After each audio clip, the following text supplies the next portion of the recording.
This guy always dreamed of his life turning into a game, but when it actually happened, he wasn't cool with it at all. For instance, the best friend standing right next to Jihan now had a title floating above his head. From it, he could see that his name was Sunin of the renowned Chunbu family, and he was a level 25 player.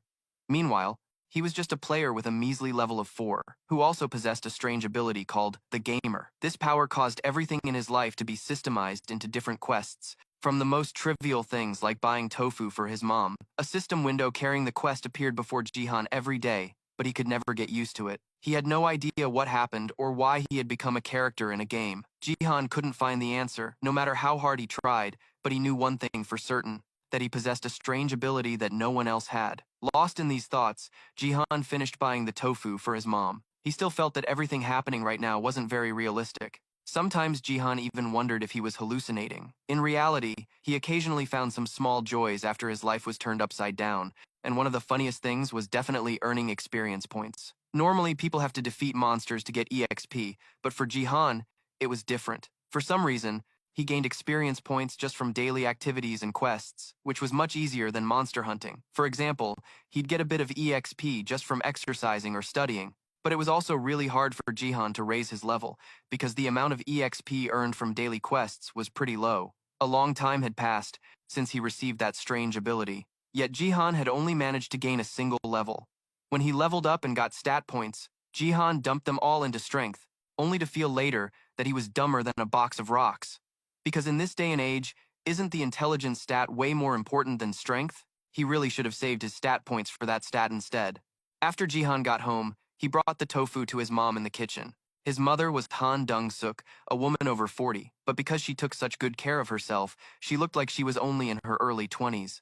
And Jihan had no idea why his mom only had question marks above her head instead of a level like other players. It seemed Miss Dong-suk had her own mysteries that even a son like him had yet to uncover. Jihan helped his mom with the cooking, and after the meal, he had to wash the dishes. Of course, he didn't want to do any of this, but it was for a quest that could get him experience points, so he had no choice. If anyone asked what Jihan's life was like, he could only say that it was extremely routine. And on top of that, every single day he had to face a mountain of homework. Every day after finishing his assignments, he felt as happy as if he'd won a war. It wasn't because Jihan's grades were bad or that he had a special interest in studying. He didn't even know if studying this way would improve his grades, but he always tried his best because they were quests assigned by the system. If tomorrow Jihan gives his teacher this completed homework, he'll get a bit more EXP. He kept doing simple things like this to gain experience, and even though it was easier than going out to hunt monsters, the daily repetition sometimes bored Jihan to tears. Today, after finishing his homework, Jihan turned to his computer, planning to continue the game from yesterday. However, he suddenly got a notification from the system. Because of his diligent studying, his intelligence stat had increased by 1 point. Scientists have proven that every person has a special ability inside them. It's just a matter of whether they realize that power or not. If he were the protagonist of a comic or a novel, he would surely be able to escape any dangerous situation. But sadly, Jihan wasn't on their level. So now, as he found himself accidentally caught in a life-or-death situation, even he thought he had no chance of survival. On the rooftop in front of him, Jihan saw a man standing next to an enormous, ferocious, three-headed wolf. On the opposite rooftop stood a red-haired woman with an incredibly fierce gaze. Jihan could only pray that a quest window related to this fight wouldn't pop up. If it did, he'd be meeting his maker sooner rather than later. But wait, thinking back, why was Jihan even here? All he could remember was being shocked that his hard work studying could actually raise his intelligence stat. Jihan tried to calm down and remember, but nothing came to mind. He turned his attention back to the two people on the rooftops. The woman's name was Quan Shi-yun, with the title Fire Fist, and she was level 32, meaning she could take on 8 guys like Jihan at once. On the other side, the man with the wolf was even more terrifying. The guy named Hwan Sung-gon, with the title Summoner, had reached a staggering level 46. Both sides were radiating intense killing intent, and Jihan didn't even dare to breathe too loudly. Okay, the issue wasn't whether they were strong, but rather how he was going to get the heck out of there. He used the sprinting skill he'd honed since childhood, trying to take long strides to escape. Just then, one of the figures on the roof spoke up first. The Fire Fist, a technique that uses flames to burn the enemy, both inside and out. I've heard that using this martial art comes with a heavy toll, but it also grants immense power. Even so, I'll be very surprised if you can manage that against my beast. Cut the chatter. Why are you attacking me? Shin Jun retorted irritably. Why, you ask? Shung Gon replied. raising one hand. It's quite simple. I'm just preparing for what's to come, so I wanted to test your skills. Shin Jun tensed and clenched her fists. She didn't understand what Shungon meant, but it was clear this person had no good intentions and wasn't going to explain any further. He wanted to switch from words to actions. Then, his three-headed wolf was unleashed, and immediately, the beast aggressively charged toward Shin Jun. The woman braced herself, and seemingly wanting to gain the upper hand, even before the beast could get close, Shin Jun shot up into the air. The fire fist in her hand was unleashed with incredible might, and Jihan unconsciously stopped in his tracks to watch. He felt like he was in a dream as he witnessed this extraordinary sight. But Jihan quickly remembered that in this situation, he needed to run for his life as fast as possible, and so he turned around and began to run for dear life. But after taking just 2 steps, Jihan's foot sank into some kind of very sticky liquid. It quickly bound his leg, and then even yanked his whole body into the sky. Unluckily, he was pulled by this strange liquid right between the three-headed wolf and Shin Jun. With both his legs tied up, Jihan's entire body dangled helplessly in the air. Both Shin Jun and the wolf had to land on the ground for a moment. Seeing this, Shungon couldn't help but frown. Fire fist. Shin Jun, are you planning to run away? If you try that, I'll tear this stray kid into 100 pieces. Upon hearing this, Jihan's face went pale. You've got to be kidding me?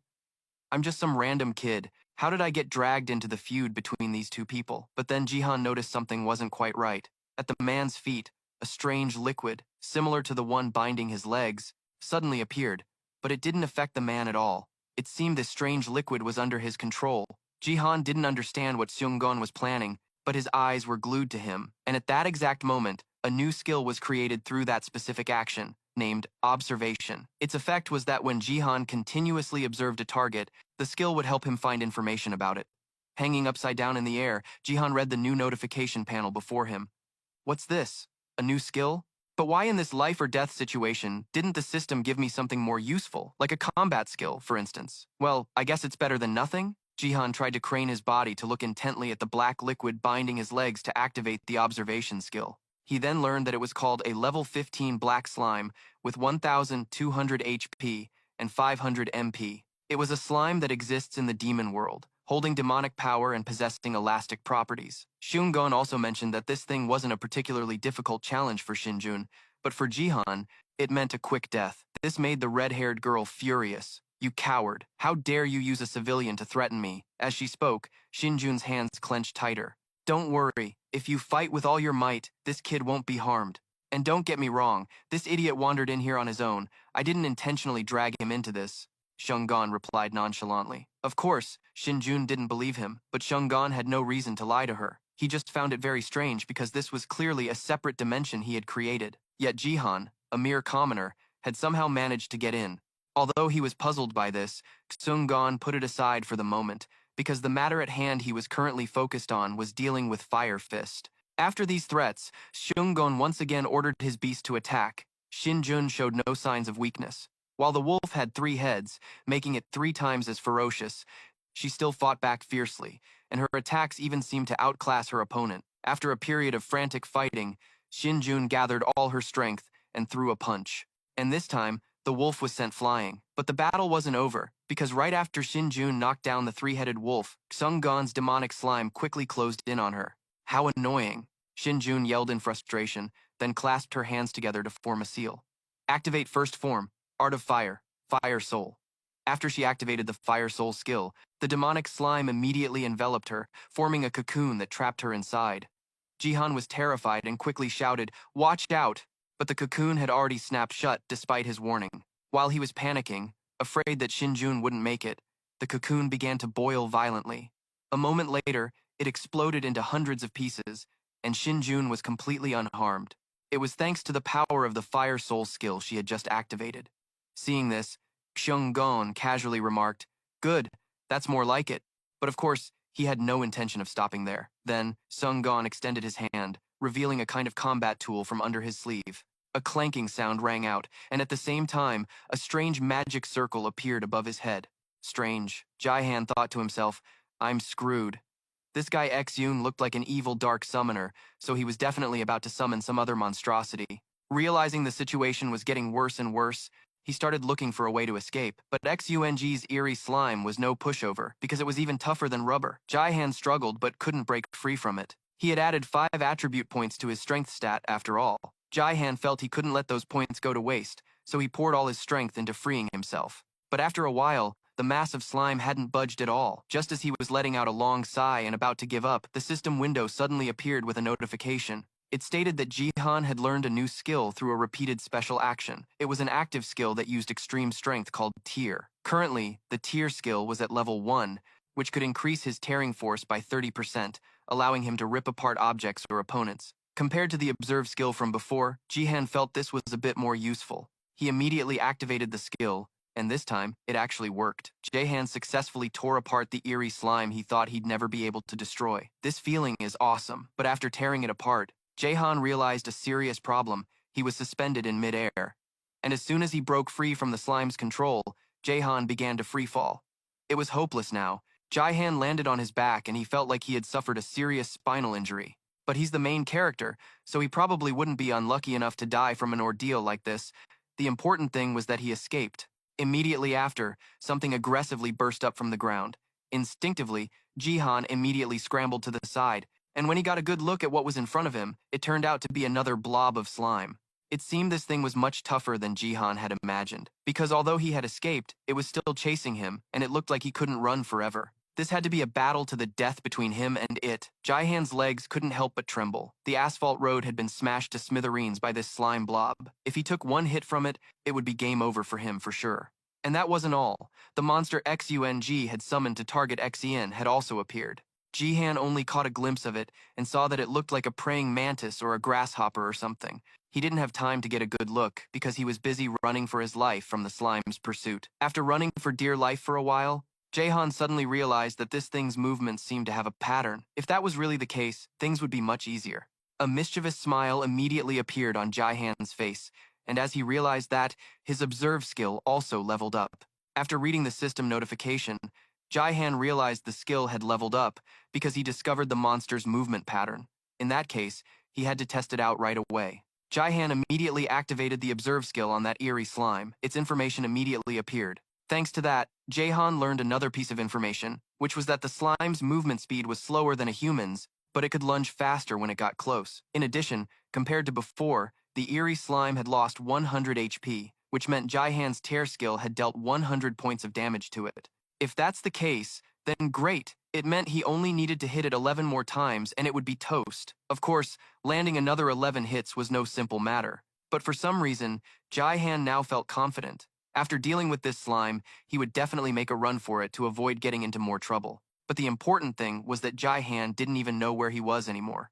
That guy with the glasses had said he was inside an illusion barrier he created, so there must be a way out, right? It was also strange. Jihan saw that Xinjun and the monster Xung had just summoned were fighting fiercely, but not a single soul showed up. It was as if only the three of them existed in this world. This further proved that the so-called barrier Sungon mentioned earlier was real. If that's the case, running away normally probably wouldn't be enough to escape. In this situation, Jihan's mind couldn't yet figure out a path to safety. But he didn't have time to worry about that, because the immediate problem was landing 11 hits on the slime in front of him. On top of that, it needed to take all 11 hits to be defeated. Meanwhile, he would be sent to meet his maker with just one hit. Since this was a one-life game, it would be a lie to say Jihan wasn't scared, but because he had no other way out, he had to fight with all his might. After getting into position, the slime immediately attacked Jihan. Using its ability to stretch its body, it created numerous arms and attacked him simultaneously. However, because its speed was slower than a human's at a distance that wasn't too close, Jihan was still able to barely dodge the attack. Then, he noticed that after each attack, the slime needed time to recover its body. He just wasn't entirely sure about that guess, so he still needed to confirm it. So, Jihan cautiously approached it. Sure enough, the slime attacked once more. By maintaining a steady distance, Jihan dodged its attack again. After missing, the slime recoiled, like kneading dough, and began to regenerate its body. This action confirmed that Jihan's guess was completely correct. A wicked smile immediately appeared on his face. Jihan moved closer to the slime and chuckled sinisterly. "Time to die, you little punk." As he spoke, he had just unleashed a slash, then immediately widened the distance from the slime. This strategy of Jihan's was truly effective as the monster's HP continued to drop, its whole body wriggling and trembling pitifully. As for Jihan, his confidence was boosted immensely. "Get ready, pal, I'm about to make short work of you," he declared. After that first success, Jihan had become much more confident, thanks to exploiting his own advantages and the opponent's weaknesses. He continuously attacked the slime without giving it any chance to fight back. After repeating the slash skill 11 times, Jihan finally took down the tough monster. He was overjoyed, and even happier when he received a whopping 1,290 experience points and leveled up twice in a row.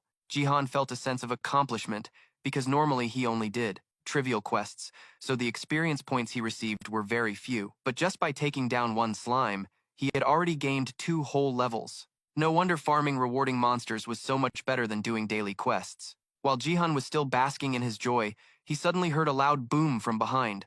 Almost forgetting that there were other people here besides him, Jihan flinched and turned his head, only to see Shinjun tear apart the monster Sunggon had summoned with a single punch. Her face was expressionless, and that attack was clearly very powerful. Jihan unconsciously swallowed a large gulp of saliva out of nervousness. There was no denying this girl was incredibly strong. He wondered if he could be as badass as her when he reached level 30. Then, Jihan noticed another problem. The guy in the black glasses had vanished without a trace. He looked left and right, confirming he was nowhere to be seen. This made Jihan very curious. Sunggon's level was clearly much higher than Shinjun's, so why did he run away? Well, it was none of his business anyway, Jihan thought to himself as he turned back around. As a result, he came face to face with Shinjun's ice-cold face. Because the distance was so close, Jihan was startled and took a few steps back, his heart pounding in fear. Jihan kept backing away, while the other person kept advancing, creating an invisible, suffocating pressure. Jihan broke out in a cold sweat. He didn't know what Shinjun wanted from him, but he had a bad feeling.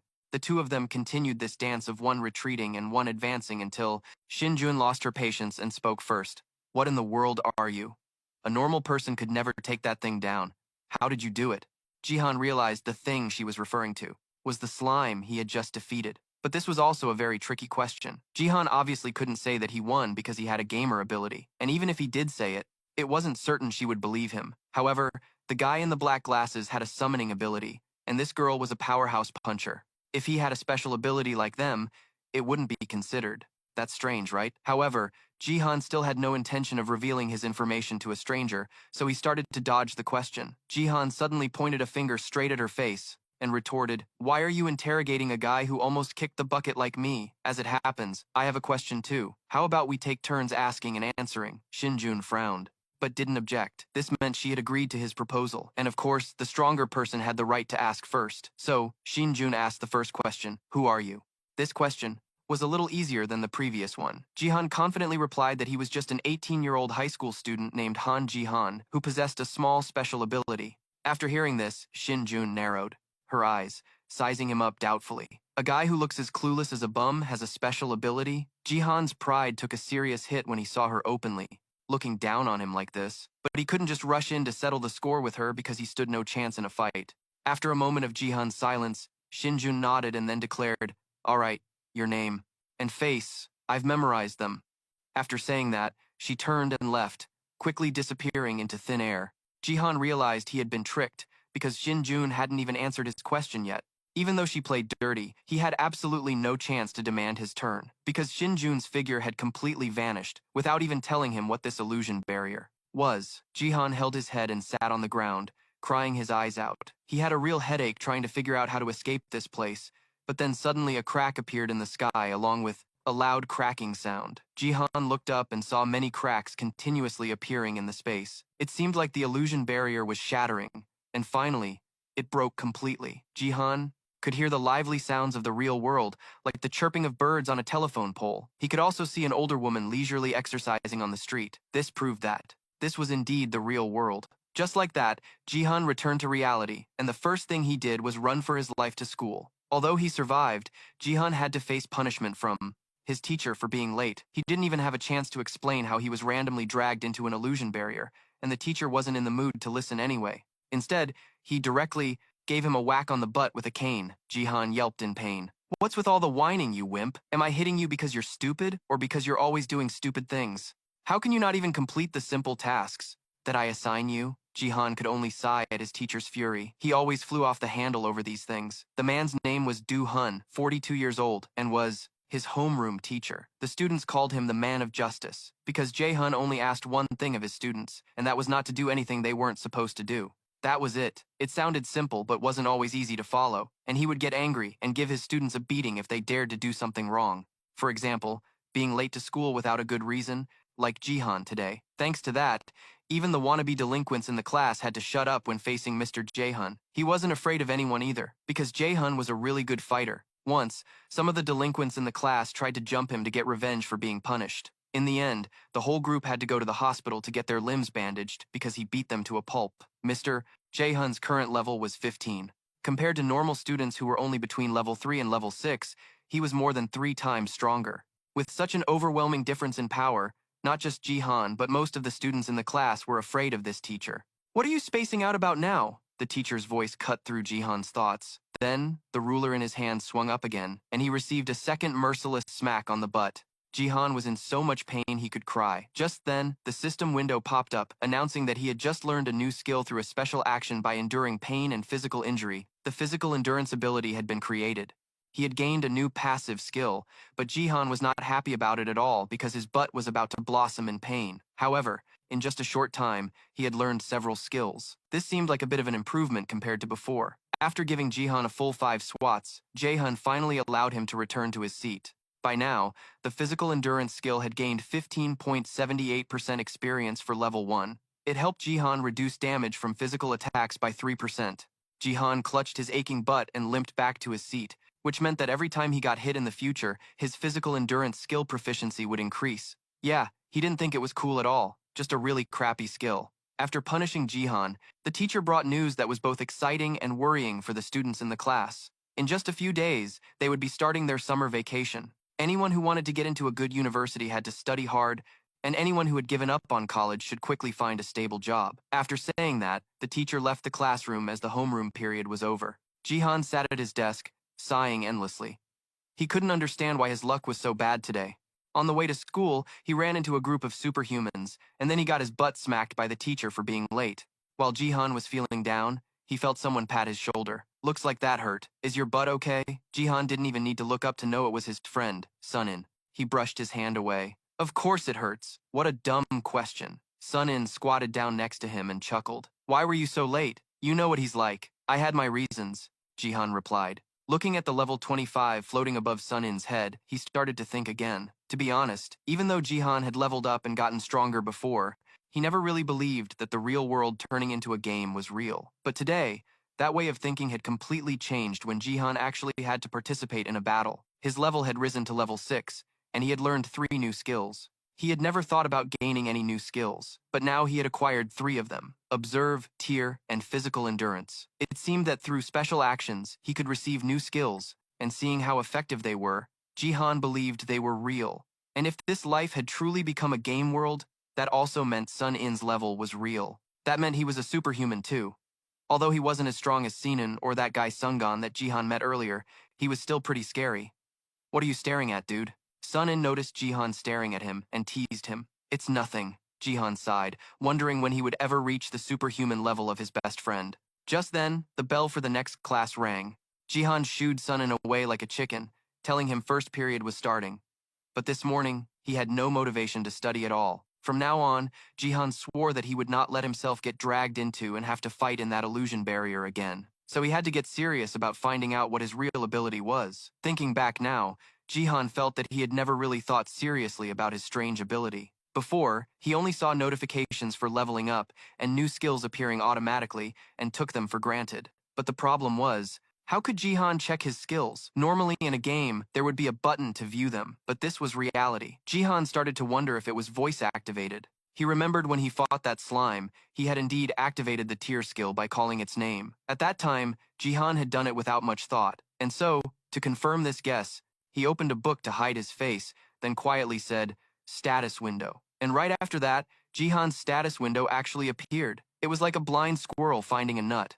The first thing Jihan did after opening the status window was check his inventory. As expected, it was completely empty. He looked from the inventory to the pen in his hand, and then an idea struck him. Could he put a real-world object into this empty inventory? No sooner said than done, Jihan picked up the pen and moved it towards the inventory. And right after that, the pen vanished from his hand. Instead, it reappeared as an item inside his inventory. Jihan couldn't hide his astonishment. He never thought his ability would be this ridiculously overpowered. Not only could he complete quests and level up, but there was all sorts of other random stuff too. Jihan's eyes widened in amazement, which earned him a painful smack on the head from the teacher.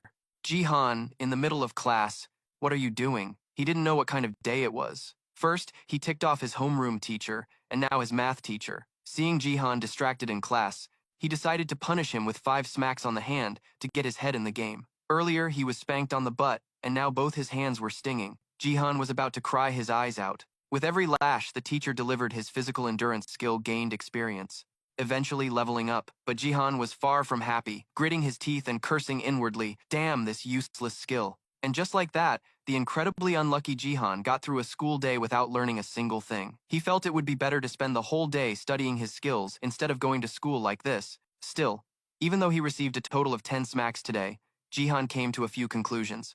First, if he repeated a certain action, he could unlock a new skill. Second, Jihan's current body was similar to a game character. Third, there were still skills he didn't know about. Jihan figured out the first point because of the skills he acquired on his way to and at school. But the second point still had some minor issues. To be precise, Jihan didn't really understand his current body all that well. When he broke free from that slime and fell to the ground, a normal person probably would have broken a bone, but Jihan only felt a slight pain. He didn't pay much attention at the time, but the wound had clearly healed. It was just like when he was punished by the 2 teachers today. It definitely hurt when he was hit, but the pain quickly subsided and didn't leave any marks, not even a red streak. This made him believe his body had now turned into a game character's. If he took damage, he would only lose some HP, but as long as his health bar was full, all injuries and pain would disappear. But what was even more surprising were the skills. The first time Jihan opened his skill window, he saw he had a total of 5 skills instead of the 3 he had just learned today. The other 2 skills he had never seen before included Gamer's Mind, which was at max level. This passive skill allowed the user to maintain a calm and logical state of mind, stay composed, and resist psychological attacks. The second was Gamer's Body, also at max level and a passive skill, which was what gave Jihan a real-life body like a game character. As soon as he saw them, Jihan understood why he was able to calmly deal with that slime monster, as well as act so nonchalant when talking to a superhuman like Quinjin. In retrospect, Jihan should have realized sooner that if he imagined this as a virtual reality RPG, he was a character in it, and his actions were largely governed by those 2 passive skills. Looking at the situation more broadly, you could say Jihan was now a game character living in the real world. Even if he were seriously injured, he could instantly recover by replenishing his HP with a health potion, something no one else could do. Although he didn't really want to accept his own strangeness, Jihan had to admit this was a blessing from the heavens, especially in situations where he might get into an accident. However, there was still another headache of a problem, which was how Jihan could avoid falling into an illusion barrier again. And even if he could avoid it, what would he do if he ran into superhumans like Sungon or Exin-jun in the future? And as a game character, how should Jihan act to make the most of this ability? The next day was Sunday, but Jihan woke up very early to rummage around for something. After tearing his room apart, he found a baseball bat. Using his observe skill, Jihan easily read its information. It was made from solid aluminum, lighter yet stronger than a wooden bat, and even saw its manufacturer. Jihan took a few practice swings. It felt pretty good in his hands, but normally, weapons came with attack stats, and this bat didn't show any, so Jihan had no idea how strong it could be. Could it be because this was still the real world? So besides Jihan himself, other things weren't digitized like in a game? He temporarily stored the bat in his inventory, then went to look for other items. This time, Jihan's target was the medicine cabinet. There was a tube of ointment called Hoang Nugu Vuong, which was used to treat external injuries, burns, and bleeding. However, according to the system, it only restored 5 HP. Jihan couldn't help but feel disappointed. Even though he had suspected it, a vitality-boosting ointment like Hoang Ngu Vuong only added 5 HP, which meant he'd have to carry a whole basket of it just to heal properly. That would be way too cumbersome. Besides, Jihan was already level 6. His max HP was 200, and using Hoang Ngu Vuong only restored 5 points, which was barely a drop in the bucket. For now, Jihan would have to make do with it, but he would definitely need to find a replacement in the future. Then another thought occurred to Jihan. Normally in games, you have to craft your own items. It's an important skill besides farming monsters and looting items. And since Jihan could create new skills by repeating specific actions, also, that means he could totally create a casting skill. But since that skill seemed a bit difficult, Jihan put it on the back burner for now and prioritized offensive skills first. And so, he went out. to the forest on the outskirts. Jihan used the baseball bat to continuously strike a tree trunk. After repeating this action for a while, he unlocked a new skill called Smash. This skill's effect was to increase damage by a cumulative 15%, while also boosting his attack points by 50%. Not stopping there, Jihan also gained another skill called Mace Master, which optimized force-based weapons. This skill allowed the user to become proficient with force-based weapons like hammers or maces, while also increasing attack points by 10 and attack speed by 5. Jihan was so happy he wanted to shout. It was totally worth the effort of coming all the way out here to train, to think he could unlock 2 active skills at the same time. Now that he had new skills, the next step was to increase their proficiency. With that thought, Jihan picked up the bat and continued to bash the tree trunk to gain experience points for the skill. He worked tirelessly, and after hitting the tree 30 times, the smash skill leveled up. This leveling speed was even faster than Jihan had imagined, so he decided to take this opportunity to level up the skill a few more times before heading home. However, after thinking that and raising his bat, Jihan suddenly felt all the strength drain from his body. He weakly lowered his arms, and as if realizing something, Jihan opened his status window to check. Just as he suspected, his HP bar was still full, but his MP bar had dropped to 0. With his mana completely depleted, he couldn't act anymore. But through this, Jihan was able to estimate that his maximum mana was equivalent to 30 hits. Now he needed to see what his mana recovery rate was. Of course, he knew that all game characters had to consume mana to use skills. However, he didn't expect his mana recovery rate to be so ridiculously low, recovering only a measly 1 point per minute. Jihan's mana pool was 100 points, which meant it would take over an hour and a half to fully recover. Jihan felt that this was not good at all. He had to increase his mana recovery speed. Otherwise, he could only fight mainly with passive skills. To survive in a world that had been transformed like this, Jihan had to become even stronger. Before long, the sun began to set, creating a beautiful sunset. Planting his baseball bat firmly on the hard ground, Jihan, with his ragged breath, still managed to think to himself, it feels like I've been swinging this thing all day. Is it because my body is like a game character's now? Even though I practiced swinging the bat until I was exhausted. After resting for 30 minutes, I was good as new. A smirk full of excitement was clearly visible on his face. Thanks to that, I was able to grind my skills quite a bit. Currently, my Smash and Mace Master skills reached level 3 and 5 respectively, with a pretty sweet leveling speed. However, it didn't just stop there, as the other achievement Jihan gained was absolutely no less impressive. But the best part was the 2 new skills unlocked after his Mace Master reached level 5. A 30% increase in attack points when using force-based weapons, and a 10% increase in attack speed. The damage of Smash increased by 150% at level 3, and the critical hit probability was 17%.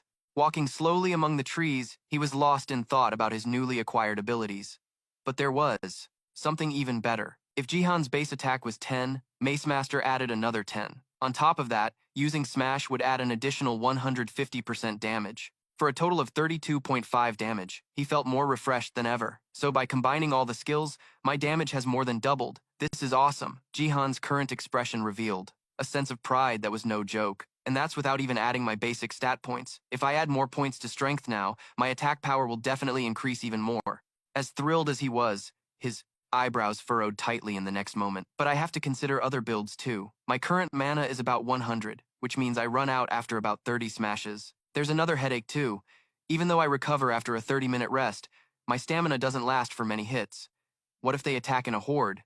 What if I don't have time to rest? Or what if the enemy is too fast? Would it be better to increase my agility then? Because he had no real combat experience in this area, Jihan let out a frustrated sigh. There are too many what-ifs. I'll just hold off on assigning points for now. Under the dim, romantic streetlights, he began to zone out as his mind shifted to another topic. Mom's probably going to ask where I've been all day. What kind of excuse should I make up? His steady footsteps on the concrete path echoed in the dark night. As if realizing something, Jihan suddenly froze for a moment. Tension spread through his actions, gestures, and even the gasp that escaped his throat. A profound silence filled the air, making him question the situation. Weird, even though it's nighttime, it's never this silent. A chill ran down his spine as he turned to look and saw that all the windows were pitch black. Could it be? And only then did Jihan realize with a start that something was wrong. Damn it, don't tell me I've fallen into an illusion barrier. His reflexes were so sharp that he reacted quickly enough to pull the metal bat from his inventory. Box. His spirit also rose, ready to fight at any moment. Gripping the cold weapon in his hand and entering an attack stance in the chilling silence, Jihan couldn't help but, he broke out in a sweat, soaking the shirt that had just been dried by the wind. He thought he should have just stayed home to practice swinging his bat. The only downside would have been his mom thinking he was weird. It took no effort at all to summon his weapon, because a second later, a horrifying sound rushed in, causing Jihan, who had just been through a few minor incidents, to turn pale and terrified. After giving himself a pep talk, he exhaled and decided to turn around. Then, right in front of him, the sound of someone's slow footsteps got closer and closer. Finally, the figure stepped directly under the soft, bright streetlight. At the same time, Han Jihan tensed up, his sharp eyes fixed straight ahead. Then, his pupils contracted violently because it looked like the sight before him was absolutely horrifying. All hope was lost. The thing that appeared looked human, but was so decrepit it sent shivers down his spine, making him cry out in alarm, "A zombie!" based on its appearance and the series of other sounds echoing from all directions. Even Jihan, who had braced himself, jumped in shock. He didn't know when it started, but monsters began to swarm him one after another, making him want to falter. What rotten luck, running into zombies at this hour. Thanks to his amazing skill, Gamer's Mind, he was able to regain his composure in the face of the current situation and focus on deploying a battle plan. How was he supposed to deal with these things? Then, an idea suddenly flashed through his mind, giving Jihan an epiphany. The next second, he remembered and activated a crucial skill. Observe, and information about the level 8 zombie popped up. It had a full 800 health and 500 mana. They hate, attack, and devour any living creature. Although they're slow, they're twice as strong as when they were alive. Jihan instantly understood his enemy and was inwardly impressed. This inspection ability was surprisingly useful, unlike that time with the slime monster. This time, he had a weapon ready for self-defense, thinking it would be even better if he had some health and mana recovery items. Currently, Jihan's health regenerated 5 points per minute, with a total HP of only 200. For him to recover to full would take 40 minutes, but getting grabbed by a zombie would cost him a lot more than just 5 points. As Jihan was lost in thought, the horde of monsters grew larger as the sound of their footsteps and growls grew deafeningly close. He had to push his brain into overdrive. What should I do now? He finally realized something and exclaimed, "Ah!" After all, Jihan successfully figured out the key. Putting his vast gaming experience to good use, he had to find a narrow corner to spam his skills. Despite all the bad luck he'd experienced, he finally got a lucky break when he spotted an opening. He immediately poured all his strength into his legs and dashed away decisively. In games, there's a trick called corner camping. Monsters won't attack if behind you there's a wall. Unfortunately, just as Jihan got close, he noticed a stray zombie. This time, without any hesitation or retreat, he tightened his grip on the baseball bat in his hand. And in the next second, he directly executed a massive blow with his level 3 combat skill, Power Strike. To his delight, the zombie's health bar, which started at 800, dropped drastically enough to startle Jihan himself when he saw a single hit dealt 400 damage. Whoa, time to press the advantage. No guts, no glory. He took the opportunity while the zombie was still stunned, and before it could recover, he rained down blows like a pro. His mind raced with thoughts. Swinging this baseball bat felt like a game. Was it thanks to his new skill? But there was no time to worry about that now and waste energy. Finally, after a tough struggle, Jihan successfully finished off the monster. But since he wasn't used to this kind of exertion, he was now panting heavily and received some good news from the system. You have received 350 experience points. Jihan knew this was no time to celebrate, so once again, he took off running as fast as he could toward his objective. It seemed he would easily reach his goal, but unexpectedly, there was another group of listless zombies inside. The noise he made wasn't quiet, so it attracted the attention of the monsters in front of him. Cold sweat ran down Jihan's brow. 3 zombies. Without a hint of hesitation, he decisively swung his baseball bat. Power Strike, successfully landing a direct hit on one of them right on its head, dealing a clean 400 damage. But of course, he didn't just stand still. He immediately prepared for another attack. Power Strike, and he managed to land another blow on the zombie's decaying body to ensure it was completely destroyed. Likewise, Jihan continuously spammed the skill on the remaining zombies in the narrow alley. Power Strike, Power Strike. The last zombie was obliterated before it could even make a move, as if it was crying about being robbed. After that was over, he finally had a moment to let out a long, deep sigh of relief. Done. Time to take a breather. But no matter how many zombies Jihan took down, the terrifying groans from the horde behind him kept getting closer. Ooh, ooh, ooh. Watching the swaying figures approach, just as he had planned, he stood there silently, as if waiting for an opportunity. Turns out, he was using the time to gather his courage for a bold declaration. Damn it. Come on. I need to get some experience points. His mind was in turmoil looking at the scene before him and his own exhausted state. Damn it! Looking at my current mana, I guess I can only use basic attacks, right? In the end, instead of standing still waiting for the zombies to charge, Jihan gritted his teeth and took the initiative to rush them. He raised his hand without hesitation. Even though he was out of mana and couldn't use Power Strike for the time being, he gritted his teeth and sent the zombie in front of him flying. Naturally, he followed up with a final blow to flatten it on the hard pavement. But then, another monster showed up. Seizing the opportunity, it pounced, either looking for a meal or to avenge its comrade. Luckily, Jihan's reflexes were anything but normal, and he quickly delivered a vicious strike to the back of the opponent's neck right after creating some distance. Cleanly and decisively, he managed to take down 2 zombies without even needing an attack skill from the system. The next second, they turned to dust and scattered in the wind. Jihan took this chance to wipe the sweat pouring from his forehead. I've dealt with all the monsters, so what's next? At that moment, he could no longer hear any zombies shuffling toward him. It wouldn't be strange if one suddenly jumped out for a bite. Although Jihan hadn't leveled up yet, based on the experience points he'd received, he probably only needed to take down 1 more to do so. Regardless, he decided to focus on the most important thing. First, he had to ensure his survival, quick and with all his might. His physical stats had just improved, so Jihan still had some difficulty getting over the fence. Yeah, but the strength of a broad-shouldered young man couldn't stop him.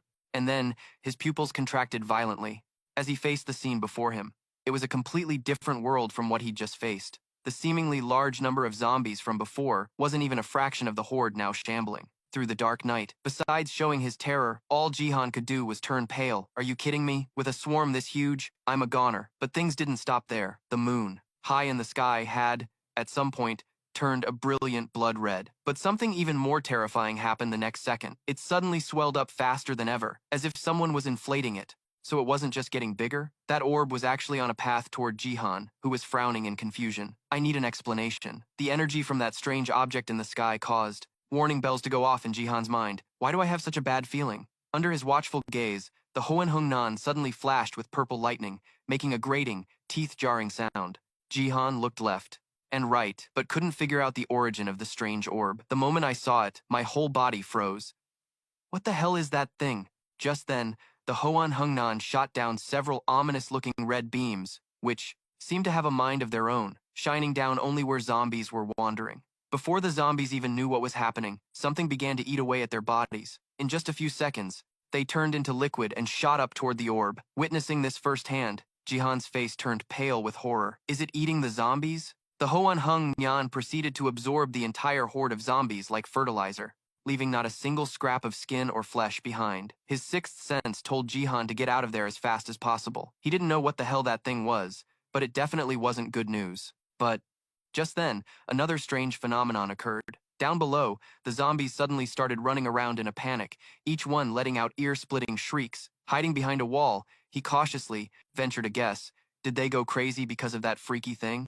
As if they had heard his silent curse, the zombies whipped around and charged in his direction. Jihan fumbled from the sudden attack. Damn it, just my luck. He quickly grabbed the iron baseball bat as a weapon. He tried to calm himself, decisively swinging it in a threatening arc. The zombies were already clambering up onto the roof. Jihan spotted one right at his feet and, without hesitation, smashed it right on the head. The zombie's head snapped to the side, but a few seconds later, it recovered as if nothing had happened. It even let out a chilling, cackling laugh. Seeing this, Jihan raised the bat high again, delivering another sparking, destructive blow. This time, the bat hit its mark, causing the head to explode into a cloud of black mist. Having dealt with one, Jihan turned to face another one, crawling on the wall.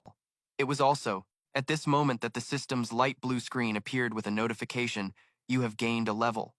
But the urgent situation made him temporarily shelve the notice, deciding to check his level later. Right now, he had to focus on smashing these monsters. Just as Jihan mustered his fighting spirit, the one in front of him was suddenly enveloped in a familiar red light. He glanced down and saw that the entire horde of zombies was in a similar strange state. Jihan instinctively looked up. The Hohenhungnan now seemed to have grown several times larger than before, making him tense up. Is it going to absorb this entire horde? On a rooftop not far away, Shungan quietly observed the scene below. Everything is proceeding smoothly. When Jihan saw him, he quickly hid behind the wall. That's that guy from the other day, it seems. He hasn't spotted me yet. The Hohenhungnan absorbed all the energy from the zombies and then shrank significantly. It traced a parabolic arc and shot toward an outstretched hand. Sun Gun stylishly stood with one hand in his pocket, precisely catching the flying object with the other. He gripped the glowing red orb in his palm, his face expressionless, but his voice held a hint of excitement. Excellent! Then, Shungon waved his hand, and a web of cracks suddenly appeared in the air around him. The force from his palm caused the surrounding space to shatter into countless tiny pieces. This action shattered the illusion and instantly returned Jihan to reality, where a stray cat was screeching loudly because its territory had been invaded. He didn't bother arguing, just gratefully breathed a sigh of relief. Thank God I made it back. Before I could even sigh in relief, I suddenly remembered something and snapped my head up, but Sungon had already vanished from the rooftop. He left me with a million questions in my head. What the hell is that black summoner doing? Damn it, what am I supposed to do now? I impatiently replayed the bizarre events that had just happened to me. I'm in an extremely dangerous situation right now. I'm painfully aware of that. I don't know why, but it seems like that psycho is just opening illusion barriers all over the place. And it's obvious the inside of those illusion barriers is incredibly dangerous. The first one had monsters fighting, and the next was swarming with zombies. I have to find a way to survive this string of bad luck, and the fastest way is already in my head. Jihan saw his friend walking in through the classroom door, and a thought immediately came to mind. I just have to ask this guy, Sun In. Seeing him, his friend enthusiastically waved. Hello. Hey man, what's gotten into you? Showing your face at school so early? Jihan didn't bother to reply because the words floating above Sun In's head had captured all his attention. Eldest son of the Heavenly Will clan, level 28, Sun In. Jihan saw the bright smile on his face and felt a burn of irritation. He was level 25 just a few days ago. Were you chugging XP potions or something? He then feigned calmness and replied, I had something to do, so I came early, but follow me to the cafeteria first. Sun In didn't suspect a thing, dropping his bag and immediately running after him. What? Are you buying me something? Let's go. He sensed something was up with his best friend and stroked his chin inquisitively. The notoriously cheap Jihan is actually buying me something today. You're up to something, aren't you? He dodged the question without a word, but inwardly, he had already made a firm decision. I've been friends with this guy since elementary school. He never breathed a word to me about being the heir to the Heavenly Will clan, but he's still my best friend. Right now, he's the only one I can trust. A moment later, on some sun-drenched steps outside, Sun In was excitedly holding a hot, freshly made pastry. He knew the drill and pressed the question again before taking a bite. All right, so what did you want to ask that made you bribe me like this? Just spit it out already. His friend's nonchalant attitude made Jihan curse inwardly. Bullshit. You won't be so smug for long. He then put on a serious face and said, I have something I need to ask you. Sun In urged him on. I know, just say it already. Jihan didn't beat around the bush and got straight to the point.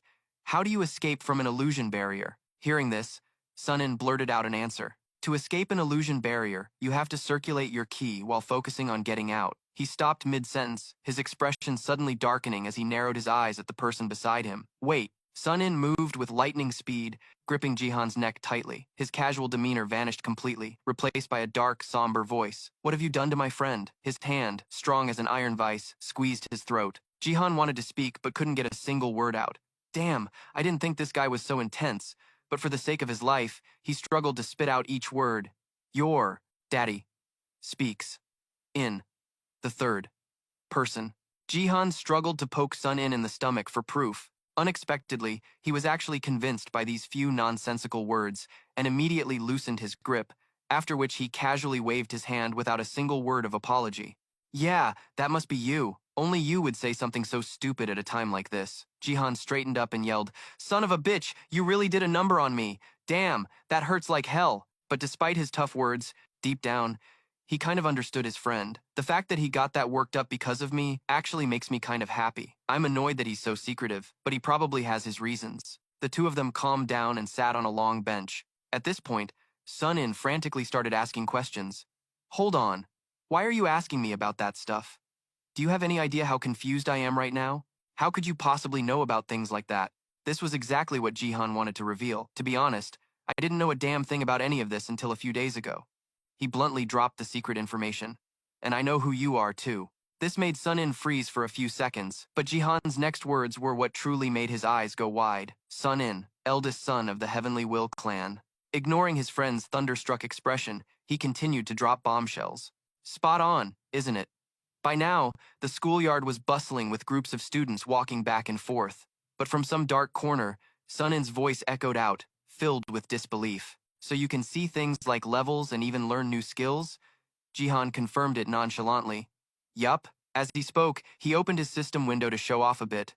Here, let me give you a demonstration. Immediately after, he pulled out his familiar baseball bat. Jihan forcefully shoved it in front of Sun In to prove the truth of his story. His friend dazedly tried to summarize Jihan's ability, like a type of magical spatial ability. Is that like a game inventory? Jihan reluctantly stuffed the bat back where it came from, muttering in annoyance. Hell if I know. I have no idea how this happened, but now I'm screwed.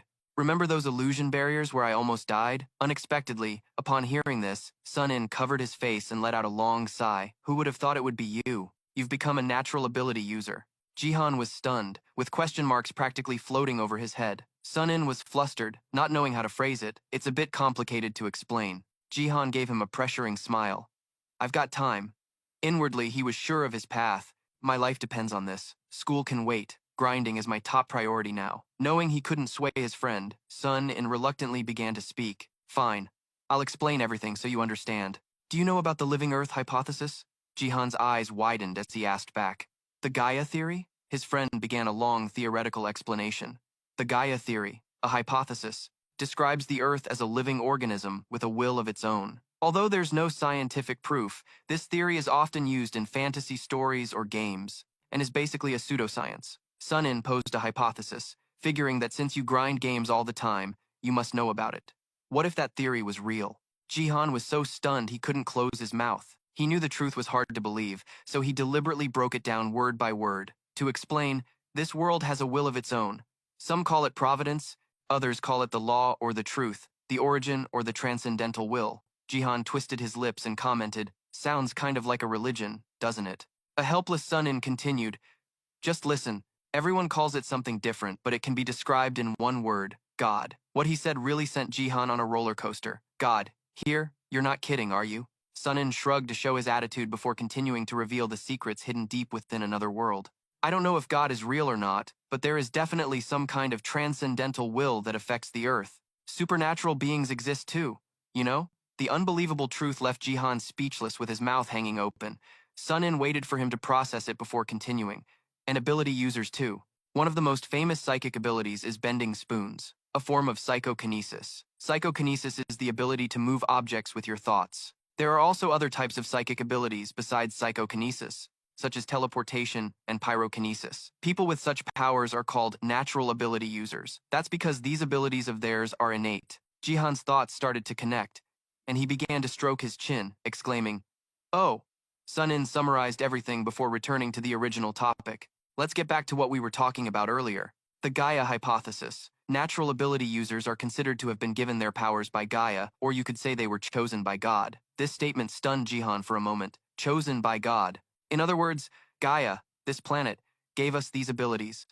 He scrunched up his face, thinking to himself, then why did it give me such a dorky ability? Even Sun In himself fell silent in thought for a few seconds. He organized his words before starting his explanation. The ability of each natural ability user is granted by Gaia, and it usually depends on what that person considers most important, and they will receive a corresponding ability. For example, someone who almost drowned might gain the ability to manipulate water. Jihan nodded, showing that he was getting his head straight, that he understood now. Suddenly, his eyes widened and his jaw dropped as he realized something. Wait a minute, does that mean... Sun In shook his head in exasperation at his childhood friend. Yeah, it seems you're such a hardcore gamer that you got a game-like ability. He sighed in frustration. Didn't I tell you countless times not to bury your head in games? Jihan had no way to argue back, so he just kept quiet. You've got to be kidding me. In short, Gaia granting superpowers to someone is completely random and depends on what that person values most, which determines the corresponding ability they get. This means I've become like a game character because I'm a game addict. The harsh reality shattered Jihan's pride. What the heck is this? Then, extremely embarrassed, he tried to shut his friend up. I get why I became like this. He quickly changed the subject. So, what's an illusion barrier? Sun In answered directly. It's a space created for fighting. This is pretty complex, so listen carefully.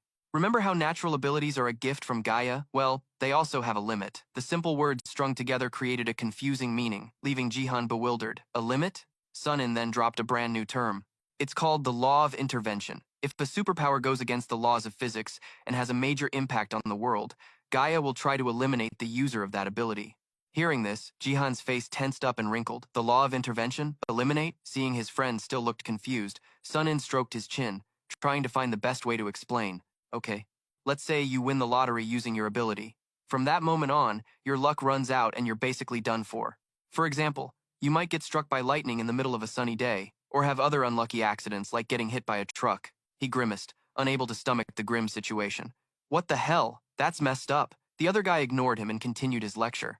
That means if you use your ability to affect the real world or normal people, you're finished. It's unavoidable because the very world you live in is passing judgment on you. After hearing that, Jihan could only let out a fearful exclamation. That's terrifying. Sunin replied with a smile brighter than a flower. It is. So try your best not to affect the world. I heard about a guy who enchanted his seaweed rolls, which made them sell like hotcakes. He jumped up in shock. And he didn't get punished for that? Sunin replied nonchalantly, because that didn't have a major impact. The definition of impact here is generally pretty vague, but you can think of it as an impact when other people notice something unusual. Jihan leaned against the wall in frustration and complained, "That's way too vague." On this point, Sunin was on the same page. It really is.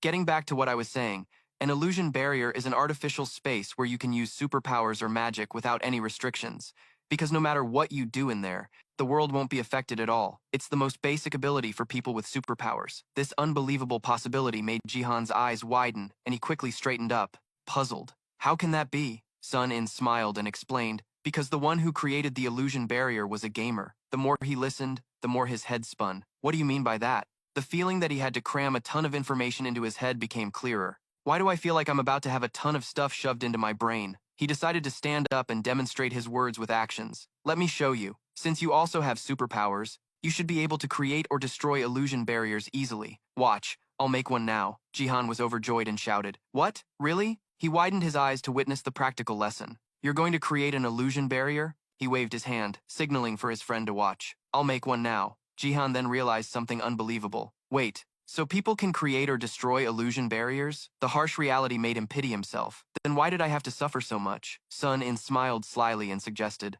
now that you know, you should just learn it. Watch this.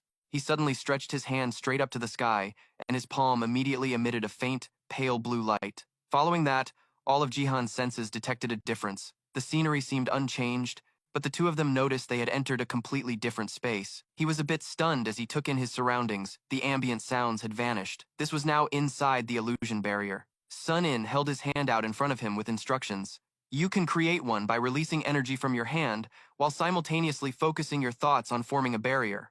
To escape, you do the opposite. Jihan stammered, repeating his words. Escape? He nodded in confirmation. Just think about escaping while releasing energy from your hand. Try it. Jihan swallowed hard to steel his nerves and mimicked his friend's earlier action. A few seconds later, he turned back in embarrassment to ask for advice. So how do you release the energy? This made Sun-In facepalm in utter exasperation. Even so, he still had to hold Jihan's hand through it. Damn it, do I have to teach you everything? Try to focus your strength into your arm. Then imagine the power being released from my hand. The power is released from my hand. He grimaced as if to say he got it. Then he decisively swung his arm up, murmuring non-stop in his mind. Power, release from my hand. Power, release from my hand. Right at this moment, several system notifications popped up, one after another. New skill learned, direct mana usage, active energy assessment, a skill to release mana to attack opponents, attack range of 10 meters. Jihan's attention was easily distracted for a moment. I got this too, Sun-In frowned and urged him on. Hurry up, what are you doing? He mumbled in explanation. I just learned a new skill. Let's put that aside for now. Jihan reeled in his wandering thoughts and focused all his energy on his palm. He closed his eyes tightly, sensing his own consciousness. I want to get out. Following his desire to escape, the sound of cracking from spatial fissures began to echo. A moment later, the illusion was successfully shattered into countless fragments, and the system once again made its presence known. New skill learned. Escape from Monster Field Illusion Barrier. Active Monster Field Escape Level 1. Jihan stared blankly at the message box. Escaping a monster field is a skill too? Sun-In didn't give him a chance to rest and continued to instruct. Now try creating one. Jihan had no choice but to use his newly learned skill. Appear, illusion barrier. Appear, illusion barrier. His hand lit up brightly as a long streak of light suddenly cut through the clear air. Jihan felt as if the world had changed. Was that the illusion barrier being created? Then he suddenly noticed something new. A new skill from the notification window caught his eye. New skill learned. Create illusion barriers. Active monster field creation. A skill to create monster fields. The strength of the monster field will depend on the level.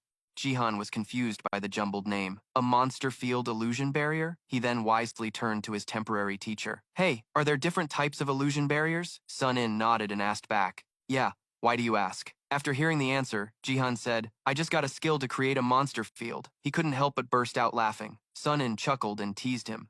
A monster field? That suits you perfectly. His best friend's expression made Jihan want to punch him, but he managed to let it go. Anyway, thanks for showing me how to get in and out. Sun In dropped his playful expression and inquired about his next steps. No problem, but what are you planning to do from now on? Like, do you have a plan? Seeing him looking completely clueless, he decided to start explaining.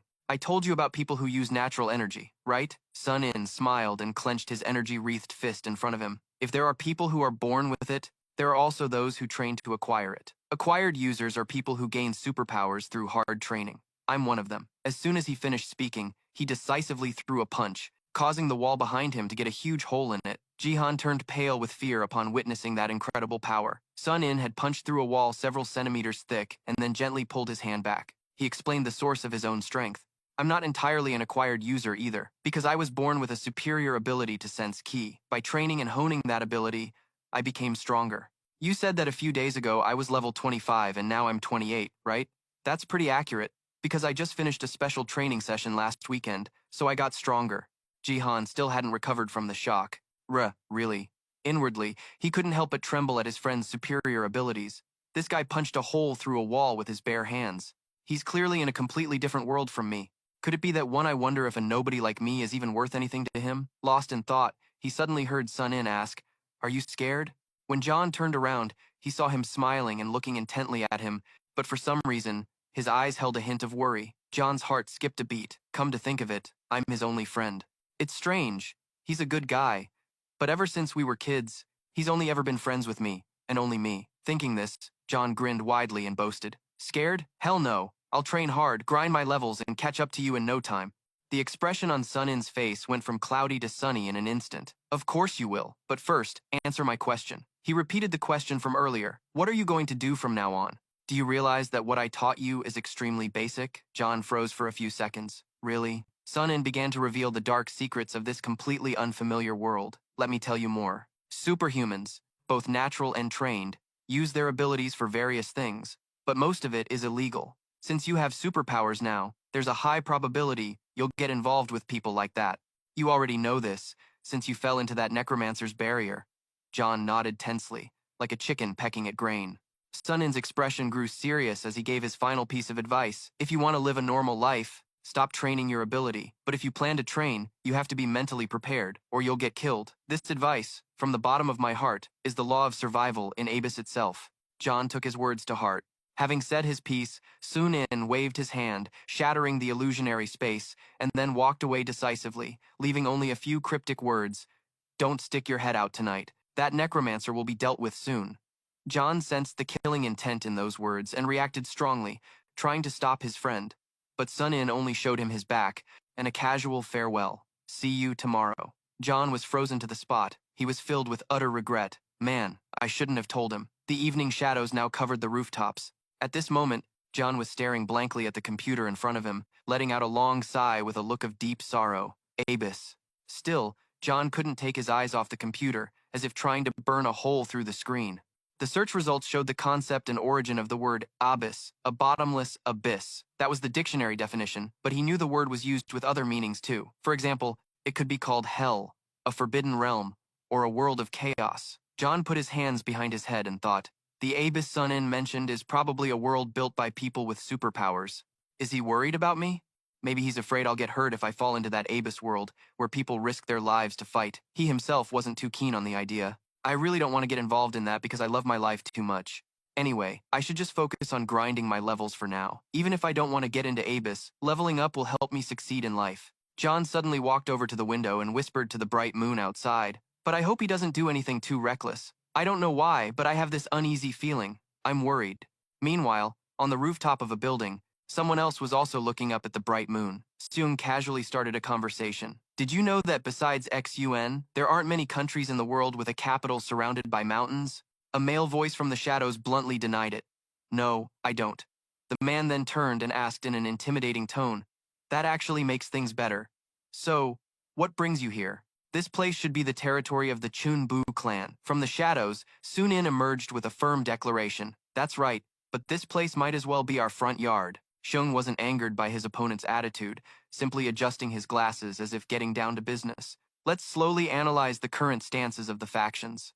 The Inhan clan and the Cheon Yui clan and the Death Eaters coexist in this land, so the intersecting areas are considered neutral territory, correct? Sun In's brow furrowed as he gave a warning. That's right, but we won't let outsiders do as they please. Seung showed no fear. Having powerful backing, I have received permission from the Death Eaters, or more accurately, from the irregular sorcerer, so what's the issue here? Sun In sternly refuted his logic. If you think his permission alone guarantees your safety, then you've gravely miscalculated. Seung gave an amused smirk, not taking his opponent seriously at all. Really? I couldn't care less anyway, because someone at your level can't do a thing to me. Sun In wasn't intimidated by his arrogant demeanor. Who said I came alone? The moment he finished speaking, two tall figures appeared behind him. The presence of his fellow sect members gave him the courage to announce, "My two seniors, the Wind Demon and the Rain Demon, are also present."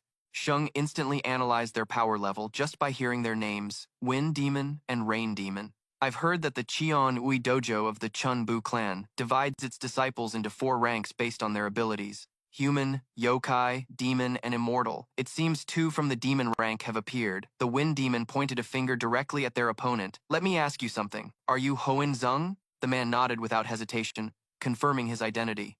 That's right.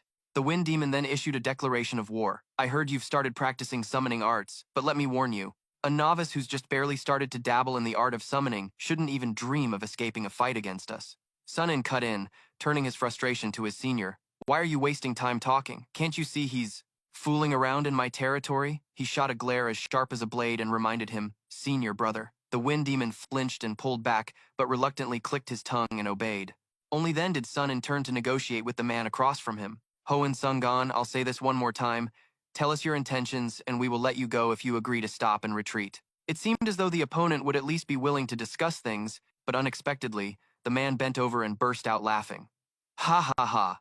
Sungon's unexpectedly crazed demeanor left Sunin's group speechless and frozen in place. After a long laugh, his expression went blank, and he asked a question out of left field. What would you do if there was something more important than your own life? The sudden question made Sunin frown suspiciously. What are you trying to say about? Sungon was insistent on getting an answer to his question. Tell me, if there was something in this world more important than your own life and you had to risk it all to fight for it, what would you do, huh? The Wind Demon and Myong Han warily exchanged glances and then simultaneously lunged forward to attack. Seeing they wouldn't provide a satisfactory answer, Sungon decided to offer his own deadly answer. In that case, there's only one answer, right? You risk your life. The moment he spoke, countless streams of terrifying black mist erupted from the ground beneath his feet.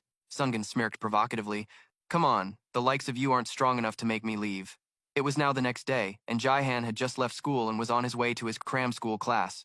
His feet were moving on instinct, but his mind couldn't stop replaying the conversation he'd had with Mr. Jae Huen that morning. Sir, is Sun absent today? I heard he's down with the flu. But he knew very well this was just an excuse. No way, there's no way an ability user, especially the successor of the Chunbu Mun clan, would get sick. That couldn't be true. Jaihan couldn't help but curse. That idiot. You must have gone to fight that dark summoner guy. The more he thought about it, the more anxious he became. Sunin's level was clearly lower than Hoan Sungon's, but then again, the people of Chunbu Mun weren't to be trifled with. There had to be higher-level masters in his clan. But since he didn't come to school, Jihan stopped walking and decisively made up his mind to go visit him. Before he did, he remembered to pull out his phone and make the necessary call. Meanwhile, Dung Suk was at home when her phone suddenly rang. The moment someone answered, Jaihan spoke up. Hello, Mom? Her voice sounded a bit suspicious due to her son's unusual call. Jaihan, is something wrong? He meekly asked for permission. I'm going to skip cram school today. The lecturing tone on the other end was immediate. What? What did you just say? Do you know how much money I spend for you to go to that class? I don't? But his reason made Dung Suk pause for a moment. It's because Sunin was sick and couldn't come to school today. Hearing this, her tone suddenly softened. Sunin? Jaihan explained honestly. Yes, so I'm going to go visit him. I'm on my way now since I have the time. After exchanging a few more words, the mother and son hung up. Okay, that's fine then. Yes, ma'am. Jaihan suddenly remembered the mystery surrounding his mother. That's right, her head was covered in scars, too. At the same time, he also recalled her strange behavior. She must be hiding something too. All these strange things piling up at once filled him with suspicion. Could it be that absolutely everything about the world he had been living in was all a lie? Jaehan pushed the wild thoughts from his mind and arrived in front of Sun In's ancient, traditional-style house. The doorbell chimed a few times melodically. After waiting for a while with no response, he hesitantly reached out to ring it again. This house is huge. Maybe I should just wait a little longer. Every time I see it, it looks so damn grand. Oh, right. They didn't even have a doorbell last year. Jaehan suddenly recalled the time they were in middle school uniforms. Even back then, Sunin didn't own a computer. I remember being the one who introduced him to games and computers. I could never figure out why his house didn't have any electronic devices. But now, I get it. 3 words lit up in his mind. Words, Kyon Ui Guan. I'm not exactly sure what it is, but it sounds like the clans and guilds for ability users you see in novels and games. A guild, an organization where people train together in special powers and skills. In English, they call it a guild. Perhaps this is why his family doesn't use any electronic devices. Even without the Chun Bu Mun family business, his family still has a dojang. This dojang teaches Taekyon, a traditional Korean martial art, and it's also the best Taekwondo dojang in the entire country. 5 Taekwondo champions have come from this very dojang. One of them is Sun In's father, and Sun In himself is the high school tournament champion. The sheer depth of Sun In's family history left Jaehan in awe. Any unlucky thief who accidentally broke into this house would be totally done for. This guy's family is seriously OP. Just then, a familiar female voice came through the intercom. Who is it? He quickly stepped closer to identify himself. Si Jiyoung? Hello, it's me, Jaeha. Is Sun In home? She tried to sound casual as she lied. Oh, hey kid. About that, Sun In is really sick, so... But before she could finish, Jihan cut her off bluntly. He was attacked by that Hoen Sungon guy, right? Just let me in. I know everything. Si Jaeyoung was speechless on the other end. A moment later, the heavy wooden gate slowly creaked open as she said, "Come in." Jihan slowly walked down the entrance path. Along the way, he saw a group of young men training diligently under the bright sun. He continued along a small gravel path that cut through a lush green lawn. As he got closer, at the end of the road, he suddenly saw Jaehoan's car, which had been waiting there for who knows how long. The woman dressed in a comfortable tracksuit was Sun In, the female Olympic Taekwondo champion with the power of the Cloud Ghost, from the Heavenly Will School, level 32. Jaehan hurried over to greet her. Long time no see. His instincts also took note of Sun In's power. This woman was level 32, a bit stronger than the male Sun In. She smiled and made small talk. Yeah, it's been about 2 months, hasn't it? He casually asked about his best friend. About that long. Where's Sun In? She turned decisively, signaling for him to follow her.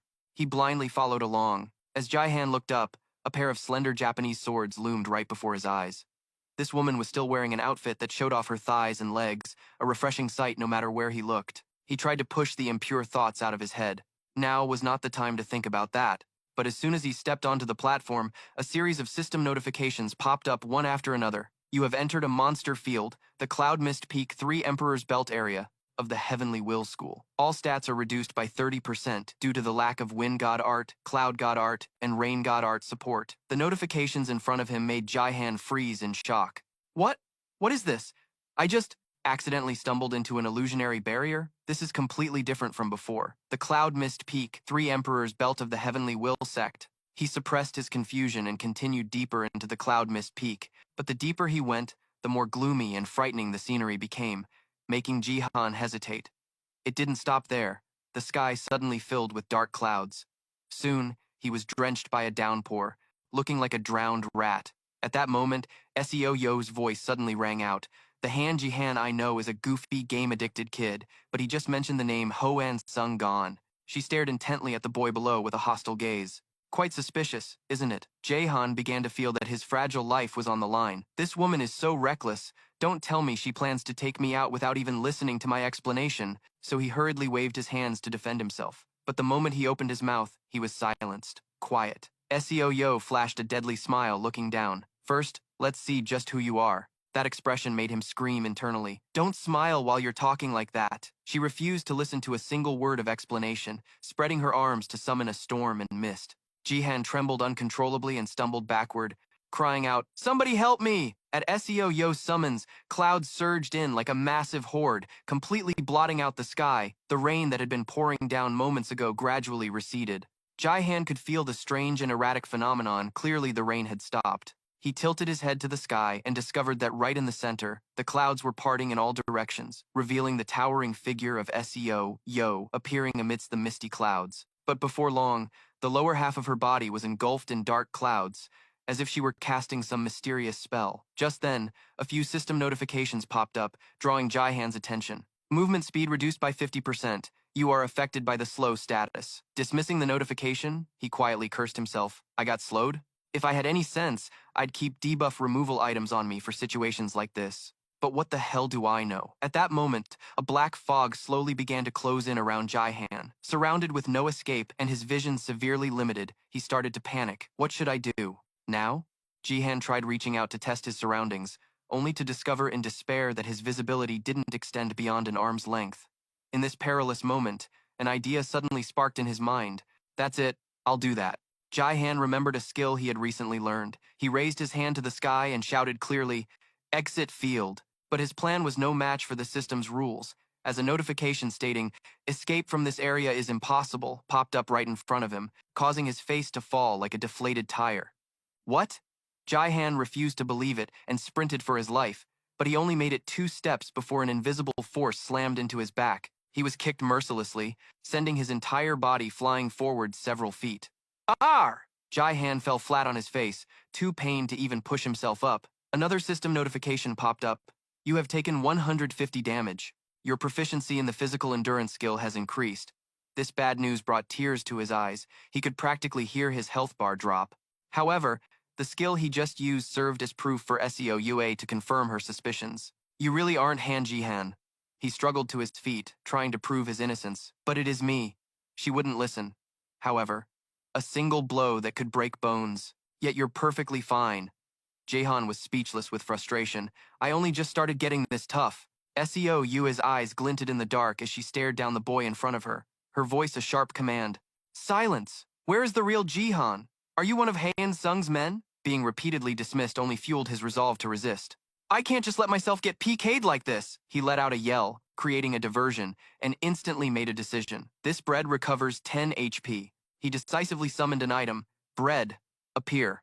Jai-Han started chomping down on the bread in his hand, performing an emergency heal. He calculated to himself that if he drank milk too, he could get his health up to 50 HP.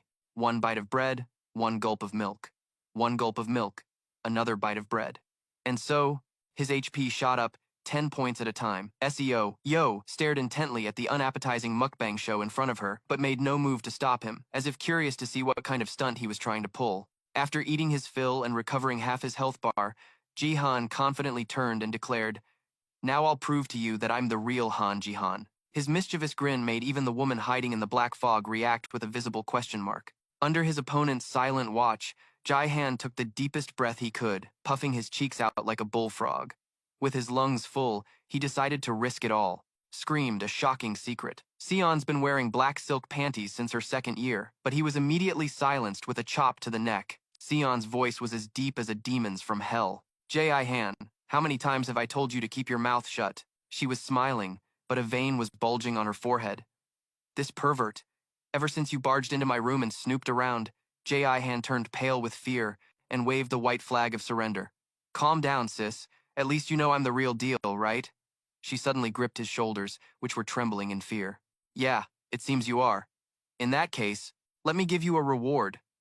Jai-Han stammered in refusal.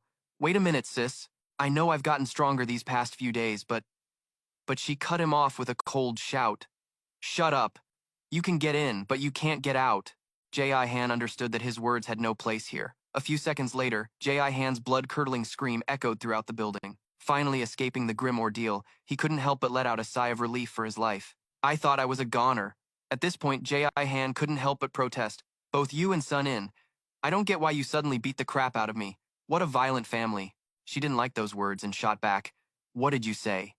If people hear you, they'll think I'm some kind of ogress. His foolishly honest nature showed itself once again.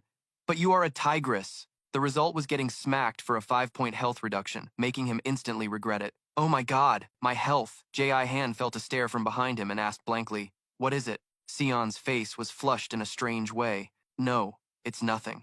A few seconds later, she suddenly approached him with a gentle demeanor. Hey Jae-han, listen, how about you go on a date with me? His first reaction was to groan inwardly. So creepy. Sion smiled and pinched the boy's cheek affectionately. What's wrong? Are you going to reject a beauty like me? The recent smack was still fresh in his mind, so he hesitantly refused.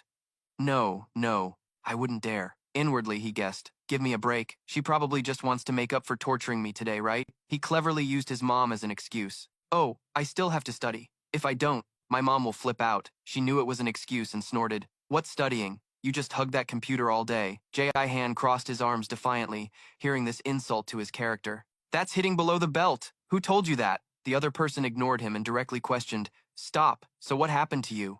He was a little surprised and asked, I already told Sun In. Hasn't he told you yet? Sion replied, even more confused. No, I don't know anything. He sighed, figuring it would take a while to explain again. According to him, I'm some kind of natural ability user or something. Hearing this, her jaw dropped in complete astonishment. What? A natural ability user? For real? How is that possible? Her reaction made Jae-han secretly suspicious. Her reaction was completely different from Sunin's. Sunin wasn't surprised at all, but he still calmly replied, How should I know? It just happened. Sion curiously probed the boy in front of her. So what's the ability? He answered honestly with one word, gamer. After that, they fell into absolute silence. A few seconds later, the conversation conveniently restarted. What? You mean you level up and stuff like that? Exactly. All kinds of XP, you got it. Sion still seemed unable to believe this news. How is that even possible? Jae-han repeated his friend's exact words. According to Sun In, it's because I grinded games day and night, so it happened. As soon as she heard that, she covered her mouth and giggled. Hearing the unrestrained laughter from the girl in front of him. Ha ha ha. Grinding games, a gamer ability. Oh my god. Ha ha ha. His expression was indescribably dark. Jae-han, beet red with embarrassment, reminded her, Hey, your laughing is making me super embarrassed. But she didn't even seem to care. I'm crying over here. Haha. After a moment, Sion finally stifled her laughter and commented, Listen, there aren't many natural ability users, and most of them are extremely powerful. These words were completely contrary to what he had heard, causing Jae-han to ask in shock, Really? Why is that? She slowly posed a question. You've been told about the training type ability users, right? He quickly replied, Yes. Only then did Sion calmly explain from a different angle. Training type ability users are people who have abilities in name only. In reality, they're just ordinary people who become strong through hard training. But natural ability users can also train. When they do, they have their innate ability plus the power from training, so it's only natural they're stronger. Jae-han clapped his hands loudly. So it's like stats in a game, like grinding XP to get good bonus points during character creation. Sion deadpanned, Why do you have to relate everything to games? Ah, I guess that's how you got that weird gamer ability. Unknowingly, they had stopped in front of a door. She pointed to the door behind her with a reminder. Anyway, you can ask Sun In for the details. He's in here. Hearing that, Jae-han's expression suddenly turned serious as he stared straight ahead. He politely knocked on the door, not forgetting to turn and ask, Aren't you coming in? Sion smiled and declined. No. Seeing this, Jae-han didn't press further. Okay.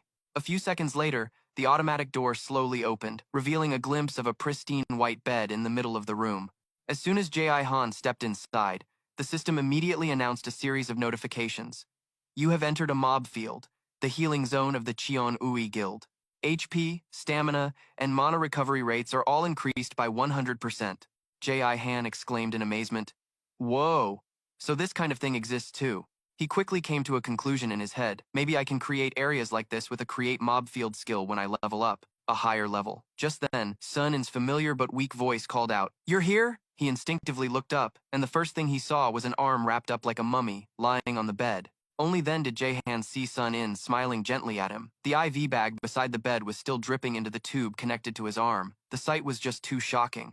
It left him stunned. It took him a few seconds to find his voice. This is unbelievable. Jae-chan then rushed to the bedside, yelling, Hey, is that all you can say to me? You're here? You jerk. Even in this state, Sun In tried to reassure him with a smile. Don't worry, man. It looks worse than it is. I don't think that guy Hoen Ek-sung was actually trying to kill me. But only a single word echoed in Jae-han's mind. Kill. Sun In had said it so casually. Kill or be killed. Is that how it works? He managed to say through gritted teeth. Seriously. Sun In frowned, giving a wry smile. I told you so. This dark world, Abyss, is far beyond anything you can imagine. People die here every single day. You either kill or you get killed. Jaehan's expression soured as he understood the meaning behind those words. So, that's why you told me not to come here? His friend just smiled without answering. A bitter feeling washed over Jaehan. He gripped the bed frame tightly, his determination solidifying. Sun In, my friend, almost, died just trying to protect me. My best friend, the one I've known since we were kids, got hurt because of me. Isn't that right? Sun In tried to relieve his friend's burden. No, it's not your fault. This area is under the clan's control. But Jaehan cut him off with a deep voice. Just stop. Hearing the resolve in his tone, Sun In could only sigh in silence, as a feeling suddenly overcame him, a feeling of helplessness and misery. I'm so angry, but I'm also a coward. I don't even know what Abyss is, but this can't go on. My friend got hurt because of me. Am I supposed to just do nothing?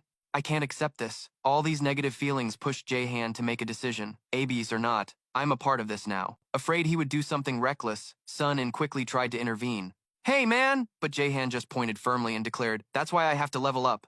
The determined look and serious expression on Jaehan's face left Sun In momentarily speechless. But a few seconds later, he burst out laughing until tears streamed down his face. Damn, dude, you look so serious just talking about leveling up. Ha ha ha. Sun In's reaction made Jae-chan feel both embarrassed and angry. I am being serious. Don't give me that attitude.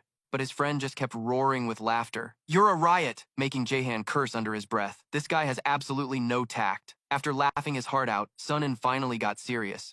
I'm 100% behind you leveling up, but stay out of this, okay? The elders have decided to take care of this problem, Jaehan asked with uncertainty. Elders? His friend kindly explained. Yeah, they're incredibly strong. Hoen Ek Zung was unexpectedly strong, but he's just one guy. He can't fight our entire sect alone. Jaehan felt somewhat relieved to hear that. Well, that's a relief. I guess I'll just focus on grinding levels. How long do you think until you're fully recovered? Sun In narrowed his eyes, estimating. About a month, I guess. Jae-chan then started worrying about his schoolwork. You think telling them you're sick is gonna cut it? His friend joked. Guess I should have said I got hit by a truck, huh? Suddenly, Jaehan's eyes darted to the side. He spotted a thick book resting on the nightstand. Curious, he stepped closer to get a better look. Hey, what's this book? Oh, that? It's a book from... Before Sun In could finish his sentence, Jaehan's hand was already on the cover. A bright blue notification window popped up instantly. You have acquired a book. Skill book. Soul Flame Spirit Return Art. Would you like to learn this skill? Jaehan, however, was just staring blankly and mumbling to himself. Guak. Shi. Peng. He stared intently at the system's choice prompt. Would you like to learn this skill? Yes. No. Seeing Jaehan frozen in place, Sun In asked with suspicion. What is it? Startled, Jaehan quickly turned to test the waters. Is this book important? Although he didn't understand what was going on, Sun In still confirmed it decisively. Yeah, it is. We got that book from the Soulburn sect. We had a martial arts exchange with them a while back. Jaehan asked in confusion. A martial arts exchange? I thought these were supposed to be secret sect techniques. Sun In generously explained the core of the matter. We don't trade our ultimate techniques, but exchanging basic skills isn't a problem. It benefits both sides. Jae-chan nodded, getting it. Oh, okay, then. He excitedly asked for permission. Hey, can I learn it? The abrupt request surprised Sun In a little. What? How could you learn it? To learn it, you first need to know an art called the Soulburn Spirit Art. It's a special internal energy technique that only disciples of the Soulburn sect are allowed to learn. We only got this book for research purposes. The theories within it, we can't actually learn the art itself. Sun In then slowed down his explanation. So, there's something called internal energy cultivation. Essentially, the world is filled with a form of energy called ki, and internal arts are techniques to accumulate that energy inside the body. This ki is called mana in the West, or chakras in the East. In Tower of God, it's called shinsu. People utilize this ki in various ways, but in martial arts, it's channeled through internal energy cultivation. Jaehan finally had a chance to chime in with what he knew. Oh, I've heard about this. There are different kinds of internal arts, and if you learn two incompatible types, you can get ki deviation, right? Sun In was a little surprised by his friend's knowledge on the subject. Yeah, exactly. Let me guess, you got that from a game? Jaehan felt a pang of guilt, but confirmed. Yeah, a martial arts game. Seeing how eager his friend was, Sun In generously agreed. Go ahead and give it a try if you want, but I'm telling you, it's not gonna work. Jaehan excitedly. Sun In managed to jump in and ask, what would happen if the book disappeared? Jihan was starting to get a headache from the countless questions. It's just a copy, so it's not a problem, but it can't be taken outside. If the contents of this book got out, how could my family face the soul-burning sect? Why do you keep asking? Do you think you'll level up just by learning it? Jihan completely ignored that question and got down to business. Like this, I guess? Then he decisively pressed the agree button on the left side of the screen. Instantly, the skill book was clearly displayed before his eyes, which somewhat startled him. That's right, because I'm a game character. I can learn new skills through skill books. I can't believe I didn't think of this, but it's not that strange, really. Just when it seemed like everything was going smoothly, who would have guessed? The system displayed a notification. You cannot learn this skill. Required INT 15 plus. Required WIS 15 plus. Jihan was rejected, but it only made him more excited. So there are even stat requirements. It's getting more and more like a real game. My current level is 7. I have 15 points I haven't allocated yet. My INT and WIS are currently 8 and 9, respectively. If I allocate enough to meet the requirements, I'll still have 2 points left. Satisfied, he began the process. At the system screen with delight, his unusual actions made Sun In unable to contain his curiosity. Hey, what are you doing? But Jihan just cleared his throat reassuringly. Just calm down. He repeatedly pressed the increase point button on the attribute panel to add points to INT and WIS. Before long, Jihan turned and announced gleefully, "It's done. Watch this. I'm learning the secret technique right now." As he spoke, he pressed the agree button one more time. As soon as the action was completed, a light so blinding he couldn't open his eyes flashed before him. At the same time, the system echoed with good news. You have learned the skill Soul Burning Spirit Recovery Art. Active, level 1 healing spell, based on burning the soul. With a soul stone, it restores 50 MP and removes diseases and status effects. Without a soul stone, it restores 50 HP and removes diseases and status effects. At that very moment, the skill book resting on the table suddenly transformed into golden particles of light that shot up into the air. Jihan was immersed in the magical feeling that the surrounding fragments of light brought him. I can feel the knowledge pouring into me. This is the soul-burning spirit recovery art. I'm confident I can cast this spell perfectly now. The indescribably magical scene before him caused Sun In to stammer in shock. What was that? But Jihan just proudly slammed his hand on the bed frame and announced with a loud laugh, "Oh, you unenlightened one, worship this immortal. That's right, throughout heaven and earth, I alone am the honored one. Han Jihan, the one and only barbarian gamer, is here." Under his friend's utterly dumbfounded gaze, Jihan kindly began to explain in detail. Since you're not even a newbie yet, I'll explain it so you can understand.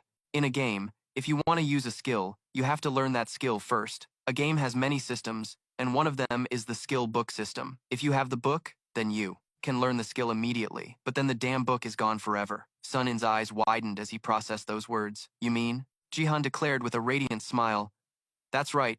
I've learned the soul-burning spirit recovery art, so the book is gone. He judged, half believing and half doubting. That's insane. Having just learned a new skill, he decided to dedicate its first use to Sun In. Besides, I can do this now too.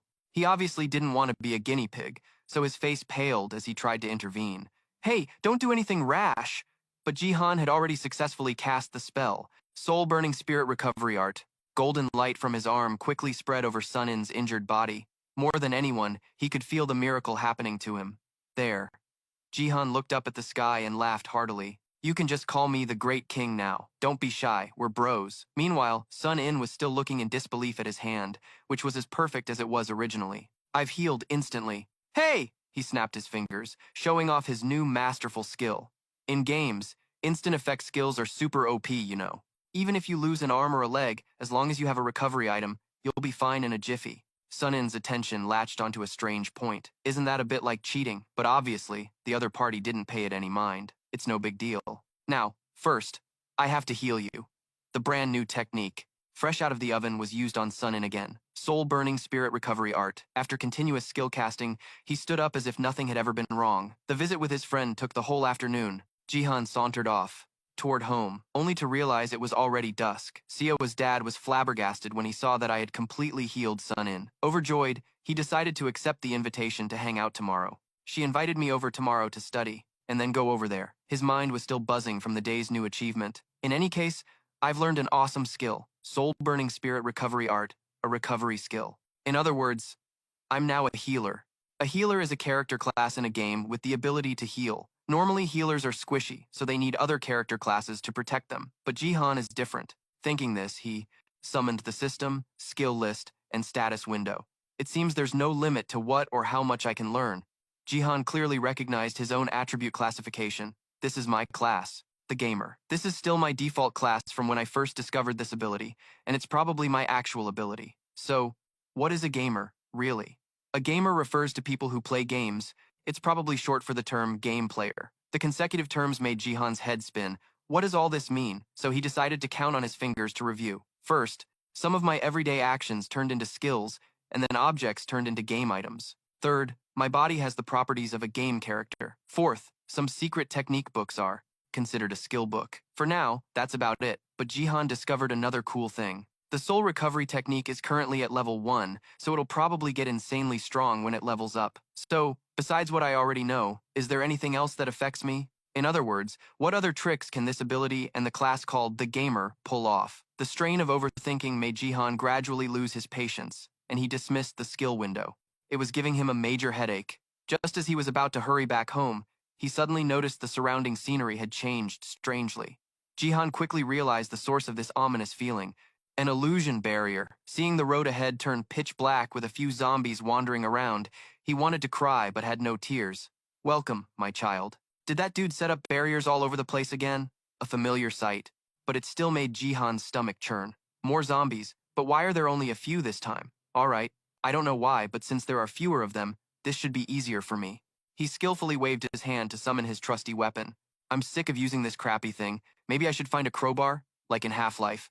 I'll worry about that later. Hello, my little angels. Jihan took a running start and charged straight at the nearby bald zombie. Smash! He swung the club in a devastating arc right into the zombie's gut. Its health bar was nearly wiped out. The force of the blow made Jihan's hands tremble slightly, but in his mind he was filled with a rush of excitement. Even without a critical hit, that packed a serious punch. Did I get a damage bonus from charging? He then landed another blow, causing the zombie to double over to the ground. Smash. Seeing it unable to get back up, Jihan thought confidently to himself. 4 smashes and these guys are out of the game. Just then, the zombie's ashen hands began to grope at his feet without him even realizing it. The moment it grabbed his leg, it opened its mouth to bite, making Jihan shriek like a banshee. His panic quickly morphed into pure rage. He furiously kicked its jaw clean off and yelled, "You son of a B times ch! This damn zombie!" Taking this one down left Jihan completely winded. He quickly checked his status. The pain in his leg was gone, but he'd lost a whopping 20 HP. Looks like I'm still a bit out of my league, but he forced himself to get back in the zone and fight monsters. If I want to level up, I have to farm these things. He could feel his body gradually losing stamina. Even for a game character, fighting hand-to-hand like this was a bit overwhelming. Is there a way to take these guys down without letting them bite me? Just then, a very viable tactic popped into Jihan's head. That's right.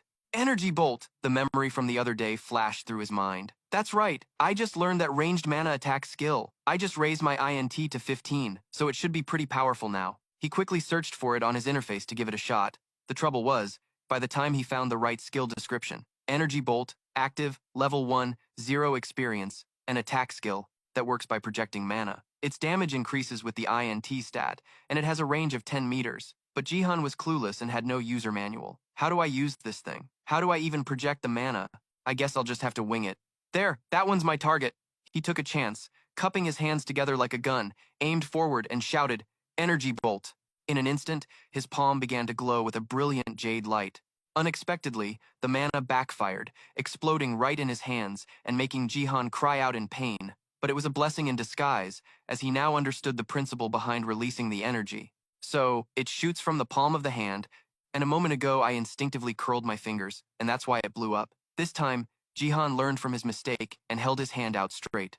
With that settled, he aimed directly at his target and confidently chanted, "Energy Bolt." Immediately after, a brilliant orb of mana was successfully fired, shooting forward like a rocket. The mana bullet from Jihan's palm flew straight toward the female zombie, staggering toward him. It had absolutely no survival instincts, only screeching when the projectile struck and exploded on its body, but it was too late. Seeing the female zombie fall to the ground, he cheered with delight. Sweet! From this, Jihan also got a rough estimate of this energy's power. At the very least, this mana blast is powerful enough to knock them down. He then moved closer to inspect his reward. It seems one concentrated blast is enough to kill it. I've got plenty of mana to spare. Seeing the zombie struggling to get back up, Jihan fired another blast as a finishing move. Energy Bolt. Even though it was lying flat on the ground, he couldn't resist a taunt. This zombie is pathetically weak. but that only made Jihan's fighting spirit burn even hotter. I'm going to have a blast farming these things. He eagerly grabbed his baseball bat and started relentlessly beating the zombie. It couldn't even fight back as its health bar dropped to rock bottom. A moment later, the zombie disintegrated into black dust and vanished. Jihan had learned a new combat strategy. Now I've got a system down. First, I use Energy Bolt to knock them down, then I rush in and finish them off before they can get up. At that moment, he suddenly spotted a small, sparkling stone at his feet. On instinct, Jihan bent down to pick it up. Weird. Did that zombie just drop loot? He had a vague realization. In games, it's normal for monsters to drop items when they're defeated. But even if I have the gamer's ability, this is still the real world, isn't it? The moment he held the purple stone in his hand, a system window popped up and stole the show. You have obtained an item, Soul Stone. The tiny stone in his hand instantly caused Jihan to shout in amazement. I can't believe it! A soul stone! He quickly racked his brain for memories of the soul-burning technique. If I remember correctly, he completely forgot about the surrounding zombies and shouted in pure amazement. This is the item used for the soul recovery technique. These zombies can drop them too? I'm completely stunned. It wasn't until a zombie ran in his direction that Jihan snapped out of it and realized the trouble. He temporarily stored the spirit stone in the Yang map and resumed fighting. He decided to grind a few levels first. Having condensed his energy from before, the mana in Jihan's hand was released with incredible ease. Energy Bolt. The projectile struck the target in front of him dead on, causing the zombie to stagger. He immediately swung his club, landing a flurry of blows on it. The zombie met the same fate as its companion from before, completely turning into black bones and vanishing. This time, the system registered it as a success. You have gained a level. This gave Jihan even more motivation to go smash monsters. The sound of explosions mixed with desperate cries of battle now filled the entire illusionary space. Hearing the familiar notification ring in his ear, you have gained a level. Jihan, completely exhausted, let out a breath. He plopped down on the ground and sighed with deep satisfaction. I've cleared out the whole damn area. Let's check the stat points. Let's see here. Just as he finished speaking, a new message board popped up right in front of him. You have received the title, Apprentice Zombie Hunter. Jihan's face went blank, his expression becoming incredibly hard to read. He was no stranger to this kind of title notification. Titles. In the game, there's a reputation system. This system allows gamers to gain special abilities by equipping a certain title, which is earned by meeting specific conditions. For example, if you kill 100 bugs in the game, you can get the Bug Exterminator title, but I never expected to get a title myself. Since it was the first title he'd ever earned, Jihan was a little curious and decided to check it out. Let's see. The details were clearly displayed on the notification board. Apprentice Zombie Hunter. You have a hobby and a special talent for hunting and killing zombies. Become a zombie hunter and wipe them all out. Increases damage by 30 points and defense by 30 points against zombies. All stats +5 when dealing with zombies. The stats made him click his tongue in praise. Wow, the description sounds pretty sweet. Did Gaia create this thing? Either way, this ability is seriously imba. It already adds 30 points to attack and defense, and on top of that, another 5 points to every stat. This must be a sign from the heavens telling me to go purify these zombies. I'll equip it right now. What's there to think about? Instantly, above his head, a glowing line of text appeared over Jihan's head. Apprentice Zombie Hunter. The gamer level 9 Han Jihan. He spread his arms wide, immersing himself in the new energy flowing through every inch of his being. The surrounding energy gradually dissipated as Jihan's eyes snapped open, feeling the power surging through his body. He let out a heavy breath and scanned his surroundings. Now that I've farmed all the zombies, I guess I'll head back. Exit the monster zone. After all that turmoil, Jihan finally returned to his warm home. I'm home. So many things had happened in one day that he'd lost all track of time, feeling like it had been a whole week since he'd left, even though he was just hanging around the house this morning. Dung, Suk's voice echoed from the living room. You're back? He cautiously stepped inside and looked around. Yes, I'm a little late, but her attitude was what was strange. Mom didn't even bother to look at me. Dung Suk didn't glance at her son, only asking casually, Is Sung Il okay? Jihan nodded slightly and reported, He's fine. In a few days he'll be showing his face around here again. Just when he thought he'd gotten away with it, she suddenly asked, as if by chance. Really? He stopped in his tracks, instinctively looking at Dung Suc, a question mark above Mom's head. My ability is very accurate. Could it be that Mom has a secret I don't know about? What if there's a reason I can't see her level? Jihan decided not to dig into her secret for now, so he decisively turned to leave. I'm going to my room, Dung Suc asked with concern. Okay, have you eaten anything? He just mumbled a yes to get by. Yes, I have. As soon as he got to his room, he stripped off his outer shirt and fell into his comfortable chair. By the time he realized it, he saw his computer screen was already on. Oops, I turned it on out of habit. Jihan stared blankly at the all-too-familiar device in front of him, a vague, uncertain feeling suddenly welling up in his eyes. What am I going to do from now on? A new day began with ideal weather, clear blue skies, and bright golden sunshine. In the classroom, everyone was laughing and joking around, except for Jian, who was lost in his own thoughts with his chin in his hand. Just then, the teacher, Jai Hun, pushed the door open and loudly demanded the class be quiet, then turned to call on Yu Jin, the class president. She shot up from her seat and shouted, "Attention!" The familiar routine at the start of class proceeded as usual. "Good morning, teacher." "Good morning, class." But Jai Han noticed a faint figure standing outside the door. Jai Hun then opened his mouth to announce the news. "We have a new transfer student today. She had to move here due to family circumstances." Ara quickly raised her hand and asked curiously, "Excuse me, teacher, is it a boy?" The answer he gave split the class into two extremes. "It's a girl." Jai Han was secretly thrilled but tried to act cool. Boys are such simple-minded creatures. After the introduction, teacher Jai Hun called out, "You can come in." He instinctively looked towards the door, wanting to see what the new student looked like, but as the familiar figure slowly came into view, sweat started to pour down his face. Her unmistakable red hair flowed with the new student's steps. Jai Han now knew there was only one answer, and his face turned deathly pale. The girl standing on the podium was indeed Kwon Xin Dung. Even though she was in a different uniform, Jai Han could never mistake the delicate face standing on that podium. Kwon Xin Dung, her sudden, unannounced appearance made him tremble uncontrollably. "Why is she here?" Jai Hun turned to the new student and prompted her, "Please introduce yourself." She bowed slightly and politely stated her name. "I'm Kwon Xin Dung. I transferred here due to family matters. I hope, with the help of his classmates." He directly assigned a seat to Xin Dung. "You can sit at that desk in the back." Jahan heard the footsteps getting closer, and his heart pounded faster as if it were about to jump out of his chest. What was bound to happen, happened. Their eyes accidentally met, and he felt his heart nearly stop, but Xin Dung only glanced at him for a few seconds before looking away, as if she hadn't noticed anything. Jahan trembled and lowered his head, not daring to face her, but she quickly walked past his seat without a single word of greeting. Her act of ignoring him completely baffled Jahan. Doesn't she notice me? Maybe she doesn't even remember who I am. The fact that she paid him no mind made him feel an odd sense of frustration, like punching cotton. This is so weird. Why is it that besides me, no one else is paying any attention to her? New transfer students always get noticed, especially with her looks. There must be a reason for this.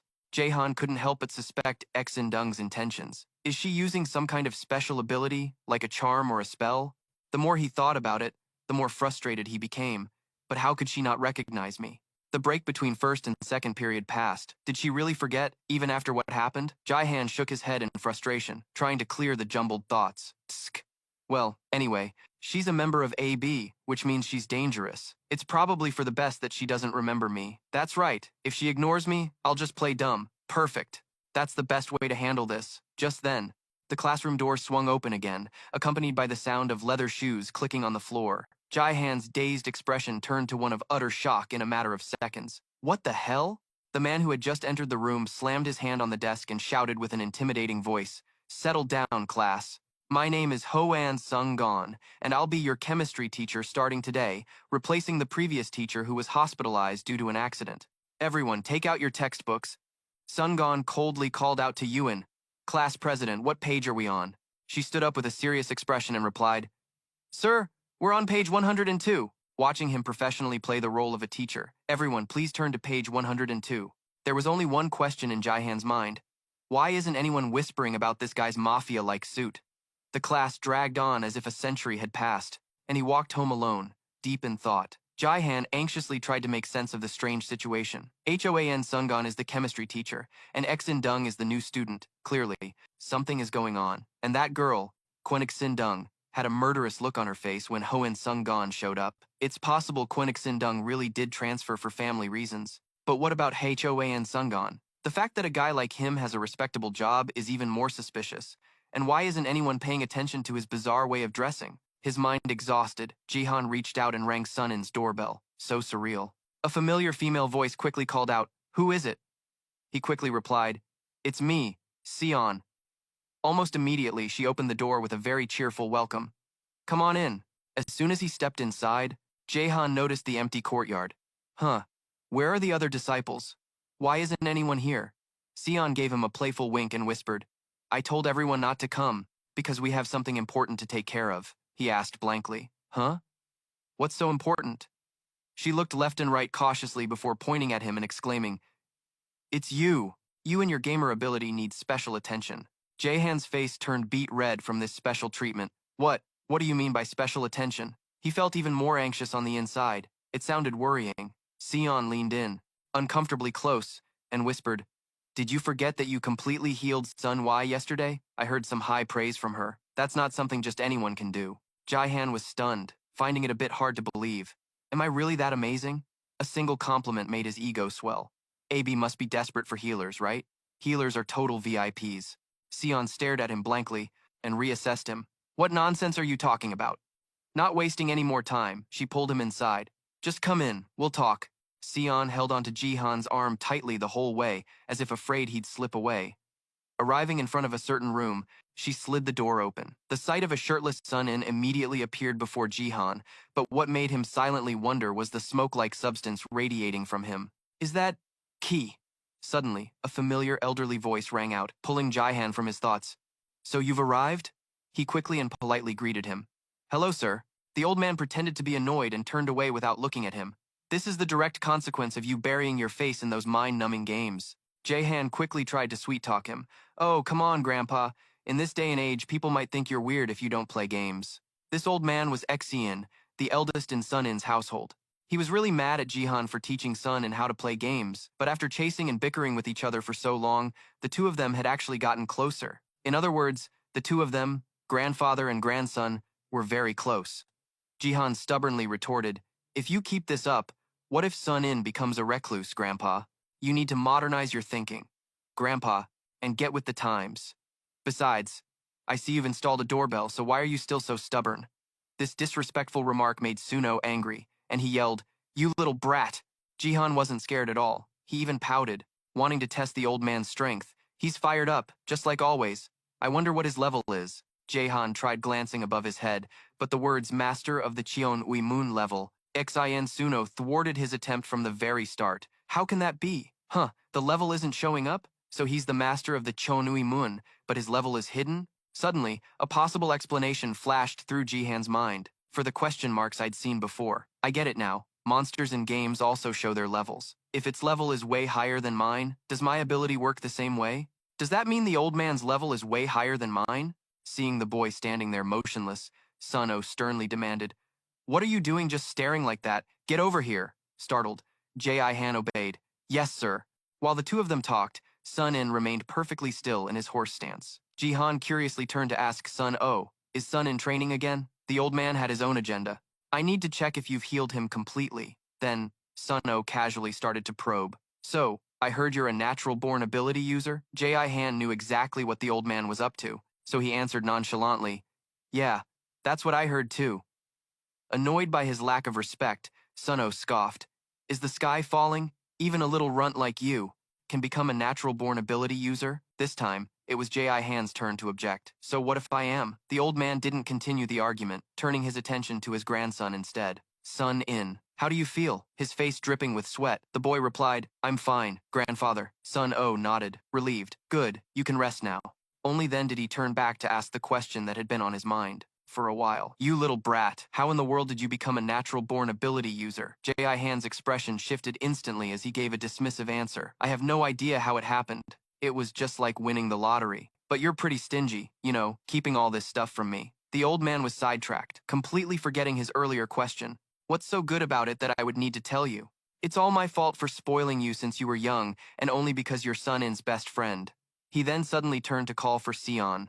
She answered at once, Yes, grandfather, and received her orders. Bring it out. Sion swiftly headed out as commanded. Sun-O seized the opportunity to probe further.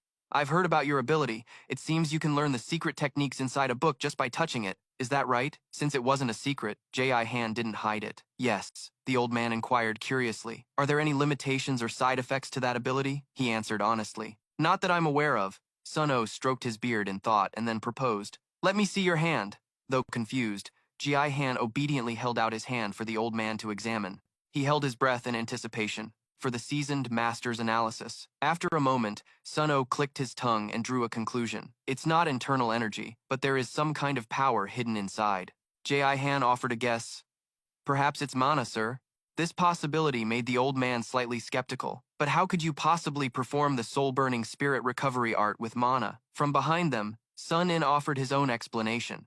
I think it's due to the unique nature of his ability. Sun-Oh's eyes narrowed, understanding the implication. Are you saying the world itself is empowering the boy's ability? Sun-In smiled, confirming the unbelievable theory. It appears so, yes. The old man nodded, appearing to understand everything completely. I see. If that's the case, then the boy's ability must be heaven tier. Among them, only J.I. Han was a novice, completely clueless about it all. Heaven tier? Sun-In kindly explained it to his friend. My sect categorizes abilities into 5 tiers: heaven, immortal, demon, spirit, and human. But no one has ever reached the heaven tier before. It dawned on him, and he made a rather unimpressed remark. For real? Sounds pretty neat. Just then, Sejong returned, carrying a box that looked incredibly heavy. J.I. Han gave her a thumbs up. Wow, you're strong. I would have tapped out if I had to carry that. For his honesty, he was rewarded with the box being dropped right on his foot. Sun-In and his grandfather could only watch silently as J.I. Han hopped around in pain. Ow, my foot! The box was a mysterious paper container sealed with strange, swirling patterns. His increasingly sharp senses allowed J.I. Han to realize this was no ordinary item. I can feel a strange energy coming from that box. I can't believe I can even sense energy now. Every day that passes, I discover another part of the genius within me. After Sejong helped him open the box, 2 thick books came into view. Before him, the Heavenly Will Mind, Art, and the Breath Control Technique. J.I. Han leaned in curiously, asking, "What are these?" She proudly presented the family treasures. They're the fundamental mind and martial arts of our sect. Outsiders can learn them, but obviously, we don't teach just anyone. He astutely came to a simple conclusion. So, they're really valuable, right? To which he received a firm confirmation. They are. Sion bent down slightly to retrieve the 2 books. Let's see now. Her loose-fitting top betrayed her, gaping open to reveal an extremely stimulating sight. J.I. Han's face turned bright red, but he couldn't bring himself to look away. She should really dress more carefully, right? Why isn't the old man complaining about this? He thought. Meanwhile, she was completely oblivious. Here you go. Trying to act like he was. Okay, he turned and asked. Right, so what now? Sun-Oh then made an unbelievable request. Try to learn them. I know everything you've said is true, but I want to see for myself how you utilize your ability. Go ahead and learn from those books for me. J.I. Han was apprehensive, needing a guarantee from the owner of these family treasures. If the books get destroyed, you can't hold me responsible, okay? The old man nodded curtly. Don't worry, they're just copies. Hearing that, the boy no longer had any reservations and readily agreed. I guess they're no different from textbooks then.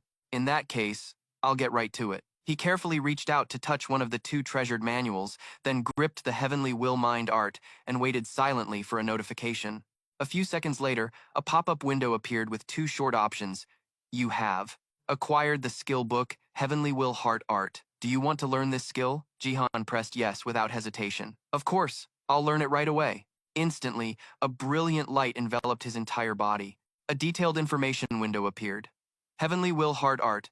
Active and passive, the fundamental internal energy art of the Heavenly Will clan, a technique that purifies ki, allowing the user to freely circulate their energy, and surpass the limits of an ordinary person. The amount of growth depends on the amount of ki stored. Jihan could clearly feel a change in his own memories. This internal energy art was being etched into his subconscious. I guarantee it's just as OP as my gamer ability. Except for the luck stat, all my other stats increased by 10. One really broken thing is that as my mana increases, so do the stat points. I can't believe training an internal art increases my mana without having to grind levels. What an imba skill. Did I really obtain this ability? Sunday. Oh, witnessed this firsthand, his doubts completely vanishing. The book really disappeared. Not only that, but I can also sense the aura of our clan emanating from you. Hearing Sun-Oh's command, give the boy the other book too. Sion took out the remaining book and handed it to Jihan. Other than the different technique name, the exact same notification appeared again.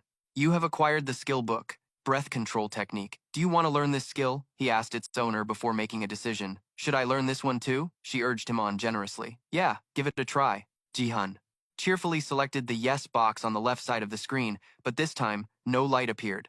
Instead, a red warning popped up. You may suffer adverse effects if you learn this skill while already knowing. Heavenly Will Heart Art. Do you want to learn this skill? he immediately shared the unexpected news. There's a notification saying I might suffer adverse effects if I learn it, causing Sion's jaw to drop. What? What do you mean? Jihan didn't answer right away, instead turning to her with a question. Oh, right, Sion.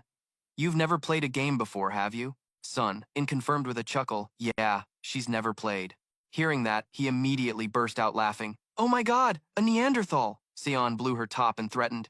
You got a death wish, kid? Jihan quickly shrank back and said, no ma'am. Then he began to explain the mechanics of the game system. It's like this. There's a notification system that gives me information in certain situations. It looks like this. For example, when I perform an action, it tells me whether that action will have a good or bad outcome. This amazing function made Sun O praise it. That's quite useful. So, what exactly did this system notify you about? Jihan looked at the window again and relayed, it says I may suffer adverse effects if I learn this skill while already knowing Heavenly Will Hard Art. The old man suddenly stroked his chin slyly, staring at the young man, like he was a precious treasure. Just as I thought, your ability is not simple at all. You're saying it warned you that the two internal arts are incompatible. After saying that, he turned and gestured.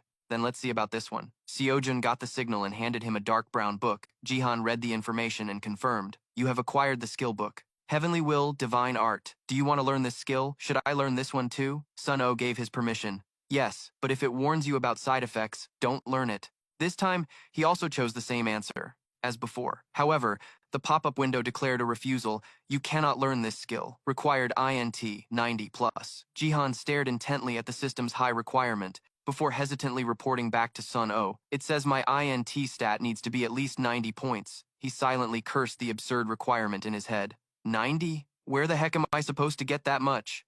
And this isn't a hard art, it's a divine art. It must be a top-tier skill compared to the last two. The old man was stunned, not understanding the foreign term he'd just heard. INT? What is that? Jihan patiently made a comparison that was as easy to understand as possible. A gamer's abilities are expressed through numerical values. For example, if you have 1 point in strength, you can lift a small pebble. But if you have 100 points, you could easily lift a huge boulder. Sun-O's head was spinning a little due to his limited knowledge in this area. It seems I'll have to learn a bit about games to fully understand your ability. The boy took the opportunity to entice him. Why don't you use this chance to learn to play games, Grandpa? I know some new martial arts games that just came out. Legend of the Green Forest, Stinky Armpit Swordsman. The mere mention of those headache-inducing names made the old man want to run. All right. But if you increase your INT stat, do you actually get smarter? Jihan smiled confidently and reported, yes, it seems so. Sun-O clicked, his tongue in amazement. A very strange ability indeed. But I now understand how your ability works. It's what's known as a late bloomer type. This time, it was the boy's turn to be the clueless student. A late bloomer? The old man generously shared his knowledge with the teenager. Among natural abilities, some are extremely powerful from the very beginning, but there are also abilities that can develop with unlimited potential, just like yours. Seojun, give the boy the other books. Jihan instinctively took the 2 thick books, but Seon reached out again to hand him one more. Here's another. Then, in a stern voice, she commanded, learn them all. He worried for his soon-to-be overloaded brain. Can I really just learn all of these? Huh? Sun-O understood his hesitation and reassured him gently.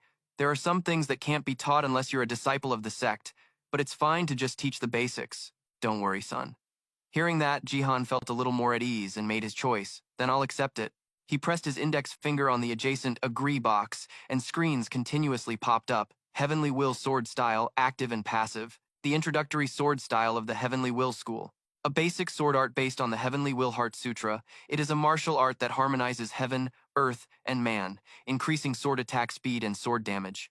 A passive increase of 10. You can now manifest ki energy, increasing damage by 20 after learning the Heavenly Will Heart Sutra. Heavenly Will Fist Style, Active and Passive, the introductory fist style of the Heavenly Will School based on the Heavenly Will Heart Sutra.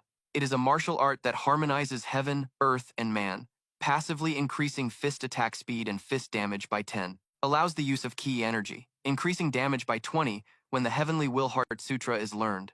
Heavenly Will Footwork, Active and Passive. The introductory footwork of the Heavenly Will School, based on the Heavenly Will Heart Sutra, passively increasing movement speed by 5. Increases movement speed by 50 when using a speed boost. An additional 5 when the Heavenly Will Heart Sutra is learned. Heavenly Will External Key Technique, Passive. The introductory external technique of the Heavenly Will School based on the Heavenly Will Heart Sutra increases the body's strength and defense and raises the strength stat, DEX, and VIT passively by 10, and increases VIT health recovery and stamina recovery by 10. A series of stats shot up like a kite in the wind, making Jihan laugh like a madman in delight. These are all awesome skills, holy cow. Finally, the summary window appeared. You have learned all the basic techniques of the Heavenly Will School. Skill set bonus, strength, VIT, dex, and INT increased by 2 points. He sighed to himself in satisfaction. Getting a freebie really paid off. Now my basic stats have increased nicely. Sunu, standing beside him, noticed the change in Jihan's expression and asked, "How did it go?" Jihan scratched his face and summarized, "I've gotten a lot stronger." The old man was genuinely impressed. That was quite an eye-opener. It seems you can use the techniques immediately after learning them. What a strange ability. It is strange indeed, but Jihan waved his hand dismissively. In a game, that's pretty normal, you know? By now, Sunu could somewhat understand that overpowered ability. From what I understand, you learn various martial arts in a form called skills, and these skills have levels. Is that right? He casually explained further. Yes, some people call it a leveling system. The more you use a skill, the higher its level gets, and the stronger the skill becomes. I'll give you a demonstration. Right after that, he waved his hand to summon his inventory and took out a weather-beaten baseball bat. Sunu's sharp eyes widened in amazement, and then he saw Jihan swing it powerfully down onto the green lawn. At his feet, it left a crater several inches deep, clearly showing the mud underneath. Only then did Jihan stroke the bat with a look of great appreciation. I have a skill called Mace Master, and I've leveled it up. So when I use blunt weapons, they do more damage, just like I showed you. At that moment, Sunu was already considering the next step for him, for such a special ability. All right, come by tomorrow. I'll have a talk with your mother. Jihan's face went blank as he quickly analyzed the situation in his head. Wait, what are you going to talk about? Is my mom a superpowered individual too? Just as I suspected, he looked dumbfounded, not seeming too willing. Although you told me to come over. But Sunu cut him off. Are you going to say you won't train? Jihan lowered his head and pouted. He protested. I don't really need to train, you know. If I just use my skills, they'll level up on their own. He even wondered if the old man didn't truly understand his ability. As if hearing his thoughts, the old man frowned and stated gravely, "That's not it. Even if you've mastered the basic principles of martial arts, you can't get any stronger that way. No matter how diligently you train your skills, they'll be useless without real combat experience. That's why I told you to come here to train, understand?" Those words, Sunu's warning echoed endlessly in Jihan's mind. No matter how diligently you train your skills, they'll be useless without real combat experience. That's why I told you to come here to train, made his every movement sluggish, and his face darkened. What the old man said was actually very simple. He told me to improve both my gamer abilities and my life experience. Together. For example, the hands of StarCraft players move so fast you can't even see them clearly. In other words, their control is incredible. And the professional gamers make a living by playing games. Their life experience comes from competing in tournaments and testing their skills. Jihan's eyes also closed heavily. I know that practice and real experience are two completely different things. He said he would teach me both, which means he must really care about me. The dark street echoed with his weary sigh, wondering what his mom would say when he got home. The moment he accidentally mentioned Dung Suk, Jihan's thoughts immediately shifted. Would mom let me train at the dojang at Sanil's place? There's one more thing I really want to know. A question Jihan had been suppressing for a long time suddenly surfaced. What is mom's level? Curiosity made him stop in his tracks, lost in thought. It's obvious mom is hiding something, but unless she brings it up first, I don't think I should be the one to ask. Or should I just ask her straight up? Ugh, my head hurts.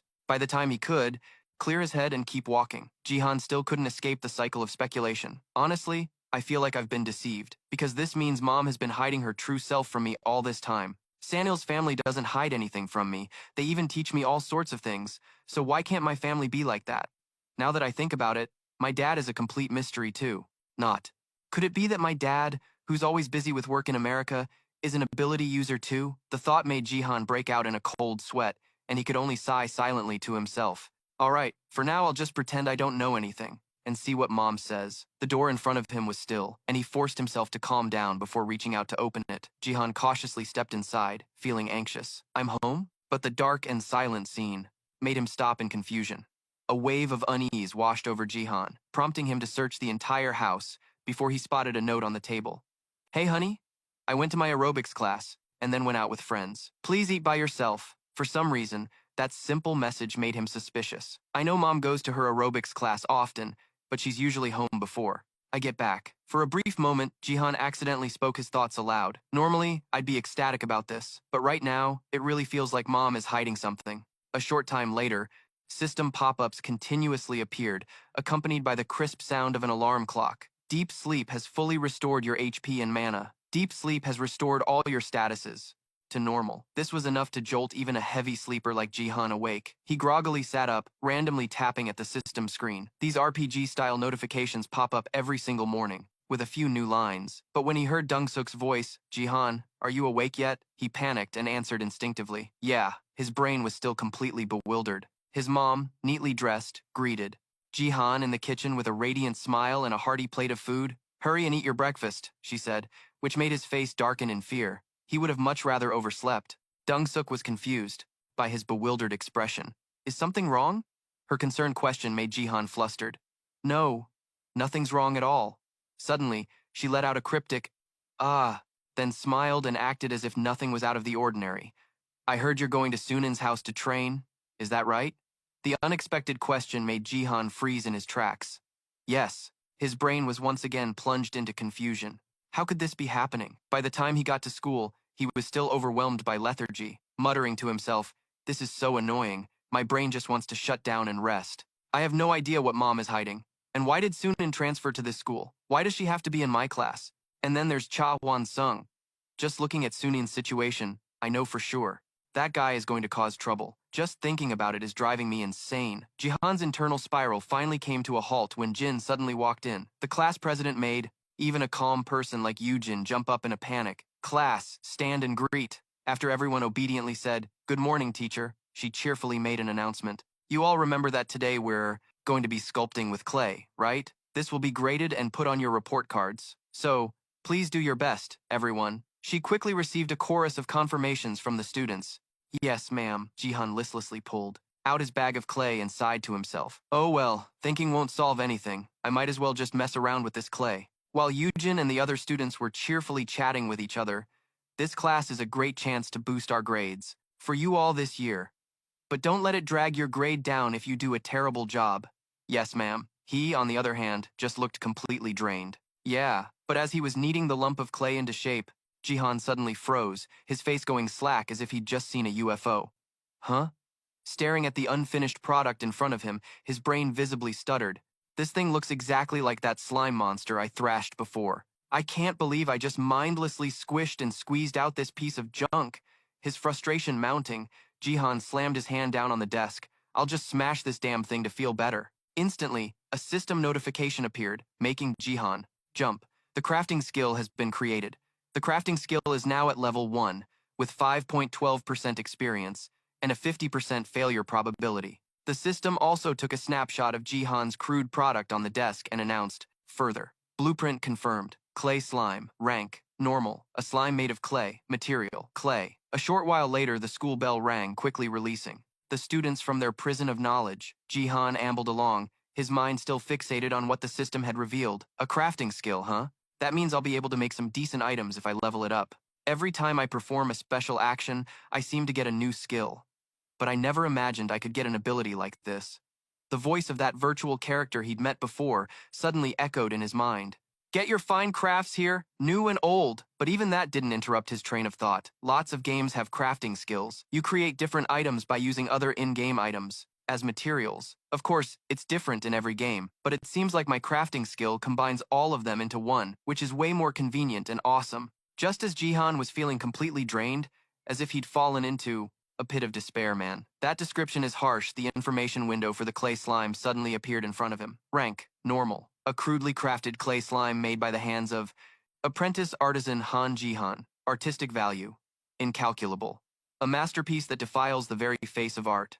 This caused Jihan's already bad mood to plummet straight to rock bottom without any breaks. Son of a, is this thing dissing me? He decided to just shelve that thought for now. It wasn't until his brain gave him a nudge that he seemed to snap back to reality. But I figured out what I need to do. I need to acquire more skills that aren't active, but passive. A sudden flood of thoughts washed over him, pulling Jihan from reality. Active skills are the ones you have to consciously use, every time. Spells will take some time and mana. Passive skills are skills that constantly affect you, don't cost mana, and don't need to be activated separately.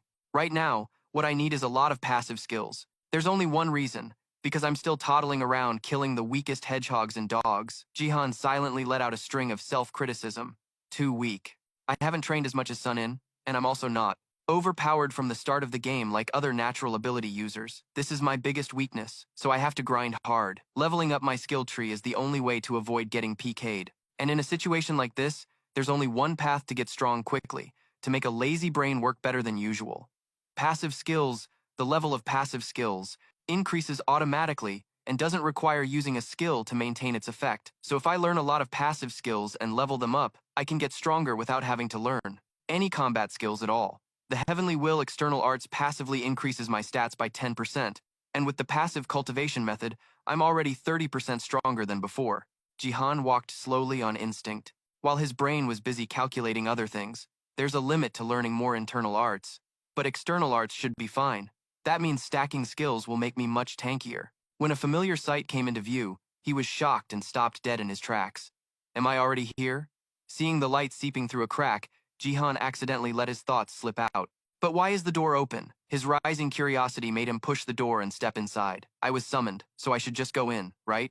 As his whole body entered the space, Jihan was stunned by a flood of notifications pouring in. You have entered a monster field. You have entered the Cloud Rain Wind 3 Emperor's Zone of the Heavenly Will Guild. Stats decreased by 10% due to the lack of Wind God art support. Stats decreased by 10% because of the lack of Cloud God art support. Stats decreased by 10% due to the lack of Rain God art support. Before he could understand what was happening, a rainstorm poured down from nowhere, leaving Jihan even more bewildered as he looked up at the sky. High above, what's going on? The sharp-featured face of a familiar man made him freeze completely. Hoan Sung. He stood silently, letting the horde of monsters surround him as if they were protecting him. A moment later, Shungon slowly finished his sentence. That is my explanation, which left Sun O speechless for a while. Before replying, Hoan Shungon, I know where you come from, however, that matter is not beneficial to this land. What do you intend to do? The unexpected question from the other party didn't catch him off guard. Isn't that precisely why I made this proposal? He thought the man was changing the subject, but he spoke with a hidden meaning. Is that so? Yes, that's reasonable. Quite reasonable indeed. Very well, I will not interfere with your work. However, before steering the conversation in an even more profound direction, what do you intend to do with this boy? He walked into the illusion barrier without even realizing it. Won't that be an obstacle for you? Sungon only needed to glance down to know who the uninvited guest was. Oh shoot, Han Jihan, is that you? It scared him so much his soul almost left his body. Poor Jihan didn't know what to do but force a wry smile. Hello, Teacher Ha. I didn't expect to see you here, sir. In response, Seunggon just gave a cold nod. Indeed, I'm also surprised to see you here. This made his anxious heart sink completely. How can you not remember that before? We've met. Ignoring Jihan's anxiousness below, he and Sun O had a brief conversation. You're saying he can enter and exit the illusion barrier at will. It seems so, which means there's a possibility. The boy will get in your way. Before Xun cleared his throat to end the encounter. Losing 1 or 2 of these a day isn't a problem for me. Now, I'll be taking my leave. As he left, the dark scenery also vanished, revealing Jihan's dazed eyes glancing around. Now, the remaining people in the space were staring intently at him, making Jihan tremble to the point where his throat tightened up. What in the world just happened here? Jihan asked the person in front of him in confusion. You said I don't need to know what to do? Sun In was covering his face with his hand but still replied gently. Yeah, Hoan Sung-gon has his own reasons. He's not a bad guy. That one sentence made Jihan suddenly get excited and pump his fist. Does that mean he's not a villain? Something that was completely harmless to Sun In. That's right. Not only that, he unexpectedly threw a counter kick that made Jihan stumble backward. This didn't upset him at all, but rather made him even more motivated to train. My body reacted so naturally. It's probably thanks to the Heavenly Will fist art. Sun In didn't hold back his praise for his friend. You're improving fast, he said, waiting for Jihan's excited question. Really? You think so? He quickly nodded in confirmation. Yeah, I've been training for 10 years. If I'd spent that much time gaming, I'd have been a pro long ago. That remark made him chuckle. Easy for you to say. By the way, this skill of mine is now at level 3. The sudden announcement made Sun In a bit dumbfounded. Already? That's fast, isn't it? Jihan slowly started to explain. From level 1 to 10, it goes by really fast, but it gets slower later on, which made his friend get caught up in the conversation and let his guard down. Reaching level 10 is already very useful. Isn't there more? Thanks to that, his eyes became unusually sharp, useful for dealing with people. Before he threw a kick at his friend who had terrifying defensive instincts. It was nothing special. The attack didn't even do any damage, and Sun In cut the conversation short. Let's stop here for today. It looks like we'll have to train quite a bit more. That easily sparked the anticipation of. Jihan spoke up. Oh, really? Knowing his friend's personality, he quickly offered some advice. I'm not kidding. Why don't you try training with a weapon besides your fists? Turning his friend's joy into confusion. A weapon? Jihan listened as his friend explained that while fists are useful, knowing how to use a weapon gives you an even bigger advantage, all while muttering to himself, a weapon. His brain started calculating. The baseball bat was very useful for bashing zombies. If he only fought bare-handed, he could get seriously injured, before nodding in agreement with the idea of his opponent. Weapons are definitely a good idea. So, do you have any in mind for me? Having already anticipated this question, Sunin quickly replied, I do. A sword, of course. Although swordsmanship is hard to learn, it's incredibly useful if you master it. His curiosity piqued. Jihan immediately asked, anything else? After a moment's hesitation, he replied, a spear and an axe too? Can I learn those? The question made Jihan think for a few moments before he greedily demanded, what about a bow? Teach me the sword and the spear too, I want to learn them all. Causing the normally calm Sun In to get goosebumps immediately. You want it all, don't you? Why do you want to learn archery too? His friend's exasperated look made him chuckle. The zombies I usually farm just shamble around, so I figured I could pick them off from a distance with a bow. Hearing that, his friend quickly asked, the zombies inside Hoenn Sungon's illusion barrier? Right, you said that when you were killing those zombies, you also leveled up, didn't you? Those simple words made Jihan's brain remember something, and he opened his inventory. I also picked this up. The small spirit stone made Sun In gaze in awe for a few seconds. I can feel the aura radiating from this thing. Before his friend's blunt voice broke the mood, it's called a sun stone. They drop from zombies. His curious expression gradually was replaced by dissatisfaction. They even drop items? The two continued their conversation. But finding a bow, sword, and spear must be hard. Are you kidding? I have some. Let me get them for you. Really? Until Sun In decided to turn and leave, wait here. A moment later, Jihan tremblingly accepted the special Heavenly Will Sword from his best friend and screamed with joy louder than a festival announcer. Holy crap, a rare item. The stat bonuses on this sword are way better than that crab-mashing club. With this, I can take out those zombies with a single power attack. Seeing his friend so happy, Sun In also quickly smiled along with him. Alright, let's practice the sword. Try the one-sword, heaven-severing technique. That one sentence unintentionally unsealed Jihan's pent-up anticipation for the Heavenly Will sword art. He immediately held the sword and slashed straight down at the ground. One sword, heaven-severing. A sudden gust of wind blew from somewhere, leaving both of them speechless. After that long, dazed moment, Sun In regained his composure and spoke up. Your internal energy circulation isn't sufficient yet. That strictness made Jihan grit his teeth and curse inwardly. Easier said than done. You think it's easy to execute the one-sword, heaven-severing technique while mobilizing internal energy? Fortunately, thanks to all the grinding, I'm starting to get a feel for it. This was a sword art that used internal energy to accelerate the attack to a wind-cutting speed, just as its name implied, one sword to sever the heavens. A series of urgent notifications chimed in, but didn't stop the high-intensity training session. Learned a new skill through special action. You have learned the swordsman skill through diligent practice. The swordsman skill leveled up by 1. The Heavenly Will sword art skill leveled up by 1. Jihan's skills leveled up steadily, and by sparring with Sun In, he gained a great deal of practical combat experience.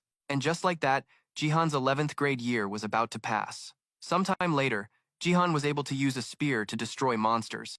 Reading the new system notification, you have gained a level.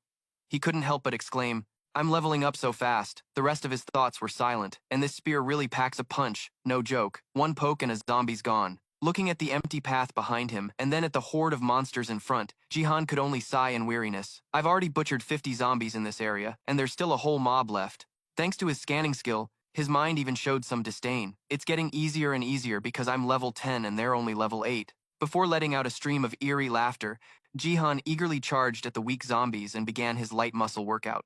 Who wants to try and stop me? Keeping the idle system busy with continuous work, you have gained a level, you have gained a level, you have gained a level, you have gained a level. 2 hours later, Jihan sat exhausted, panting on the cold floor. Status window. As soon as the stat panel appeared, he analyzed it relentlessly, plus 2 was the bonus for learning a full skill set.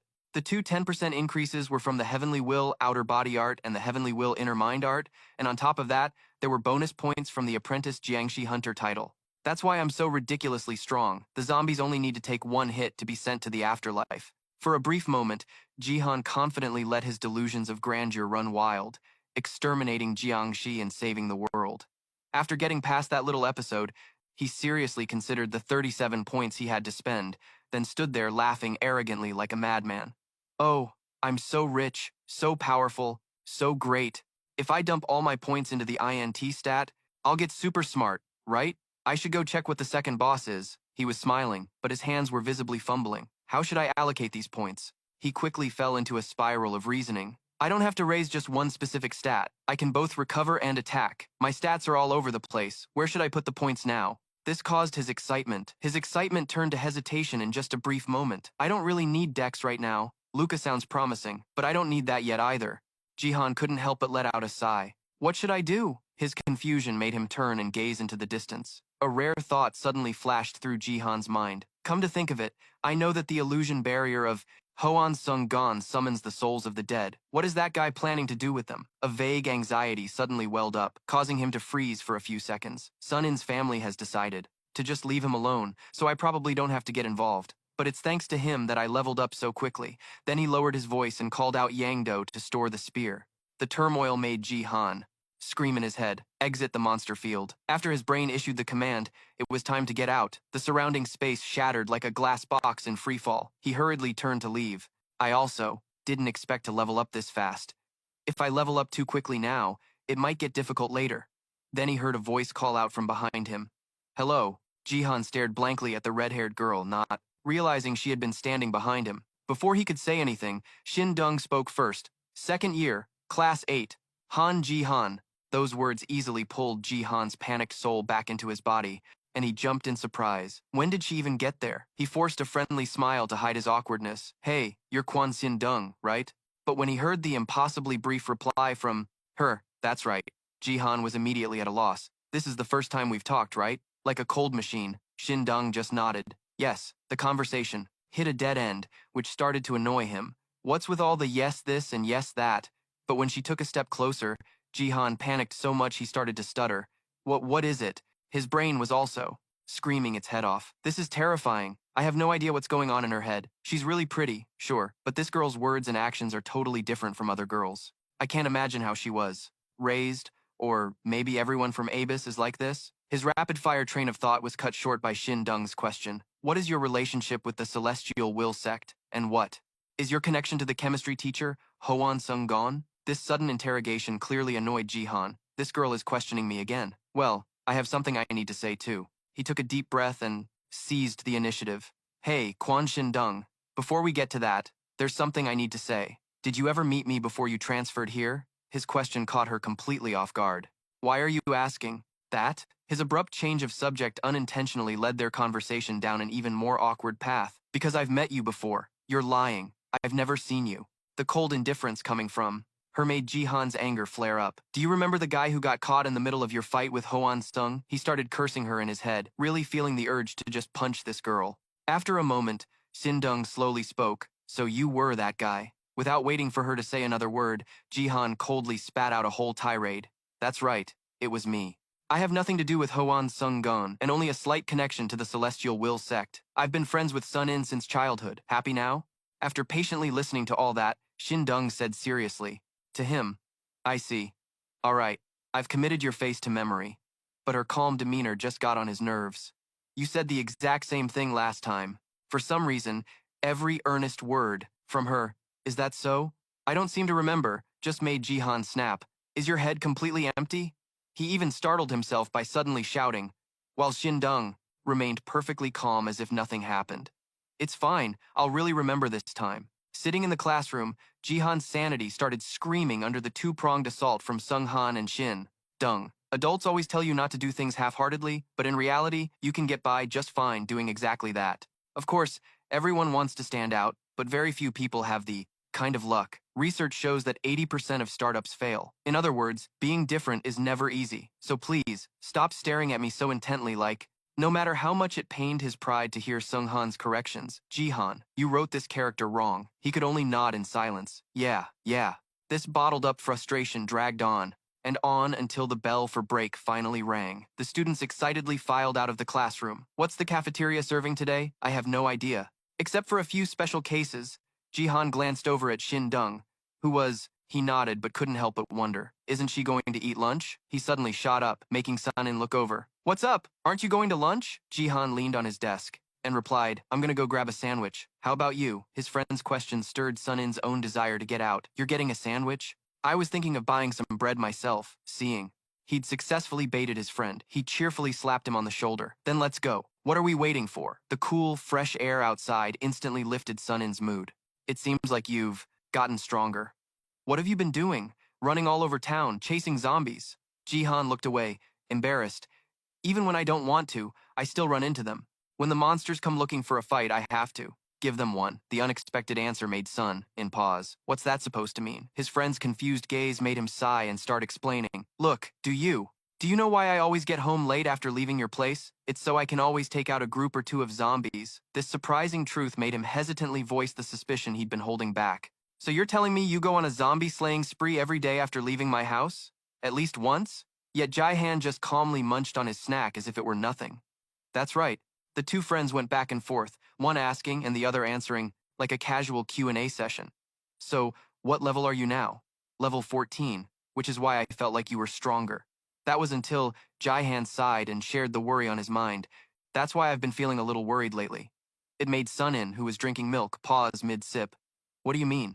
The atmosphere grew noticeably heavier as the duo shifted to a new topic of conversation, which was, of course, the problem of how to allocate his stats. You're a jack-of-all-trades build. Just raise everything evenly. Don't you know that players who spread their points evenly are strong at first but become useless later on? Fundamentally, it was all an issue of stats. A character's stats are incredibly important because they're what determine their capabilities. The higher your level, the harder it is to level up. But no matter how much someone whines and cries about messing up their build, no one gives a damn. That truth made Jihan's head spin. Specializing is bliss, but being a jack-of-all-trades means eating dust. But he never thought he'd face this kind of day. Sun-in's unexpected words startled him. I'm sure it's not like that in the real world.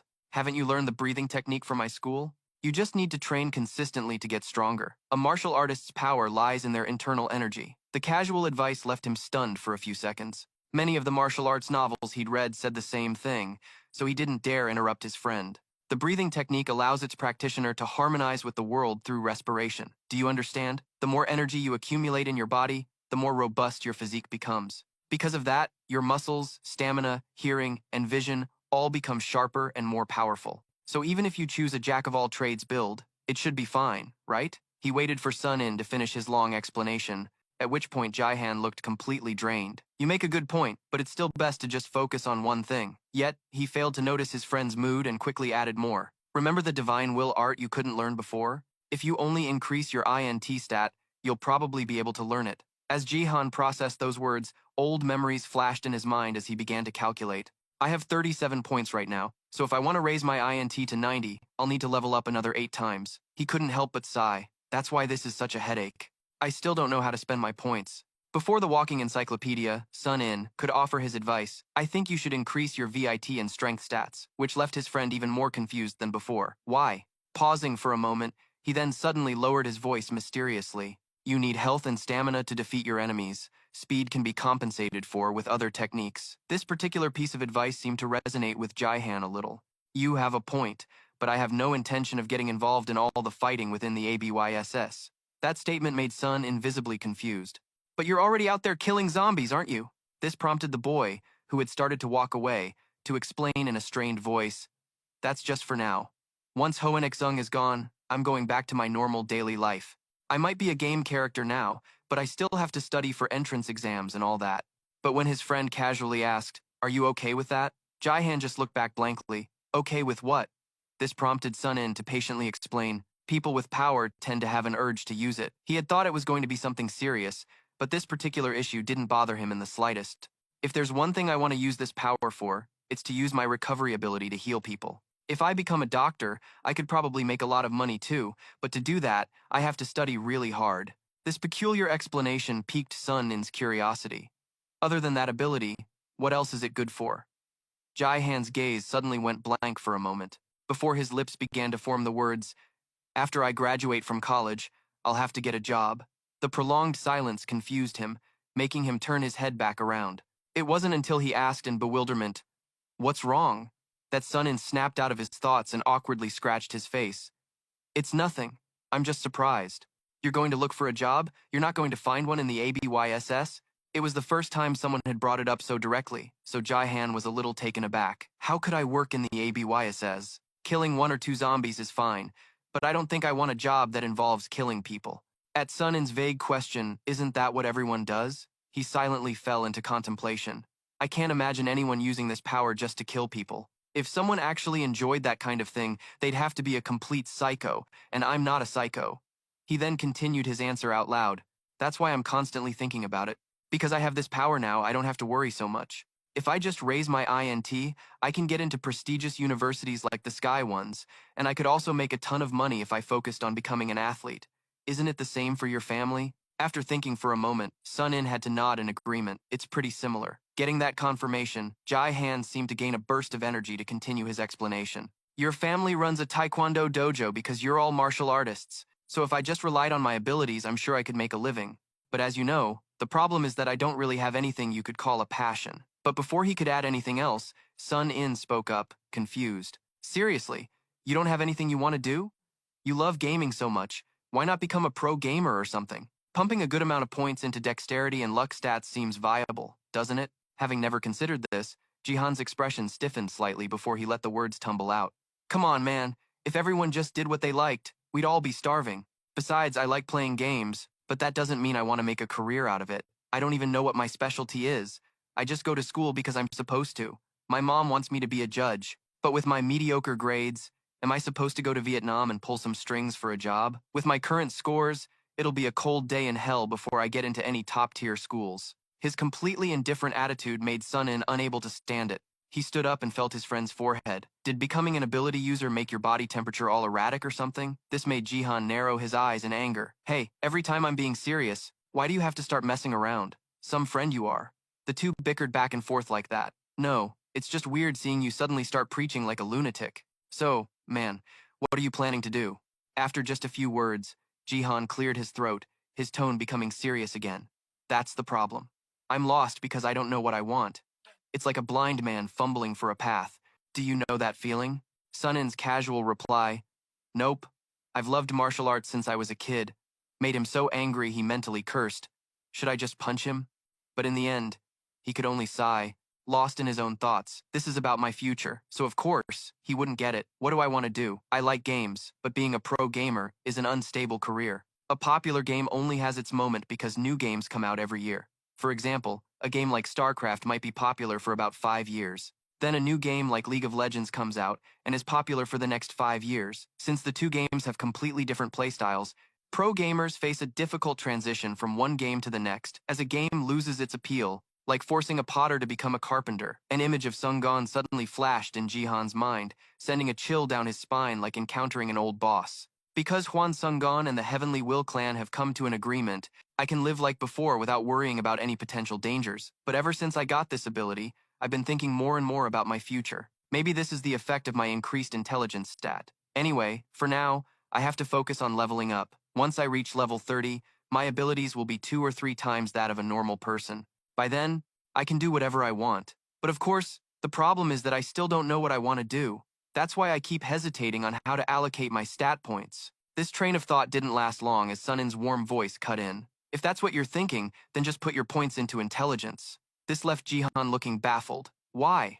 That one question opened the floodgates for him. Smart people are well treated and highly valued by society, right? And you need brains to be a good assassin. If not, just focus on sports. Sweep all the competitions and get a direct admission to college. The plan was so smooth it left Jihan almost speechless. And then what? Open a dojo? A sudden emotion sparked a quiet epiphany within him. If I opened a dojo, what would it teach? Sun-in's family already teaches taekwondo, or maybe I could teach archery. But wait, Korea is also unusually strong in archery. I suspect someone from the abyss is pulling the strings there too. What about swimming? But that wouldn't count as opening a dojo. And why the hell am I being an idiot thinking about this stuff? His mind was a mess, but when he heard Sunin's simple guess, Jihan just sighed in frustration. I don't freaking know. His gloomy mood made the conversation feel like a one-sided monologue. In that case, why don't you just raise your intelligence stat like I said? Sure, his heavy thoughts were draining Jihan's energy. But I don't have any skills that use mana. I can't rely on that to grind levels. Unless I find a skill scroll or something, or have someone to tank or power level me. His friend's unusual demeanor immediately caught Sunin's attention. What is it? What's wrong? Why are you staring at me so intensely? Only to receive a disconnected mumble. Party! The confusion grew even more when Jihan suddenly shouted excitedly like a madman. We'll form a party to hunt monsters! Unable to read the thoughts racing through his friend's mind at that moment. I've found the solution. Power leveling is a term for when a high-level character helps a lower-level character grind, allowing them to get strong quickly. The term comes from a bus driver taking people around, but I'm not sure. Basically, I decided to leech levels and have Sunin carry me, just as he heard Sunin's hesitant voice.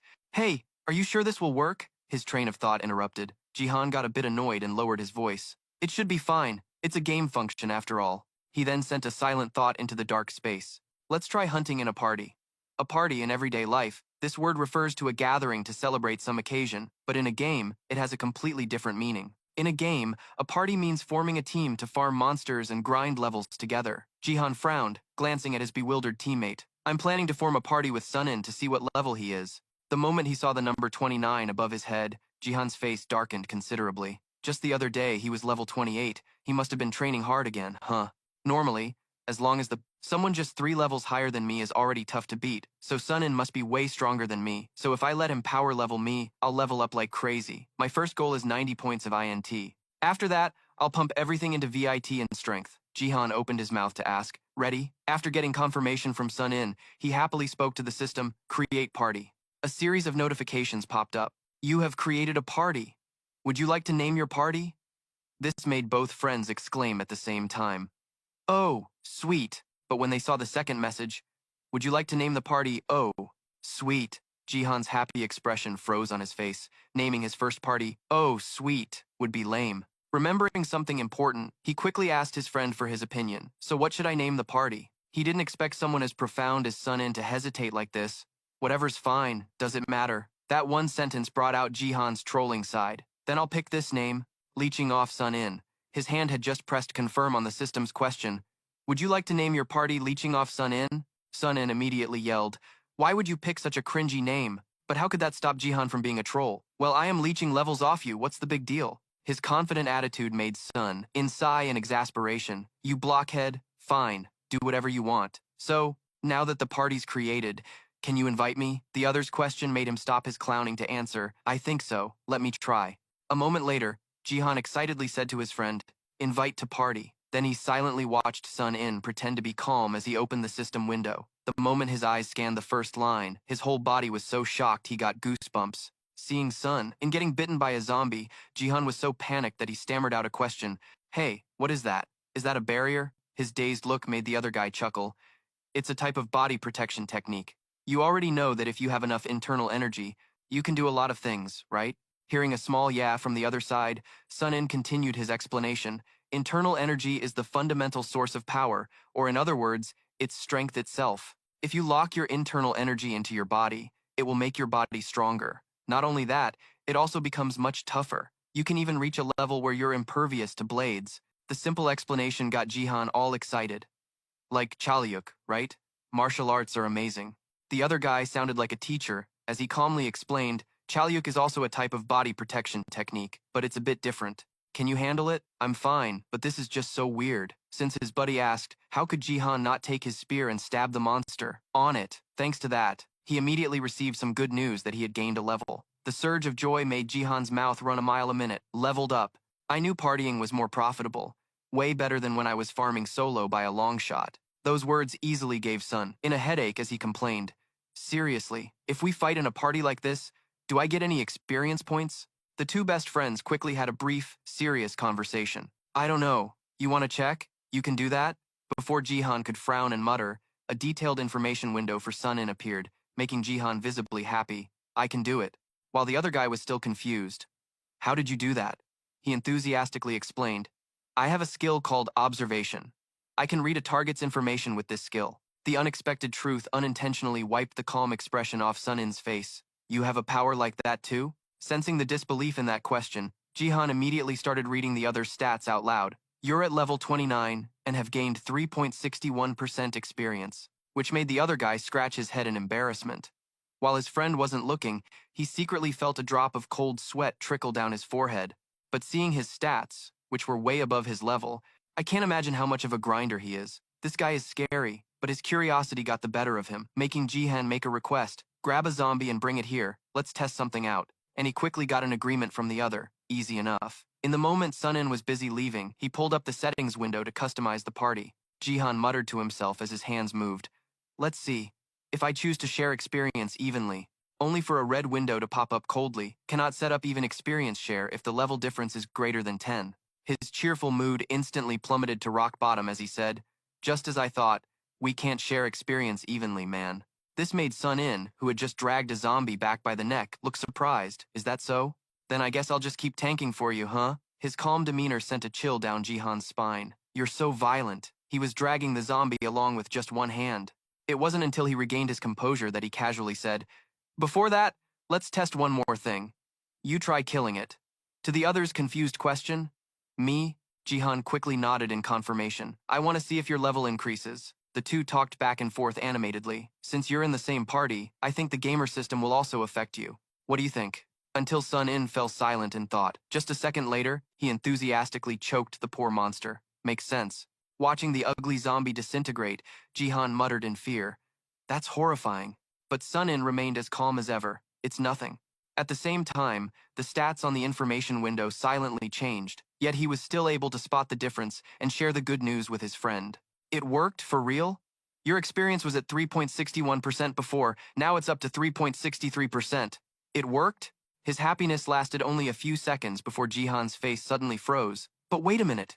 If you only get 0.02% for killing one, that means you have to kill 5,000 of them to level up. The shocking information made Sun-in so dizzy, he felt sick. I don't think I can do this. The two buddies were already sick to their stomachs over the unfavorable situation. I'm out too. 5,000 is insane. Grinding should be reasonable. Each area has around 200 to 300 zombies. That means to gain one level, you'd have to completely clear out 25 areas. Just hearing that makes me want to puke, man. Me too. But Jihan quickly regained his morale. But my ability also works on you, so it's incredibly useful. Let's see if there's a way to exploit it, huh? Before a worried Sun-in pulled him back. Hey, don't come up with any more of your half-baked exploitative schemes. Focus on leveling up first. You're just dragging out this pointless conversation. I'm trying to think of a way to help you train, you know. I'm being pretty damn nice here. Yeah, I know. Some time passed. Jihan struggled, swinging his spear to deal with the grotesque zombies. When he finally got a break, he couldn't help but pant heavily. It's getting tougher. Now killing one only gets me 1%, hearing the reminder from Sun-in. At this rate, you probably won't get past level 20. Though dissatisfied, Jihan could only nod. You're probably right. This isn't good.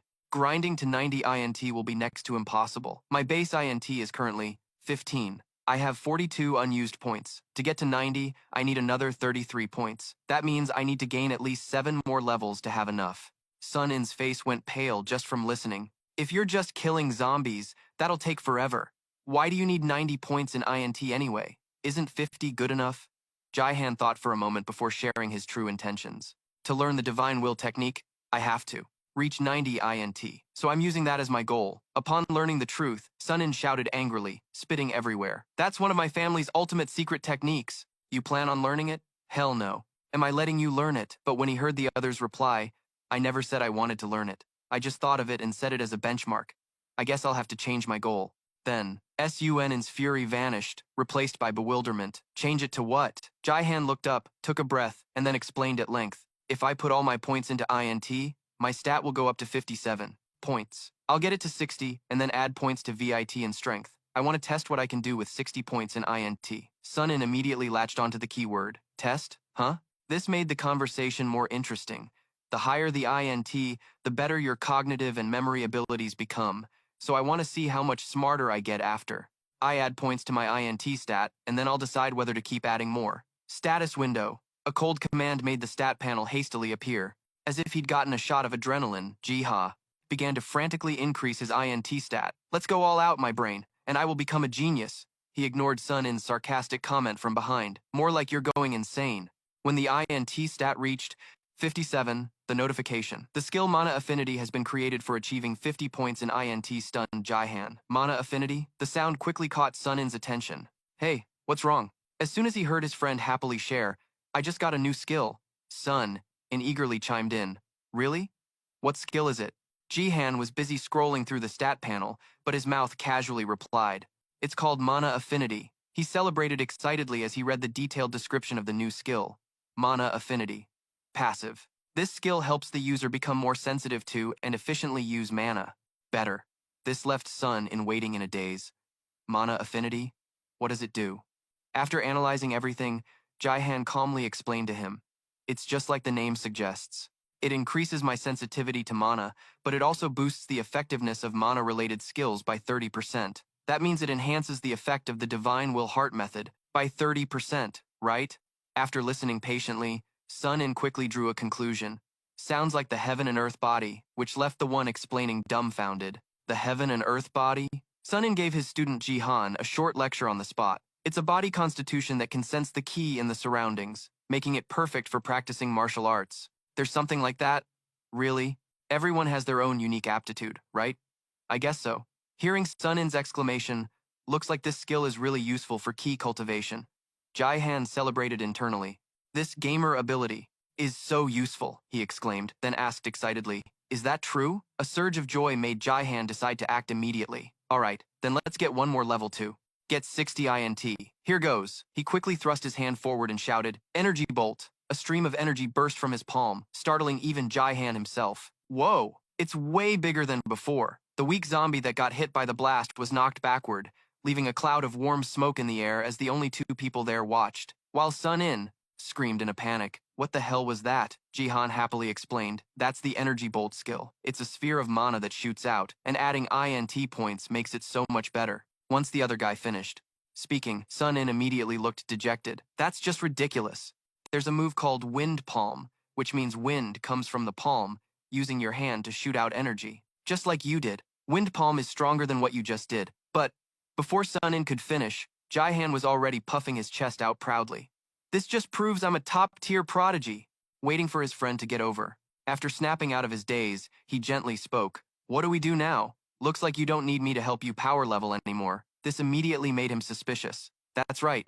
Until Sun In made a suggestion. How about I help you train right here then? Jihan couldn't hide his surprise and yelled, Train? In response to a nod from his friend, he said, try using a sword or martial arts instead of a spear. Even though his mind was racing with theories, he wants to help me train my combat experience instead of leveling up. His mouth had already made a decisive reply. Then I'll practice martial arts. Without a moment's hesitation, Sun In quickly urged him, channel your ki, prompting Jihan to mutter in a low voice, Heavenly Will Heart technique, and then gradually feel his body's power increase by 30%. And then, a thought suddenly crossed his mind. I can feel my power increasing, but at the same time, my mana is slowly draining. I can probably only maintain this for 30 minutes at most, but he still announced excitedly, I'm starting now. Urged on by his friend, he said, go for it. The moment his eyes locked onto a nearby zombie, Jihan immediately took a stance. His hurried steps alerted the monster. He waited for it to shamble over with its mouth agape, and Jihan met it with his hands. A devastating palm strike was suddenly delivered straight to the zombie's cheek, leaving it with a dazed expression like a kid caught skipping school by his parents. A clean hit. Not stopping there, Jihan spun around, accelerated, and punched the miserable monster straight in the chest. He silently watched it fall flat on its back, unable to hold back his admiration, both out loud and in his head. Damn, that was good. I never knew martial arts could be so amazing. As the zombie vanished, a small spirit stone was revealed. Just then, the system sent a new notification. You have executed Heavenly Will 8 trigrams palm without using the skill. Proficiency increased by 10%. Sun In hurried over to the dazed Jihan and asked, what is it? But he just mumbled as if his head was in the clouds. I got a new notification. Jihan reread every word on the notification panel. You have executed Heavenly Will 8 trigrams palm without using the skill. Proficiency increased by 10%. So there you have it. It seems like there are shortcuts in the skill system. This unintentionally took Sun In's curiosity to a whole new level. That sounds cool. So why didn't it work when you were fighting me? He just stood there, stunned and impressed. Maybe it only works during real combat, which made his friend wonder. So, only when you're killing monsters? Jihan opened his mouth to confirm. Yes, Long also didn't forget to do a little freestyle dance to celebrate. My abilities are so insane, there's no end to them. Unfortunately, Sunin's next move was a mistake. Awesome, then you can grind your skills. Keep going. These zombies are super slow, so you can practice all you want. He unintentionally triggered his friend's battle frenzy. That's right. Zombies are a nutritious source of experience, too. Can I only stand back and curse at Bear and Green? But thanks to that moment, the two of them had a pleasant conversation. All right, you keep going. Let me just pick up the loot first. But then Jihan froze, staring at the tiny item on the ground, and recoiled in fear. What? Did it drop a tooth? I really don't want to pick that up. His brain instantly went to work, and his lips issued the command to observe. As soon as the information panel appeared, Dead Man's Tooth, low rank, crafting material, Jihan was silently amazed. A crafting item, looks like it can be used for alchemy, but I don't even know alchemy. Even though he couldn't see the panel, Sun In could still strike up a conversation with him. The zombie dropped a tooth? Unbelievable. I think it's gross too. I really don't know how to classify your ability, but his last casual remark, because these zombies don't actually have real bodies, you know. This startled him, and he asked back, what do you mean? Recalling what he knew, Sun In quickly brought his best friend up to speed. This illusionary barrier gathers the spirits of the dead. In other words, these zombies are just the forms these spirits take inside the illusionary barrier. You can fight and destroy them, sure, but since they're just souls, how can they possibly drop real items? Waiting for the other to finish his sentence, Jihan pressed on. So that means they drop loot because of my gamer ability? Is that really unusual? He received a firm nod from his friend. That's right, and he couldn't help but show his frustration. Wait a minute, this is the first time I'm hearing about how this illusionary barrier works. Why didn't you tell me before? Only to get the most casual reply from Sun In. I thought you already knew. A surge of anger made Jihan grind his teeth. You thought I knew by faith or something? Before the quiet space was shattered by a terrifying roar that shook everything violently, causing both of them to freeze solid. From a distance, the zombie king kept roaring, summoning its minions closer, giving him just enough time to scream in terror. The struggle is real. The zombie king's roar made the space tremble. Sun In and Jihan turned pale, their hearts skipping a beat in unison. Regaining some of his senses, he quickly used the observe skill. The moment he saw it was level 34, Jihan silently activated panic mode. It's because I slaughtered too many of the zombies. That's why this thing showed up. Sun In next to him couldn't hide his bewilderment either. What the hell is that thing? And then he sheepishly shared, according to the notification, it appeared because we farmed the hell out of the zombies. It's super strong but incredibly slow. We should probably get out of here, right? Someone as calm as him rarely let cowardice take over his mind. That's the smartest move. Having gotten that approval, Jihan's brain went into overdrive. All right then, let's get the hell out of here. But as he raised his hand to activate the escape skill, his hopes were instantly dashed when a blazing red notification appeared. Up, you can't escape this area. Even Sun In spoke up in confusion. Hey, I don't think we can get out. This made him turn his head in surprise, asking, you too? But he only received a flustered response from the other guy. Jihan looked up at the Jiangxi king, radiating a murderous aura in front of them, thinking it must be because of this thing. Without any warning, it suddenly stood up and charged towards its two tiny opponents. The space shook continuously, causing both Sun In and Jihan to freeze up. It wasn't until the Jiangxi king furiously slammed its hand down that Sun In suddenly snapped out of it and yelled, "Move!" before bolting away, startling Jihan, who threw himself in the other direction. They were far apart, yet there was just enough space for its hand to smash into the ground. Escaping death by a hair's breadth made the fear evident on Jihan's face. Taking one hit from that thing would be game over for even the best gamer. As soon as he could breathe again, he couldn't help but comment, "It's terrifyingly strong. I wonder if it's the boss of these monsters?" Jihan quickly attacked the Jiangxi king's massive arm. Energy scan, energy scan, energy scan. Watching the boss's health bar gradually decrease didn't make him happy at all. The truth is, I don't have enough health to trade blows. Under the opponent's bewildered gaze, the Jiangxi king suddenly shot up and let out an earth-shattering roar, causing Jihan to freeze up, unable to move. You've got to be kidding me. Is it about to spit something out of its mouth? Suddenly, it channeled power into its hand and swung towards him, forcing Jihan to leap in another direction. Damn it. He didn't forget to curse himself for being so shamefully tricked by the monster. The aftershock from the Jiangxi king's slam quickly hit him, making even someone as always confident as Jihan falter for a beat, knowing one hit would be game over. In that perilous situation, a resounding sound suddenly rang out, startling him. Somehow, Sun In was already standing behind the Jiangxi king, having already crippled its leg. Being big isn't always an advantage. Because of that, the massive monster collapsed. while Jihan was still dazed, thinking, that's right. With the techniques of the Southern Heavenly Will sect, how could we possibly lose to this small fry zombie? This made Sun-In furiously shout, hey, what are you spacing out for? Attack it. Thanks to that, he snapped out of it and summoned his weapon. Holy flame here! As soon as he pulled the weapon out, Jihan spun it once to build momentum and plunged it into the Jiangxi king. Not stopping there, he pulled the spear back and taunted, show me that damage number, then stabbed it again for good measure. All right, let me send you to the afterlife. This decisive action made the monster roar furiously, creating a powerful gust of wind that blew in Jihan's face.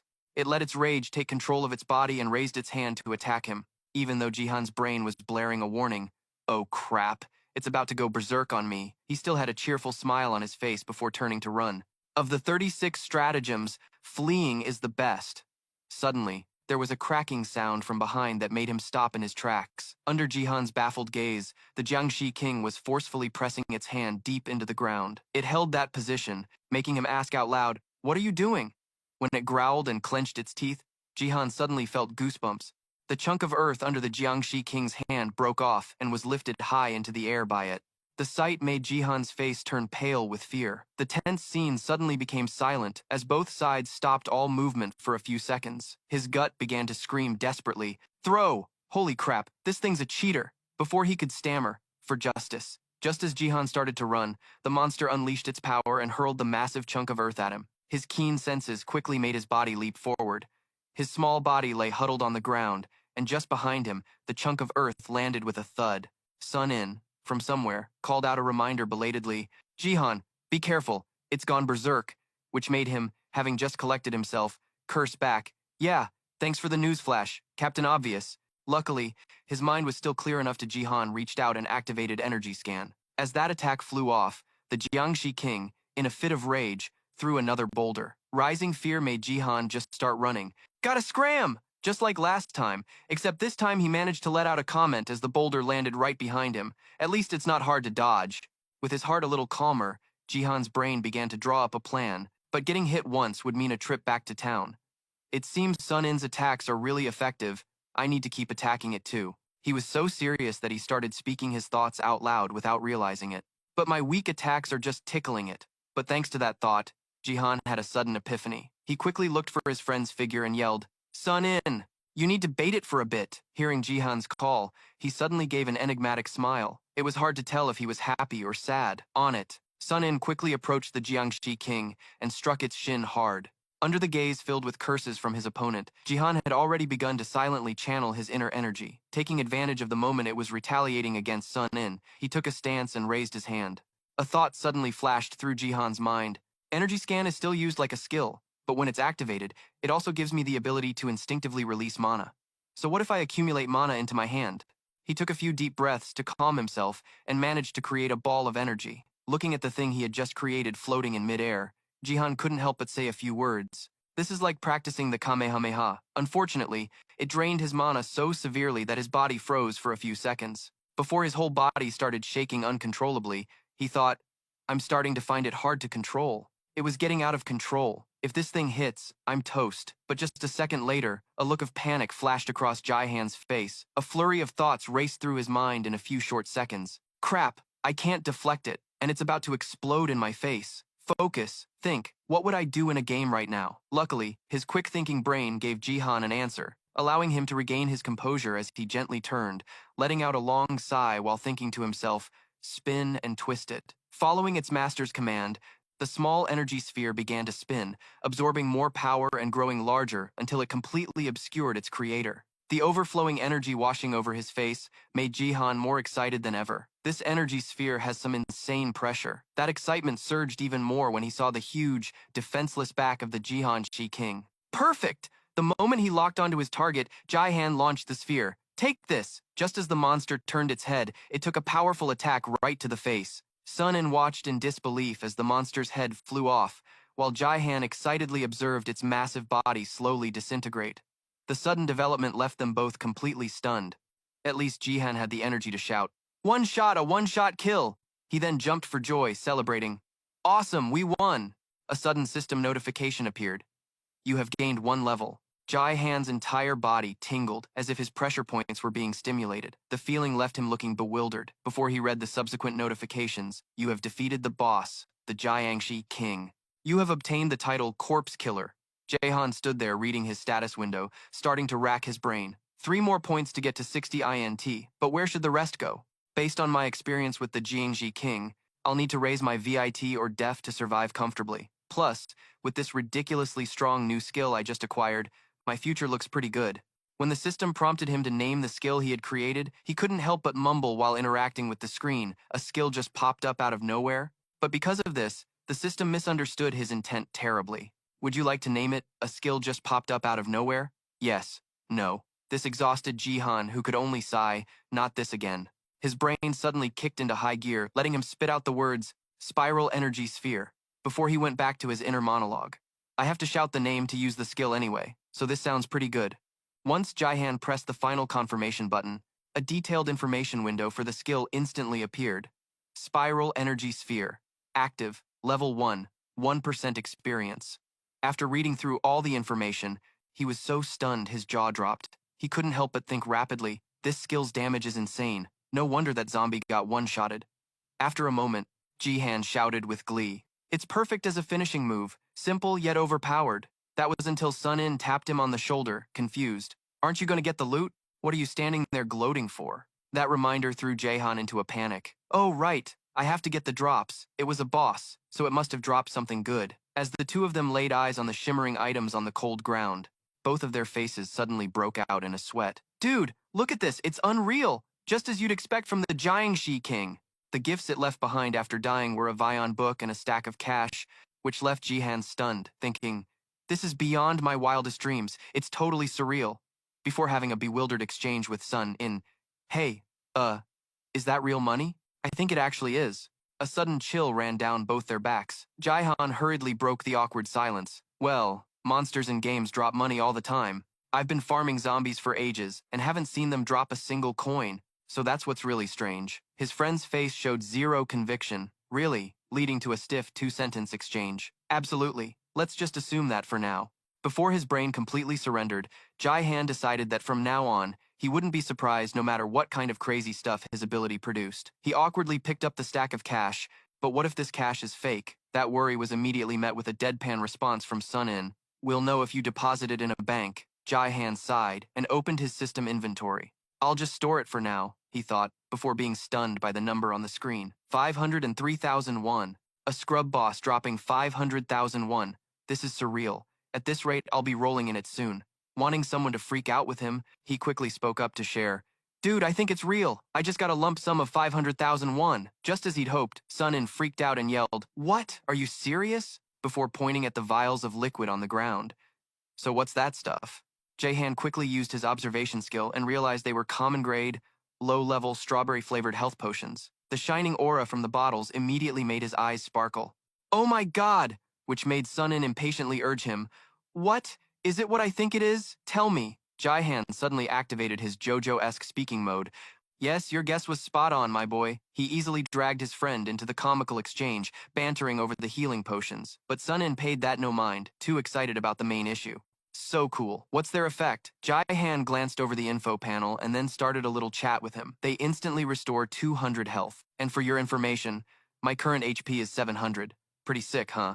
Abiz. Do you have any instant healing items? Of course, but they're extremely expensive. Before Sun-In's story came along and blew everyone's minds, only high-level alchemists could craft them. They were usually imported from Europe, with each bottle costing tens of millions. Those words sent Jai-Han soaring on cloud 9. He also didn't forget to do some simple math. So I just managed to get my hands on a whole bunch of potions worth tens of millions a pop. A few moments later, Jiha leaned over to split the loot with Sun-In. You helped me power level. You take 3 bottles, which earned him a rather crude compliment from the other guy. Damn generous, was his sincere explanation. Party rules are to share the good and the bad. Besides, don't worry, I'm keeping all the money the monsters dropped. This logic clearly clouded his judgment.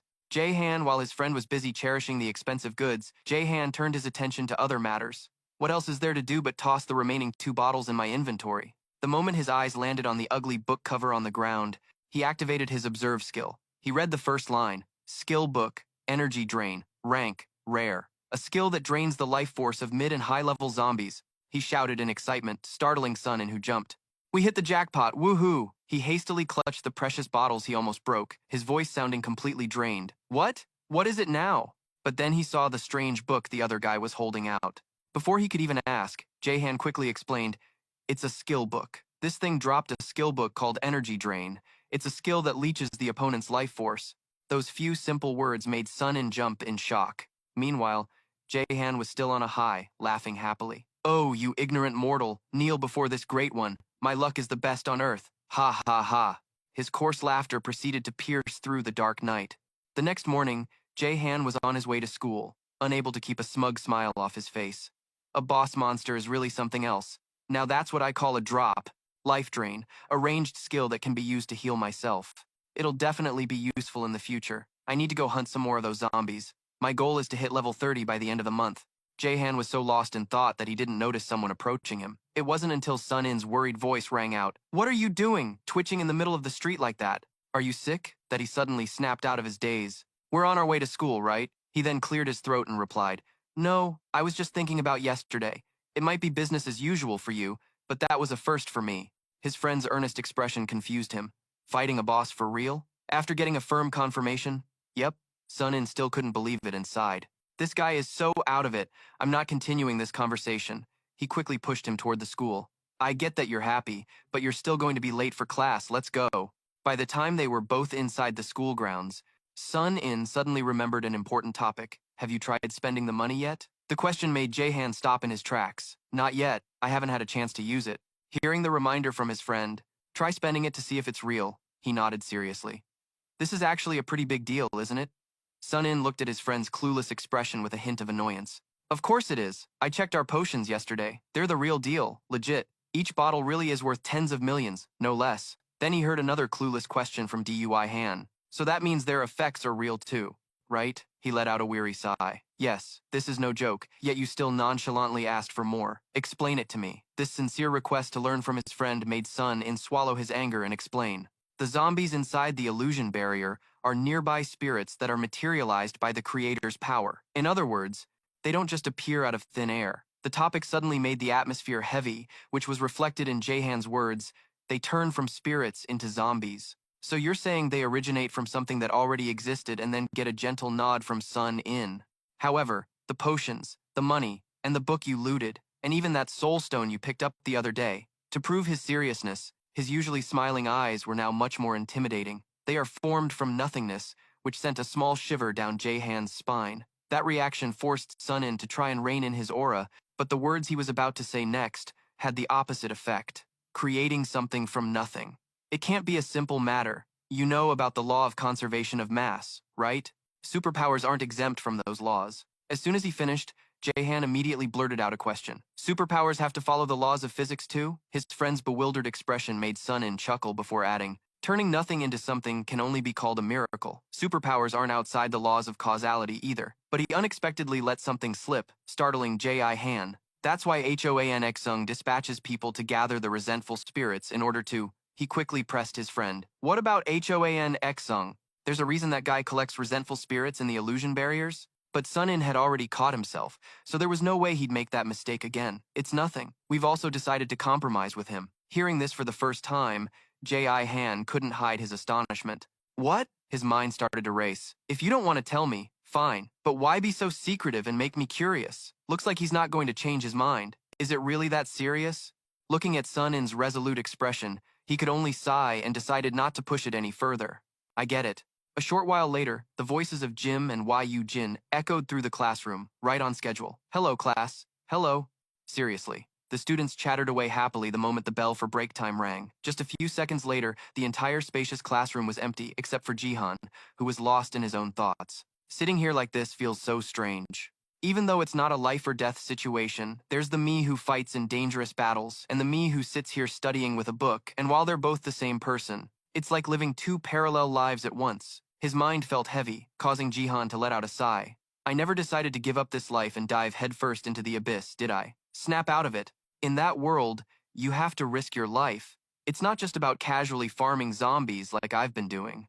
I'm afraid I'll actually lose my mind. He shook his head repeatedly to clear his thoughts and suddenly noticed something odd. The classroom, full of students, was suddenly dead silent. Jihan looked at his friends around him with a bewildered expression. What's going on? He felt a strange sensation and realized a bizarre truth.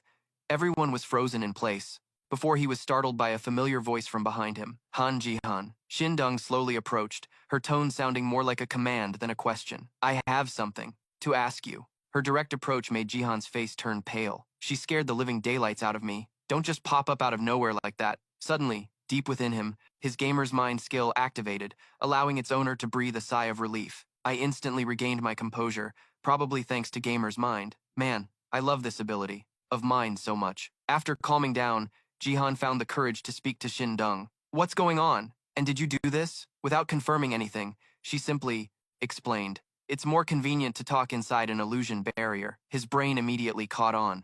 Oh, so you can use an illusion barrier like this, he thought, which made his words come out a bit awkwardly. So, what do you need? His nervous anticipation was suddenly cut short by Shindong. Let's go somewhere else to talk. This left Jihan looking completely baffled. What? The silent hallway echoed only with the sound of their footsteps and Jihan's confused question. Can't we just talk in the classroom? He then heard Shindong's nonchalant reply, a time-stop barrier. Usually can't be maintained for long. You didn't know that? He couldn't help but curse internally. What do you mean, usually? How the hell was I supposed to know? Annoyed, he scratched his head and retorted, Of course I didn't. No, I only recently learned about the abyss. But she just sighed, seemingly uninterested. Well, now you know. That comment made Jihan's blood boil. Yeah, I'm thrilled. The conversation ended as the two students made their way up to the school rooftop. When Jihan curiously looked down, the lively chatter and laughter of the female students drifted up to his ears. This surprised Jihan, who realized the illusion barrier must have already broken. He voiced his thoughts to Shindong. Hey, if you have something to say it. The next class is about to start. Soon. She looked at him silently for a moment before slowly speaking. Do you know why Huan Sung-gon is collecting spirit stones? But she only received a useless answer in return. Huh? How the hell would I know? This wasn't the response she expected, so Shindong had to ask again to be sure. So, you really don't know the reason? She pressed on until she heard his firm assurance. Not a clue. Do you think I'm Chunja? She still couldn't hide her suspicion. I've seen you going in and out of his barrier a lot lately. This revelation made Jihan exclaim, Ah, so that's what this is about. His mood soured, and he let out a frustrated sigh.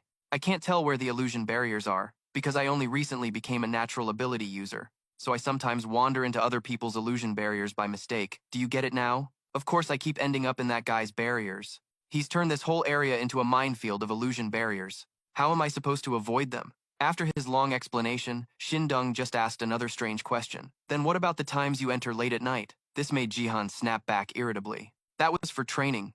All right? His sharp tone made Shindong fall silent for a long moment before she turned to leave and said dejectedly, Fine, I understand. But don't go into his illusion barriers anymore. The out-of-the-blue warning left Jihan completely confused. Okay, yet she just kept walking away, leaving him with one final cryptic remark, they're going to be destroyed soon anyway. Her vague answer sent a chill down his spine, colder than the passing wind. Did she call me all the way up here just to say that nonsense? Poor Jihan's soul then had to endure a tiring day of school until it was finally over. To make matters worse, just as he was a few steps from the school gate, he was shocked by some news and yelled out, What? You're not coming? Sun-in nodded sheepishly before stammering out a textbook excuse.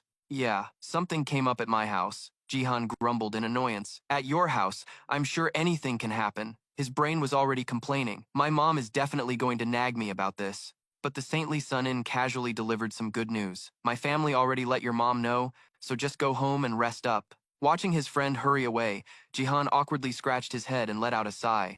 Suddenly, I'm free. A thought quietly passed through his mind. Come to think of it, I haven't gotten to play any games lately because I've been so busy hunting zombies, and during the day I have to be buried in my studies. All right, then I'll just head home and grind my account. The idea filled Jihan with excitement, and he practically skipped his way home. What a beautiful day. A short while later, he casually walked into his house. I'm home. Yes, hearing Dung Xuc's warm voice, You're home, son? He happily announced. Yes, I don't have to go to Sung-in's house to study today. The two of them chatted cheerfully right in the entryway. Yeah, I was told your tutor had to go to his hometown for about 1 week, but you still have to study hard at home, you hear? Yes. Now go get changed. Roger that, boss. A few minutes later, Jihan comfortably stepped out of the bathroom. The delicious aroma from the tray of food prepared by Dung Xuc filled the air, making him happy. It's amazing. Meat and bean stew, so good he started singing without even realizing it. Mom's meat and bean stew is the absolute best. Even as he heard her ask, "Why the sudden flattery?" Jihan continued to sing enthusiastically. "It's true, Mom. It wasn't until Dung Xuc gave the order, 'All right, let's eat.'" Jihan was absolutely ecstatic. Yes, before he dug in like he was starving to death. When he had finally eaten his fill and leaned back in satisfaction, that meal was so good. Dung Xuc quickly left after witnessing her son devour the entire meal. "Make sure to wash the dishes when you're done."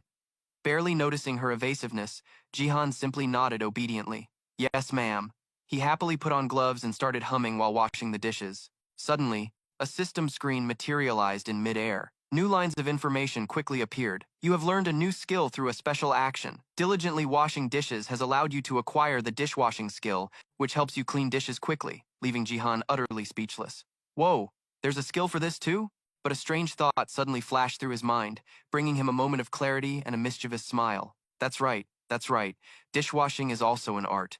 But is this an active or a passive skill? As if reading Jihan's mind, the system belatedly displayed an information window. Dishwashing, passive, level 1, 0% experience. The more proficient your dishwashing skill becomes, the more flawlessly you can clean dishes. Increases dishwashing speed by 5%, which shocked the man so much he didn't know what to say. Oh ho ho, so this means I can get them sparkling clean.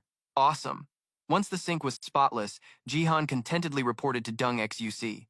"Mom, I finished the dishes. I'm going to my room now." Watching her son walk past, she gently reminded him with a single sentence. "Good. Make sure you study. Understand?" Although he answered with a slight, fearful tremble. "Yes." But in his mind, he silently retorted, "What's the point of studying for exams now?" The moment Jihan closed his bedroom door, he immediately turned on his gaming system. A short while later, he sighed in frustration. "Tsk, I can't seem to focus. It just feels so boring. Has it always been like this?" Jihan dejectedly exited the game and flopped onto his comfortable bed. "What am I doing with my life?" His sharp mind suddenly felt noticeably heavy. "It's definitely not normal for me to not even want to play a game. Could it be because my life has already turned into a game?" At Jihan's house, the sky was a clear blue, with white clouds drifting lazily in the distance. Inside his room, an air conditioner was mounted high on the wall. Jihan sat in his chair, his face turned upward in frustration. He let out a sigh. "I finally get a day off. But it's so pointless and boring. I'm bored out of my mind. What the heck am I supposed to do now?" Jihan continued to grumble to himself. Even gaming is boring. Immediately after, he suddenly reached for a nearby shirt. Jihan put it on, telling himself with a look of excitement, "Times like these are the best for grinding, leveling up skills. It'll be incredibly useful later. So whenever I have free time, I need to dive right into grinding." He quickly left his room, carefully making his way down the stairs. As he passed by the kitchen, Jihan turned and called out, "Mom, I'm heading out for a bit." Dung Xuc, who was busy preparing a meal, quickly reminded him, "Make sure you're back before dinner. Got it?" Suddenly, a system notification popped up in front of Jihan. A new quest has been created. "Mom requires you to be back before dinner time. The gamer's mother wants you to return before dinner. Time limit is before 7 p.m. Reward is 1,000 experience points and increased affection from Mom. Failure results in a scolding and decreased trust from Mom. Accept?" Jihan froze, his eyes wide, staring speechlessly at the notification. After a moment of hesitation, he reached out and tapped the accept button, muttering, "Of course I'll accept." The front gate opened, and Jihan stepped out with his left foot, raising both hands to stretch and turn his body gently. Suddenly, a few leaves fluttered down in front of him, causing him to pause with a look of surprise. Gazing up at the blue sky dotted with white clouds, as leaves danced in the wind, he realized, "Oh, the weather is turning to fall." On a quiet mountain, surrounded by a dense forest, Jihan stood silently in the middle of nature. His eyes were fixed on the skill window displayed before him. On the window, the skills he had acquired were listed. Jihan let out a satisfied laugh. "I've got quite a lot." He raised a hand to his chin and thought. "I didn't even realize it had gotten this big," he thought to himself as he decided which ability to focus on training. "I'm a character with a high INT stat. Typically, INT-based characters prefer ranged attacks. The INT stat also boosts the effectiveness of magical damage. I have a skill called Mana Affinity and that starter skill. Energy Bolt is also super overpowered. Not only that, but Spiral Energy Bolt is so strong that it would make for a perfect finishing move. But I don't have any defensive skills or any escape skills." After some deliberation, it seemed Jihan had made his choice. If that's the case, then a defensive skill. An evasion skill, an escape skill. Those are the skills I need. He scratched his head, trying to visualize it. A magical defensive skill would probably be something like a barrier, right? A skill like a sun shield or an energy barrier, for instance. Well, I should create a mob field to train first. No time to hesitate. Jihan raised his hand to issue the command to create a mob field. The birds that had been flying in the sky moments ago were nowhere to be seen. Their figures were nowhere to be seen. He felt as if he'd been pulled into a completely different space. Suddenly, a notification popped up before his eyes. The Create Monster Field skill had gained 1 level. The system continued to announce, the Create Monster Field skill has gained 1 level. From now on, you can create more types of monster fields. Jihan shouted in astonishment. Huh? I can create more types of monster fields? He hurriedly opened his skill window, quickly checking it out. His finger pressed the displayed icon. New information appeared. Create monster field. Active. Level 2. 0.0% experience. A skill that creates monster fields. The higher the level, the stronger the monster field created becomes. Currently creatable monster fields: anti-monster field, zombie monster, ghost field, ghost monster, a combined zombie monster field. Jihan's eyes widened as he stared at the skill window, stammering, I can create fields like this now? His jaw dropped, his mind buzzing with intense excitement. I thought this skill was only for creating illusion barriers. He muttered to himself, so it can actually do this. A bold idea suddenly flashed in his mind. I have an idea, a genius idea at that. He clenched his fists with determination. Jian declared, from now on, I'll just create my own monster fields and power level inside them. It's the perfect plan. No more needing to leech off those zombies and that dude Hoan Sungon's illusion barrier. He suddenly had a doubt. But how can I create fields for undead-type monsters? Is it because my level is low? Jihan touched the skill window to close it, telling himself, well, I'll just set that aside for now. He then held out his right hand. Jihan's gaze was firm. The first essential task was to focus on creating a defensive skill. The Heavenly Will Mind Art helps me control my mana. If that's the case, he took a deep breath and slowly closed his eyes. His right hand was raised, palm facing forward, as his mind tried to concentrate, focusing his power into his hand. Streams of energy began to condense in the palm of Jihan's hand. He opened his eyes, observing it slowly. Awesome. Okay, again, he repeated the action. With his palm open, the white aura began to gather more clearly. It was still continuously flowing from Jihan's palm. A layer of white energy seemed to be forming above his hand. He exclaimed in amazement, energy condensation. The white aura swirled, moving around his hand as if controlled by his will. Suddenly, it stopped swirling and flattened out. Jihan's eyes widened in shock as the white aura gathered, forming a translucent film hovering over his hand. He grinned in satisfaction. Hey, I wasn't wrong. When I learned that other skill, I also gained the ability to control mana. This means I can freely control my mana without having to rely on a skill. So, I'll try to create a barrier using mana. Immediately, the system displayed a new message. A new skill has been learned through a special action. By continuously experimenting with mana condensation, the new skill Mana Shield has been created. Mana Shield. Active, level 1, 0.0% experience, 30 mana. One of the basic defensive skills using mana. The arts of controlling this energy called mana have existed since ancient times. Mana Shield is one of these many arts. Effect. Partially mitigates impact. Consumes 50 mana per minute. Jihan was thrilled. Nice. I knew I could do it. Let's try it out right now while it's hot. He spread his arms and shouted, Mana Shield. A transparent wave of energy enveloped Jihan, forming a thin, light layer of armor. This made him overjoyed and smug, already OP and now even more OP. Jihan struck various poses as if life was a bed of roses, but then he snapped out of it, blushing as he muttered, I need to stop this cringy self-praise. So embarrassing. Jihan called out his skill window. He crossed his arms and analyzed. Next is to figure out how to create a dodge skill and an escape skill. But how do I even create a dodge skill? His mind started to get tangled up. Jihan scratched his head in frustration. I'm not a real magician, am I? Can someone teach me the basics of magic? Unable to think of anything feasible, he gave up.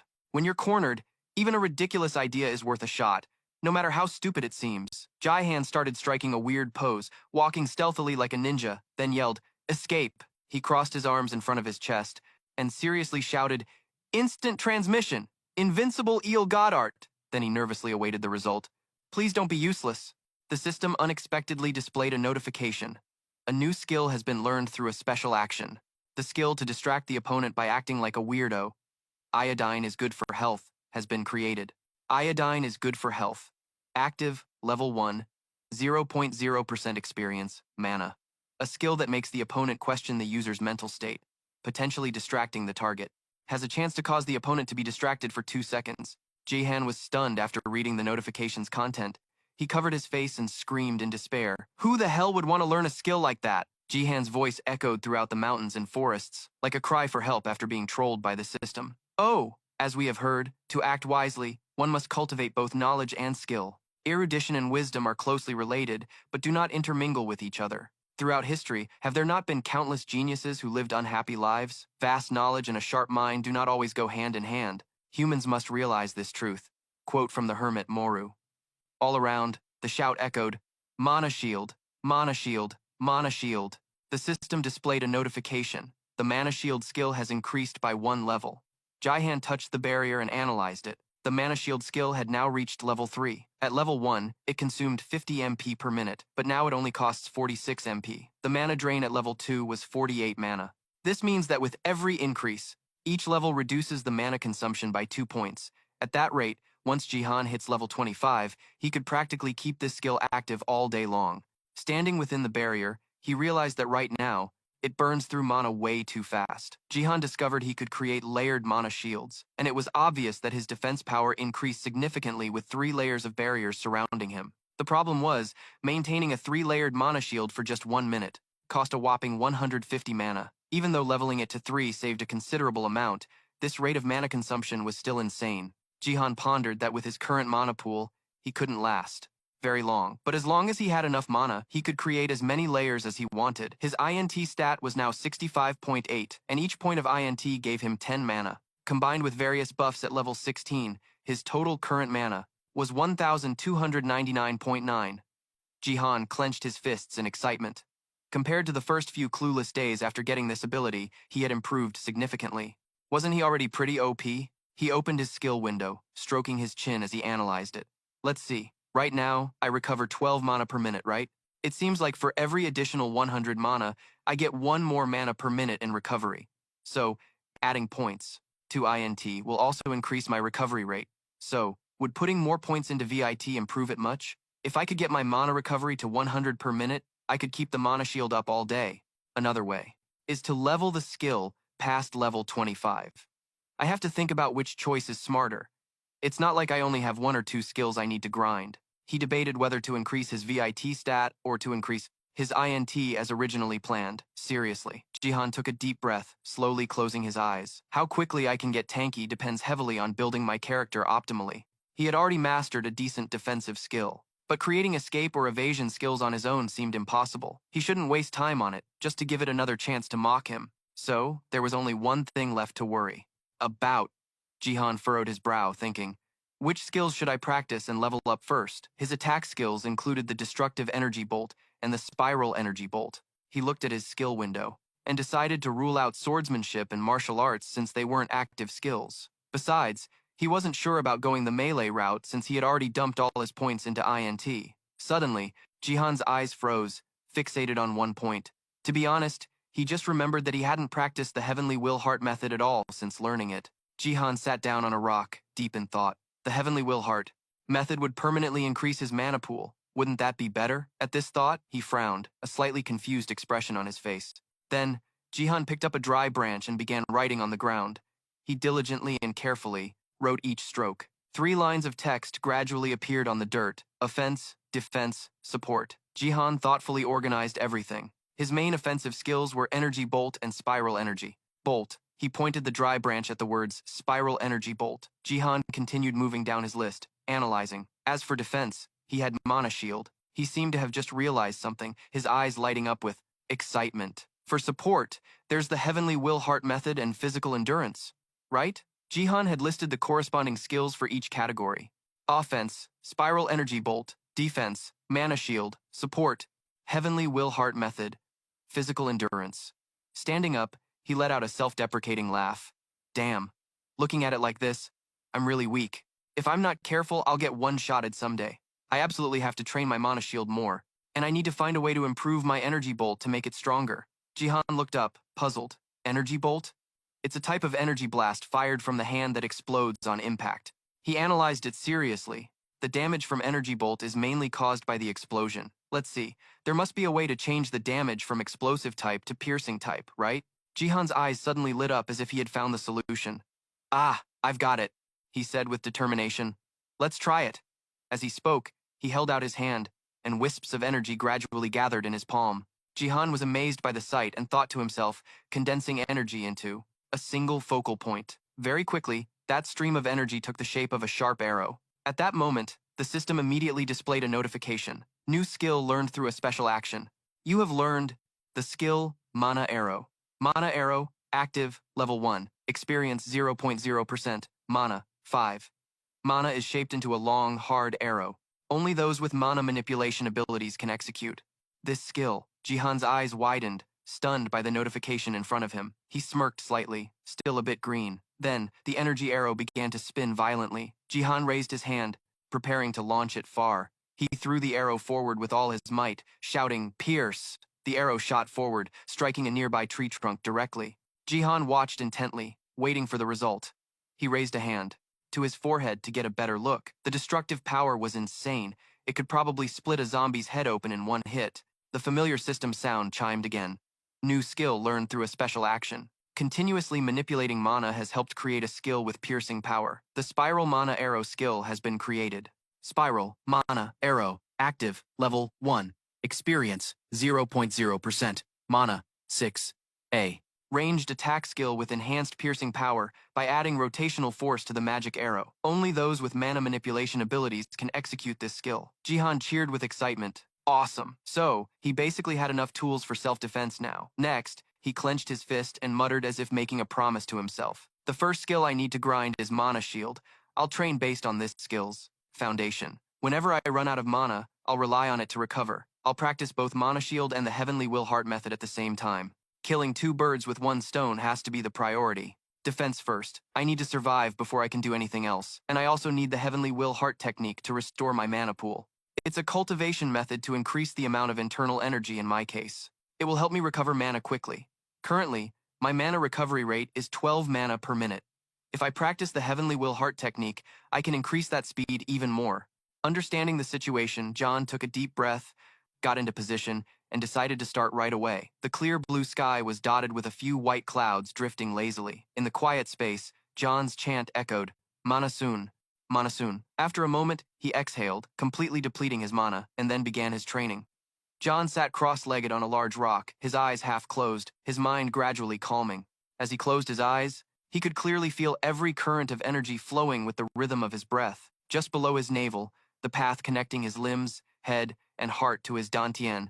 This must be the meridians often mentioned in martial arts. Cultivation is the act of absorbing natural energy through breath control. Just then, the system suddenly displayed a notification. The cultivation skill within the Heavenly Will Heart technique has been activated. Sudden external impacts can disrupt the cultivation process, causing chi deviation, restores an additional 30 mana per minute. John cracked open one eye, the corner of his mouth lifting in amusement. So it's affected by the system too, huh? All the better for me. He closed his eyes again, focusing on the energy circulating within his body. This means I recover 42 mana per minute, so I only need to train for 30 minutes to have a full bar. Although the time has been significantly reduced from 100 minutes to 30, I'm still not sure how it'll feel. In any case, I need to fully recover my mana first. Time passed slowly. When John picked up his phone to look, it was already 6 to 10. He pushed himself up, feeling it was time to go home. After meditating for a long time, every joint in John's body cracked, making him wince. He felt blissfully numb. His whole body was stiff. John stood up completely, stretched his arms out wide, and warmed up his entire body before leaving. He took a deep sniff, feeling the cool air around him one more time. John winced slightly and lamented, "I think I'm starting to grow roots from sitting so long. My body feels like it's not even mine." Then he called up the skill window. He tapped his finger on an icon, and the information window immediately displayed Mana Sun active level 5, experience 3.35% over 30 mana. One of the basic defensive skills using mana. The arts of controlling the energy called mana have existed since ancient times. Manasi is one of these many arts, effectively reducing a portion of the impact. Drains 42 mana per minute, Heavenly Will Heart technique, active and passive level 4, experience 14.03%. The fundamental internal energy heart technique of the Heavenly Will sect. A technique that purifies chi to help absorb the world's energy, accumulating it in the dantian. helping the practitioner surpass mortal limits, permanently increasing mana by 56 and all stats by 16.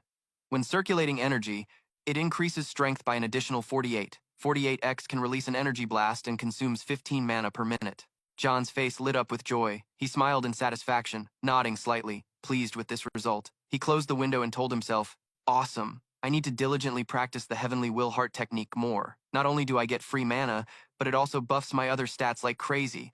Just grinding this skill is enough to be overpowered, and on top of that, there are no restrictions, which is the best part." Then John raised his hand and cast an escape from the hunting ground. As he walked, he sang a nonsensical tune, something something poor boy. John looked up at the scenery, his heart at peace, and exclaimed, "How beautiful the sunset is." 10 days ago, he was just an ordinary kid, but now he has completely transformed. John has an ability that everyone covets, and his current situation is also very comfortable. But for some reason, deep down, he still felt a nagging ache. Perhaps it was because of his mother, or maybe because John knew that Sunin was on a dangerous mission where he could die at any moment. When you gaze long into an abyss, the abyss also gazes into you. Nietzsche. John closed his eyes briefly, a flicker of sadness crossing his face. Then he opened them again, clenching his fist in acknowledgement. Yes, Nietzsche was right. I have seen the abyss, and now it has seen me too. John looked up at the sky with a somber gaze. He asked himself if he would still have these peaceful, quiet days. What have I gained, and what price will I have to pay? On a deserted street, the air was unusually quiet. A lone pebble lay in the middle of the road. The observation skill activated instantly. A window appeared, displaying the text, "Pebble, rank, average." A roadside pebble waiting for some Dumba *** to sit on it and stare blankly. Then there was a piece of paper lay nearby. The window lit up again. McDonald's hamburger wrapper, rank, average. A hamburger wrapper discarded on the street by a tourist after eating. You can't even use it to wipe your butt. What do you want to pick it up for? John frowned thoughtfully. This thing gives more detailed descriptions now that I've leveled up, he cursed inwardly. Damn it, you're asking what I want? I should be asking what you want. I use the observation skill whenever I can, so it's leveled up quite a bit. But why have the descriptions changed so much? It's about to become an overpowered skill. John scratched his head and sighed. But I still have to grind levels for it. As he was strolling along, John suddenly stopped in front of a small alley to observe. Just then, the system window popped up. On the interface, it displayed, "Entrance to a hunting ground, rank, average, entrance to an empty hunting ground. You can enter because the auto-enter hunting ground option is on." After reading it, he couldn't help but be astonished. What? There's an illusion barrier in front of me? John glanced around, his face full of suspicion. The scene still looked just like a normal alley. He wondered, that's weird. I guess I'll have to find a way to identify where these illusion barriers are. Still, an empty hunting ground is a good thing, meaning there was absolutely nothing inside. Why was it set up here? A thought flashed through Jihan's mind. Could it be that guy Huan Sung-gon set this up too? But he quickly dismissed the idea. Putting that aside, Jihan reread the displayed information thoughtfully. I can enter because the auto-enter monster field option is on? What is that? His face grew tense. Don't tell me. Right after, Jihan softly said, Settings. The system window immediately switched to a different interface. This made him laugh with joy. The panel showed a series of headings like Play Game, Audio, Video. Jihan's eyes widened in amazement. So it can do this too. It really is a game system, isn't it?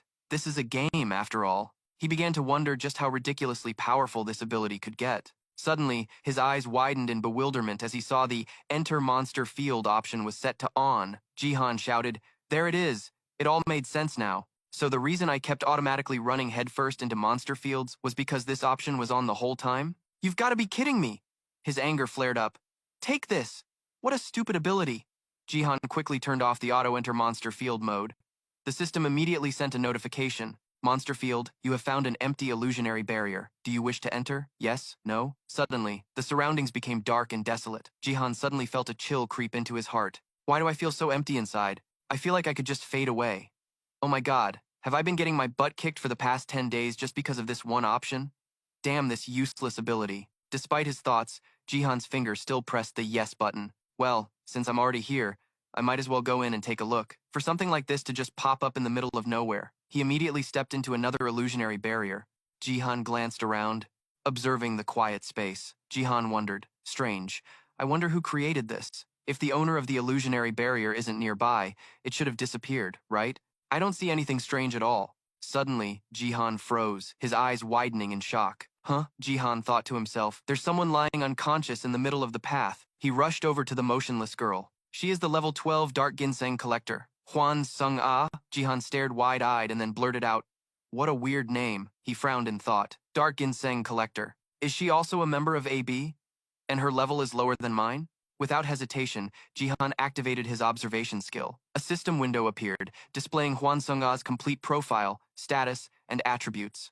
Observation at level 9 showed additional information on attributes, status, basic info, and emotions. She's afflicted by something called dark ginseng infestation that drains her life force, Jihan wondered. Since birth, Jihan sat down beside her and scratched his head. Why was she passed out in an illusionary barrier like this? What if she died? Oh, right. If a hero like me doesn't save the damsel in distress, who will?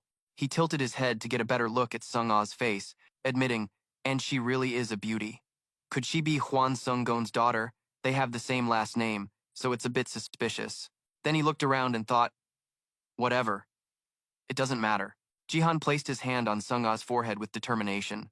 First, I have to save her.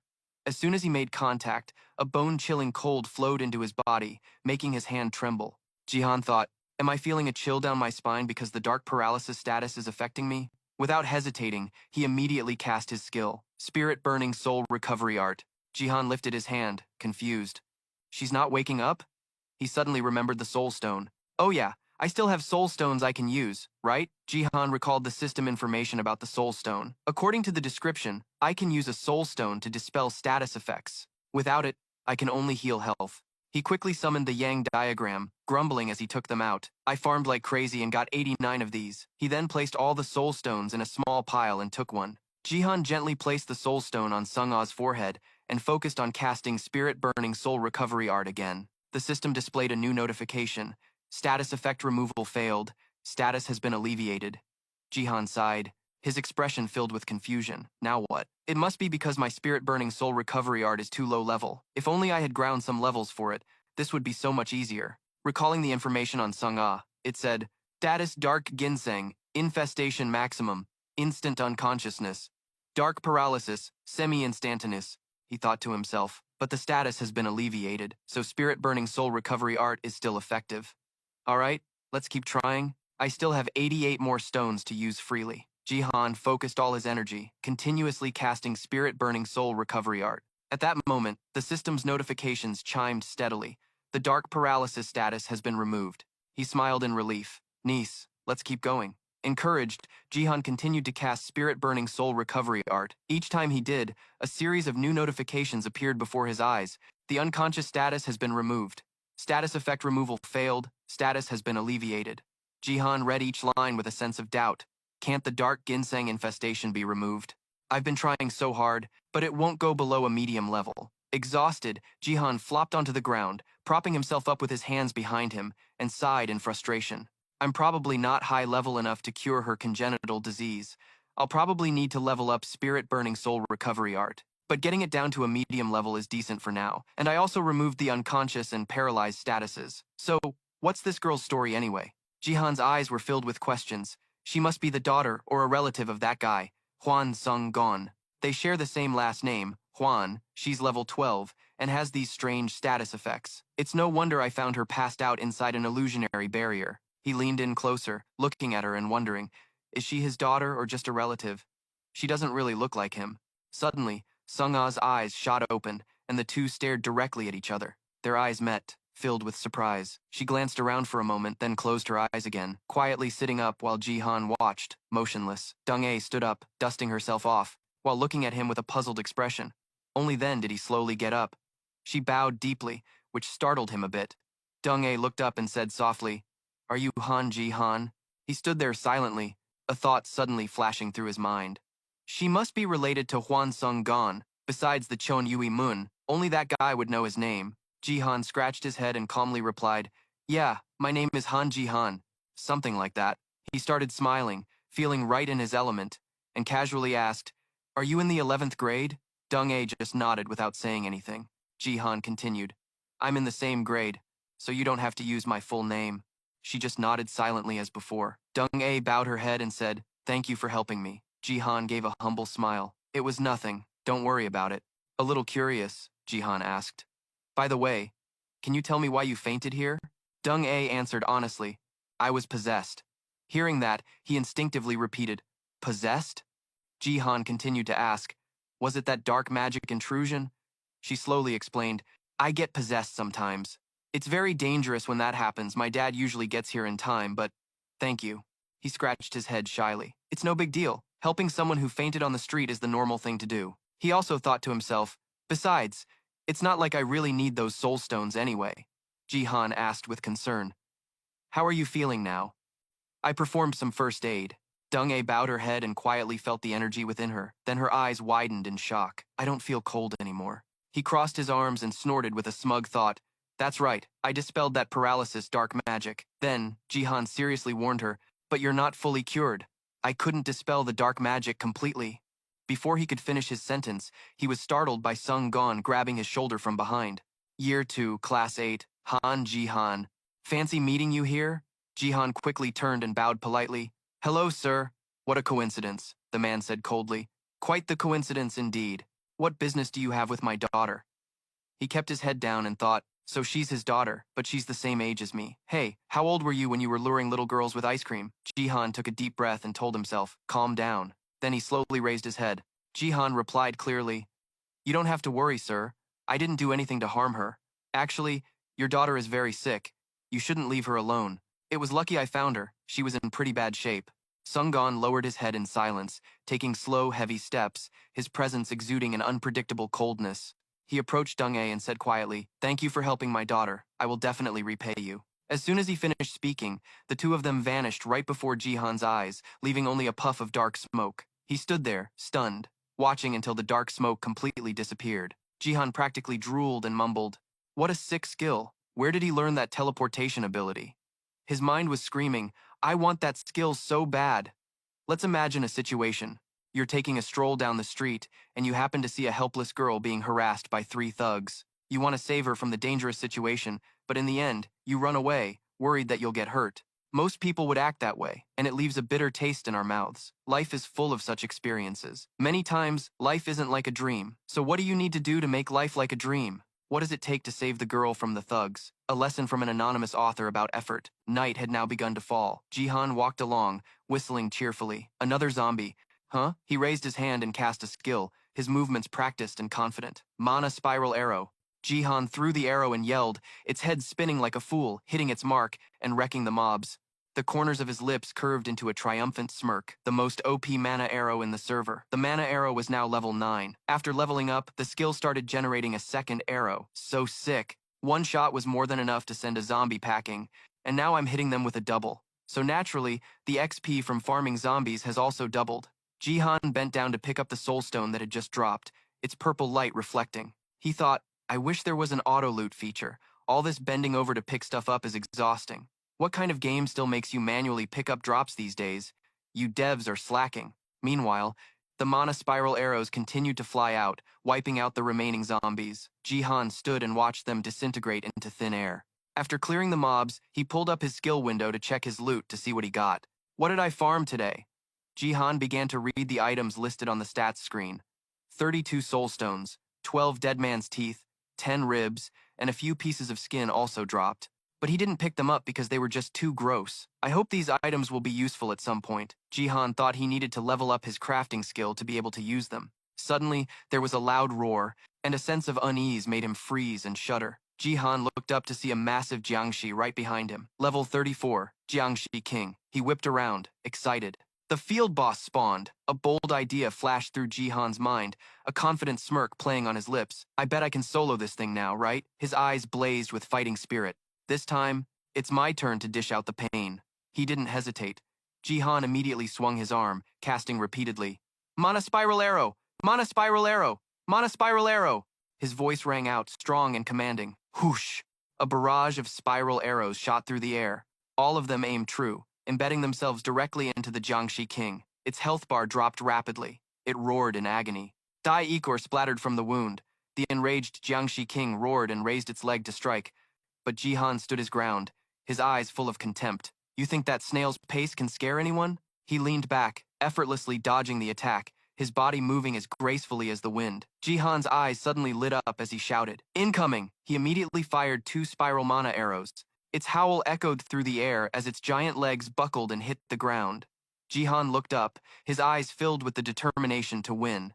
He continuously created consecutive waves of spiral mana arrows. A barrage of arrows appeared, rushing forward like a storm, all concentrating on the injured leg joint. The Jiangxi king let out a final shriek before collapsing to the ground, its massive body lying motionless. Jihan smiled, full of excitement. Gotta take out the leader first. He walked closer, his face beaming with pride. How's that for a shoddy tactic, huh? Just then, the Jiangxi king's body twitched slightly. Jihan quickly raised his hand, light gathering in his palm, swirling powerfully. A spiral energy sphere. The system window immediately displayed a notification.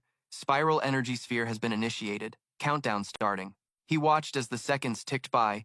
10 seconds, 9 seconds, 5 seconds, and finally 1 second. A giant sphere condensed in front of him, emitting a blinding light. Jihan pushed his hand forward with a loud shout, and the sphere shot straight towards the Jiangxi king's corpse, creating a massive explosion that shook the very ground. Through the thick smoke, Jihan rotated his wrist, relaxing as he smiled with satisfaction. Right then, a new notification sound chimed from the system window. It displayed the message, "You have received 412,900 experience points. You have leveled up by 1. Jihan let out a hearty, proud laugh. Farming a trash boss like this is a piece of cake now. He casually walked over to the loot that had just dropped. Jihan picked up each item, frowning slightly as he wondered. No skill book, then what's this? He activated his observation mode, and information instantly appeared. Small soulstone. Rank. Useful. A type of crystal created by combining multiple souls, useful for many things. Jihan held the soulstone up and assessed it. A medium-sized soulstone, probably a rare grade item. He put it in his inventory, then suddenly paused, a look of doubt in his eyes. Oh yeah, I wonder what level my Yonhon Horyong Gong is at now. As he spoke, Jihan summoned the skill window, which displayed the details for Yonhon Horyong Gong. Active skill, level 3. Experience 2.14%. An ancient healing art of Korean monks that operates by burning souls to activate soul power. When used with a soulstone, the skill can restore 150 health, 150 mana, and cure diseases and status effects.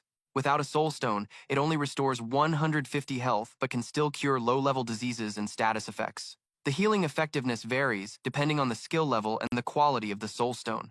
After reading, Jihan realized the description had changed, so it can still cure status effects and diseases, but a higher-level skill with a better soulstone can cure more severe status effects. That girl I just met, Hwansung-ah, right?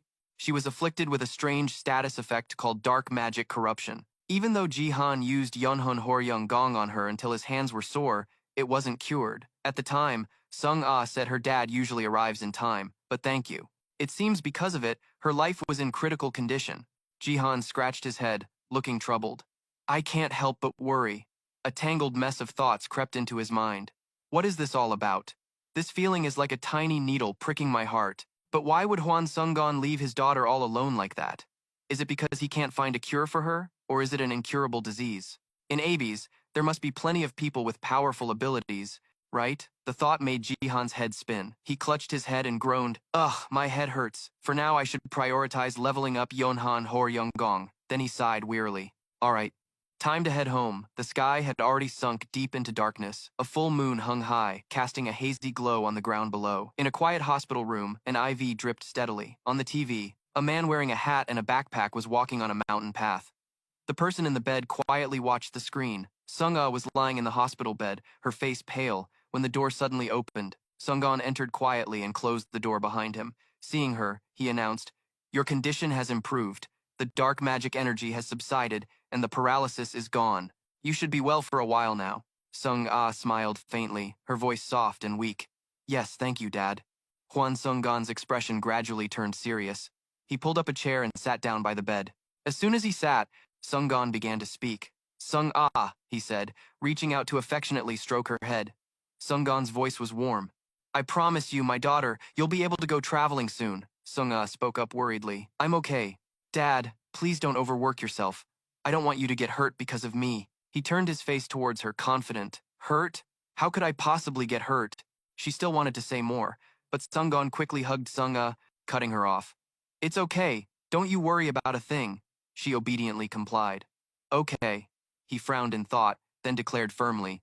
I will definitely cure you, no matter what it takes or what measures I have to use. On Monday morning, the sky was clear blue with fluffy white clouds drifting by. Jihan returned to school, his footsteps unhurried in the quiet hallway.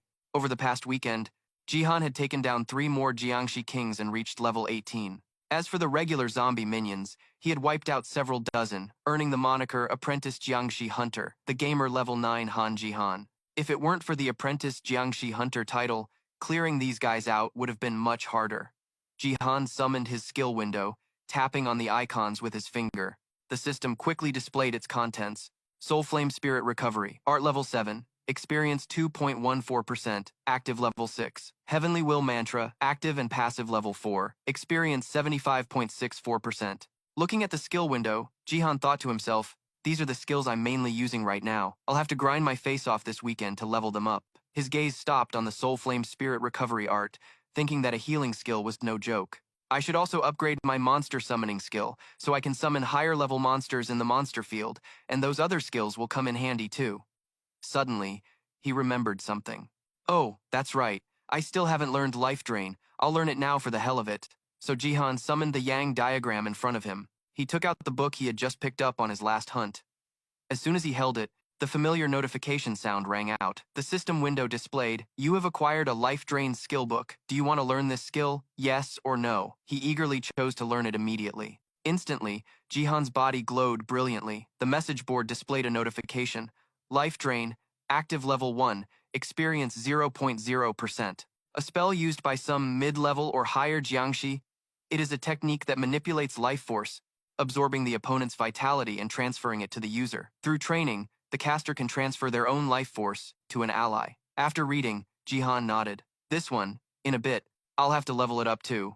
For now, I'll just close this. As he walked, he pondered, no matter what, my main skills need to reach level 30. That way I'll be capable enough to handle any incidents in the real world. I also have a healing skill. It helps remove diseases and status effects. Now that my INT is at 65 points, it's time to focus seriously on my studies. The exams are right around the corner. Let's see what a difference 65 INT points make. I should be 6 times smarter than before now, right? Thinking of the class president Kim Jin, Jihan felt confident. So in a battle of wits, it'd be hard for me to lose to anyone. Class president Kim Jin has 54 INT, which is less than mine. For a level 10, Kim Rojin's INT score is pretty insane compared to a normal person, and when it comes to grades, she's always at the top of the school, but my INT is even more OP. If I actually put my mind to studying, you guys would be eating my dust. Jihan cheerfully pushed open the classroom door, but as he stepped inside, the smile on his face vanished, his eyes filled with a bit of surprise. Shin Dong was already in class but was slumped over her desk. Next to her, Sun In was calmly reading a book, looking very relaxed. Hearing the sound, he looked up, saw Jihan enter, and broke into a friendly smile. Sun In waved enthusiastically. Jihan raised an eyebrow slightly. I've been sneaking to school really early these days, and yet these guys are here even earlier. He called out a greeting. You're here? Jihan replied casually. Yeah. He walked to his seat and put his bag on the desk. Then Jihan glanced at Shin Dong, who was still asleep on her desk. He leaned over and asked quietly, did she just come here to pass out and sleep? Sun In nonchalantly replied, Yep, Jihan whispered in confusion. If she's just going to sleep all day, what the hell did she even come to school for? He just shrugged. Who knows? It's not our business. Sun In closed his book, looking at Jihan with an appraising look. Your ki has gotten stronger. You've still been training regularly, even though you haven't dropped by my place? He smiled smugly. Of course. I'm level 18 now. He nodded in approval. Niece. In the classroom, students began to arrive in greater numbers. The two continued to chat animatedly. Jihan's voice rang out, full of pride. I also created another new skill. Sun In was curious. A new skill? He then introduced it seriously. A higher level energy sphere. It's called Mana Spiral. Sun In exclaimed in surprise, you're becoming more and more like a mage. He excitedly explained, well, I'm going down the INT path. But before he could finish, he was cut off. How wonderful, Jihan. My little one has become a mage now, hasn't he? Jihan froze for a few seconds, then grimaced. Why do you sound so greasy? Sun In's eyes crinkled as he smiled. Don't say that. You're hurting my heart. He felt an even stronger shiver run down his spine. Jihan said, annoyed, if you're hurting, then please get lost. He continued to pretend to sob. Sob, sob. Jihan, you're so mean. This morning, did you wake up on the wrong side of the bed? Then, as if remembering he was a serious person, Sun In suddenly returned to his normal demeanor. He admitted sincerely, "But I'm happy to see you getting stronger. Keep it up." Jihan sighed softly. Yeah, but I have to prioritize my studies for now. The exams are right around the corner, man." Sun In was surprised. "That soon? I've been so focused on training I didn't even notice." Hearing that, he quickly turned to look closely at his friend. He had now achieved the title First Son of the Heavenly Will Sect, level 31, Sun In. His eyes widened as he asked, "You leveled up?" Sun In replied calmly, "You can tell? What level am I?" Jihan immediately responded, 31. He was still smiling with crinkled eyes. "Pretty cool. The world itself has acknowledged my abilities." The atmosphere in the classroom was now quite lively, the sound of their conversation still ringing out. "I figured as much. Otherwise, how the hell could I see your level?" "Probably." Suddenly, the bell signaling the start of class rang. Jihan turned back to his desk and said, "Let's continue this during lunch break." "Okay," Sun In immediately agreed. "Yeah." The class president's voice rang out clearly. "Attention! Bow!" The whole class said in unison, "Good morning, teacher." Yi Hun stood at the podium. "Good morning, everyone. Is the whole class present? Is anyone absent?" A voice replied, "No, sir." He nodded in satisfaction. Then, Yi Hun announced, "We will have a new transfer student joining our class." Jihan looked doubtful and thought to himself, "Again? New students just keep piling into our class like this. It's definitely weird. Something fishy is going on." He paused for a moment at a voice, "Excuse me, teacher." It turned out to be the class president, Kim Jin, who had stood up to ask, "Is it a boy?" "Sir?" Yi Hun quickly replied, "A girl." Immediately, the boys in the class cheered excitedly, everyone smiling brightly. Jihan looked up, his face clearly showing his annoyance. Oh, for crying out loud. That kid Shin Sung did the exact same thing, but he clearly pulled some trick to make everyone forget. Outside the door, the silhouette of a female student appeared, and Ji Hun said, "Please come in." Jihan rested his chin on his hand, thinking indifferently, "What does it matter if it's a boy or a girl? Don't I have enough trouble these days to worry about more?" But the moment the door opened and she walked in, Ji-han's eyes flew open. Shocked, the new student was actually Sung A. His jaw dropped as he wondered, Hoan Sung A. Why is that guy Hoan Sung's daughter transferring here? Why? What on earth is the reason? Ji Hun began to introduce her, saying she is the daughter of Mr. Hoan Sung-gon. Because of a congenital illness, she graduated from middle school by passing a qualification exam. However, she really wants to attend high school. If her condition worsens, she might have to drop out of school. But please, everyone help her out. Understand? Sung-ae bowed low and said, "I'm Hoan Sung-ae. Since I couldn't attend school due to my illness, I'm really hoping to make some friends. Please, be kind to me." Ji-han was stunned, feeling like he was being pulled into a dark void. Huh, are my ears messing with me? At that moment, all the boys in the class roared in unison. "Over here! I'll be your friend! I'll be your boyfriend!" He glanced to the side, only to see the girls with tears in their eyes. The poor thing. Ji-han could only sigh. And the girls too. Ji-hun had to hurry and intervene. Settle down, settle down." After getting the class under control, he continued, "Sung-a's vision isn't great, so you can sit in front of Jihan." That seat was by the window, and the student who had to move whined, "Hey, what about me, sir?" The teacher replied coldly, "You're a background character. Please move to the back." Then, Ji-hun began the lesson. "Okay, class, get ready to learn. Open your textbooks." Sung quietly walked to her new seat. Ji-han turned to look back, a bit bewildered. He was suddenly startled when he saw Shin Sung's annoyed expression behind him. He whispered, "Hey, something seems off, doesn't it?" Sanin leaned in and whispered, "I know what's going on. Don't worry." Ji-han gave him a skeptical look but said nothing, though he thought to himself, "Yeah, right, like I can just not worry about it?" Morning sunlight streamed through the window, softly illuminating the figure hunched over a book. Ji-han couldn't keep his composure and began to tremble. "This is unreal. I understand everything as soon as I read it. My comprehension is insane now." He was so ecstatic he was screaming internally, "I'm definitely way smarter now." Suddenly, a familiar voice beside him interrupted his thoughts. "Yo," Sanin started his usual teasing. "Why are you twitching like you're having a fit?" Then a wild thought struck him. "Oh shoot, did you just crap your pants?" Ji-han instantly gave him a smack to the face. "My ass." Sanin winced in pain. "Whoa, Ji-han, why so touchy, man?" In response, Ji-han's face filled with killing intent. "Shut up." He was basking in the ecstatic feeling.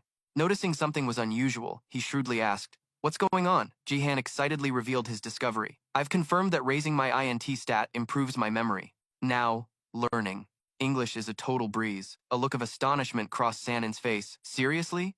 Jai-Han confidently confirmed. Absolutely. His friend asked skeptically.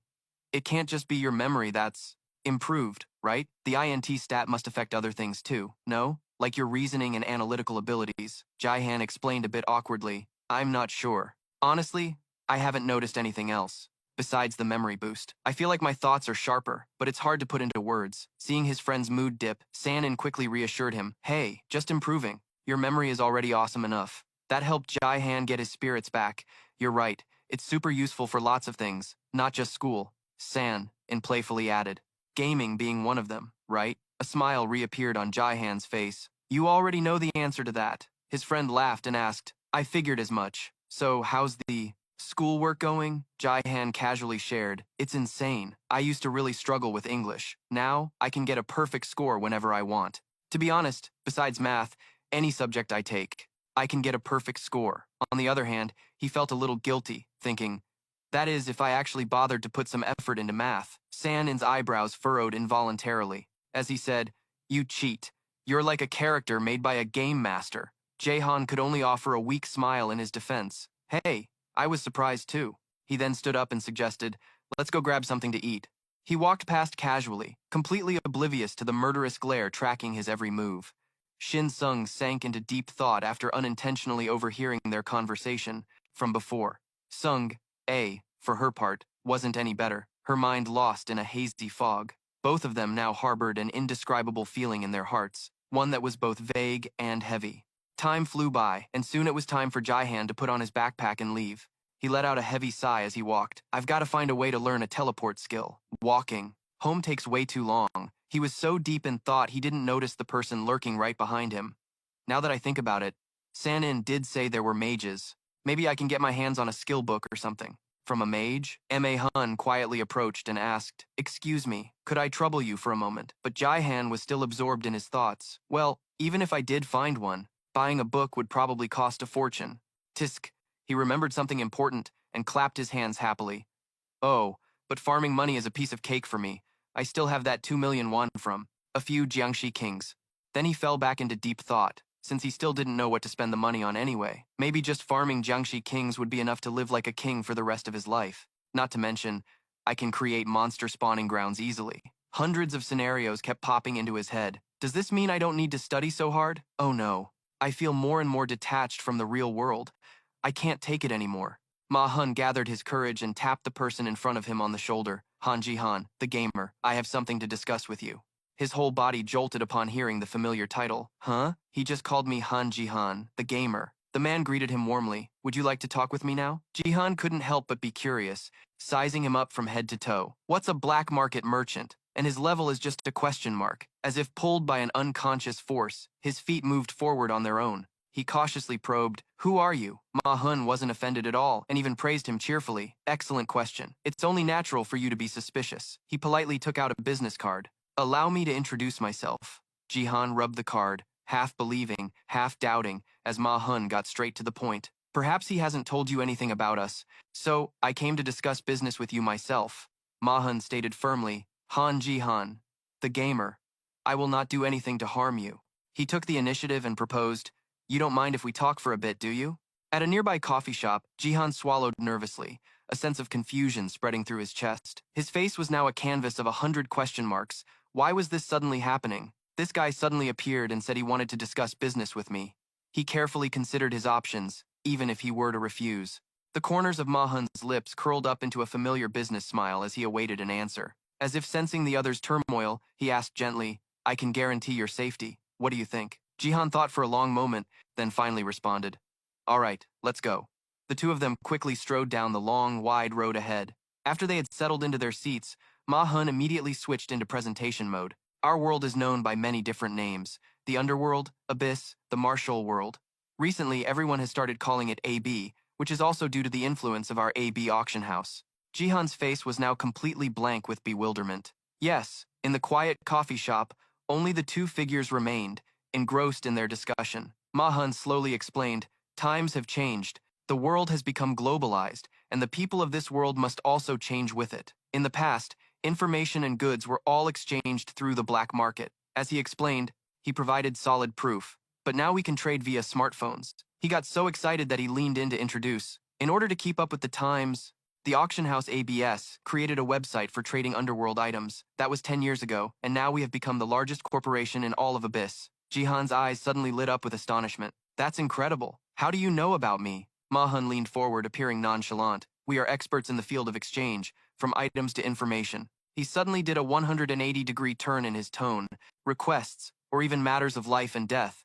He gently called out to the person opposite him, Han Jihan. Ma-hun continued to emphasize, we only recently acquired information about you, and it wasn't cheap.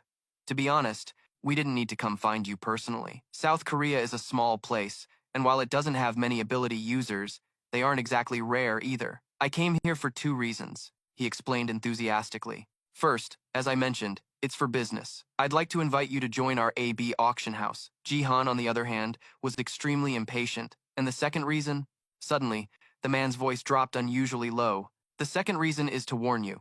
Ma-hun warned in a serious tone. You are currently in a dangerous situation, so I advise you to get stronger quickly. Jihan fell completely silent, stunned by the unexpected warning. Why are you telling me this? The man shook his head slightly, refusing to answer. I cannot disclose that. Then he hinted at a clue. But I can give you a hint. The reason is because of your relationship with a certain someone. The completely vague information made Jihan anxious. What is he implying? A strange thought suddenly popped into his head. Is he here to warn me because of someone I know? Ma-hun carefully advised. Because if you were to be attacked in a small city like Seoul, it would cause major trouble. From a business perspective, such a big change isn't profitable at all. He finally came to a conclusion. In any case, Han Jihan, the gamer, you need to level up more. His wariness towards the man grew with each passing moment. How much do you know about me? In contrast, the man maintained his calm demeanor. Not much, only that you have a gamer's ability and can level up. We're not omnipotent, you know. He casually listed off a series of tricks, long-range tracking magic, eavesdropping monsters. With just that level of surveillance, how could we gather much information? He received a reply that sent a chill down Jaehan's spine. These guys are seriously dangerous. Ma-hun calmly placed his teacup on the table after finishing it neatly. All right then. With that, he stood up to leave. I'll be going now. He didn't forget his task of recruiting potential customers, inviting him to try out the auction house. After leaving with a bright smile, he casually, leaving Jean completely stunned, as if he'd been hit by a charm spell. He stared blankly at the business card still in his hand. ABIS Auction House, South Korean Branch Director Eksung Ma-hun. A sense of anxiety began to build within him. The ABIS Auction House, if what that man said was true, and they were finally looking for a partner, he had to discuss it with Sun In. John quickly picked up his phone and called his savior. Yeah, I'm at the coffee shop near campus. He carefully instructed over the phone. If you haven't headed home yet, swing by here for a bit. Only a few minutes later, the wind chime at the shop's entrance suddenly jingled repeatedly, shattering the quiet atmosphere. Sun In was still looking around confusedly for his friend when he heard a familiar voice. Whoa! He was so tired that he was panting for breath. Hey, what's this about the Abus auction house? John could only helplessly say. Just sit down first, man. The other guy's strange appearance immediately caught his eye. This is the first time I've seen him sweating like this. He couldn't help but look at him suspiciously. He hardly ever sweats, even in the scorching summer heat. He then quickly turned to a server and said, Excuse me, can you get my friend a glass of ice water? The glass was instantly brought to the table but remained completely untouched. With his natural perceptiveness, John immediately noticed this strange detail. He slowly observed the expressions on the other's face and finally figured out the problem. I see. He must be anxious. Without beating around the bush, he got straight to the point. The Abus auction house, the South Korean branch director, Shung Ma-hun, that's how he introduced himself. The moment that name was mentioned, Sunin's expression clearly faltered. He gradually fell into a state of deep thought while looking at the business card on the table. John gently probed. You know him? He answered frankly. I do. John seized the opportunity to probe further. Who is he? Sun sucked in a sharp breath, his face wincing in reflex. He carefully pushed the card back toward his friend. An indescribable tension filled the air between them. After a long moment of thought, Sun finally spoke up. I've told you before about the underworld known as Abus, right? John quickly affirmed. Yeah, you did. Sun then proceeded to explain in detail. Although there aren't that many, there are corporations and merchant guilds in Abus. These companies conduct transactions involving magical or enchanted items. He carefully emphasized every detail. The Abus Corporation was founded 10 years ago, and currently, Abus is the largest merchant guild, a place where you can buy and sell absolutely anything. John's face showed a hint of awe. The largest? It must be absolutely massive then. Sun-In nodded in confirmation. Correct. Abyss is a world where only the strong survive. The weak are quickly devoured. Countless incidents occurred back when Abyss was first being established. Hearing this, John asked skeptically. For instance, without a second of hesitation, Sun-In replied bluntly with a stone-cold expression. Like murder. People slaughtering each other isn't some game like you're used to seeing in manhwas, John. In reality, it is no laughing matter. Sun-In's brow furrowed as he warned. When this corporation expanded, many people from other trading systems were affected by it. Specifically, the people around here. John's eyes immediately widened in shock. So then, Sun-In heaved a heavy, defeated sigh. What do you think happened next? Then, he slowly continued the story. Until one day, their competitors united and declared war on Abyss. John's face instantly went pale, and he stammered, Holy crap. Seriously? Then what happened? While he once again fell into a state of deep contemplation, he finally decided to reveal the truth. Every single person who participated in the attack was slaughtered. The Abyss auction house then confiscated all their wealth and assets. The Abyss auction house grew at an explosive rate and quickly climbed to the #1 spot. The color drained from John's face, his mouth opening and closing uncontrollably. He angrily slammed the table and shot up. Then why the hell would a branch director from a massive organization like that personally come to meet me? In contrast, Sun-In was completely unfazed. How would I know what he said to you? The two of them just sat there talking for a long while, losing track of the time passing quietly. Sun-In pondered for a moment, unable to hide his concern. To warn you about someone you know? That sounds suspicious. John looked back, confused, and asked, What do you mean? Sun-In, looking troubled, explained his point. Just think about it. It's incredibly suspicious. The word shady is written all over that guy's face. John thought back on their conversation and got angry all over again. It was already weird enough that the old geezer found me in the first place. Sun-In warned in a serious tone.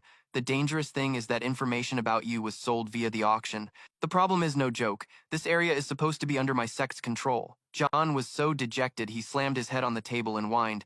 My easy life is about to be 6 feet under. He cried without a sound, complaining, How do you think they managed to find me? Sun-In calmly sipped his water while laying out a few scenarios. Either Hohensungon leaked it, or they put you on their radar when you went to farm that zombie horde. One of the two. John's eyes suddenly lit up with curiosity. The first one sounds plausible. What about the second hypothesis? Sun-In carefully put forth his theory. There are brokers who specialize in selling information.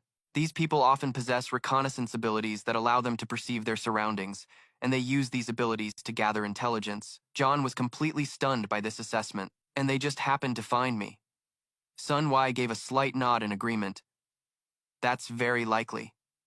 And now that information has been sold on the Abyss market, Jihan helplessly slapped his forehead, amazed at how royally screwed he was. He couldn't stand seeing his best friend like that, so he gently warned, You have to be extremely careful. There's no shortage of malicious people out there. Jihan asked back, puzzled. What do you mean? He explained in a low voice. There's something called a mana factory. Jian couldn't help but ask, A mana factory? Sun-In continued. You know how ability users use ki or mana, right? He frankly admitted, Yeah, I do. Sun-In began his explanation. A mana factory is a place where the energy of ability users is drained. His handsome face immediately darkened in horror. Sun-In calmly shared, Energy is money. By extracting energy directly from people, they can obtain high-quality energy sources. A shiver ran down Jihan's spine, making his body tremble in fear. What? They're a bunch of complete lunatics. And then a crazy thought popped into his mind. So they're gonna throw me into some mana factory and drain all my mana to sell for money? Sun-In could only shake his head, advising, There are a lot of people like that in AB. His head was spinning like he'd been hit with a sledgehammer. So, those guys know about me now, right? Sun-In casually replied, Yep, so be careful. Right now, grinding a few more levels wouldn't be a bad idea. Jihan wearily massaged his body after a long day full of shocks. The real pain is, I still have to study. Suddenly, he noticed the familiar, gentle gaze of his best friend in front of him. It finally dawned on him. Yeah, I guess Sun-Y has always been looking out for me in one way or another. Jihan's spirits lifted with excitement. Well then, I guess I'll just have to farm a few more levels. He became determined and laid out a plan. Training is much easier now, because I've leveled up most of my skills. I think it's time to move on to farming in a higher-tier mob zone. Hearing this, Sun-Y showed a hint of curiosity. A higher tier 1? He smiled slightly and asked, You remember I use a skill to create an illusion barrier, right? Sun In immediately replied as if he knew it like the back of his hand. Of course, he confidently boasted about his progress. It has proper tiers, you know. When the mob creation skill levels up, I can create better zones. Right now I can create two types of mob zones, a zombie zone and a ghost zone. Seemingly unable to process the sudden information, Sun In cautiously probed. A ghost zone? Jaihan confidently confirmed. Yep, I haven't tried it even once, but it's probably just like the zombie zone, only with ghosts. Oh, and I can't create either of them during the day. Sun In could only offer a weary smile. That's probably because they're both undead-type zones. He tried to lift his friend's spirits. But your abilities have gotten way stronger. That just fueled Jahan's competitive streak. You know it. I've been grinding like crazy lately. I've even killed a few low-level bosses, he shared cheerfully. Oh, and now I'm sitting on a cool 2 million. Hearing this, Sun In looked completely stunned. He gulped and asked, are you gold farming or something? Gold farming, in essence, is no different from level grinding or skill grinding. However, the term refers to those who focus on earning money by hunting large quantities of weak monsters. Jihan reverted to his usual playful antics. Forget the money, it's all about the levels, he calmly explained. As far as field bosses go, the Jiangxi King is actually super weak. It always attacks with the same pattern. Oh, and beating it gives a ton of loot, so I hunt it down on sight without mercy. Sun In's expression immediately froze. His throat tightened so much he was speechless, then he offered a worried guess. Could that be why you ended up on their radar? It was like a light bulb went off in Jaihan's head. Oh, that might be it. Sun In clicked his tongue in annoyance. You need to be more careful. Do you want to stay over at my place for a bit? He asked back, confused. Why would I go over to your place? Sun In casually explained. My house has a special area dedicated to training. The reason I told you not to come over for a while was so I could focus on my training for a bit. Want to give it a try? At the mention of the training area, Jaihan immediately recalled the few times he'd entered a similar place when visiting Sun In's house. The feeling was completely different than before.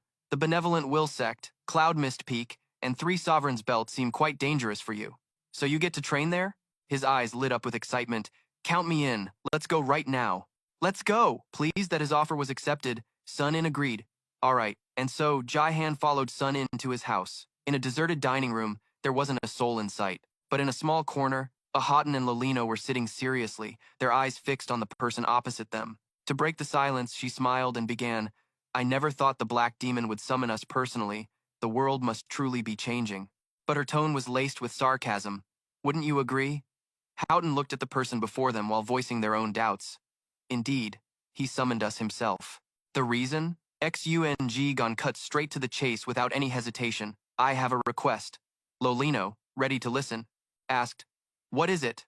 His voice echoed through the room, carrying a heavy atmosphere. Eliminate every last one of the cleaners that rears its head. Houghton pressed for details. All of them? What's the time frame? X-Yung replied in a cold tone. 90 days. Lolino slowly weighed the options before setting a condition. You're aware that our abilities are more effective against those weaker than ourselves, aren't you? We can accept the request. Against those below B rank. She carefully asked about their plan. How will we deal with them? XUNG just answered nonchalantly, if any A ranker shows up, I'll handle him myself. Lolino keenly noticed and threw out a few sarcastic remarks. Are you confident you can handle an A ranker? Your powers have diminished now. But he didn't waver, rigidly assuring them, it's not a problem. You don't need to worry about me. She didn't have to think much and reached an agreement just like that. All right, then let's make a pact? The chain ring on X-Ungon's hand trembled, slowly moving forward. It touched Lolino's pinky finger, gripping it tightly and refusing to let go. From where the two met, a flash of light suddenly appeared, and when it finally pulled away, it left behind a soul-binding contract. Ah Hin suddenly provided some crucial information. Sung Ma Hun Sandu has made his move. Exungan heard this, but his expression didn't change much. I know, that's why I made this request. Remember to wipe out those cleaners. He then understood everything and accepted the request. Okay, got it. We'll eliminate them. Hearing the assurance from the two of them, we ended the meeting, then I'll leave it to you. They left to the sound of XUNGN's voice, the killer, sorcerer, and the colossal slave soldier. In a strange place with a warm sun, Jahan was running for his life, his face as pale as a sheet. Let's just talk this out calmly, big bro. He tried to move as fast as he could, hoping only to escape this monster. Somebody help! XNC swung its arm violently, determined not to let its prey disappear. Silver engraving. Smash. A blow came crashing down, shattering the ground below. JJN dodged it in the nick of time, jumping up to hug a life-saving pillar. Oh my god, He staggered down, his face filled with terror. "One hit and I'm a goner," Jhan shouted up to the person above. "Hey, you moron, help me out." Sun In had a gentle face, but the words that came out were like a knife to his heart. "You got a solo to level up fast, dude." He calmly enjoyed his friend's predicament. "Besides, you can't die, and taking that thing down is going to be tough anyway." Jahan struggled to dodge while still managing to scream, "You damn bastard." He just kept running forward, his mind focused on finding a way to escape. "This sucks. If its level wasn't so far from mine, I would have invited it to my party." XIN6 braced itself and roared with great force. Silver engraving, smash. Seeing this, Jahan desperately ran even faster. "Is silver the only thing you can engrave?" It ignored his complaint and once again delivered a powerful blow that shook the very ground beneath them. Just then, Jahan glanced back, his face lighting up as if he'd just thought of an escape plan. "The reason I kept running." He took a few more steps, then spun around forcefully to face XIN6. Then, without hesitation, Jahan activated his power. Was just to build up momentum. Spiral Mana Arrow. Instantly, mana arrows shot forward at his command. XIN6 couldn't react in time to the surprise attack, taking the full brunt of all the arrows. Jahan continued to unleash his skill, determined not to let it counterattack. Spiral Mana Arrow. XIN6 was hit by every single shot, its body writhing in pain. Its body crumpled as if it had no strength left to fight back. Then, Sin6 simply vanished into a puff of black smoke. Jahan dropped his combat stance, his body feeling completely drained of energy. That was a total heart attack. After seeing the fight was over, Sun In lightly jumped down. "That was a nice move. Looks like you're getting the hang of it." "Still pale," he retorted. "Do you have any idea how terrifying that thing was?" Jahan raised a hand to his head, trying to calm down. "Seriously, I need to figure out some random charm skills and just go for sneak attacks." CC refers to the ability to disable monsters. Two opponents use their abilities. CC is an abbreviation for crowd control. Most players use the abbreviation CC to refer to this ability. CC skills are extremely useful when dealing with multiple enemies. The skills of CC include Charm, Hypnosis, Sleep, Scream, Stun, Freeze, and Cripple. His subconscious recalled the monster from just now, and he shuddered. Because all the zombies were sluggish, I never realized that fighting a monster with comparable speed would be this terrifying. Sun In casually asked, "So, you've seen a real demon up close. How'd you like it?" Jahan, annoyed, snapped back, "Like it? What was there to like?" "I was running for my life and was still out of breath because its speed was no joke." His friend showed some concern and reminded him, "That's why I told you to train in martial arts or swordsmanship. Your attack range is 50 meters, right?" Jahan answered helplessly, "Yeah." Sun In then took on the role of a proper teacher and explained, "Let's just say the opponent starts charging at you from that distance. Most people from Abyss can close that distance within 3 seconds. Skilled individuals are even faster." Hearing this, John's face went pale with fear.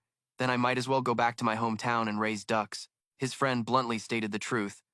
"Of course, because they all have superpowers." Sun In reinforced his previous point with relevant evidence. "So, like I said, suppose an opponent attacks you from a distance of 50 meters. Within 3 seconds, he'll reach you. In that amount of time, you can fire about 15 to 20 mana arrows." Jahan immediately confirmed, "Right." His friend continued with sharp reasoning, "But the opponent isn't an idiot. While a cornered rat might just charge in recklessly, and you don't bother with any defense, others will have defensive methods.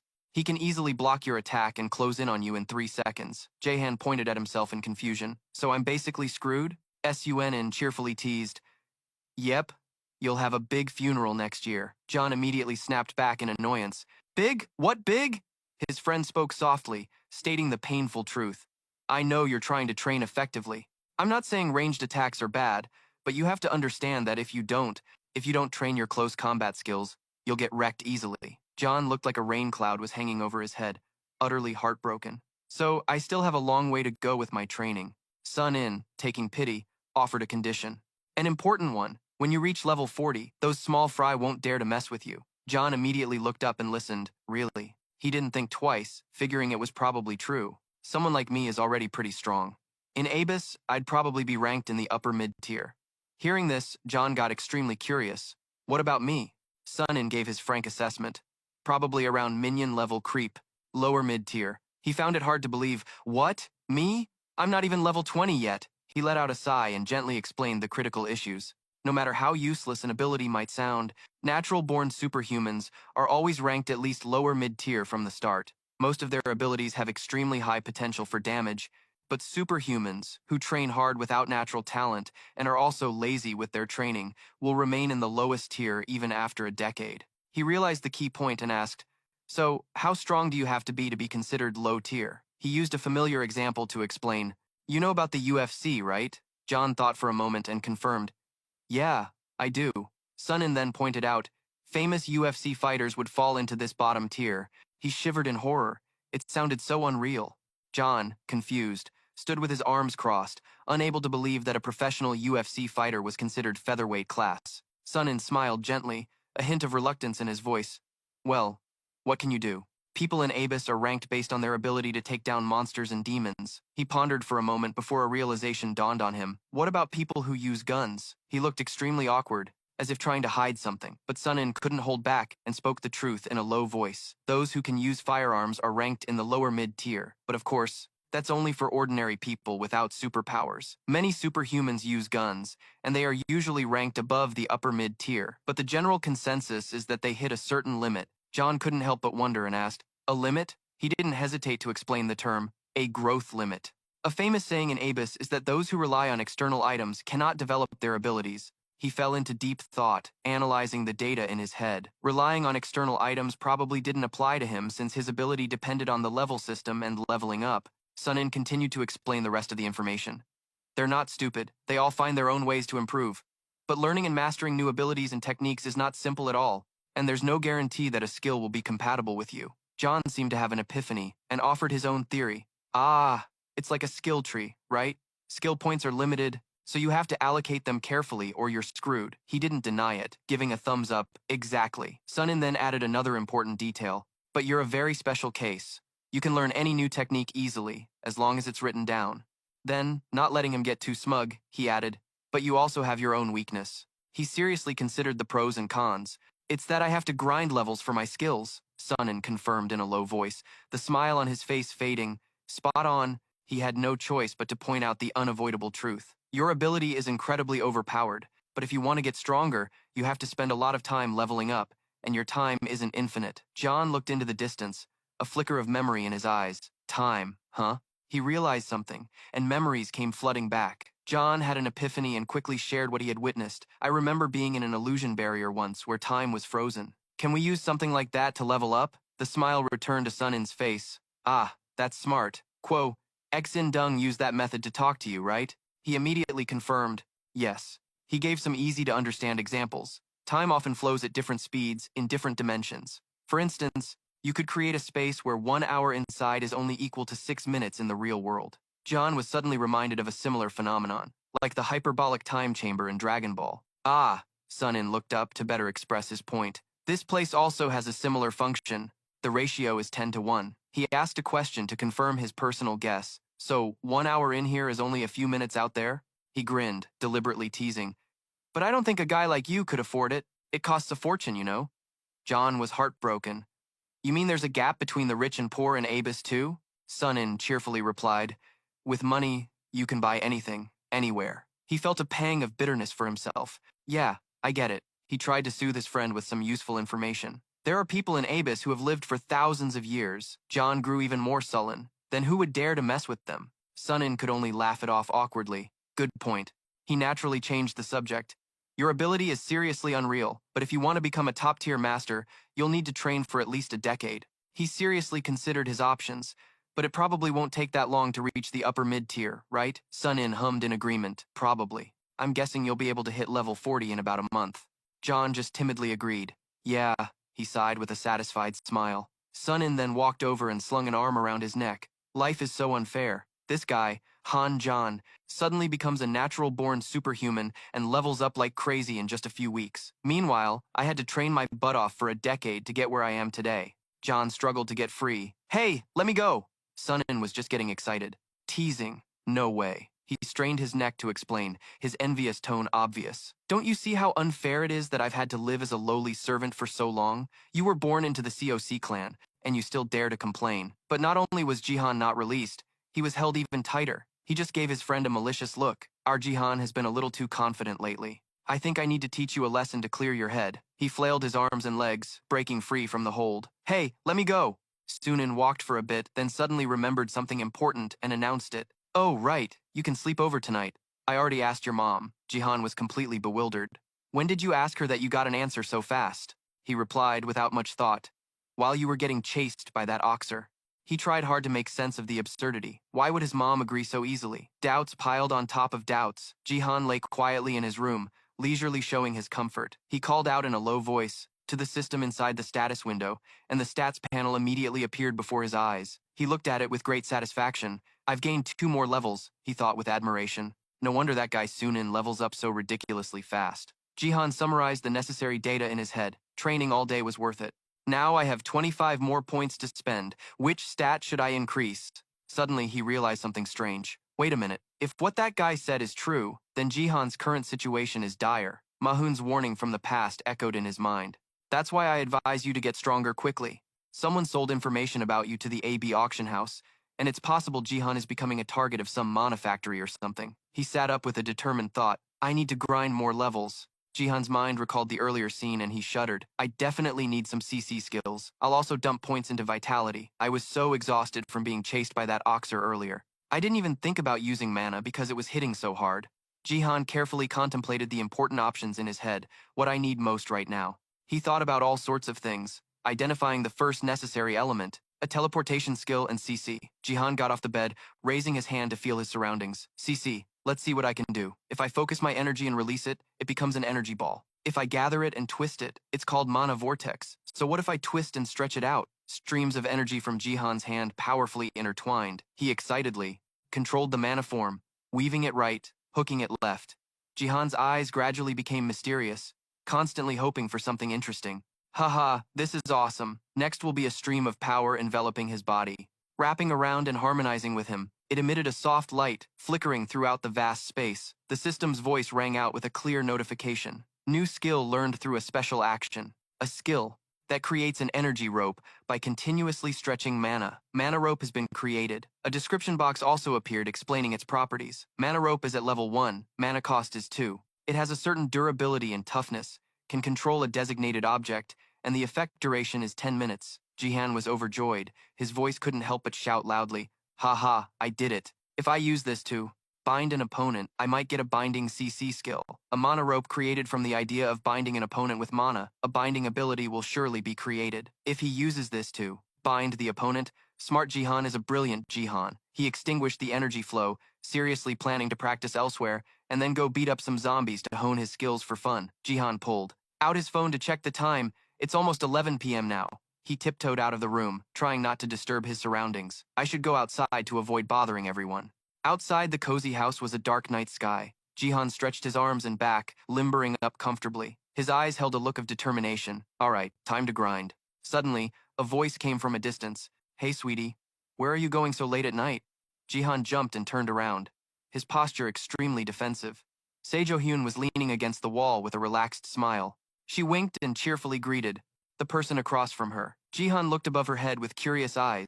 The data he saw made him exclaim inwardly, she's gone up 7 levels since the last time I saw her. Jihan's face turned pale. His mind felt like it was doing somersaults. I know she used a time cheat inside that barrier, but does she have to be this overpowered? Seijo Hyun, with her sharp senses, immediately noticed the issue. She slowly walked over, closing the distance with him. Seijo Hyun casually made a guess. You're checking my level, aren't you? The smile on her face gradually turned sly. I got to this level. Seeing her so close, Jihan immediately turned his face away to avoid her. Could you back up a little, please? Seiho Hyun wanted to tease him even more. What, you've got a crush on me or something? He blushed even more with embarrassment. No way, keep dreaming, lady. Jihan glanced at the person in front of him, not even bothering to deny it in his head. Huh, I guess I do kind of like her. But she still acted nonchalantly as if she was waiting for some juicy drama. Huh? His mind snapped him out of his dark thoughts. She's Sunin's sister. She's Sunin's sister. He kept chanting the mantra. Go away, you inner pervert. Pfft. Seijo Hyun stood up straight, annoyed. How boring. Jihan turned to her and pleaded gloomily. Please, can you just spare me? She found this exciting. Well, we'll have to see about that. Seijo Hyun then asked a question, as she saw him about to leave. So where are you going in the middle of the night? Jihan replied calmly. I'm going to practice a new skill. Hearing that, she excitedly ran ahead of him. Oh, in that case, why not? Train right here? He shyly confessed his idea, but how could he make a ruckus while everyone was still asleep? SEO Johan seemed to understand, a hint of embarrassment on her face. She walked over and gave Jihan a gentle pat on the head. Isn't Jihan adorable? He blushed and immediately pushed her hand away. Come on now, SEO. Jihan wanted to tease him even more. What's wrong? Don't like being treated like a kid? Jihan walked away sulkily. Sigh. He couldn't even be bothered to answer. She pushed open the door in front of them and made an offer. All right, follow me. You don't have to go anywhere. I'll open a time dilation illusion barrier for you. He was completely bewildered and immediately asked for confirmation. Huh? You can create that kind of barrier? SEO Johan confidently showed off. Of course, it's a piece of cake for me. And she just went on to speak her mind. I'm interested in you, too. Jahan's mind was reeling. Interested? SEO Johan burst out laughing and then clarified. I meant I'm interested in that silly gamer ability of yours. Jihan was so embarrassed he didn't know where to look. Oh, yes, thank you. He cursed her out in his head. Does this woman get a kick out of teasing me? Jihan slowly stepped into the illusionary space. The place was empty, but there were many monsters around. SEO Johan kindly asked Jihan, so what are you planning to do? Jihan just stood there, contemplating. He observed every movement of the monsters, his mind constantly analyzing. They're all spread out, so taking them down one by one should be easy. Jian thought to himself, I hit the jackpot with these mobs. Then, he confidently declared, I'm planning to test out a new skill. SEO Johan was unconsciously curious. A new skill? He called out the ability's name while channeling power in his hand. Monorope? She touched it lightly, interest gleaming in her eyes. Oh, how neat! Is this your new skill? Jahan slowly explained its principle. It's a rope made of mana. I experimented a bit earlier and managed to create it. He took the opportunity to show off. I'm trying to learn a CC skill. SEO Johan, with a curious look, pressed him. CC? Then she realized and explained it herself. Ah, I've heard of it. It's that thing that incapacitates the opponent for a while, right? He immediately agreed. Exactly! Jihan turned his gaze towards his prey, a powerful skill ready in his hand. The rope moves according to my will. He focused intently, fluently controlling the energy around him. The attack was launched, and in a flash the Sinvi was captured. Jihan watched its body hit the ground, his confidence growing. Like this! SEO Johan was astonished, thinking, damn, that's awesome. She unconsciously exclaimed, what was that? As for him, he was extremely pleased with himself. You even have to ask? I tied it up. She was still in shock, just watching the Sinvi struggle. I can use the monorope to bind it from a distance and then just spam skills until it's gone. Jihan showed off his knowledge, directly explaining the useful information. Most ranged players fight this way. Suddenly, it flexed and stood up, and the monorope shattered along with it. He looked at the flow of power in his hand, not at all surprised. It broke free? I thought it was supposed to last for 10 minutes.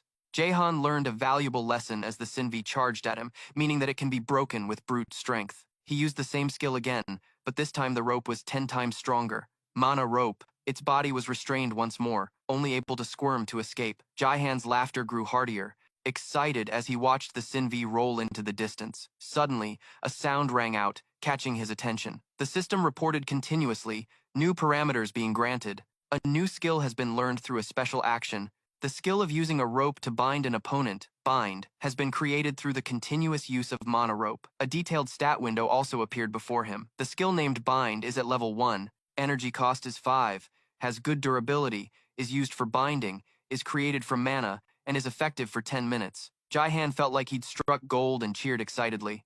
Awesome. He turned back with a relieved smile. Jahan activated his power, calmly converting his energy. Mana Spiral Ray. The skill flew forward as commanded, aiming straight for the designated target. The Sinvi's body turned to ash, drifting away gently on the wind. SEO Johan was completely blown away, not holding back her praise for him. Wow, that's incredible. Another new skill? But Jihan's attention was caught by something, a look of utter confusion on his face.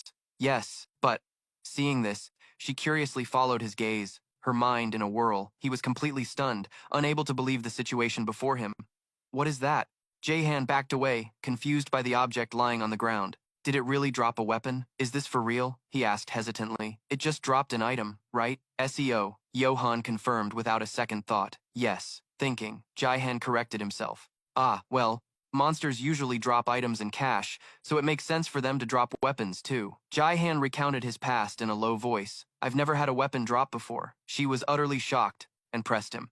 Really? He calmly confirmed. Yes.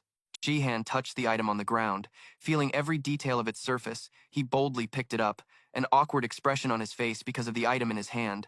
It's really heavy. It must be at least 22 pounds. Jahan shouted the command, Observe! The system immediately responded. Ogre Hammer is a rare item, a blunt weapon, the basic weapon of the 18th Ogre tribe, enchanted by ogres to be light and sturdy, requires over 40 strength points. Energy consumption is 1 minute. His mind felt helpless looking at the weapon in his hand. It's a strength-based item. No wonder it's so heavy. But it looks like this thing is pretty sweet. SEO Johan held out her hand and offered, "Let me give it a try." Jihan handed over the responsibility, immediately giving her the item. He broke into a cold sweat watching her swing it a few times. He thought to himself, as expected of the demoness of the Qian Ui sect, a true monster. She casually handled the heavy object in her hand. "This thing is good. Looks like it's also PK." Jihan looked dumbfounded and asked, "BK?" SEO Johan softly explained. "Enchanted items, simply put, are items that have spells or charms cast on them." He suddenly remembered that and confirmed. "Oh, right. I saw it said it was enchanted with something like oxer." She observed the weapon, herself also remarking with admiration, "You're truly extraordinary, Jihan. This thing is very expensive." SEO Yuhan gave a rough estimate. The cheapest enchanted items cost at least 1 million. Jihan found it hard to believe. "What? 1 million, you say?" She gave him a look of admiration. His ability to materialize an illusion barrier was extremely interesting. "What are your thoughts? Do you think you could sell it?" SEO Yuhan asked for confirmation. "Huh? Sell it?" Jihan frankly gave his reason. "I'm an INT build, so I can't use it." He inwardly calculated, generally, he should avoid close combat as much as possible. Hearing that, she considered it, the words hesitating on her lips. Then SEO Yuhan's eyes lit up happily, excitement showing on her face. "The Heaven's Will Guild will buy this item." When he heard that, he was bewildered, feeling like he was hallucinating. The warm sun shone down as the students happily went home. Jihan walked along the small path with a listless expression. "I'm so sleepy. Did I overdo the grinding yesterday?" He seriously recalled the scene from last night. In the past, Seon had cheerfully made an offer. In that case, the Heaven's Will Guild will buy it. Jihan was so surprised he was dumbfounded. He silently wondered to himself, why would they buy it? She contemplated seriously. "We need to check and investigate its energy levels. It'll probably cost around $10,000. Jihan's mouth moved faster than his brain, and he immediately agreed. "Oh, in that case, I thank you," Sion said softly with an offer on her lips. "Want to train some more? Might as well while we're here." Back in the present, his mind was extremely satisfied. After farming that entire area with SEO Yuhan, his flash skill reached level 3, and Mana Spiral reached level 2, and she just stood there watching him fight without interfering. She was probably afraid the monsters' families would sue for damages. Jaehan put his hands on his hips, feeling incredibly proud. Yesterday, by wiping out that mob of monsters, he also gained a level, so he was now level 2. However, that smile didn't last long. He dejectedly dragged his exhausted body home. Jihan walked with his face in his hands, his spirit deeply wounded. The only problem was that information about him had been leaked, all because of that bastard Sung Mei Hun. His consciousness let out a sigh. "Why is my life so miserable?" He mumbled the command to summon the Duongdo. The status window appeared, and Jihan didn't hesitate to press it. A hefty sum of money was displayed prominently on the system interface. He reached out and used his ability, issuing a command. Before long, Jihan had a thick wad of cash in his hand. He stared at the object in his hand, finding it hard to believe. 1 million gold just feels so surreal. I should go check if it's fake. Jihan looked around and finally found a suitable place. He opened the door and entered, quickly walking over to the currency exchange machine. Jihan hesitantly placed a small amount of money inside. "Let's put in 300,000 first to see." A confirmation message immediately appeared on the screen. "Transaction complete. Thank you for using our service." He held the card with the money in his hand, stunned. It was real cash, no need for a wallet or anything. So convenient. "Now that I have money, I should treat myself a little, right?" Jihan moved as light as a bird, skipping out of the exchange place. He shoved his backpack into his system inventory and headed off. "Why bother carrying this heavy thing? I'll just stuff it in here." Jihan strolled leisurely, while thinking to himself, what should I eat? As his mind was filled with happy thoughts, his eyes caught something to the side. With this much money, maybe I'll get some seafood?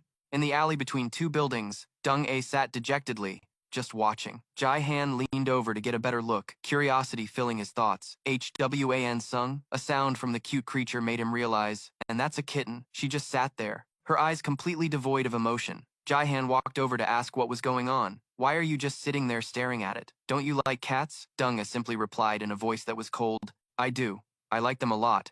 He kindly made a suggestion. "Then you should go pet it." She immediately refused. "I can't." Jaihan was extremely confused. "Huh? Why not? Is it because Hoan Sung won't allow it?" Deng A answered awkwardly. No, it's not that.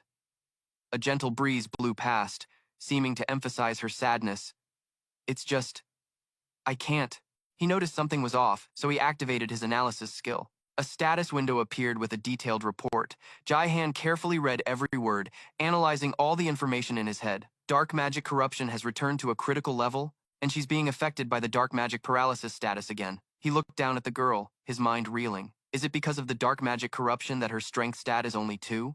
Maybe it's because of the dark magic paralysis that she doesn't dare pet the kitten. Jai-Han suddenly asked a concerned question. Is it because your hands are cold? Deng whipped her head around and looked back at him, confused. He offered his theory. You're afraid your coldness will harm the little kitten, right? She asked in bewilderment. How did you know that? Jihan proudly showed off his natural gift. I have an ability to see information about people. Deng could only manage a wry smile before turning away. I see. Her eyes grew even sadder, like tears waiting to overflow. Deng shrank into herself, wary of everything around her. You guessed right. It harms people, so I can't pet the kitten.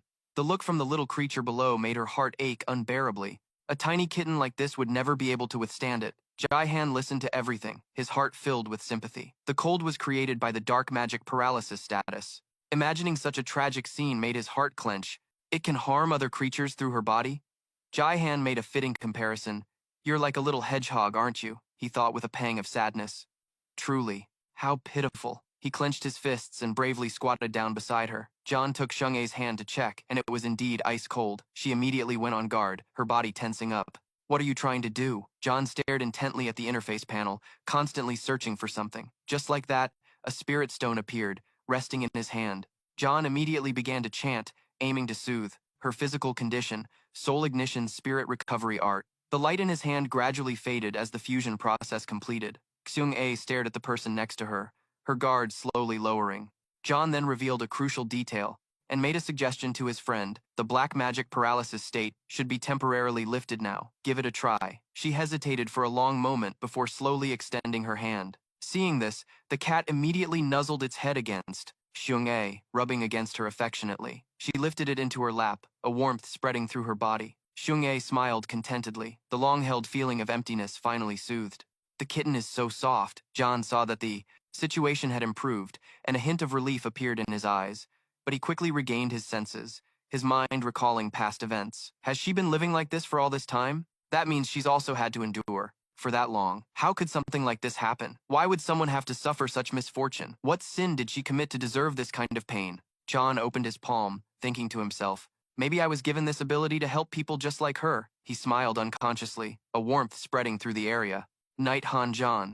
He looked at the person beside him, feeling incredibly happy. One thing was certain, he had the ability to heal her. Am I always this much of a big shot? Suddenly, a stream of dark energy rushed in, enveloping the entire scene. A shadow, with a bizarre, demonic smile approached. John shot to his feet in alarm, wary of those wicked words. A bunch of rats walking right into the trap. His will was shaken, a sense of powerlessness spreading through him. An illusion.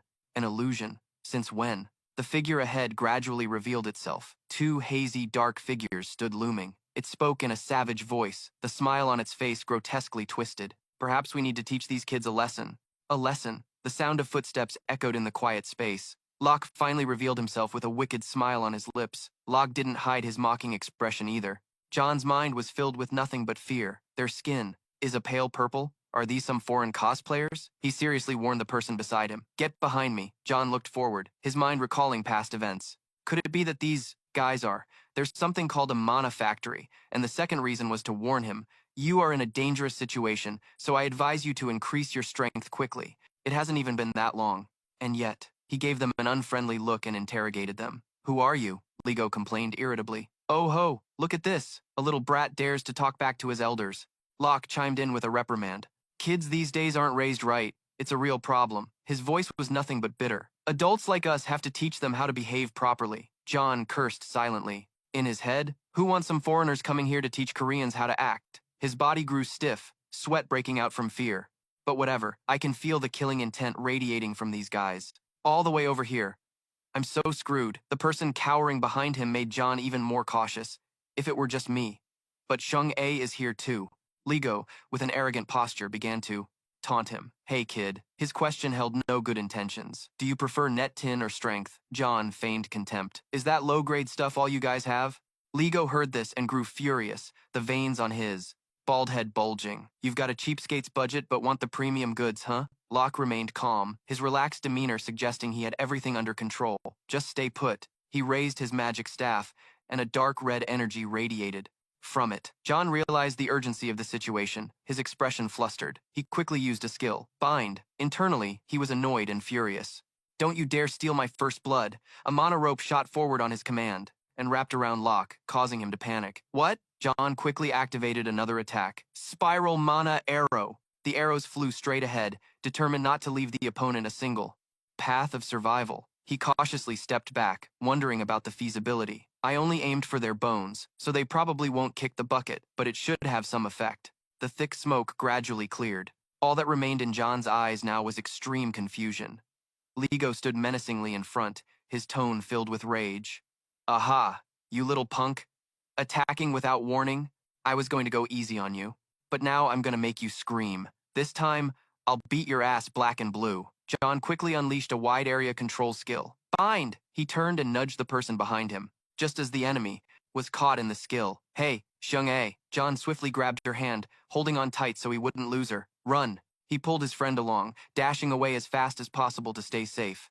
Run! The quiet street was now bustling with the chase. John desperately searched for a way to escape the situation. Damn it, why can't I break this illusion barrier? After running for a while, the two of them found a place to hide. He and Xiang-A tried to catch their breath, their stamina depleted. John calmly looked up and immediately asked, Are you okay? She was hugging the cat, her body exhausted, after the frantic escape.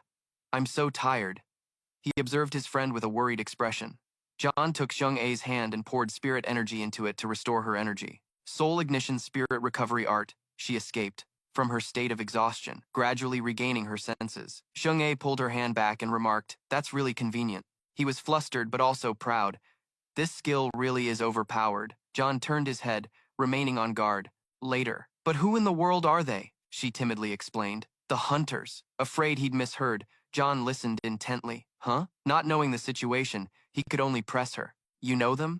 Sung-Ah recounted the dire situation she was in. My dad told me about them, the hunters of Abyss. They hunt down unaffiliated espers and then sell them off. Her eyes flashed with an undeniable pain, and their target is probably... Sung-Ah pointed out the hard-to-accept truth. You and me. John raised a hand, trying to hide how pale he'd gone. Unbelievable. Without any further explanation, she just urged him to run. He realized the gravity of the situation, and his fear was washed away. Sung-Ah was determined to make him leave this place, to leave her behind and run. John, annoyed, didn't hesitate to question her. What did you just say? Leave you and run? She immediately confirmed it. That's right. He questioned her further. Do you have any idea what kind of people they are? Sung-Ah replied in a low voice. I know. John continued to protest. And you know what will happen if you fall into their hands, right? With a numb expression, she recounted the grim possibilities. I'll be assaulted, then my limbs will be cut off, my organs harvested, and I'll be sold off.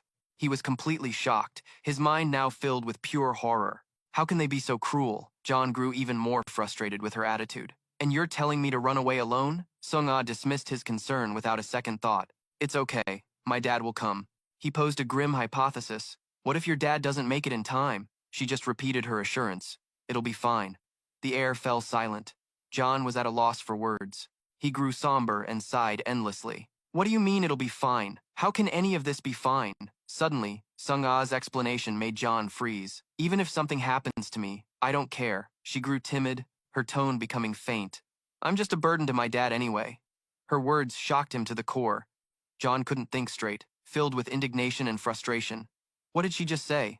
Because you're a burden to Huan Sung, you'll accept whatever happens to you? Sung-Ah then dropped another crucial piece of information. They're murderers. She was still persistent in her desire for him to escape. They'll kill people, but they can't do anything to you. So just run. John latched onto a keyword, and a memory resurfaced. Murderers. They'll eat you alive if you fall into their hands. Murderers, you have to be careful. These bastards are everywhere. They tie up espers and drain their mana. He remembered the two lunatics from before and seethed internally. So these are the people Sun-In talked about, the ones who kill for profit. They're the ones hunting me and Sung-Ah. She then asked a question to probe him. Her face was indifferent. Can you bring yourself to kill someone? Sung-Ah's next words once again urged him to flee. If not, then run away. Two figures strode confidently down the quiet street. Lego looked around with an annoyed expression. Oh, I thought this kid was still a fledgling. Locke flashed a cunning smile, not bothering to hide the malice in his eyes. He is, but I heard he's close with the Heavenly Will sect. The man was stunned, his body unconsciously tensing up. Is that true? Then why are we messing with him? But the other man didn't see that as a reason to be afraid. Already planning their escape route, we're leaving Korea soon anyway. The brat has extremely high potential value. We just sell him and slip away. Hearing this good news, Lego couldn't hide his delighted grin. He eagerly searched the area, so where did he run off to? Locke directed him accordingly. This way. The other man impatiently pressed, how far? He replied with a sharp gaze that seemed to see through everything. About 200 meters. Locke looked up at the sky smugly. The radius of this illusion barrier is 500 meters. He's a fish in a barrel. But before he could finish his sentence, the space above them shattered. Where can you hide now? A strange dark figure emerged from the hole. It landed heavily, making Locke break out in a cold sweat, and Hoojin calmly regained his balance. Loleno sat cheerfully on his shoulder, and Locke recognized her in astonishment. The murderous witch. She just looked confused, huh? Loleno looked at the man before her and asked innocently, which made Locke's face stiffen. You know me? She smiled brightly, but there was no joy in it. But I don't know you, Loleno commented softly. Man, this team is pretty lame, he demanded angrily. Why are you here? Locke said to the two of them, assuming the conversation would continue as expected. I thought you were in Northern Europe.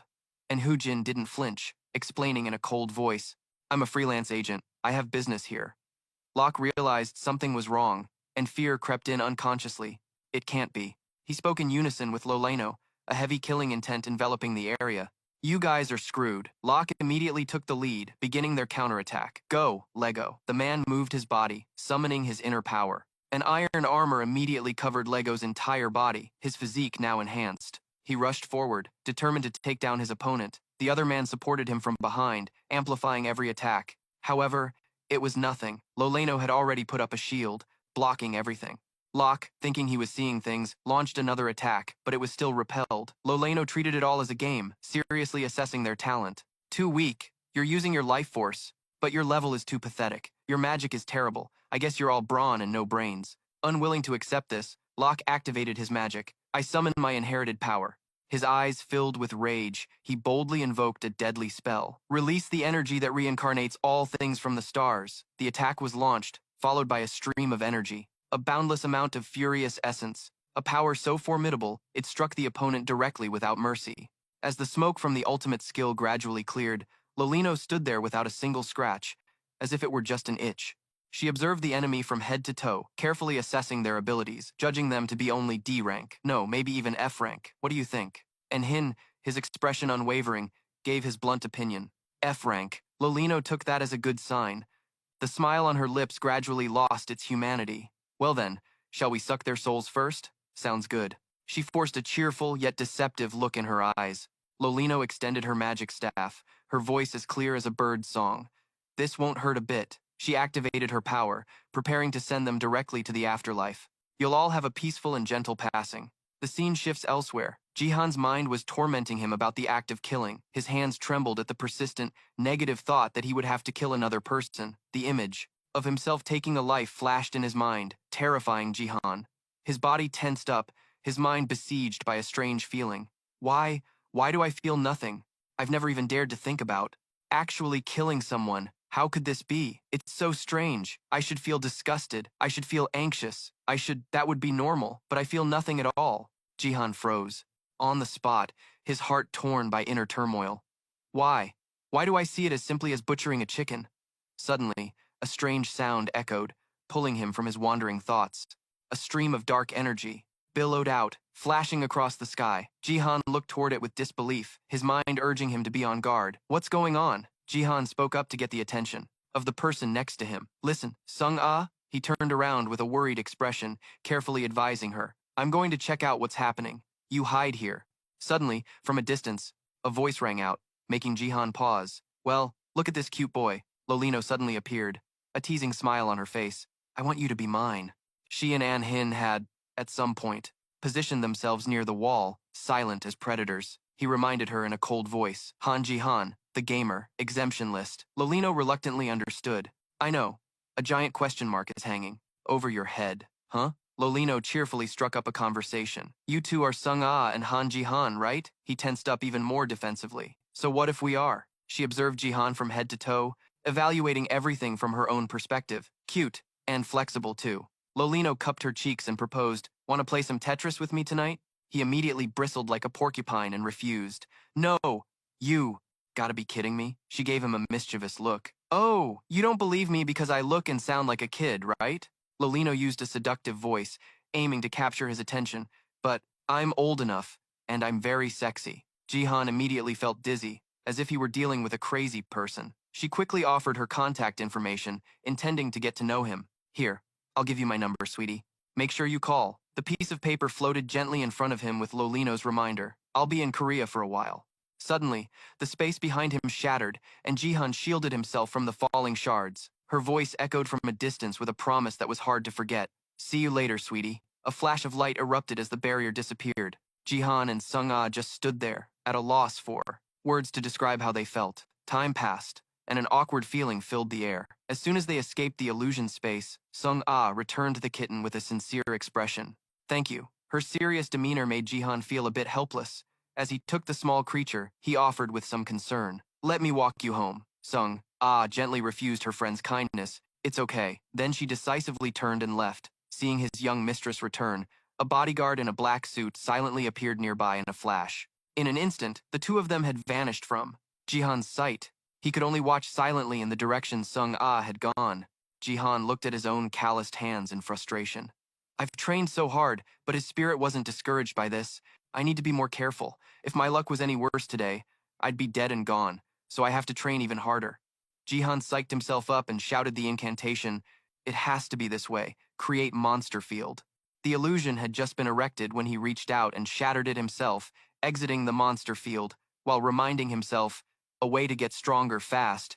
I need illusion and time freeze skills. Even as the afternoon wore on, Jihan diligently repeated the basic training, creating the monster field over and over. It wasn't until dusk that he finally paused. His training to head home. I'm home. He was physically and mentally exhausted. Why do I feel so worn out even though my stamina is full? Jihan was lost in thought about his day's progress. At least I leveled up the create monster field skill a few times. Then he heard Sung-suk's voice call out, "You're home?"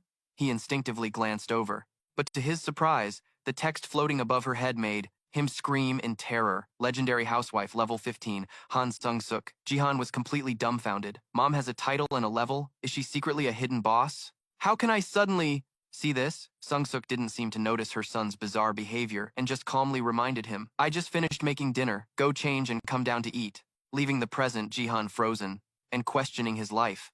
What the hell is going on? I ran into Sung-ah on the way home, and then I nearly got taken out by the two big, hard staffs of that duo, a tall, dark, imposing guy and a lolly. But it was a huge hassle. Then I was tricked by some little witch into playing Tetris. On the way back, I continuously created and destroyed illusion barriers, which helped raise my monster spawning skill by a few levels. But the most shocking part was still. Thinking about all this, Jihan looked completely dejected. Damn, what is happening? The strange text above his head shook, making him feel like he was about to break down. How can it just change like that? It's so abnormal. How could it suddenly change like that? Jihan fell back listlessly, then quickly slapped his face to pull himself together. Okay, let's stop stressing out about it. He tossed aside all the confusing thoughts in his head to get down to business. I still have a ton of things to deal with. A thought flashed through his mind, and Jihan was startled as he remembered the Abyss auction house. He sat up straight and looked seriously at the screen to check it out. His hands moved deftly over the keyboard for the Abyss auction house. As soon as he saw the search bar, he curiously clicked on the text for the Abyss auction house. Is this it? But the pitch-black interface made Jihan unable to hide his disappointment. Why is it so dark, like some kind of secret society? Let's click it and see. His eyes watched intently to see what would happen next, then suddenly widened in shock. What is this? Are these real items for sale? Are you guys selling stuff like it's a flea market? His attention was quickly drawn to another category, which looked exactly like a game item shop. Jihan continued to rummage through the pile of items, which had everything under the sun. Holy crap, he even accidentally discovered an immoral trade with the title Female Mage Slave for Sale, fully loaded. Looking at the innocent face of the girl in the post, Jihan's face darkened at the blatant inhumanity of the traffickers. This discovery made Jihan's mood sink to rock bottom. There's still a slave trade in this day and age. I thought that kind of thing was on the level of the Soviet Union at its worst, but I never expected it to be this dark. He couldn't help but feel scared, thinking of himself in a similar situation. If I had been caught today, another post would have appeared. Rare item, fair-skinned male student with a curvy butt, gamer abilities, and willing to do it in any position. But then he tried to refocus and reminded himself. Spellbooks, spellbooks. In just a few seconds, a long list of skill books appeared before his eyes. Jihan leaned closer to the screen and received a massive shock. The bid was $200,000, and the buy it now price was $42 billion. This made his face turn pale. He checked to see if there were any other books, but he started to lose hope. The cheapest one was over 20 grand. However, Jihan didn't give up and patiently scrolled through the long list of prices that were sky high. As his hand moved, he kept muttering, "Most of these are basic spells. Let's see. The price is around 20 to 30 grand. Even if I had the money, just buying it isn't the end of it, but there's no other way. It seems like there aren't any evasion spells. What about this one?" Jihan looked at the items before him, completely torn. Next up, I already have attack and defense skills, but I don't have any evasion skills yet. Not a single one.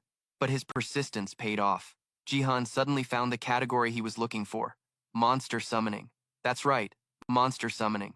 Monster summoning includes spirits, monsters, demons, and many other types of creatures. In games, there are all sorts of classes like Summoner, Spirit Master, and even Necromancer. These character classes summon and control monsters to fight for them. But these guys fight like cannon fodder. Thinking about the benefits it could bring, Jihan grew more excited. Usually, summoned monsters are just used as tanks to soak up damage, but I actually need a meat shield like that. If I have the skill book, I can learn it easily. Then I'll be able to summon a monster and snipe from a distance. Jihan quickly moved the mouse cursor to the search bar to sort by price. In no time, a series of books was filtered out. Their prices still seemed unreal to Jihan. The cheapest was $800, divided into 4 basic types. In fantasy games, there are 4 basic attributes. The fire attribute has the strongest destructive power, water has healing abilities, wind is a speed-oriented attribute, and earth is strong with high attack power, but slow. After some careful consideration, Jihan made his decision. In short, an earth monster would be the best for a meat shield. A satisfied expression appeared on his face after a long time of choosing. Nice. The cart is full. Time to check out. The total came to $1,800, which was pretty steep. But compared to the power I can get from this, it's nothing. Just as he got to the crucial step, he paused for a beat. Express shipping. $300? A chill started to run down his spine. Thinking about it, he had no idea what kind of mess he'd run into tomorrow. But Jihan quickly shook off his thoughts and encouraged himself with some optimism. "Screw it, YOLO!" His mouth also excitedly shouted. "Let's go!" As soon as the order was placed, the website showed a notification with a smiling clown face. "Thank you for your purchase. Your item is now being shipped via express delivery." Only then did Jihan finally exhale, as if his soul was drifting away with the wind. He felt completely drained of energy and couldn't stop complaining. There goes $2,100. It's like getting bled dry by the developers. Still, he also told himself that the money came from beating up zombies anyway, so it wasn't a huge deal. On the outside, he could only retract his regretful expression. Whatever, no point in stressing over money I've already spent. Just then, Jihan's attention was caught by a strange sound outside the window, and he stared blankly at the curtains. He suspiciously walked towards it, full of doubt. "What's that? My room is on the 2nd floor." The curtain was quickly pulled open, and Jihan's eyes widened as if he'd seen something extraordinary. There, a UFO had appeared out of nowhere with a large box floating in front of him. Seeing the delivery arrive, Jihan froze for a moment, unable to hide the shock on his face. "This is the express delivery service?" The UFO then proceeded to fly through the window, flew into the room. It began to emit a robotic voice asking, "Are you the customer, Jihan?" He replied with a hint of suspicion. "That's me." The moment he finished speaking, it decisively dropped the package. "Here is your package." Then it left without a second thought. The whole scene left Jihan frozen in shock. They use drones for deliveries now? It hasn't even been 5 minutes. So cool, using high-tech stuff like in the movies. The box was slowly opened. Inside were the 2 introductory books on European magic from the Elemental Grand Palace. He carefully picked up one of the books, to check this one out first. But as he took a closer look, Jihan froze, and a curse escaped his lips. What the hell? His frustration boiled over, and he couldn't help but complain. Why isn't the skill acquisition notification popping up?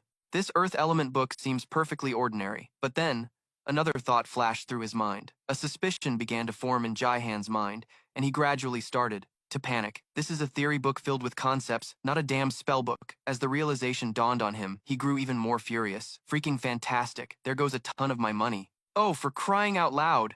All my hard-earned money from grinding day and night. I bought a spell book, not a freaking textbook. He felt crushed, but still tried to console himself. Calm down. Breathe in, breathe out. Breathe in, breathe out. I can still use magic. I just have to study it, right? If I work hard, I'll succeed. He even let out a small, self-deprecating laugh. However, he still stared at the book in his hand, filled with disappointment. Should I put more points into INT? But being smarter doesn't necessarily make me more knowledgeable, right? But I don't want to waste my stat points. Ugh, this is giving me a headache. Jaihan slowly examined the next book. A moment later, a new notification suddenly popped up. You have acquired the skill book, Earth Spirit Compendium. Do you wish to learn this skill? Faced with the choice, he decisively agreed. In an instant, the system completed the process. Lesser Nature Spirit, active skill, level 1, costs 50 mana, allows the user to summon a maximum of one lesser Earth Spirit whose power depends on INT, skill level, and Earth Key. Earth Key status has been initialized. After a moment, Jaihan finally came to his senses. He stared intently at his own hand for a long time. Even though I've been through this plenty of times, it always feels so magical, he marveled to himself. Before learning this, I didn't know the first thing about it. And then suddenly, it's as if I've known it my whole life. He carefully pointed to his head, running a system check. To summon an Earth Spirit, I first have to call out to it, and then form a contract with it. Jaihan even let out a gleeful laugh. There are some potted plants in the garden. I'll go out there and try summoning one for fun. He carefully flipped through the book to study it some more. From what I've gathered, I can also summon other types of nature spirits. Summarizing the information in my head right now. Methods for strengthening natural. Key for each different element. How to draw the summoning symbols for each type of nature spirit. How to form contracts with them, and a few Earth Spirit skills. Those were the things he learned. This also means that even though Jaihan only learned Earth Key from the spellbook, he can practice with other elements to acquire the other types of key without needing to use another skill book. This made him even more excited. Then, I just have to form a contract with a suitable nature spirit and summon it, and I'm set. This means I can go solo with all 4 wacky magic paths. Wait, why does it have to be the 4 basic elements? It's probably the same for other elements too. As long as I have the right key, I can handle anything. And although I'm not 100% sure, the skill I just learned is Summon Nature Spirit. That means all nature spirit summoning spells are one and the same. Jaihan looked as if he'd struck gold, his face beaming with joy. So sweet. I got such a killer skill, but I'll hold off on playing with it until tomorrow. However, as he glanced at the door, a worried expression appeared on his face.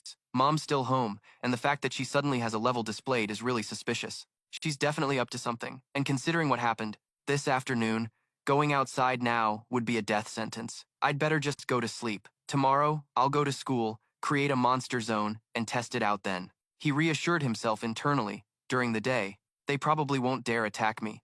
If they do, they'll be sorry. In another part of the city, a voice filled with boredom spoke up. I wonder where this trash crawled out from. The person beside him also showed clear disgust. So many greedy bastards. Lolino sneered at the pile of corpses before him. I'm sure they're all aware of our presence here by now. Ahatin also stated bluntly, blinded by greed. The smirk on Lolino's face was full of scorn. See, humans are so foolish. Let's clean this up. Even trash can be useful. Saturday, the joyous end of the school day. For the 2 young friends. Jaihan's mind was wandering. Why isn't HW Sunga at school today? And I didn't see HW Sungan either. But we don't have chemistry today, so I guess I'll just have to wait and see. Just then, an uneasy Sung-in spoke up. Did you say you and HWA Sung-A got player killed yesterday? He could only confirm, yeah.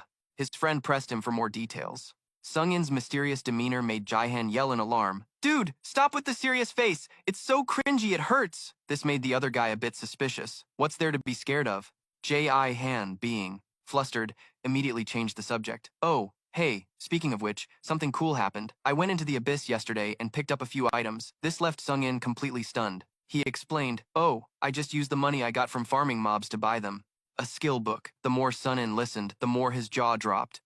Is that so? That reaction caught John's attention. My buddy looks pretty stressed out. Of course he'd feel even more helpless, wouldn't he? John continued his story. Yeah, it was definitely weird. The moment I bought the book and ordered express delivery, a Rolls-Royce came roaring up. Sun-in suddenly cut in. I know. It looked like a U, right? His words stunned him. How did you know? The other guy admitted without hesitation that his sect orders from them all the time, you know? It's not for nothing that corporation became the #1 merchant guild. It made him hesitate. For a moment. Yeah, you're right. I saw something really strange then. Before he could finish, Sun-in read his mind. I had a feeling. This allowed him to see right through his friend's attitude. Is that why you're looking so constipated? He hesitated for a second. Yeah, that's it. But Sun-in suddenly broke into a relieved smile. When I found out you were a natural-born superhuman, I figured this day would come. That's why I taught you martial arts. Upon hearing the truth, John was momentarily speechless. Thank you. Seeing this, Sun-in suggested. So tell me about the two guys who tried to PK you. Speaking of that, he recounted without holding back. Oh, those two guys. Sun-in reminded him with some hesitation. I don't know the two guys who tried to gank you, but I probably know the little witch and the big dude in the wolf pelt coat. John was startled and exclaimed, Those two are famous? The other guy calmly replied, Incredibly famous. They're known for their peerless combat abilities. One is a killer witch, and the other is a super warrior. Their usual territory is in Northern Europe. The more he heard, the more horrified he became. Why would big shots like them come here? Sun-in explained with a hint of worry. I'm not sure, but maybe Huan Sung-gon called them here because he must have predicted something like this would happen. Hearing that, John ventured a guess. You mean for the small fry? He immediately confirmed. That's right. The thought made Jihan let out a sigh. So that means I don't have to worry about getting PK'd, right? Sun-in agreed hesitantly. Probably that pair is crazy strong. He even added a reminder, especially since the weaker the opponent, the more brutally they get slaughtered. Jihan was startled. The weaker you are, the faster you get crushed. It must be some kind of special ability, right? The other guy gave a weird smile and gestured at his neck. You got it, guys, like you and me would get our heads lopped right off, but that doesn't mean you can relax. Even though those two can probably mop the floor with all the greedy bastards, we still have to be prepared for the unexpected. A hint of unease crept into Sun-in's voice. If only the makeshift mage were still here, no one would dare to mess around like this. John couldn't help but be stunned.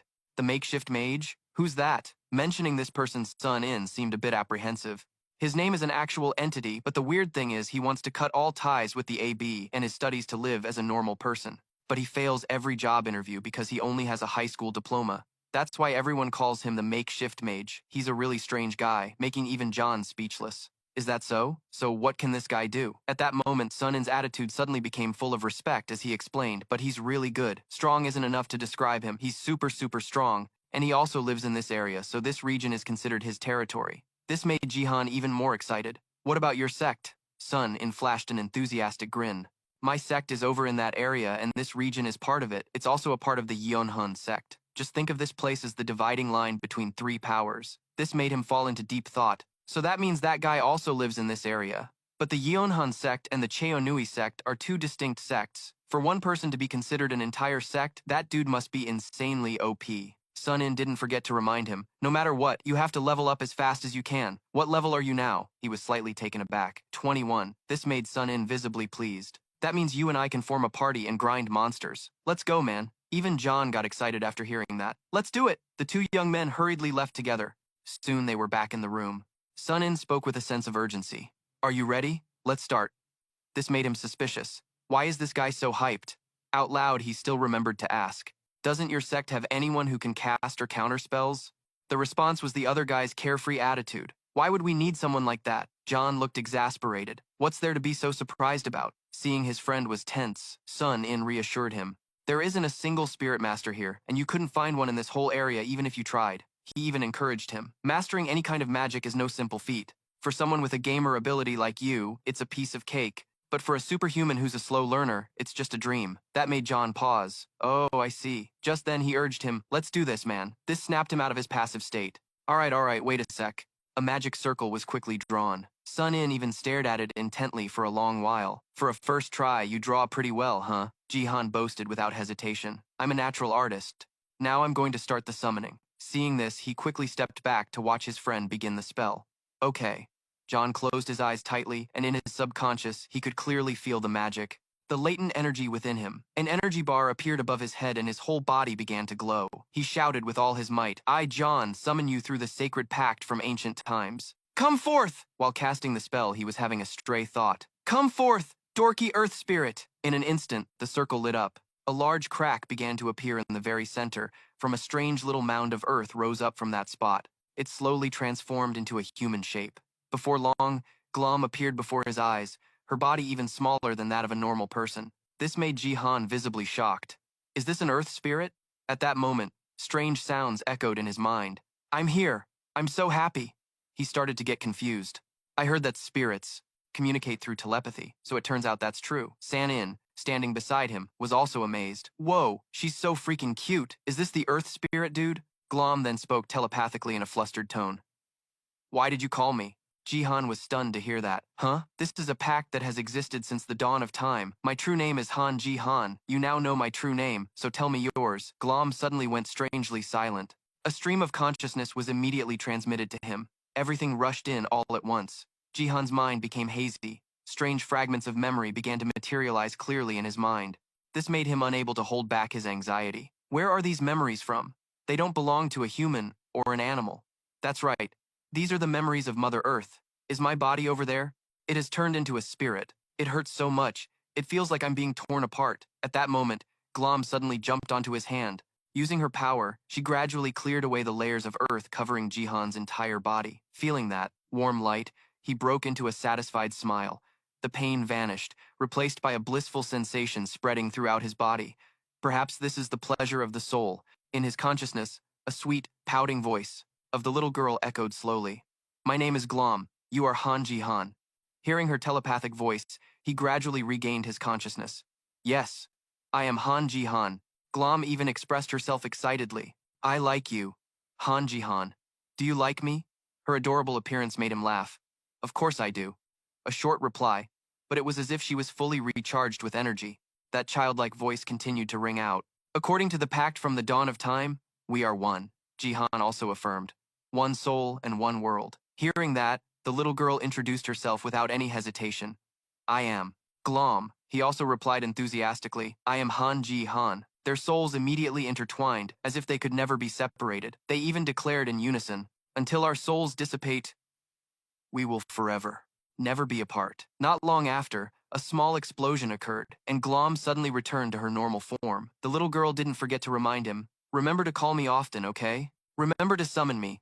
Faced with her expectant gaze, Jihan immediately agreed. Yeah, I'll call you regularly. As soon as she disappeared, he let out a loud cry. Oh man! San-in quickly rushed over to support his friend. Awesome. This must be the spirit pact I've only ever heard stories about. He then gave a relieved smile. Yeah, that's right, man. I thought I was a goner. I'll tell you about it in a bit. I'm gonna sleep first.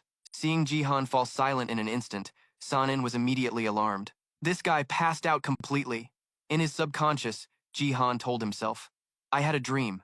In that dream, I became a giant golem. I smashed through the city with fists like maces and feet of stone. A beam of light shot up into the sky. Right in front of him, Jihan's eyes shot open in alarm as he stared at the starry sky before him.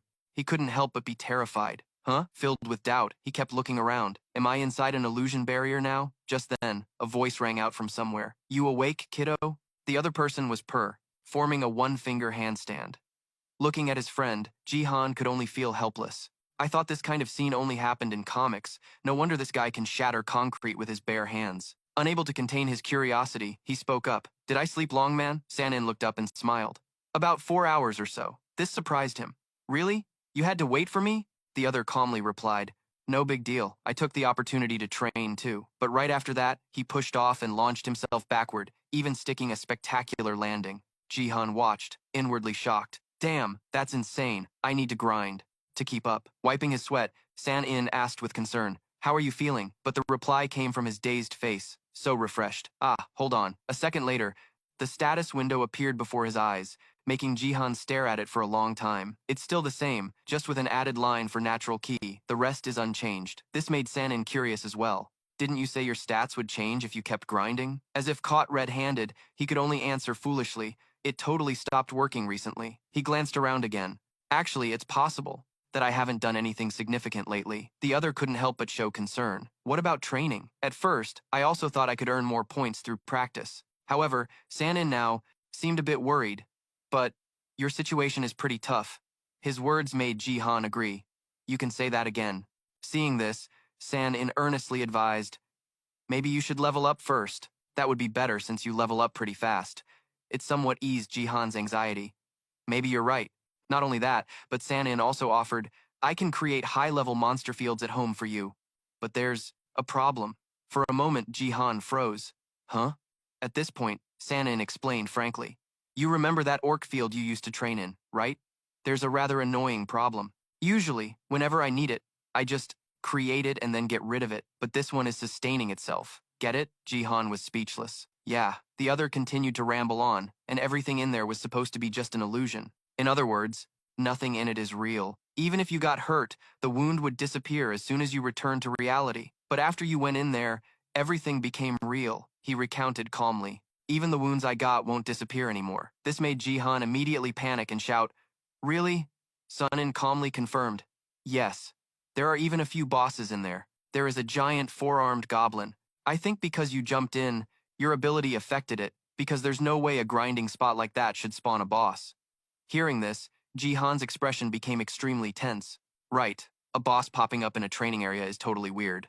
Sun, In immediately continued, but I discovered one of its characteristics. He urgently asked, "What is it?" The other guy explained without hesitation, "Everyone enters and exits the illusion barriers, right? If you do that, the boss will disappear." Jihan's tone became hesitant, "So it's just like the Jiangxi king?" He had to openly admit defeat. "I think it's probably because it's a boss." Jihan was now unusually worried. "But if there's a boss, you can't escape the illusion barrier, right?" Sun In rubbed his chin thoughtfully. "Not exactly. It's a bit tough, but not impossible," he explained with interest. "If the barrier can prevent you from escaping, it also means there must be some way to get out." Those words made Jihan feel a bit more relieved. "Yeah, that's right." Not only that, but Sun In also helpfully reminded him, "Hey, this boss is super strong." That information shocked him. "What level is it?" However, the response from the other guy was one of helplessness. "How should I know? You have to go in and see for yourself. What do you think we should do?" That carefree attitude surprised Jihan internally. Is this guy scared too? Then let's just take it down. He could only give in. All right, as if remembering something, he quickly suggested, "But before that, let me level up my spirit summoning skill first." Sunin's face went blank when he heard that. Spirit summoning? He just saw his friend grinning mischievously. "You gotta use a new skill right away." Jihan didn't hesitate and shouted, "Summon Nam." The next second, Nam emerged from the ground.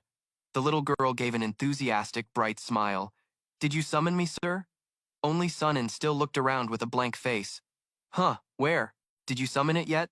He stood opposite Nam and calmly explained, "It's not strange that you can't see her yet, because I haven't materialized her." Given his own abilities, Sunin looked dumbfounded. Materialize? Seeing this, Jihan diligently explained. Basically, there are two types of spirit summoning. First, the spirit manipulates elements based on spirit energy. Generally, the spirit is summoned in an illusionary form and performs elemental attacks based on my commands. In this case, the spirit draws my mana and uses the elements around me to launch attacks. In this form, the spirit doesn't appear physically. As he listened, Sunin was impressed, and Jihan continued diligently. The second type is materializing the spirit. In this case, the spirit will fight automatically, even if I don't give a command. The spirit will fight the enemy on its own, even using its own unique spirit abilities. He excitedly showed off, "It's a semi-corporeal summon. Pretty useful, huh?" However, a worried look appeared on Sunin's face. "But why did you suddenly choose to learn this skill?" Jihan didn't hide anything, admitting enthusiastically, "To act as a meat shield for me." The moment the words left his mouth, the other guy was outraged. "A meat shield for you?" He looked towards Nam and explained his thoughts. "Because I really try to avoid close-quarters combat as much as possible. Right now I can only summon the lowest level spirit, but as my level increases, the spirit's level will get higher too. If the spirit is good, it can tank damage like a beast." At this point, Sunin had to praise him. "You've really thought this through, haven't you?" He even jokingly agreed. "Totally, right?" Not stopping there, Sunin also smiled teasingly. "You're a true game addict. You're more at home in the virtual world than the real one. I'm seriously impressed." That look made Jihan immediately get defensive. "Are you taking a jab at me?" However, out of curiosity, Sun In couldn't help but ask, "So you're going to grind your spirit summoning skill first?" He nodded nonchalantly. "Yep. Safety first. I have to at least try to grind the spirit to level 50. Sun In couldn't stay calm at this point. 50? How long will that take? He just saw his friend starting to pout. Sun In's expression even changed. "But I think getting to level 10 will probably take about a day. Plus, the higher the level, the longer the grind." However, Jihan remained optimistic. "About a month?" The other guy shouted in alarm. "Only 1 month? You're totally dreaming." He clicked his tongue, his gaze becoming profound. "He's right. It would take others years, but it only takes me a few months." Seeing this, Sun In couldn't help but be concerned. "So how do you plan to grind levels?" Jihan chuckled softly. "What other way is there?" He silently chanted a spell in his mind. "Materialize." The ground began to shift, and in an instant, A humanoid figure formed and received power from him, then gradually formed clearer details, turning into a golem in the blink of an eye. Sun In was extremely surprised. Oh, is this Nam? Jihan was incredibly proud. Yes, Sun In asked with a hint of curiosity. And then what? He replied, that's it. The other guy immediately yelled, huh? Jihan looked at Nam excitedly, because just summoning and materializing her increases my experience. Since summoning is also a spirit art, if I just keep using mana, it'll level up on its own in no time. Let's see. It costs 10 mana per minute, but my regen is faster than that, so I can just leave it on all day. Hearing this, Sun In was completely dumbfounded. Cheap, who the hell can keep up with such a cheap trick? Jihan maintained his mischievous grin. I'm playing fair and square. If you have a problem, go ask the developers. On the contrary, Sun In was still indignant. There has to be a limit to how broken it can be. To be different, to be outstanding and special. These are the qualities that always attract people. That's the quality of a star, born from a competitive mindset. The two young men walked towards the door together. Sun In didn't forget to turn back and suggest, "Want to do a run?" Jai-Han was also extremely excited and followed him. "Let's do it." The door slowly opened, leading to another world. The two of them stepped into the new training ground together. As soon as he walked through the door, Jai-Han couldn't help but comment, "Who the hell created this place? The design is from the Stone Age. Are the inhabitants here cavemen?" Hearing that, Sun In reminded him, "Who else but you?" He then let out a sly smile. "I'm just messing with you. Why so serious?" The more his opponent looked, the more impressed he became. "You said if we wipe all these guys out, the boss will spawn, right?" He replied, "That's right, and it's super tough." Sun In looked around with a sorrowful expression. "I tried to kill it once, but I didn't get a damn thing," Jai-Han explained while tapping on his screen. "Of course. Did you think you could get powerful loot without me? Just the fact that it turned into a private monster field is already freaking weird." At this point, Sun didn't hesitate to suggest they party up first. Seeing this, he offered, "Hey, send me an invite." Jihan didn't hold back his teasing words, sending the party invite to Sun In. His opponent couldn't help but bristle. "Hey, I can't believe I have such a degenerate friend." But the reply was his unforgettable laugh. "Birds of a feather, my friend." Sun In immediately agreed without a second thought. As soon as he saw the change, he exclaimed in surprise, "A health bar appeared over your head. I can see your name and level too." Jai-Han was suddenly startled, figuring it must be because the experience points were now being shared. Sun In looked excited as he warmed up his limbs. "Then let's go farm. I'll probably level up fast too. What level are the monsters?" Jai-Han looked at him blankly. "You can't see them?" His opponent, however, replied nonchalantly, "Nope." He glanced around and explained, "They're random, somewhere around level 20 or 30. This made Sun In even more enthusiastic. "Perfect, let's get him." Jihan also showed his excitement. "All right." He turned to his side and called out, "Go." But he only heard Sun In speak with a smug look. "Just leave it to your big bro." The stone he threw soon flew towards a monster, carrying all its power as it slammed right into the monster's back. The mob couldn't hide its pain. It charged aggressively towards the two of them, roaring, "Who was it? Who was it?" Jahan shouted without hesitation, "Bind! Bind!" As soon as the mobs were bound, Sun immediately seized the opportunity. He quickly gained momentum, launched himself high into the air, then grabbed one of the creatures by the head and smashed it straight into the ground. In an instant, the monster was sent to the afterlife. The sight made Jaihan's jaw drop, a one-hit kill. He couldn't help but exclaim, "So OP." Sun In, on the other hand, was completely calm. "It's nothing." Jaihan was still amazed. "I knew you were strong, but this is just unreal for your level." His opponent replied matter-of-factly, "Really, anyone in my sect can do that." This left Jihan speechless. "Is there someone in your sect named Kim the Mauler or something?" Sun In continued proudly, "My sect has a long tradition. Its history spans several thousand years." The more he spoke, the more admiration grew in Jaihan's heart. "This guy is the future grandmaster of a whole great sect? I'm so freaking jealous!" He suddenly became anxious, wondering how much experience he gained. That reminder made Jihan realize, "Let's see." He then carefully observed his opponent's information panel. He studied it intently, carefully analyzing it. Whoa, his stats are really high for his current level. Did the harsh training in his sect help him achieve this? But why does he have a stat like that? Did he just get a crush on some girl? Jaihan bluntly announced, "You need another 78.66% to level up." Hearing this made Sun In laugh. "Is that so? How much XP do I get for killing one?" His eyes looked over the mobs with a calculating gaze. "Let's give this a try, Mana Spiral." In an instant, hundreds of arrows pierced straight through the monsters' heads. The other surviving ones immediately caused a commotion. "That cheap-shotting brat, the little punk is barking." You're gonna die. Hearing the enemy curse him, Jahan was a bit surprised. Are these things allergic to brats or something? Ah, bind. Sun In immediately flew up to deliver the finishing blow. Right, after finishing off the group in front of him, he asked excitedly, "How much?" The change in the data panel brought a pleased smile to Jihan's face. Looks like 2.1% in total, so each one gives an additional 0.7%. Sun couldn't help but be satisfied. Oh, that's pretty good. Does that mean I just need to farm about 150 of them to level up? He nodded. Looks like it. Hearing the answer he wanted, he became even more excited. All right, I just need to kill 150 of them to level up. He even remembered to tease, but your skills are still pretty lame. Being called out, Jihan could only say helplessly, yeah, right.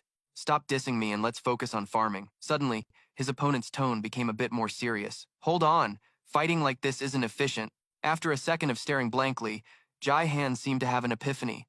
Huh? You're totally right. The answer immediately popped into his head. We can both one-shot these things, so why do we need to stick together? Out loud, Jihan didn't hesitate to suggest, let's split up and farm. Sun In quickly agreed, deal. Before turning away, he didn't forget to remind him, but be careful, this illusion barrier zone is freaking huge. That concern made Jihan skeptical, but these monsters are as numerous as ants, so what's there to worry about? Last time, the boss appeared after I killed about 500 of them. Sun In started to inquire again. Ah, you mentioned that. The four-armed boss with two heads, like a zombie king. To his companion's surprise, he chuckled softly, ah, and all four of its hands are holding talismans. Jihan also began to worry. Do you think you and I can take on this boss? I'll get in close and fight it in melee, while you attack from a distance. That should probably be fine. However, he still looked a bit hesitant. But what if it's not? What? Sun In calmly replied, hung up, unplugged his internet, and quickly quit the Zoom call. It was like an epiphany for him. Ah, the two young men immediately regained their resolve and urged each other on. Let's do this, man. Sun In's fists were relentlessly unleashed. Meanwhile, Jihan and Glom were fighting together, and in no time, they had decimated the minion soldiers. Looking at the item that dropped on the ground, he was a bit skeptical. He carefully observed the Orochi briefs of the Oxer. Legendary rank, worn for a lifetime by the Oxer species, it has unparalleled durability, resists all types of damage, cannot be torn or slipped off, and is usually worn by the Oxer to deal with the army of perverts and degenerates. The oiled-up addiction is on the rise worldwide. Holding it in his hand, Jihan's face darkened. You've got to be kidding me. This is legendary? And what's with this description anyway? It means it can't be destroyed, so if I wear it, my butt is basically guaranteed to be safe and I'll never get violated. Do I really have to wear this? Thinking about himself wearing nothing but these briefs, he started to gag. His voice even started to tremble as he summoned the item. The look on Jihan's face now showed clear helplessness. Alright, let's just keep farming. But the appearance of another being snapped him out of it. Looking at the monster before him, Jihan was a bit stunned. Here it is, the boss has arrived. Jihan stared in horror at the creature, his heart filled with extreme dread at the sight of the cerebral demon. It's level 42. Holy crap! Just as things got tense, an excited voice cut in. The boss spawned? That only made Jihan more exasperated. Hey, this thing is level 42, you know? How are the two of us supposed to beat it with just our hopes and dreams? I'm only a measly level 21, Sun In replied nonchalantly. What's there to worry about? I soloed this thing the other day. Jihan paused for a beat. Huh? But you're only level 31. His companion flashed a confident smile and declared, in a fight, level isn't everything, right? Jihan could only feel helpless.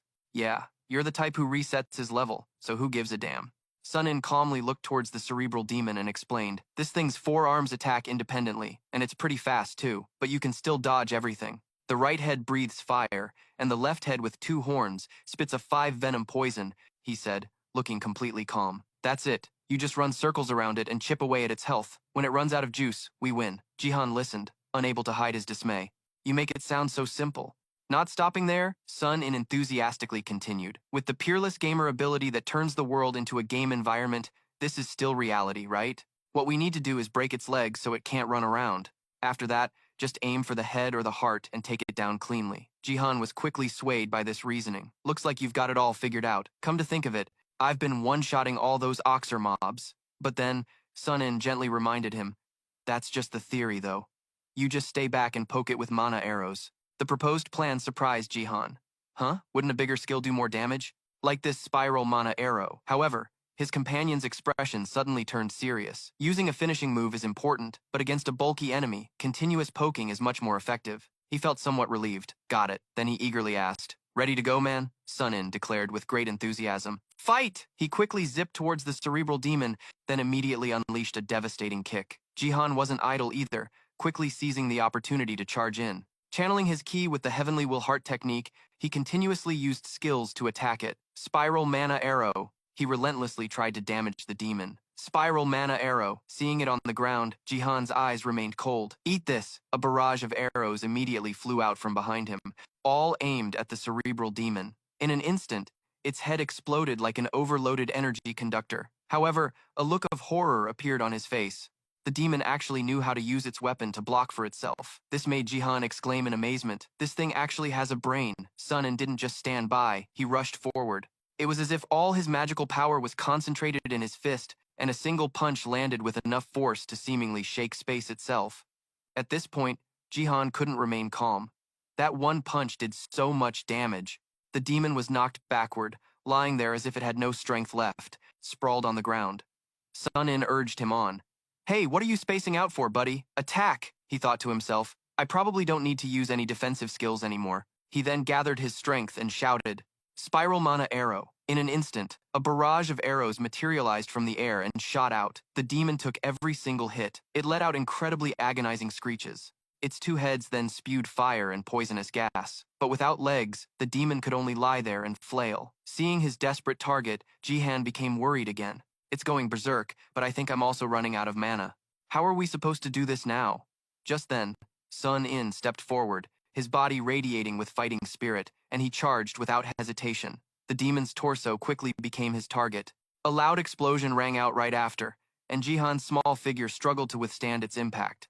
A large hole had now appeared on the left side of the cerebral demon's chest, and its entire body began to disintegrate immediately. Sun-In coolly jumped down. On the notification panel, the system sent a message. "You have gained a level." Jihan was ecstatic. "Sweet, I leveled up." He also didn't forget to ask, but remembering something, he suddenly turned to his friend and asked, "What about the item drops?" He was extremely interested in checking out the loot.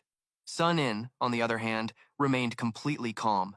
"See? Pretty simple, right?" Seeing his companion's smile, Jihan felt somewhat relieved. Yeah, way too simple. He looked at the disintegrated demon with contempt. Its level was high, but it fought like trash. Sun-In, standing beside him, also admitted that just because something's big doesn't mean it's bad. He figured if it was both big and fast, then you'd really be crapping your pants. But if it was just big enough, you'd be a goner anyway. Jihan couldn't agree more. So true, but I wonder what it dropped. Looking at the loot the monster left on the floor, he showed clear disappointment. "What is all this crap?" Hearing this, Sun-In got curious. "Is that their stuff?" Jihan replied, "I think so." As soon as he collected the dropped items, a balance notification appeared before his eyes. This made Jihan silently marvel to himself. Killing this thing really paid off. His hands were already fiddling with the other items. This mace. He observed it closely and found it was Oxer's special magic mace, with the ability to create illusions. Just by saying go, an illusion would be created. Not only was it sturdy and well-balanced, but it was also a stamina-based weapon, with health, cost of 50 and a duration of 1 hour. Use skill. Go. Holding it in his hand, Jihan was stunned. "With this, if I yell it out, anyone who tries to mess with me will get their ass wrecked. Hold on, let me check this out." His eyes carefully observed another item lying scattered on the ground. Oxer's miraculous hat, rank, rare. This freaking miraculous hat, imbued with the power of the Oxer species, grants the wearer the ability to become invisible. It only works as long as you have enough mana to sustain it. Mana consumption is 10 mana per minute. Sun-In finally couldn't hold back his curiosity. "Hey, why are you making that creepy face?" Jihan calmly replied, "What's wrong with my face?" The other guy grew even more uneasy. Perverted, despicable, and absolutely shameless. Jihan was still joking around. "You're just teasing because you're shy." He cleared his throat and continued. "Oxer's camo briefs. Rank, legendary. These briefs are custom made by the Oxer species to be worn for a lifetime. They have unparalleled damage resistance, blocking all types of damage. They cannot be torn or pulled off, have a durability of 9,000 years, are extremely sturdy and durable, and are usually worn by Oxers to deal with the army of trolls and the ever-increasing number of degenerates in the world." At this point, his jaw dropped in amazement. It dropped another one? He became hesitant, but it was still a legendary item, so maybe I should try selling it on the auction house. Sun-In grew even more curious. "Why are you?" But Jihan just hesitated in response. "Well, Just then, Sun In suddenly held up the briefs. I can understand the Oxer's hat and mace, but what the hell are these briefs for? Jihan calmly replied. Who knows? It's still indestructible defensive gear. Or maybe you like them? Sun In's face turned pale in horror. Like them, my ass. Next, he lifted up the brain-dead demon's rice cooker. Yeah, I have no clue what to do with the briefs either, but this hat is freaking awesome. You put it on and you're instantly invisible. It's amazing. Hearing this, Sun In flashed a wicked grin. I think this will be super useful in battle. Jihan completely agreed, and it'll sell for a good price too. The other guy got even more excited. Magic items are always valuable. He held the mace in his hand and marveled, and this mace is really useful too. Jihan wasn't stingy at all and suggested, you take it, and I'll take the hat. Sun In then pointed to the briefs lying motionless on the ground. What about the briefs? Jihan calmly replied. I thought you could extract energy from magic items and stuff, so just take it and do your thing.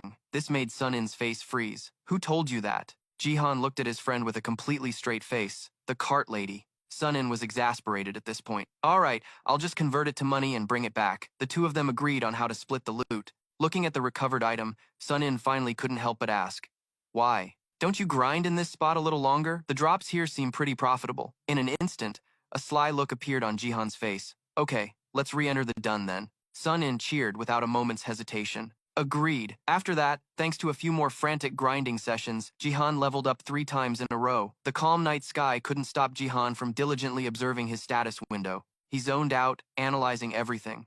In silence before speaking his thoughts aloud, I have a whole 50 points to spend. Where should I even put them? Based on my current combat style, I should probably dump a few points into my INT stat.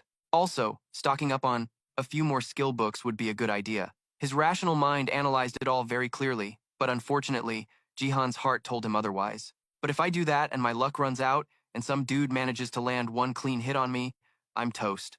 Totally, because my defense and close combat abilities are absolute garbage. He continued to rest his chin on his hand, his internal debate raging on. If I want to be more survivable, I have to dump some points into V or AGI. The more he thought about it, the more sense it made to Jihan. Damn right. Agility and vitality are my lifelines. AGI will help me dodge attacks, and VIT will help me tank a few more hits. Finally done with that, he couldn't help but let out a sigh. Geez, I really need to figure out what I need most right now, and worry about the long term later. After finishing that process, Jihan opened up another window. There's still the life drain skill that I haven't used yet, and my spirit summoning skill is at a pretty good level. My plan to do some grinding in that time dilation barrier field was really beneficial in every way.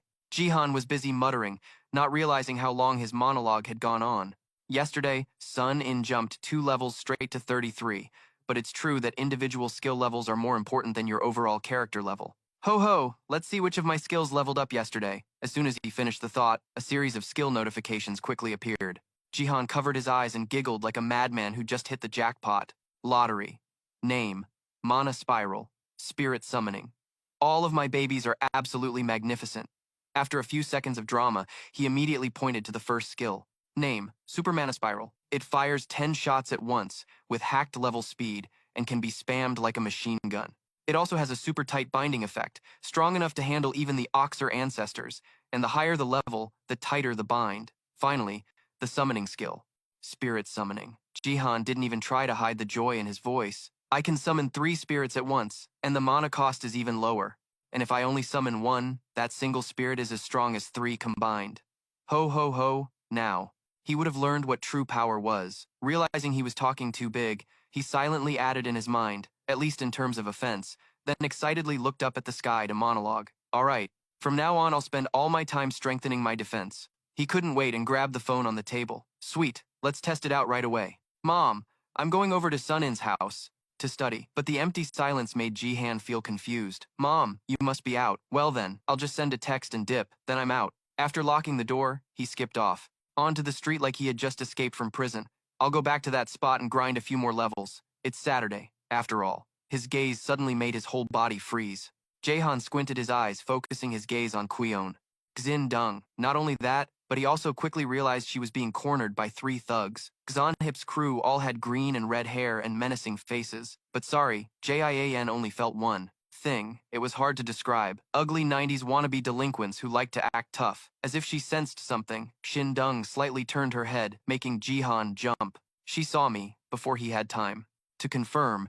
She had already turned back, and then vanished into thin air along with that ugly crew. By the time Jaihan could react, there was no one left there. On his face, only a look of raw, suffocating terror remained. An illusion barrier. Is this girl crazy? A strange thought flashed through Jaihan's mind. Is she really planning to take on all three of these punks? He didn't dare hesitate and quickly ran forward. The system's voice asked, "Do you want to enter the illusion barrier?" Without any hesitation, Jaihan pressed the yes option, and before his eyes, the transparent wall of the barrier appeared. In just a moment, Jaehan could clearly see the tense scene inside. At this point, Kim An's group, now in position, began making threats. This chick must think her natural soul gate is all that, or something to be so damn confident. Let's take her down a peg, give the tabloids a juicy headline. These immoral words made the onlooker Jaihan silently scowl before activating his observation skill. My god, these three guys are not only ugly but also immature, and they love to bark. He quickly saw the pathetic stats of Kim An's group, none of them over 20. Damn, is this the unshaved dark gang or something? These three are idiots. For sure, it's pathetic, three low-level hot boys waddling over to pull a stunt like checking out this girl, Kwon Xin Dung. The moment he saw her information display, Jaehan was so shocked he forgot what he was about to think. Level 36. Nearly double these three guys. These guys are a real piece of work, just like their gang name suggests. I've heard people say that all newbies are something else, and now I'm finally witnessing it with my own eyes. Firsthand. Even if she doesn't slaughter them, she should at least break their arms and legs. Thinking this, Jaihan quietly whispered an incantation as his body entered a ready stance. Heavenly thunder intent. Mind art. His breathing suddenly grew heavy as a wave of thoughts flooded his mind. If something goes wrong, I'll jump in to help Siyuan.Zin Dung or stop her from butchering these three thugs, stealing the kill from these tabloid reporters. These three clowns don't even know I'm standing here. Meanwhile, the fight was about to begin as Sonhip gave the order. Come on, if you want to make the headlines, hurry it up, guys. Take care of this chick quickly before the ability users show up. Kimon and Killer simultaneously flashed disgusting smiles and pulled out sharp knives. Alright, Sonhip excitedly gripped his dagger, which was emitting a dense, dark aura. The sight made Xin Dung frown, enunciating each word with disgust. I don't even know who you guys are. But Kim An and his partner were too busy, going berserk and charging at their opponent. Headline time. Oh boy, but unfortunately the power gap was too wide, and their pincer attack was neutralized by Xin Dung before it even got close. She even made the two of them freeze solid, too scared to move. Thanks to that action, Sonhip and Kimon revealed their flustered expressions for the first time. Under the fearful gazes of her opponents, Xin Dung slowly uttered a sentence full of contempt. Small fry. The moment she finished speaking, she created a massive explosion that made Jihan jump. Jihan, who had been watching, immediately shouted a command. Thunder Earth Shield. A wall of earth rose up, shielding Sonhip, but Xin Dung's energy still burned him and knocked him to the ground. After bending down to check on him, Jihan silently breathed a sigh of relief. He's still mumbling. So he's probably not dead yet. So lucky. I saved a life. Only then did Killer notice there was another person there. Huh? He shouted defensively. Who's there? In his mind, he just felt speechless. He's only noticing me now. But Killer could now clearly see who the person was. A little kid. He immediately showed his true nature of bullying the weak and fearing the strong. Hey kid, did you just ruin our strategy? A fire of rage surged within him. Kid? What kind of strategy could these punks possibly have? Three losers just blindly charged and trying to gank Cuon Xin Dung.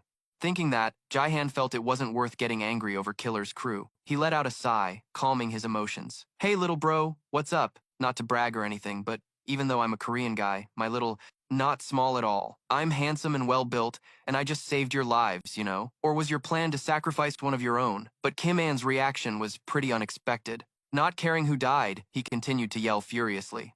You probably don't know the first thing about strategy, but let me tell you, we have a proper plan. Jihan looked skeptical. A plan to watch chickens strip? Kimon gritted his teeth, furious at being looked down on. You brat, look, thanks to my genius brain, our combat power has kicked in. A bad feeling immediately welled up inside him. What do you mean, safe? He looked where the man pointed. Right then, the energy around Xin Dung was in complete chaos. She was clenching her jaw, as if suffering from immense pain. Jaehan was completely shocked by what he saw before him. Huh, what's happening? But Kim An was more than happy to answer his question. Do you know what that dagger was? It's called a cursed fang, and it's extremely effective at taking out reckless show-offs like her. Even a cheap one goes for at least 200 million. The horror on Jaehan's face was plain to see. What? 200 million? So they just blew 400 million just like that. Is their Black Feather sect really that rich? Having shown off enough, Kimon didn't want to waste any more time. I'm done wasting my breath explaining things to a little runt like you. Scram, kid, or do you want a taste of my fist? Huh.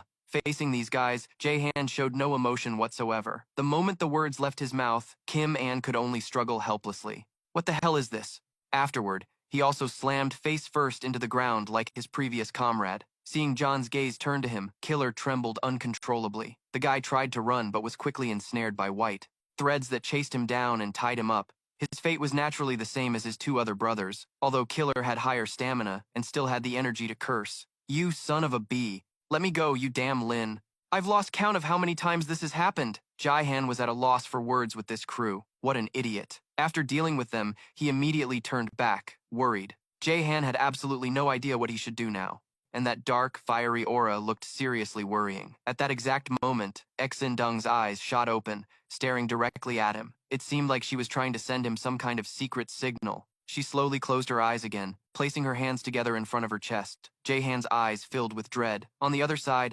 Exin-dung was silently chanting, "Soul-burning flame." As soon as she finished, the energy around her turned blue and began to swirl relentlessly.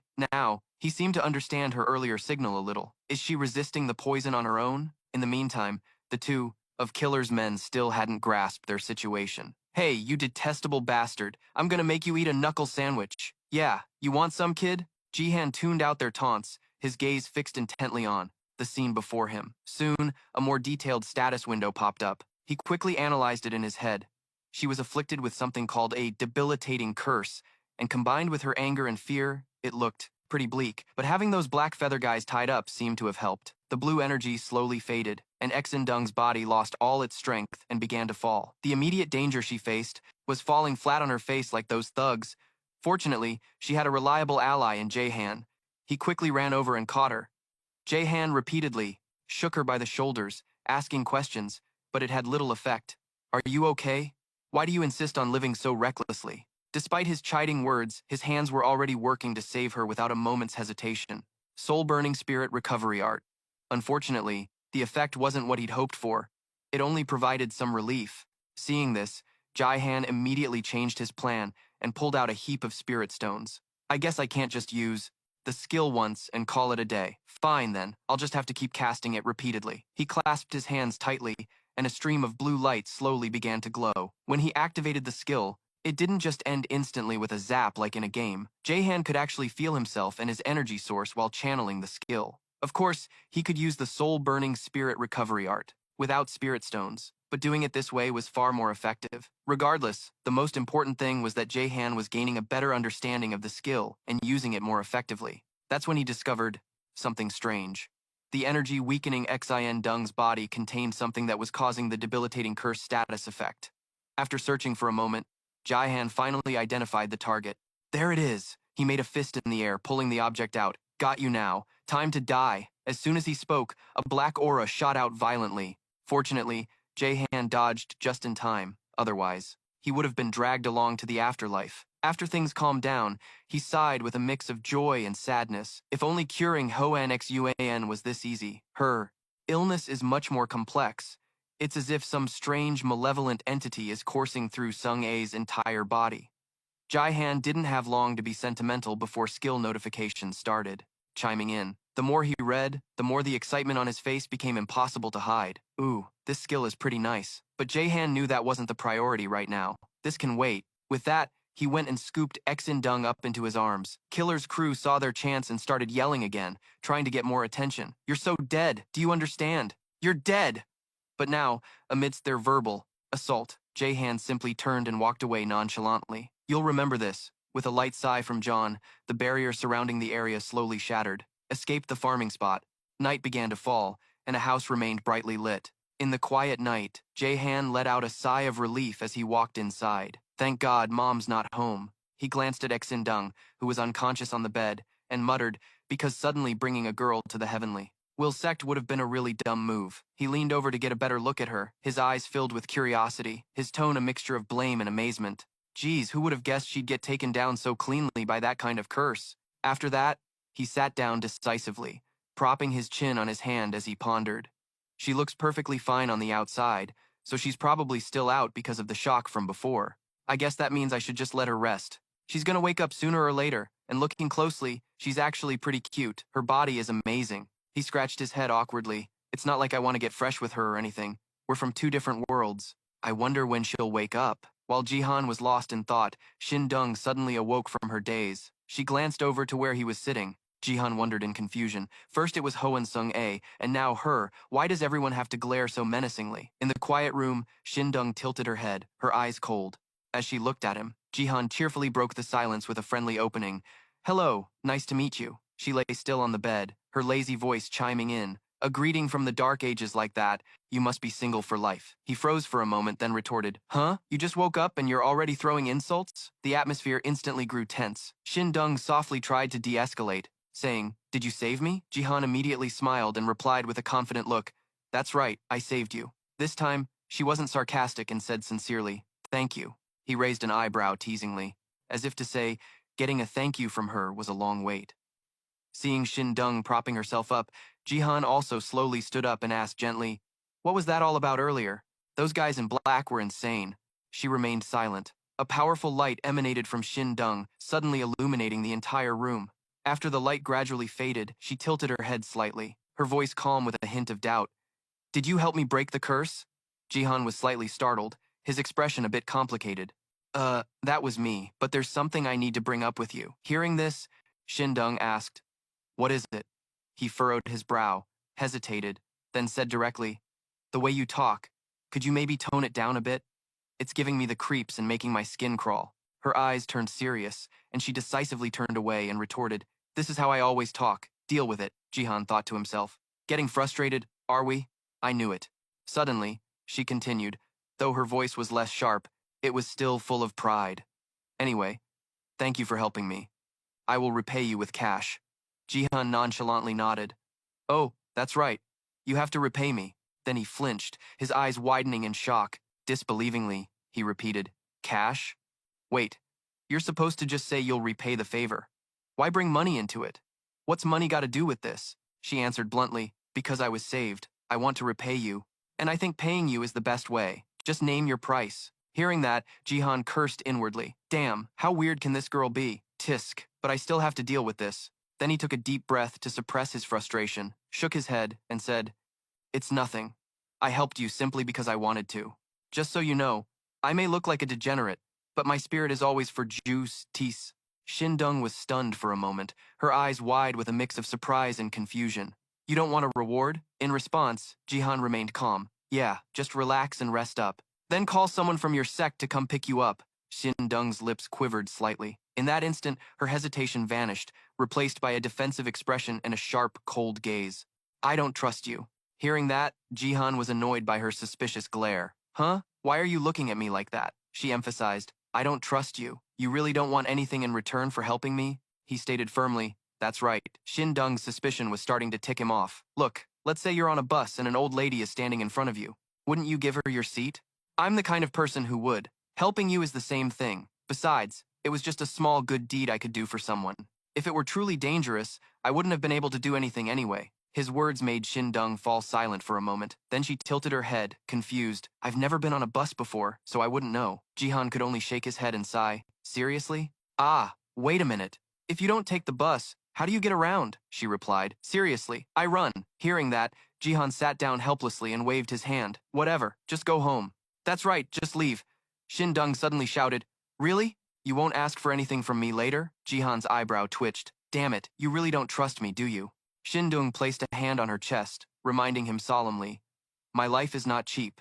You really don't want anything? I'm even willing to repay you with my body if you ask. Jihan flinched, his face turning beet red. What did you just say? He imagined the scene. In his head, thinking repay with her body meant, her attitude was completely natural, unaware of his lewd thoughts. This isn't uncommon. The two parties make a pact, in which one side promises to provide life force to the other, and many people repay their debts that way. Jihan, who had been excited, suddenly froze. Repaying with her body meant providing vigorous life force. When he realized what she was talking about, he exploded in anger, shouting, You weirdo, stop putting strange ideas in my head.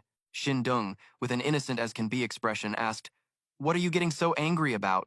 His face was flushed with anger as he retorted, "How can I not be angry?" While she was going on about vigorous life force, she unconsciously repeated it, her eyes looking dazed before she fell silent. What about vigorous life force? To offer to a god? Before she could finish, she suddenly turned her head away from Jihan's puzzled gaze. She uttered with disdain, "Pervert." He froze for a second, then covered his face, guiltily shouting to hide his embarrassment. "What? You're the one who suggested it first!" She still wouldn't face him, coldly replying, "Only a degenerate would. You do it but won't admit it. You lewd, despicable pervert." Jihan panicked when he heard those words. Why is she even stringing those insults together? Just one of them is annoying enough. Shindong was deliberately exploiting his slip of the tongue. "So you enjoy being called a pervert? You really are a creep." He shot up indignantly to correct her. "Enjoy my ass! I was born in the year of the goat, but that doesn't make me a pervert." What followed was a fierce argument between the two of them. "Now you're just trying to make excuses for yourself. You're a lecher, a pervert, and a womanizer. The more you deny it, the more you show your true colors. Hey, why do you keep twisting my words?" Jihan gritted his teeth, thinking he was still a virgin. Sin Dung insulted him bluntly. Despicable, shameless, vile, with a rotten personality. Her contemptuous attitude made him choke with rage. "Why won't you look at me when you're talking? Is that any way to treat the person who saved you?" Hearing this, she suddenly turned around, startling him. Shindung's blushing face made his heart pound. This girl is blushing too. He thought, I wonder what sex position number that is. But if I actually said that out loud, I probably wouldn't live to see tomorrow. My heart's pounding and my D times CK is shriveling. A cold voice rang out, cutting through his chaotic thoughts. Notification. A new skill has been acquired through a special action. You have learned the skill. Ominous premonition. Han Jihan's heart pounding, D times CK, shriveling, level 1, a natural survival instinct that allows the user to sense potential danger. Jihan was stunned, his train of thought completely derailed. Why did the skill window have to pop up so brazenly? I'm both excited and scared out of my mind. Shindung's cold voice snapped him out of his thoughts. He wanted to say something, but just waved his hand dismissively. Anyway, I'm not going to ask for anything. Just hurry up and go home. But she was stubborn, insisting on repaying his kindness. No. I don't want to be in your debt, and I have no intention of repaying you with my body. Jihan, annoyed, furrowed his brow. When is this going to end? So, he scratched his head and made a half-hearted request. Then just give me 10,000. Shindung looked at him and asked seriously, Are you sure that's all you want? At this point, he just wanted to end it quickly. Just give me 10,000 and we're done. She immediately set a time. I'll give it to you at school tomorrow. He didn't argue anymore. All right. Only then did Jihan breathe a silent sigh of relief, finally free of this burden. Don't expect me to save you again. Shindung silently got up from the bed and walked past him, leaving him with a puzzled look. When her hand touched the doorknob, she suddenly remembered something. I have a question. How did you manage to heal me? He didn't have time to think and answered instinctively, Of course I used the soul-burning spirit return technique. The moment he said it, Jihan clamped a hand over his mouth in terror. His sense of ominous premonition flared up intensely. He stammered, What? Is something wrong? Shindung released the doorknob. Did you just say soul-burning spirit return technique? Jihan jolted, his face turning pale with panic. She spun around, her eyes burning with a fiery gaze and her voice turning grim. Where did you learn that? Shindung repeated in a cold tone as a golden aura began to radiate from her. Did you just say you used the soul-burning spirit return technique? Her sudden outburst terrified Jihan. Where did you learn it from? The intense energy radiating from her, seemingly waiting for his answer, made Jihan pale with panic. Angrily, Jihan pointed and shouted, Hey, don't you forget who just saved your life back there. Shindung gritted her teeth and roared, shutting him up. You despicable pervert. And you had the nerve to say you didn't want anything in return. Though frightened, he still retorted firmly, I already told you I was born in the year of the goat, but I'm not a pervert. Besides, these are two completely different matters, and I had a reason for learning that skill. Hearing that, Shindung raised an eyebrow seriously. Then, the golden aura began to dissipate, much to Jihan's surprise. Once the energy was fully retracted, Shindung suddenly strode towards him, planting one hand on the arm of his chair and leaning in close, closing the distance between them. Her icy voice cut through the air, heightening the tension. I'll give you one chance. Talk. In that moment, Jihan didn't dare to breathe. He had no choice but to tell the truth. It's just what it is. My gamer ability allows me to learn the contents of any skill book that I touch. The other day, I was at my buddy Sunin's house, and I accidentally touched that book, and I instantly learned the technique recorded inside it. Shindung looked momentarily stunned, her eyebrows shooting up. Just a second later, she asked sternly, You learned it as a skill? So you don't know any other techniques from the soul-burning sect? Hearing this, Jihan gripped the arm of his chair tightly and without hesitation, replied, "Correct." Shindung was dumbfounded and exclaimed in disbelief, "How can that be possible?" Faced with her reaction, he replied hesitantly, "But the proof is right in front of you." She fell silent for a moment, then pulled back, her expression of astonishment replaced by an unreadable one. Shindung turned her head slightly and spoke leisurely, "Well, if that's the case, I guess there's nothing to be done. So you used it to heal me?" Jihan nodded cautiously. "That's right," she then replied.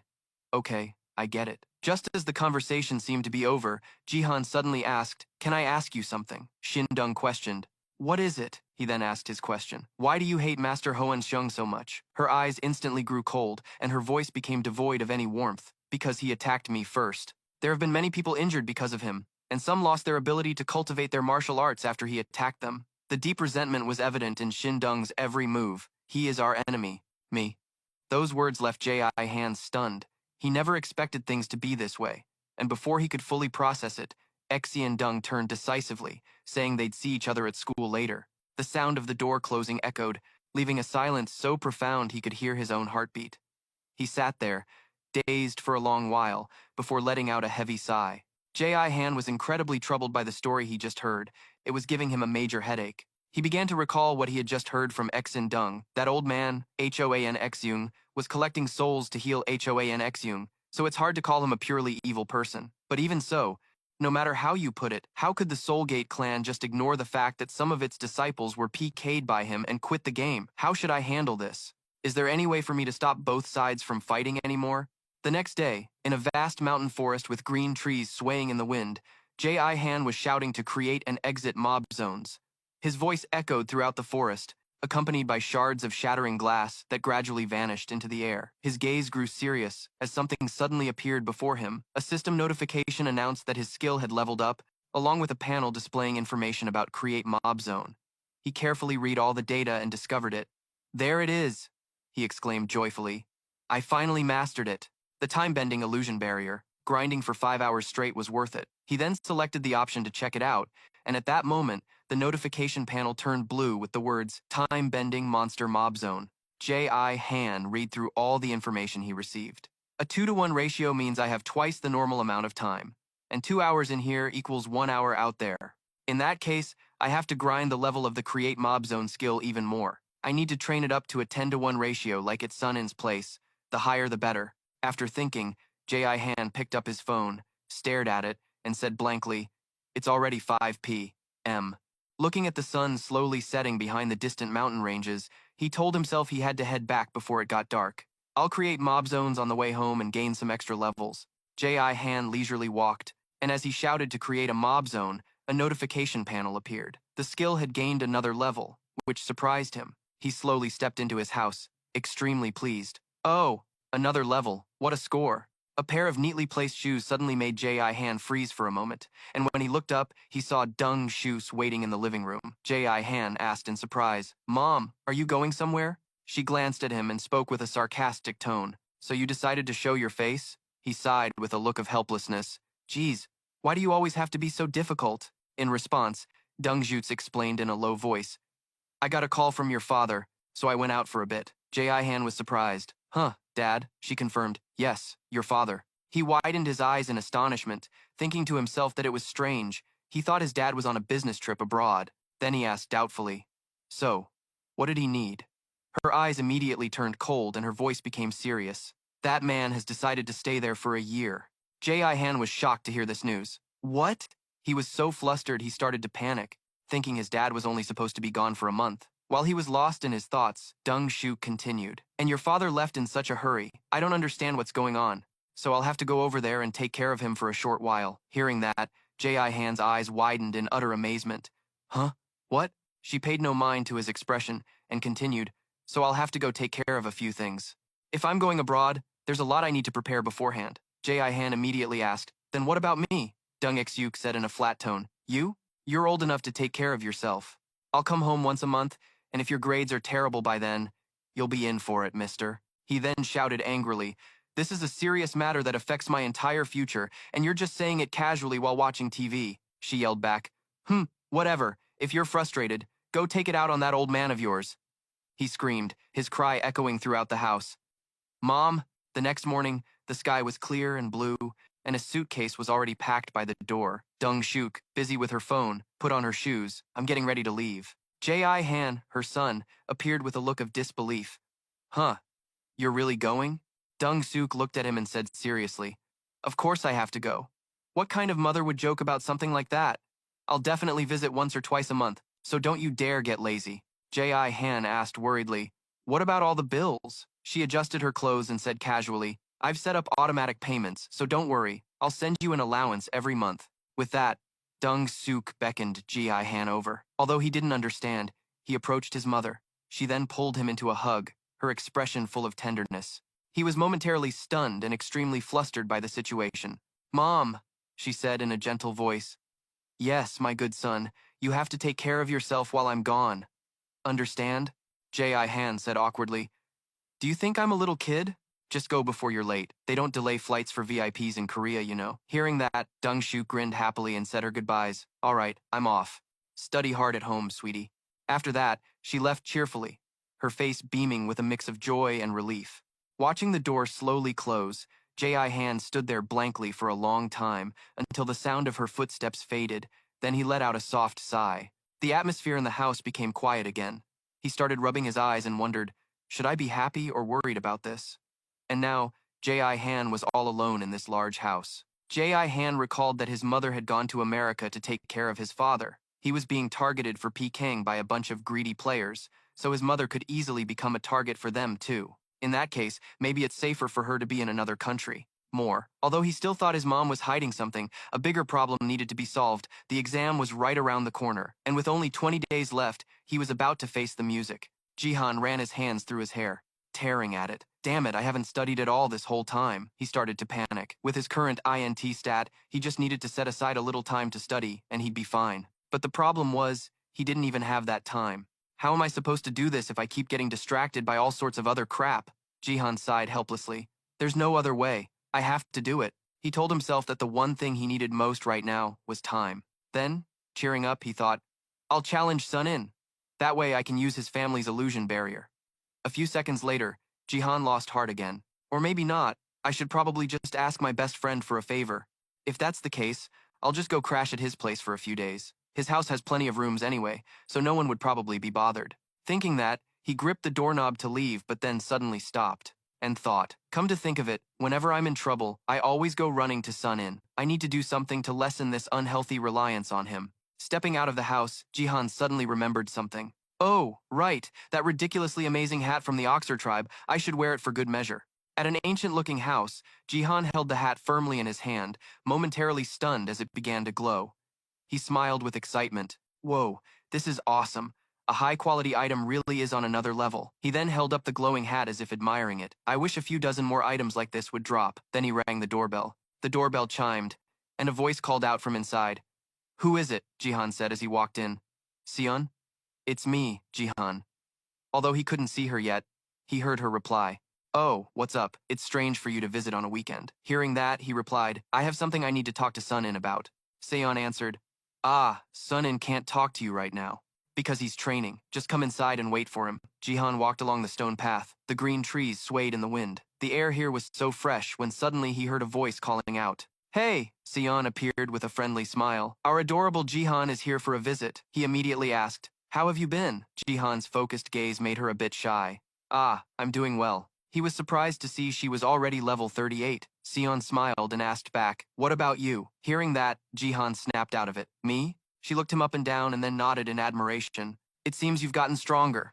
Her words, along with a meaningful look and a vague smile, made Jihan a bit flustered. Sion confirmed, Yes, you've definitely gotten stronger. You must have trained hard to get to this level. Incredibly hard. How did you do it? Jihan answered simply. Sun In and I were grinding in the monster fields. She suddenly remembered. That day, right? He nodded in confirmation. She continued to ask, You came here today to go back there again, didn't you? He immediately nodded. Yes. Before he could think, he realized he'd been a bit careless. Instantly, Sion said excitedly, I'm tagging along. Jihan froze. Crap! Has she been planning this all along? He turned to leave and said pretentiously, I have to talk to Sun In about that first. We're in the same party. She frowned. Hey! Then she suddenly threw an arm over Jihan's shoulder, pulling him in close. You think he'd dare object to something I want? Jihan's face flushed and his heart pounded. Come on, all you have to do is nod. And everything else is as good as done. Come on, let me join, sweetie, huh? Sion continued to whisper sweet words into Jihan's ear, making him so embarrassed that he finally agreed. Yes, okay, you can join. You can join anywhere, so please stop pressing up against me. Sion smiled cheerfully. It's a deal then. Let's head to the monster field. The Oxer illusion barrier he had created last time was still there. Jihan could only sigh, helplessly. Yes, I'll do as you wish. Humph, you really do get whatever you want. Hearing that, she whipped around with a death glare. What's wrong? You're not happy about it? He flinched, his face turning pale. No, not at all. I'm so happy I could burst. The two of them walked and talked. Sion asked, So, have you eaten yet? Jihan casually replied, Oh, right, I haven't eaten anything at all. Is that so? Let's go party up. With me? In another scene, Jihan was cursing inwardly. Today's party name is stupid as hell. Why that name? Well, it's because he was dragged along by Sion to get his butt kicked, and because their levels were 10 apart. He couldn't leech any experience points at all, but since they were on the same team, she was getting a decent amount of EXP. On the field, humanoid monsters were walking around chaotically. Suddenly, a little brown-haired girl appeared, surrounded by moving earth and rocks. Her eyes were wide open. Sion pointed. This is Glom, Jihan reluctantly replied. Yeah, she squealed. She's so cute, Jihan quickly interjected. She's small but mighty, you know. Sion chatted excitedly. Hey, sweetie, can you talk? The little girl replied politely. Yes, I can. Oh my gosh, she can even talk. So freaking cute. While she was getting all excited, Jihan could only sigh. Then, she pleaded, Please let me give her a hug? Jihan snapped. In your dreams, Sion got angry. You greedy, stingy pig, he retorted. Yeah, you think making that face. That cutesy act is going to work on me forever? And who are you calling a stingy pig? You pig. You snatch up everything cute for yourself. Asking for a hug makes me the greedy one? A war of words broke out between them, leaving Glom confused. Jihan, helpless, held his head and sighed in compromise. Teask. Fine, if you want to hug her, go ahead, but it won't be what you expect. Glom, hey, can you let her give you a hug? Hearing that, Sion was slightly surprised. Meanwhile, the little girl smiled happily and agreed. Sion, thrilled and overjoyed, immediately swept the little girl into a big hug, her face radiant with happiness. Satisfied. But just a few seconds later, her expression suddenly turned to confusion. What is this? Was the little girl formed from Earth? That's why your body is so sturdy. Right after that, Jaehan suddenly called out, Shouldn't we go farm together? Seojun was surprised. Like how you were busy before? He turned and shook his head. No, that's not necessary anymore. I've gotten much stronger. I can handle them on my own. She quickly asked. So, how do you want to do it? Jaehan casually replied. Let's split up and farm. Seojun agreed. Ah, that would be more efficient, wouldn't it? Jaehan affirmed. That's right. Wait for me a moment. After that, she returned to the house under the confused gazes of him and Glom. A moment later, Seojun appeared holding a wooden staff. JJN was slightly surprised. Huh? What's that? She calmly explained. I heard you and Sungin picked this up, right? It's pretty good. It's both durable and very well balanced. He was a little surprised. Is that so? I guess you can use it then? Ah, what about the item I gave you before? Seojun nodded calmly and said, Even if you didn't mention it, I was planning on giving you the money from it. We got 12 million from it. After deducting transaction fees, 10 million was left. I'll transfer it to your account, or do you prefer cash? Jaehan blurted out, Cash, please. Then he thought to himself, I'll just toss it in my inventory. Hearing that, she agreed. All right then. I'll give you the cash later. Now, can we go hunting? Jaehan hesitated for a moment, glancing at the spirited Seojun. Of course. But can you handle the boss? She said decisively. What's there to worry about? It's just a small fry, he thought to himself. She's definitely a member of this family. The whole family is ridiculously overpowered. Warm sunlight spread across the fields. Seojun held the staff firmly with an excited expression. Sungin will probably join the fun here soon. I already left him a message. Let's get started now. Jaehan smiled and nodded, his eyes lighting up. He replied cheerfully, Okay. In the distance were faint figures moving, all holding staffs in their hands. He didn't hesitate to rush forward with the little girl. Watching the backs of the two quickly blend into the scenery, Seojun was filled with excitement and quickly dashed forward with a determined gaze. As the two of them were rushing forward, a figure suddenly moved past them at an incredible speed, causing him to startle and his eyes to widen in astonishment as he unconsciously stepped back. Seojun immediately identified the target there, her eyes flashing with killing intent as she swung the staff straight down with great force. That surprise attack sent the enemy flying backward, causing it to be unable to react. Both Jahan and Glom were completely stunned. SEO June had taken down that giant and turned back to say excitedly, "What are you doing? Not gonna join in?" Jahan was dazed. She's so freaking overpowered. While Jahan was still dazed, SEO June turned her head arrogantly. "What are you doing? Not gonna join in?" Her words startled him back to his senses. He scratched his head shyly and stammered, "Ah, of course I am. I was just thinking that you look really cool when you beat up monsters." She raised an eyebrow, smiling mischievously. "Oh, so you're a fan of mine now, huh?" Jahan, having his thoughts read, immediately got angry. "In your dreams, old lady." SEO June didn't let up, chuckling as she continued to tease him. "Our little Jay-chan has finally hit puberty." His face turned bright red and he shouted, "What are you talking about? Go herd some more monsters!" While he was sulking, she laughed happily, looking very satisfied, then suddenly spun around to Jahan's surprise and slowly widened her stance to gain momentum. In the blink of an eye, she shot off like a rocket, creating powerful gusts of wind that left him and Glom just staring blankly after her.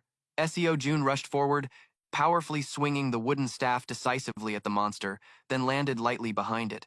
It seemed as if she was enjoying this battle.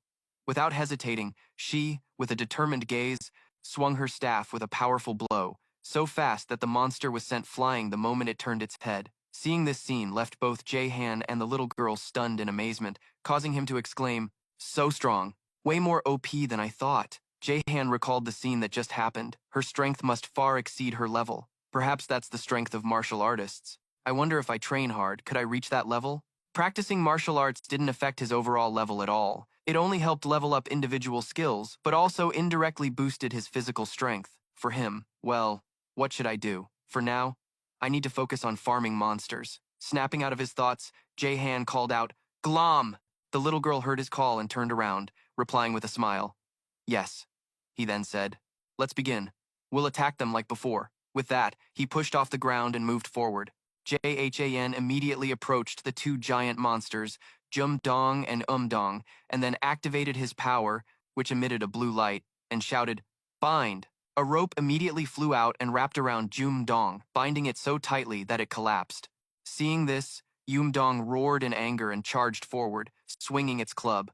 Glom's eyes were serious as she stepped up to block in front of Jahan, unleashing her power to create a fissure in the ground. Jumdong was rushing too fast to avoid it and tripped hard. Instantly, Jahan quickly acted, shouting as a whirlwind appeared. Name, Mana Spiral. The barrage of attacks slammed into it, causing it to writhe in agony, suddenly collapsing on the ground before quickly vanishing. Seeing that scene, he smiled with satisfaction. Jahan took it down and said gleefully, "Too easy, I barely used any mana." But right after that, his eyes were immediately drawn to Glom, who was using her earth-based powers to finish off Jumdong. The little girl turned a clump of earth into a sharp arrow and coldly thrust it straight into the tightly bound creature. A finishing blow caused Jumdong to instantly vanish into a puff of smoke. Gray. Seeing that, Jihan exclaimed excitedly, "Awesome, let's just keep farming like this." The sky turned clear and blue. During a break, he opened the notification window and looked at it thoughtfully. "I've now reached level 27, and I've probably taken down about 300 of them. Why hasn't the boss shown up yet? Does each person have to farm 500 mobs, instead of the whole team farming a total of 500? Jian was lost in thought when a loud noise caught his attention. It was none other than Sion, fighting fiercely. She was using a wooden staff to powerfully send the monsters flying, then landed gracefully. Then she launched herself into the air and struck down with incredible precision. Watching this scene, his eyes widened in amazement. This woman is more amazing than a martial arts movie. At this rate, 500 mobs will be farmed in no time. I wonder what jerk came up with this weird unwritten rule. By the time the boss shows up after 500 mobs, I'll have already leveled up, damn it. Just then, a powerful beam of light shot out, catching the attention of Jihan and everyone else in the farming area. From within the light, a moronic demon appeared, roaring fiercely and radiating a heavy, murderous aura. Its appearance made him shout with excitement, and Sion immediately charged forward. "Oh, there's the boss," Jihan quickly asked. "Do you know how to kill it?" She replied without hesitation. "Of course, I've killed this thing a few times." The party leader said it's great practice for dealing with opponents larger than yourself. Jihan wondered. "So you already know all its moves and patterns?" Sion winked. "Yup, it's a piece of cake, sweetie. So how should I fight it? Same as before." "Huh?"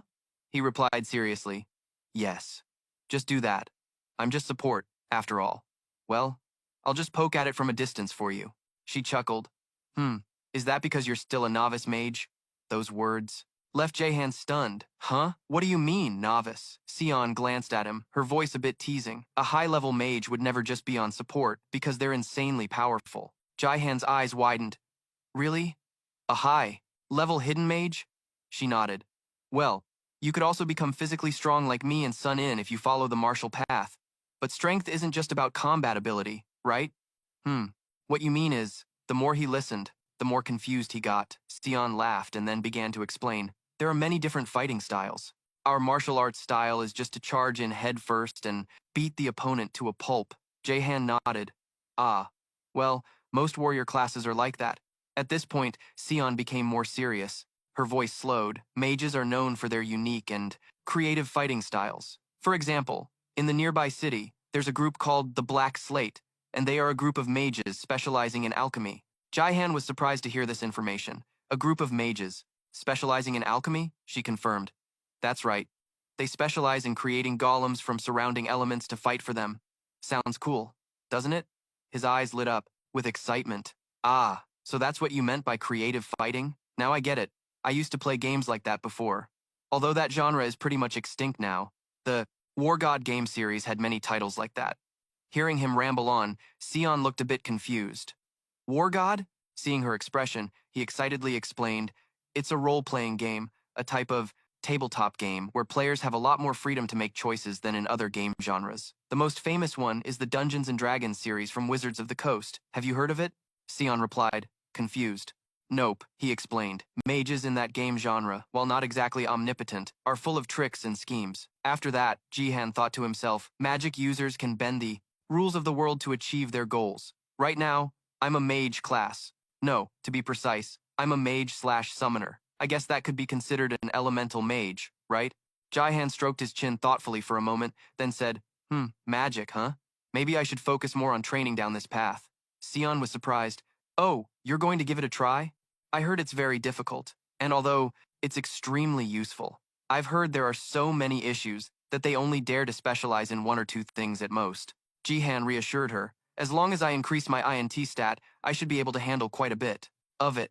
I've even considered going the full-fledged mage route before. Seeing his confident expression, she pondered for a moment, then smiled and raised her staff. Well, being a mage isn't bad. It seems they can do a lot of incredible things. For example, taking pre-enchanted items like this and then creating their own. Those words made Jihan even more excited. You think it's a good idea? In that case, I'll train to become a full-fledged mage. I think I have a knack for magic. Then, he looked at Sion and pointed at the moronic demon. Why don't we go take care of that thing first? Both of them were excited, their bodies filled with fighting spirit, and she replied, agreed. Jihan thought to himself, since we've farmed this boss before, the two of us can easily slaughter it now. As soon as Sion finished speaking, a flash of lightning streaked by. Jihan immediately wore an excited expression, and looking at the notification window made him even more. He was even happier, having leveled up again. Just then, someone from far away shouted, Jihan, let's take a break. He called back from his end, yeah, let's rest. But suddenly, he was a bit confused to see SEO Joe crouch down into a fighting stance. Less than a second later, her legs launched her into the air, and she soared through the sky, carrying a spiked wooden club, clearly heading straight for Jahan. Landing in front of him, SEO Joe slammed her weapon into the ground. Her overwhelming presence seemed to take his breath away. He clutched his neck and stuck his tongue out. SEO Joe, on the other hand, wasn't hostile at all, happily stretching as she said, that felt great.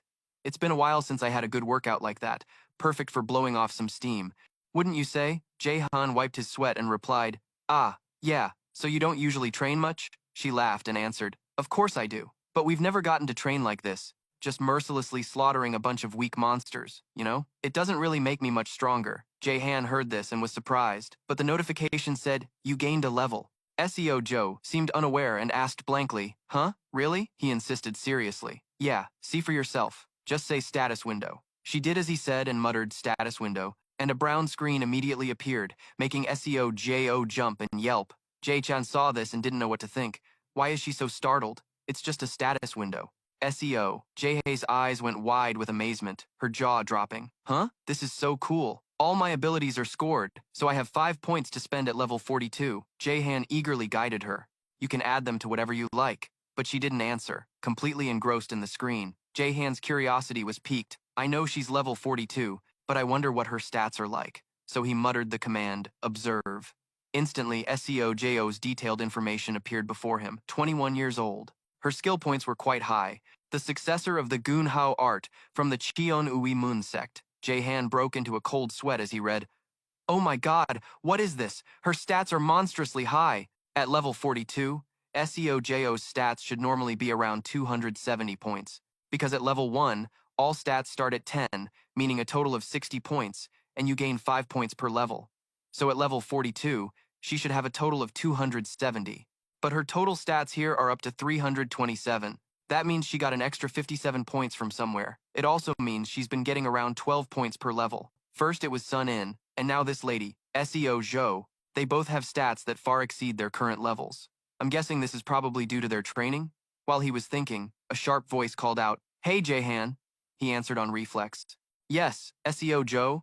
She pouted in annoyance after calling him, then asked with utter confusion, why is my INT stat so low? Jaehan was also taken aback by that question and froze for a moment, before shrugging and giving her an honest answer. I have no idea. In his mind, however, he had already come to a conclusion. A normal person's INT score is usually between 10 and 20. The notoriously smart class president has an INT stat of around 30 or 40, so her stat is probably normal. Jaehan thought for a moment, then tried to reassure her. No, that's not low at all. The ones with low INT are those busty bombshells who are all looks and no brains.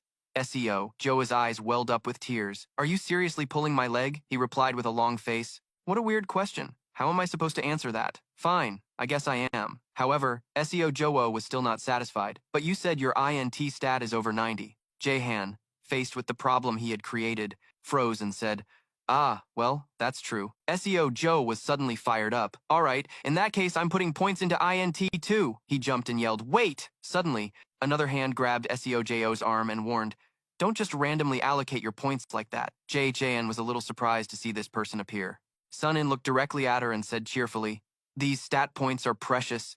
They're not easy to come by. Later on, you might not be able to get them even if you wanted to. SEO Jo stared at him. Oh, so you finally decided to show up. Sun In then sneezed, his hair still damp. He walked straight over to his buddy standing nearby. Jaehan came to visit, so I wanted to come out and chat for a bit, even though I was in the middle of training. Is that so? SEO Jo added.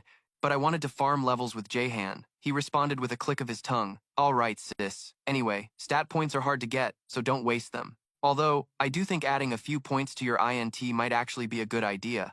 SEO Jo was so furious she yelled, what did you just say? Are you implying your sister is an idiot? Just then, another voice cut in. You're wrong about that. SUNN and SEO Jo turned to look at the same time. Jaehan had his hand raised, about to explain something, and a second later he spoke clearly. Although the INT stat makes you smarter, it's the WIS stat that helps you think wisely. SEO Jo showed no mercy, lunging forward and punching him in the gut as he bravely lectured. If she tends to do foolish things, then adding points to WIS is the right move to help her, isn't it? Clearly, she was enraged. Are you implying I'm a dimwit? Jaehan was instantly knocked flat on the grass, but his mind was clear enough to retort. But it's true though. Later that afternoon, as the sky turned a light purple, Jaehan was carefully studying something on his status window. He pondered to himself, the thing I need most right now is to strengthen my defense. That isn't extremely as essential for someone like me with almost no close combat experience, even though my gamer's mind skill keeps me calm in dangerous situations. Since I have absolutely no knowledge of melee combat, being calm or not doesn't matter. I could still easily get taken out in that kind of situation. This means I need some instant effect magic to use just in case things go south. Thinking this, Jae-chan quickly tapped away. Let's see. My current defensive spell is this one. He silently observed its incredible effects and its rather elegant official name, Mana Shield. The only skill I have for full-body defense. I also get some pretty useful additional effects when I level it up. The only problem is the massive mana consumption.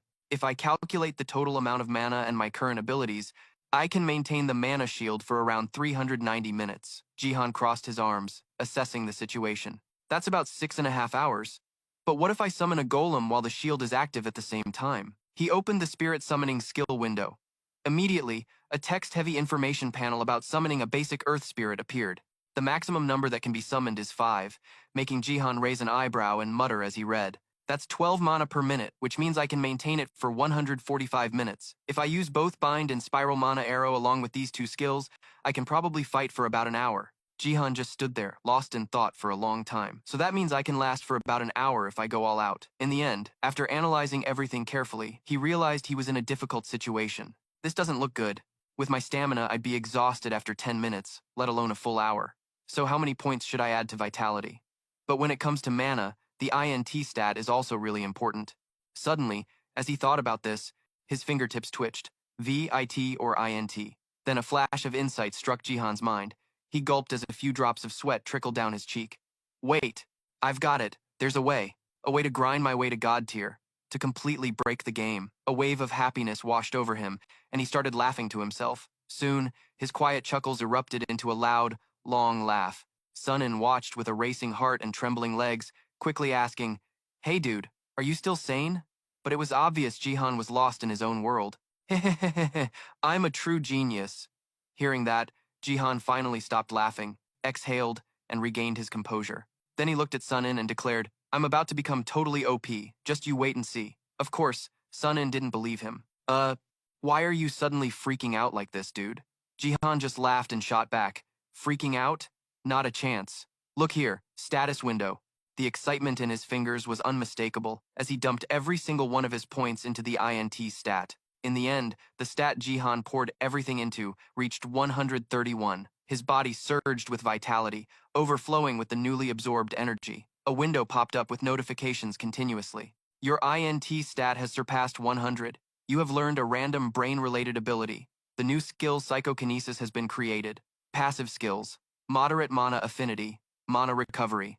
Jihan grinned brightly, his eyes sparkling. He learned 3 new skills at once just by raising his INT. He then wondered, and my total mana? The number that appeared left Jihan stunned. It had instantly shot up to 4,740 mana. Jihan's mana pool had increased to 4,740 after he raised his INT stat to 131. This also meant his mana recovery per minute was 1% of his total mana, so now it's 46 mana per minute. At the same time, something appeared before Jihan's eyes. It was the system. It stated that the Moderate Mana Affinity passive was for mana users with a special innate talent for mana manipulation, and mana recovery only appears in individuals with a unique bloodline. After reading this, he couldn't help but burst out laughing in excitement. Then, Jihan's lips curled into a smug smile. He silently corrected himself in his head. "Sorry everyone, let me make a small correction. My mana regen is now 2% per minute, not 1%. That's equal to 94 mana per minute. The Mana Shield and Summoning the Spirit. These 2 skills drain a total of 46 mana per minute." And then he thought gleefully, "This means I can now keep my Mana Shield active while summoning a golem simultaneously." Jihan was completely lost in the feeling of pure joy, happily telling himself, "My mana is infinite now. Haha. So long, clueless newbie days." After a while, still giddy with excitement, Jihan smugly thought, "And if I get another solid defensive skill to use with these 2, I can tank the entire map." At the same time, a confused and sweating Sunin asked, how did you suddenly get so crazy strong? What the heck did you do just now?" "Dude," Jihan just gave a small smile and answered nonchalantly, "I dumped all my points into INT." Hearing this, Sunin couldn't help but shout in disbelief. "What?" Then, the bewildered Sunin asked again, "Have you lost your mind? I thought you'd put at least some points into AGI and VIT. Aren't you planning on increasing your health and stamina to survive longer?" Jihan replied calmly, "Under normal circumstances I probably would have." But then his eyes widened and he suddenly yelled, "My gamer instincts are screaming at me that there's a bug, and when there's a bug, you have to exploit it fast." A voice in my head is roaring and urging me on. Witnessing Jihan's complete loss of control, Sunin could only wear a look of utter confusion. And so Sunin started sweating, furrowing his brow and stammering. "So then," Jihan didn't let him finish, immediately cutting him off. "So then what? You exploit it first so you can report it faster, of course. Have you ever heard of the legendary crowbar or the iron plate barbecue incident?" Hearing that, he immediately spoke up. "Just like those legendary exploits, there's a unique method to get God tier and super tanky in the shortest time possible. I'm going to follow that path." Sunin was still skeptical and questioned him. "So, that's why you dumped all your points into INT? But where's the exploit, dude?" Jihan happily explained. "My INT stat was already super high from the start. That means it's getting harder and harder to raise it any further. But my AGI and VIT are a completely different story. Those stats are still at their base levels. Hearing this, Sunin's face went pale and he stammered, "You mean?" Jihan just chuckled and said nonchalantly, "You got it. Starting today, I'm going to focus on grinding my physical stats." Then he added, "Of course, that by itself isn't a game exploit, which is why I had to dump all my points into INT." Sunin heard this and curiously asked why. Jihan just laughed smugly and said loudly, "Just because. My mana regen is ridiculously monstrous now, 24/7. I can keep my mana shield and golem up even while I'm taking a crap." After understanding everything, he frowned and exclaimed, "Damn, your character is broken." Then he gave a wink and added cheerfully, "So I can maintain mana shield and golem to level up these two skills while I'm training to increase my stamina points." And then Jihan excitedly asked back, "So I get more stat points while leveling up my skills. Aren't I brilliant?" At that moment, a system notification announced that he had gained 1 wisdom point for making intelligent decisions. Jihan couldn't help but be surprised after reading it. Seeing this, Sun-In broke into a sweat and asked curiously, "What is it now?" He didn't hide anything and immediately replied, "It's nothing. It just notified me that I received 1 wisdom point. You have been awarded 1 wisdom point for continuously making intelligent decisions." That's it. Hearing this, he was immediately stunned and let out a long, "Ah." Then Sun-In frowned and questioned, "You're telling me that your scummy playstyle also gets you wisdom points?" Jihan didn't answer, instead thinking seriously while muttering, "Exploiting a bug, wisdom means." And then he offered an explanation from his perspective. "It's the intellectual capacity to quickly understand the workings of things and phenomena in order to apply them correctly in a short amount of time. At least that's what I read in the dictionary." After hearing that, Sun-In summarized it, "Why'd you have to be so wordy? It's simply being clever and finding the best way to handle things, right?" He immediately agreed, "Hey, that's spot on. You think just like me." Next, Jihan spoke up, "I think I got the point because I was racking my brain day and night to find any bugs in this game to take advantage of." His friend tilted his head curiously and asked, "Probably. So what are you going to do now?" After that, Jihan cleared his throat and said, "What do you mean? Now it's time to grind vitality points." Suddenly, he put on a pleading face and said, "So," seeing this, Sunin's face darkened as he retorted, "You're about to ask for a favor, aren't you, dude?" With a begging expression, Jihan looked up and asked, "Your sect must have a physical training system, right? Please teach me, master." Hearing this, he let out a helpless sigh. Next, Sun-In crossed his arms and asked seriously, "Teaching you is not a problem, but it's scorching hot out there. You think you can handle it, pal?" Jihan didn't hesitate for a second, firmly declaring, "Bring it on. The heat is nothing to me. I can take whatever you throw at me, so don't you worry, master." And then Jihan pointed to himself, winking confidently as he declared, "I might look like a weakling, but I'm still a game character. No matter how tired or in pain I get, I just need to rest for 30 minutes to be fresh as a daisy, with no muscle soreness or fatigue at all." Hearing that, Sun-In cheerfully suggested, "If that's the case, then let's train you into the ground." The guy opposite him excitedly replied, "Deal." After that, he said excitedly, "It's a plan then. We'll start tomorrow. I have to prepare a few things first anyway." Jihan heard this and asked curiously, "Then what are we doing today?" Sun-In calmly planned the training session. "Today, you're just going to run like there's no tomorrow. Running is the fastest way to increase your vitality points. Run until you're completely out of breath, then rest, and then start running like a madman again. Got it?" He also immediately replied cheerfully, "You bet!" His friend then looked towards the group of Oxers and said, "Let's get out of here first. This area is crawling with Oxers. If you run around carelessly, they'll beat you black and blue." And so, Sun-In suggested moving to another barrier to be safe. Jihan laughed and replied, "Okay, dude." Then, they walked together towards a nearby gate. At the same time, Jihan shouted, "Mana shield." Instantly, around him a protective barrier appeared. And then Jihan touched it while thinking to himself, "This thing lets nothing else pass through except the air for me to breathe. So if I run into the 5 Venoms clan and they release poison gas, wouldn't I be totally screwed?" At the same time, he shouted, "Summon Gollum!" A solid block of rock began to rise, and Gollum immediately appeared from within the pile of stones. Then, the little girl slowly approached Jihan. Gollum calmly walked right inside the protective barrier with him. Seeing this, Jihan broke into a nervous sweat, wondering to himself, "She can walk straight through the mana shield because I'm the one who summoned her. So, is that how it works? I'm not exactly sure how mana shield functions." Next, he called out, "Summon status window." After reading his mana stats, Jihan excitedly thought to himself, "Hehehe, sweet." And then he tried to suppress his glee, his voice trembling as he spoke. "My mana hasn't dropped one bit. Playing an INT build with so much mana is very good." At the same time, Jihan thought to himself, And I'll grind strength and VIT to make up for it, but I still want to level up my mana-based skills. His eyes showed a serious expression, and he thought with delight, perhaps this is truly the #1 strategy for me to level up and surpass the way normal people play. Suddenly, Sun In asked, "Are you done yet?" Jihan was startled and replied, "Ah, yeah, I'm done." After that, his friend suggested, "Then start running the way I told you." He was very obedient and said, "On it." Jihan's footsteps could be seen hitting the ground as he ran with a serious expression, breathing evenly.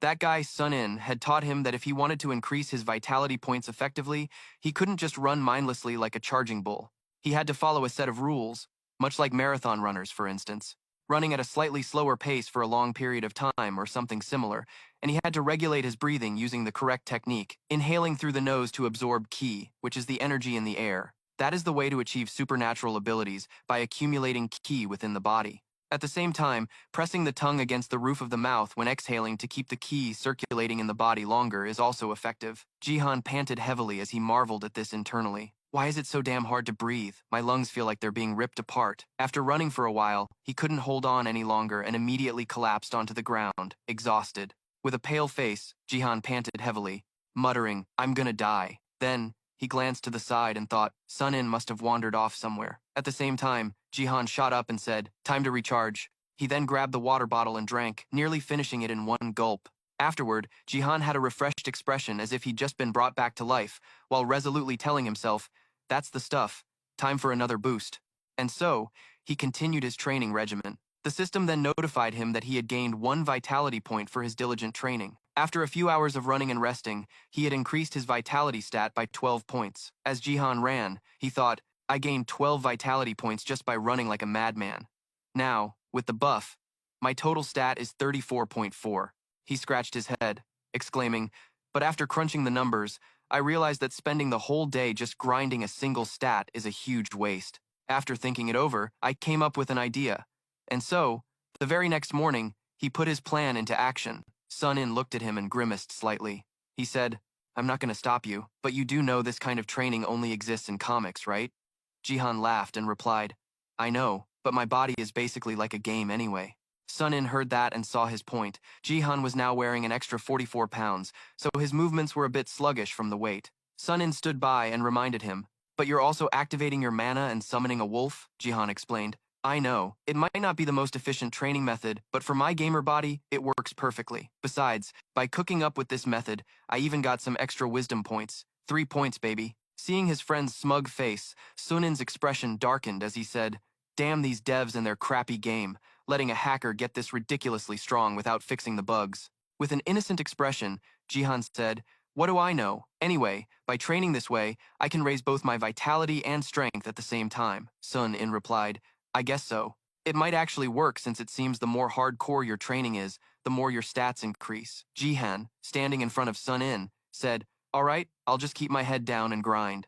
How many hours do I have left in here?" Sun In calculated and replied, "About 400. Since it's Saturday, you get a bonus. 400 hours." Jihan looked down and calculated to himself, "That means I can grind for another 16 days. Just then, Sun In spoke up, "I brought you some things since you said you needed stuff like a punching bag. But considering your body, my sex training methods might not be necessary for you." So Jihan asked. Sun In casually replied, "Yeah, that's about it. But I think we also need to get your agility up, right?" Then, he pointed to the side and said with a smile, "Anyway, just start running, and we'll figure out the rest as we go." Jihan smiled back and replied, "Yes, master." Jihan started running by himself, but the wrist and ankle weights quickly wore him out. "These are so heavy," he thought while running.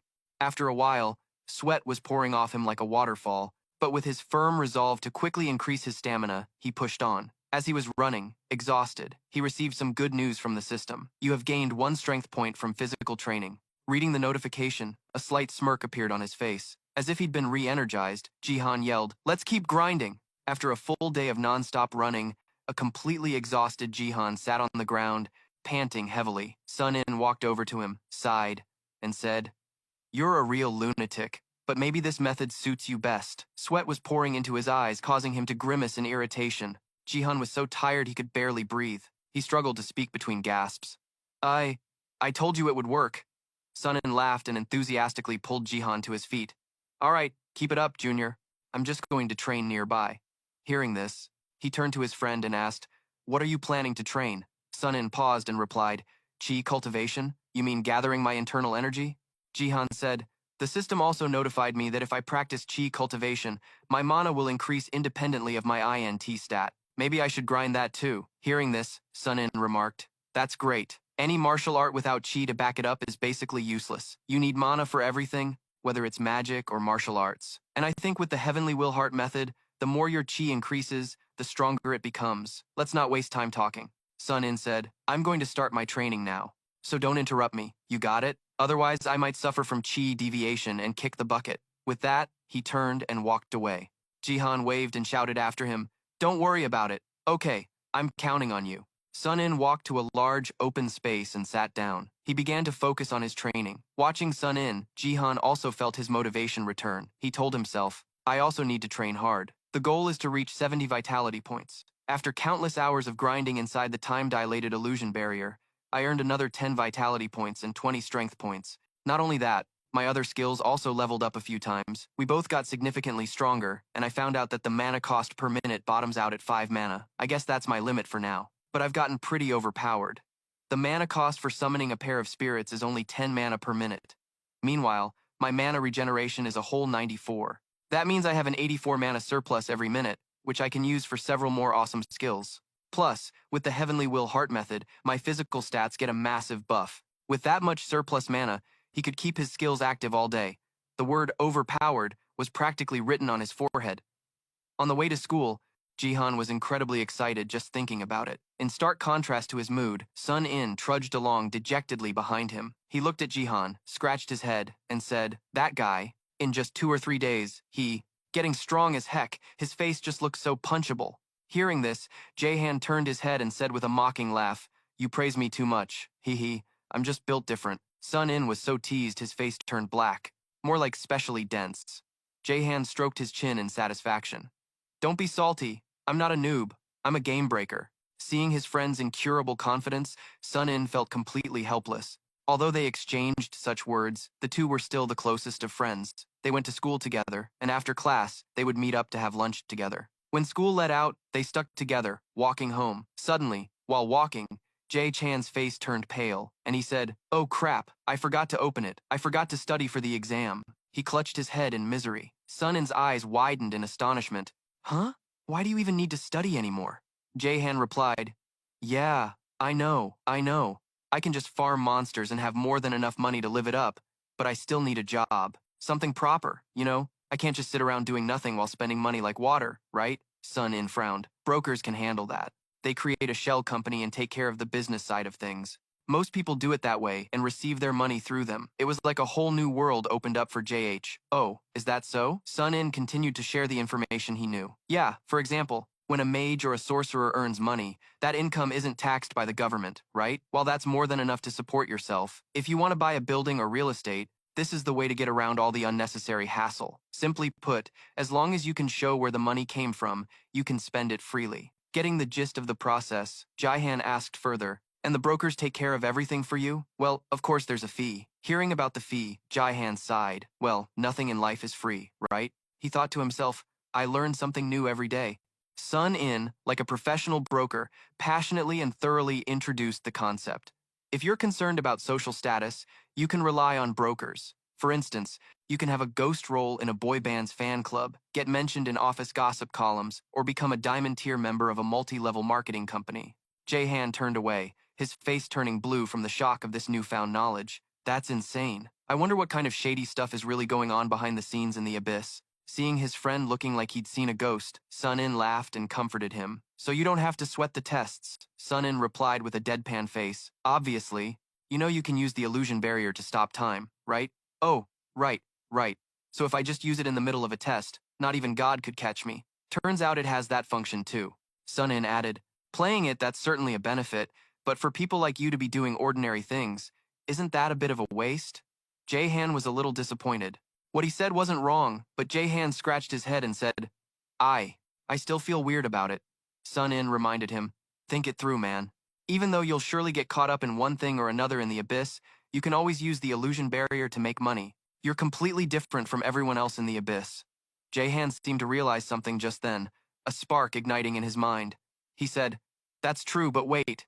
So that means," he pointed to himself and said, "My main job now is to grind in a game?" The next day, back to his daily life, Sun-in was confronted with the question of the century early in the morning. "So, does this mean I'm just going to be a grinder for the rest of my life?" He was a little confused, so he blankly mumbled the other's words back. "A grinder?" Seeing this, Jae-han, standing opposite him, explained, "You know those guys who just bury their faces in games to farm money? Ah, in fantasy novels, they often call them pro gamers. You know, these guys hit max level in the game and then run to some monster spawning area and just camp there, farming money and items. Then they sell that stuff for real money as their main source of income." Jae-han wasn't offended at all, replying bluntly, "See?" Then he stood with his hands on his hips and let out a frustrated sigh. "I have this incredible power, and in the end, all I'm good for is burying my face in farming. So rich. Ah, but I'm not saying being a grinder is a bad thing. After all, I've thought about doing stuff like that before." As Jae-han spoke, he felt even more melancholic. "To be honest, I don't have a dream job. My grades are just so-so." As he said that, his gaze suddenly drifted somewhere else. Then, with a burst of spirit, he spoke like an orator. "Don't I have an extraordinary ability, the gamer? That means I can do extraordinary things." Not even a few seconds later, Jae-han crashed back down like a man who'd lost everything, even groaning in disappointment. "Except in the end, I still end up back at square one. The only difference is between the real world and the game world. Otherwise, I'm still just a gold farmer." Boo-hoo. Looking at his friend's pathetic helplessness, Sun-in burst out laughing. "So what? It's perfect for a hardcore game addict like you, a textbook grinder." Jae-han's eyes widened when he heard that. "You little pig!" The other guy just laughed and continued, "But if that's the case, you'd be a super tier grinder, wouldn't you? Just farm the time-based mobs and you could rake in tens of millions every day? How insane is that? Other pros would cry their eyes out watching you farm." Jae-han couldn't stand still any longer and went over to pinch his cheeks. "You little punk, are you rubbing salt in my wounds? Huh? You punk." A moment later, he let go and casually asked, "So what am I supposed to do about school?" Sun-in, rubbing his cheeks, answered with a grimace, "Ah, if you want to get into a good university, you should try. Guess I'll have to study a bit more. With an INT stat as high as yours, it should be a piece of cake. Just go to the time field and study. You can still keep monovision and stealth active while studying, right? Just do that." Jihan turned slightly and replied, "I guess I'll have to." As soon as he turned around, he saw a girl who seemed to have been waiting for a while. It was none other than Sung-ah. She slowly spoke up. "Hello." Jihan, confused, looked around before pointing to himself and asking, "Me?" Sung-ah nodded in confirmation. "Yes, you." Han Jin-sung seized the opportunity to tease his friend. "Whoa, look at you. Quite the ladies' man, huh?" Jihan, blushing beet red, retorted, "What ladies' man?" Jin-sung found more reason to tease him. "What's there to be shy about? Some girl is waiting for you right here. Still gonna deny it?" Jihan's vocabulary became limited the moment he saw Sung-ah's pretty face. Despite his friend's frantic denials, Jin-sung kept teasing him until the very end. "Well, I'm heading out first, boss. You two have fun getting cozy." Not only that, but he also added, "And don't come home too late." Jihan furiously yelled, "Hey, wait for me, you pig!" But there was no way Jin-sung would wait. He just happily skipped away, much to Jihan's annoyance. "That damn dog is always getting on my case," Sung-ah, who had been waiting impatiently, asked softly. "Are you done?" Jihan was flustered. Probably not yet." He scratched his head awkwardly and asked, Were you waiting for me here?" Sung-ah confirmed immediately. "Yes, that's right. I was waiting for you." Han Jihan, still bewildered, didn't understand her actions. "Is there something you needed from me?" Sung-ah answered very decisively. "To repay you." He was even more confused. "Repay me?" She looked straight at Jihan with a gentle gaze. "That's right. I want to repay you for saving me last time." His eyes widened as he muttered in his head. "Last time?" He started trying to recall the incident in the alley. Then, to clear up his confusion, Jihan quietly commanded the system to observe. A full information panel appeared. Huang Sung-ah, Dark Magic Practitioner, Level 12. Attribute Dark Mana Absorption, title Slipped Through Death's Grasp, suffers from a congenital curse that continuously drains her life force. Even with regular life force transfers, she won't live for long. Jihan read and pondered for a moment. The dark magic practice jumped to the previous level again. It's probably a chronic condition. I need to train my soul-restoring spirit technique more. I can't just stand by and let that happen. Sung-ah, noticing his long silence, asked impatiently, "What are you thinking about?" Jihan was startled and looked up. Oh, sorry, my mind has been wandering lately. She, with the same gentle, sad expression, spoke. It's okay. Anyway, I want to repay you for that time, so I waited for you here. He continued to scratch his head shyly. Is that so? But I didn't do it expecting anything in return. Sung-ah was still very determined. But I still want to repay you. I've never done this whole repaying a favor thing before. Is there anything you want? I'll do anything you ask. Jihan hesitated. Anything? She emphasized. That's right. He looked at the beautiful girl and told himself, don't get any funny ideas, or you'll end up in jail, Jihan. Does she even know what she's saying? Or is it because she's just innocent and pure, unlike me? Getting involved with her would be a life-defining decision. After a long pause, he finally stammered out a reply.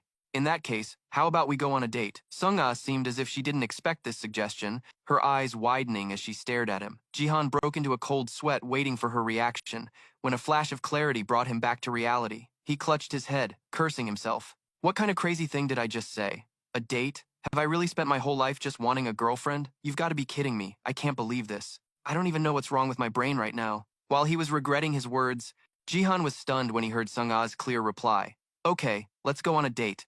That very afternoon, on a street near a PC cafe, a young man sat amidst a row of empty computers. The screen lit up with a conversation. The sender's nickname was Disciple of Darkness. Another person named Seeker of Truth added scornfully.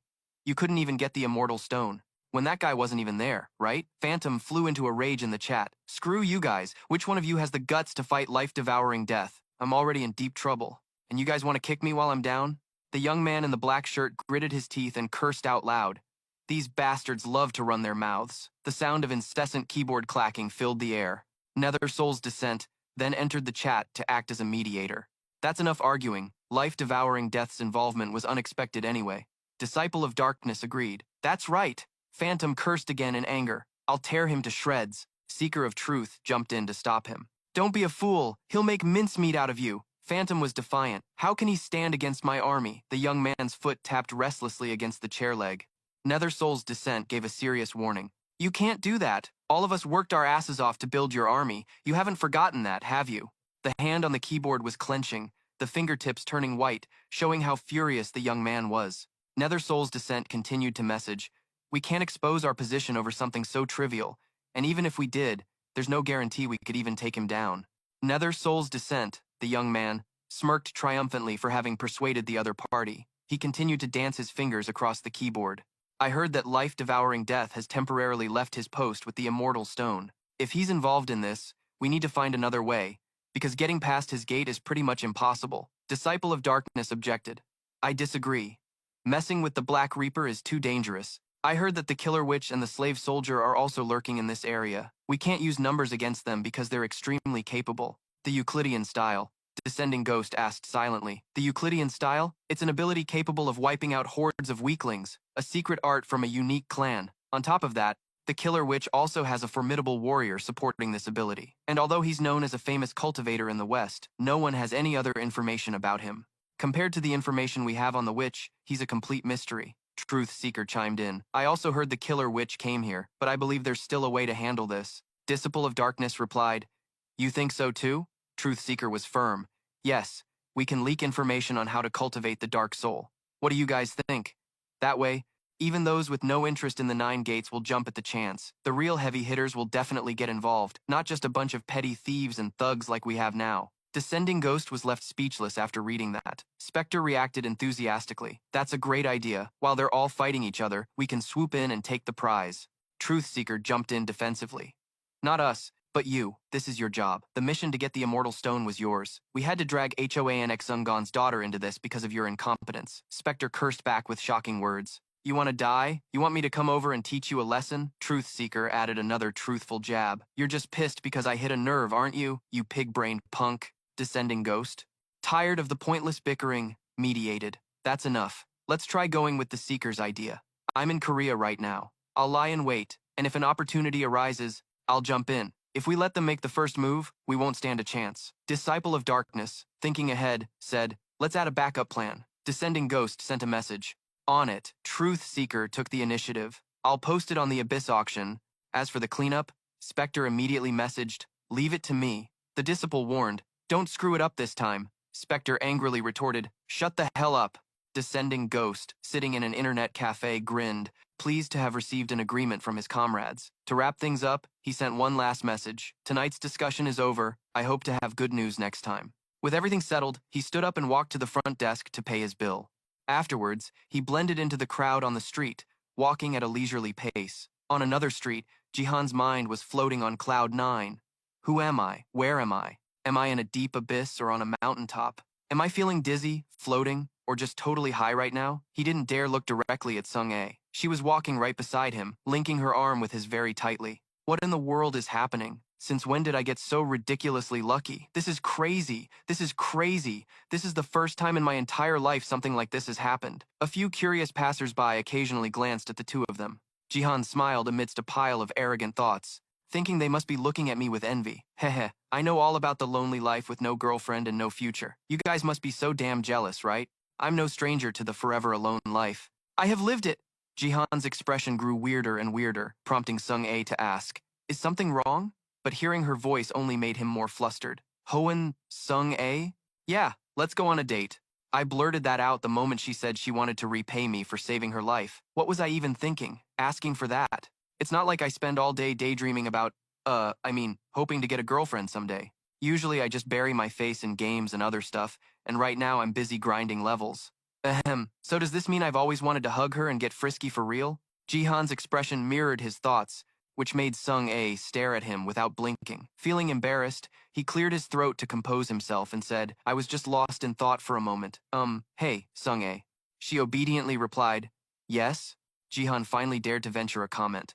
I'm really happy you agreed to go on a date with me, but why are you holding my arm like this? Hearing him say that, Sung-ae was startled, looking blankly at her hand holding Jihan's arm so awkwardly and asked, like this? He nodded. Yeah, exactly like that. She then explained to him, I heard this is what you're supposed to do on a date. Was I wrong? Jihan froze like a statue. No, you're not wrong. Other couples do this all the time, but we're not a couple or anything. That's what he thought, but he didn't pull his arm away, only asking, who told you that? Sung-ae replied, on the internet, there's a lot of information. The forums are very friendly. Hearing this, Jihan helplessly held his head in his hands. Man, the internet is poisoning innocent minds. It's so messed up. Maybe I should have a word with old man Sung-gon. Cut it. Just cut off her internet access completely. Seeing his silence, Sung-ae asked shyly, so, was it wrong? His face turned pale as he looked away and replied, I'm not sure if I should say it's wrong, or even that it's right. Taking the opportunity, she asked another question. If that's the case, what is right and what is wrong when you're on a date? Jihan suddenly looked dazed as if he was trying to think of something. After a moment, he gently said, this is something that couples in love often do. But people who aren't a couple don't usually go on dates. For example, you and I are on a date even though we aren't a couple. Sung-ae understood and immediately let go of his arm. Oh, okay. Her voice was filled with awkwardness and embarrassment. I'm sorry, I didn't know. Jihan was just as embarrassed. He scratched his head. What are you apologizing for?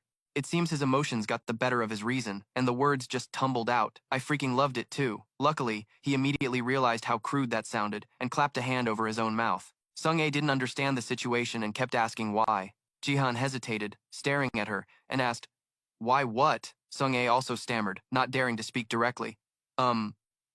Well, she started to say something, but then stopped, remaining silent. Finally, Sung-ae was also straightforward, saying, you don't have to answer me if you don't know. But somehow you like it, don't you, Jihan?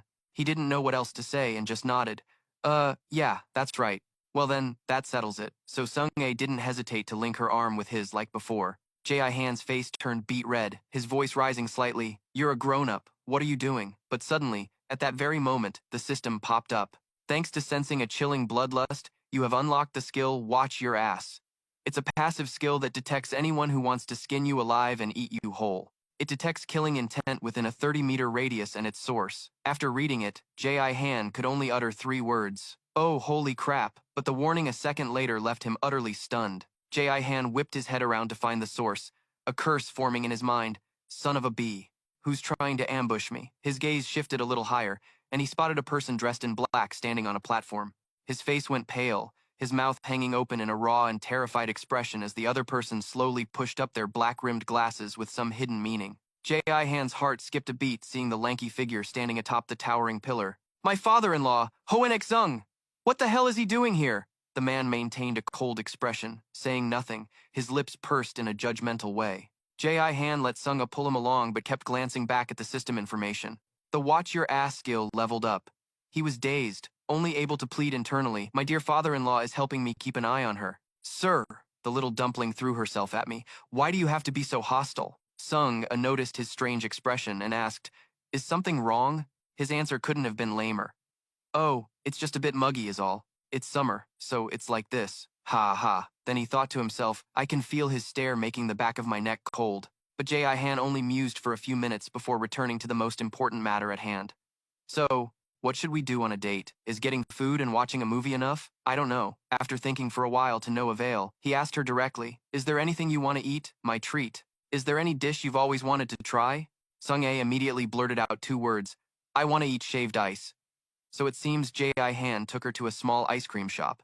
Sung-ae's eyes widened as she stared at a heaping bowl of strawberry shaved ice placed in front of her. J.I. Han found her surprised expression strange, especially when she confessed that this was her first time eating it. He couldn't help but ask again, "Really?" Sung-ae didn't hide anything and confided in him. "Yeah, because of my illness. I've never been able to taste shaved ice before." Hearing this, J.I. Han fell silent, but his expression grew more serious. He looked at the slender figure sitting in front of him and felt a sense of discomfort for her. Black demonic intrusion. It was making her body grow increasingly numb, gradually leading to paralysis. I think that old man Hoan Sung must treat her regularly, and maybe everything he does is just to find a cure for his daughter. Only an idiot wouldn't figure that out, though I don't know for what reason he appeared in this area. Lost in thought for a moment, J.I. Han suddenly remembered that Sung-ae hadn't moved and urged her, "You should try it." She took a small spoonful with her spoon and slowly brought it to her mouth. It seemed like the shaved ice was too cold because she shivered as soon as it entered her mouth. But 2 or 3 seconds later, Sung-ae couldn't hide her excitement, her hand scooping up the shaved ice without a second's rest. Seeing her eat so happily, J.I. Han rested his chin on his hand and smiled gently. "Is it good?" Sung-ae quickly replied, "It's delicious." He was relieved to hear that. "Great. Feel free to eat as much as you want." Sung-ae just gave a short mm-hmm, and then focused on eating again. J.I. Han sat there, dazed, gazing at his ambiguous girlfriend, a smile unconsciously playing on his lips. Unable to resist, he raised his hand first and then gestured to Sung-ae. Her hand quickly understood, letting out a yes before placing her hand on his. As he held her fair and soft hand, he felt she was like a little puppy. Then he mumbled the incantation Nien Hon Hoi Lin Kong. Sung-ae was slightly surprised by J.I. Han's enthusiasm and could only say shyly, "Thank you." In response to her gratitude, he explained briefly but with complete sincerity, "I can't let your illness get any worse. I'll help treat you whenever I see you at school, too. It's easy for me, so don't worry about it being a bother." Sung-ae's eyes widened as she looked straight at him. "Really?" He chuckled and confirmed. "Of course. Not only that, he also added a promise. And I'll find a way to cure you. I mean, completely." Sung-ae was even more surprised. She raised an eyebrow and asked again, "Really?" J.I. Han found her expression so adorable he couldn't stop smiling. He affirmed once more, "Of course." Perhaps it was because of the sincerity he showed that Sung-ae was moved to tears. J.I. Han frantically handed her a tissue. What's wrong? Are you okay?" She took it and quickly wiped away her tears. "No, I'm fine. I'm just grateful." Hearing that, he gently reassured her. "Ah, you don't have to be like that." Sung-ae maintained her gratefulness. "Even if what you said isn't true, I'm still very thankful." J.I. Han felt she was still uncertain about him and froze for a moment, then he didn't hesitate to confess. "No, it's true. It's my ability after all." Sung-ae didn't understand, asking dreamily, "Ability?" And so, he confidently pointed to himself and introduced himself once more. "I'm the gamer." J.I. Han proudly pointed to himself and introduced, "I'm the gamer." Sung-ae's face was blank for a moment. She suddenly exclaimed, "Ah, that ability?" He was a little surprised that she knew. "You know about it?" As she spoke, her expression turned a bit sad. "My dad told me about it before," as if recalling a memory buried deep in her heart. The life of a gamer in the real world was like a game world, and this person can learn all kinds of abilities. Jihan nodded in confirmation. "That's exactly right. The healing spell I used on you is also part of this ability." He even enthusiastically encouraged her, "You should cheer up. I can completely cure your illness. It's definitely possible." Her pale pink eyes widened in surprise at his words. Dong-ah smiled softly, her eyes sparkling as if they were shining. "Yeah, I hope so." A while after they parted ways at the diner, he also had to go somewhere else. Jihan clasped his hands together, silently replenishing his energy. Thinking of that girl's lonely back, Hoan, X Young, ah, and I said goodbye after she finished her shaved ice. Jihan felt like he'd been struck by lightning. Why is that? Because I no longer feel that menacing aura hanging over my head. A skill that levels up 5 times in one session just for watching over Nadass is enough to tell you how worried sick I was. At the same time, he felt her father was too strange. If that old man is constantly clinging to his daughter, why would he let her wander around? And shouldn't he be teaching at school at this time? His mood soured even more. To top it off, that pig Sunin was listening to my story and laughing like a lunatic. The look on Sunin's face when he heard his friend was hitting on a girl. If we weren't in an illusion barrier at that time. Finally, he let out a sigh. Whatever. Let's get back to the matter at hand. Lam, listen carefully and do as I say. Got it? The little girl nodded firmly with an expectant look. Yes. The staff in her hand instantly grew to 5 times her size. Jihan took off his shirt, revealing his 6-pack abs. All right, a green aura enveloped his body. Heavenly Will Heart Technique. He knew about some of the energy costs when using this technique. When using the Heavenly Will Heart Technique, it costs 40 mana. But in return, the stats AGI, strength, and health increase by 20 points. He clenched his fists. Breathing techniques are the foundation of martial arts. They help mortals become superhumans. This breathing technique is powerful because it strengthens the body. That's what I know. He looked confident as he prepared for the hit. Lam nodded, following his command. Yes. The little girl placed 1 foot forward for momentum. Her small, thin arm swung the massive staff in a circle, striking Jihan squarely in the back. A red notification immediately appeared. You have been hit. You received 762 points of damage. At the same time, another blue notification appeared. The physical endurance skill has increased by 1 level. His face was stunned. I completely forgot I had this skill. Thanks to the hidden passive gamer's body, all pain disappeared quickly. But Jihan also looked at this notification thoughtfully. He pondered for a long time. In other words, this is the ability to withstand physical attacks, right? Wait, it's possible. A bold idea popped into his head. So if it reaches 100% damage resistance, would I not take any physical damage at all? Then I could take an AK bullet and still be grinning. Could it be another Imba skill? This thought made Jihan excited. I'll grind it more whenever I have time. Now, he activated the golden light of the soul-burning spirit recovery art, and so a notification flashed. You have recovered 100 HP. Jihan's face lit up with joy. Excellent. Everything is going according to plan. My plan is this. Using Lam, I'll inflict damage on myself, and that way I'll lose a little HP. Then I'll use the soul-burning spirit recovery art to heal. This is how I'll grind levels for the soul-burning spirit recovery art skill. And the reason I'm using the Heavenly Will Heart technique is because right now, besides it, there are no other skills I can use. My mana is maxed out, so why worry? He felt his plan was so perfect he just wanted to look smugly at the sky, and I'm even leveling the physical endurance skill too. You could say I'm killing 3 birds with 1 stone. After gloating for a moment, he returned to his plan. Lam, hit me. The little girl was also very excited. Yes. The sound of pain echoed through the space again. At lunchtime the next day, Jihan also had to go to school. He was lying exhaustedly at his desk. Someone walked up and spoke. How's it going, man? Sunin pulled out the chair in front and sat down. You said you were grinding until morning? Jihan replied wearily. Yeah. He bragged a little excitedly, but it's still better than mindless grinding in a game. I can farm like this for weeks. I run out of energy after a bit, but it's so mentally exhausting that Sunin poked him in the face. Hey, hang in there, man. Hello, Picasso. Jihan snapped awake. Ah, sorry, I just zoned out for a second. He looked embarrassed. I can't believe you, dude. At this rate, you're going to turn into an addict. His face darkened. So you're saying I haven't been an addict since I was a kid? Sunin broke into a cold sweat at his bluntness. A normal person would have denied that like crazy. Seeing him working so hard, Sunin was considerate enough to ask, so how many levels did you grind? Jihan listed his skills. Soul-burning spirit recovery, art 45. Physical endurance 21. Heavenly Will, Heart Technique 36. Summon Spirit 74, he exclaimed in surprise. That's pretty insane. Jihan stated the obvious. I ground all day yesterday, and that soul-burning spirit recovery art also relieves fatigue, you know.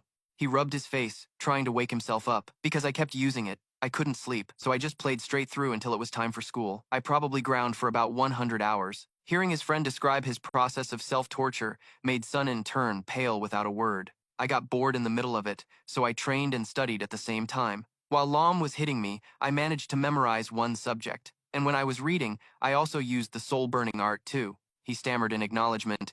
If you grind like that, you'll be the boss. Jihan denied it.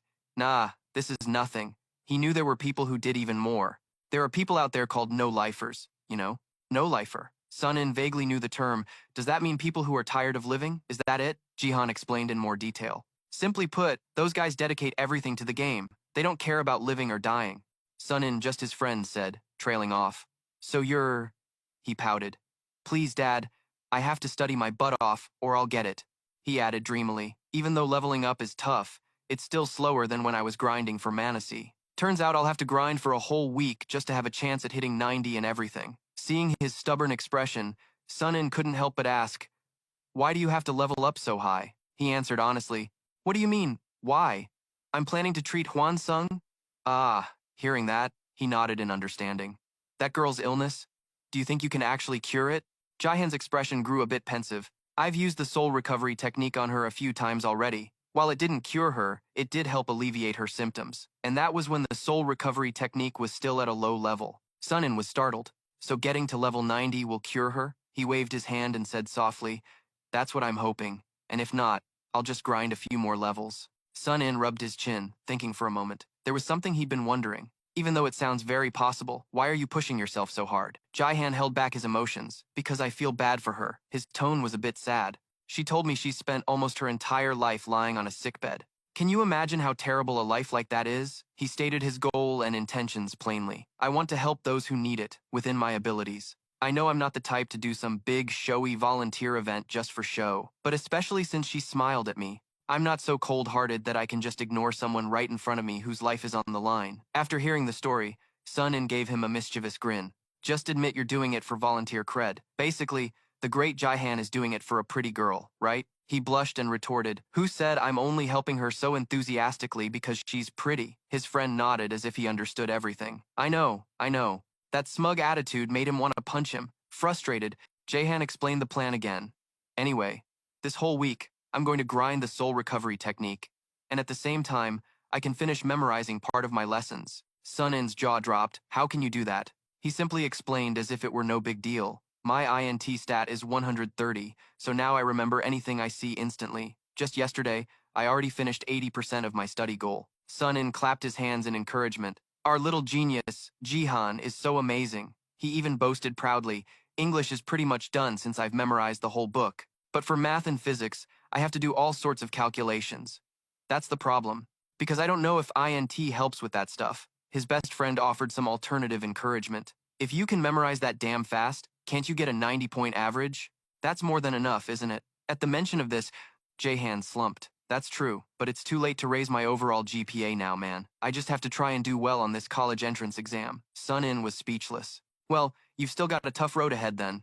He suddenly remembered something else. Oh, I sold all that stuff you asked me to get rid of the other day. His attention immediately shifted. Oh, really? How much did it all come to? Sun-in clicked his tongue, calculating in his head. Let's see. And said a number. Around 50 million. Jihan's eyes widened. Whoa, where did you get so much? His friend counted on his fingers. 4 daggers from the orcs, 8 mil each, plus 8 sets of legendary, indestructible chainmail. 3 mil each, so that's 24 mil in total. That makes 32 mil, for a grand total of 56 mil. After the transaction fee, you're left with about 50 mil. Jihan had never heard of such a large sum of money in his life. He couldn't react. Whoa, he said dazedly. That's more than a company president's salary. Sun-in concluded with a click of his tongue. You're really raking it in. Getting rich this fast is its own kind of trouble. At that moment, he just thought, damn, with this much, I could just drop out of school and quit working. Time passed, and the full moon soon rose high in the sky. Its soft, golden light shone down on Jin's roof. He was currently staring intently at his monitor, and let out a thoughtful sigh. Before him was a long list of choices for various books, making Jin exclaim, there are so many different kinds of skills. He suddenly thought of something else. I can't just crash at Sun-in's place forever, so I had to crawl back home. But Sun-in said he'd come over later. With that thought, Jihan's hand gently moved the mouse.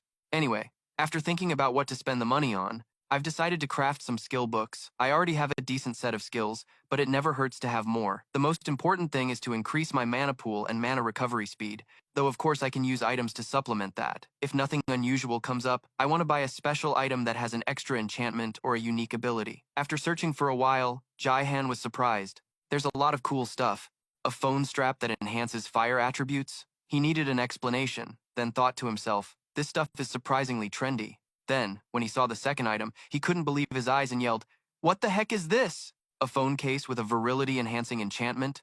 Jihan slammed his head on the keyboard. "I thought magical items were supposed to look all dark and mysterious. This is so lame."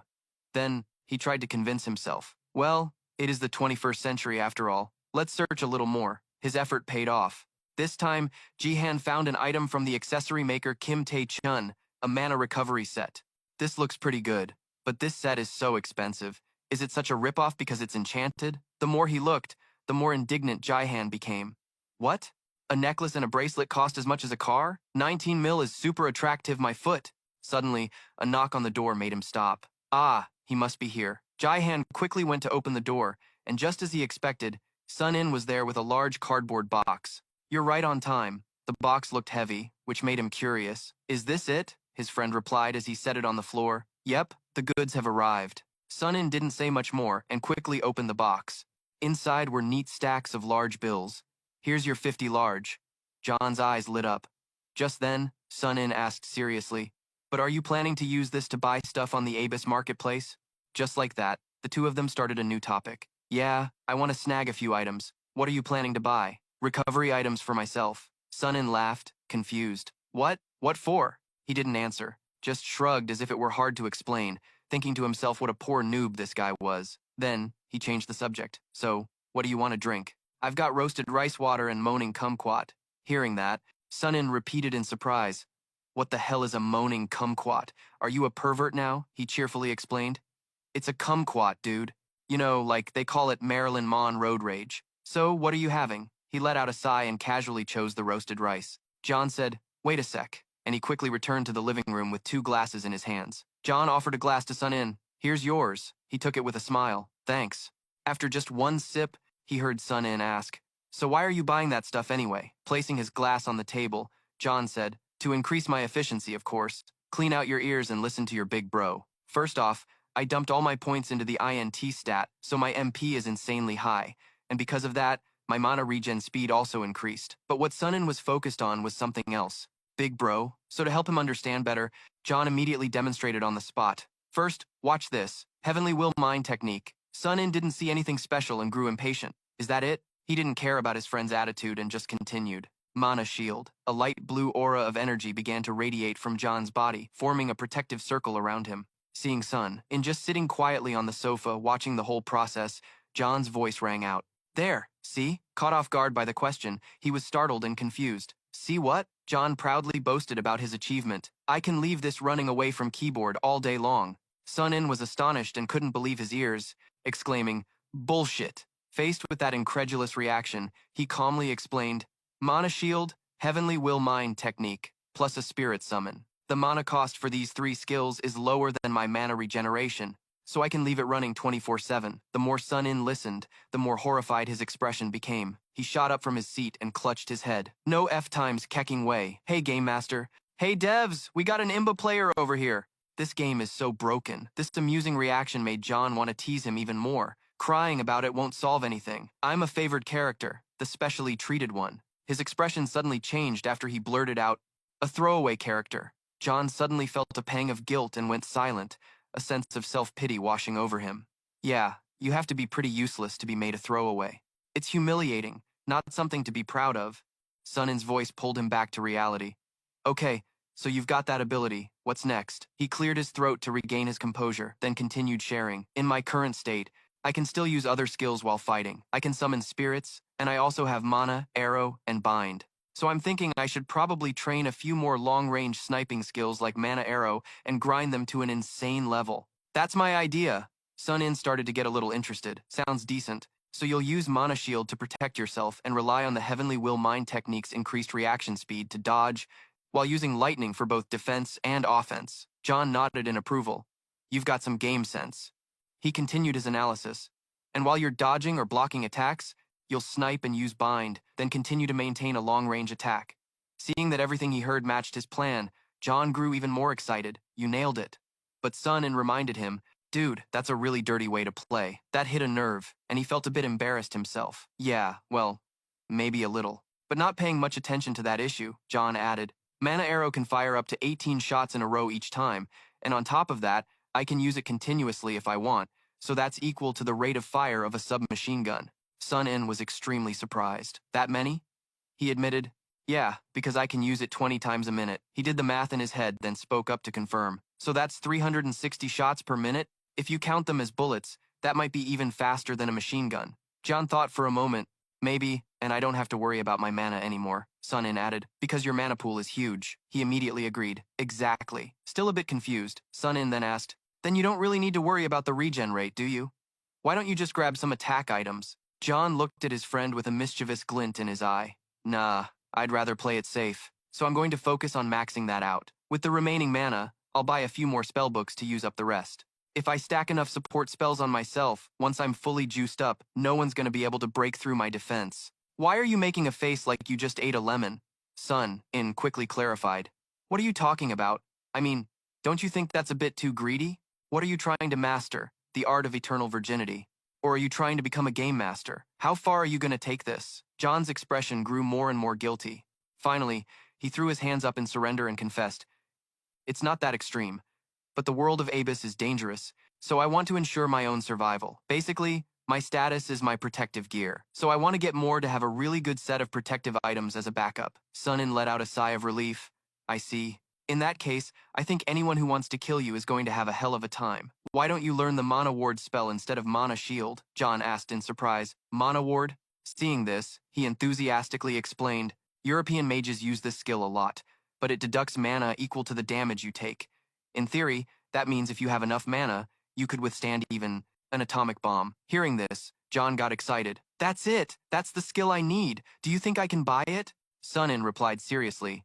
This is one of the most basic protective spells in Europe, so I think it's on AB. His voice immediately became eager. Awesome, let's go grab it right away. John glanced at his cardboard box full of money on the floor, did a quick calculation, and then gave an order. Duong Do. Without hesitation, he quickly dumped the entire box of money into it. Very quickly, the cardboard box was empty and left discarded on the floor. Right after, John turned to urge his friend. Let's go. Sun In, confused, asked, Go where?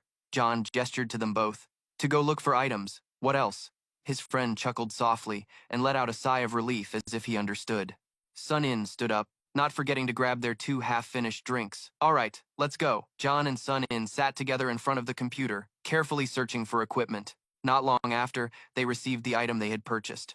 It was delivered to their door in a small, neat box. John quickly opened it to check. Inside was a mana recovery accessory set, crafted by the magic toolmaker Kim Jang-in.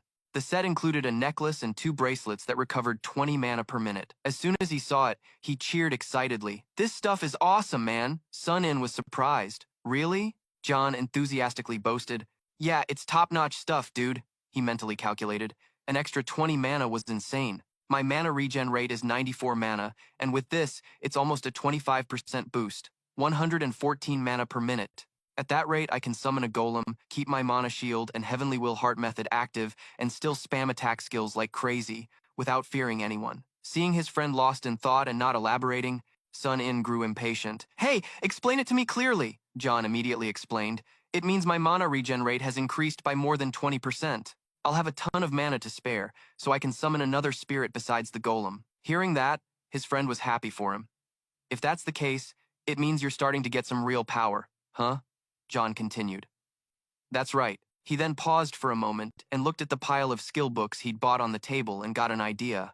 If I learn all of this. He did a quick calculation. The 5 books weren't too expensive. The most expensive one was only 92 million. John slowly explained the use of each book to his friend. According to this, rapid recovery helps me or someone else recover quickly, and giant strength increases muscle power significantly, and bronze body scripture gives me an iron-like body. Let me clarify for you all. An iron-like body means skin as tough as bronze but still flexible like normal skin, so its defensive capability is much better than various types of iron armor. His voice added, it also comes with beginner enchantment and beginner magic arrow. Enchantment means imbuing magic that I know into objects, but it's not permanent and can only temporarily strengthen tools.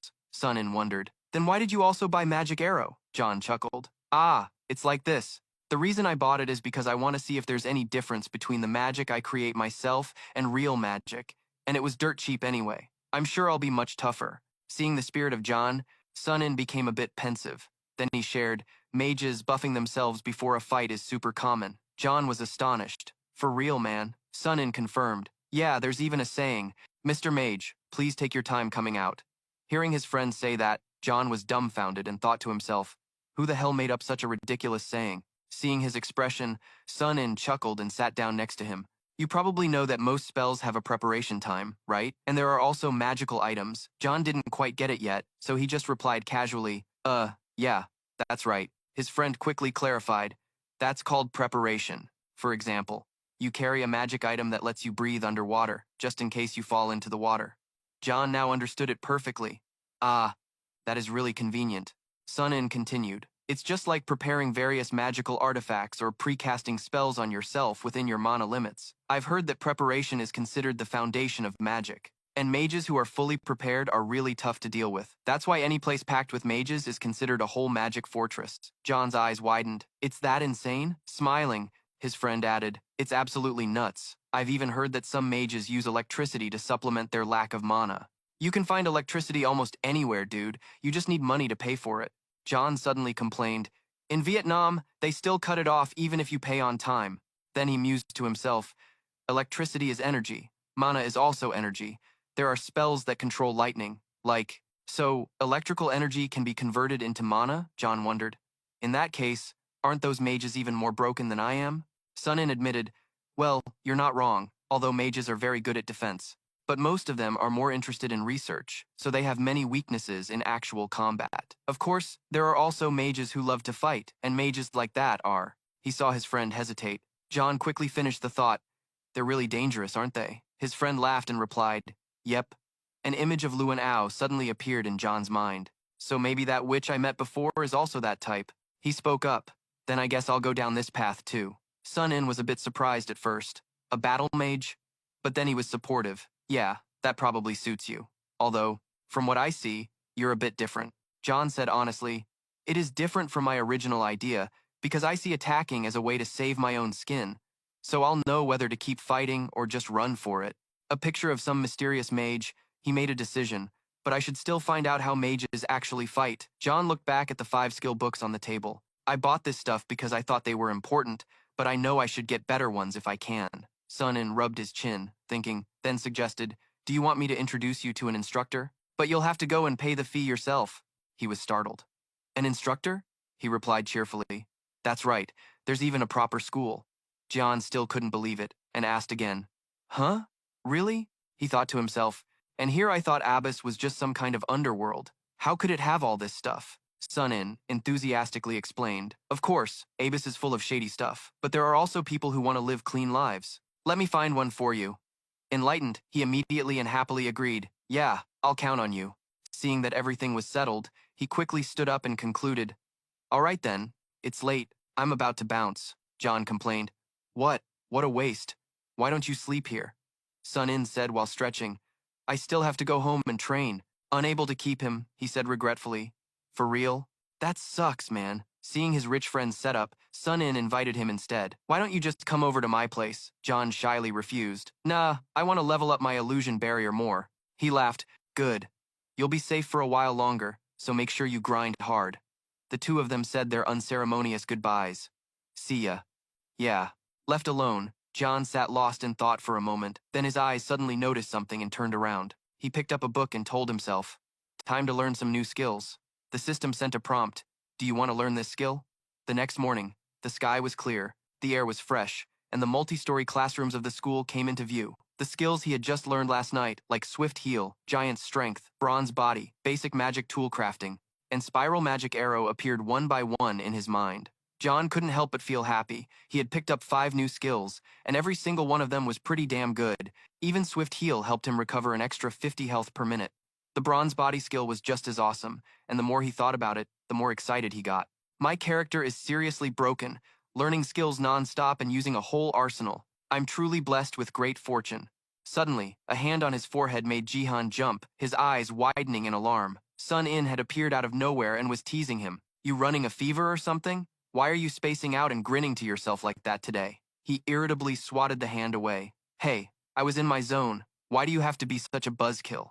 He pulled up a chair and sat down. Go home if you want to get high and admire yourself. Dude, We're at school right now. People are gonna think you're tripping, and we'll be screwed. John was defiant, his face smug. Sunin warned him, hey, I'm seriously worried. You're starting to show signs of that gamer self-admiration thing that sick gamers get. He didn't care, and even doubled down. I'd rather live without girls than without games. Grinding all night feels way better than grinding on a girlfriend all day. Sunin was helpless. This sicko has made all-night grinding his new healthy lifestyle. He changed the subject. So, how's the studying going? As soon as he said it, it was like a rock slammed right into John's head, knocking him out cold. Sun-In provoked him. Not yet, huh? Jihan fearfully tried to cover.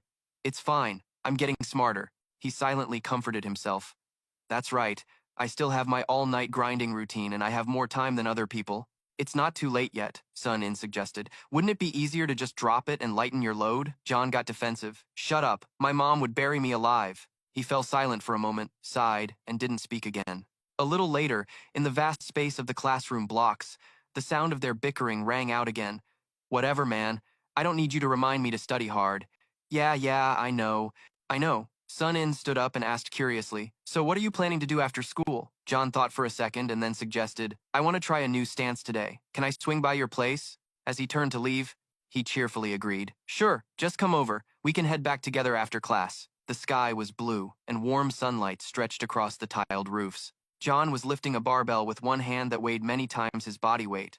He laughed out loud because he could lift it high so easily, feeling full of energy. John couldn't help but feel proud. My arm feels a little heavy, but it's nothing. A piece of cake. So this is my power when I use the Heavenly Will Heart technique. On top of my strength stat, I also have the giant strength skill buffing me. Sun-In exclaimed from the side. Yeah, your character is definitely broken as hell. He added, at this rate, I think it'd be hard for you to ever get killed. You might even be freaking immortal. John grinned from ear to ear. You think so too? Then he asked excitedly, by the way, did you bring the thing I asked for? Sun-In sat down and rummaged through his bag. Got it right here. John was both curious and expectant. Well, why don't you hurry up and take it out?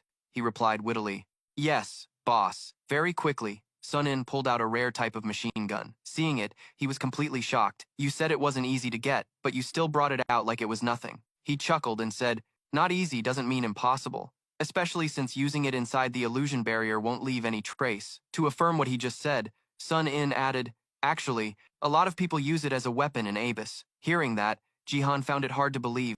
For real? Sun-In looked at the gun in his hand and suggested, all right, then I'll shoot. He quickly brought out the newly researched barrier equipment to protect his body. Okay, go ahead and shoot. Seeing Sun-In raise the gun to aim, John told himself, that's right, this is to test just how strong my defense is. 1. A loud bang echoed as a bullet shot out from the dark barrel, spitting fire. It flew straight into the barrier, protecting Jahan's body, and was immediately stopped. He looked at the small scratch the bullet made in front of him, lost in thought.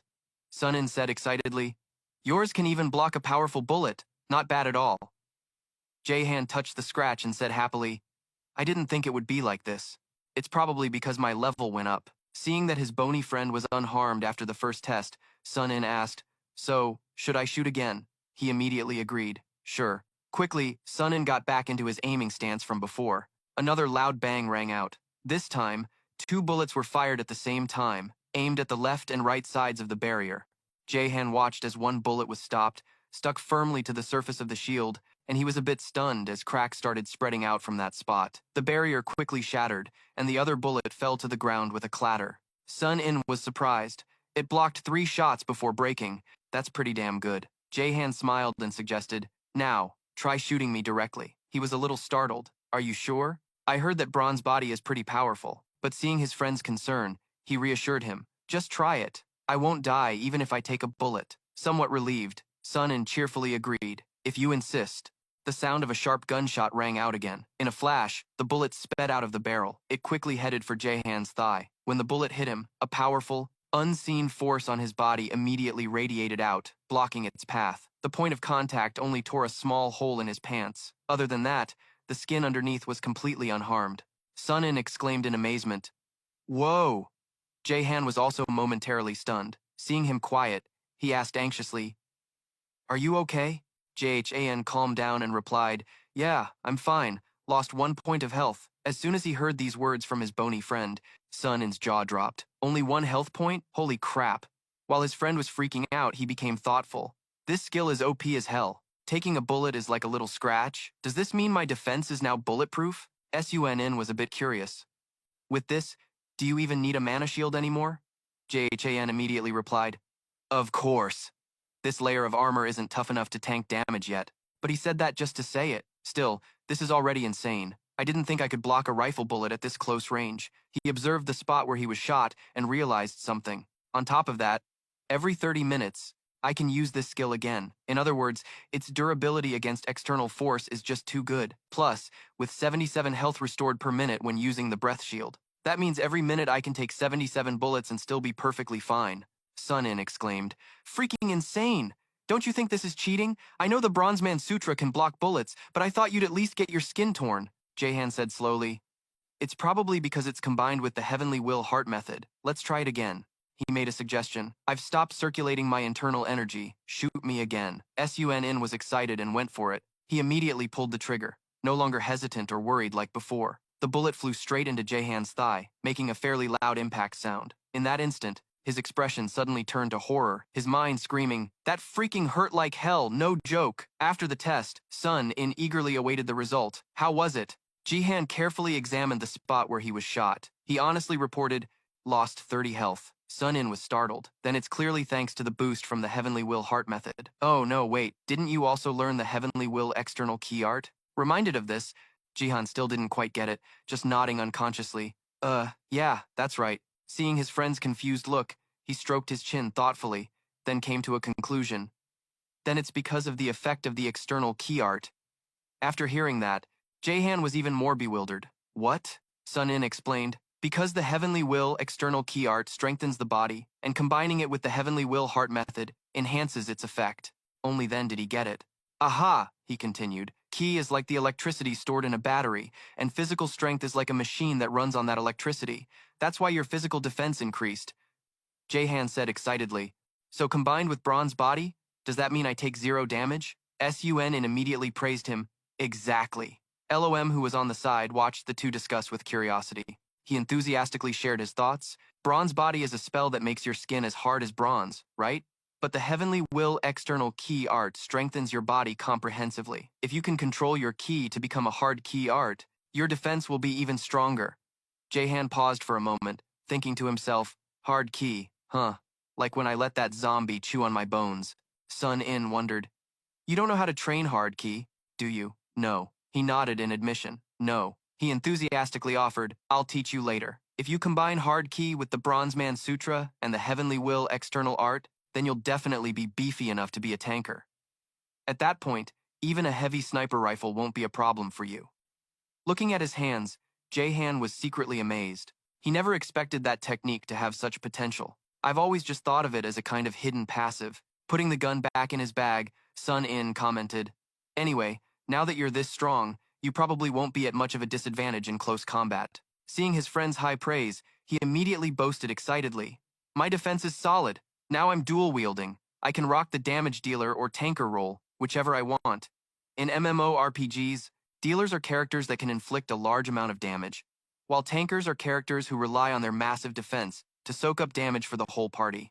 The more Jhan thought about it, the more smug he felt, and that's not to mention your insane healing. Sunn was silent for a moment, then said, I've heard that half of all natural espers get stronger incredibly fast, but I never expected it to be this terrifying. He exclaimed happily, is that so? He let out a long sigh. Even though you're still weaker than me, you make my 10 years of grueling training feel completely worthless. Jhan scratched his head in embarrassment.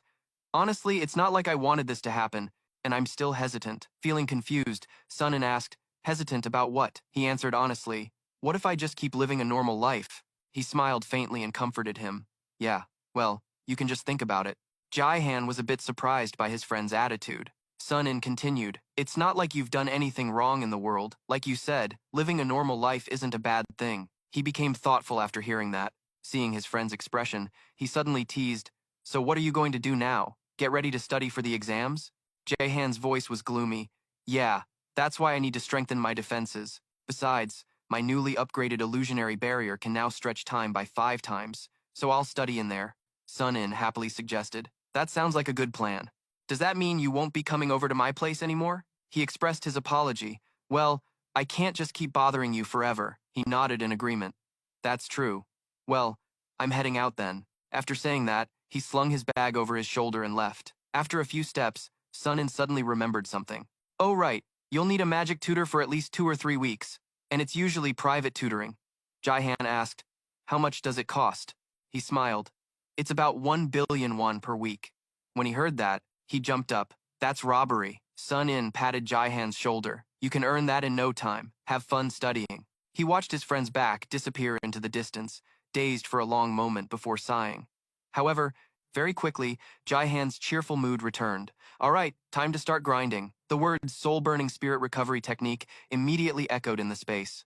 At this time, there were many students walking on the sidewalk, as it was time to go to school. Jaihan focused on the book in his hand and then scratched his head in frustration. Damn it, I have no idea what this sentence means. Why is my foreign language skills still so crappy even though my INT has increased? His INT stat was now 131, so his memorization ability was already god tier. He moved while thinking to himself, now I just need to glance at something to remember it instantly. So reading this kind of magazine also helps a lot with studying. Even so, no matter how hard I grind this language or try to piece things together, I still don't understand a single thing. This means my INT stat still isn't high enough to learn other languages. Jihan sighed. If that's the case, then there's no other way. Then suddenly he got excited as a new idea popped into his head. I'll just learn everything there is, relying on my high INT to memorize every single picture in the book. Jahan laughed smugly. I'm seriously the most OP player on the Earth server. Just then, 2 students from another class behind him spoke up in surprise. Huh? Isn't that... They looked at his silly expression as he laughed to himself and couldn't help but comment. That game addict from class 8? Yeah, that's him. Did he play so much he fried his brain? Unexpectedly, their next words of discussion reached Jaihan's ears with perfect clarity. I heard he's insanely good at games. Yeah, I heard that too. I think he even won the Galaxy Craft tournament. He suddenly stopped, wondering to himself, I can hear them whispering, is it because my physical stats have been buffed? But this issue was quickly pushed to the back of his mind. Jahan hurriedly flipped through the book. Whatever, I should just study for now. But am I really that famous? Why is everyone paying attention to me? The tall school buildings, noisy with people, appeared before him, and the schoolyard was bustling with students from all classes pouring out after school. Hearing the bell ring, Jahan told himself, now I have another daily quest. Before going home, meet a girl and hold her hand tightly. Yang-A sat silently and seriously in front of him, letting him hold her hand. The two sat opposite each other in a cafe, performing this ritual in perfect sync, even though it was just a heel HWAN sung. Ah. After a long while, Jahan let go of her hand. All right, it's done. Yang-A spoke softly.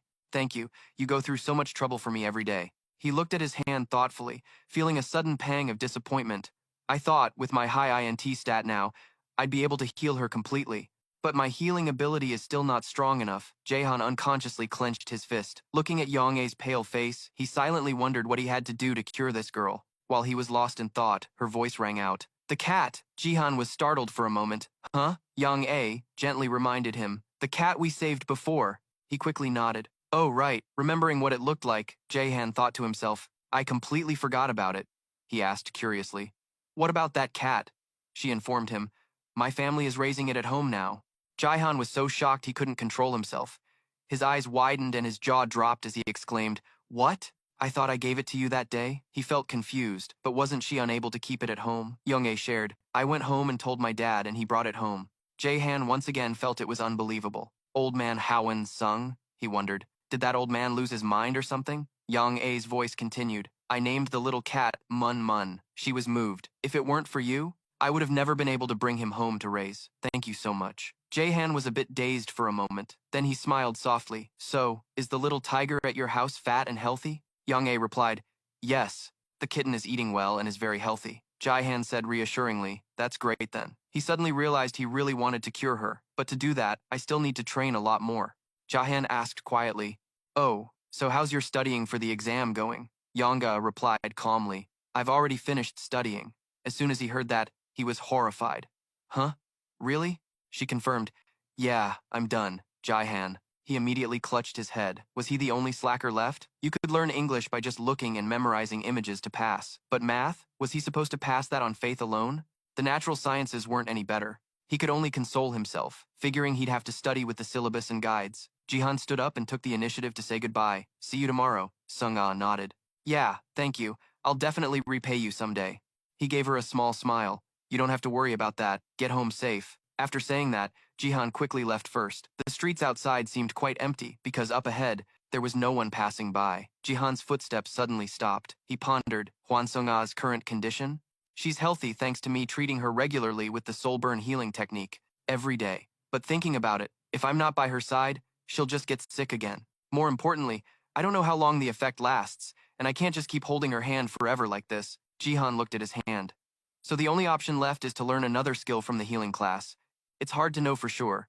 There might be a better skill than the soul burn healing technique, he calculated as he crossed the street. With my current abilities, I can live well no matter what. Studying is simple, and making money is a piece of cake, which means my situation now is totally carefree. In a situation like this, it's reasonable to deal with whatever's bothering me first.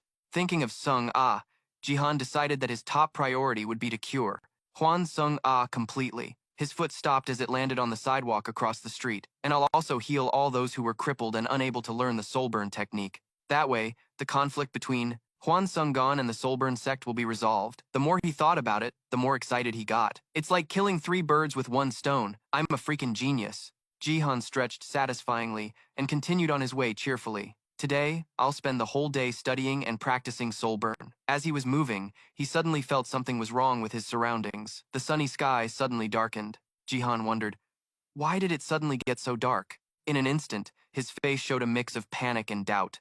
The system quickly sent a notification. You have entered a monster field. Jihan exclaimed. Called it. In his heart, he couldn't help but cry internally. Damn my luck. So much for my plans. Jihan briefly fell into deep thought as something was about to happen. He remembered, wasn't Luan Ao that fallen witch or assassin or something? Is she protecting this area? He cautiously stepped forward. Jihan had a feeling about something. This feeling. His eyes suddenly widened and his heart skipped a beat. It's completely different from the monster field I fell into before. He noticed small crackling sounds in the air around him. Jihan was curious. What is this? An electrical charge or damaging energy? Just then, a loud, booming explosion rang out, followed by a giant pillar of fire descending from the sky. Hit by the force of the blast, he hurriedly raised his arm to shield himself. What the hell? A pillar of fire? The aftershock trembled non-stop, and dust and smoke billowed up, spreading rapidly in his direction. Jihan was quickly engulfed by the cloud of dust, exclaiming in astonishment, Whoa! He quickly shouted, Mana! A body protection barrier was immediately activated. A lot of earth and rocks from the explosion were swept towards him, but they were all blocked by the shield. A moment later, the area returned to its initial quietness, and in front of him was a scene of complete ruin. As he silently observed the landscape, Jihan's eyes suddenly widened in shock. He grew fearful, trembled, and let out a curse. 3 shabby-looking monsters. They lumbered out from the rubble, and he looked at the system information display. Level 30, Modern Scrap Golem. Jihan's voice rang out. A golem. The scrap golem's feet slammed onto the ground with every step. Jihan watched it get closer and closer, recalling what he knew. Golem. From what I know, it appears in European mythology, and its Hebrew name is fetus. According to the myth, Jewish scholars performed a ritual with mud and sand, then carved the word emet, meaning truth, to bring them to life. I don't know if this story is true or not. No matter how you look at it, they all share similar characteristics. First, their defense is incredibly high. Next, their strength stat is ridiculously high. He focused on the single red eye in the middle of the golem's face and concluded, finally, these things don't know pain or fear. Jihan got angry. Where the hell did this damn thing suddenly come from? He froze, his eyes widening as he gasped, in horror. In front of him weren't just 3, but a total of 7 of them. Jihan trembled and cursed internally. 7 of them? You've got to be kidding me. He gave a bitter laugh and sighed. This is exhausting, then quickly used. Heavenly Will Heart Technique. Summon Golem appeared almost instantly. Jihan glanced over as Giant Strength, Bronze Body Scripture, and Rapid Recovery were activated one by one to be combined. He looked down at his hand, showing a look of regret. I didn't expect to get jumped like this. I should have prepared a few more skills. Jihan seriously watched every move the monsters made. Besides, level 30 isn't high enough to take me down. The 7 golems were now very close. He carefully observed them once more. He reread the information panel and saw the following basic stats. Basic magic resistance, fire resistance, basic weapon resistance. As he read, Jihan broke into a cold sweat. A strength stat of 100. Its intelligence might be a bit low, but this is still insane. Especially with those resistance skills and how tanky it is. And what's this other thing? He hurriedly brought his hand to the screen and scrolled. The golem's functions appeared in great detail, one by one. Resists low-level magic spells, neutralizes, minor damage, normal fire can't deal damage, immune to damage from non-mana weapons. Jaihan's mind was screaming for justice. What the hell is this? Magic resistance, basic weapon resistance, tough as hell, fire resistance. Where did a level 30 monster this overpowered come from? Did the game bug out or something? Just then, the equipment he had just summoned suddenly vanished.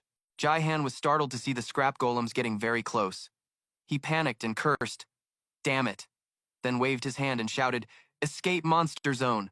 But surprisingly, nothing happened as he expected. His hand wave had no effect this time. Jaihan swore, "What the hell?" He then waved both hands frantically. "Escape monster zone," panting heavily. He was getting flustered out of anger. "I'm screwed. Am I going to get cooked?" Looking at the golems in front of him, Jaihan was dejected. "Do I have to take these guys on all by myself?" He tried to calm down. "No, the important thing here is that I have to make whoever created this illusion barrier pay." Jaihan frowned, thinking carefully. Those scumbags in the AB world take on hit jobs like it's nothing. Their goal is probably to cripple me or take me out and then sell my corpse for a high price. That means I either have to crush them or at least knock them out. He scratched his head in frustration. "Oh crap, I don't have any stun spells at all. I wonder if just binding them will be enough to solo these guys." Suddenly, Jihan realized something. You have to make do with what you've got. No sooner said than done, he quickly activated his external key technique mode. Jaihan's body began to radiate a jade-green aura of spiritual energy, and in an instant, with a single push of his feet, he easily leaped into the air. Against the dark night sky, Jihan's body floated unexpectedly. He let out an excited whoop, playfully walking in a circle in midair, then gently landed on a nearby rooftop. Jaihan let out a breath. "First time I've ever jumped this high. Good thing I've been training with Suni." From his high vantage point, he could observe every single move of the scrap golems. Heh. Jaihan's face was now filled with confidence.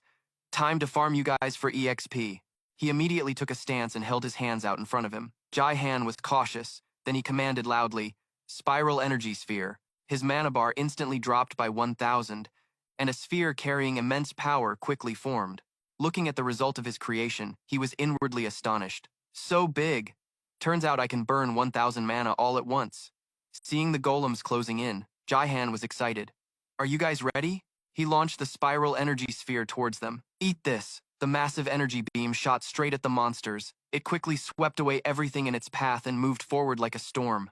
Loud rumbling sounds echoed endlessly. The blinding light from the energy sphere grew larger and larger. Suddenly it exploded, and the large bodies of the 7 golems were simply torn apart, their fragments sent flying into the air. After a long while, when the smoke and dust settled, Jaihan couldn't help but gasp in surprise at the scene before him. He realized the explosion just now had created a desolate, ruined battlefield he had never imagined, leaving him speechless. Jaihan felt momentarily bewildered. "I know I just burned through half my mana bar, but to cause an explosion this huge, wow." Realizing he had done the impossible, he wondered, is it because my INT is higher now? This is insane. The system quickly sent a notification, the skill leveled up, and his health and mana stats were immediately replenished.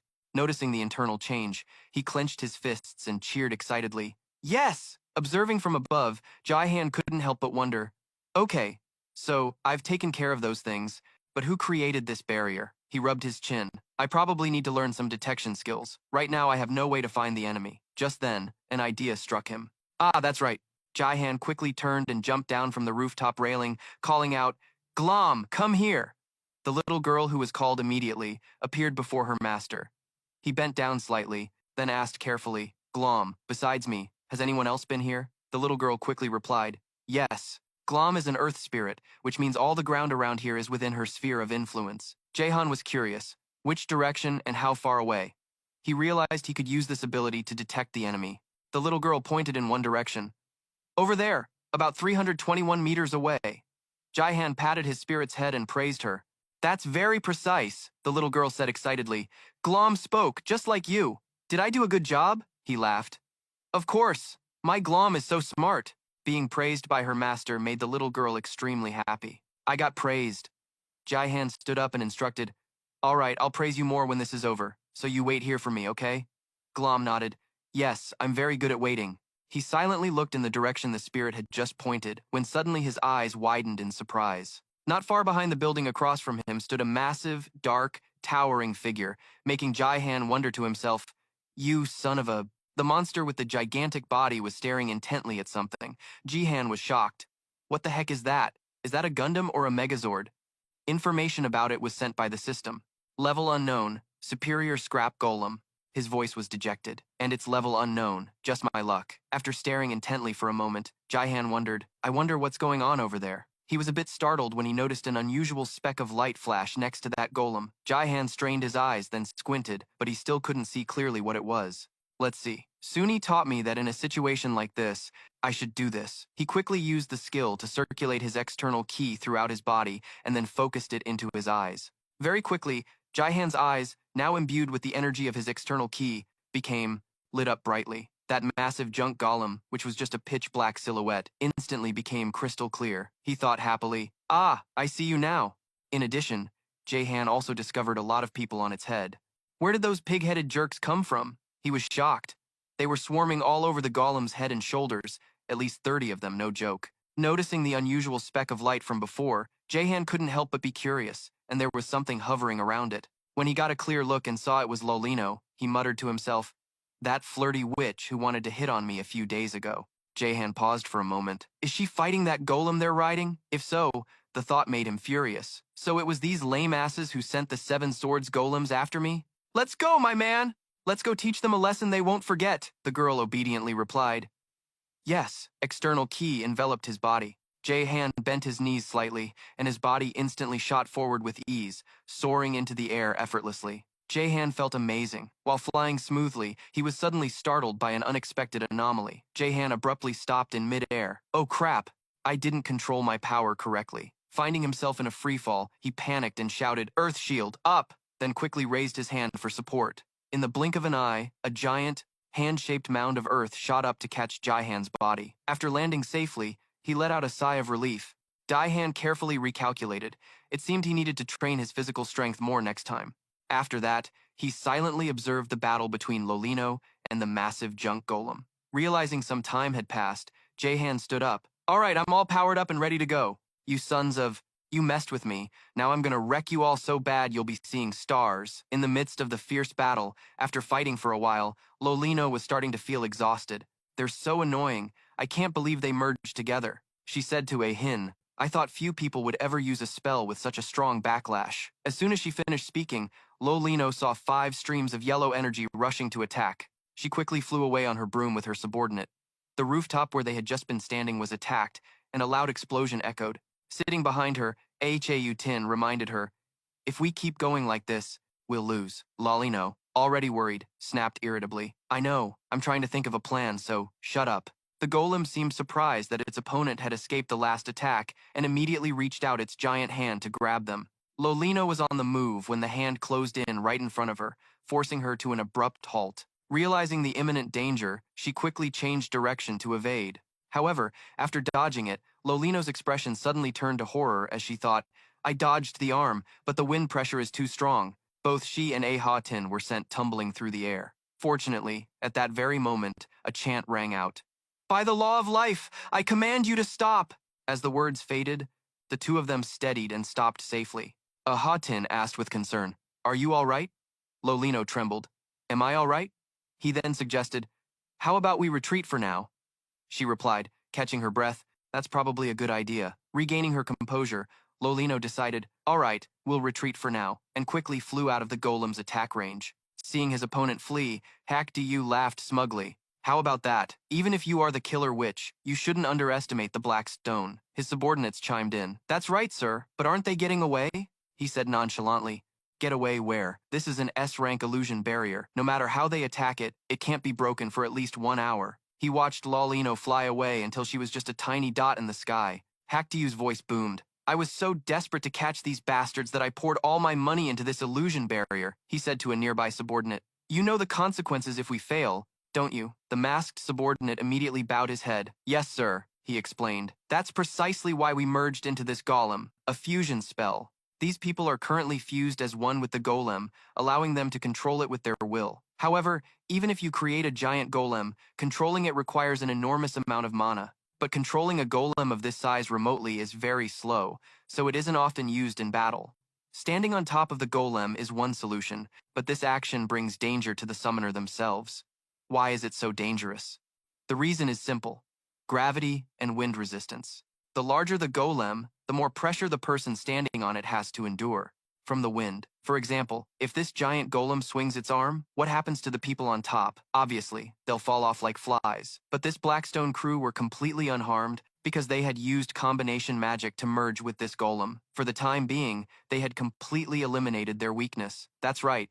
These guys sacrificed their own mobility to combine with the golem and increase their combat effectiveness. Hu was furious. Damn it, we're paying a heavy price just because we lost to them last time. We need to clear out everything that dares to stand in our way and capture that witch alive. A subordinate quickly chimed in with praise. Absolutely right, sir, he continued. Anyway, those bastards can't possibly recover mana inside this barrier. It's hunting time. Then Hu immediately shouted his command. Get them, get them, get them!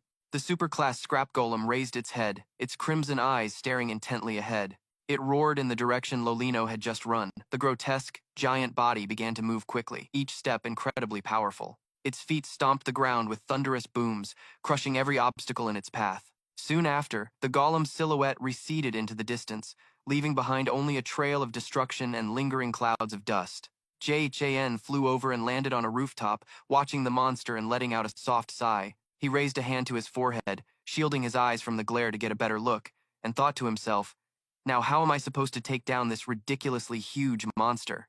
The street was littered with broken bricks and rubble. Jahan stood on the roof, observing carefully. This thing is a real beast. Its defense stat must be through the roof. He looked at the golem in awe, understanding why everyone loves giant, badass-looking robots. Resting his chin on his hand, he began to calculate his own abilities. Do I have enough power to beat it? It seemed like some kind of mage had cast a ton of spells on it, making it impossible to find a weakness. He stomped his foot in frustration and cursed, son of a bee.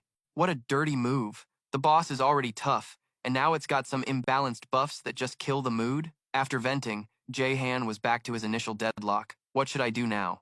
There's only one way to rock this thing, and that's by using the whirlwind energy sphere. I just realized its destructive power is way stronger than I thought. He clenched his fists in excitement, thinking that if it took a direct hit, it would definitely feel it. At the very least, I could take out one of its legs and immobilize it. If so, the best move is a sneak attack while I'm still undetected. He stroked his chin thoughtfully. Then, he remembered a detail he'd overlooked. But when I first got in here, a few golems immediately rushed out to attack me. So why hasn't this one detected me? Is it just not bothering to play with me? Or is the barrier set up so that the golem squad attacks anyone who enters?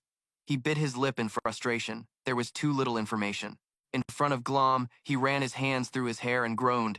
Damn it, right now. I'm like a blind man. If I get out of here safely, I need to learn some scouting and detection skills immediately. Jahan silently regretted focusing so much on mana regen just so he could use skills freely. But then, as if realizing something, he chuckled softly. It's only natural to panic in a situation like this. The gamer's mind skill window, a system information panel, appeared, and he looked at the skill's description, at a loss for words. But thanks to this skill, I'm cool as a cucumber. It's probably why I've survived this long. He smiled in relief and noted that without it, he probably would have joined the cast of The Walking Dead back when he first encountered those zombies. The skill window faded and disappeared. Let's see, how should I take this thing down? Jahan looked at the golem's hidden rank. Its level seemed insane. Back when I was a clueless newbie, I could still see old man Hoan Xung's level, so a vague clue suddenly clicked in his mind. Could it be that when the level gap is over 50, it just starts showing question marks? My current level is 28, so it has to be at least 78. He frowned, deep in thought. That's so powerful. Does it even have any blood? After a moment, he suddenly remembered someone. Ah, that's right. The killer witch girl is here. Jahan immediately navigated the system panel. I think I still have Duongdu's business card. There it is. He took out a small card. The flashy, gaudy business card made his hand tremble. I held it before without really looking, but damn, this business card is a visual mess. It's like my head is filled with jumbled spells. Jahan called out to Glom. The little girl heard, and immediately answered, yes. He decided to get some information before acting. If I pour all my mana into you, how much earth can you control? The little girl looked confused. I don't understand. He was momentarily stunned and helpless. Huh. He then repeated more clearly and seriously, "How much Earth can you control at one time?" Glom gave a precise number, 4,770 kilograms. Jahan needed the time detail. "For how long?" The girl quickly replied, "For 1 minute." The corner of his mouth curled up slightly as he grasped the situation. "Ah, I get it now. So one mana point controls 1 kilogram of earth and rock for 1 minute. Right now, I recover 114 mana per minute, which means I can effectively control 114 kilograms of earth and rock. But to do that, I'd have to turn off all my other buffs." He stroked his chin, his gaze distant as his mind raced with calculations. "Basically, you win some, you lose some. Plus, there might be times I need to use mana continuously. If I take a hit and don't get wrecked, thanks to the soul-burning spirit recovery art, I won't be kicking the bucket." Right after that, he faced another problem. How am I supposed to find that cougar? The best bet is to follow Lolino. She's also known as the Killer Witch. That lewd lady seems to want me to get with her. The problem is, where do I find her now? A sinister smile appeared on Jay Chan's lips. "Ah, that's right. The answer is right in front of me. I just have to follow the golem, this giant one." He calmly gave the command to deactivate Mana Sun, and the surrounding barrier immediately vanished. This was also part of the plan. Mana Sun could attract the enemy's attention, so it had to be turned off for now. Next, he crouched to build momentum and leaped after it, while also instructing, "Let's go, Glom. Follow this golem." The girl obediently replied, "Yes." On top of the scrap golem's head, Chintio was scouting the surrounding area and reported, "Sir, a small fry slipped through the net." Hack Du was slightly surprised and skeptical. "A small fry? Where are the autonomous golems?" He reported respectfully, "He's already taken them out and has now gone into hiding." The man didn't pay it much mind, snorting contemptuously. "Send a few guys to clean him up. Anyone who can get in here is B rank at best anyway."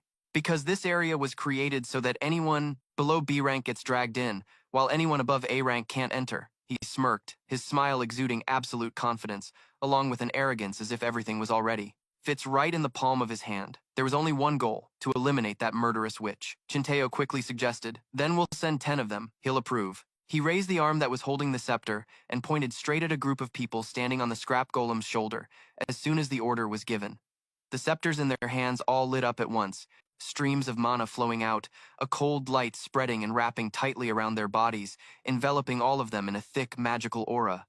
The ground beneath their feet trembled violently, rocks large and small cracked, bursting from the earth. They spun wildly in midair before hurtling towards them. Finally, chunks of earth and rock gathered, piling on top of each other to form a giant mass.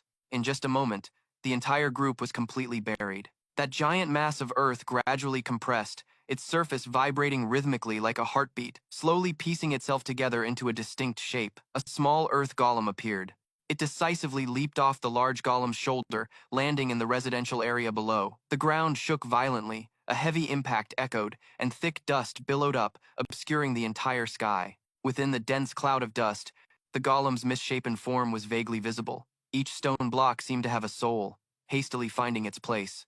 The pieces of earth and rock didn't fall but floated and spun in midair, following some invisible trajectory, as its legs gradually formed, followed by its head. In the end, 2 more superior-grade scrap golems were born. In the middle of its chest, a 5-pointed star magic circle shone brightly.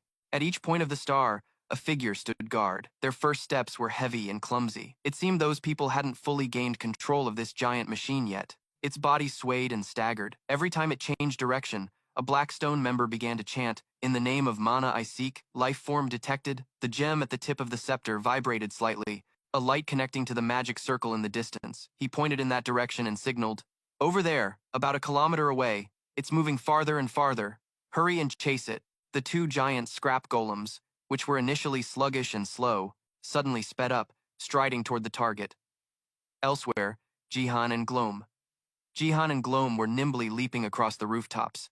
His combat instincts made him shudder slightly, and he tilted his head to glance quickly behind him. Just then, the golems raised their hands and cast, unleashing explosive magic circles that shot towards him like a barrage of cannon fire. A massive explosion tore up the ground in the area Jihan had just passed through, and the 2 golems lumbered closer to investigate. Meanwhile, he had managed to activate a shield and hide behind a pile of rubble. A little closer and my family would be planning my funeral next year. Luckily, Glom warned me, otherwise I would have been gone without a goodbye. Jihan paled as he recalled Glom's warning. "Big brother, there are 2 golems following us. What great teamwork, you punks." He cursed under his breath before calling the little girl. Gloam, I have an idea. His voice turned serious as he gave his instructions. Do exactly as I say, got it? The little girl obediently replied, yes. After speaking, her small figure gradually disappeared into the cloud of dust. Jihan sat down and chanted in a low voice, release mana, soul returning spirit art. He mentally calculated that he was still low on health, extremely worried about these ambushers, and then he let out a soft breath as his HP bar filled up. Phew! Then he crawled out from the pile of rubble to face the two golems. Next, he activated his observation skill. From it, an info panel for the mixed golem beta type popped up. They possessed passive magic and weapon resistance, and notably, active body regeneration. Jihan placed a hand on his hip and sighed. Level 52.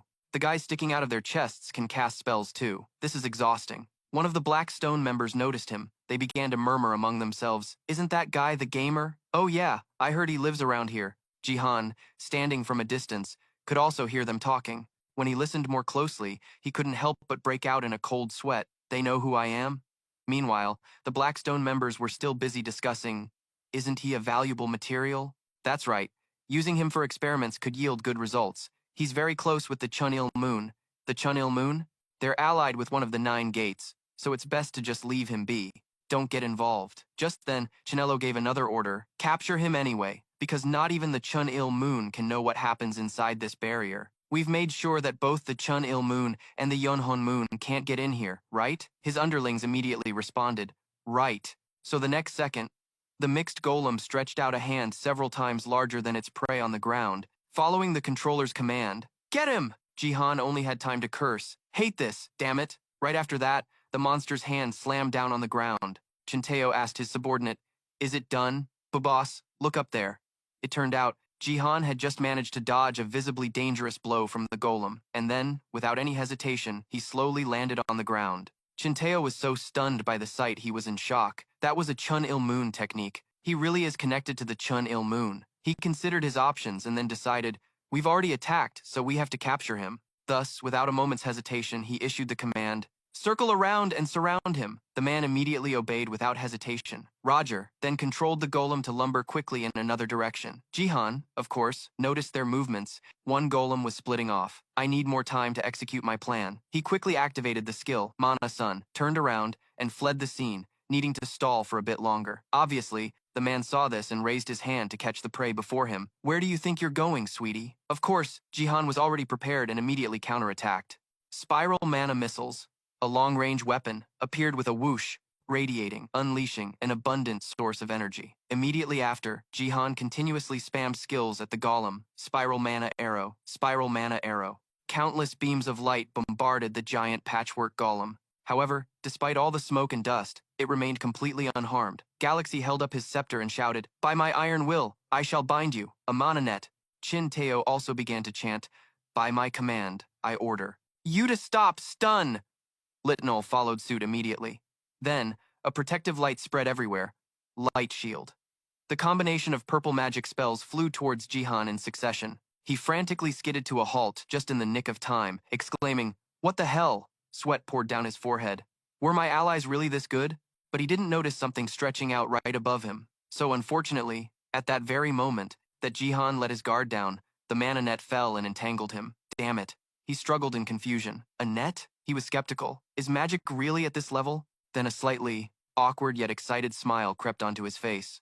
But I've already figured out a way to escape. Jihan calmly closed his eyes and began to gather energy. Sunan taught me that martial artists can rely on their rigorous training to dispel magic.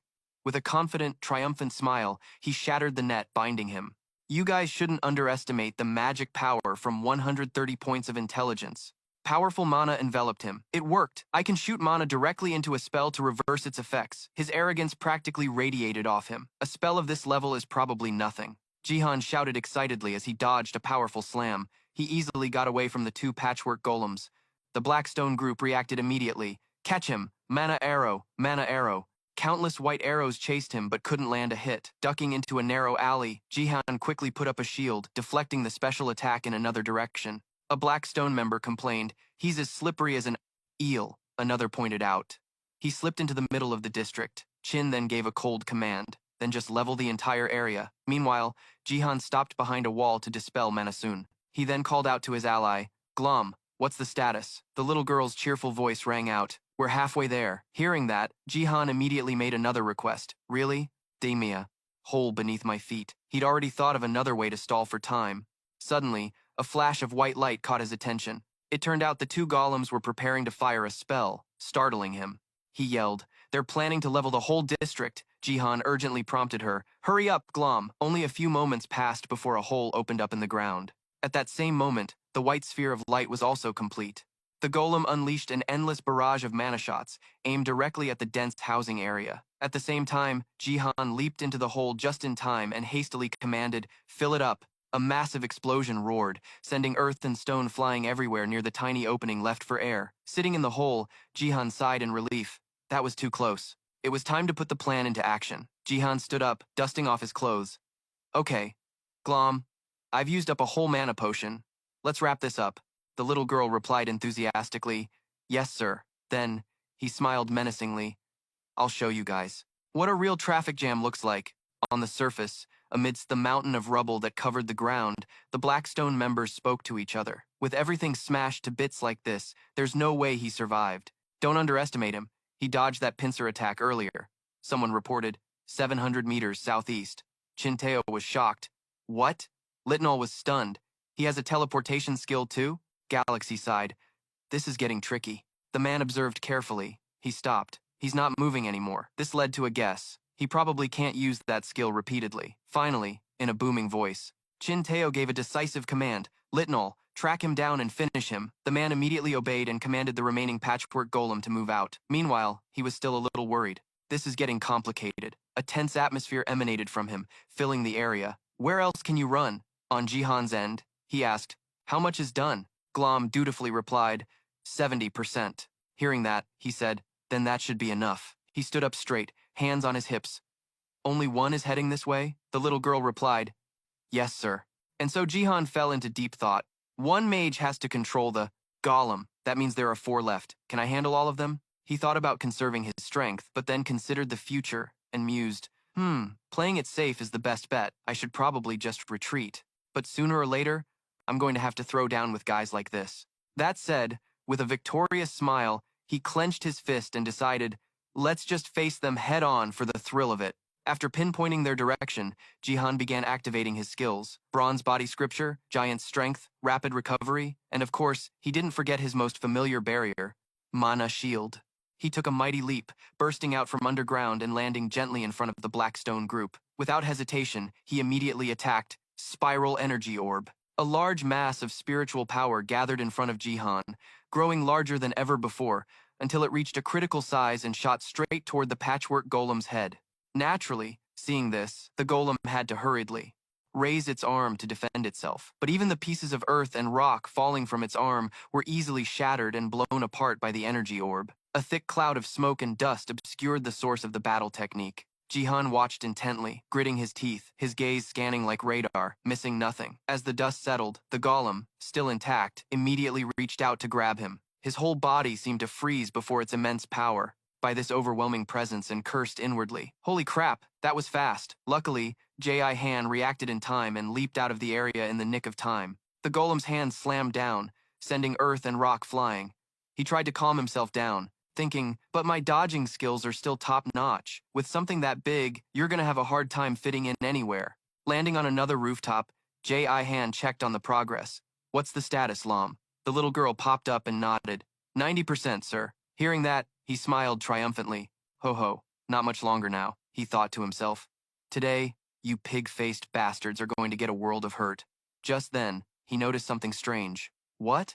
A hodgepodge golem over there is raising its hands as if it's surrendering, J.I. Han commented. What kind of trick are they pulling now? As if to answer his question, circles of light began to appear, quickly merging into a pentagram, just like the one on their chests. The magic circle shone brightly in the dark sky like a sun radiating a unique energy. Besides staring blankly at the sight, all he could do was break out in a cold sweat. The next second, the terrifying formation turned into a pitch-black orb. It was only then that he fearfully stepped back. This attack is way too dangerous. It didn't stop there. The orb suddenly flared with a terrifying dark aura. Then, in the next instant, it continuously fired projectiles at J.I. Han, causing him to cry out in alarm, "Ah!" Trying to endure, he repeatedly shouted to activate his shield. Manasoon, Manasoon, Manasoon. Three sturdy barriers instantly enveloped and protected him from the black projectiles. Once again jumping off the surface, realizing it was no longer safe, he left the rooftop and darted straight down to the street below. As he ran, J.I. Han wondered,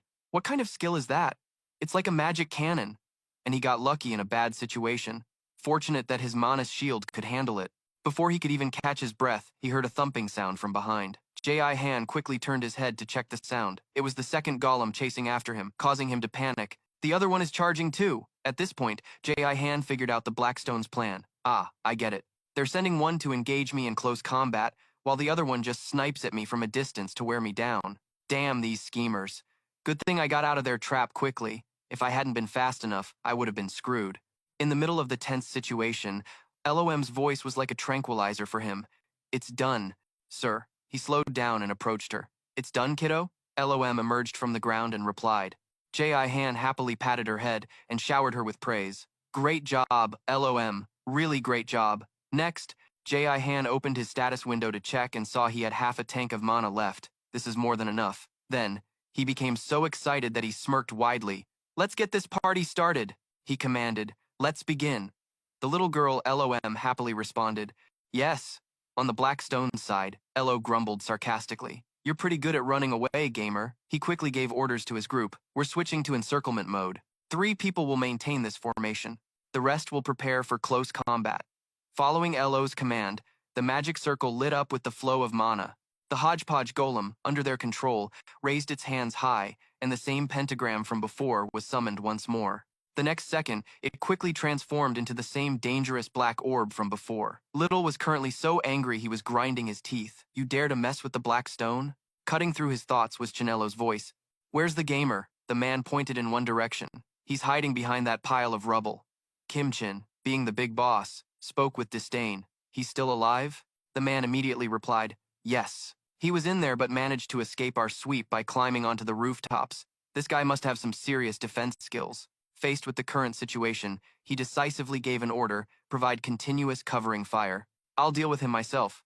Lo, controlling the golem, replied, yes, sir.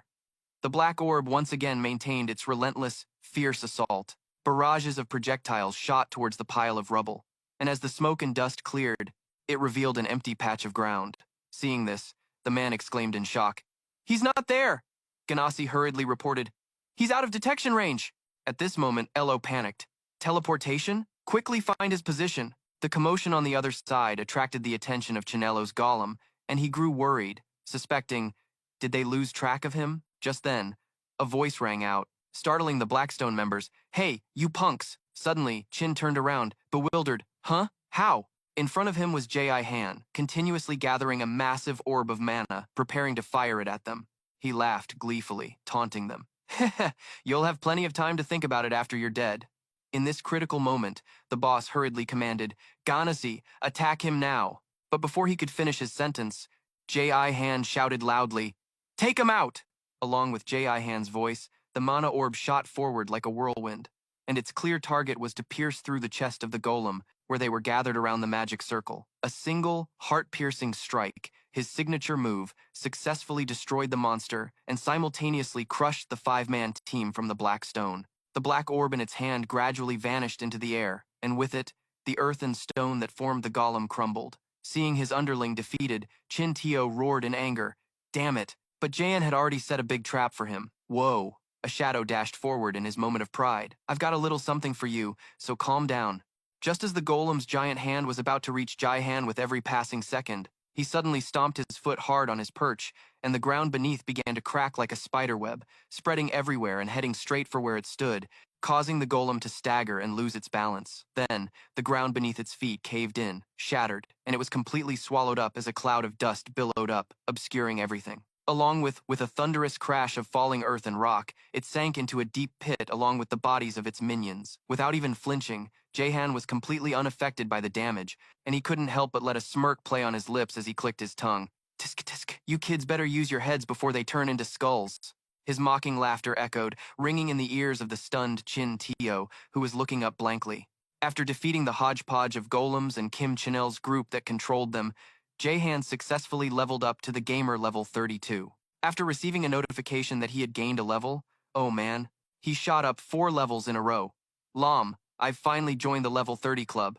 Suddenly, as if remembering something, he turned and asked, "Oh right, Lam, none of those guys have died, have they?" The little girl quickly reported the situation regarding Chin Tio's group. "Yes sir, no one has died, but they are all unconscious." As if a plan had formed in his mind, Jahan then asked, "Lam, can you bring them out here?" The girl answered without a moment's hesitation, "Yes."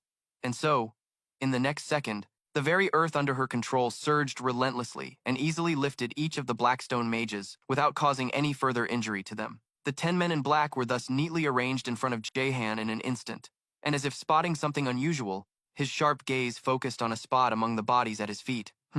Because the distance was close enough, he could see the magic circles engraved on the outfits the Chin Tio group was wearing. And only now did Jahan understand why he'd been wondering how these guys survived that massive Rasengan. Turns out every last one of them came equipped with a damn anti-magic set. No wonder they say mages come prepared to the teeth. Well, if they're using magic gear of this quality, why would they worry about getting wiped out? Not stopping there, his eyes narrowed as he commanded the system to inspect the items. A series of names appeared from left to right, along with the levels of the Blackstone alchemists, Little Level 28, Kim Chanel 32, and Oh Jang Hoev 27. When he recognized that familiar yet strange line of text, a cold sweat broke out on Jahan's face. In the very next second, his eyes widened in realization. Ah, I remember now. The words Sion had once shared with him ran through his mind again. I heard that mages are very good at refining such items. For example, the Blackstone group focuses on researching ancient Blackstone alchemy in the neighboring city. Jahan's whole body was still in a state of shock at the mention. Sion told me about them before, so these are the guys? Realizing the importance of the matter at hand, he quickly turned and called out his teammate's name, LOM. With an urgency that was hard to contain, Jahan quickly gave a concise order. Bury them, and make sure they don't see the light of day. They won't be getting up. Then, confiscate all of their gear and equipment for me, strip them bare. The little girl immediately complied, right away. And clearly not giving them a chance to wake up, all 10 men were buried like substandard seedlings. Brushing off the dust from the struggle, Jahan was satisfied with their joint effort. "I'll silence you guys, literally." He then directed his gaze towards the pile of items he had just looted from the enemy. Check loot, 10 cloaks, rings, necklaces, staves, all sorts of things. Holy cow, these guys are filthy rich. To get a better look at the details, Jahan issued a command to the system to observe. Information about the Blackstone Alchemy Virility Staff appeared, with a relatively special rank, increased casting efficiency, and 25% more power. He ignored the side effect that using it at too high a level would cause it to break.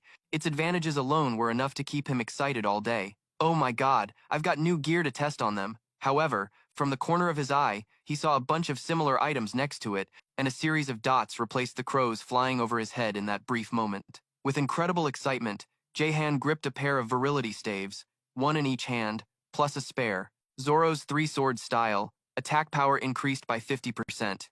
He. Suddenly, before he could enjoy his happiness for long, a roaring sound was accompanied by the ground shaking violently. Jahan immediately shot to his feet and stared straight at the source of the sound. His pupils contracted violently as he realized something. His face quickly turned a pale, deathly shade that deepened into purple. "Don't you dare." It turned out to be not anything strange, but the hodgepodge golem itself, which had been lying dormant after losing its master, was now standing firm and roaring, without even pausing for a moment. It immediately began its rampage, destroying everything in its sight. Both Jahan and Lam stood in silence, witnessing this terrifying crisis. Using all the hidden strength in his body, he hastily gathered all the alchemy items, peanuts, and other junk. Then he just shoved everything into a messy pile, not bothering to organize it. Once everything was done, Jahan bolted from the dangerous area immediately. "Lam, let's go," the little girl responded. "Yes." And they could clearly be seen heading towards the golem monster, putting all their strength into their legs. In just a flash, the two of them had landed on the roof of the nearest building. The next second, its sturdy arm tore through the air, successfully creating a series of wind blades that rushed uncontrollably in all directions toward this area. Almost taking a direct hit, Jahan's entire body was nearly thrown from his position. The corner of his mouth twitched repeatedly. "You can't mess with these guys. I'm this far away, and the wind pressure is still this intense. Am I supposed to fight it in close combat with just my faith?" Then, a flash of light appeared, surprising Jahan. It was Lam, on the path, coming to the rescue. He immediately noticed, even from a distance, that the flying witch was back. Using her incredible rebound power, she successfully struck back at the hodgepodge golem with its own energy. It was forced to shatter to a point that seemed unsurvivable, but clearly, this monster was different. Jihan's brow furrowed as he watched the scene unfold. As soon as it took damage, it regenerated instantly. Dropping down from the top floor, he suddenly remembered encountering this type of enemy in the game before. If you don't hit its specific weak point, it regenerates even stronger. He wondered if that same rule applied here. Looking up at the witch and the golem locked in continuous combat, he began to speak deliberately as if having made a decision. If that's the case, then the corners of his mouth curled into a confident smirk as he mused to himself. I wonder if the flying witch will have an easier time if I support her from a distance. Wasting no time, he immediately gave an order. Lam, prepare a hole for me so I can bail if things go south. The little girl replied without a hint of doubt. Okay. Then, placing his full trust in her, Jihan immediately unleashed a skill he'd learned. Spiral Energy Sphere. A surge of excitement coursed through every cell in his body. I'm pretty far away, so I'll charge this to its maximum power. In the blink of an eye, the timer shot up to 8 seconds. With every moment of compression and intense energy, the vortex expanded until it dominated a huge area. Waiting for the perfect moment, Jihan thrust it forward with a deafening roar. Go, Ren Suriken! The terrifyingly powerful ultimate move tore through space, hurtling straight for its target. It slammed precisely into the hodgepodge golem's massive body without any hesitation, creating a massive explosion that sent smoke obscuring the sky. But it didn't end there. It was as if another bomb on its body had been activated, erupting in a brilliant flash of light.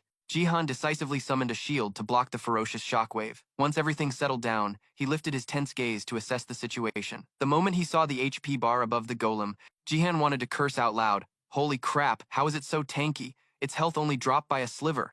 Before he could compose himself, the monster's single, glowing, blood-red eye turned directly toward the source of the attack. Because of that, his body froze stiff. Damn it, it spotted me. But luckily, Jihan had prepared beforehand thanks to Lam. Time to book it, now. Pouring all his strength into his legs, he dashed through the paths created by the Earth Spirit, running purely on instinct and muttering frantically, It's about to go berserk. I need to lay low until my mana recovers. He finally found a place to rest about 20 minutes later. Phew, it's quiet for now. He breathed a sigh of relief and was lost in thought, attacking and then recovering mana. This method is painfully slow, and I still need to see how strong that witch is anyway. He jumped to his feet and started activating his ability. Once Heavenly Will, external key arts, Manas was ready, Jihan gave the command, Lam, let's go. The little girl immediately shouted, Yes! With his incredible speed and her assistance, he successfully exited the long, winding tunnel and landed behind the hodgepodge golem, which was preoccupied with its current fight. Glancing at the HP bar, which had barely moved, he remarked, Still at 80% health? That witch is really laying into it.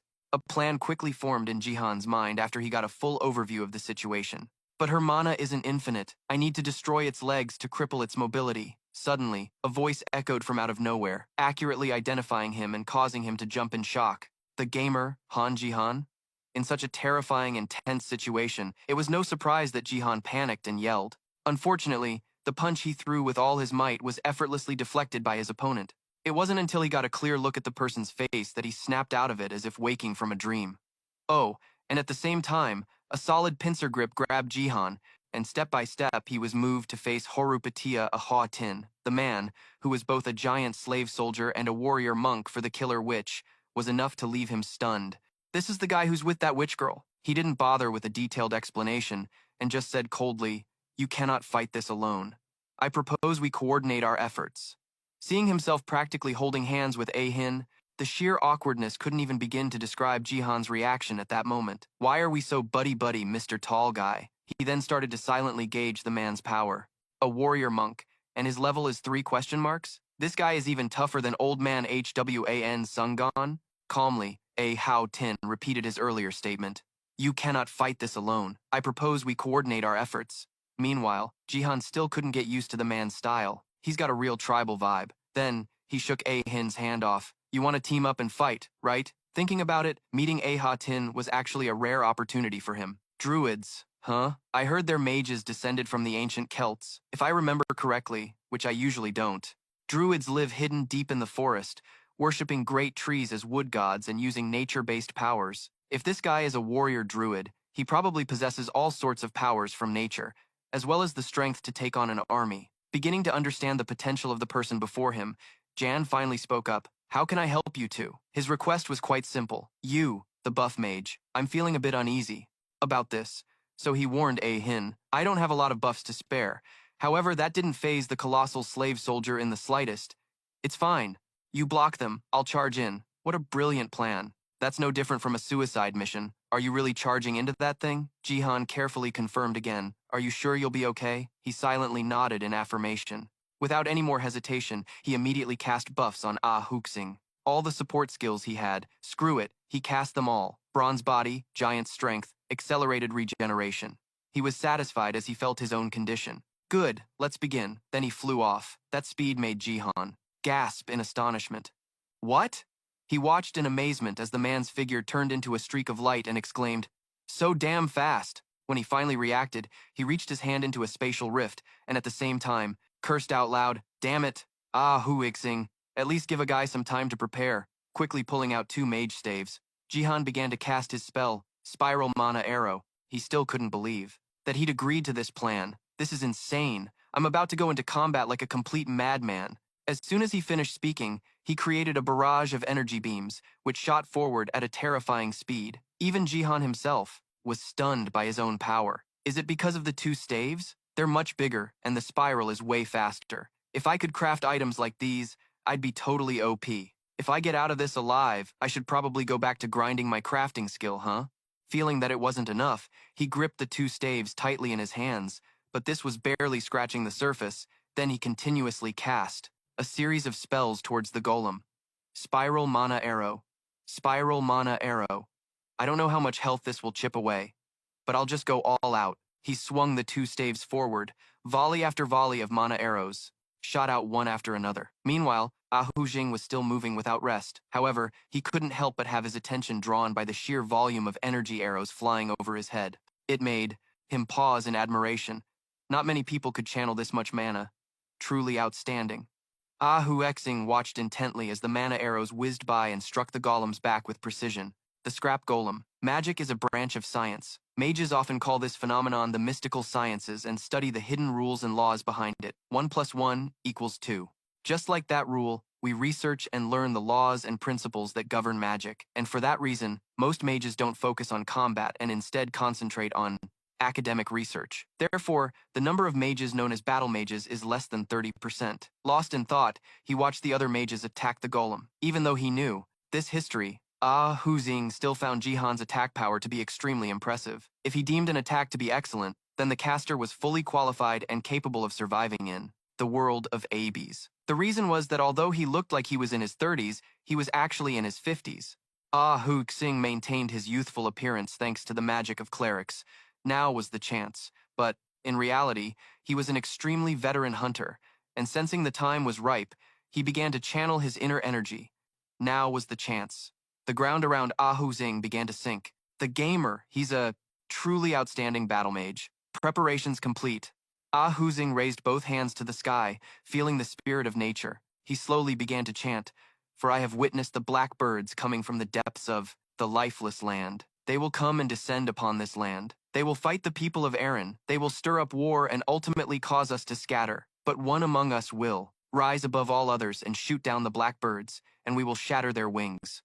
O Dajamo, father of the mightiest gods, please allow your humble servant to become a tree of life." The spell was complete. From Huzing's feet, branches began to sprout.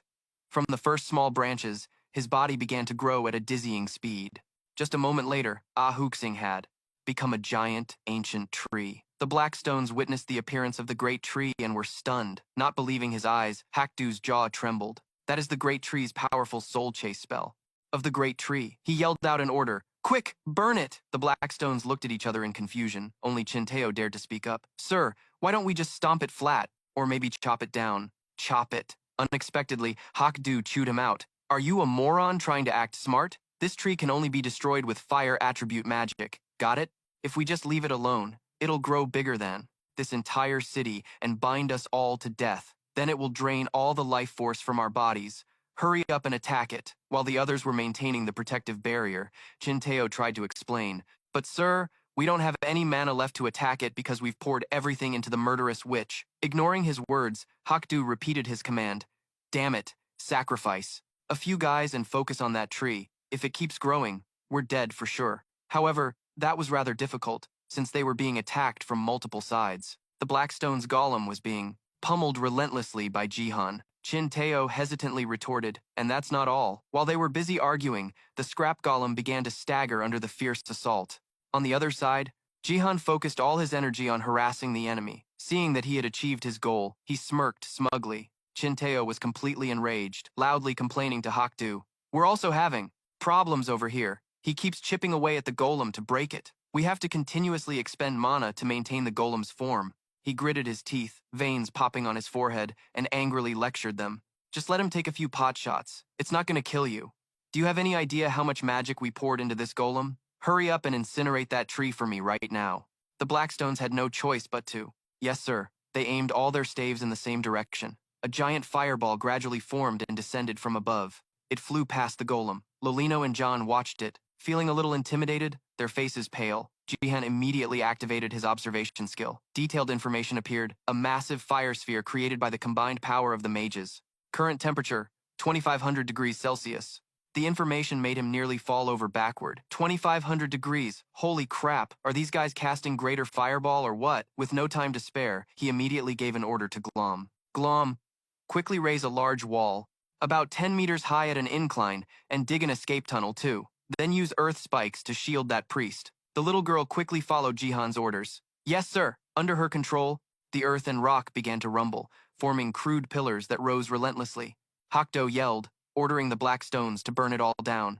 The fireball hurtled down, gaining speed, straight toward the city. Then a massive explosion erupted from the epicenter. The blast shook the very air, and flames billowed upward, spreading like a tidal wave, engulfing everything in the blink of an eye.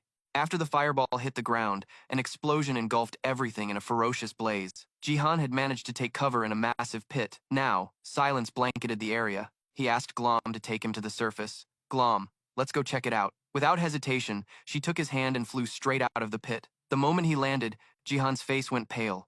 The ground had been completely leveled, and only the golem remained standing before him. Looking at its health bar, he couldn't believe his eyes. This thing is insane. It's sacrificing its own HP to fight to the bitter end. Then something caught his attention. From under the golem's feet, a small sprout emerged and started to grow. At an incredible speed, other saplings began to sprout and flourish. Before long, the first large canopies had reappeared, making him unable to believe his eyes. For a tree to survive that massive fireball, that's just ridiculously overpowered.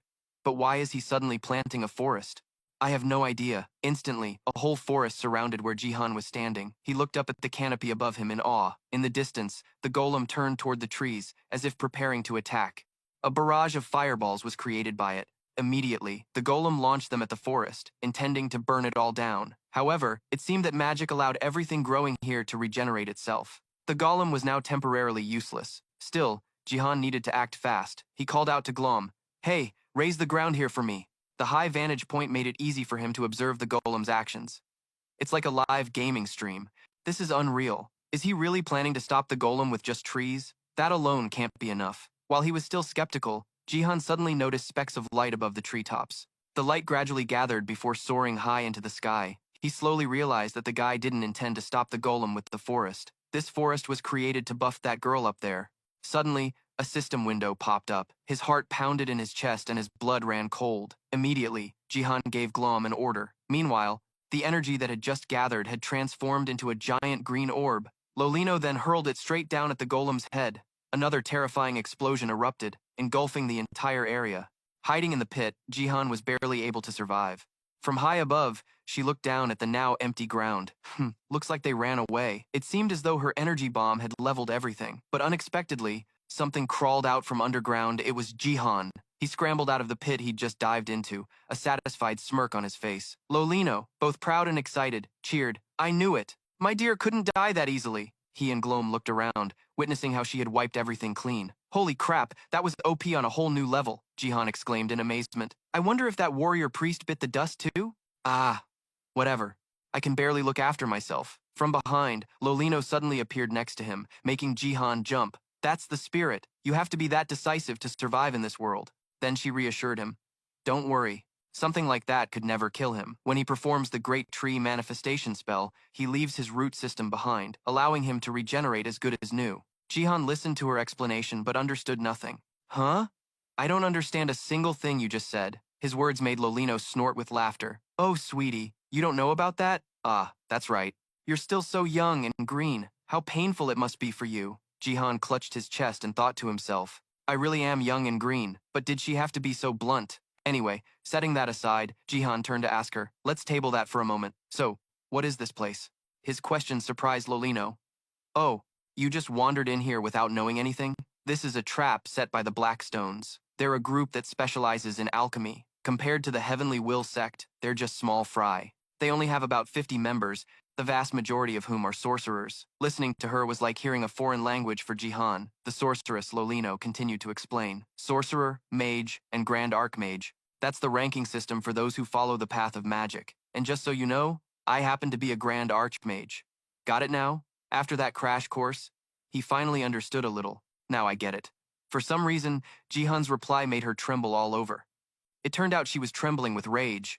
If I tell you I'm a grand archmage, you're supposed to be shocked, with your jaw on the floor. Apparently, that didn't impress him much. Why all the theatrics? But achieving the rank of grand archmage was indeed incredibly rare, so Lolino's anger was justified. After all, there are only a handful of them in the entire world. Only 100 people. Jahan froze when he heard her scream. Yes, ma'am. Later, this great sage got chased by them, running for his life like a scared little pig. Lolino had to explain again. To him, it was just due to the difference in attributes between us. The spell just now was a life attribute magic. It's a type of magic that controls life and death itself. The world of mages is truly complicated.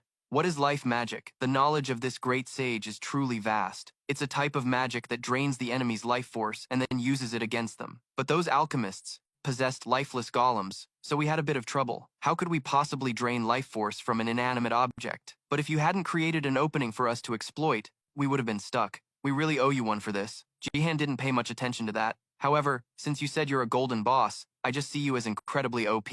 That sounds so depressing. Lolino could only sigh. A true game addict forces everything to fit his own logic, doesn't he? Losing patience, he was ready to leave. How do we get out of here? Since everything was done, she happily showed Jihan the way out. We can leave whenever we want. The barrier is already broken. Finally, I can breathe in peace. What a relief. Just as he finished his thought, a hand emerged from the ground. It's Howden. He was amazed. The warrior priest was still alive and kicking. This duo is terrifyingly strong. I have to ask Sung In about them when I get back. It seems it's time to say goodbye. See you next time, and don't forget to call the number I gave you before, or else I'll be mad.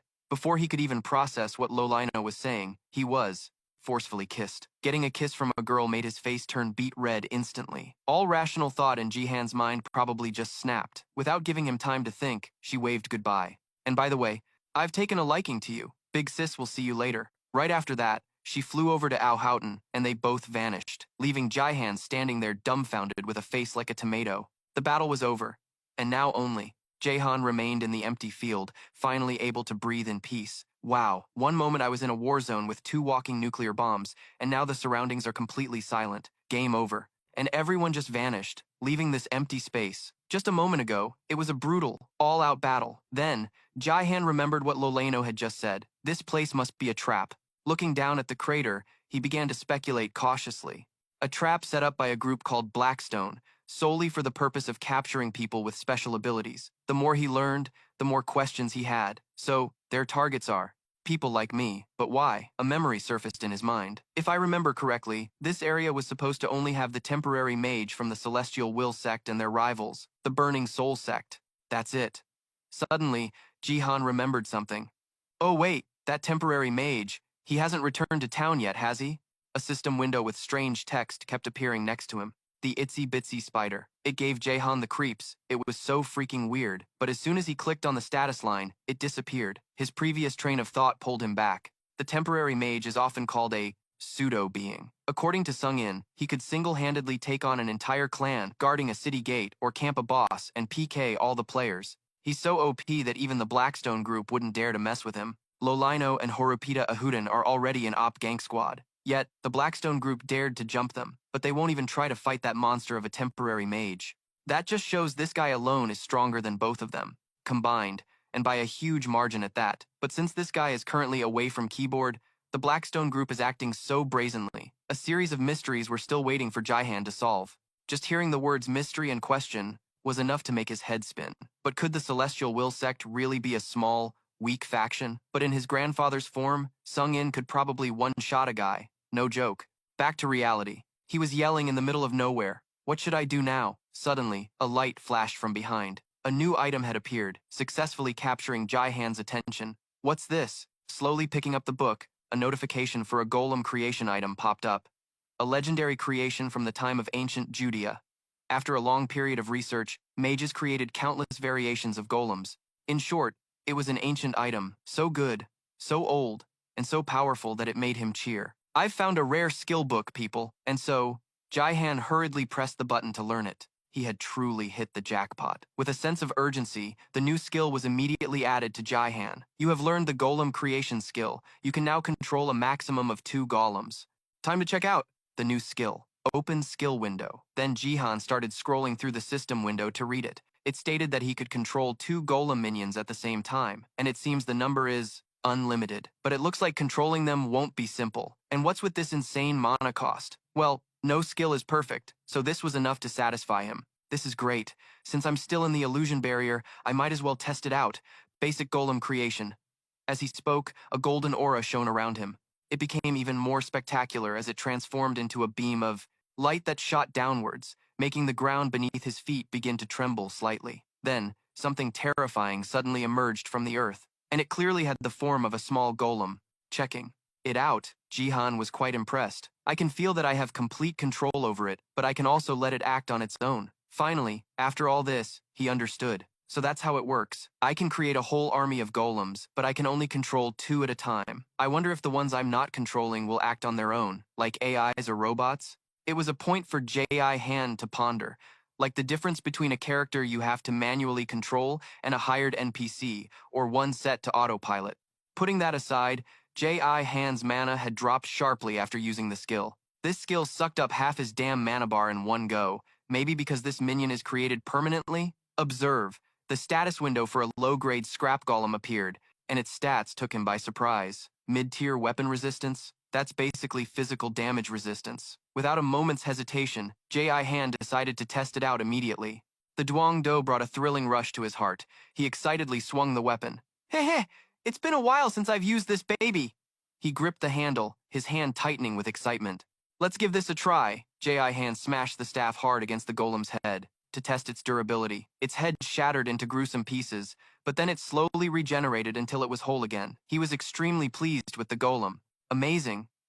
It must be due to its innate weapon resistance. This is awesome. With this new skill, a fantastic vision was already forming in Jai-Han's mind. If I could control a few dozen golems 10 meters tall like the ones the Blackstone bastards have, if any of those pricks dare to mess with me in the future, I'll make them cry for their mommies. So, I'll have to grind levels for this skill too. The test was complete, and he made the golem disappear, dispelling it. Finally, Jai-Han left the area. So if I create one, it's permanent, but if I release it, it returns to dust. How convenient. Now that I'm done, it's time to bounce. Exiting the monster zone, the moment he reappeared, he froze, his face paling at the scene before him. He found himself in some distant, unfamiliar land. Where the hell am I? Eventually, back in a familiar area, Jai-Han was greeted by Sun-In scolding. Have I ever told you not to do anything so reckless? He replied cheekily. Nope, I checked the chat log. It's not there. Sun-In continued to nag. Aha, well, get used to it, because I'll be saying it a lot more. This made him click his tongue. I told you, it's not like I wanted to. After a pause, Sun-In blurted out. You're just too weird. These words made Jai-Han pause in confusion. How am I weird? Suddenly, Sun-In raised his voice. You almost kicked the bucket, and you're still acting all carefree like this? If that's not weird, what is? Just think about it. It truly was a surprise. Jai-Han's entire body froze for a moment. Then Jai-Han tried to joke his way out of it. What's this? Are you worried I was going to get wrecked? But Sun-In immediately shut him down. Hey, don't try to joke your way out of this. He could only sigh. It makes sense. If someone in my family risked their life like that, I'd go crazy too. You kidding me? So Jai-Han had no choice but to tell the truth. But I didn't know what else to do, and I didn't feel a single thing. Hearing this, Sun-In was confused and questioned him directly. What do you mean by that? Jai-Han began to explain in more detail. That gamer's mind skill I told you about when I first got this ability, remember?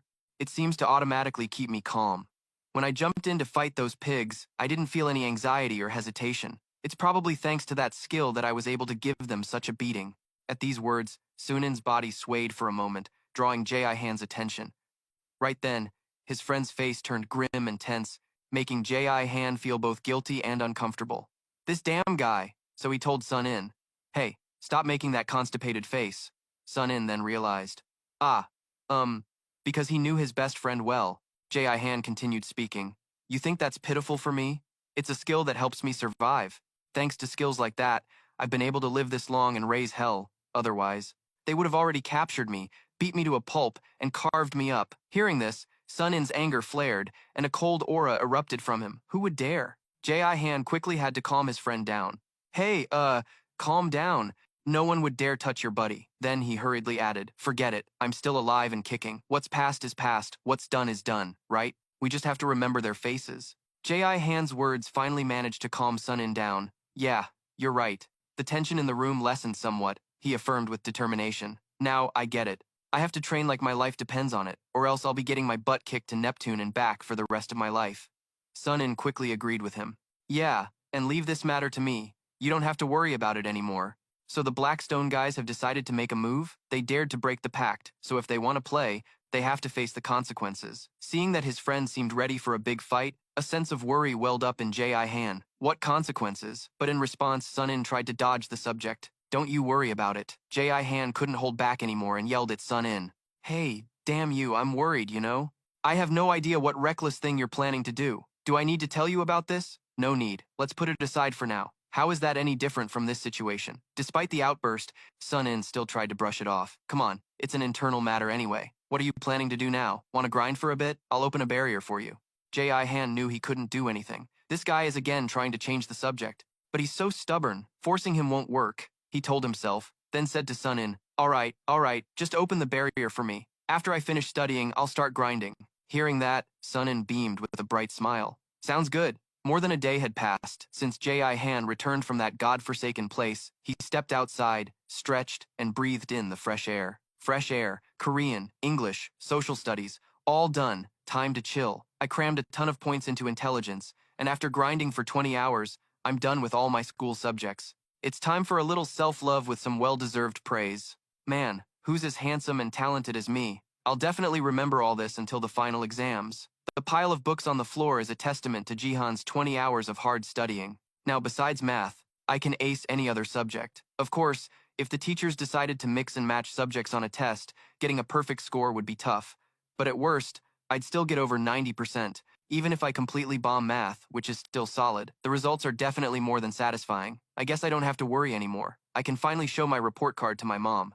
With his current knowledge, Jihan feels like studying is a piece of cake. He's ready for a test anytime. Then, he turned to look at Glom and the new mini-golem he had acquired. He started to check his current skills. Skill window, summon elementary nature spirit.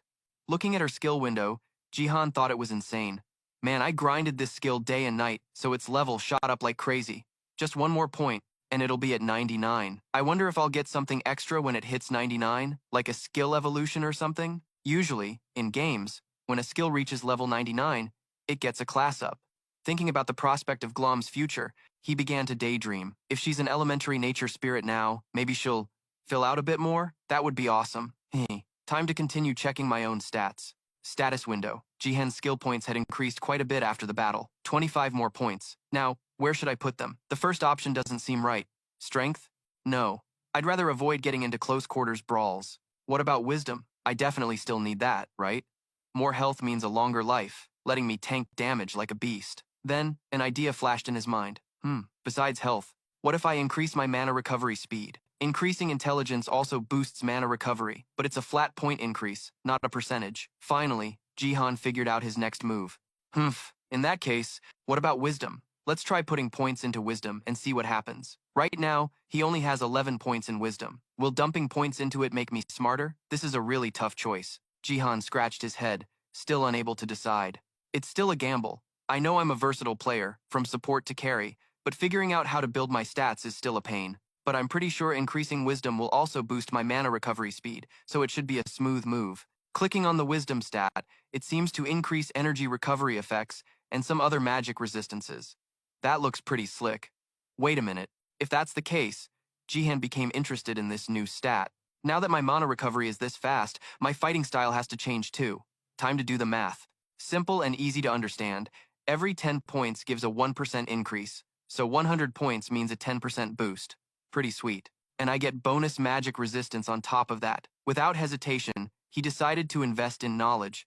All right, it's settled. Since I'll be grinding mana like crazy, it's best to invest in wisdom, especially since my power has increased significantly and my hits land much harder now. If I use all my skills, it'll be even more terrifying. Realizing how much stronger he'd become, Jihan was ecstatic.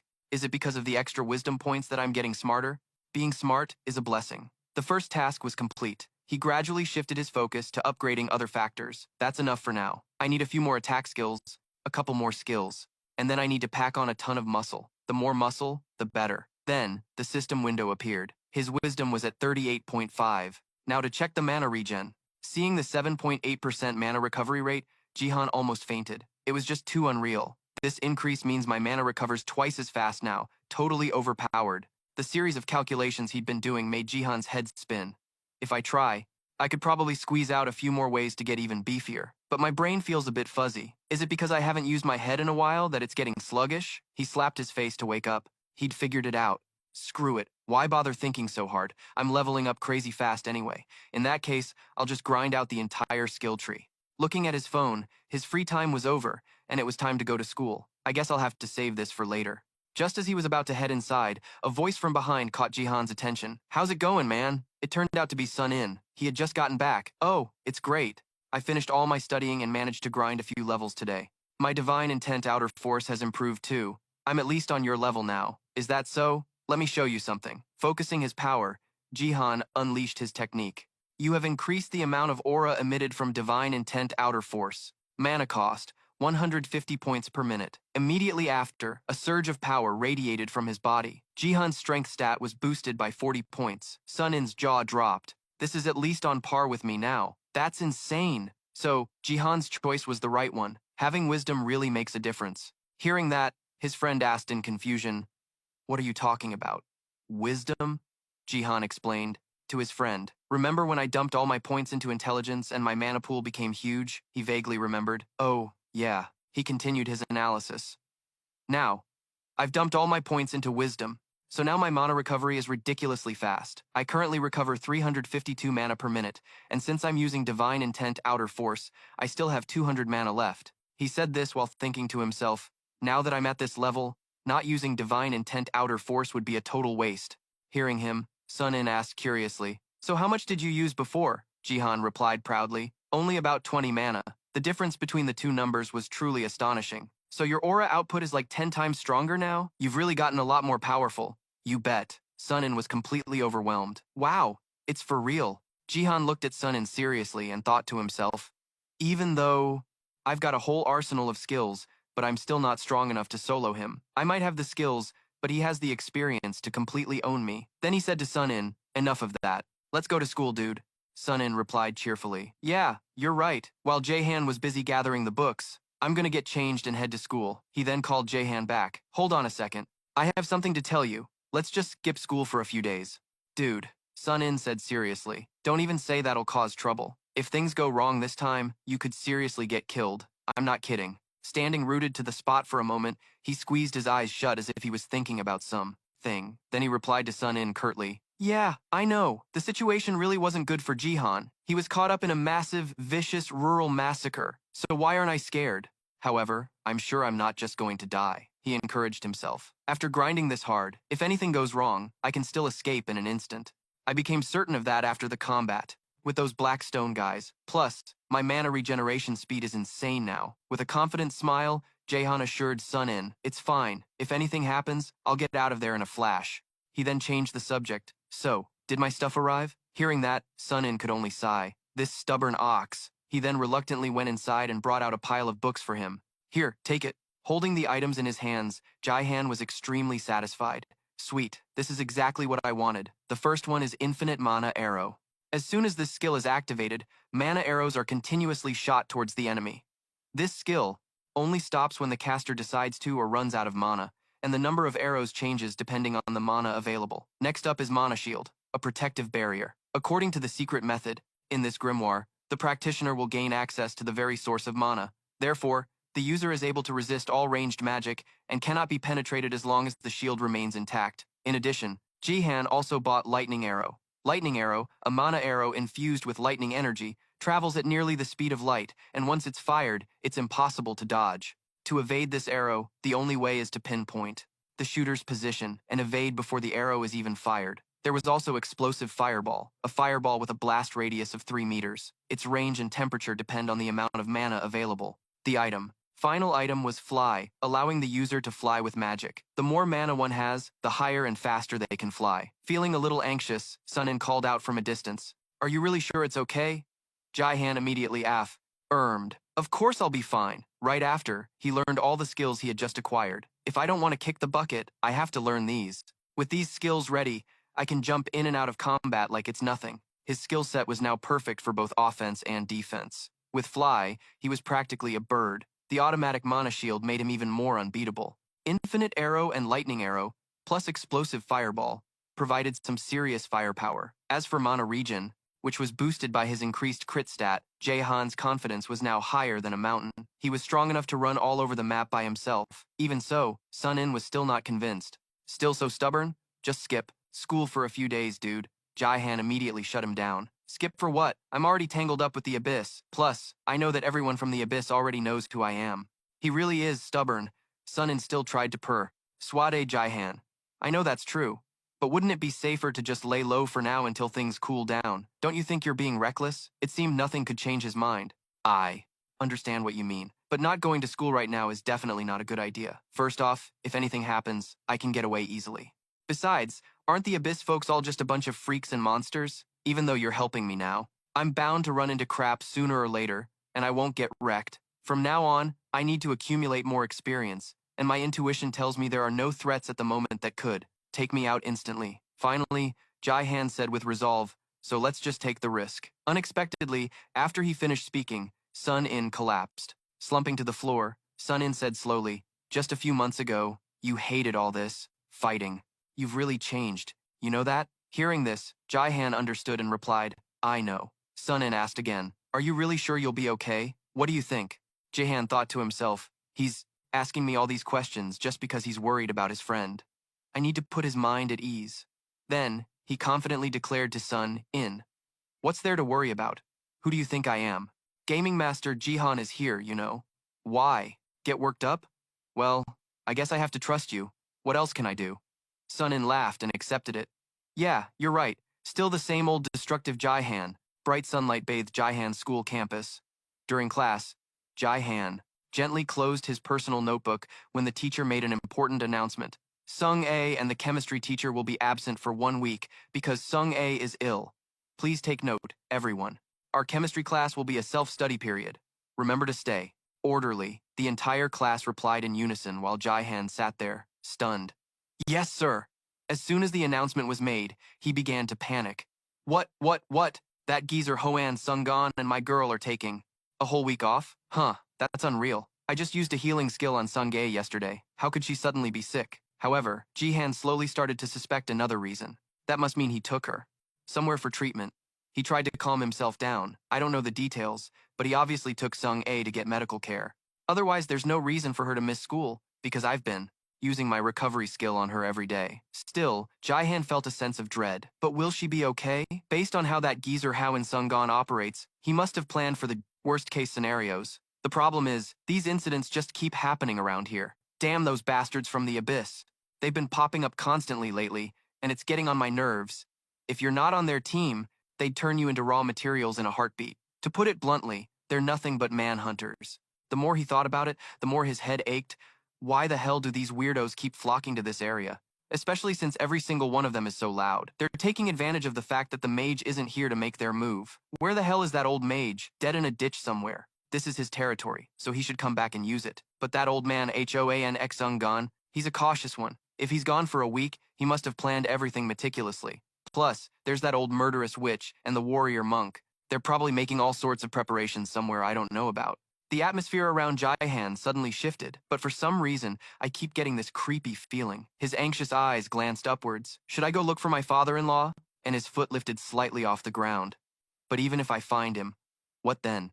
With my current skill set, I can't even cure Hoan Xung A anyway. Final exams are in another day. After an intense internal struggle, Jaehan let out a sigh, wishing he had more time. Outside in the school hallway, students were leaving one by one after class ended, and Jaehan unconsciously took a deep, refreshing breath. It was deep and refreshing. His mood was now incredibly confident. I'm feeling really satisfied. I've completely memorized everything and tried my best to remember everything related to math. Honestly, studying math this way is so much easier. Even if my reasoning skills have clearly declined, I wonder how many math problems I can solve at once. His cheerful state was so extreme it made Sun In a little wary.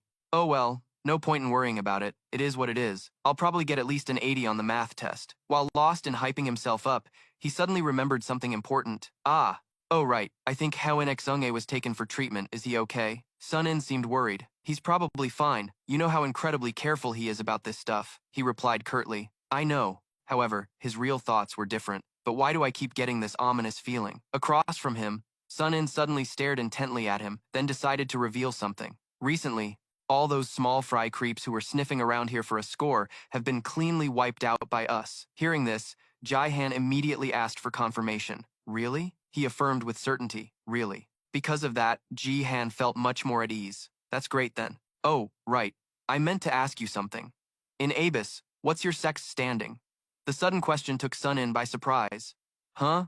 That bewildered expression made him repeat himself more clearly. I was asking what kind of influence your sect has in Abias. It's because of that whole Black Stone incident that I got curious. After understanding the question, Sun In shared honestly. Those Black Stone guys, generally speaking, have some clout, but they've only been prominent for about 5 to 10 years. They went to Europe to research and train first before coming here to set up their base, but compared to my sect, they're nothing. Not even worth a damn! These words shocked Jai-Han. Are you for real? He proudly added. The Dan clan sect, the biggest clan in Korea, and one of the 9 great sects. Jai-Han was surprised again and again. The 9 great sects. He quickly got an explanation from Sun In. The 9 great sects, the 9 most powerful sects in Abis, Europe, France, Germany, America, Japan, Russia, Indonesia, China, and finally, Korea. The two of them talked as they walked down the hallway. So, the representative clan of Korea is the Dan clan sect? That's right. Sun In's eyes curved up in amusement. He said bluntly that the Dan clan sect was founded by a group that split off from my family's sect. This new information left Jai-Han completely shocked. What the hell? And so, he recounted the whole story. The Dan clan sect. An organization that emulates Dangun to establish a nation. My family's sect is the Heavenly Will sect, right? So what? Sun In looked extremely smug as he talked about his family background. The Heavenly Will sect was also established to emulate Dangun, but because it's mentioned in the Heavenly Will scripture, it took the name Heavenly Will sect. And to be honest, the Heavenly Will scripture shares the same history as the legend of Dangun. This time Jae-Han seemed calmer. I've heard about that before. In reality, he was just trying to cover for himself. I know about the Heavenly Will scripture, but I'm clueless about Dangun. Sun In turned away for a moment and imagined an image of mountains above the clouds in his mind, the creator god of heaven. Looking down upon all of creation, he saw natural disasters and skies full of lightning. The god of heaven, the celestial god Hwanin, gave his son, Hwanung, the 3 heavenly seals. The son of heaven, Hwanung, felt the world had suffered enough calamities, so he descended to the divine sandalwood tree atop Mount Taebek to save humanity. As he finished speaking, he gave a satisfied smile. Finally, he delivered a line that hit Jai-Han right where it hurt. See, this is the legend that's been passed down in my family for generations, just like the legend of Dangun. His eyes widened and his voice became high-pitched. Oh, so that's how it is. Besides that, Sun In corrected him again. But you've seen my sect already, so it's not just a myth. Dangun was real. And what's more, the organization that inherited Dangun's will, the Dan clan sect, is no joke. Just then, Sun In's tone became serious. However, they were expelled from the Heavenly Will sect due to a conflict of interest. This information made Jae-Han jump. The two of them continued walking down the hallway. At the same time, Sun In also reassured him a little. You don't really need to know about this stuff. My family's sect has a very long history, and it has a few dark periods. Anyway, we've made sure that no one can just jump in here anymore. You don't have to worry. Only then did his expression brighten up. For real? He suddenly placed both hands on Jai-Han's shoulders. Just go home and get some rest, dude. I heard you've been grinding like crazy, so now it's time to train. Being at your place is no different than being at home. Jihan subconsciously raised a hand to his chin. That's right. Now the time in my monster field is 8 times slower. But as soon as he finished bragging, he got a painful slap on the back from Sun In. That's amazing. After that violent act, he took off, leaving Jihan gritting his teeth in pain. That guy. But after he left, Jihan stood silently for a few seconds, his gaze following the direction Sun-in went. Then he decided to slip into a nearby empty alley, ignoring the bustling crowd of passers-by outside. Jihan ordered in a low voice, "Create monster field," thinking that no one would notice, so he let out a quiet chuckle. Heh heh heh. Unable to hold it in, his laughter became more and more unhinged. While I can just pass through an entire city block, you have to take the bus? Just walk and create monster fields as I go. Time to head home. As he turned around, Shinyu was standing right in front of him, making Jihan's face turn pale. By reflex, he instinctively backed away. Why is this girl in here? They had just met, and she was already in the mood to tease him. This is a bit foolish. If you keep creating illusion barriers like that, you wouldn't even know if someone like me snuck in. You have to be more careful. Even so, Jihan only dared to retort silently. You didn't sneak up on me just to say this, did you? After regaining his composure, he got to the main point. So, is there something you need? Shinyu asked straightforwardly. I want to talk to you. Are you free? He didn't answer right away, but thought for a moment. He still had plenty of time. It should be fine. He didn't know what she wanted. At school, she just slept through class. After a moment of silence, Jihan finally spoke. So, what's up? Having gotten his agreement, she quickly explained the situation. Recently, there have been rumors about someone with a black soul appearing in this area. Have you heard? Jihan's eyes widened, and he was completely intrigued by this information. No, I haven't. So what's a black soul? On the other side, Shinyu crossed her arms and thought about something for a long time. Finally, she answered honestly, I forgot you're still a newcomer to the abyss, I'll tell you. Even so, Jihan felt a little annoyed at being constantly teased. Yeah, thanks. The conversation proceeded quickly, and his mood brightened. Does a black soul refer to someone who is innately connected to an outer world? Jihan stubbornly asked again, needing an explanation. Shinyu was about to repeat the exact same thing, but he cut her off. Let me repeat. A black soul refers to someone who is innately. Stop! If you keep explaining it like that, no one would be able to understand. As expected, she got the message. So you know what a soul is, right? He replied succinctly. Yes. The two of them began to break down the problem step by step. Ghosts exist. You know that now, right? Now I do. Shinyu continued to patiently explain the issue. Good. Everyone has a soul, and souls possess an energy called spiritual energy. It's another life force within your body. It's different from how we circulate ki. Do you understand? But this time, Jihan was completely clueless. I don't know a single thing about this, but when you put it like that, I understand a lot more. After that honest admission, her tone became calm and her demeanor grew more serious. Most people's souls are the same, but sometimes there are a few individuals born with a unique soul. A black soul is one such type. Her next words came out, leaving Jihan very surprised. When a soul has a connection to another world, it's called by many different names. However, a special soul connected to the negative dimension is called a black soul. A person with a black soul can summon infinite negative demonic energy from the negative world, meaning they are born with the potential to become a great mage. His whole body suddenly trembled. Wait, this sounds really familiar. He instinctively thought of Sung Ah, so Jihan couldn't help but exclaim in astonishment. Hwan Sung Ah has a black soul, but Jihan still wasn't sure about his deduction. Could it be that Hwan Sung Ah has a black soul? Shinyu's firm confirmation made him jump. Exactly. He then couldn't help but curse. Damn it. He started feeling just as confused inwardly. No wonder he always felt something was strange. No matter how much levels increased, her illness would never be cured. That dark mana invasion illness couldn't be cured because it originated from her very soul. Just then, her voice suddenly cut through his chaotic thoughts.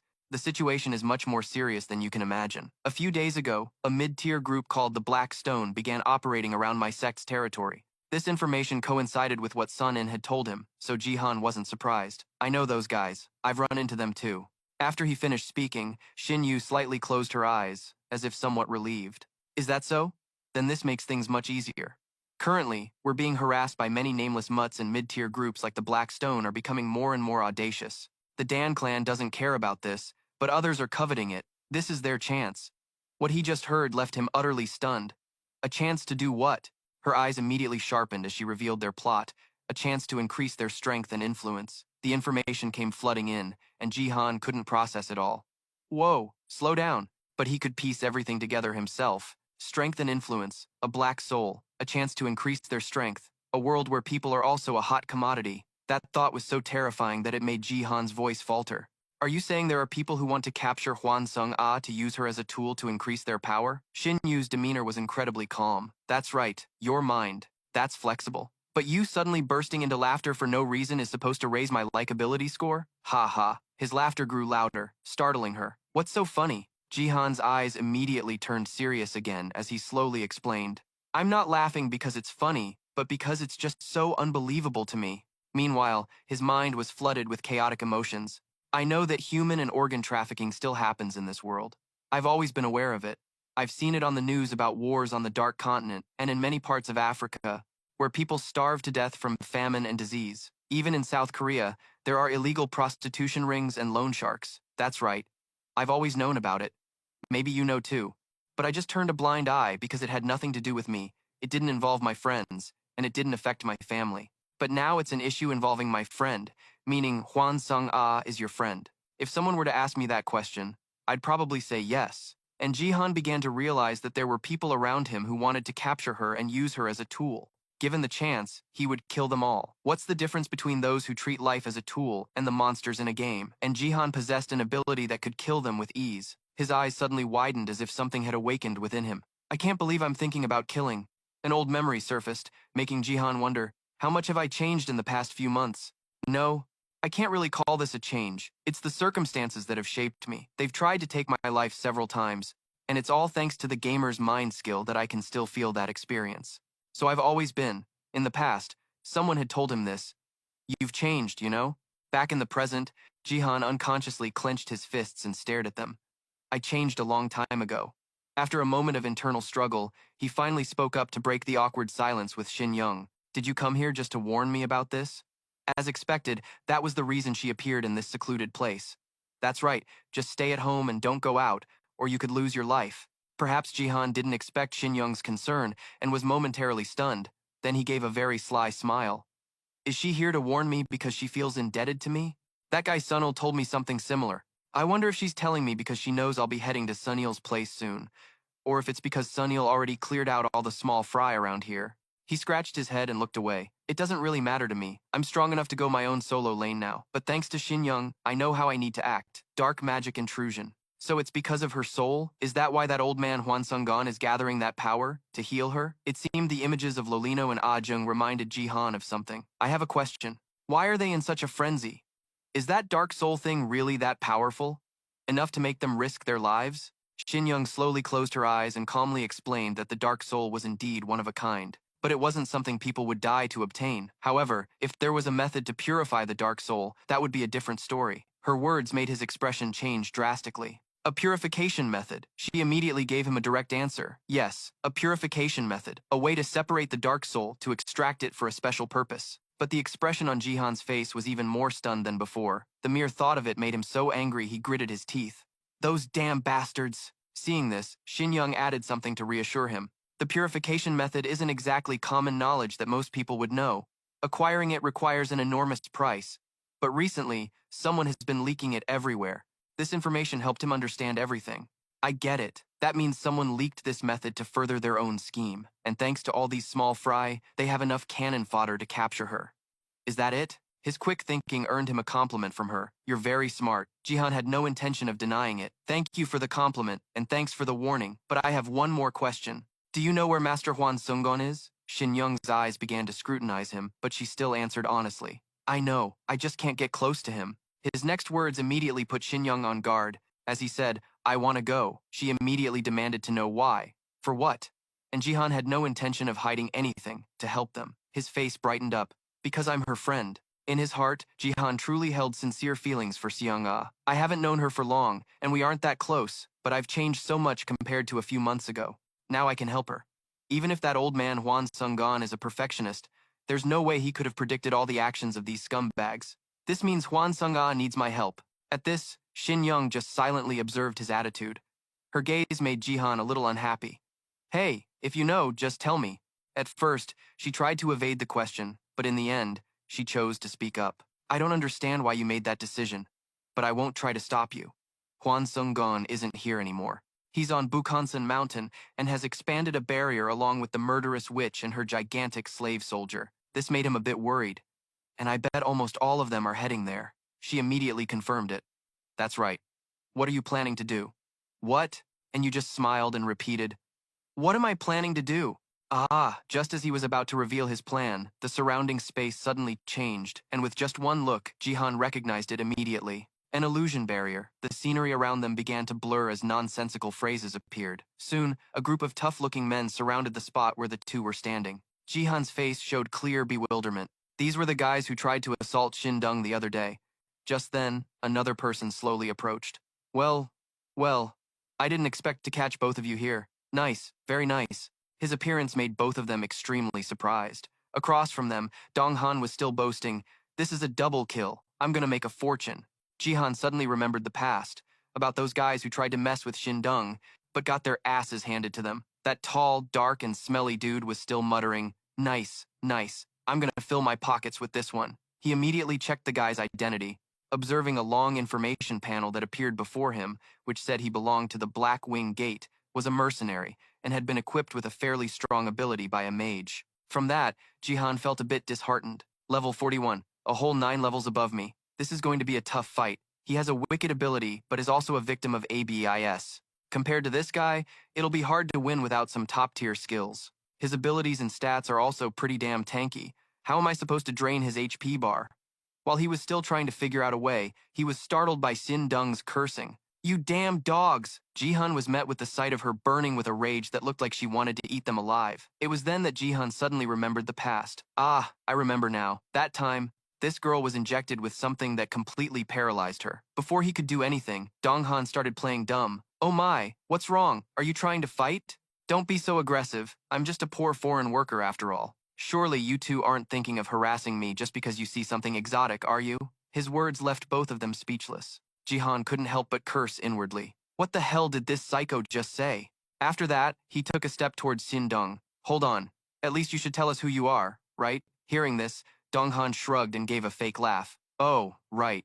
Heh, my apologies. My deepest apologies. I was so scared I forgot my manners. As soon as he finished speaking, he bowed deeply, but this action only confused them more. After the polite bow, Donghan cheerfully began. Allow me to introduce myself. The black man before you is me, Donghan. Black is a magical color. You just have to turn off the lights, and you'll immediately see 2 eyes. The smile on his lips suddenly froze. There, now that introductions are over, next up, I'll unleash my immense power. And when you're done for, my bank account will be cha-ching. Strangely, a golden aura appeared on Donghan's shoulders and body. Jihan immediately checked with the system, maintaining observation of the opponent's skill. Observe opponent's skill. Very quickly, he got a reasonable answer. Life Drain. This is an ability that gradually siphons life force from the opponent. Before Jihan could even focus on the fight, the man leaped forward. However, someone else rushed out 1 step ahead of him. Shindung's sharp reflexes took Donghan by surprise. The two of them immediately clashed. She flattened her hand for a palm strike towards him, while Donghan also clenched his fist to retaliate. The shockwave from their fight completely pushed Jihan back, which is how he noticed an enemy preparing a sneak attack. He clicked his tongue. By now, Jihan had fully understood what Sun In had shared. So that's what it is. Is this what Sun In called Abus? Thinking about it, it really is both dirty and scummy. And Kuo slowly approached Jihan with a mocking tone. Hey Pipsqueak, we're here to take care of your ass for you, so don't you worry your pretty little head and piss your pants. Before he could finish his sentence, Jihan punched him in the gut. The pain made him collapse to his knees, his whole body trembling uncontrollably. After a brief struggle, Jihan finally unleashed his power. Heavenly Will External Key Art, Bronze Man Meridian Rapid Needle, Heavenly Will Mind Technique. His entire body was immediately covered in a green aura. Ah, this punk. He dares to mess with us. Get him! Despite their arrogant attitude, Jihan remained calm. In his eyes, the levels of the men in black were clearly visible, and he couldn't help but let out a contemptuous remark. So weak. A bunch of puny newbies. Who did you say was gonna piss his pants? You little brats. Just a bunch of bounty hunters, and you dare to talk so big? A guy with an axe rushed forward to be the first, only to be punched by Jihan and sent flying back to where he came from. The remaining guys froze when they saw what happened to their comrade. Meanwhile, Jihan's fist was still radiating immense energy. The nearby blonde-haired guy saw Jihan's fighting stance, and his eyes widened. You son of a... But it only made Jihan more excited. What? Scared now, sweetie? And so, he continued to taunt them. Come on, if you've got the guts, jump in and get some. The money is right in front of you. Rush in and see if you can take a bite. He and his buddies suddenly flinched when they saw something. It turned out Jihan was radiating even more energy than before. Well, that's good. At least you know your place, so don't bite off more than you can chew. But if you dare try, I'll knock all your teeth out. Without giving them a chance to react, Jihan quickly leaped towards the blonde guy and delivered a devastating punch that sent his body flying into the air. He gracefully changed his stance, surprising the comrade next to him. That guy also was no exception, as Jihan hit him with an uppercut. In the blink of an eye, he had taken care of 2 of them, while the rest just stood there and watched. A moment later, they started to clamor. That guy just... What did you just do?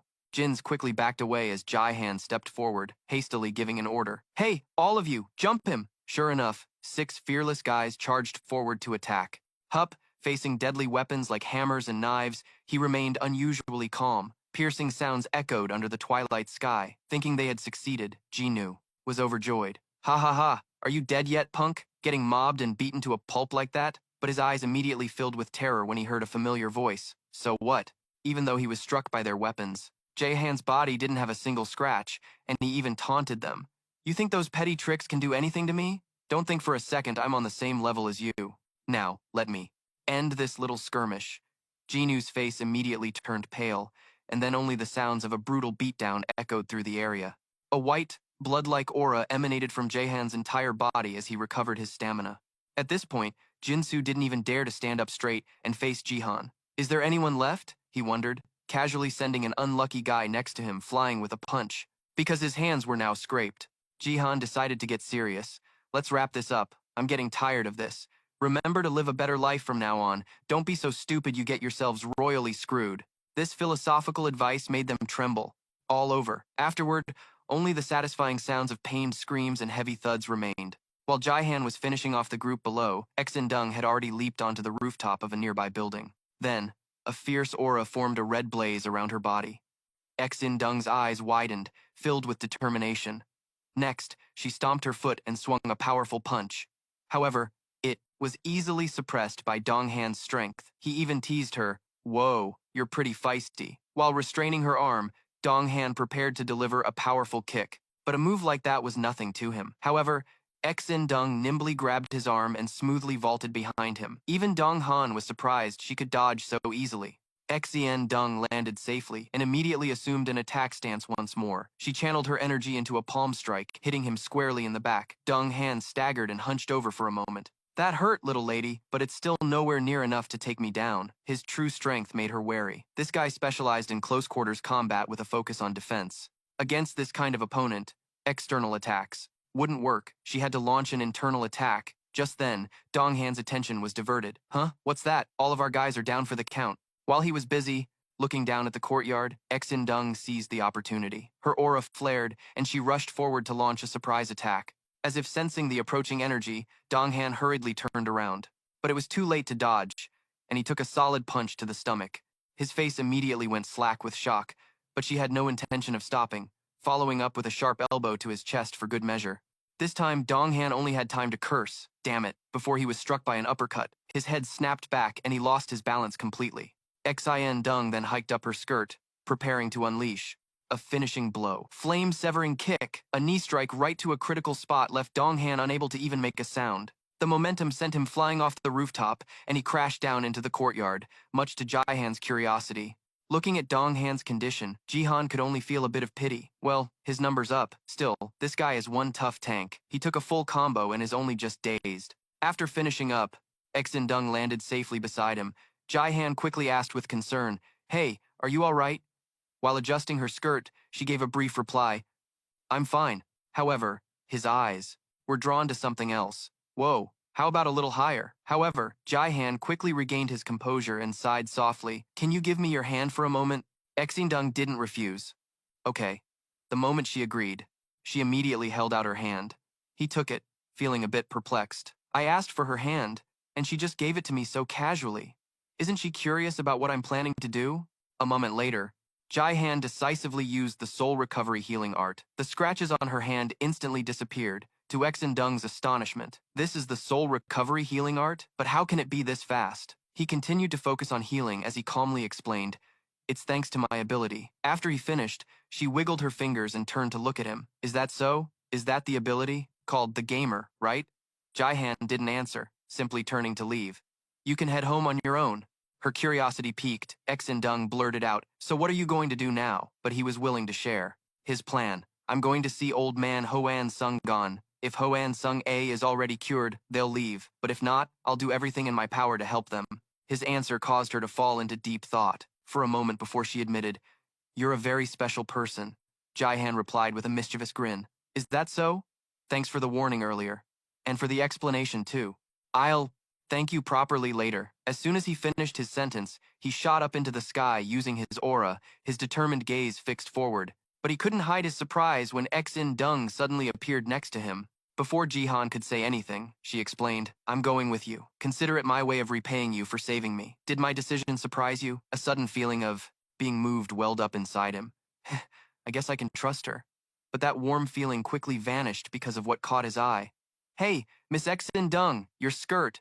Her expression remained unusually calm. "It's no big deal. I'm wearing underwear, but it's honestly really uncomfortable and restrictive." Her shocking statement made him extremely flustered. My head can't take the heat. The two of them just kept arguing about it. "This isn't working. Let's stop by a clothing store first." "You're buying? Really? With bait dangling right in front of my face, how the hell am I supposed to focus on fighting?" Not long after, they arrived at Mount Bukhan. The sight before them made Jihan's expression change. "Wow, you said this is where that old geezer set up his barrier, right?" But she remained calm. "Correct." But in front of them were nothing but creatures with bizarre shapes, forcing him to double-check. "So what the heck are these things?" They discussed while carefully observing the situation. A war between demon species? Is this really Mount Bukhan? All the small fry have gathered here. Hearing that, he looked dumbfounded. "Small fry?" Sindung patiently explained. "They either don't have a guild or their guilds are very small. The fact that they have to use guns is the clearest proof." "Han Jihan, what's your defense like?" he answered honestly. "Even with enchanted bullets, my body can still take it." Her answer made her very satisfied. "That's pretty good. Go on ahead of me." But Jihan wasn't too happy. "Huh? What do you mean go on ahead?" Her next words immediately made Jihan drop his disgruntled look. "Isn't your purpose to help Huan Sung? Take down all of them. You don't need to kill them, just take them out of the game." In the end, he had to accept this proposal. "All right, I get it." Then, he confidently stepped to the front line. To ensure maximum power, Jihan carefully equipped his skills. Divine Will, External Key Art. Bronze Man Scripture. Giant Strength. Divine Will, External Key Art. Increase the mana absorption of the external key art by 200. After his entire body was enveloped in a green energy flow, he quickly soared into the sky. On the other side, the soldiers were relentlessly firing their guns, but they suddenly froze upon hearing a strange noise. Right in the middle of their shelter, Jihan landed majestically. To everyone's astonishment, his appearance threw them into utter confusion. What the hell is that? Although they didn't know his identity, they already considered Jihan an enemy and sounded the alarm. Enemy sighted. Kim Gum-ho was now 43 years old. Ever since coming into contact with the world of the abyss, while serving in the military at the age of 22, he had not lived a normal life. His mother died in a car accident when he was young, and his alcoholic father frequently beat him, so Gum-ho couldn't get a proper education. He became delinquent and often used violence to solve problems. As soon as he was old enough, he became a thug who extorted other students. Even after being listed as a problem child, Gum-ho didn't care and continued to throw his weight around. Finally, in his second year of high school, he joined a gang. Being forced into military service opened a new horizon for Gum-ho. He had accidentally stepped into the world of the abyss. The first time he entered an illusionary barrier, Gum-ho shot someone to death with a gun, and from then on, he became a part of the abyss. Those who are not qualified should not venture in. This is a world not meant for those without certain qualities. He accidentally stumbled into the world of the abyss, but being just a normal person, Gum-ho had to rely on weapons. However, he had managed to survive in the abyss for all these years. Gum-ho even picked up some magic and a few survival tricks, but he couldn't believe what he was witnessing. Jihan was single-handedly taking them down one by one. Gum-ho's voice was filled with fear. "Die, you monster." He and his comrades fired continuously, but they couldn't do anything to Jihan. He didn't even have a single scratch on him. In a world where a mistake means death, Gum-ho should feel lucky that he hadn't died. Jihan took down another person. At that moment, Jihan suddenly noticed a notification. "You have gained a level." "Oh damn, I can level up without even killing them." He was only distracted for a few moments before taking a full-on hailstorm of bullets. "That freaking hurts, you pig-faced bastards." After everyone was dealt with, Sindung slowly walked over. "You're pretty strong now," Jihan asked, a bit unsure. "Really?" She nodded without the slightest hesitation. "Yes, I can't block bullets with my body." Hearing that, he shyly scratched his face. "It's thanks to the buffs from the Bronze Man Scripture and the Divine Will External Key Art." After saying that, Jihan remembered something else and turned around and started tapping wildly at the interface. I forgot I have other skills too. Wait a sec. It didn't take much time for him to find what he wanted. Physical damage resistance, passive level 24. Experience 0%. Looking at the information in front of him, even Jihan himself felt bewildered. This is insane. Level 24 already. That's wild. But he didn't have time to worry about it and started explaining with his hands. Ah, it's because many skills combine to get it that high. Sindung nodded and then noticed another point. It seems your strength has also increased. His answer was completely honest, because I enhanced the Divine Will external key art to raise my strength stat. Don't you guys use key the same way? She glanced over, indicating the people lying on the ground. We do, but yours is much more effective. Jihan wasn't sure either and could only offer a guess. Maybe it's thanks to my gamer ability. Sindung simply used a rhetorical question to end the conversation. Is that so? Let's move on from this. She brought up the main issue again. Are we done here? She, of course, gave him a shake of her head. These are just small fry. They're probably just taking advantage of the chaos to loot here and there. They would never dare risk their lives against the murderous witch and that golem user. Jihan briefly summarized to confirm once more. I understand the point you're making. So basically, they're targeting the weak after the battle is over, right? Sindung pointed into the distance and added, That's right. The real battle will begin after we cross that mountain. Try to listen. I can't hear anything from over there. Her tone was very matter-of-fact. There are still many barriers. And right now, the evasion sect has decided not to get involved. Jihan was immediately confused. Why? Sindung answered honestly. Because they have no reason to meddle in affairs that aren't their own. He glanced over, then began to ponder in his head. I thought the Heavenly Soul Sect and Old Man Huan Sheng were at each other's throats. Have they reached some kind of agreement? Thinking of this, Jihan suddenly remembered something. Oh, right. What about the people in your sect who can no longer stay in this world? Sindung frowned in confusion. Why are you asking about that? He instinctively raised a hand to scratch his face. Because there's a chance I can heal them. I think if you and Master Huan Sheng could reconcile, it would be for the best. As his last words fell, a heavy silence quickly enveloped them. After an unknown amount of time, Sindung finally spoke up, her voice a bit lost. You're a really kind person. Jihan wasn't used to being praised like that. I'm not that kind. But now that I have this ability, well, aren't you going to answer my question? She took a deep breath to compose herself before speaking solemnly. The evasion sect is currently doing its best to treat them. However, your power is extraordinary. If you help, the situation might improve. Okay, then I have a request for your help. Jihan immediately waved his hands dismissively. A request? Don't be so formal. After this is over, we'll go together right away. I'll do what I can, but Sindung was a persistent person. Thank you. I'll do anything to repay you. This time, he waved his hands even more emphatically. No, I don't need that. She found it very strange. Why not? Dating is your hobby, isn't it? Jihan's face turned beet red at her words. No. Why are you bringing that up here? Did you go digging up information about me? Too bad Sindung didn't bother to argue and just made the decision herself. It's settled then. I'll reward you with a date. At that moment, he wished he had wings to fly away. What? Seeing that she had already leaped into the air, Jihan could only stomp his foot helplessly. Hey, wait! Damn that Sindung. She acts like I'm some kind of serial womanizer. Meanwhile, elsewhere, Lolino was frowning in annoyance. Her brow. Seriously, haven't they given up yet? Ah Hu Tin spoke up, shattering that small glimmer of hope. It can't be helped. That's just human nature. Hearing that, she could only narrow her eyes in acknowledgement. That's true. Lolino looked up at the sky, letting the wind blow through her short hair. To break the barrier around Mount Bukan, they'd have to be 108 times stronger than me. But the only ones in this country capable of that are the Danshi sect. But they've already said they're not interested. As she spoke, her expression suddenly changed. They're coming again. Lolino quickly stood up, her thin lips barely moving. The blood pact I made with you. Your life now belongs to me. Come to me without hesitation. Countless streams of red energy erupted from her body, forming waves that spread out all around. The quiet forest outside was quickly enveloped by those streams of energy. Immediately after, red energy began to rise from the bodies of all the affected living creatures. Red. All of it converged into her body. Only then did Lolino slowly open her eyes. The reason she was called the Killer Witch was because Lolino had the ability to control the rhythm of life. When she used her magic, any area she designated would have its life force drained. But this magic only worked on those weaker than Lolino. Those who had defensive magic as well as inanimate objects were not affected. Because of this, she had a hard time fighting against the alchemists. They deliberately entered golems and made themselves a part of an inanimate object.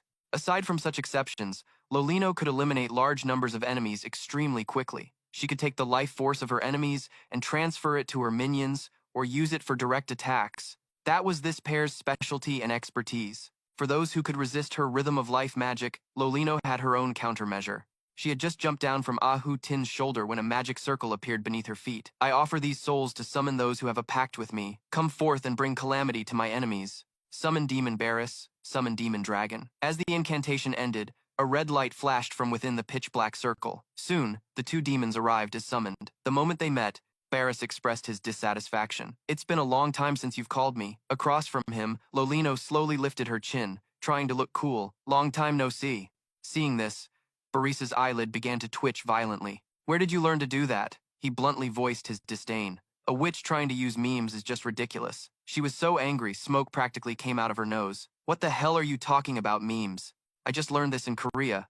Isn't it cute? Barris coldly gave it a 1-star rating. Disgusting! Lolino pouted, trying to look angry but only coming off as cute. You're so mean. Humph. Too bad he claimed to be a cold guy. Cut it out, stop messing around. I'll send you straight back to hell right now. Dragon, standing beside them, cut in. All right, no more joking. It's been a year since we've seen each other, right? So who do we have to kill? Who is it? Hurry up, I want to solo the whole team. He still hadn't vented all his excitement. Shouting once more about soloing the team, Lolino's expression also turned serious. As usual, do as usual, kill all our enemies. Don't touch anyone I say isn't an enemy. Understood? Barris nodded slightly and raised his scepter. Understood. Countless heads quickly emerged from the ground. They pulled themselves out of the earth and marched forward imposingly, shields and spears in hand. Not to be outdone, Dragon let out a resounding roar, his wings fully spread. I will kill! Kill! With that, it shot up into the sky. Its mouth gaped wide open, spewing a torrent of crimson flames from within. It was like a small sun descending upon the lush green forest, instantly incinerating everything in the fire's path. Smelling the familiar scent of burning smoke, Lolino couldn't help but curl her lips into a smile. She spoke in the classic tone of a wicked witch, slowly uttering, Now, the hunt has begun. Let's start cleaning up. On the other side, Jaihan was channeling his inner son Wukong, climbing a tree to scout, but unfortunately, he didn't have fiery golden eyes like the Monkey King. Jaihan then noticed something and looked down to investigate. Someone below was being attacked by Barris's army. Who are these guys? His eyes widened in astonishment. A flying cow, plus a few suits of self-moving armor. What the hell is this fantasy? Regarding these matters, Xin Dung was obviously much more knowledgeable. It's a demon summoning spell. I suspect a Grand Duke of Hell has been summoned.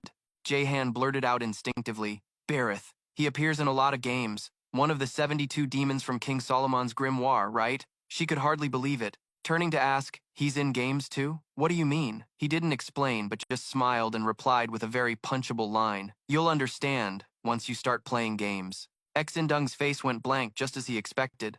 In the future? Jaihan had already changed the subject. Is the demon Barris strong? I only know his name. Her expression immediately turned grim, extremely strong. The 72 demons were originally gods who were corrupted by human malice. They have thousands of years of history and should really be considered demon lords, not mere demon soldiers. However, being demons, they are subject to many restrictions. His voice was filled with unconcealed surprise. They're that strong and still have restrictions? Xin Dung offered her speculation. I believe he can only use 5% of his power. The expression on Jaihan's face turned to stone. That's way too overpowered. She continued to explain in detail. Beerus has the ability to turn anything into metal and manipulate it. This is his innate ability, so it's on a completely different level from an acquired ability. And he's incredibly powerful. He looked up at the sky, gesturing. So those iron soldiers are an army created by Beerus? Is Beerus that flying cow? Xin Dung shook her head and uttered another name. That's Dragon, a literal bull-headed demon who loves to slaughter. Hearing this, Jaihan began to piece things together. I see their strategy now. Beerus has summoning abilities. He'll probably summon a frontline that can both lifesteal and tank damage. Then that old hag Lolino can just sit back and watch everyone else get wrecked. After saying that, he realized a painful truth. And here I was, charging in like an idiot without a plan. If that old lady is this much of a powerhouse, why did she struggle so much when fighting those black stone guys? Jihan muttered to himself while focusing on the interface panel. But I've come all this way. No point in turning back now. Let's see. I wonder if this will work? Question marks popped up over her head. What are you planning to do? He turned his head to look directly at her and answered seriously, inviting Xin Dung to the party. A notification popped up right on cue, startling her into taking a few steps back. Meanwhile, on the other side, Lolino stood with her hands on her hips, disappointed, as only a bunch of scarecrows staggered into view. Barris stated a blunt fact: that's because you're a monster. Although she thought it was a bit cringe, she acted like she'd take the compliment. Ah, spot on. But I was hoping a few would survive the area attack. I mean, releasing such a simple method for purifying black souls like that is extremely suspicious. The two eyebrows of Barris rose with interest. Oh, so the method for purifying black souls has been made public. Loleno gave a helpless little shrug. Yes, they're quoting a price of around 100,000, which made my jaw drop. He quickly tried to calculate it in his head but lacked the data. 1,000. How many dollars is that in Korean currency? She didn't understand a thing, huh? Barris kindly explained. Besides some Korean games, we don't know anything about the real-world exchange rates. Lolino was a bit incredulous. You play games? He recalled the state of Demon Society before he left. Yes, it's quite lively in hell these days. We released a bunch of games to help our citizens down there cool their heads. You can't just live in darkness and confinement forever, right? Although quite surprised, she still clapped in praise. Ah, you're right about that. Speaking of which, Barris couldn't help but complain. It was a huge pain creating interdimensional portals to bring the internet to hell. Lolino also replied patiently. You did that? His face remained downcast. I have to work down there too, you know. Then, Barris's voice carried a hint of hidden pride. Half of the 72 demons joined forces to keep the connection stable. She smiled and made a proposal. When I decide to visit hell, save a spot for me, will you? He replied generously without a second thought. Done. Lolino was about to say more when a notification window suddenly popped up, cutting her off. Also, huh? Her eyes widened as she read the contents. You have been invited to join a party. What is this? On the other side, Jaihan raised an eyebrow when he saw the notification that the member had accepted his request. Oh, it worked. As soon as he opened the party information, he was so shocked he screamed, Huh, level 142? He finally stammered out a complete sentence of awe. This old lady is so cool, he cried a river internally. I'll probably never reach a level like that. On the other side, a curious Shin Dung started randomly pressing things. What's this? Just then, John recovered from the shock and turned his attention to her. You said you've never played a game before, right? She nodded again in confirmation.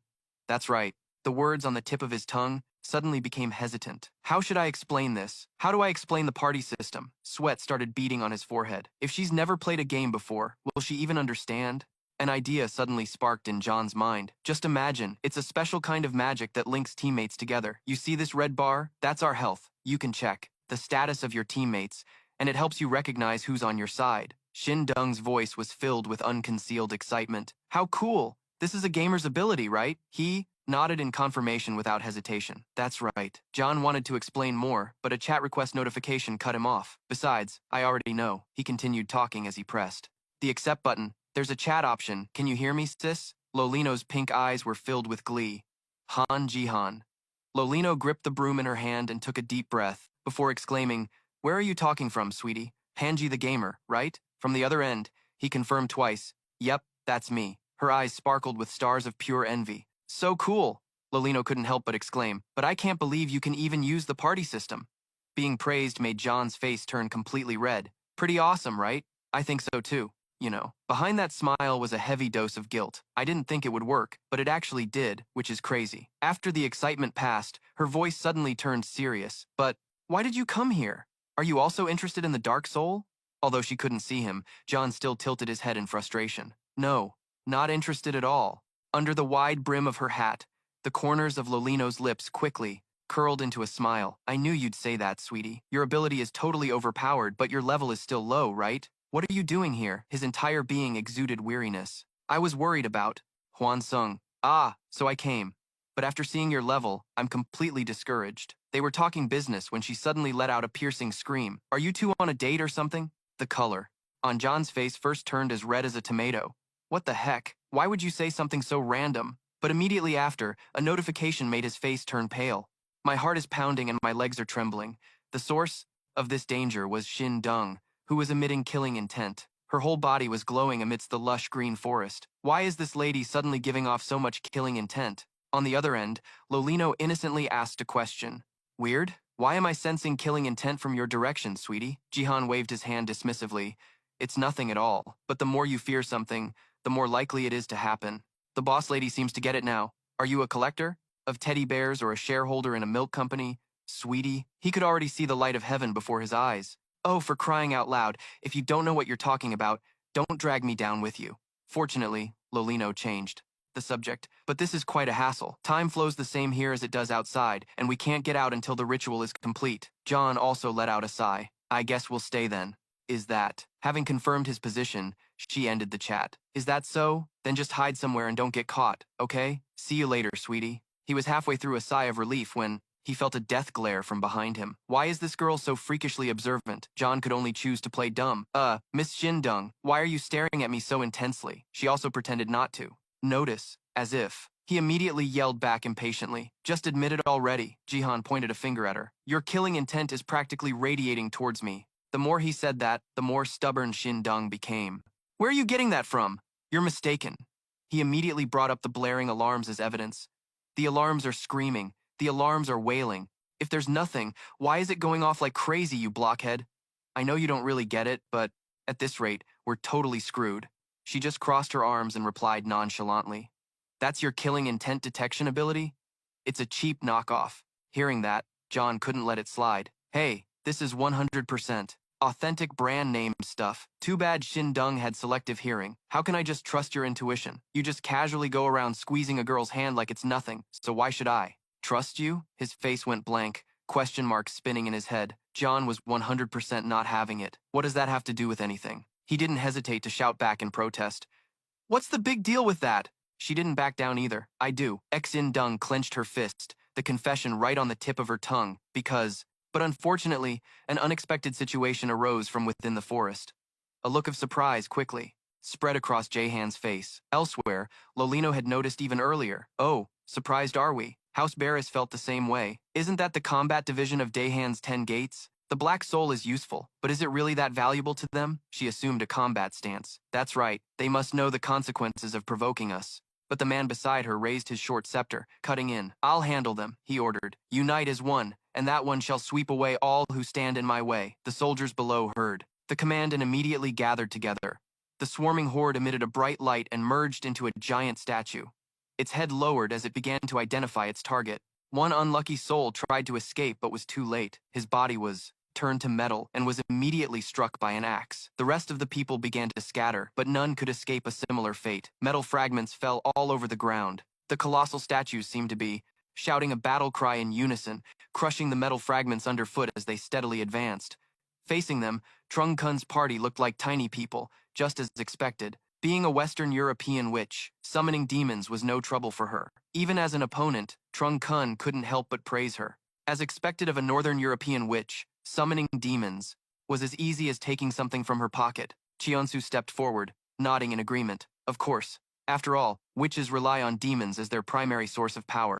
The two continued to speak in low voices, analyzing the situation. I heard the killer witch never makes a pact with any demons. Is that right? Correct. That's the rumor. It's said she uses blood sacrifices to summon demons, a very clever method. Speaking of which, Trung Kun jutted his chin forward and asked, putting that aside for now, how are we going to deal with these things? It looks like these are Barris's puppet giants. They are stone golems that Barris can create. Not only do they have terrifying physical attack stats, but anyone with low magic resistance will be hit by the metal mist they spray and turn into metal. Their special ability is wiping out large numbers of enemies. However, they're extremely effective against powerful individuals. According to the Abyss ranking system, they're at least A-rank monsters. After hearing this, Cheonsu made a very blunt statement. Wiping them all out is a waste of time. Let's just kill Barris and the killer witch directly. Trung Kun's mind was a mess, thinking that if he'd known it would come to this, he would have brought more allies. But a confident voice broke through his frustration. It's tough, but not impossible. Cheonsu maintained his usual, I'm the greatest demeanor, his hands stuffed in his pockets. They may be known as the invincible duo, but even they can't stop us. With someone like that in the party, everyone's will to fight was instantly reinforced. That's right. At some point, a small flying disc had appeared under Cheonsu's feet. Trung Kun also used the wind to lift himself into the air. Let me take care of this rabble. He pointed one hand upward and one hand toward the ground. Trung Kun closed his eyes and began chanting, pulling the air currents together to form a vortex. Once enough energy was gathered, he opened his eyes and challenged them. Bring it on. The whirlwind looked delicate but concealed tremendous power. Rising dragon! It shot forward, pulverizing everything that dared to block its path. Only when the colossal statues had been ground to dust did Trung-kun lower his hand. He coolly pushed up his glasses. Now then, let's go. Too bad Chonsu's eyes were still looking straight ahead. Okay. The two of them rode the wind upward, merging into the tornado. This made the remaining colossal statues charge headfirst into it like the most faithful zealots. A few more wrinkles appeared on Barris's face. These punks are still as cheeky as ever. Lolino, standing beside him, agreed wholeheartedly. Barris, you've got quite a mouth on you too, but these guys really are insolent. They're from the company, aren't they? He looked forward and nodded in confirmation. That's Storm Muhi from the company, and it looks like he brought Yonggrin Wang along too. If it's those two, the best we can do is stall them. For more detailed context, we need to talk about the 10 Gates of Korea. It's one of the most powerful guilds in Korea, second only to the 9 Gates. Among its 10 factions, there's one called the Company. Unlike the other factions, the Company is quite young, but its actual power is on par with the others. These people from the Company were heading their way, and Barris immediately recognized 2 of them. Lolino stroked her chin, lost in thought. I'm not too familiar with the situation in Korea. What rank are they? 2 short but incredibly impactful words escaped his lips. S rank. Her eyes bulged like a frog's. Huh? Seriously? Lolino immediately hugged her broom, ready to give up. I'm done. Barris's golden eyes were filled with disbelief. We eliminated the minions, didn't we? The shock in his voice was obvious. Are you sure you can deal with both of them? She crossed her arms, her face still joyless. Yes, but I don't want to. Just because I don't feel like it. While he was talking, Lolino suddenly looked up, changing the subject. Do you think you can defeat them? A slightly startled Barris asked in return. Now he also looked up and pondered. If it's him, can he stall Yonggrin Wang for a while? The fight has started. The winds of the vortex were still raging, but this time there was someone else standing near. It. He first let out a long, excited laugh. Let's fight again, you wretched humans! Amidst the dust kicked up by the vortex, Gun's figure burned like a powerful flame. His 2 rear hooves dug deep into the ground to gain purchase, then launched himself forward. Cheonsu showed no fear, meeting the 2 purple horns with a direct punch. They collided, creating a sky-shattering explosion. The shockwave forced Trung-kun to brace himself against a tree to keep his footing. An unprecedented excitement swelled within Gun toward his opponent. He kept pouring on more power, but the other man didn't budge even an inch. John gritted his teeth in admiration, itching to charge again. This time he used all the power he could summon, and Chonsu threw a punch to meet it. But at the last second before they made contact, he used the flying disc to dodge. The 2 of them crashed into each other like opposite poles of a magnet. An endless series of clashes rang out across the sky. After more than 100 moves, it was as if they realized they were like poles repelling each other, and they flew backward. Back. A joyous roar erupted from deep within Dragon's throat. Ku-ha! You're pretty strong. What do you do for a living, human? Tell me your name. You will have the honor of being remembered by this dragon for all eternity. His voice remained very calm. Wanchi Anansu, a member of the company's board of directors, and also an investigator. His body was now starting to break out in blisters. A chosen one, aren't you? I am one of the 72 demon beasts of hell, and the one before you is a master of combat. Dragon's limbs quickly transformed, becoming bigger and longer. There was a hint of solemnity in his voice. I, Dragon, acknowledge you as a worthy opponent, and now I will use all the power I can wield in this world.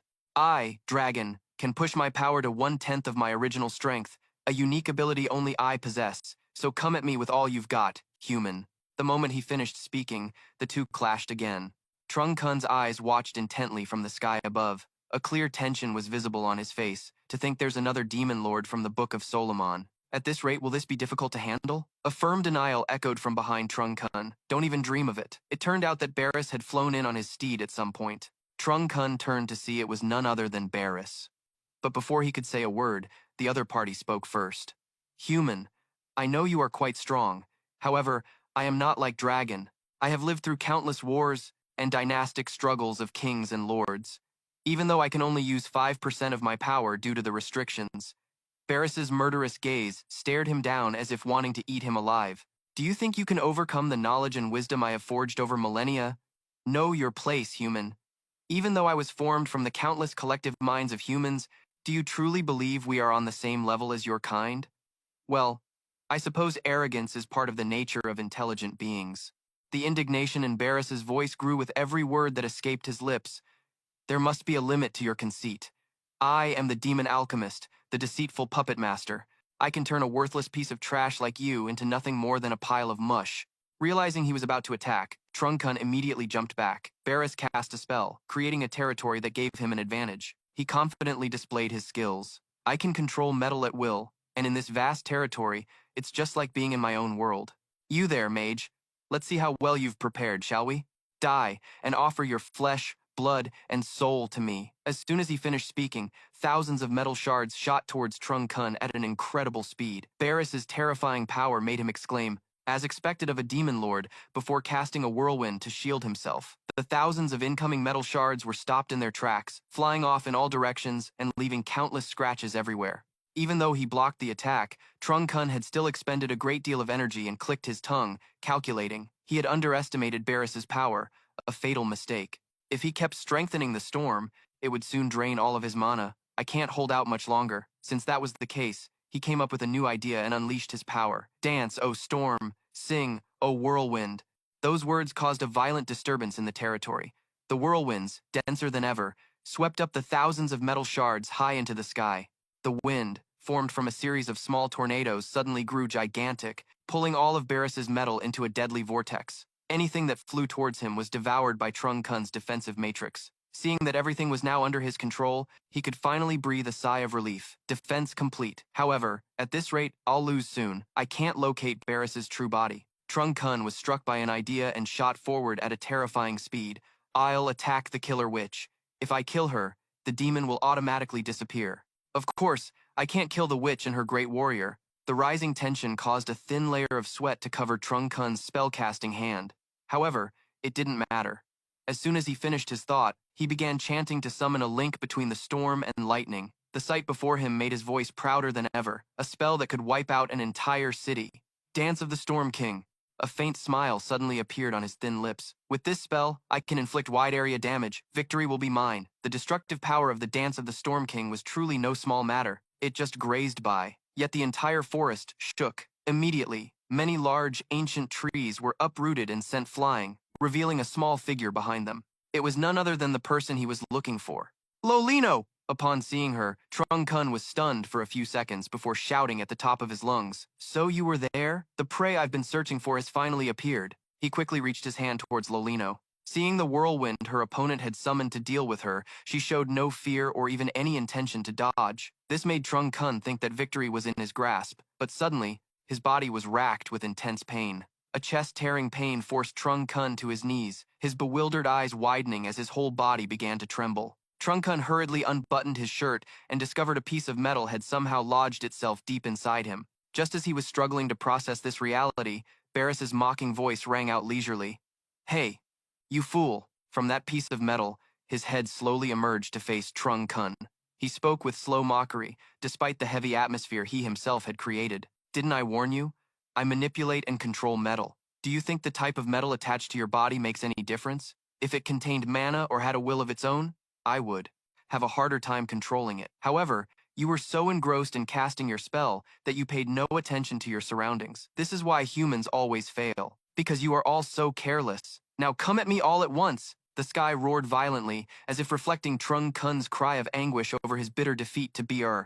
Meanwhile, in another battle, a fight had yet to reach its conclusion. Jagan unleashed a storm of blows, but Cheonsu was no pushover, retaliating relentlessly without flinching. The two clashed fiercely before simultaneously stopping to catch their breath mid-fight.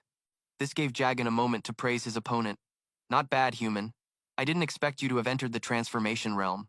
The Transformation Realm, a state in Chinese martial arts, that explains the steps to remove the limits of the human brain. Seeing Cheonsu's confused expression, he continued his lecture. "Despite your large frame, you're quite agile and flexible. However, do you really think that ridiculous transformation realm can stop me?" As he spoke, Jagan's anger flared, causing hellfire to erupt from his body. Cheonsu roared back, showing his fighting spirit. "I am Jagan, General of the 30th Division of Hell," he declared, swinging his fist forward. That power, a mighty blow that slammed into the man, made Jagan more excited than ever. His attack sent Cheonsu flying hundreds of meters away. Seeing him lie motionless, Jagan sneered mockingly. "The transformation realm isn't bad, but it can't stop me from killing you." Before he could finish his sentence, he saw something that stunned him. Cheonsu had taken the full force of the punch and was calmly getting back up, merely wiping a trickle of blood from the corner of his lip before coldly declaring under the demon's astonished gaze, Don't underestimate humans, you demon, Cheonsu said in a biting tone as he stood. Don't look down on humans, you demon. Hearing this, Jagan smirked. Look down on you? You're quite humorous, human. I have never looked down on humans, not even for a second. I was created by humans, so why would I look down on my own creators? If I had looked down on you from the start, why do you think I'd be so interested in fighting you? Seeing his arrogant attitude, the man replied coldly, Is that so? If that's the case. At that moment, Cheonsu's step made the ground shake violently. Cracks spread across the earth as his murderous gaze locked onto Jagan. Now it's my turn. Cheonsu's recklessness took the demon by surprise, and as soon as the words left his mouth, he shot forward at blinding speed. In an instant, he was right in front of Jagan, who hadn't even had time to react. This infuriated Jagan, who snarled, You! He began spewing fire, launching continuous attacks at Cheon-su. This barrage was even more ferocious than the last, but his satisfaction was cut short by the man's incredible dodging speed. He was astonished. Reaching a blind spot, Cheon-su finally unleashed his true power. Jade Sec style, central pole palm, for Wang Shu. The destructive force of the attack was immense. It caused Jagan to scream in agony. His body trembled uncontrollably from the searing pain, but he managed to force out the words, A strike, I couldn't even detect. The man then retracted his hand. A massive hole had been punched through Jagan's abdomen. No wonder he kept letting out such strange, pained cries. Gah! Gah! After a moment, Jagan finally regained his composure and looked straight at Cheonsu. You're pretty good, human. He immediately vanished with a parting warning. We'll meet again. Hearing this, the man calmly replied, Even if we do, the winner will still be me. Cheonsu then looked up at the sky, deep in thought. Despite his victory, his disappointment was heavier, and the losses were not small. He never expected to lose Trung Kyuen. The rewards from this raid will definitely be downgraded. Suddenly, someone's hearty laughter echoed through the forest, as if celebrating a great victory. Meanwhile, Ex-Ungan was all alone when he heard a strange sound that made him become wary. Ex-Ungan recalled the image of Ex-Unga and unconsciously wondered, Is it the Yi? Are they coming to take my daughter again? The thought of this infuriated him, and he yelled, They wouldn't dare. But reality soon weighed heavily on his mood. But I can't even move yet. Not yet. Not yet. Elsewhere, Jahan climbed a high tree branch to scout the area when he suddenly discovered something astonishing. Whoa! It turned out he was watching Trung Kun's incredible skills in awe. They're so strong. Are they trying to reshape the terrain on this side? Could current technology even handle guys like these? You'd probably need to eat a direct hit from a stealth bomber's missile to even be put down. This must be what a real fight in the abyss is like, right? After you pass level 100, you basically become a god. Exine Dung calmly said from behind, That's nothing special. If I trained for another 10 years, I could also reach that level. Hearing this, he couldn't believe his ears and asked, For real? But Jahan didn't say anything else and just thought to himself, If that's the case, then Grandpa Sung Il Hwan must already be a god. No, that old man has definitely ascended beyond that. He's the master of the Chonli sect after all. Putting that aside for a moment, if there are so many people with that kind of insane power, what chance does a small fry newbie like me even have? Trying to sit at the same table as these gods. How could I possibly help? I've totally crashed the wrong party, he sighed in frustration, feeling completely out of place for even coming here. She calmly replied, Yeah, you really are out of place. This ticked him off. He didn't need her to say it twice. Despite her words, Shin Dung didn't want to give up so easily and tried to encourage him, but since they had come this far, they couldn't just turn back. He sighed and replied, You're right. Sorry for dragging you into this. She didn't blame him at all, as she had her own reasons. It's fine. I came here to repay a debt, so now we're even. Hearing this, he feigned ignorance and asked, Were we ever not even to begin with? This made Shin Dung quickly look away. He could only sigh at her reaction. But before long, Shin Dung spoke up. I want to ask you something. Jihan turned to look at her. Huh, what is it? Recalling the recent events, Shin Dung couldn't help but wonder. You said you learned skills through a book, is that right? He quickly replied. Yeah, that's right.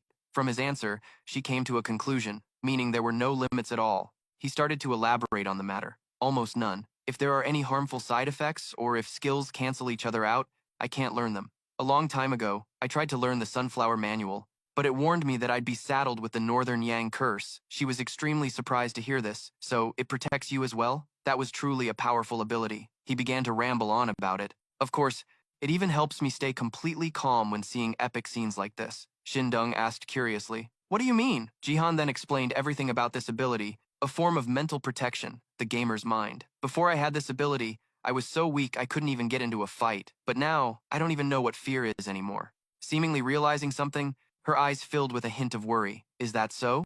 Then it must have its own consequences. He remained calm and replied, "You don't have to look at me like that. Thanks to it, I've been able to stay safe." Putting that aside for now, Jihan went back to observing the situation. Anyway, let's talk about that later. It looks like the battle is almost over. Should we head back? Before he could finish his sentence, something suddenly put him on alert. Abruptly, the thunderous sound of something massive crashing down echoed repeatedly. This made it difficult for Jihan and Shindung to maintain their balance on the tree branch. He immediately shouted, "Glom!" The little girl appeared instantly to receive his command. "Dig a hole for us!" Shindung, sensing the thing's approach, warned him. "It's here!" Suddenly, a cracking sound echoed as if it were tearing the sky apart. Jihan quickly shielded his eyes, only to be stunned by the sight before him. Numerous giants were materializing in and out of the hazy mist. Terrified, he yelled, "What the hell are those?" She quickly explained. "Those are armored giants," he asked in confusion. "You know what they are?" Shindung began to recount what she knew. Of course, it's an incredibly expensive weapon. Minor factions couldn't even dream of touching one, but they've deployed 4 of them. A black soul isn't that valuable by comparison. Hearing this, he was completely bewildered. One of those is worth more than a black soul? Shindung gave him a simple comparison. Much more. Even though a black soul is special, you'd need about 10 of them just to match the value of one of those things. Jihan couldn't believe his ears, thinking to himself, "You've got to be kidding me?" 1,000 questions swirled in his mind. So many people risked their lives for a black soul? Then why would people who already possess something this powerful still target Hohensunga? And why are they only showing themselves now? As if he'd figured something out, Jihan ordered the little girl, Glom, dig a tunnel 200 meters deep straight down. The little girl quickly replied, "Yes, sir." Seeing him give the order to Glom, Shindung immediately guessed Jihan's plan. A tactical retreat, right? That's smart of you. The Great Barrier is down, so how are we supposed to get out of here? He quickly shook his head because his plan was completely different. "No, we're gonna wait here a little longer. I want to see what I can do. They may be strong, but my power is one of a kind, right? I can probably help out somehow." Finding his words convincing, she didn't hesitate to go along. "Really? All right." With that, both of them jumped into the deep hole Glom had just dug. "Let's go! Let's go!" Elsewhere, Lolino noticed something and spoke up. "Oh, what a surprise." Seeing her strange expression, Barrett also began to sense the appearance of the armored giants, which surprised him as well. "Is that so? I don't think so. I just meant that I didn't think that Mondai Han would make a move." She then offered her own reasoning. "I thought some other organization would show up," he asked curiously. "Another organization? Who do you mean?" Lolino then offered a name, Hua Long Dao. He looked at her in confusion. "Huh? Why them?" The appearance of the armored giants definitely had a reason, so Lolino explained, "They need the dark magic stones refined from black souls." Finding this reasoning plausible, Barrett stroked his chin and analyzed. "Oh, dark magic stones, huh? Those are created by combining alchemized stones with black souls, right? If they need those, then, oh ho ho, I know what they're planning." He was lost in his train of thought when she interrupted him. "Barrett." He turned to see Lolino's smug look. She then cheerfully suggested, "That information is quite valuable, isn't it?" Hearing this, he suddenly realized, "Damn it, I've been tricked. You were the one who asked me for the reason in the first place, weren't you?" BR clicked his tongue dismissively. "Tsk. So what do you want?" Lolino didn't 10%? He started to haggle. "Is that information really so expensive?" She replied calmly. "Of course it's expensive for you." Barris hesitated for a moment before making a decision. Fine. I'll meet your demand, but I will definitely make you pay for daring to deceive me this time." Lolino shot back without hesitation. "Don't pretend. You don't really care. And you should be honest. I didn't deceive you. You're the one who asked me." He didn't want to make a big deal out of it, so he conceded. "All right. I will lend you my strength. However, I can only handle 2 of the giants over there. How do you plan to deal with the rest?" Lolino replied, full of confidence. "I've been preparing for something like this for a long time." Seeing that, he felt reassured and raised his scepter high. "Then I shall begin. I command you, listen and obey." Now all the metal objects quickly gathered into a single mass. Soon, a series of explosions shook the ground, followed by the creation of dozens of metal robots under Barris's command. When he gave the signal to charge, they rushed in to attack the armored colossi. Sensing the situation looked promising, Lolino quickly said, "Then I'll go over there to command them directly." Barris immediately replied, "All right." She yawned, bored with having to deal with these trivial matters. "I can't believe the company folks tracked us down here. So annoying." Ahatin was also present and, discussing with her, this was completely unexpected. Facing this, Lolino remained calm. "However, it's a good thing these small fries showed up. I'll have another source of infinite power. He then suggested calling for Hoan Sungon, but Lolino disagreed. Not yet. The ritual is only at 78%. If it doesn't pass the 90% mark, the ritual will fail midway. Putting that aside, for now, she turned and said, we'll have to handle this ourselves for the time being. Seeing those guys eyeing the two of them, she warned, they're coming this way. Take care of them for me. Both of them got into a ready stance. Lolino identified the targets, the ones on the left. Ahoutin replied, got it. He began to chant and unleash his power. Soon, dozens of trees sprouted from Ahautina's body. They plunged deep into the ground, using camouflage to trap their prey. Meanwhile, Lolino flew high into the air to assess the situation. At that moment, she cast a giant magic orb and launched it straight at an armored colossus. As soon as it hit the target, it immediately exploded, creating a cloud of white smoke. With their vision obscured by the white smoke, these colossi didn't hesitate and continued to charge forward. Both of them attacked Lolino simultaneously, but she didn't move a muscle. Just then, Ahoutin's branches began to gently but firmly bind them, causing them to struggle violently. But the more they struggled, the faster the canopy of trees grew.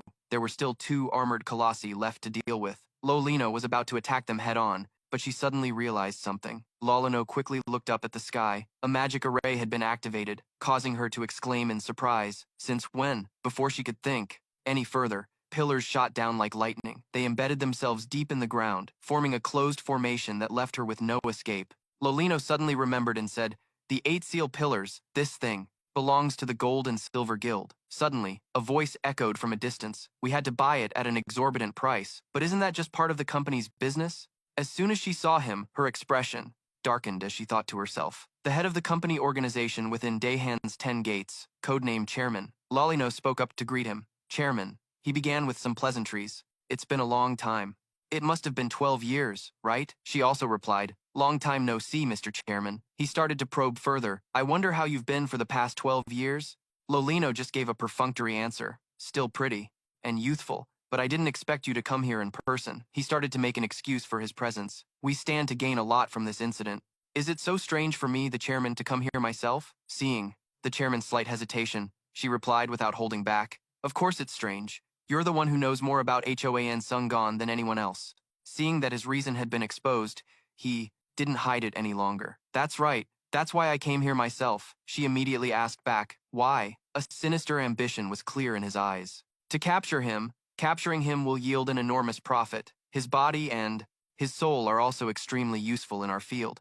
Hearing those words only made her more contemptuous, and he didn't hesitate to share more. Therefore, we are. With a little extra help, the Gold and Silver Hall is sponsoring us. Her eyes darkened, glaring at him with a look of disgust. The chairman didn't want to beat around the bush and got straight to the point. Because of our past relationship, I'm giving you an out. Drop this case, and I'll let you walk. Lolino didn't even hesitate and replied instantly, not a chance. Hearing that, his attitude immediately shifted. Stubborn, aren't you? She immediately tried to justify her reason. A contract is sacred, and besides, I owe him. The chairman started to threaten her. You could lose your life over this. But she remained as calm as ever. This is the price of self-respect. Realizing he couldn't persuade Lolino, the chairman unleashed his power. I understand. The dark energy forced her to quickly back away. His entire body was shrouded in darkness. That life you cherish so much. The chairman extended his hand toward her and said in a chilling voice, I will take it from you. As soon as he finished speaking, he unleashed a barrage of darts that shot toward Lolino. The chairman showed no mercy and began his assault. The pillars activated with electricity, and soon they formed a combat array. He then launched a volley of darts straight at Lolino.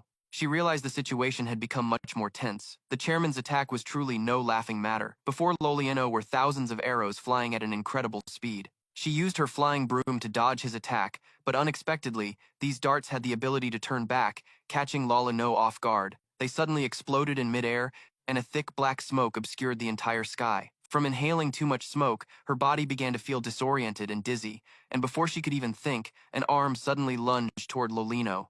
The chairman appeared abruptly within the smoke, his vision seemingly unaffected. He struck Lolino with his hand, causing her immense pain. The chairman's fury didn't stop there, as he continued to swing his fist. Just then, someone's hand suddenly blocked him. It turned out to be Ahoutin, who had arrived just in time to save her. Seeing him, the chairman looked a bit more serious, pulling his hand back and saying arrogantly, You must be her champion warrior, but do you really think you can stop me? AHU teen coldly replied, "It's simple." Seeing him boast so prematurely only fueled the chairman's aggression, and he launched another wide-range attack. "Then let's see you try." Seeing the darts rushing toward him, AHU Tin showed no signs of panic. He did nothing but stand like a statue, and the darts could not pierce his body. Seeing a skill that could counter his own for the first time, the chairman began to panic. "What?" AHU Tin simply explained, "The spirit of stone and I are one." The moment he finished speaking, he rushed forward and punched the chairman in the face.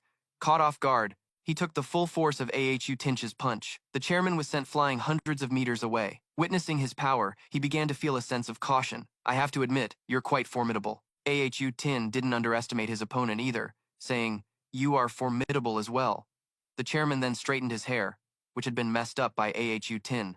If that's the case, his eyes filled with killing intent. "I'll go all out!" He stopped using darts and switched to a different move. "Chairman's order, everyone assemble." As soon as the chairman finished speaking, dozens of flying carpets appeared. Soon, more and more people appeared on those carpets. The chairman's forces were now overwhelmingly superior to AHU Tinch's. He began to give orders to his employees, Kim Moon-zoon, Baek Sang-mu, Jin Lisa. These people intend to damage our company's profits, deal with them, and turn their corpses into something valuable. Receiving the chairman's command, they charged toward him. Samu and Lisa rushed in to attack AHU Tin, but he blocked their blows with ease. The three of them then unleashed a continuous assault, but his defensive speed was too fast. Realizing AHU Tin was no easy opponent, they switched their target. "We are a company. I only operate for profit. Killer Witch, helping you make money is also in our interest." Hearing those arrogant words, Lolino couldn't help but boil with rage and scream, "Don't mess with me. I swear upon the origin of flesh and blood. I am you, and your lives belong to me. Come to me now." Without hesitation, she then unleashed a crimson aura of death that stained the entire forest. One of the chairman's employees had his soul stolen by her in an instant. Following that, a series of employees suffered the same fate. Piercing screams echoed throughout the area. Realizing this situation was not going well, the chairman immediately ordered, "Eliminate her! Kill her!" Receiving the command from the chairman, they all began to unleash their powers. Some defended, while others attacked. At that moment, a horde of employees rushed forward to attack Lolino. She wasn't scared at all and remained calm in the face of this life-or-death situation. Just as they were about to reach her, she quickly released a cloud of white smoke that obscured their vision, leaving them confused. From within the smoke, Lolino quickly escaped, looking for the right opportunity. As soon as she reached a safe spot, she slowly spread her arms and said in a steely voice, "Life-reaping scythe." Lolino summoned a giant scythe tens of meters long. Despite her small stature, she could control it with ease. Lolino then leaped up and swung the scythe toward the chairman's employees. Wherever the scythe passed, it wiped out every trace of the enemy. The destructive power was so immense that the weaker employees could do nothing. After one clean sweep, Lolino returned to her magic broom. Before her lay countless mangled bodies. Finally feeling a bit more at ease, she began to cast her next spell. Lolino rushed to attack the chairman, but suddenly a familiar voice echoed from behind. "You shouldn't be so careless." At that moment, a large hand gripped her neck tightly from behind, making it impossible for Lolino to breathe. She was in extreme pain and could only let out a few muffled gasps. It turned out the chairman had used a feint to make Lolino lower her guard. He said smugly, "That's right, a teleportation skill that lets you jump between shadows, shadow step." The chairman's eyes were filled with contempt as he looked at Lolino. "It's been many years. It seems you've become more careless. Just one moment of negligence and putting herself in a dangerous situation." She gritted her teeth and said coldly, "Finish it." The chairman, confident in his victory, acted arrogantly. "It seems you have grown too passive after just messing around outside for so long. It looks like the 8-seal pillar is working perfectly, making you incredibly vulnerable to others. The price will be steep. Do you understand?" Lolino didn't want to hear another word from him and just replied coldly, "Finish it." He, however, had other plans to torment her. "It's too soon for that. You have to serve the company first.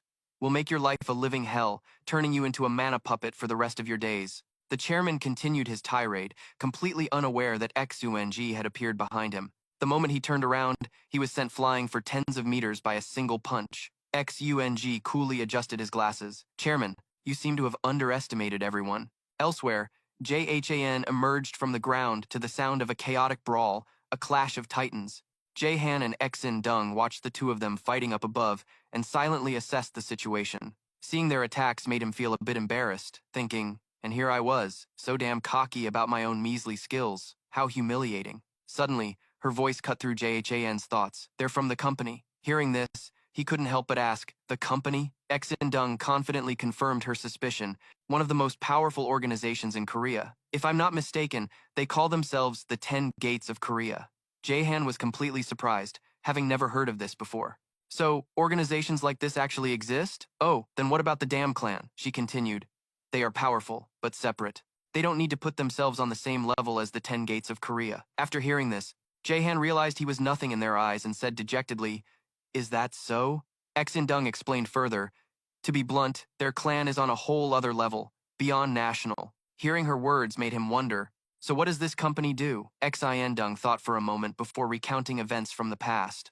A long time ago, the majority of the company conducted a ritual. Jaehan, who had never heard of this, said, really? She began to recall the details. Yes, and they still practice this ritual to this day. However, the company isn't just about the organization itself. They're also always seeking profit. At this, he asked, like money? Exin-dung nodded in agreement. Yes. Jae-chan then found it strange. So it's a company in the literal sense, an organization founded to operate for a single goal. Perhaps you could call them a powerful corporation. But in a capitalist society that revolves around a competitive market, it's strange to say they operate for any goal other than profit. Yet in AB, this company is seen as something that just fell out of the sky. It's ridiculous! Suddenly, an unexpected explosion erupted out of nowhere, throwing the entire forest into chaos. Jaehan and Exin-dung quickly hid back in the hole to escape. He then looked up and saw the intense, chaotic battle. Di-Han thought for a moment, then turned to her and said, until now I thought coming here was pointless. Seeing this, Exin-dung asked about his intentions. Oh, so how do you feel now? Di-Han looked up at the fierce battle above and confessed sincerely, but now, I feel like my choice wasn't bad at all. After saying that, he quickly signaled for the Yang Do-yuk Riai from the pile of items he brought. Jaehan now seemed to have a plan and spoke up. I think I've got something fun we can do. Elsewhere, the chairman was fighting an intense battle against Sung-gon. Darkness assault! As soon as he finished speaking, his body launched a barrage of shadow darts toward the designated target. Xung was no less impressive. He opened a series of spatial gates. From them, wildly roaring beasts broke free and charged toward the chairman. Both sides engaged in a fierce clash, neither willing to back down. Seeing the chairman in danger, the employees began to act. Following orders from their superior, they focused their attacks relentlessly on Xung-gon. Seeing this, he remained perfectly calm. The beasts quickly rushed forward to shield him. A gorilla launched a counterattack, striking directly at the employees below. But they managed to create a protective barrier in time, remaining unharmed. He became furious and suddenly looked toward the 8 pillars. Xung began to realize the true reason behind his attacks. Are the 8 seal pillars weakening my abilities? The more he thought about it, the angrier he got. The situation was now hanging by a thread. Before he could even think of a plan, soon, the sight before him left, Xung gone stunned. His beasts writhed in agony, unable to resist the chairman's power. The summoner noticed his forces were dwindling rapidly, and he knew he needed to summon more. Just then, the chairman suddenly lunged forward, swinging a fist at Xung gone. The surprise attack left him with no time to react. The impact was so powerful that it sent Xung gone flying for tens of meters. Xung gone painfully struggled to sit up, placing a hand on his chest only to discover a broken rib. Sensing something was wrong, he instinctively looked up at the chairman. He was now raising his hand to the sky, reaching for something.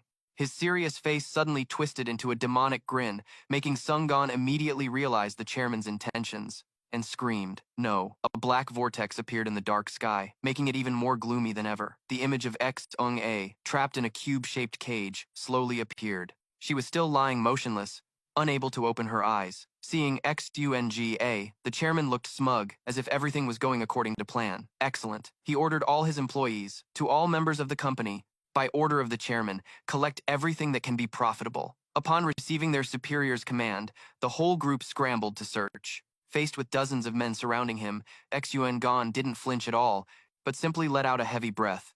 He slowly stood up and said coldly, "It won't be that easy."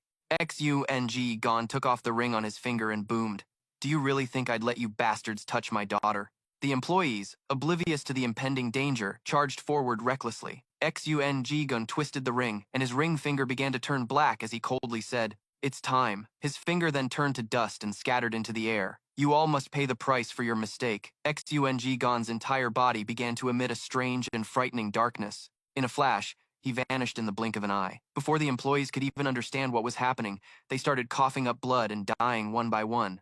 Piercing screams echoed endlessly, making the battle more brutal than ever. Xun Gon finally confronted the chairman once again. Witnessing what just happened made him a little wary. He couldn't believe that even while restricted by the Eight Seals pillars, the man could unleash such power. Xung Gon said nothing, simply raising a hand to his dark glasses. He took off the glasses he had worn for so long. Sung Gon glared at the chairman, revealing his golden irises. Seeing this, the chairman began to piece things together. That finger.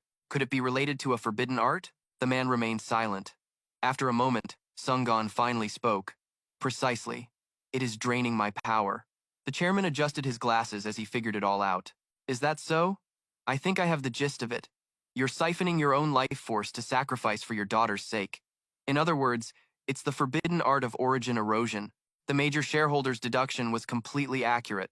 Hoan Sung Gon's mana had skyrocketed because he had cast a forbidden art on himself, intending to turn his power into a source of purification to heal his daughter. Draining one's own origin is extremely dangerous and taboo, but you were able to survive because you yourself possess a dark soul. Seeing the furious expression on Xung Gon's face, the chairman gave a sinister smile. He began to channel his power and declared, but no matter how much you struggle, once you're inside the Eight Seals formation, you won't get out alive. Disgusted by the chairman's ridiculous speech, the man calmly said, pathetic. This only provoked the chairman's fury. The chairman began to attack as if he wanted to devour Xung whole. Die! A series of explosions rocked the ground violently. The chairman thought he had caught him, but he was shocked to find that the arrows he fired didn't hit their target. He looked around in confusion, thinking to himself, how is that possible? He didn't use any teleportation magic, so how? Suddenly, a familiar voice whispered into the chairman's ear. Fool! Xung Gon's fist pierced through his body, causing the chairman to scream in both shock and excruciating pain. Seeing his poor daughter only fueled the man's rage. It's still too soon. This is the price you'll pay for interrupting my daughter's treatment. The chairman's screams grew louder, a testament to Xung Gon's terrifying power. Despite his continuous screaming, the man coldly stated, your life and your soul. The chairman's voice slowly faded, and the black smoke also began to disappear. Looking at the sun slowly setting behind the distant mountain ranges, he told himself he had to head back before it got dark. I'll create mob zones on the way home and gain some extra levels. Han leisurely walked. This was another of Hoenn Sung Gon's abilities, called the Dark Demon's Punishment. It erases the opponent's existence and traps their soul in a condensed ruby. He would then absorb the gem and become even stronger. True to its name, it's an ability that absorbs the opponent. Thanks to it, he could grow stronger. It was because of this horrifying ability that he was known as the Dark Demon and feared by all.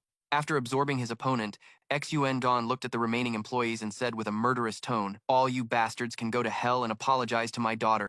Meanwhile, Jae-han, who had witnessed everything, gulped nervously, breaking out in a cold sweat as he muttered, looks like I didn't need to get all worked up for nothing. His mind was a total mess. Did I just stumble into some crazy superhero meeting? That attack looked just like a sonic boom. My father-in-law is flying faster than a missile. Looking up at the sky, Xung Gon was an absolute beast who didn't fear anyone, wiping out the entire company by himself. Jae-han could only watch in awe, thinking, well, that's a wrap. What a legendary anticlimax. Xin-dung walked up to him and said calmly, were you planning to help the Dark Demon? There's no need. He could only accept the reality. Yeah, I see that now. Looking at the pillars, he turned to ask her, by the way, I couldn't hear what they were saying, but what's with those pillars? Xin-dung didn't need to think twice, as she knew all about them. The Eight Seals pillars are used to seal the abilities of anyone. Fell into its array. However, a spiritual treasure like this could only belong to the Tongtian sect within the 9 gates. Hearing this, he suddenly remembered something. One of the 9 great sects? Oh, that's the organization that leads the 9 gates, right? Xin-dung nodded in confirmation. That's right. Jihan found it both amusing and ridiculous at the same time. The Tongtian sect sounds like something straight out of Investiture of the Gods, doesn't it? But Xin-dung was completely serious. Her answer was truly beyond Jihan's expectations, leaving him stunned. Huh? She didn't hesitate to explain what she knew about the various powers. I said they are one and the same. The story in Investiture of the Gods and the God-Sealing War were both real. Jihan's jaw dropped upon hearing this. For real? Her calm gaze proved that Xin-dung wasn't lying. I'm telling the truth. In the God-Sealing War, the Tongtian sect and Kunlun Mountain mobilized their full forces for the battle. However, Investiture of the Gods didn't tell the whole story. The battle between the two organizations is true, and in reality, the Tongtian sect was the victor. Jihan asked in bewilderment. Huh? Is that really true? According to Investiture of the Gods, Kunlun Mountain was supposed to be the winner. She started to recall stories she'd heard before and confided in him. A lot of things happened back then. However, I wasn't alive at that time to witness it firsthand. But the Tongtian sect has held its seat among the 9 great sects for thousands of years, so it's clear the Tongtian sect must have been the winner, right? Jihan was stunned after hearing this. I see. He sank into his own train of thought. Kunlun Mountain consisted of enlightened immortals, while the Tongtian sect was an organization of demons and monsters. The Chinese novel Investiture of the Gods has often been used as the storyline for many games. However, I only know about it from playing games, so I'm clueless about anything the games didn't cover. Jihan broke out in a cold sweat as he thought. So the fierce battle between humans and demons was real. Well, if all that is real, then something like this isn't so strange anymore. I'm starting to not find it weird. At that moment, Jihan turned to look at the 8 seal pillars and analyze them. But if those pillars belong to the Tongtian sect, then... Before he could finish, she interjected. That means the company and the Tongtian sect are in cahoots. Jihan finally understood. Oh, now I get it. But then he began to panic again. If members of the Tongtian sect show up in person, we're dead for sure, Shindong quickly reassured him. That's highly unlikely. Besides, the company's true power hasn't appeared yet. Jihan asked curiously, who is this true power? She offered her theory. The corporation's chairman, he's the truly formidable one. After hearing that, Jihan felt a bit suspicious and thought to himself, that's right, there's still the chairman. Even though he's a major shareholder, he's still below the chairman, isn't he? Is this chairman the real mastermind behind everything? However, the battle just now still left Shindong with many difficult questions. But that's really strange. If the chairman had come in person, why would there be a need to sacrifice anyone? She gasped in alarm as she just realized something. Seeing the unusual look on Shindong's face made him very worried. What's wrong? What is it? Shindong looked up towards the sky and said gravely, he's here. Jihan was taken aback by her words, and he also looked up in the direction she was facing. The sky had now grown darker than ever within the 8 seal pillars array. Suddenly, a beam of light shot down to the ground. Although he couldn't see the person clearly, their silhouette and aura immediately reminded Jihan of someone. The president. From within the blinding pillar of light before them, the silhouette of a mysterious figure faintly appeared. Shungan was on high alert, but still sneered to himself. How flashy! The figure's image gradually materialized, holding a wooden puppet in his hand. The president officially revealed himself, calmly greeting his opponent. Long time no see, Shungan? The old man maintained his cold demeanor, retorting sharply, I don't know anyone like you. The president replied with amusement. You don't? What if? Then, he let the puppet hang from one hand and raised the other to touch his mask. To everyone's astonishment, the president's face transformed into a completely different person. How about now? Do you recognize me? Shungan was so shocked he blurted out, Old Natasha. But he quickly regained his usual composure. No, she was a necromancer. She was nothing like you. His opponent's firm reasoning only intrigued the president more. Is that so? He put the mask back on his face once more. And what about when I take it off? The president revealed a new face to taunt Shungan. With this face, he arrogantly provoked his rival. It's been a while since you've seen this face, hasn't it? This move was indeed effective. Shungan furiously questioned him. Are you some kind of copy mage? Calmly replacing his mask, the president coldly corrected him. No, that's not it. With a serious demeanor, he casually stated, They are a part of me, and I am a part of them, Shungan exclaimed in confusion. What are you talking about? The president started to manipulate the wooden puppet in his hand. He held it up before his face, continuing with a cryptic tone. How do you think the company operates? And what business are we in? His pointed question made Shungan freeze for a moment. The president calmly explained, The company is a corporation that specializes in life. We are simply a collection of souls. What is our goal? To see a profit. What else? To distribute profits fairly to the members of the company. What else? To make every employee of the company act for profit. The president growled, emphasizing each and every word. All. The company's employees are nothing more than tools. Claiming supreme authority, he arrogantly and firmly declared that they act purely for profit. But from the moment the company became a corporation, it turned everyone into living puppets. The chairman sarcastically taunted Shungan. Do you understand? While giving orders to his subordinates, he acted high and mighty. He lectured his opponent. A company can coexist with individuals. However, when faced with the matter of profit, it won't hesitate to risk lives. His extreme purpose was becoming increasingly clear. And those who belong to the company will continue to sell their lives like puppets. Isn't that fun? Isn't that appealing? Suddenly, he paused his manipulation for a moment, and the chairman solemnly declared, Shamelessly. Should I reintroduce myself? Xionggan, I am the chairman, the big boss of the company.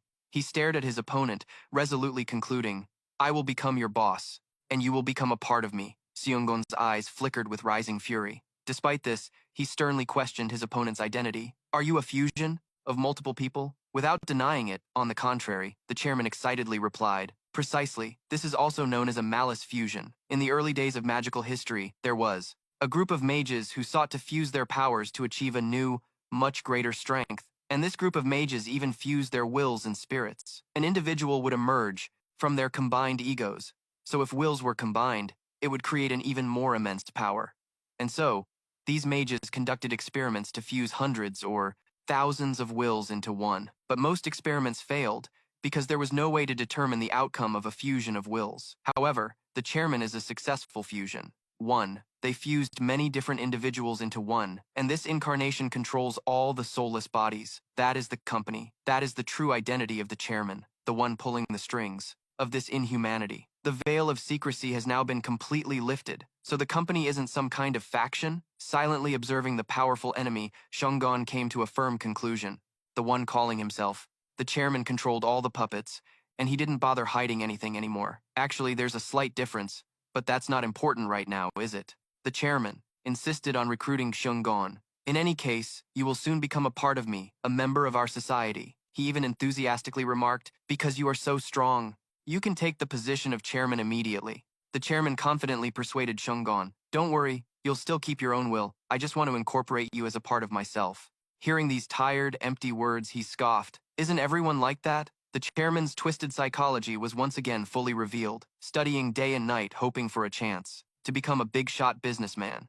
And to become the #1 tool of the corporation, everyone tries to get a degree from the best university possible, right? He smirked, stating shamelessly, so, you should do the same, like everyone else in this country of South Korea. Before the chairman could finish, Xionggan firmly refused, I must decline. Faced with his resolve, the chairman calmly replied, you cannot refuse me. He began his psychological manipulation. You're already a tool in this society, aren't you? The chairman brazenly argued, we are called humanity because we always crave companionship. Humans are social creatures, we cannot live alone. His tone held a strange deadliness. As long as you are still a part of this society. Immediately after, he continuously manipulated the wooden puppets in his hands. You will never escape the company, the organization that controls every aspect of your life. The chairman began to issue a collective command. Chairman's order. The wooden puppets were all affected as he ruthlessly finished. Life insurance. Activate. A blinding light erupted from the chairman's position, and the bodies of all the employees who had fallen in battle began to stir. Severed parts reattached instantly, and they were revived as if nothing had happened. Xionggan stood above, silently watching the soulless puppets swarm and move.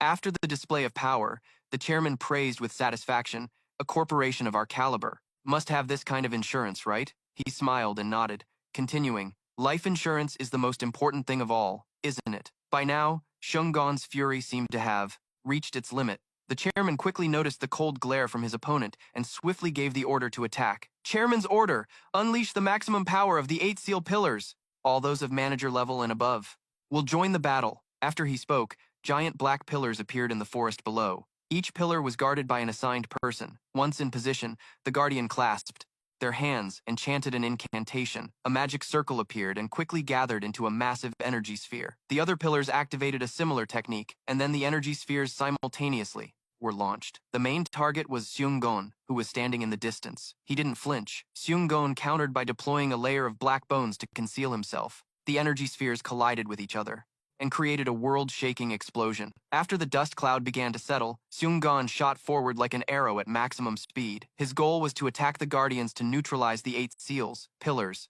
Identifying his first opponent as Moondiyu, he grabbed the old man's neck in a tight grip. Suddenly, Moondiyu's body was covered in a layer of pale yellow aura. It was then that Xionggan realized the old man still had a trump card up his sleeve, the Diamond Body Divine Art. Squeezing with all his might, he remained unfazed by this development. It was surprisingly tough. However, once he committed, the look in Xionggan's eyes blazed with fierce determination. I can break through this. Suddenly, countless talismans flew in from a distance, attacking him. They wrapped tightly around the arm Xionggan was using to choke Mundu. He was momentarily immobilized for a few seconds, and seizing this golden opportunity, Sang-Mu used his lightning power to flash towards Ex-Ungon. After he unleashed an all-out attack, the air reverberated with a chain of massive explosions. As the battle raged on, a tall, mysterious figure suddenly emerged from behind the thick fog. Ex-Ungon sensed the presence of the ambusher and grew cautious. Whipping his head around, Lysa was shocked to be discovered so quickly and tried to perform a rapid hand sign to salvage any hope of victory. But Ex-Ungon's speed was far greater. In an instant, the man's hands were no longer attached to his body. The excruciating pain made Lysa scream in agony. Ex-Ungon decided to finish the job, completely obliterating his head. As he indifferently watched Lysa's body plummet to the ground, artillery shells suddenly rained down on him, causing an earth-shattering explosion. Ex-Ungon appeared completely unfazed, turning his gaze to stare at the magic pillars, crackling with energy in the distance. In a flash, he shot forward like a rocket. Ex-Ungon faced 3 consecutive artillery shells head-on and successfully blasted through them without a single scratch. His unbelievable power made a nearby manager's jaw drop in sheer terror, making him forget that the Grim Reaper was about to claim him. Like a flash, Ex-Ungon's iron grip was already around the man's throat. He let go and then decisively sliced the manager in half, and without a second glance, he shot off to deal with the next target. Ex-Ungon was on a rampage, single-handedly taking out the flashy gangster. The director watched this overwhelming display with his arms crossed, then clicked his tongue in admiration, as expected of an SSS rank master. But that's not nearly enough. Great 8 Seals Pillar. The moment he spoke, 8 massive pillars materialized, crackling with brilliant lightning. Ex-Ungon's brow furrowed. He couldn't move, his body held fast by invisible chains. He then noticed the purple pillars that had surrounded him. The binding force of the 8 pillars intensified. Is this its true power? But if this is all you've got, you're dead meat, you bastard. Ex-Ungon forcefully broke free of his bonds and lunged forward to give the director an unforgettable punch, but his fist was stopped midair by Sang-Mu, the very man who should have already kicked the bucket, leaving him completely stunned. Space-piercing lightning flash. His presence threw Ex-Ungon into a state of utter disbelief. He was revived. The director's signature purple lips twisted into a dangerous smile. The main corporation has plenty of life insurance policies to cover any potential incidents. As long as the premium is paid, one can reuse their body as many times as they wish. I do hope you'll remember that. And with that, our company's presentation is over. Ex-Ungon glared at the troublesome opponent with a hostile glare. The director wasn't the least bit intimidated, even declaring outright, "The corporation exists and will always exist thanks to our vast financial resources. As long as we have money, we are immortal. However, with each member that falls, our funds diminish slightly." But do you really think this is just a company? Do you think a single individual like myself could run a massive financial institution with just a few empty words? The director reached out, manipulating 2 wooden dolls as he muttered, "By order of the chairman, activate the life insurance." At his command, the severed bodies of Moon Du and Lysa were instantly restored, as if they had never been harmed. The moment they were revived, their eyes filled with murderous intent as they stared at Ex-Ungon. He furrowed his brow, alarm bells ringing in his mind. "This is bad!" The director, as if sensing his unease, smirked triumphantly. "Don't you know that we are one of the wealthiest entities in South Korea? Only our vast fortune can crush someone like you.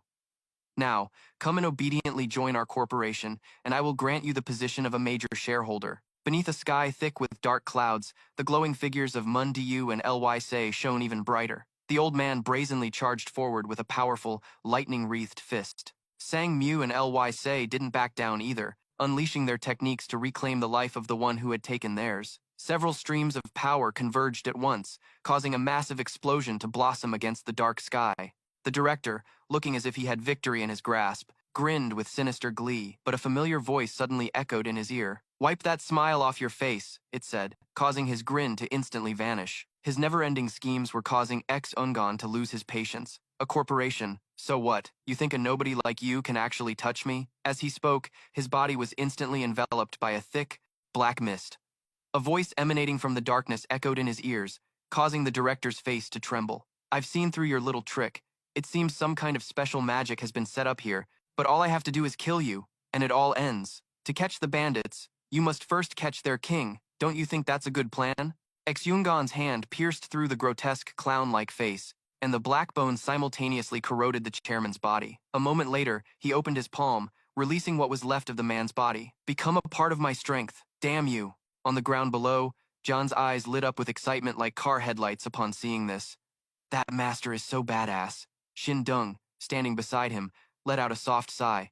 The rumors are true after all. He curiously turned and asked about the rumors. She relayed what people often whisper to each other. The Black Devil, Hoen Zheng Gon, who has the power to rival 100 men and a darkness that consumes all, is truly powerful. John was silent for a moment before asking frankly, "Are you still planning to get revenge?" "I already told you. I might be able to heal the disciples of your sect. I haven't tried it yet, but it's possible I can restore their limbs." Shin Dung just calmly replied, "Is that so?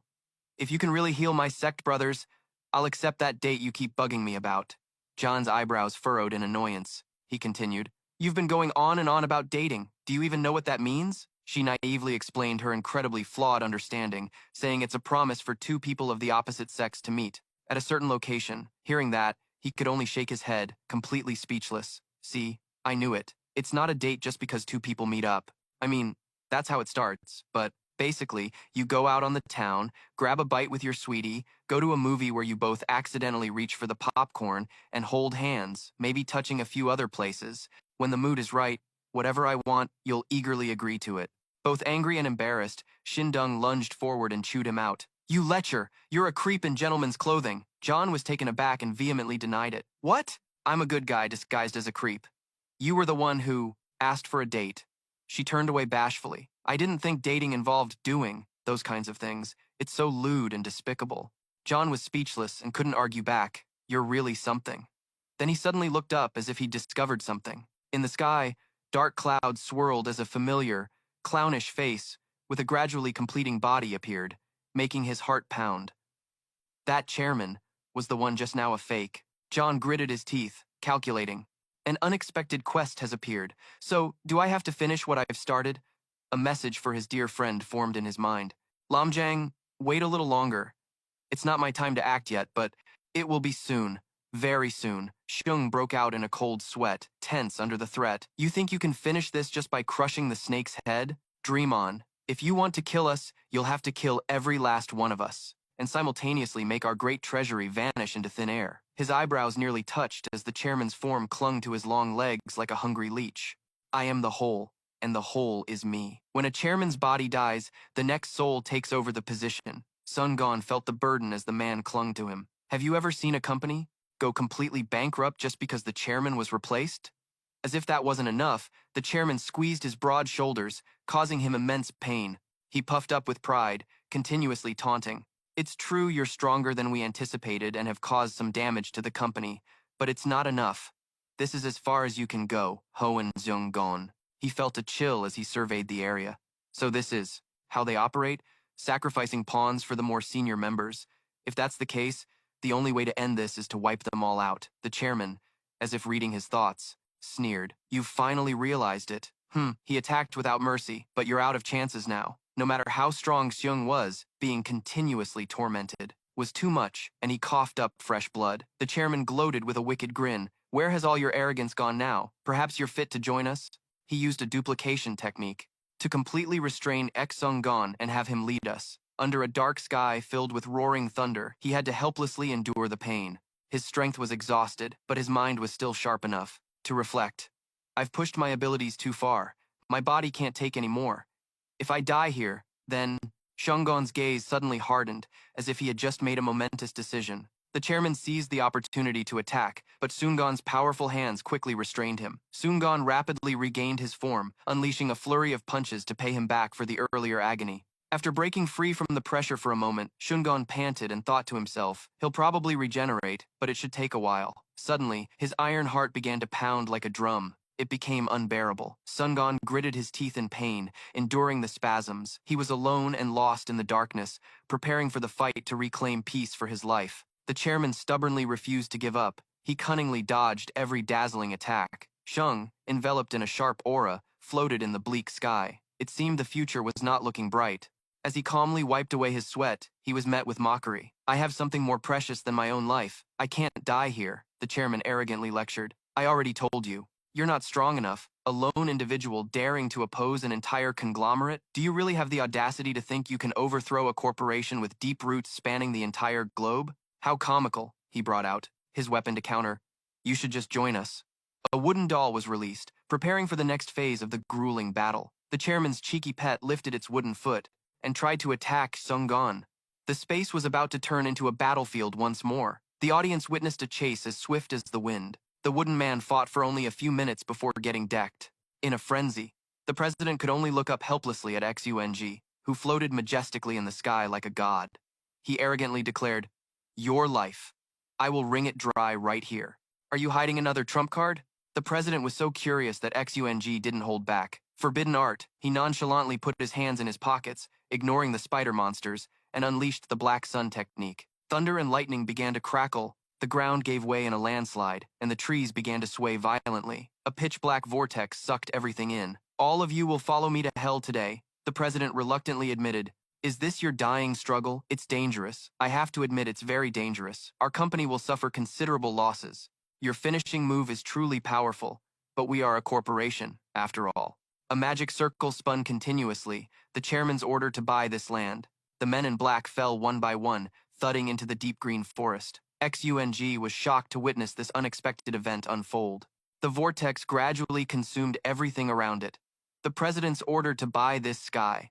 The president's order to buy this space. The president's order to buy this location. The surrounding pillars lit up, followed by lightning bolts striking down into the entire jungle. The president grinned, smugly like a fat cat who just closed a deal. The transaction was complete, and he took the opportunity to mock Xung. "You couldn't have imagined this even in your wildest dreams. This grand scene, this is the power of money. Now, in the name of the owner of this place, heaven and earth, space, time, in the name of the owner, I command." Seeing the earth and trees whirling and spinning uncontrollably, he commanded, "Stop! If you buy a piece of land, you become its owner with the power to manipulate it.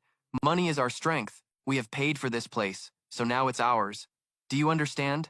We just wanted to see how strong you really were." Xung could only stand there, watching helplessly as he wreaked all kinds of havoc on this peaceful earth. Floating in the air for so long was tiring, so Xung flipped over and changed his position. Although he only had a little weak strength left, his limbs trembling, he still landed safely. The president scoffed, "You're strong. I thought a fall like that would surely kill you, but this is as far as you go. It seems your body can't take it anymore, even though power is still being drawn from your soul." Xung replied evenly, "Congratulations, Mr. New President. I hope you will work diligently for the benefit of our entire company. Don't you dare spout nonsense in front of me." The president pretended not to understand. "What do you mean by that? This was supposed to be the happy ending of the story. Or perhaps you still have some residual strength left. To kick off the ceremony, let's put a mask on you." He tossed a mask towards Xung, who was completely bewildered. The shameless president pressed forward relentlessly. "I told you not to move. Just put on this mask, and you'll become one of us. We'll work together in perfect harmony." Just as the mask was being forced on him, he was suddenly saved. "That won't do, teacher. I'm terrible at chemistry. You know, you still have to teach me for a long, long time." Xung was startled and confused by the voice coming from nowhere, and was even more surprised when Ji Han suddenly popped up and grabbed his leg. He was playing the hero coming to the rescue, Han Ji-han, a second-year high school student in Class 8. "I brought a whole stack of homework for you to help me with." Xung looked majestic, radiating a powerful aura, and shot daggers at the president. That guy knew everything, except how to act reasonably. Han Ji-han, the gamer. "I promised him that I wouldn't touch you no matter what, but you dare interfere with the company's business." Jihan eagerly wanted to know, "Who did you promise?" The president gave a vague hint. Although he was known as the Harem King, he quickly recognized Tsu, the autistic pig transformation. He hadn't been zapped in a while, so his hands and feet were getting itchy. "In this case, it might be better to teach you a little lesson. Drag your broken, twisted limbs somewhere else to sober up." Jihan felt that wasn't enough. "Wow, thank you for the kind offer, but please, don't hold back." The president smirked, thinking he looked cool, and gave the order, "Crush him." Lolino and Ahu Tin suddenly appeared in heroic poses like the Power Rangers. They activated their meters, reviving the latent power within their bodies. Everyone was brimming with killing intent, taut as a bowstring, ready to go and rescue DME. The president was frozen stiff but still tried to act tough. How could they have recovered? Jihan smugly wanted to show off more elite magic to this persistent leech, who wouldn't quit the game. This isn't even all of it. He put on a serious face and shouted with flair, summoning his overpowered general, Pickle B. The 8 towering pillars, filled with trippy Canadian magic, were about to topple over. The monstrous pillar had free fallen to the ground, no longer a stable foothold for the president. he still acted arrogant and dangerous. In the name of the holy shark fin shrimp chip bowls, Jihan felt that all he needed in moments like these was a confident smile. Did you think I'd just sit here and chant sutras? We pulled those two out of the 8 seal pillars to heal them, then ran out to sabotage these flimsy pillars. I heard from Quan Shin Jung that the 8 seal pillars can be broken if you shake them violently. Now my body feels much lighter. Xung was speechless for a few seconds, unable to move with his leg being held, and wanted to say something, but Jihan's mouth was faster than his brain. It's like I just sprouted from the ground, right, teacher? Xung was lifted by his disciple, radiating an aura as cool as a rock star. The sky turned pitch black, and an insolent voice followed. You bastards, did you really think it was over? Did you think you had what it takes to deal with the company? The president once again brought out a flimsy wooden beast as a weapon. 2 bright red Ferris wheel-like rings glowed as if opening their maws to swallow everything. Lolino felt like she couldn't take it. I can't hold on much longer. Jae-han reached into the infinity gate, pulling out the big guns to save the world. His temper was as fiery as his fighting spirit, blazing like his soul-burning spirit recovery art. Brimming with power, Jae-han lifted Xung-gan's entire body, looking like a majestic god. He continuously unleashed the soul-burning spirit recovery art, forcing the destroyers to retreat in despair. Jae-han was desperately trying to break free from the pressure. His body was operating at max power, but he still shared in Xung-gan's suffering. The man's face became lifeless, his mind unshaken amidst the chaos simply because he was too exhausted. Lola frantically urged them on. Make way for a beautiful lady. The CEO struck a pose. Once I get my hands on you insects, I'll grind you into dust. The entire lush forest was set on fire by this destroyer, who strutted around like he owned the place. Jae-han's eyebrows furrowed in extreme annoyance. Is this darkness your ability? Xung finally broke free from the pressure. Your power is truly extraordinary. Wounds that should have taken a whole year to recover from were healed in the blink of an eye. The man was thoroughly impressed with his disciple. Thank you. Hearing this, Jae-han was so moved he was nearly in tears, unable to say a word. He stared blankly at the sparkling, bubble-filled sky, probably imagining a million different CEO and his sweet little wife scenarios in his head. A cracking laugh snapped him back to reality. I can't believe the corporation's goons are this strong. He showered her with praise, making Lolino swell with pride. You're amazing! Thanks to the soul-burning spirit recovery art, she's now back in her prime. Let's bounce, Jae-han said joyfully, eager to flee after their successful escape. But is this really enough? Lolino asked, her face as stern as a proctor's. For him, it's more than enough. This guy is as strong as any demon. But you were an amazing help to us this time, Kwang. We have to give you a reward as thanks, right? Jae-han's eyes lit up like 1,000 stars. If it's a reward, can you teach me some kind of magic? She grinned from ear to ear, thinking this was an easy game. Of course, it's a deal. Once this is over, you can be my disciple, Kwang. He jumped for joy. Awesome, Lolino whispered mysteriously. And here's a special gift. She suddenly gave Jae-han a gentle yet passionate kiss, leaving him completely stunned. With that done, she grabbed her witch's broom and flew off, leaving him behind to blush by himself. That's enough presents. Let's go. But Jae-han refused to get up and started whining. Like a child, ignoring the blank stares of his teammates. He was dumbfounded when he received a notification from the system, asking to use the merciless torture palm. Let's go already. Jae-han was itching to play a game of cat and mouse. With her. What are you spacing out for? Ah Tin, with his six-pack abs and the cold demeanor of a CEO from a romance drama, decisively dragged his wife away. A massive explosion suddenly engulfed the entire area. This left the CEO and Hoan Xung standing face to face. A strange smile crept across the CEO's face. Beads of sweat trickled down as Xung stood with a solemn posture. The man's eyes scanned the situation. Oh, why so tense? A loud voice boomed from the other side. Shut up! Xung looked up, his deep voice echoing. You reap what you sow. You think your assets can save your life from me now? The CEO's expression didn't falter, as if everything was going according to his plan. How will we know if we don't try? With a cold expression, Xung glanced down, his gaze sweeping over everything like a sharp blade. The CEO gave a mocking smile. It's no use anymore, Chairman. I've finally figured out how. Your magic works. The two figures faced off amidst a space filled with money, his voice echoing coldly. You use money to control the space and the people around you. That life insurance magic of yours must work on the same principle, right? Xung stared intently at the CEO with sharp eyes. And as long as your assets haven't been depleted, you will remain immortal no matter how many times I kill you. The CEO completely ignored Xung's words. But with the assets you have left, you can't afford to kill me, Xung calmly affirmed. What's more, I've also figured out how to cause massive damage to your fortune.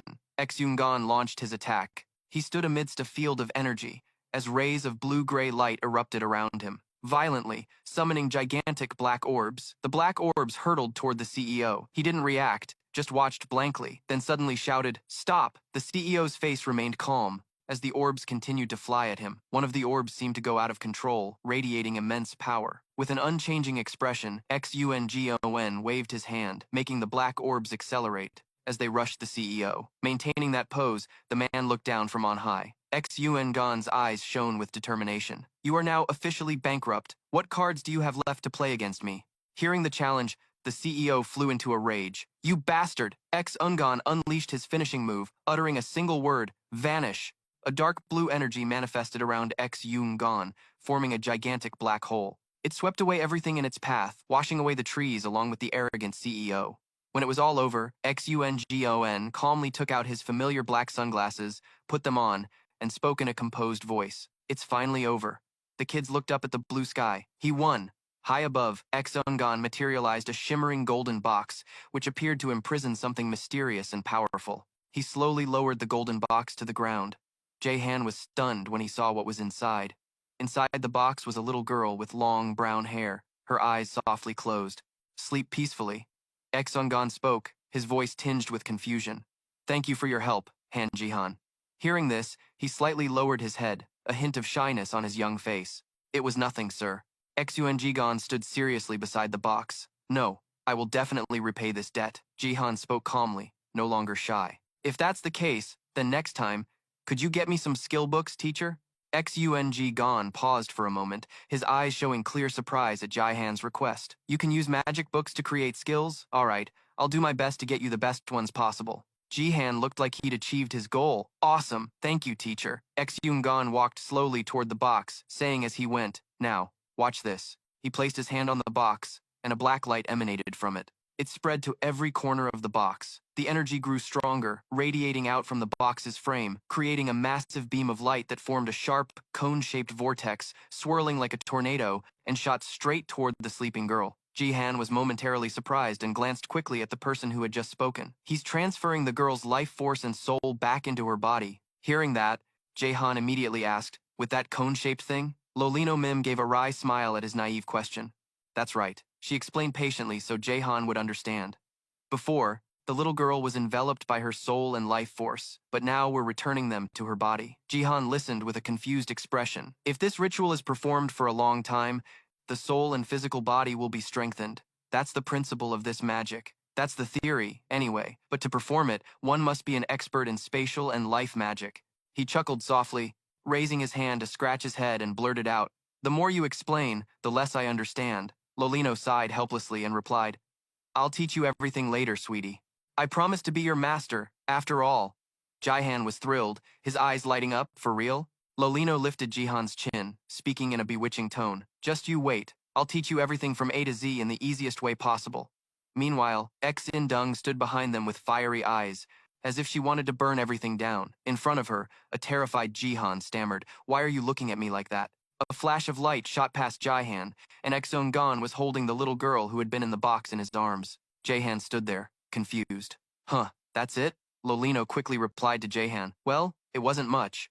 It was always a simple process." She gave a bright smile and said softly, "Now, everything is all settled." Jihan and Ahoutin stood silently watching them, while Xindung spoke softly. "Perfect." The surroundings still held the after effects of the previous event. Jae-han suddenly noticed the fragments in the distance. He turned to the others and made a suggestion. "Let's go gather all those fragments and refine them." Lolino heard this and couldn't help but be skeptical. "Huh? We were already planning to do that." Her answer made him freeze up completely. "Huh, really?" Her enthusiastic revelation. Of course, it's all money, which made Jae-han more excited than ever. "Oh, so this is how you guys farm for money." Lolino explained the technique she had learned. "This is how I make money after summoning Barith. Trees, land, flesh, absolutely everything turns into metal. It's really profitable." He sincerely absorbed this strange knowledge. "Wow, is this a gold hack? Is this alchemy?" "No, to be precise, it should be called metallization. I'll definitely learn this." His train of thought was suddenly interrupted by her voice. "Hey, sweetie, you should go home now, Hanji-han." Seeing he was still dazed, Lolino sighed and repeated herself. "I said you should go home. Everything's finished now." Jihan nodded shyly and bowed to Exung-gon. Well then, goodbye, teacher. His figure vanished along with Exin-dung after one last farewell. See you later, Lolino. The two of them quietly returned to the familiar forest space. Jihan looked at the dark sky and sighed. Is it this late already? Seeing nothing else important was left, Exin-dung decided to part ways, saying she'd see him at school tomorrow morning. After saying that, she turned on her heel and left, ignoring Jihan's fragmented calls behind her. Hey, wait! The last word escaped his throat in a choked cry as a cold breeze swept across his back. Jihan was dejected and rubbed his head, sighing. How discouraging is this? After the combat, the whole team made me run back to the city. That's what hurts. Time passed until the sun rose, and Jihan rushed to school. His steps quick because he saw his friends innocently walking to school ahead and slammed on the brakes. Yesterday, I fell right into a slaughterhouse, just like in a game. I saw people dropping like flies, and if I'd been unlucky, I would have been dead too. Jihan's mind suddenly felt strangely heavy, but I'm still going to school as usual. Where do I stand now? Am I even a student anymore? Suddenly, a firm pat on the shoulder made Jihan snap out of it. Hey, Sun-in asked excitedly, seemingly unaware of anything serious. Why the long face? The two friends had a brief chat while walking to school. Oh, it's you, huh? What's up? I'm just feeling a bit thoughtful. Huh? Thoughtful about what? Jihan suddenly lowered his voice and replied seriously. It's about yesterday. However, Sun-in said something that completely stunned him. Huh? About yesterday? What about it? Seeing his reaction, Jihan came to his senses and stammered. No, it's nothing. His mind started racing. Ah, this guy doesn't know I went to see old man Exung-gon yesterday. If he knew, there's no way he'd be grinning like that. He shrewdly sensed something was up. Huh, what's wrong? Afraid of going too far, he skillfully dodged the question. It's nothing. I was just playing a game for a bit and felt like I'm not as into it as I used to be. Hearing that, Sun-in immediately understood. Huh? It's so obvious, man. But he was confused, his face blank. Obvious what?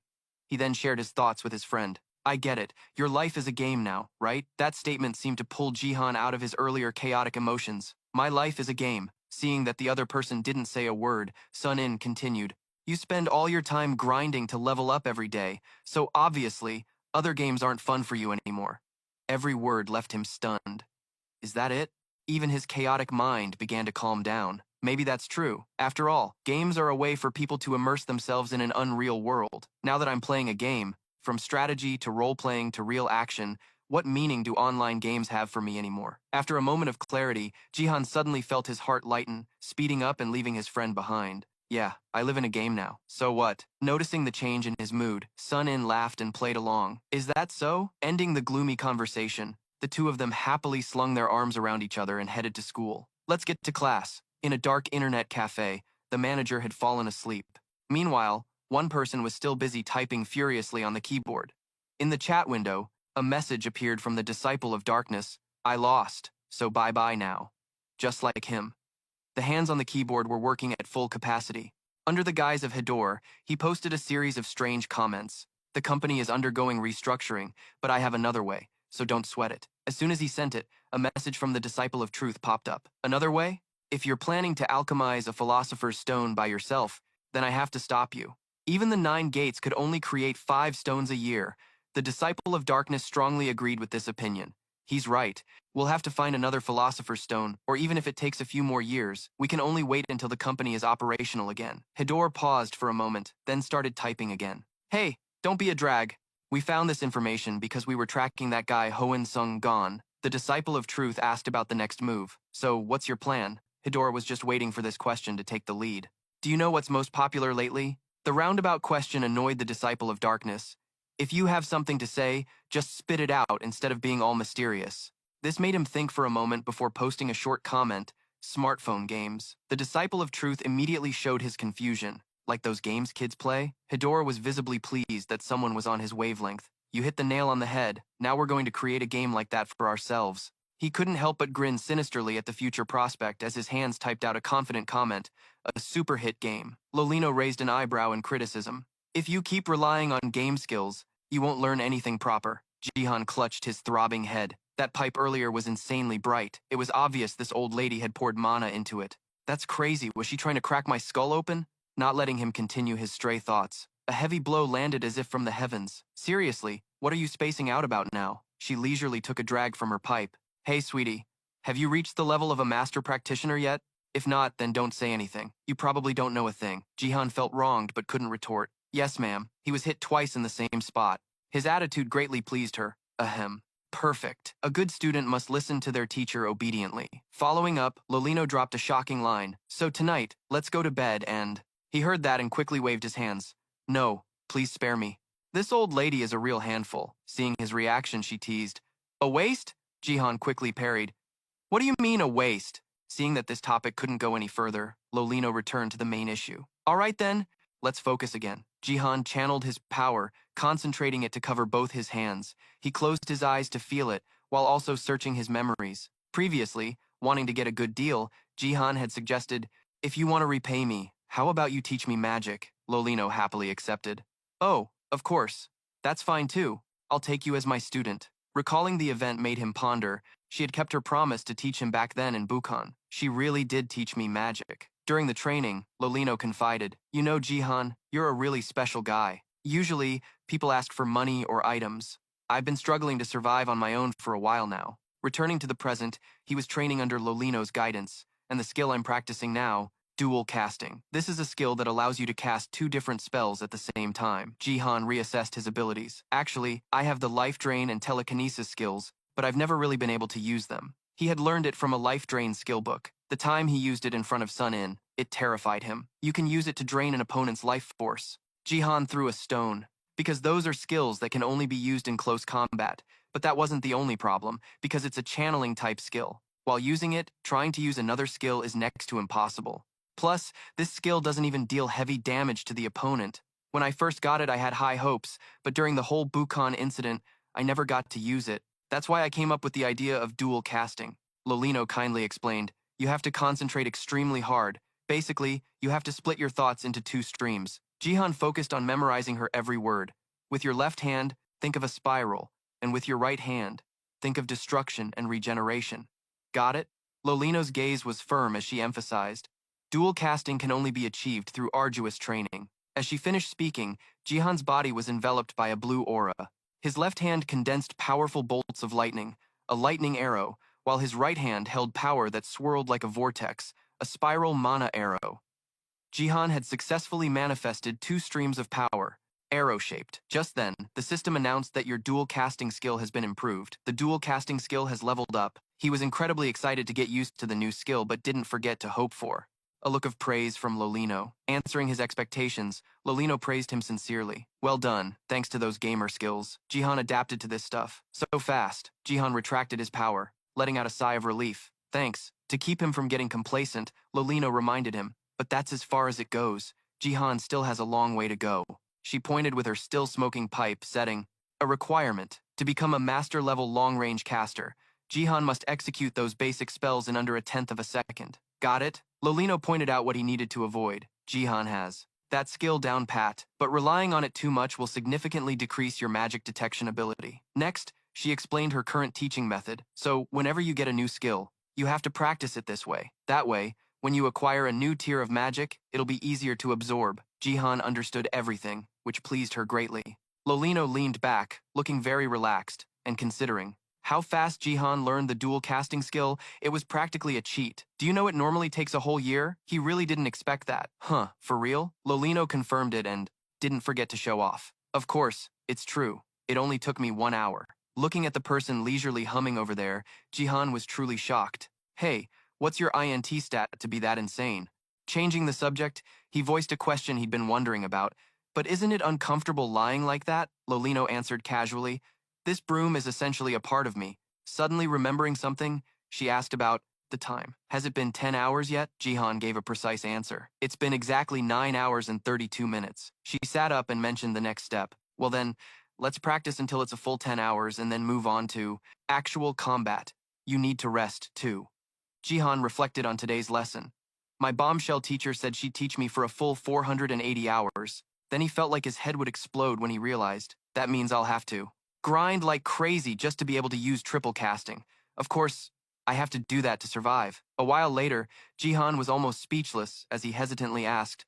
Lolino replied with an odd expression. What is it, sweetie? Jihan was massaging her leg with a look of doubt. Do we really have to do this? She casually urged him on. A little faster. I'm feeling super drained. Jihan's face showed his embarrassment at touching a girl. Yes, I'm your student, but doing this, I feel like a handmaiden or something. Lolino wiggled her foot and continued to tease him. It's fine. Students knead and squeeze and even slurp. They're teachers, you know. Jihan was genuinely outraged. I've never read any stories like that. But she was completely incorrigible. She even cried out with the voice of an actress from one of those Japanese videos. Gently now, sweetie, he hurriedly corrected her. What's with all the moaning? Seeing his fierce reaction, Lolino puffed out her cheeks, looking both cute and beautiful. Really now, are you sure you're not interested in me? Jihan found it hard to resist, his face showing a flicker of emotion, but he denied it outwardly. Interested in what? Lolino gave him a mischievous wink. Jihan, you're so funny. She was laying it on so thick that Jihan got a little scared. Yeah, just keep joking and please give me some peace. Why is no one around me normal? Jihan silently compared her in his mind. This bombshell teacher is no different from that earthworm. At ease. Sunin, I'm starting to miss you. Why didn't you pick the mage class and choose martial artist instead? If you had picked the mage class, you'd be a wizard or something by now and could hang out with me. Just then, Lolino made another request. This feels so good. Now move up to my calf, please. As she spoke, she made a suggestive gesture. My calves are in terrible shape. That action made Jihan's mind wander into the gutter again. Oh crap. She even added, You naughty boy, get over here. Although his mind was a mess, he didn't refuse. Yes. Okay. Is this really okay? Jihan's hand skillfully massaged her calf. His technique was so good that Lolino started humming a little tune. She praised him with satisfaction. You've got a knack for this. He tried to joke to get through it. Yeah, I'll probably get a new skill soon. Before he could finish, the system announced. You have learned the massage skill. Seeing him suddenly freeze, Lolino asked, What's wrong? Jihan couldn't believe his eyes. No, it's real, and it's a passive type. Her mind started, getting carried away again, forcing Jihan to clarify. It's not what you think. His magical hands pulled Lolino back into a state of bliss. Is that so? Well, whatever. This skill is really amazing. It feels heavenly, Jihan. He really couldn't take it. Her voice was so damn stimulating. The new skill made Jihan very curious, and he opened it to check the details. So, what's this massage skill about? The system finished loading, and the detailed data appeared before his eyes. Massage, passive, level 1, experience, 1.12%. Massage is an ancient skill that helps relieve human fatigue, remove negative effects, and restore the body's health, reducing fatigue by 0.05% per second. After reading it, Jihan couldn't help but be amazed. This skill is so OP. Jihan excitedly calculated, it removes 0.05% per second, so in 2,000 seconds, I'll be good as new. After some calculations, he realized this means he doesn't have to sleep anymore. A long time passed, and Lolino asked impatiently, Why have your hands stopped moving? He stammered in reply. No, it's just, Jihan sincerely shared his joy. This massage skill is amazing. Hearing that, she wanted to know more. What does it do? He tried to organize his words. It's like an insane buff. According to the skill description, massaging you for 30 minutes will bring you to ecstasy. Hearing the skill's effect, Lolino was a bit disappointed. Is that something to be surprised about? There's no shortage of magic like that, you know? Jihan had truly gone from one surprise after another. Huh, really? She said in a firm tone. Of course, time is money. It's not for nothing that even goblins say that. Jihan caught on to the absurdity of it. Those must be the intelligent goblins from World of Warcraft. Her gaze swept over Jihan as she set the topic aside. Hey, Han Jihan, the more I watch you, the more interesting you seem. Perhaps he was just too used to Lolino's teasing at every opportunity. Is that so? She added. Maybe it's because I've never experienced anything like this before. Lolino's expression was deeply mysterious. I wonder what your limits are. Before this, she had heard about his abilities. From what I know, you have a treasure-finding ability, right? The man himself. Jihan found the term treasure-finding both strange and familiar. He took the opportunity to ask, What's that? Lolino replied quickly. It's a type of illusion barrier that drops pre-enchanted items. Jihan never expected that such a method existed. Huh, really? On the outside, he feigned innocent surprise, but inside, Jihan's mind was racing. I can create an illusion barrier with my gamer ability, but other people can also. Do that? Then, as if sensing his anxiety, Lolino clarified, it's not like they can make it drop items like my student, but others can create barriers that drop magic crystals. Huan Sung-gon has a skill like that, which people call treasure finding. Jihan's understanding was now complete. Aha! Before he could celebrate for long, a foot landed neatly in his hands. Change positions, dear. The life of an attendant was far from over. Yes. Jihan activated his flight ability in midair. At least I'm flying as fast as a car now, so there's no need to stress. If there was any downside to this, it was that. It was harder to use buff skills while an active innate skill was in use. Lolino zipped past on her broom, following closely. Seeing that the time was right, she snapped her fingers with a loud crack. Good, let's begin. Countless training dummies were summoned all around them. Jihan used an attack skill, Endless Spiral Mana. As he spoke, powerful vortexes appeared around him. Jihan directed the power to attack the dummies. They all nimbly dodged his attacks. He quickly changed his strategy, focusing on stabilizing the power, and then lightning-fast arrows pierced through the dummies' heads. The area was now shrouded in white smoke. Jihan breathed a sigh of relief, wiping the sweat from his brow. He checked his status window. It used up 10% of my mana, then I can keep fighting for a while. Lolino praised him. Your magical ability is a true natural gift. At this rate, we'll probably call on you for help soon when we teleport the Sky Fortress. Hearing that, Jihan felt a surge of excitement. Really? She affirmed strongly. Of course. You have more than enough power to wipe out the low-level minions in a flash, however. She didn't forget to add, but dealing with many enemies at once is still too much. For you. Jihan was already aware of this problem. You think so too, huh? He thought to himself. This means I'm still too weak. If I don't get stronger, leveling up is a given. But I also need to grind skills, practice combat, and train my magic. Suddenly, Lolino's face was right up close, eye to eye with him. Jihan flinched. What is it? You scared me. Her response was a painful flick to the forehead. Lolino advised him gently, don't sweat the small stuff. In the abyss, fusion is a basic principle. The new keyword left Jihan completely stunned. Fusion magic, she began to explain. For a simple example, you can gather various spells together or use spells of different attributes and combine them into one. The more you combine, the stronger it gets, right? Lolino's question resonated with what he had experienced. So, what do I have to do to win? She told him there were 3 ways. Lolino suggested, first, train your magical power until it's incredibly high, or create a spell that only you are capable of, or be taught a powerful spell. Jihan's mind quickly processed this. For example, skills with special effects like armor penetration, right? She praised him generously. Exactly. You're incredibly smart. Jihan was thrilled. You're too kind. Though he was smiling, his mind was racing with thoughts. A unique skill, huh? With my current skill set, I can't create a special skill yet. I should focus on learning higher-tier spells. Summoning magic and martial arts training might be more effective.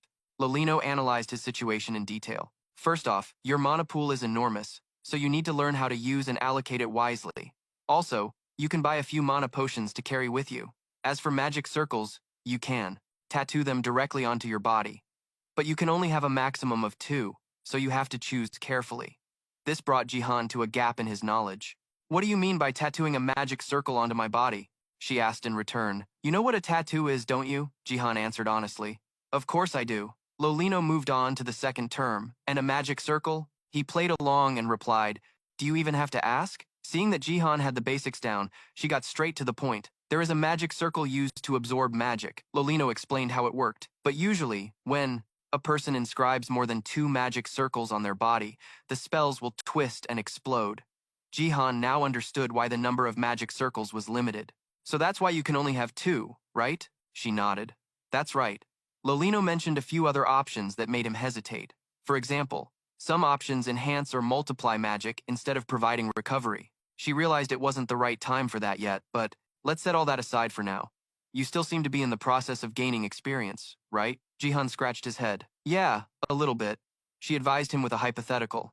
You need to train diligently. If you were thrown into a real battle right now, meaning, then she made a throat-slitting gesture, warning that he'd be steamed wide open. He was very grateful for Lolino's advice. Yes, I'll keep that in mind. The sun was high above the school. The students were leaving one by one. Jian was no exception. The only difference was the corner of his mouth was stretched from ear to ear. Seeing this, Sun In asked curiously, what's got you so giddy? It was like he was carrying all of spring on his shoulders, laughing cheerfully. You've got to be kidding me. Sun In reminded him morally. You know that's cheating, right? Jihan didn't deny it, playfully admitting it. So what if it's cheating? Cheating has its own pleasures, you know.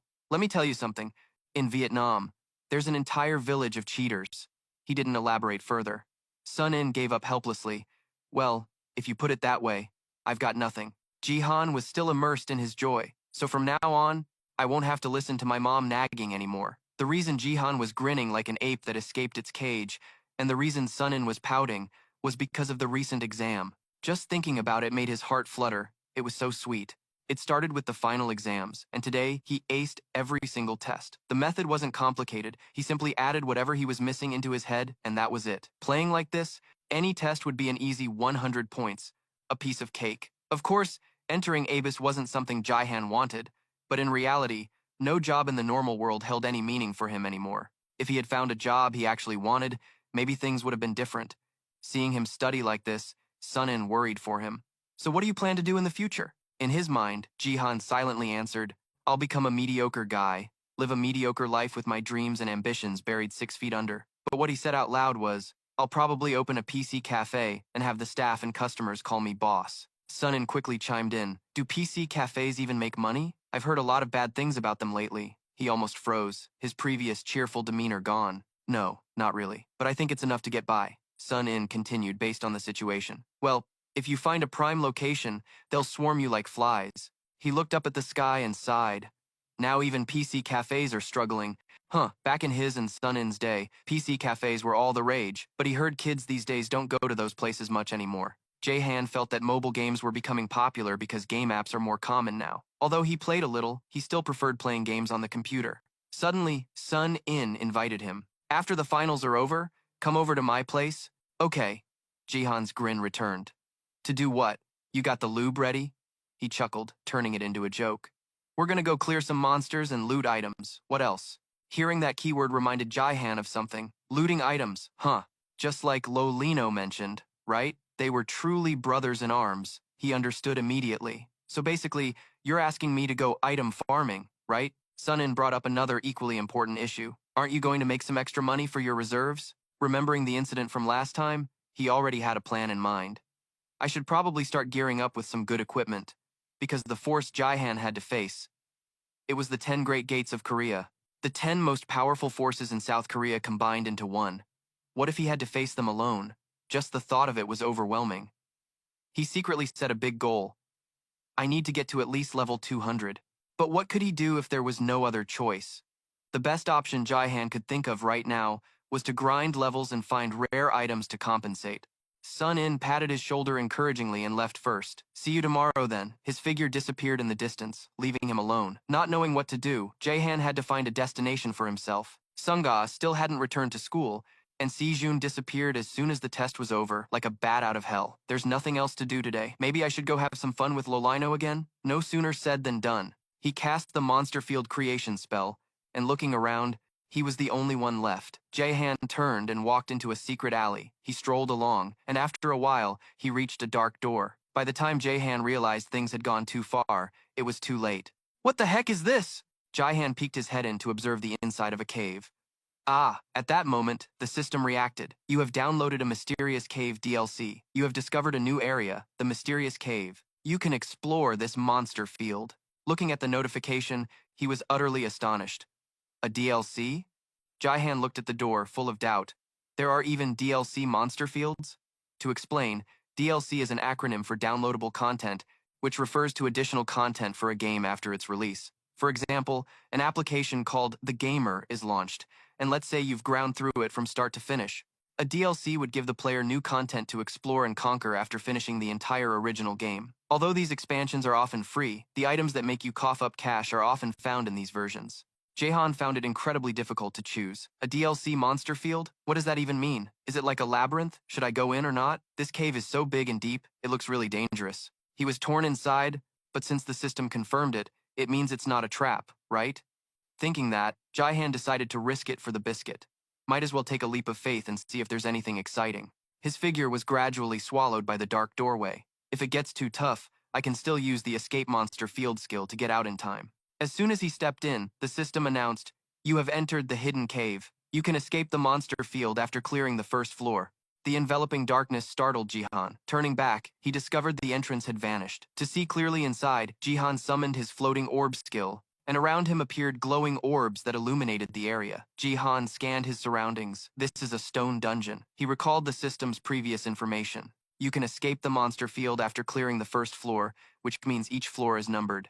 Clearly, a dungeon? Or to be more precise, this looks like a labyrinth. His mind raced with information about labyrinths, originating from Greek mythology, where the monstrous Minotaur lived. Since its internal structure is typically described as winding, The concept of a labyrinth is often used for any confusing place. Jihan cautiously ventured deeper. In games, many dungeons are called labyrinths. The word dungeon originally referred to the cells built beneath castles. It later became a general term through many novels and games. Then later, subcultures started using labyrinth for both. Thinking about it for a while made his head hurt. This brain buff is too much. The slightest thing sends his mind racing like this. Information is just overwhelming him. Jihan reached out and touched the surface of the wall. What kind of stone is this? This action sparked an idea. He remembered that in both real life and some games, you could break rocks.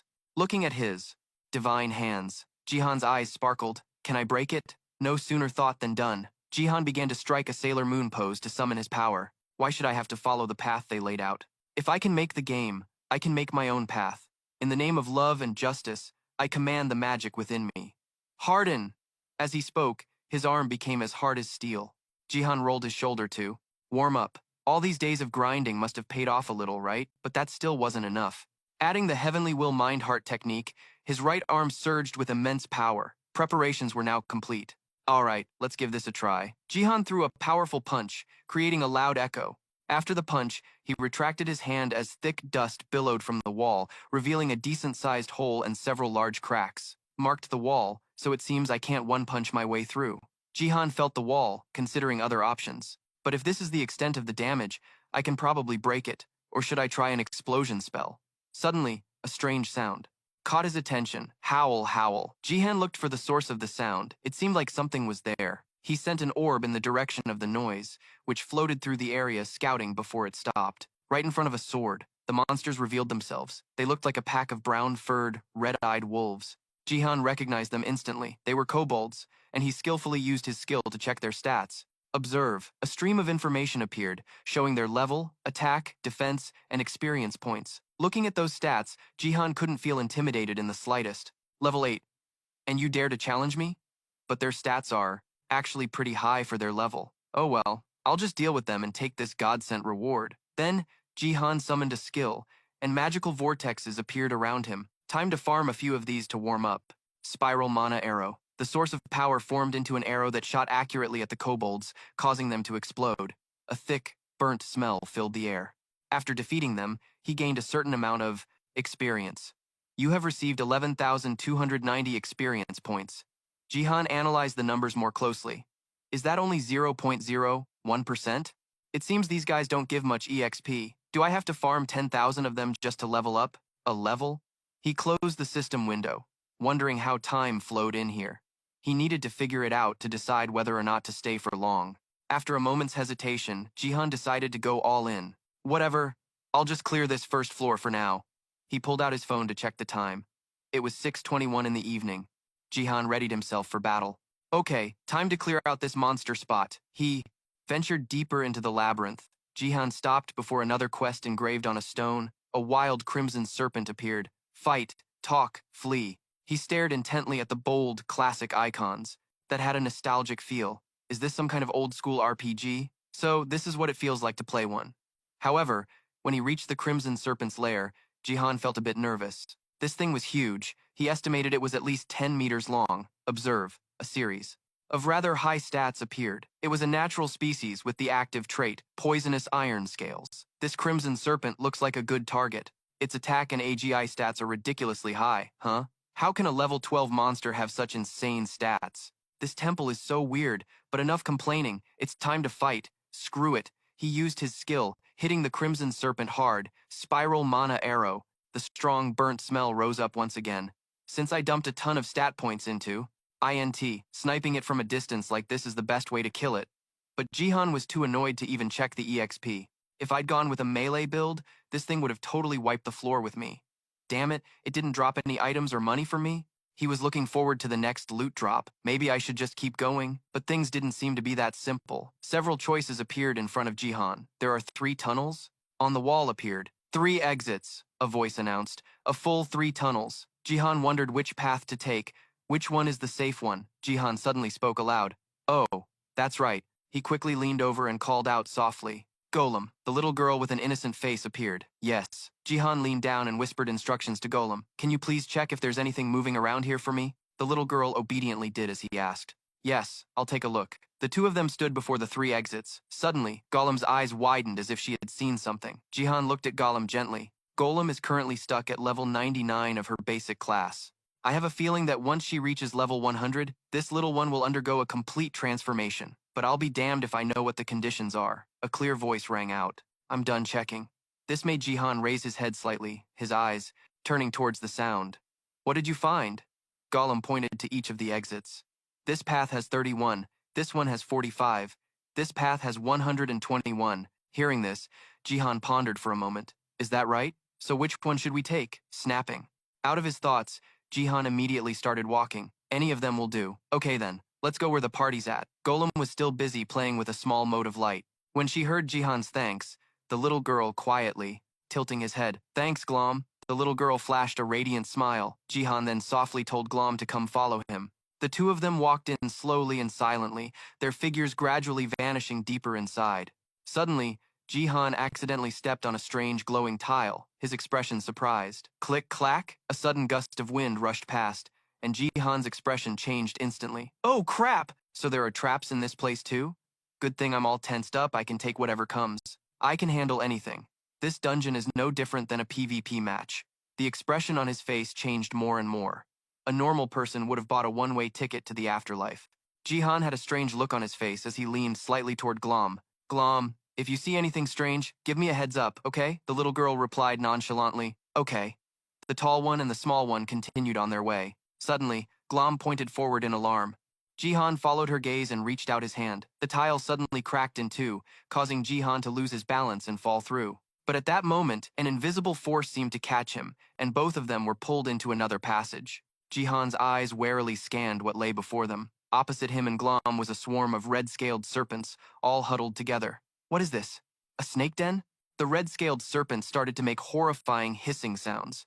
Jihan's guard went up even higher. They're only level 12, but it's no joke. There's a whole swarm. He gently called out to Glom. Glom, on my mark. Hearing him call her name, the little girl replied, okay. Glom cast a spell. A large rock pillar erupted from the ground, launching Jihan high into the air. He stood on the high ground, looking down at the snake swarm below. Jihan cast a spell, and brilliant blue streams of light flared up around him. The skill was Mana Spiral. The light, crackling with energy, shot down toward the squirming swarm of red-scaled serpents. Jihan stared ahead, thinking, I've gotten undeniably stronger. Just a few months ago, I was almost done in by some puny monster. Jihan smirked, his face glowing with pride. Now I can heal myself, attack from a distance, and when I get bored, I can even tank some damage just for kicks. That's why the thought of studying to become a civil servant seems so incredibly dull now. I can't imagine doing anything else. Jihan was taken aback by a light in front of him as a massive red-scaled serpent materialized before his eyes. What is this? A giant snake. Suddenly, the system window popped up. Species, red-scaled serpent. Name, long-lived serpent. Type, natural. Trait, iron scales. Jihan's expression turned calm. Of course, it's a named monster. These guys might not be as tough as a boss, but because they've been around for ages, they're still ridiculously strong. Of course, taking it down means more experience and better loot than regular mobs. The red-scaled serpent suddenly lunged ferociously at Jihan. Jihan bent his knees slightly, bracing himself and shouting, Is it using a skill? The red-scaled serpent opened its massive jaws and chomped down on the shield he created. Its saliva dripped all over his shield. Look at all that drool.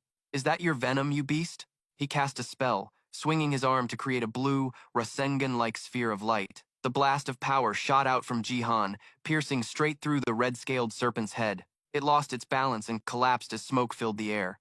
The red-scaled serpent vanished. Is it done for? From his high perch, Jihan leaped down to the ground and looked up at the heights before him. He called out, Glom! Jihan pointed behind him. Can you collect the drops for me? The little girl's voice piped up. Okay.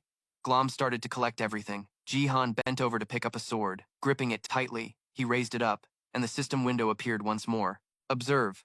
Fang Sword. A special item dropped from monsters on the first floor of the semi-castle, crafted from the fang of a red-scaled serpent. It is shaped like a European longsword and is more durable than regular steel, as it still retains venom. Hitting an opponent will inflict poison, toxin type, paralysis. Jihan raised the sword to eye level. So damn lucky. This is just as good as the items I found before, and it even has a poison effect. Sweet! Glom softly called out to Jihan. Mr. Jihan, I've collected everything. Hearing that, Jihan patted her head. You did a great job, Glom. A chest popped open, and Jihan gently placed the items inside. Hearing Glom, Jihan calmly began to speak. Let's try a different spot. Let's go, the little girl replied cheerfully. Okay. There was a black wall with 3 large doorways next to each other. 2 figures were seen heading toward one of the 3 doors. Jihan unleashed a powerful attack. Bright blue energy beams shot from his hands like arrows of light. After taking care of business, they calmly left the place. Jihan placed a hand on the thick wall and chuckled. The level of this floor is way too low. He looked at the swirling smoke, lost in thought. Grinding for gold and items is fun and all, but it's a waste if I can't raise my stats. Jihan took a step forward, his face resolute in the dim light. I wonder what kind of person designed this dungeon. He froze, his eyes widening at the cave before him.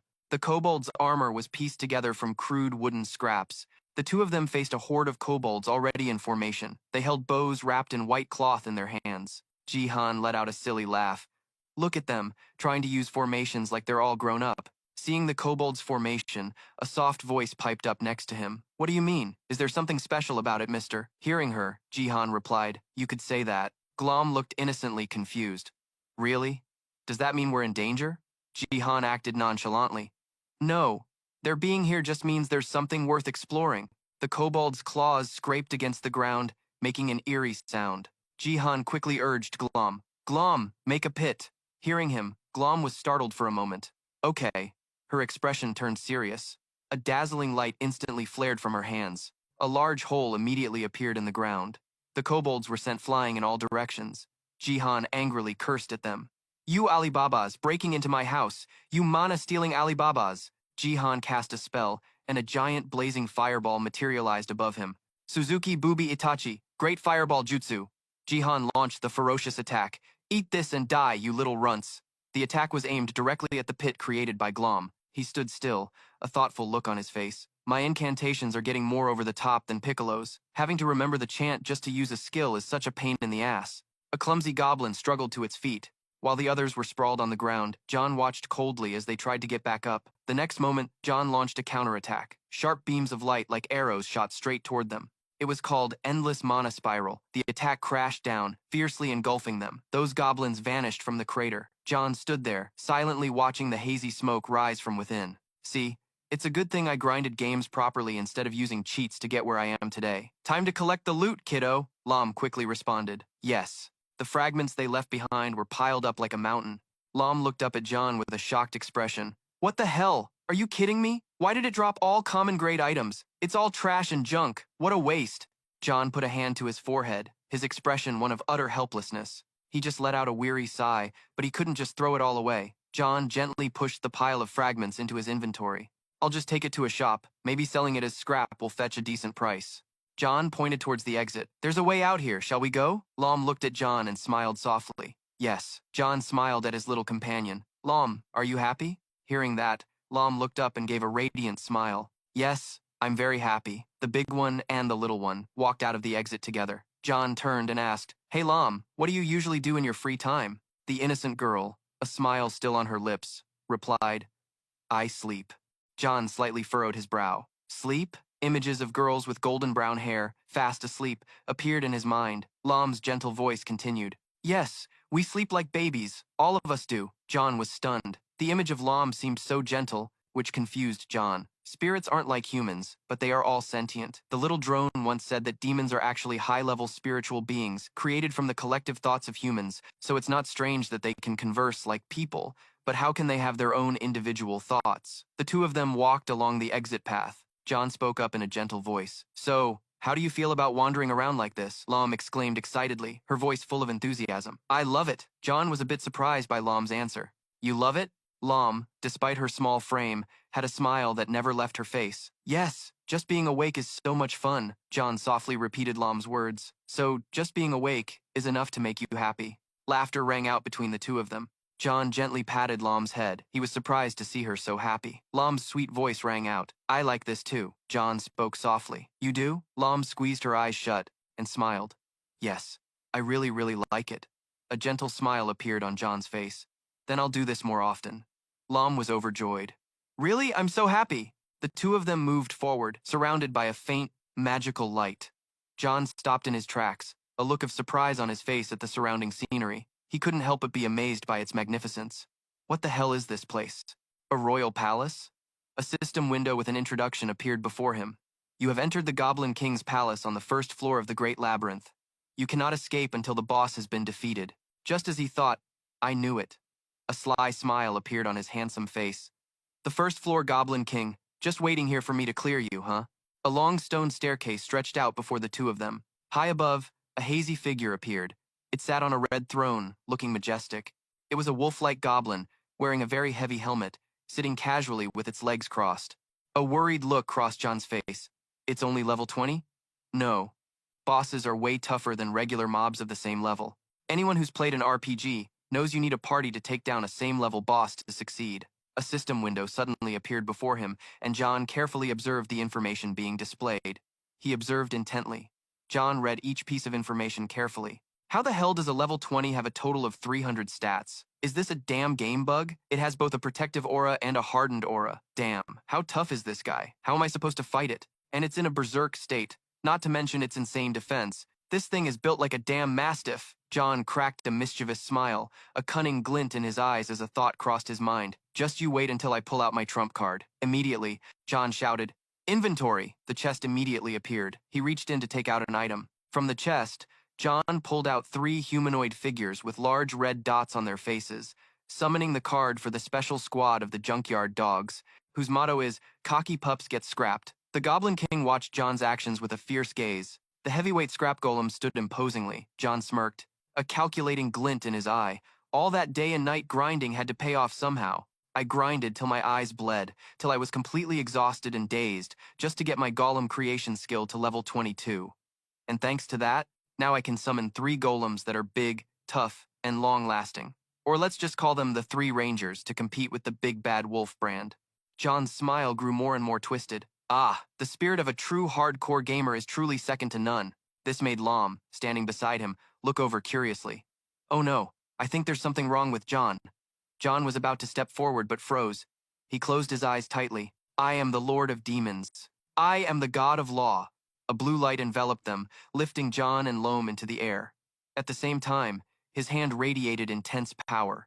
The light erupted from John's hand powerfully. Hocus pocus, alakazam, I've been craving this for ages. Now receive this magic power and go grab that mutt for me. Energy enveloped the heavyweight scrap golems.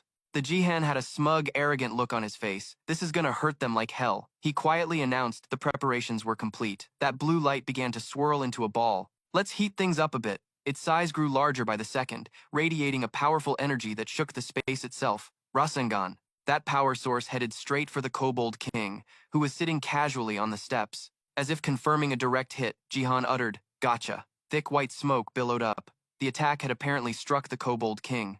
The beast roared furiously. In its hand, the Kobold King swung a massive, shining golden hammer. Jihan was momentarily startled upon seeing the weapon. The Kobold King swung its giant hammer, charging majestically at Jihan. Jihan's lips barely moved. You're dead either way, fool. Where's my golem team? The heavyweight scrap golem started to move.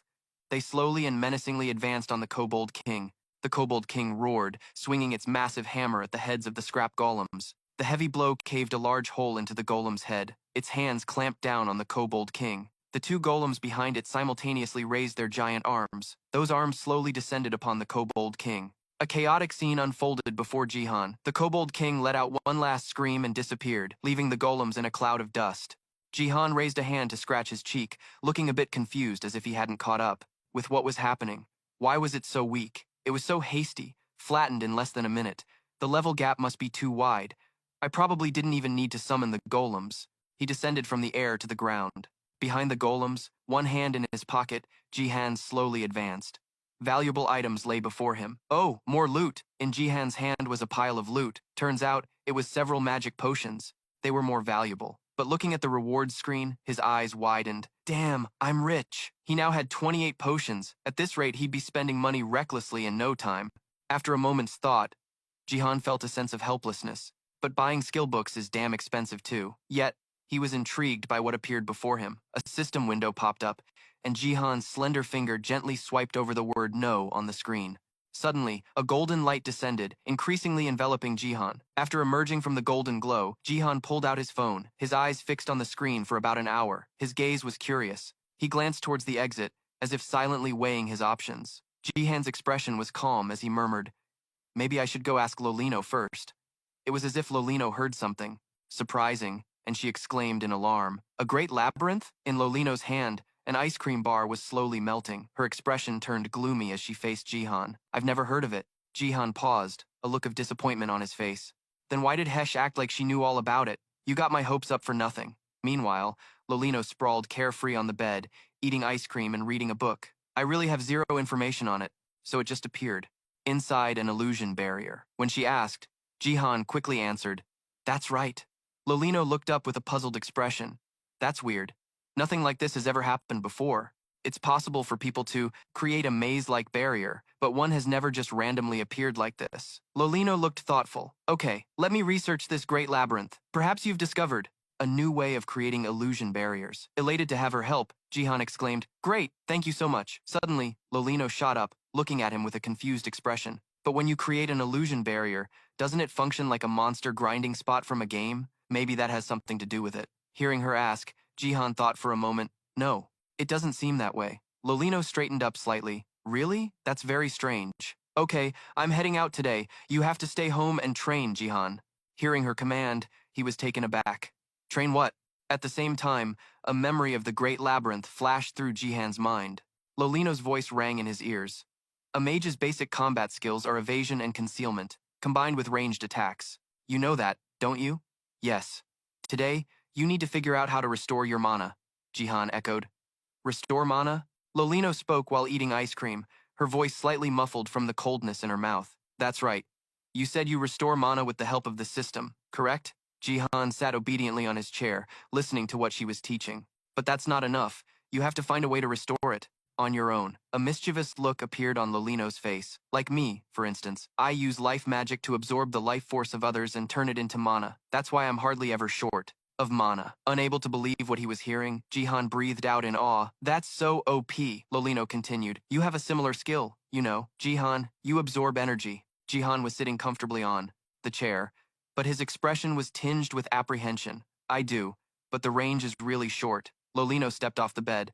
"Then just train hard." She began to walk away but glanced back, her eyes landing on Jihan, who was sitting blankly in his chair. "Didn't you say that when you level up a skill, both its power and its efficiency increase?" Hearing Lolino's words, Jihan felt a surge of new strength. His eyes lit up. "All right, I'll master it." She gave a small smile at Jihan's determination. Sitting primly on the windowsill, Lolino dangled her feet. "Okay, I'm going to be gone for a whole week. Behave while you're home, and don't forget to practice your dual casting." Jihan stood up to see her off, then stood silently, watching as Lolino flew away on her broom. Once she was a distant speck, Jihan quietly climbed onto his bed. His eyes followed her path for a moment. "Abby," he unconsciously raised a hand, blocking the light. His thoughts began to swirl, pulling Jihan deep into his emotions. An indescribable, mixed feeling. Will there come a day when I use these hands to kill someone? I don't think it would shock me that much, but something would definitely change. My moral compass would definitely shift. He shifted slightly, turning onto his side. "So far, I still haven't killed anyone, but the abyss is a real battlefield, so the time might come when I have to kill someone. When that day comes, what will I decide?" The scene shifted to the academic building against a clear blue sky. In the schoolyard, students with backpacks were chatting. Just as John stepped out, Shung A approached him. "Hey John, how were your exams?" A notification window appeared. "Hoen Shung A has appeared. What will you do? Attack, talk, run?" He looked at the window and pressed talk, pretending to think for a moment before saying confidently, "Nailed it. Got perfect scores on everything." She suddenly moved closer to John, her eyes full of suspicion. "You cheated, didn't you?" John was surprised, not understanding what was happening. "What?" Seung A was serious, her gaze boring into him. "You used your abilities to ace the test, didn't you?" John stood in the middle of the schoolyard, his voice carrying a hint of a challenge. "Well then, you're dead wrong. By that logic, all the rich kids are cheating too." Hearing this, she seemed surprised and a little confused. "What do you mean?" He started walking across the schoolyard, explaining as he went. "I mean that this world has never been fair. There are kids who can't even afford to go to school, who barely have enough to eat. Many of them are sick. They don't even have electricity or running water, too. use. All they can do is stare at statues for comfort. On the other hand, you have the filthy rich. Kids born with a silver spoon in their mouth get into prestigious schools with private tutors. Then they study abroad and all that. He thought of a racetrack where the runners are placed at different starting lines. Our starting point is already way ahead of everyone else's. It's an incredibly unfair race. What we consider cheating is the normal standard. In our world, John was lost in his own thoughts. A person's fate is pretty much decided the moment they're born into different circumstances and conditions. Then he turned to Sheng A and asked, "Do you get it?" Sheng A's voice lowered, as if questioning something profound. "Are you saying that cheating is acceptable?" He replied in a calm tone. "Yeah, pretty much." John changed the subject. "So, how's your health?" Sheng A smiled, her eyes lighting up at his concern. "I'm much better now. It's all thanks to you, John." He looked Sung A over too. Confirm if she was telling the truth. "Oh yeah? You really do look healthier." According to his father-in-law, Hoen Sung gone, the demons that were haunting her are no longer around.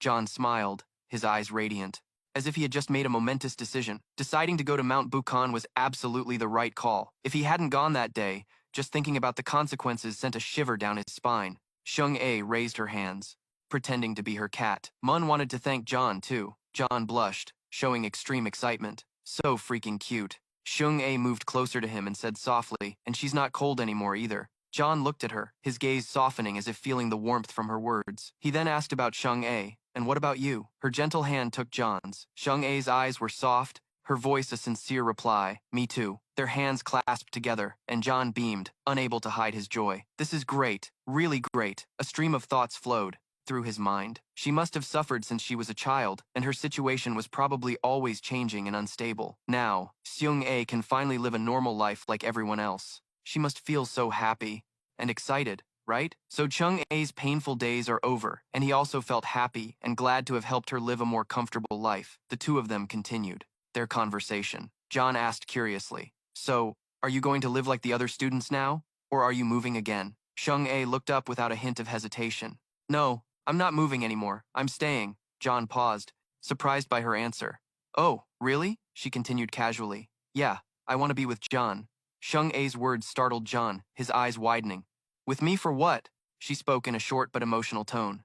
"To repay you." John paused for a moment, looking surprised. "No, you don't have to do that." Shung A looked straight at John, her voice firm but also a little flustered. "No, I want to, so I'm going to repay you." John looked at Sung A with a confused expression, his eyes wide, his voice hurried. "You really don't have to." Shung A remained firm. "I've made up my mind, you can't stop me." John, half joking, half serious, protested. "Hey, doesn't the benefactor get a say in this?" she said energetically and decisively. "It's fine, I'm ready." John blushed shyly, but he still didn't understand what Sung A was planning to do. "So, how are you planning to repay me?" She held out her hand, her gaze fixed on John with trust and determination. "First, you have to come with me." John's eyes widened, his face a picture of utter surprise. "Go where?" Shung A replied immediately, her voice resolute. "Don't ask questions, just follow me." John's eyes showed his hesitation, as the thought of how many important things he had to do flashed through his mind. But without hesitating any longer, John took Shung A's hand, a slight smile on his lips. "Well, for a damsel in distress, what's the harm in taking one day off, right?" he replied in a decisive tone. "All right, let's go." And so, on a quiet street, Shung A silently took John's hand and led him away. In some room, Sung A leaned forward, her face a mix of seriousness and determination as she yelled, "Get in there! Get in there!" "Once you're in, make sure you keep it under control," John replied confidently. "I got this. Now back up a bit." His hands typed on the keyboard. The continuous clicking sounds echoed rapidly. It turns out the two of them were at a LAN center. The sound of keyboards clacked furiously, the air thick with tension. Jihan's voice rang out. "You're pretty brutal." Seong Ah was all fired up. She praised him back. "Han Jihan, you've got some skills yourself." A notification popped up on the screen, and he pumped his fist in excitement, thinking, "Got him." The light from the monitor reflected on her thrilled face. She exclaimed, "This is awesome. I wondered where you were taking me." But it was a LAN center. Seong Ah turned to Jihan, her eyes expectant. "Are you having fun?" He smiled. "Of course I am. It's been a while since I've played." Jihan's hand glided over the mouse as he tried to remember how long it had been since he was at a LAN center. "Let's see. Almost 3 months," she asked curiously. "Why is that?" He explained the reason. "Ever since I got this ability, I've been swamped Hearing that, Seong-ah understood.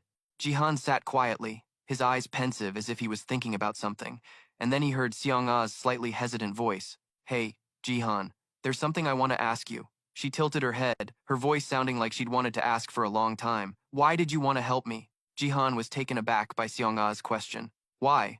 Well, her eyes glinted with doubt, her voice like a question to herself. You've only just met me, right? Seong-ah lowered her head slightly, her hands on her lap, her voice softening. I'm not anyone important to you, just someone you know. So why did you have to help me? Jihan was slightly startled by the question. He hesitated, then smiled. Well, I don't really know either. Jihan thought for a moment before answering. Maybe it's because you're my friend. Hearing his answer, Seong-ah replied almost reflexively. Friend? Jihan affirmed it again. Yeah, a friend. She looked down, her eyes full of doubt. Friends help each other even when it's risky? Aren't you scared? Jihan tried to stay calm but couldn't hide his unease. I'm scared stiff, but I still want to help you. That's all there is to it. Xunga was slightly taken aback. Her eyes widened in a flash of surprise. Jihan's hand glided over the mouse, and after a moment of silence, he spoke up. Hey, she replied instinctively. What is it? A faint blue light reflected on Jihan's face. He pointed at the computer screen. Is this you paying me back? Seong-ah immediately replied. Yeah. Jihan tilted his head, finally understanding. So, that's what this is. She turned to him, her voice soft, but it was laced with a hidden meaning. What? Did you want to do something else? Jihan frantically waved his hands, his face flushing red. No, I didn't want to do anything else. Really? Hearing that, Seong-ah replied, I don't believe you, he yelled. What are you talking about? It's true. I really mean it. Jihan raised his hands defensively, thinking, I don't even know what I'd ask for. What do I want? I wasn't planning on asking for anything. But Seong-ah wouldn't let it go. She turned back, her voice firm. Fine, I'll just go home and ask my dad what guys normally like in these situations. Jihan was terrified by her words. Don't ask him. Are you trying to get me killed? Seong-ah furrowed her brow, unable to hide her confusion. Why would that get you killed? Jihan was about to lose his cool, 100 thoughts racing through his mind. Are you doing this on purpose? Is this your way of paying me back? Paying someone back by making them seethe with resentment? Jihan almost screamed in panic. Master Hwansung will kill me for real. Seong-ah still didn't get it and asked again. But why? Jihan lowered his head, his expression tense. As if doused with cold water, he yelled, You're a hopeless idiot! Amidst a peaceful scene of traditional tiled roofs and a windy purple sky, hammer-wielding Shin-V, walked across the grassy field.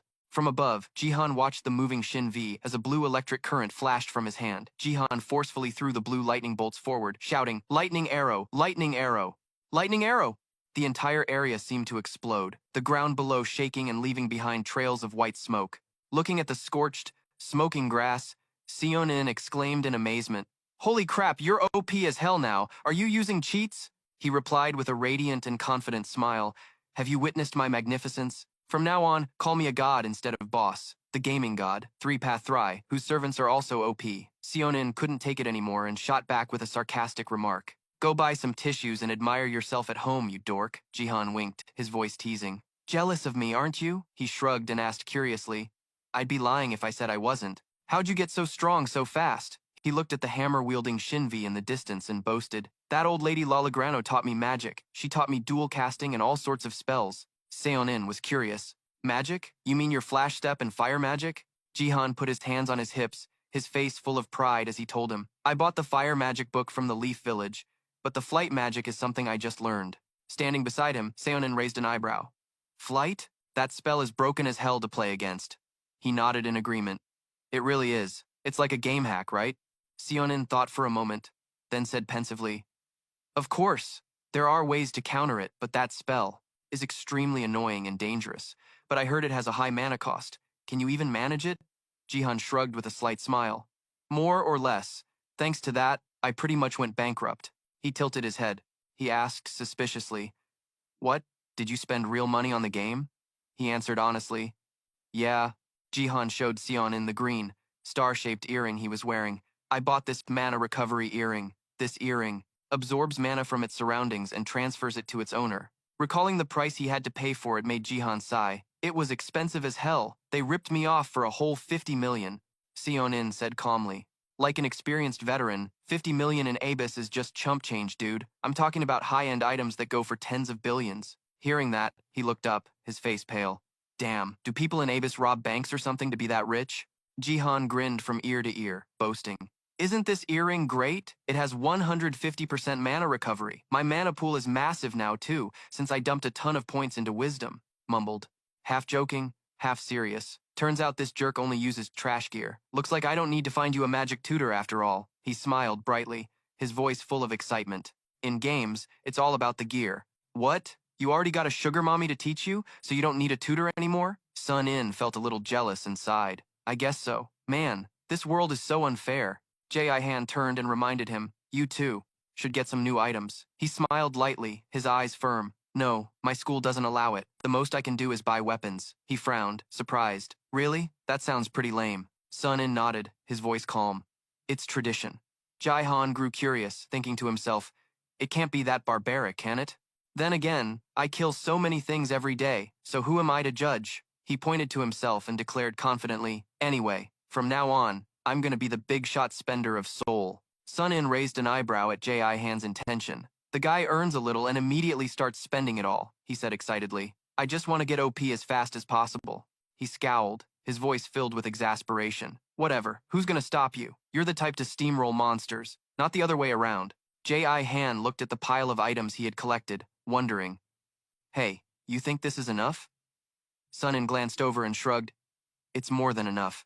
But monsters dropping real money is just insane. Even though it's because of your ability, still, it's crazy, surreal. He thought for a moment about what Sun In said, then nodded. It's true, but there's something I'm really curious about. If I go to America and create a monster zone there, you think I could farm US dollars?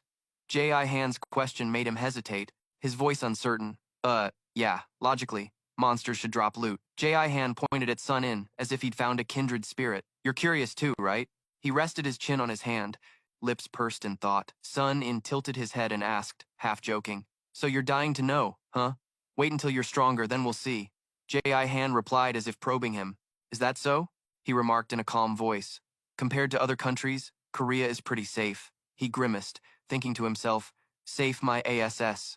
I almost got jumped by a whole mob just for taking a walk at night. Sun In nod dead, wrapping up a long day. Let's call it a day. That's enough farming for now. Hearing that, J.I. Han nodded. Yeah, he sat down next to a pile of items and put them into his bag one by one. A moment later, J.I. Han called out as if he was about to say something important. Hey, Sun In, he replied absent-mindedly. I explained with great excitement. The other day, I discovered a weird monster zone called the Age of the Great Labyrinth. Sun In was startled, exclaiming in surprise. What? He tried to recall and sighed. That day, I created a monster zone to get home quicker. Then a dungeon appeared with the name Age of the Great Labyrinth, just like those dungeons you find in games. He tilted his head, asking curiously, for real? Without hesitation, J.I. Han nodded in confirmation. Yeah, what the? Sun looked at J.I. Han while thinking about something. He quietly stood behind J.I. Han. His voice rang out, full of suspicion and caution. So, why didn't you go in there by yourself? A blue notification window appeared. Skill, heart pounds, Deke, shrinks has been activated. User, please check your equipment. Sweat poured down his face. His eyes were frantic, thinking, he's about to take me out. I'm sure of it. J.I. Han tried to stay calm, but his voice trembled. Of course I didn't. Sun still wasn't convinced, so he asked again. Really? He immediately shouted. I swear, he sighed, his voice tinged with exhaustion. Good thing you know how to value your life. It's always one thing after another with you, from the HWAN Sung Gon incident to this. J.I. Han turned his head back, his voice trembling with regret. I'm sorry. Sun In scolded him. I'm always on edge because of your reckless high-risk, high-reward attitude. He knelt, kowtowed, and said quietly, I sincerely apologize for making my beloved worry. This humble slave offers his butt for punishment. Sun was baffled. What the hell is this cringe? Is there anything interesting inside? Jahan replied cheerfully. The first floor is full of snakes and weak-ass kobolds. Then he realized he'd let it slip and quickly covered his mouth. This made Sun In even more angry and exasperated. He growled out each word, unable to hide his fury. Han, you and I need to have a little friendly chat, don't we? His face went pale as he screamed in panic. Oh, crap! A notification window suddenly appeared, ready for the drama. User, please take care of your urinary tract. Han felt like his soul left his body. He let out a scream that echoed through the sky. Han and Sun In stood before a pitch-black door, an entrance to some unknown place. Sun In lightly touched the door, his eyes suspicious, and asked quietly, This is the dungeon. Right? J.I. Han bowed his head and enunciated every word. Yes, master, this is the very dungeon this pathetic slave entered the other day, he said angrily. Oh, give me a break, J.I. Han said with a look of remorse, clasping his hands as if begging. Only if my master forgives me? Sun In sighed and replied in a voice both tired and exasperated. All right, knock it off. That's disgusting as hell. He burst out laughing, his voice ringing with excitement. Sun In, my friend, you have to be generous and open-minded like that, right? He said quietly. Damn, you tricked me, you punk. Sun In peered inside and asked suspiciously. So, what's in there? J.I. Han said cryptically. It's exactly like a dungeon in a game, he whispered, his voice full of amazement. Traps, monsters, and a boss too? He replied. Exactly. Sun In still couldn't believe this could happen. You didn't create it, but it just appeared on its own. That's just ridiculous. He placed his hand on the edge of the door to test it, then stood up straight, channeling power into his fist, which began to glow green. Sun In suddenly lunged forward at an incredible speed, his body leaning forward, his arm shooting out like an arrow cutting through the wind towards the door. A violent explosion rang out, the space seemingly torn apart by the impact. He looked at the stone door, which was completely undamaged after his punch, and asked doubtfully, You said the stone inside was easy to break? J.I. Han confirmed. Yeah, but the outside is completely different. Sun In said slowly, his voice deepening. Just as I thought.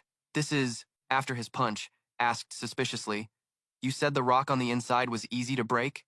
J.I. Han confirmed. Yeah, but the outside is completely different. Sun In spoke slowly, his voice lowering. Just as I thought. This is a man-made dungeon. He nodded. I know, he whispered, his voice laced with suspicion. The question is, who made it and for what purpose? Sun In turned to Jihan and said, Don't go in there for now. Let me investigate first. He flashed a bright smile, trusting Sun In completely, and agreed. Yes, that day Jihan and Sun In decided not to enter this labyrinthine primal dungeon. The scene then shifts to the school. Jihan stood at the podium and announced clearly, As you all know, summer vacation starts tomorrow. Remember not to get into any trouble. If you want to study, study. If you want to play, play. Shortly after, Rian shouted for everyone to bow. Then, the rest of the students chimed in, Have a great summer vacation, teacher. After class was dismissed, the students' chatter filled the air. Let's get out of here, man. It's crazy hot. Want to grab some iced drinks to chill, you moron? You want to stay cooped up at the start of summer? Only Jihan remained, lost in thought. Summer vacation is finally here. There's nothing to do at Sun In's place, and my older tutor has already taught me everything from A to Z. She's taught me all her tricks, so what now? Maybe I'll go clear out that damn monster labyrinth from last time and test out the new skills she taught me. But that dungeon seems pretty weak anyway. Otherwise, Sun In would have called it dangerous. Still, who knows? I could go in and lose my V-card or something. How embarrassing would that be? Suddenly, Sun In approached with a cheerful expression. I've got something to do, so I'm heading out first. Jihan immediately grew suspicious and asked, Investigating the labyrinth? The moment he finished, the other replied, You got it. Hearing that, Jihan just feigned indifference. Okay, you go on ahead. Sun In then asked, What are you gonna do? Seeing his curiosity, Jihan revealed, I'm heading home to grind. I can create a goblin field there to farm them. Sun In suddenly warned him, Don't overuse the temporal space, or you'll age into a grandpa prematurely. The moment he finished, Jihan obediently replied, Yes, Mom. Aren't you leaving yet? Sun In had already reached the classroom door and called back, I'm out of here. Someone was now grabbing their bag from a yellowish-orange object. Just then, Jihan walked out of the classroom with a nonchalant look. Shin Dung, who was standing outside, suddenly spoke up, startling him. Jihan. Seeing her, Jihan became flustered. Oh, you're awake? But hey, don't you think you're going a bit overboard, sleeping all day like that? Shindung simply replied calmly. It might look that way, but I'm actually training. It's a mental training method done while sleeping. These words made Jihan freeze in place. For real? A thought quickly flashed through his mind. A technique like that exists? I've got to learn it too. Jihan then prodded. So, what is it? Shindung's next words left him completely stunned. About that thing we were planning to do last time. Are you ready? Jihan's gaze dropped slightly. Yeah, let's do it today. Shindung quickly agreed. Right now.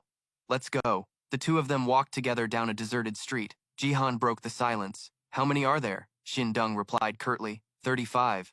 All of them have either lost their abilities or can no longer use them. This information made Jihan freeze in his tracks. Hoen Sang-gon's dad plays dirty as hell. With so many victims, it'd be weird if he didn't have enemies. A moment later, he regained his composure and asked, Was anyone killed? Her reply was firm.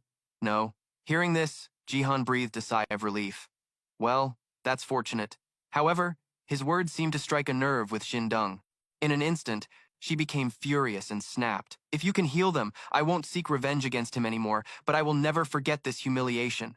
Jihan then feigned innocence, replying, I don't have any objections, but there's something I want to ask. What's the Soulburn sect's ranking in Abyss? As soon as he finished, the other person replied, My sect is among the top 100 organizations in South Korea. Hearing this, Jihan was taken aback. He silently wondered, is that like the Fortune 500? And just like that, their lively conversation echoed down the street. How many people manage the Korean Abyss? From what I know, around 100,000. It's a lot. Jihan was suddenly curious. Really? Based on South Korea's population, that means 1 out of every 60 people is part of the Abyss. With that thought, he quickly asked, so how many organizations are there in total? Facing this question, Shindung answered cautiously, an estimated 5,000. Still skeptical, he blurted out, seriously? So the Blazing Soul sect is one of the strongest factions? But she firmly insisted, yes, it's at least on par with the Heavenly Will sect. Suddenly, Jihan remembered something. Oh, that's right. I've heard of an organization called the Nine Gates before. The moment he said it, Shindung urgently questioned him. Did Sun In tell you that? After he confirmed it, she conceded. Yes, it's an alliance of the 9 most powerful guilds in the world. Jihan then asked curiously, I heard the Dan clan is one of those 9. Do they really represent our country? She didn't hide anything. That's right. And they have close ties to the Heavenly Will sect, which is why other organizations never target them.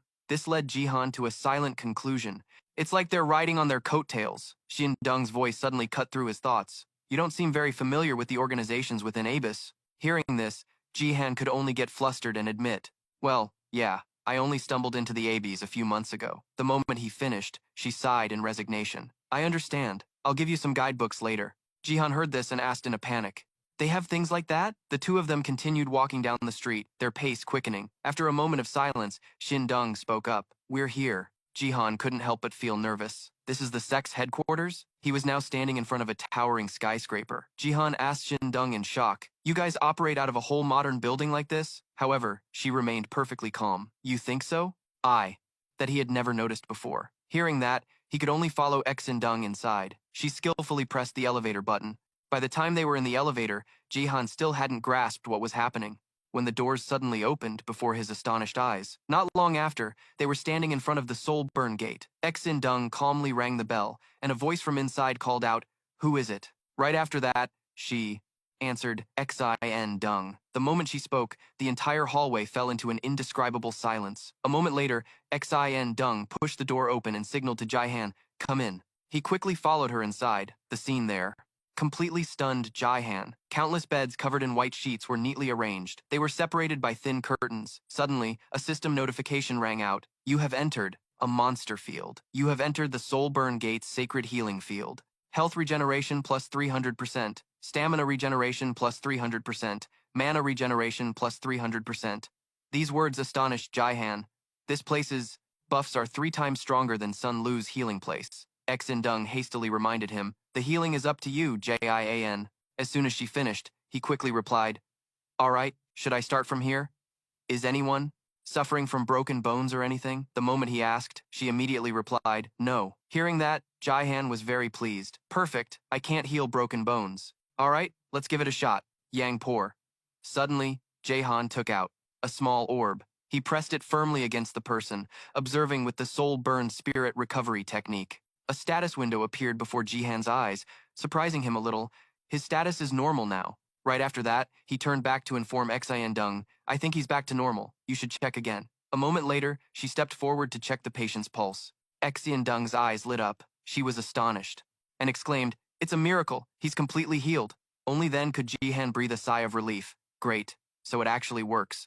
Xin-Dung hurriedly clasped her hands with a grateful expression.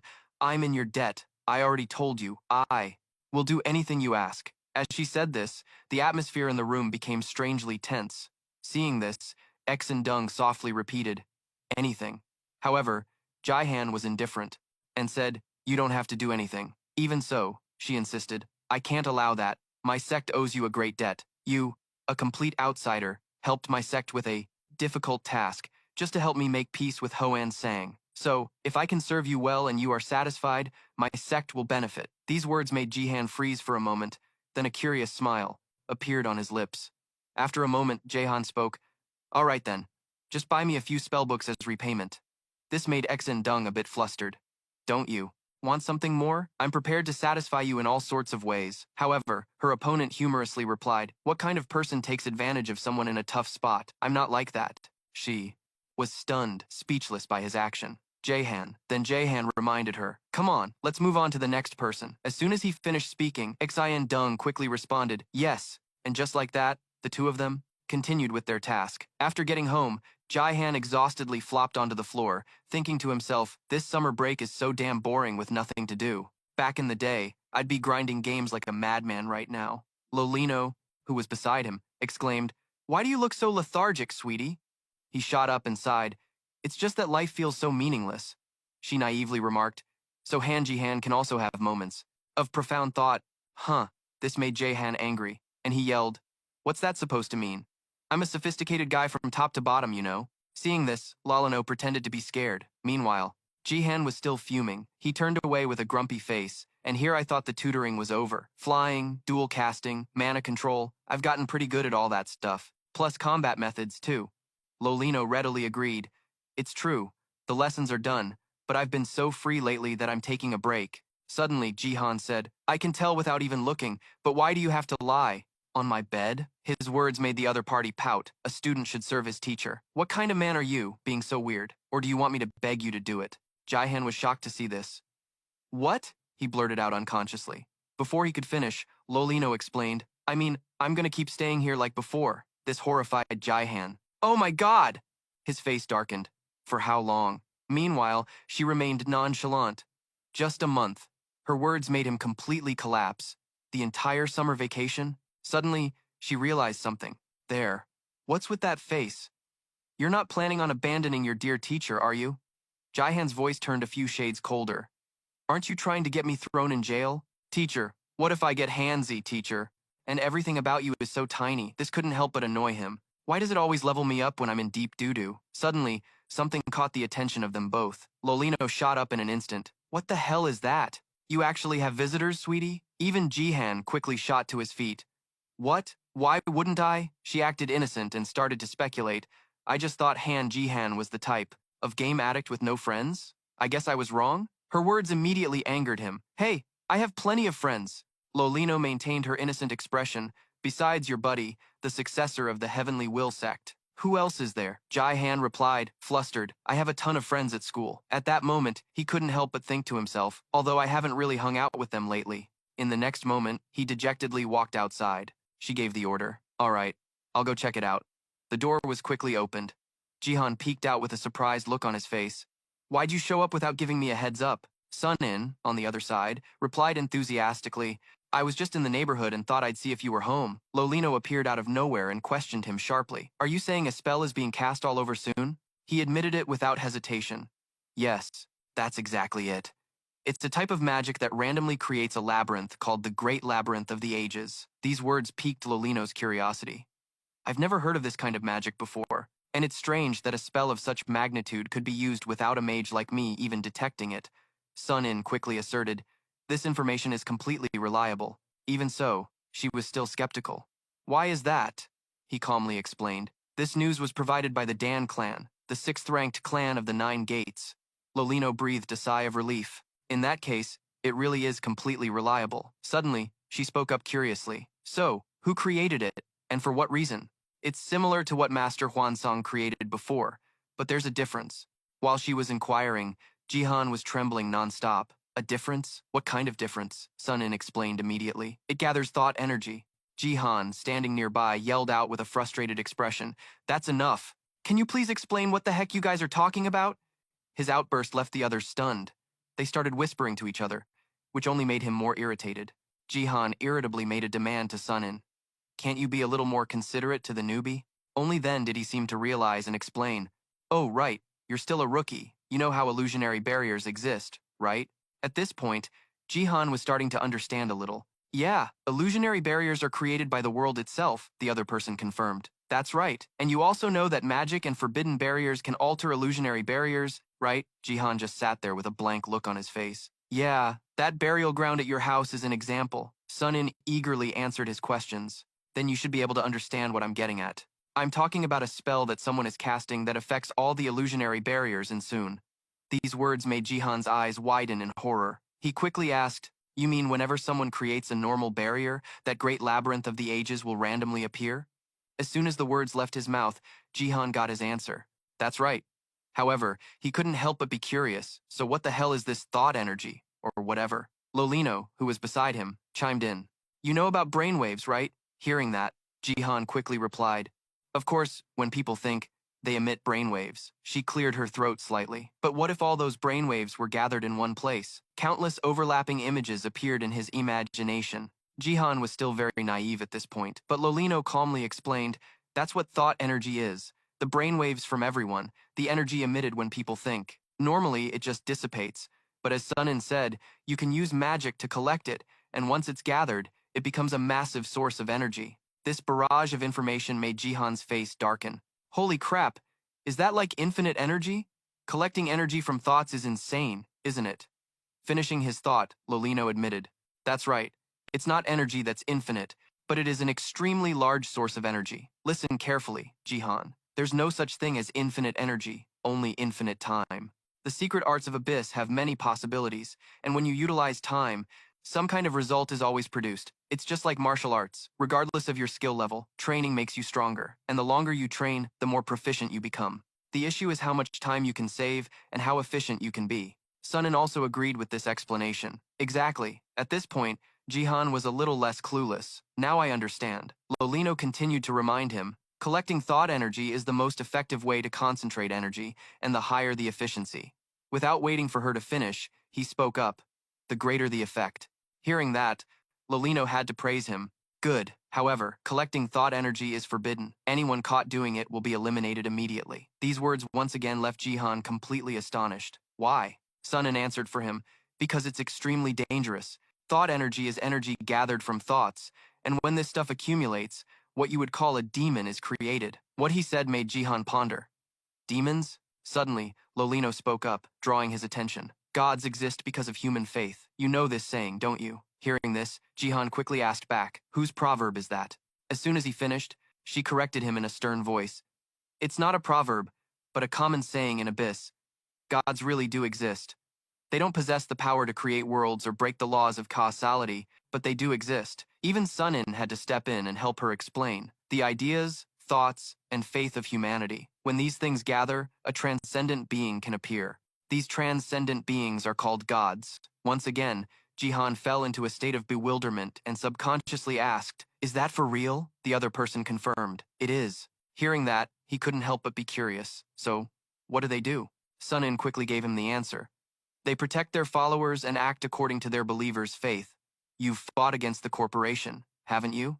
Seeing the topic shift to him, Jihan quickly replied, yes. After that, Sun-in slowly explained, the chairman, in a way, can be considered a god. They are immortal as long as faith in them exists, and they possess terrifying power. In the modern economy, money is really just a matter of faith. Even so, Jihan couldn't help but feel skeptical. Damn, this guy's getting philosophical today, Lolino chimed in, seeing the conversation was getting sidetracked. Come on, let's get back to the main topic. Belief gives birth to supernatural beings called gods. For example, there are people in Abyss who worship the god of destruction, Asura, and so the god Asura was truly born, possessing destructive power, just as his name implies. At this point, Lolino raised her voice to emphasize, however, the crucial point lies in the will that shapes this world. Finally hearing something he knew, Jihan jumped in to say, the will of Gaia, she nodded happily. Correct. So gods possess extraordinary power, but they can only exist within an illusionary barrier and cannot escape. To the outside world, Lolino's melodious voice continued to ring out. Although they can't escape to the outside, gods have a powerful influence. Sun-in, who was beside them, finished the thought, and that's where the problem arises. Right here. His voice was husky, creating a mysterious atmosphere. When free-flowing mana is gathered, she added, slowing her speech to match, an unidentified god will be born. A unique image formed in Jihan's mind, so it's like a loot box in a game. You never know if you'll get something good or something trash. Lolino's face showed a hint of sorrow. And worry, an evil god can still be controlled. At least their malicious actions can. But if a mad god appears, then we're in for a world of trouble. Jihan was utterly bewildered. A mad god, a god. That's gone insane. Lolino tapped her knee, stating the final conclusion. In any case, whoever caused this is a lunatic. Letting something like that awaken will cause massive chaos here. He hesitated, before finally asking the question on his mind. So aren't the people from the Danshi Gate doing anything? Sun In was the one who knew more about this. They've already taken action. South Korea is their territory, after all. Jihan nodded in response, although he still didn't fully understand. I see, but he didn't look away. But I came here for a reason, to let you know about this. He put on an attentive expression. What reason? Sun's face quickly turned serious. I'm telling you not to go in there. If you do, you'll basically be donating your mana to them. The better the player, the more mana gets drained, and we haven't even figured out what's inside it yet. Lolino's brows furrowed even more. So you're saying it could be a trap? He confirmed with certainty. That's right. She touched her chin and began to analyze carefully.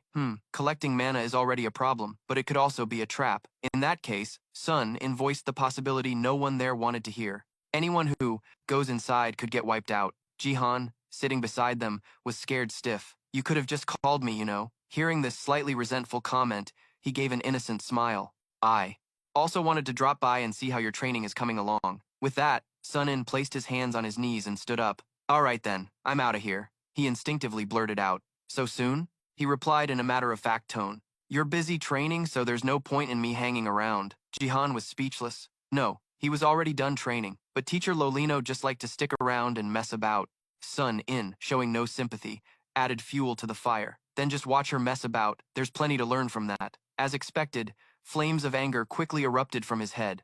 Yeah, just get lost. Before leaving, he politely turned his head back. Goodbye, Lolino. See you again. She also waved friendly. Bye-bye. Soon, Jihan saw Sun In to the door. After returning to the room, he and Lolino were each in their own world. He sat on the chair and pulled out his savings book to check it. 89,216,232. Not bad at all. The teacher had said he should invest in buying skills. And gear. Jihan muttered to himself as he grabbed the mouse to search. He first searched for magic weapons, remembering the Blackstone staff he had traded before, and tentatively set the price at 50 million. Then, Jihan's eyes scanned the screen relentlessly. Mana crystals, mana dispels, consumables, mana boosters, all sorts of items. But was there anything specifically for a magic user? There it is. Laze's wand reduces mana consumption by 1/2 and doubles effectiveness. After reading the description, Jihan was a bit speechless. Who the hell from Pavich wrote this ad? Putting that aside, it was exactly what he wanted. And the side effects were great too. Jihan's mana recovery rate was already quite high. With this, he could spam skills without a worry. While he was deep in thought, Lolino suddenly leaned in close. Planning to buy it, sweetie? He screamed internally. Don't get so close. Jihan pushed her away while pointing at the screen to explain. I need to enhance my combat abilities, so having some high-end gear on hand is the smart move. And this wand is pretty sweet. I think it suits me well. Lolino generously gave him a thumbs up. Smart. He chuckled sheepishly. Thanks for the compliment. He was happy one moment, but then she dropped a bombshell the next. Then buy it, and let's go grind for gear together. Just a moment ago, that kid Sun In had warned him not to go in. Lolino paused for a moment before continuing. But I think it's worth going in. His brain's processor went into overdrive. Go in where? She crossed her arms and declared majestically, the Great Labyrinth Era.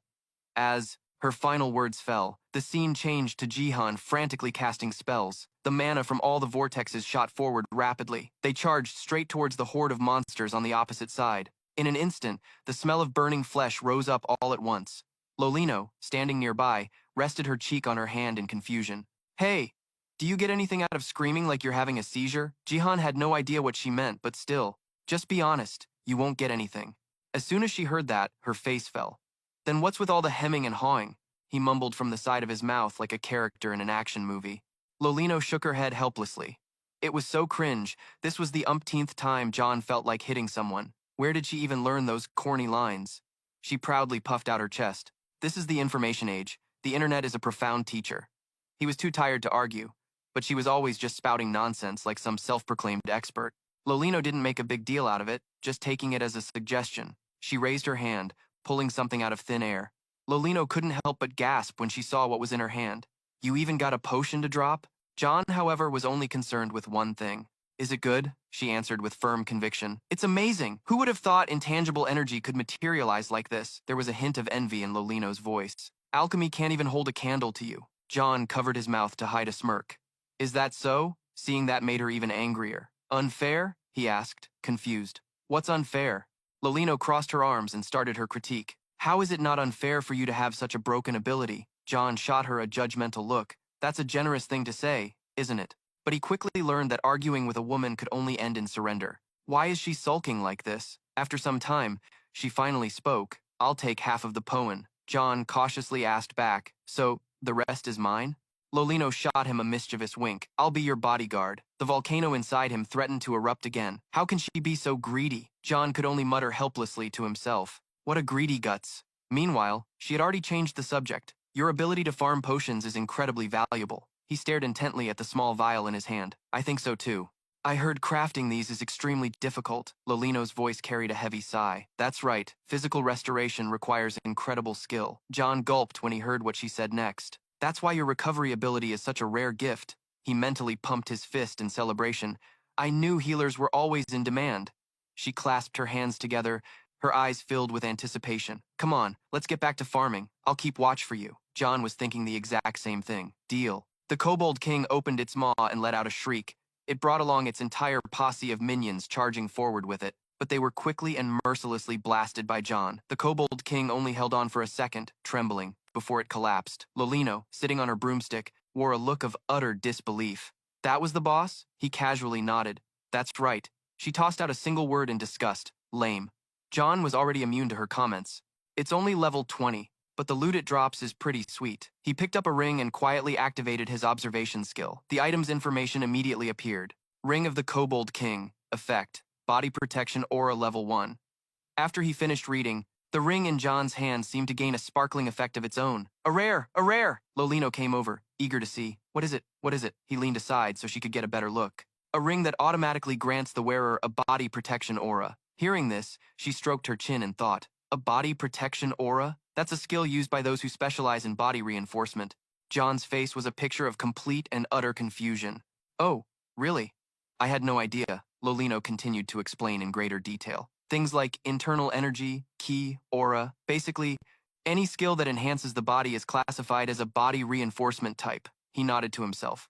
Oh, so it's like one of those external martial arts techniques. She waved her arms and legs around to demonstrate as she spoke. Among them, the body protection aura is a skill that enhances your defense. Once you have it, common attacks like the Black Fang become useless. John immediately started planning in his head. Freaking sweet. I'll just grab a few more body protection aura skills, and I'll be able to tank the entire map. As he was thinking, Lolino dropped an even bigger bombshell. This ring is worth a ton, probably around 300 million. He could only stammer in response. To 300 million? She chuckled and gave him a light nudge. Looks like you're about to become a mogul, huh? Seriously, you're just pulling money out of thin air at this point. John was so overjoyed, he felt like he was floating. I joined Abbas Village way late, so I deserve to be compensated for it. After a few minutes of basking in the glory, Lolino spoke up to remind him. Okay, stop admiring yourself and pick up the items so we can go to the next floor. His voice was filled with excitement. Roger that, ma'am. Floor 2, the spider nest, wiped out all 7 spider spirits and their underlings, scoring a venomous fang ring and 34 million won in cash, not counting Poen. Floor 3, the lizard den, spared no one, young or old, wiping out their entire family tree, scored a lizard king's blade, and 45 million won in cash. Floor 4, the slime room, completely cleaned out, scoring cosmetic slime and 56 million in fresh cash. However, the bottle of lubricant was snatched right from under his nose by the old bird, and as a result, John himself couldn't believe his eyes. Unreal. This is freaking unreal. Today's haul was 135 million plus a rare item. He trembled as he held the cash up before his face. Half a day of fun farming for me is worth a whole year of someone else breaking their back, and the drops are top tier too. Just incredible. Standing beside him, Lolino felt like the sun must have risen in the west today. It's totally surreal for me too. You even got a magic artifact to drop. Her voice was full of awe. At this rate, you could open your own workshop. John's ears perked up at that last part. A workshop? What's that? Lolino once again performed her trick of pulling something from thin air. We call people who specialize in crafting magic artifacts workshops. And like I said, with an effect that amazing, the Kobold King's ring is worth around 300 million. The hero's venom ring is 50, and the Lizard King's blade is about 100. After saying that, she seemed to remember something. Oh, right. What did you say the Lizard King's level was again? Jihan obediently repeated that it was level 55. Lolino went on to ask another question. I'm level 130, right? He nodded firmly. Yes. Her voice suddenly dropped. If that's the case, and this is just a hypothesis, what would happen? What if Jihan reached level 100, created a grinding spot like this, and farmed virtual monsters at level 100 or higher inside the illusionary barrier? Jihan replied without a moment's hesitation. Then I could farm even better gear. Great minds think alike. They both shouted at the same time. Exactly. Lolino leaned in closer and asked, how much do you think gear from level 100 monsters would be worth? He slowly quoted a price, about 1 billion. As soon as he said it, Jihan was immediately hit with a reality check worth way more. Even if it's just a hypothesis, it could easily sell for 10 billion. He wouldn't even dare to have such a dream. Aren't you exaggerating a bit? Lolino flashed a smile she considered trustworthy. Oh please, you can bet on it. She held up the item in her hand as an example. Guess how much this broom costs? Jihan was already traumatized by this, so he didn't dare to answer right away. I'm not sure. So Lolino quoted the price herself. It's 30 billion. Shocked, aren't you, kid? The once ordinary broom now sparkled brightly in his eyes. I see. High-quality items really are different. Meanwhile, she was still casually swaying above. This broom is magical. I can do all sorts of things with it, not just ride it. Lolino turned and slightly raised an eyebrow. Items that cost over 10 billion can't just be bought with money. You never know who will create them or when they'll be made, Jihan carefully confirmed. So it's just pure luck, right? Lolino replied while summoning the ring from before. That's right. However, when you can get magic artifacts by farming items whenever you feel like it, that also means, he quickly jumped in. It means I can become a shop owner? This time, it was her turn to be dumbfounded. What's a shop owner? Jihan then realized his slip of the tongue. Ah, it's a term among gamers. He patiently explained in detail. In MMORPGs, people buy and sell items all the time. For example, let's say there's an in-game item that takes about 100 hours of grinding to get. Only then can you obtain it. Business people are actually hardcore gamers. 2 hours immersed in a game world instead of sitting in traffic and virtue signaling is one of life's simple pleasures. But if you only grind for 2 hours a day, it'll take forever to get that item, right? These people are the big spenders for those shops. The ones who run the shops are the folks who grind all day to earn in-game currency and then sell it for real money. Lolino's eyes widened in shock. You mean turning virtual money into real money? He gave her a thumbs up. Exactly. She pondered for a moment, then pointed across. The teacher understands now. If you put it that way, you're right. Yes, our boy has what it takes to be an intercontinental shop mogul. He excitedly raised his hands and cheered as if it were already a reality. But not even 3 seconds later, Jihan's mood dropped. Ah, but that sounds kind of lame. Lolino was also surprised by how quickly he changed his tune. What is it? He scratched his head and explained shyly. I mean, I've never wanted to be a shop owner. She understood and smiled. Ah, so you mean it's not your dream, right? Jihan nodded in confirmation. Right. Speaking of which, the question Lolino had been curious about for so long came up again. Now that you mention it, how did you end up in Abyss?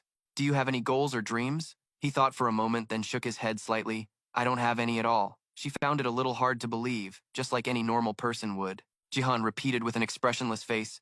Yes, it's incredibly mundane. It sounds pretty lame to say it. A pitiful young man with no dreams, only obsessed with grinding games day and night. Sigh, that was his dream. To not work a 9-to-5 job, to spend money freely, and not get picked apart by clickbait journalists and Facebook moralists, just getting to play games every day. On the other side, Lolino was also pondering a philosophical question. But do people really need to have a goal in life? Abyss, after all, is like a land for people like us. It doesn't matter if you were born into it or dragged into it. In the end, we're all the same kind of people.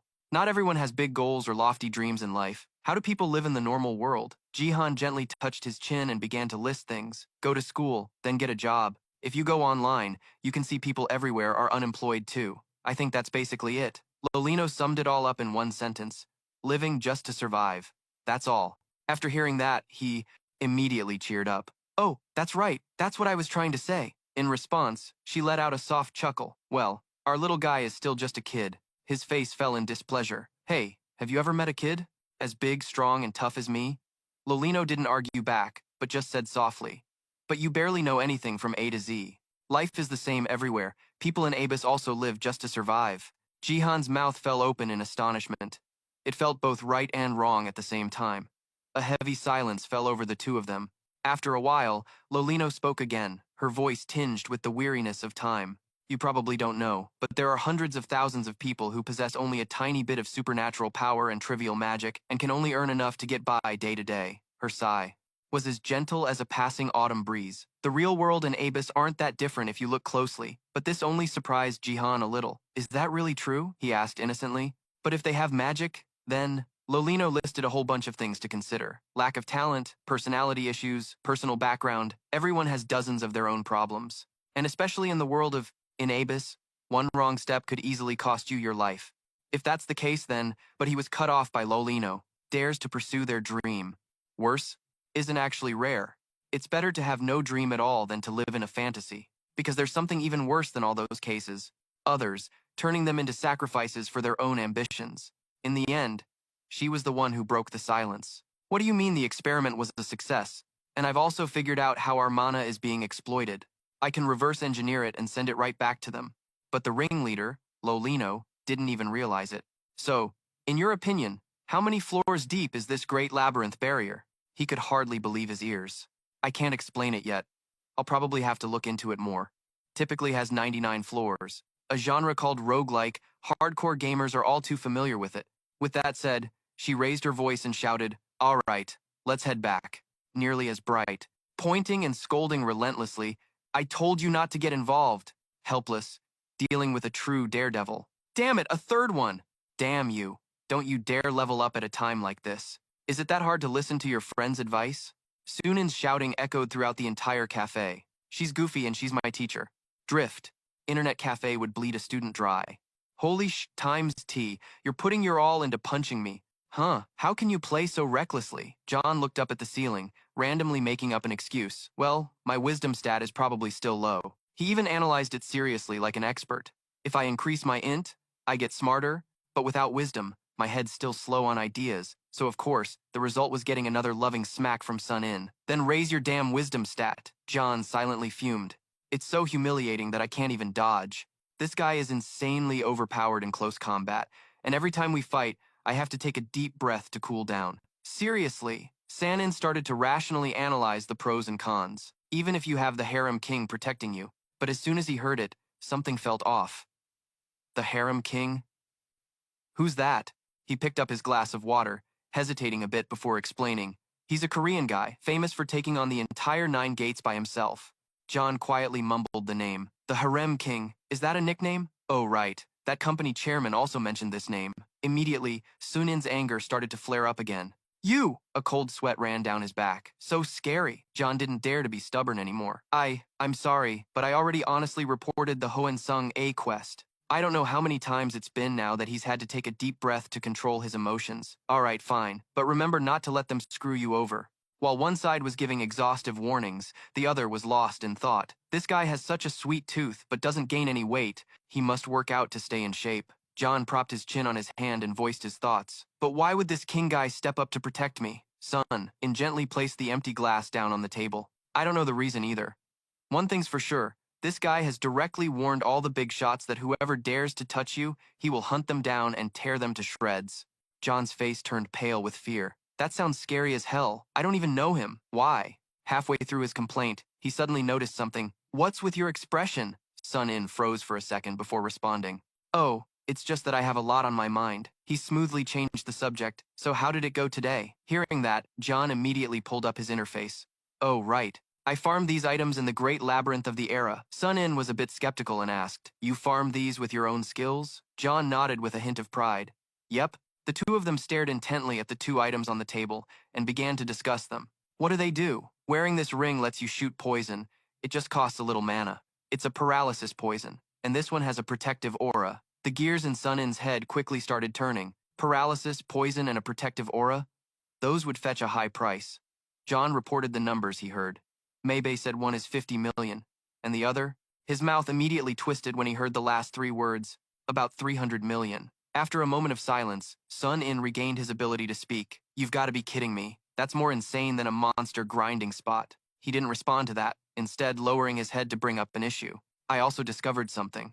John and Sun In looked at each other, their expressions both serious as if they were about to announce something important. Sun In couldn't hide his curiosity and asked softly, What did you find out? John used his finger to draw with water on the table as he slowly recounted the information he'd gathered. Mei Lu said the barrier is called the Great Labyrinth of the Era, and it has a total of 99 floors. Hearing that, Sun In seemed skeptical and asked again, 99 floors? John nodded, his voice firm. Yeah, I have a feeling that with each floor you descend, the difficulty increases tenfold. Sun In suddenly shot up, his eyes filled with astonishment. Wait, does that mean the 99th floor would be level 990? Jihan fell into deep thought, his gaze distant as if he were calculating something. He was silent for a moment, then slowly voiced his thoughts. Is it possible that? When I met old man Hoen Sung, his level was under 200. As far as I know, an illusion barrier can't have a higher level than its creator, but Sun In spoke up to deny that. No, it's different if it's for collecting dream energy. A level 990 floor. By your standards, that's basically God tier, no doubt about it. After hearing that, John frowned in confusion. Is that so? San In nodded in agreement. It's truly bizarre. After a few seconds of silence, he spoke up. So, are you planning to do anything? Jihan didn't understand, his face blank. What do you mean? Sun In, his words carrying a threatening tone. You're not planning to pull any more reckless stunts in there, are you? Seeing that scary face, John was startled. No, I wouldn't dare. Are you satisfied now? That's what he said on the surface, but inwardly he had other plans. Of course, I'm not stupid enough to go back in. Now that I have experience getting in and out, I'll just create one for myself. Then let's see any of those bastards try to steal my dream energy. He gave a triumphant smile at his own brilliant plan. You'll never see it coming. Sun In didn't pay any attention to his expression. Oh, right. He didn't beat around the bush and got straight to the point. You learned magic from that murderous witch, didn't you? John didn't understand, but answered casually. Yeah, that's right. He curiously continued to question him. So you only learned to fight with magic, right? John answered honestly. That's right. After a series of questions, Sun In suddenly made a suggestion. All right, then from now on, learn martial arts from Seo Yon. John was a little startled by the proposal. For real?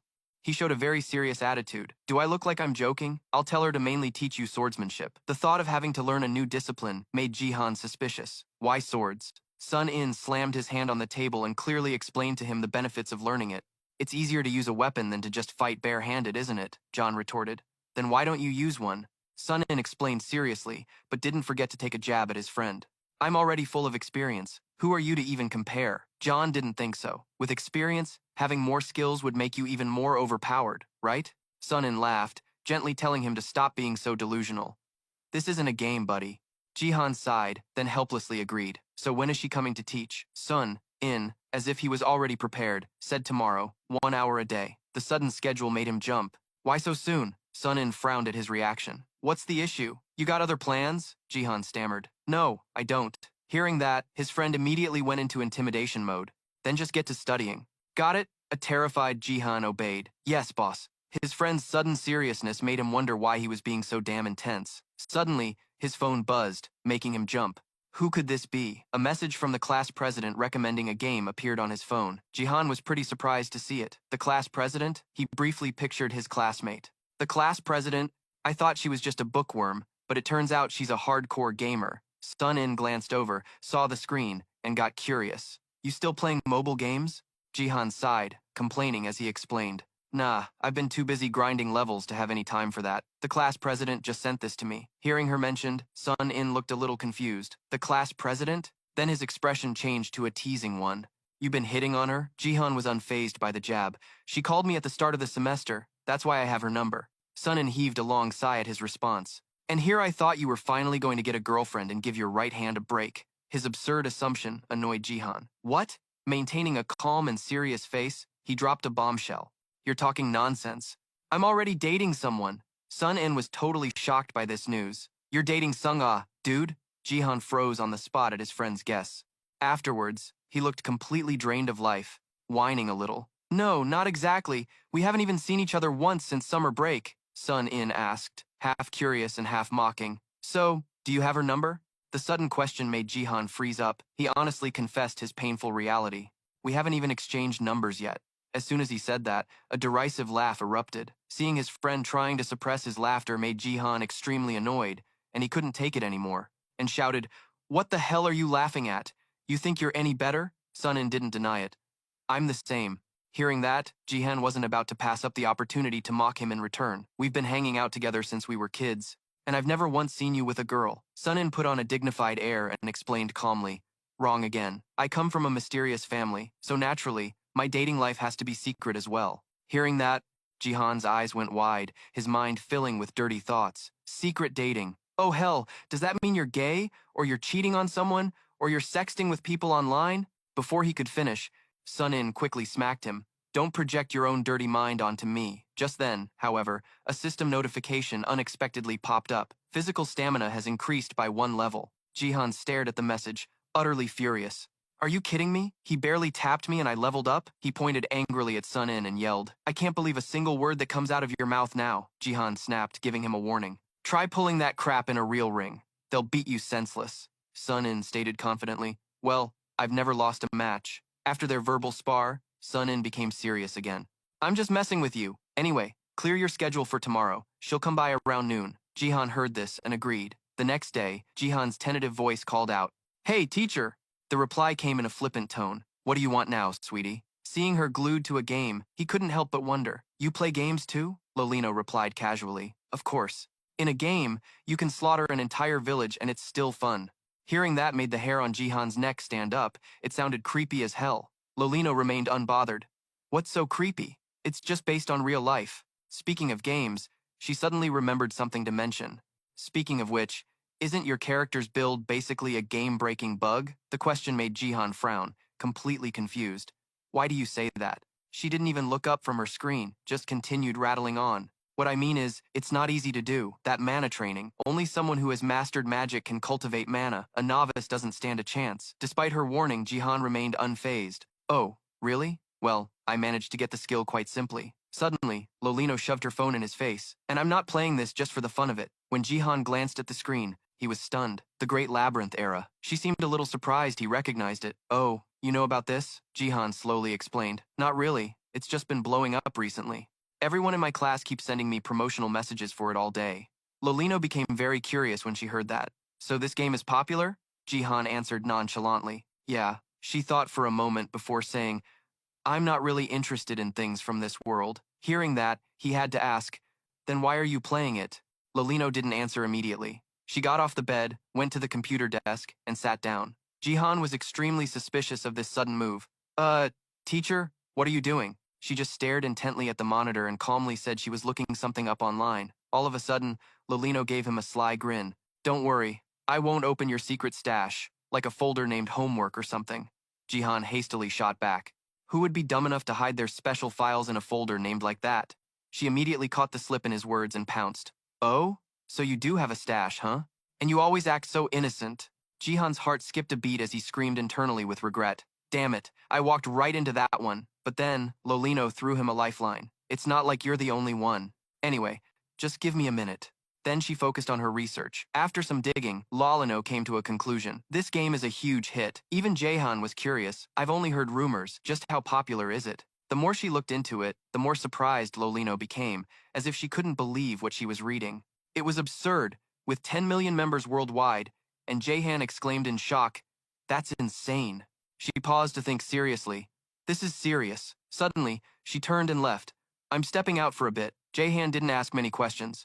Okay, but he didn't forget to call after her. Are you coming back for dinner? She replied firmly. No, don't wait for me. The room finally fell silent, and Jahan continued to train his mana. Suddenly, a system notification popped up. It had increased by 10 units. This made Jahan feel satisfied. Suddenly, a strange noise sounded from outside, startling Jahan, who rushed out, breaking his meditation. He couldn't help but wonder, who could that be? Peeking through the door, he saw a familiar figure. When Jahan saw who it was, he blurted out, S.A. Young. She gave him a playful wink. Jahan, long time no see.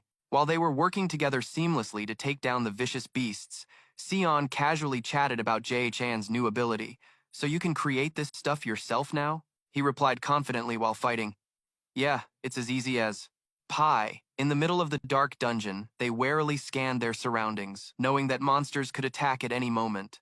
A goblin suddenly rushed forward, trying to attack from behind, but Sion managed to turn and counter with a kick, knocking it down on the spot. Where the beast was just defeated, a wad of cash appeared, making her both amused and curious. These guys go down in one hit, and yet they drop. A whole wad of cash. But where could it have come from? While busy fighting, Jahan tried to reason. Since this is an illusion barrier, it probably comes from the gamers. Both he and Sion continued to diligently deal with the vicious beasts. After the battle, Jahan was overjoyed, enjoying his freshly earned rewards. Money, my money. I'll look at it, I'll touch it, I'll admire it. Seeing his gleeful expression, Sion couldn't help but wonder, I'm really curious, why does it drop money for you?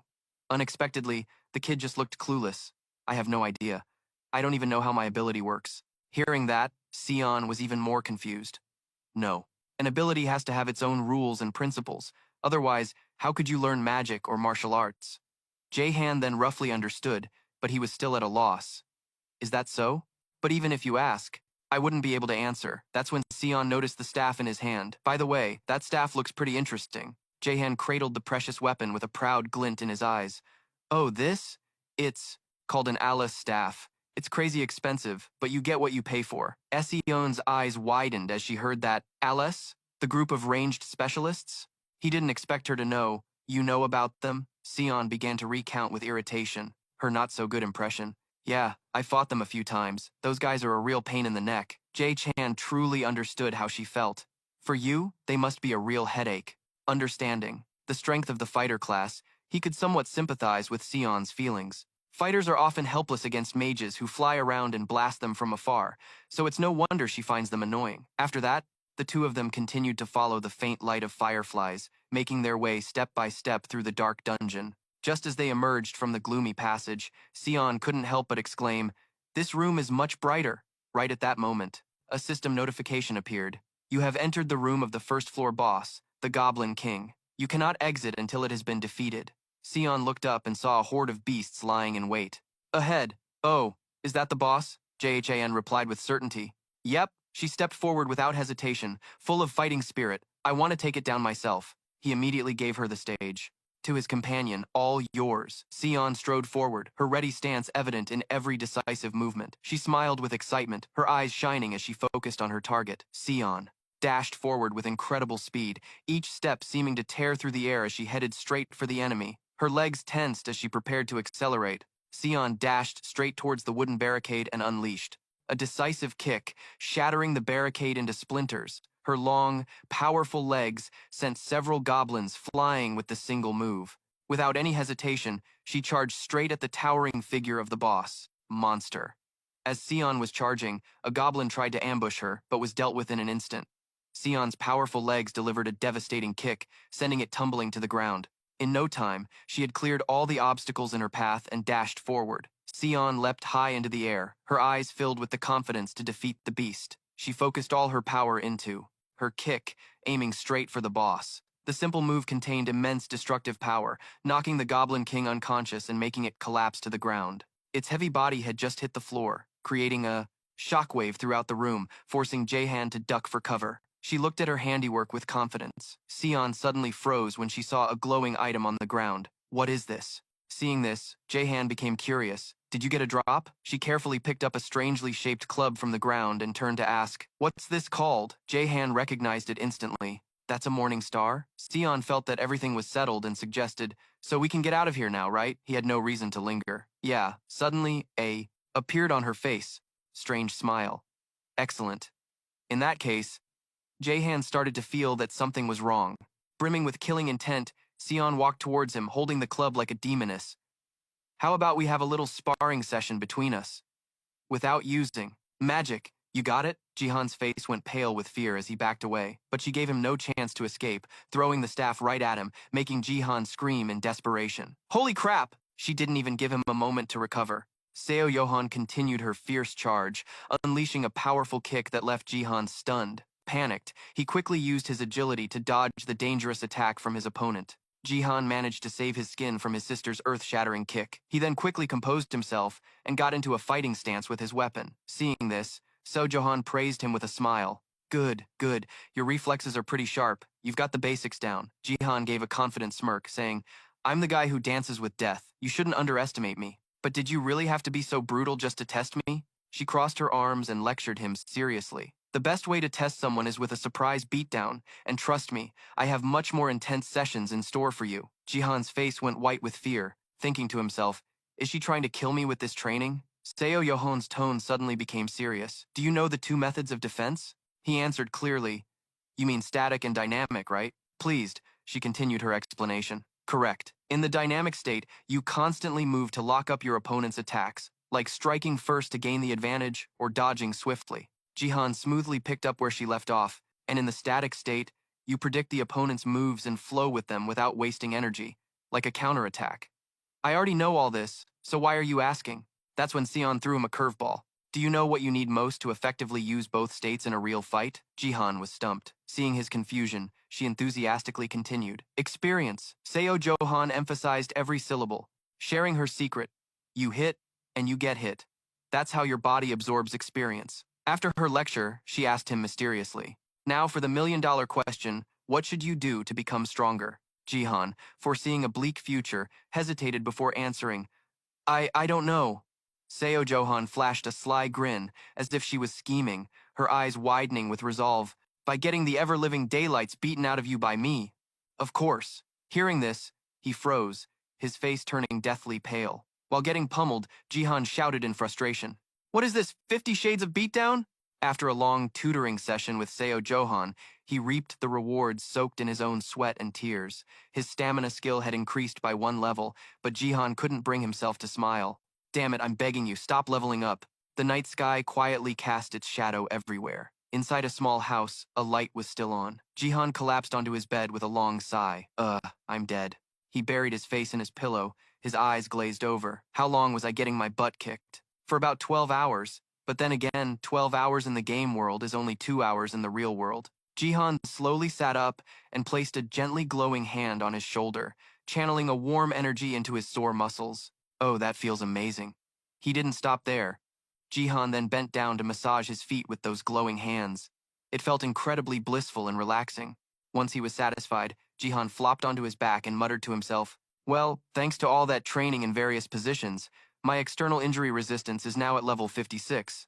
Does that mean the skill is 56% complete? If it hits 100%, will I be basically invincible? That would be totally overpowered. Suddenly, a familiar ringtone echoed from Jihan's pocket. Startled, he shot up and pulled out his phone. It was a text message from Lolino. His eyes scanned the brief text on the screen. I'm not coming home tonight. Make sure you eat properly, kiddo. After reading it, he let out a small sigh. Then Jihan lay back down, closed his eyes, and sighed once more. What should I do now? Thoughts raced through his head as he took stock of his situation. Inspection skill, check. Searching skill, check. And now I'm built like a tank. So, what's next? Join the rat race? Jihan stared sadly at the ceiling.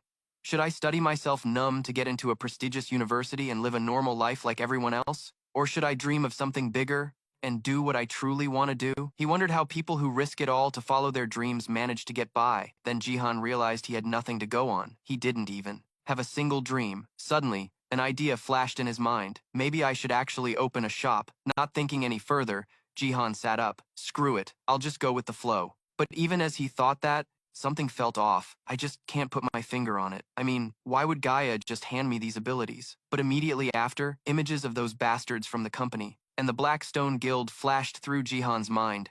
He thought, good or evil, it doesn't matter. They dared to look down on me. He still couldn't understand why the gods gave power to trash like them. Was it just to let them ruin other people's lives? If not for that, then what was the reason? Jihan clenched his jaw as anger boiled within him. Maybe I'm just overthinking things because I have nothing better to do.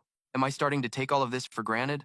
Letting his thoughts dissolve into the night, Jihan whispered, I should just get some sleep. At that same moment, in another apartment across the city, the class president, Yujin, was in bed playing a game. Oh no, don't! Her phone screen vibrated, showing her character getting all its loot stolen. Yujin's eyes shot open, her face beat red with rage. What son of a dog is this? She screamed. I think I'm gonna have an aneurysm.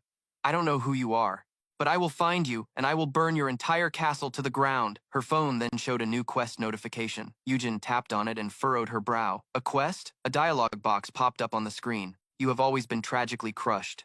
Are you ready to accept a new power? Do you wish to participate in the era of the Great Labyrinth to obtain this power? Yes or no? She was both surprised and confused. Understand after reading those notifications. Yujin looked at her phone and mumbled to herself. They should at least describe what it is. Whatever, I'll accept it anyway. But her finger lightly brushed over the yes button, and the screen switched to a loading state. Suddenly, Wei Yujin's mom called from downstairs. Wei Yujin, come down for dinner. She immediately replied and went downstairs. Yes, Mom. While she wasn't paying attention, her phone flashed with a bright light. After seeing the food, Yujin told her mom, Ugh, I hate smoked cod soup. For complaining about the food, she got a glare from her mother. Are you gonna eat or not? You're going to be picky about soup? This is hangover soup for your father, Yujin replied fearfully.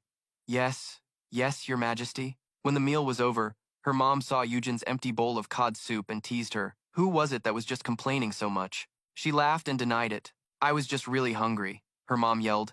Go do the dishes! She happily obeyed. Okay. Later that night, Wei Yujin let out a huge yawn, reached over to turn off the light, and mumbled out of habit, Time to sleep. The room plunged into darkness, with only the sound of her steady breathing, but her phone suddenly lit up. Yujin opened her eyes and immediately sat bolt upright. The surroundings were no longer her familiar room. Her eyes darted around and her mouth stammered, Whoa! What is this? Yujin found herself in a strange place with stone walls, dimly lit by floating torches. Her voice trembled. Am I dreaming? Yujin couldn't believe this was real. She pinched her cheek hard, and the sharp pain made her cry out, Ouch! Yujin took a deep breath to calm herself. There's no other choice. I have to keep going forward. Her footsteps echoed in the empty space. Her voice choked with fear. Where am I? Mom, what am I supposed to do now? In the darkness, strange symbols appeared on the walls. Yujin trembled and stammered. Oh my God, did I get kidnapped? Is that what's happening? Mom! She stepped into a dark chamber, her footsteps echoing in the vast space. She looked around, whispering, Where am I? There are 3 paths, and nothing else. The vast but oppressive space made Wei Yujin's breathing heavy, her mind filled with bewilderment. It's so incredibly dark. I wonder if this path is safe. She paused, her eyes scanning the stone walls, and a familiar feeling crept into her mind. But I feel like I've seen this kind of maze somewhere before. It looks so familiar. Yujin racked her brain and suddenly realized, it's just like that game I've been playing, Age of the Great Labyrinth. As she walked, she felt a strange weight in her pocket and was surprised when she pulled out her phone. Whoa, when did this get in here? I should have checked for it from the very beginning. Yujin quickly turned on her phone, only to sigh in disappointment, but there's no signal at all. Just then, she heard footsteps from behind. Yujin spun around in shock and saw a goblin advancing towards her. Its glowing red eyes were fixed on her. Yujin backed away, her heart pounding furiously. A monster from the game? A goblin? How is this possible? Her eyes widened in panic as she stumbled and fell. The goblin roared and charged at her. Yujin trembled uncontrollably, covering her head and screaming, feeling completely terrified as tears streamed down her face. A figure suddenly appeared, knocking the goblin away, but she was too scared to see what happened and kept her head covered. A familiar, astonished voice called out, Class President, lift your head. Her eyes still wet with tears, she looked up to see Jihan, the last classmate she ever expected to see here. He approached her, looking completely stunned. What's going on? Class President, what are you doing in here? Yujin was still in shock. When she saw Jihan, she was so surprised she could only stammer his name. Let's rewind to the moment before Jihan found Class President Yujin. He was holding the Lasis wand and thinking excitedly. Time to die, you piece of trash. Go, my #1 golem. The golem in front of him suddenly started to glow. Then, a system notification popped up. Your golem #1 has leveled up, Jihan exclaimed happily. Finally, it leveled up. His #1 golem underwent a massive transformation. It started absorbing all the surrounding earth and rocks into its body. A new form of the golem emerged. It was much taller, and its face glowed with a brilliant red light. Jihan was surprised by his golem #1's transformation. Holy crap! It just hit level 10 and it grew by a whole meter? Now, just bringing it along is enough to farm effectively. He looked at the golem standing before him, unable to contain his joy. I totally lucked out with this OP skill. With this guy, who the hell needs a tanker? He said proudly. Now I can just bring it along and farm like crazy. Jihan was overcome with a feeling of euphoria as he considered the golem's potential form. At level 20, could it reach 5 meters tall? Does that mean it grows 1 meter every 10 levels? That would make things so much easier. A bold thought formed in his mind. At level 30, it should be at least 5 meters tall. At that point, I can just ride on its shoulders and spam mana arrows. I could wipe out an entire village. Who the hell needs to fly anymore? But then, something seemed to bother Jihan. Hold on. This scene feels really familiar. An image flashed in his mind, and he realized the issue. It's just like those black stone guys, no doubt about it. But then Jihan became more optimistic. Well, it's all the same in the end. It's just a matter of combat style. After thinking it over, he dismissed the thought. I'll put it away for now. Jihan unsummoned the golem and sat down to check the items he had collected. He suddenly thought about his teacher. That day, she had said only one thing before vanishing. I'll be out for a few days. Remembering that, he sighed. I wonder when she'll be back. It's already been a whole week. Jihan's footsteps echoed in the darkness as he walked along, muttering to himself, it's been 3 days without any news from her. Where did she go and what is she doing? Dung A is with old man gone. I can't reach Xin Dung. Sunin said he's busy too. I guess I'm the only one with nothing to do. As he was walking, Jihan spotted a goblin up ahead. It was just one goblin, and he wasn't particularly interested in it. At all. One of them isn't even a mouthful. John was suddenly startled by a scream. Someone's here? He was surprised but quickly ran towards the sound. This is the monster grinding spot I created. No one is allowed to enter my territory. Unless that person is a mage stronger than me. When he arrived, John saw Yujin curled up in a ball. He was incredibly surprised and called out, Class President, what's wrong? Seeing her condition, John couldn't help but worry. How did you get in here? Yujin was also astonished to see that it was Jihan. She looked at him with a dazed expression, stammering. Why are you here? Jihan was now just as bewildered. I should be the one asking you that. He saw Yujin trembling with tears streaming down her face, and recalling her image in the real world, John quietly thought, she's completely different from her usual sophisticated and stone-cold self. Suddenly, Yujin slapped herself hard across the face, but because she hit herself too hard, she cried even more. That hurts. This made him panic. Hey, what are you doing? It would be weird if she wasn't in pain. She just about slapped her own face off. Yujin held her cheek and asked dazedly, This isn't a dream? And John replied gently, No. I'm sorry to tell you this, but it's real. Seeing her trembling, he quickly made a decision. I should probably heal her first. As Jihan reached his hand out, Yujin flinched. She quickly backed away, screaming in a panic, Hey, what do you think you're doing? Seeing her terror, he immediately tried to calm her down. Just stay still. It won't hurt. Yujin asked suspiciously. You're not planning on doing anything perverted, are you? The question made Jihan freeze, his face a mask of utter confusion. Perverted how? Yujin felt embarrassed and explained in a tiny voice, You know, like in and out. Hearing her description, John quickly shouted, Hey, I'm not some kind of creep! Because of John's shout, she plopped onto the ground, begging in a panic, I'm sorry, please don't hit me, please don't kill me, I'm begging you. She sobbed uncontrollably. Her flood of tears made him feel helpless, and he could only rein in his temper. John sat down and comforted her softly. Class President, please don't cry. But Yujin just cried even louder.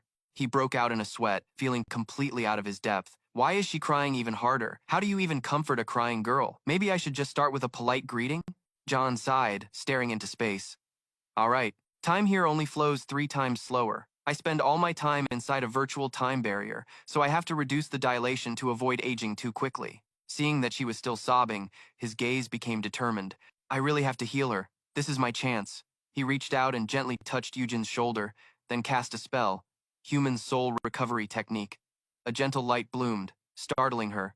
What was that? Yujin turned to ask John. What was that? Jihan. After finishing the spell, he explained, it's a healing spell. Now that she had calmed down, she voiced her question, like healing HP, right? John nodded. Right, that kind of healing. Yujin still had many questions for John. So, you're a healer? He replied. Something like that. She frowned slightly, still not believing this was real. This isn't a dream, right? And he confirmed once again. Yeah, it's real. Yujin lowered her head, her voice trembling. If this isn't a dream, that means I was about to be killed, wasn't I? Jihan nodded, gently confirming. Yes. Yujin immediately burst into tears again. John panicked and tried to console her. Don't cry anymore. There, little one. This made her shout, I'm not a child! Jihan watched as Yujin wiped away her tears and asked worriedly, Are you okay? She still hadn't composed herself. No, I'm not okay at all. Her answer left him feeling helpless. Seeing Jihan holding something in his hand, Yujin asked, What is that? He didn't understand what she was talking about. What? She pointed to the wand in his hand. Is that a magic wand? And he replied, Yeah, it's a magic staff. Why do you ask? Ah, at that moment, Yujin remembered the kobold that had just attacked her and asked John, You just took care of that kobold, right? How did you do that? John held his staff, wiped the sweat from his forehead, and admitted, Well, it's because I'm a mage. Yujin was incredibly surprised and yelled, You're a mage? Is it because you're still a virgin? John hurriedly explained, Hey, I'm not that kind of wizard. That only happens if you're still a virgin at 25. Hearing that, she asked again suspiciously, So does that mean you've already Done it? He stammered, unable to form a sentence. No. I mean, Jihan couldn't explain and decided to change the subject. Wait, have you calmed down now? Yujin let out a breath and nodded. I'm fine now. Good. You seem to be okay. Then she stood up, turned to Jihan with a serious expression, and said, First, I need you to explain everything clearly. Give me the full, concise story, you game addict. Hearing that, John muttered, It's been a while since someone called me that. He fell into deep thought, his face showing hesitation and confusion. Where should I even begin? As he spoke, he thought to himself, should I tell her about the abyss and all that? John decided to let Yujin know everything. Throwing in a set of clothes and shoes from his inventory as a bonus, he took a deep breath and began to explain. First of all, the place we're standing in right now is... Yujin panicked, waving her hands and stammering. Wait a minute! John froze, staring at her wide-eyed and thinking, she seems to be panicking. I guess everyone would be like this. He just stared blankly as the beauty before him sighed.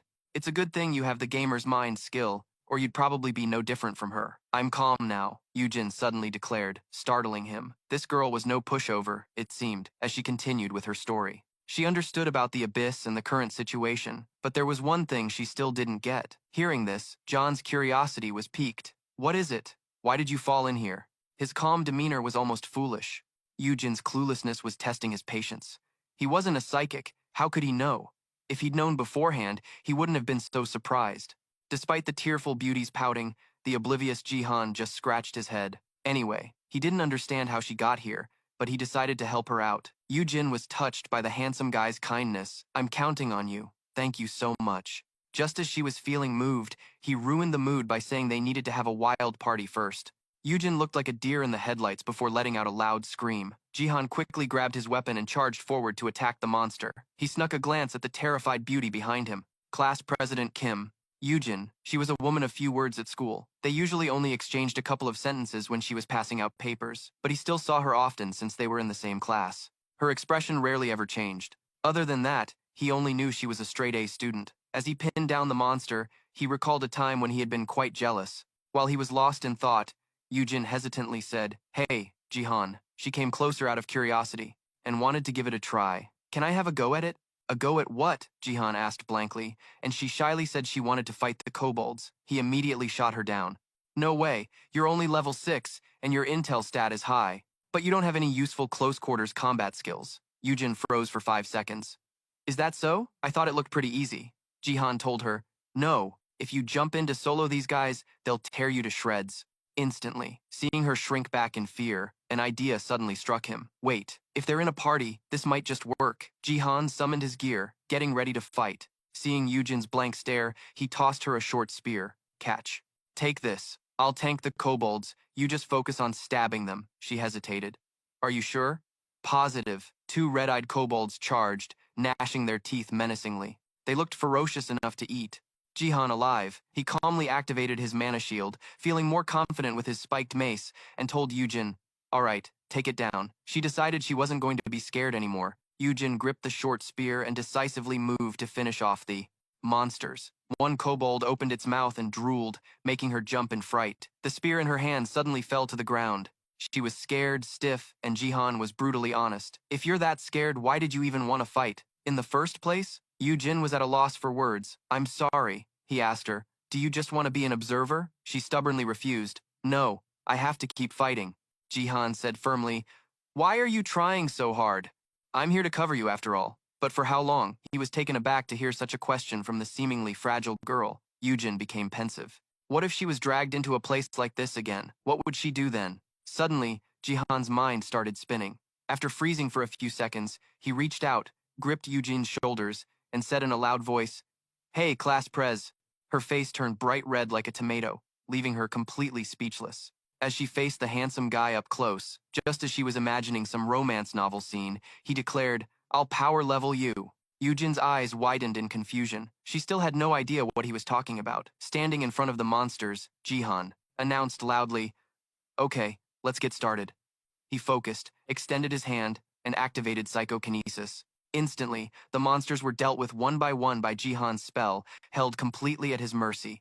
Glowing ropes, shot out to surround and bind the monster tightly. It was then suddenly dropped, hitting the ground with a painful thud. Jihan quickly commanded Yujin, "Class Prez, take care of this Kryulin." Without hesitation, she picked up her weapon and ran the monster through. The combat atmosphere was extremely tense. After the fight, Yujin was panting heavily, completely worn out. She hesitantly asked Jihan, "Was that all right?" He praised her cheerfully. "It was perfect!" Yujin's eyes widened in surprise as she joyfully announced, "I leveled up!" Jihan was just as excited for her, shouting as if he'd found a treasure. "Awesome! I knew it would work out." In the pitch-black space, they said to each other, "Open status window," Yujin asked curiously. "I'm level 7 now. What about you, Jihan?" He replied nonchalantly, "Around 30-something. Seeing her surprise at him being level 30-something, he said modestly, "That's what happens when you grind day and night." Jihan then got curious. "By the way, what's your intel stat?" When he heard it was 21, he shouted, "That high? That's insane." He looked envious. "That's crazy high. I hate smart people. An average person's is around 5 or 10, and mine isn't even that high." Then, a light bulb went off in Jihan's head. Thinking of something important, he immediately called her over. He pulled out a book from who knows where and handed it to her. Yujin asked in surprise, "It's called Mana? What is this?" Jihan held up the book and explained, "It's a skill book. Once you read it, you'll be glad you did." Seeing the beautiful girl hesitate, he urged, "Just try touching it. I got it on my last farming run. It's a good thing I held on to it instead of selling it." Yujin was shocked when, as soon as she touched the book, a glowing screen popped up. "It's asking if I want to learn this skill?" Jihan eagerly chimed in for her. "Yes, hit accept." Yujin hesitated, pressing the confirmation button apprehensively. "Okay, here goes. Accept." Her entire body began to glow, and her hair floated around her as if she were in a transformation sequence. Jihan watched the beautiful girl's brilliant aura from afar, looking pleased with himself. "Perfect. I didn't expect this to work. My skill set is basically a hack. With this, I can buff skills directly to an overpowered level." Yujin stood there blankly, staring at her own sparkling white hands as flower petals seemed to flutter from them. She then grabbed her head in a panic. "Where am I, and who am I?" Jihan watched the clueless girl with a deadpan face, finding her rather amusing. Her surprise was natural, since learning a new skill meant the information would just automatically appear in your head. Yujin asked blankly, "So, am I a mage now?" Jihan paused. "Something like a quasi-mage, I guess. Maybe only at a quarter level." He then pulled out another book for her. "Your intel is very high, so you might as well learn this one too." Yujin held the book, absorbing its knowledge in a flash of light, and in an instant, she announced, "I'm done learning it." Jihan praised her with a satisfied look. "Great job." He places his hand on her shoulder and explains, "Now listen, we can get out of here if we take out the boss on each floor. I'll help you get strong enough to mince the first floor boss, just in case you fall in here again." Yuen blushes bright red, moved to tears, while Jae-han remains calm. "It's no big deal. Let's just get it done. Man, today's gonna be busy." Yujin is back and better than ever, shouting loudly. With her title Infinite Mana, she fearlessly unleashes a continuous barrage of powerful attacks with her weapon. Jihan casually opens the system window, observing every little detail. 15 already? It's true that you level up super fast at lower levels. Yuin stands dazedly in the vast, pitch-black space filled with billowing smoke. After the battle, she pants heavily, then collapses in exhaustion, letting out a refreshed shout. "Let's take a short break." Jihan is a bit surprised. "Oh, okay." Seeing the beauty completely exhausted and out of mana, he sits down for a little chat. "So, how do you feel?" Yuin is still at ease, a little tired but feeling great. Jihan is frozen, finding it a bit strange. Is she actually enjoying this? She curiously asks Jihan, "Do you come to places like this every day?" "Only sometimes," he answers honestly. Yuan murmurs while admiring the scenery. "That must be fun then." Jihan is startled and frantically waves his hands in denial. "It's not fun at all." She confidently refutes his point. "Why not? You make a ton of money from this." Jihan stammers, unable to form a sentence. "Well, yeah, but is it fun? Is it or isn't it?" He doesn't find it boring or sad, but as for whether it's fun, he doesn't even know if he likes doing this. The atmosphere suddenly becomes unusually quiet. They both fall into a pensive mood, thinking about life. Seeing this, Yuin speaks up to break the silence. "I always do what my parents ask of me." "Like what? Studying?" Jihan asks, surprised. She closes her eyes pensively, accepting this unhappy reality. "My family isn't well off, so my parents always told me to get into a good school to make a lot of money later." Jihan sighs in sympathy. "I think every family is the same. My family isn't struggling or anything, but my mom constantly nags me to study hard to get into a top school, but I've never been any good at it. In reality, owning a private villa is proof that his family is quite wealthy. It's not like his family spent a ton of money on private tutors for him every month. His mom only enrolled him in an after-school class that cost about 500,000 won a month. But really, why didn't my mom get me a private tutor? It's not like we're short on money. While he's lost in thought, she teases him. You're the most famous game addict in the entire school. The reason your grades are terrible is because you don't care about studying at all. She doesn't say much, but every word she speaks hits hard, making Jaihan salty. My bad grades are my fault. I'm a game addict who wanders society at night. Are you satisfied now? She still pokes fun at him, making him feel wronged. Yuin turns away, smiling to herself smugly yet shyly. Her expression turns pensive again. I was really shocked today, but I actually liked it. Jaihan immediately leans in. Are you crazy? Or maybe you overexerted yourself earlier, so... Yujin sighs, her mood sinking. You wouldn't understand, Jaihan. You really couldn't. Do you have any idea how horrible it is to endure? Day after day. Do you know how hard you have to try to always get good grades? I've had to strive like that for so many years just to get into a good university. Jaihan cluelessly plays along. Of course I understand. Don't look down on me just because I have bad grades. You must have forgotten last semester. I was one of the top students in our school. Yuan's attitude changes as she holds her weapon and yells. You have all these god-tier items. And then there are events like this. Tell me, you got to the top because you raised your intel stat, didn't you? Hearing this, Jaihan is caught off guard. I didn't say that, but she figured it out right away. She looks down, helpless. You're so privileged anyway. How could you possibly understand me? He zones out like someone who doesn't care about anything, whatever. It's not like anyone can truly understand another person anyway. So, what are you trying to say? You mean you're jealous of me, right? Yujin reluctantly forces herself to accept the truth. Yes, I'm jealous. I really want to live freely like this. She is startled to hear this from Jaihan. No, you only feel excited and thrilled because you just started, but you almost died just a moment ago. Yujin pauses for a beat, not believing her ears. He calmly sits down to explain. This isn't a place for fun and games. I just happened to fall in here, and I had to get stronger to survive. It's not that I don't find it interesting, but this place isn't wonderful. Here, one mistake means death. You have no idea how many people have had to. Suddenly, Jaihan freezes as if he's realized something. He looks at Yujin in alarm, his eyes filled with unspoken thoughts, realizing it's possible others were pulled in here too, just like her today.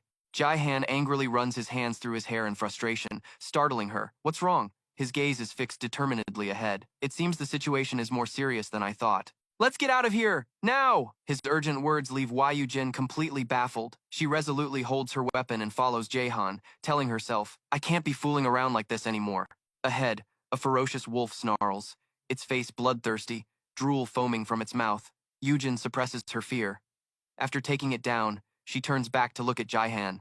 I'm fine. I'm not hurt at all. Jihan glances at her, obviously. He walks over to where the beast was defeated, looking around. Where are the drops?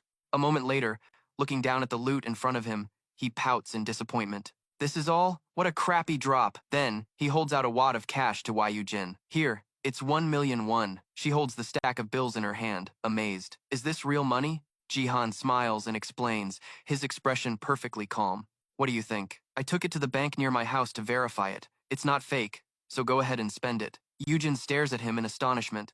But why are you giving it to me? Jihan makes an obvious expression, pointing towards something.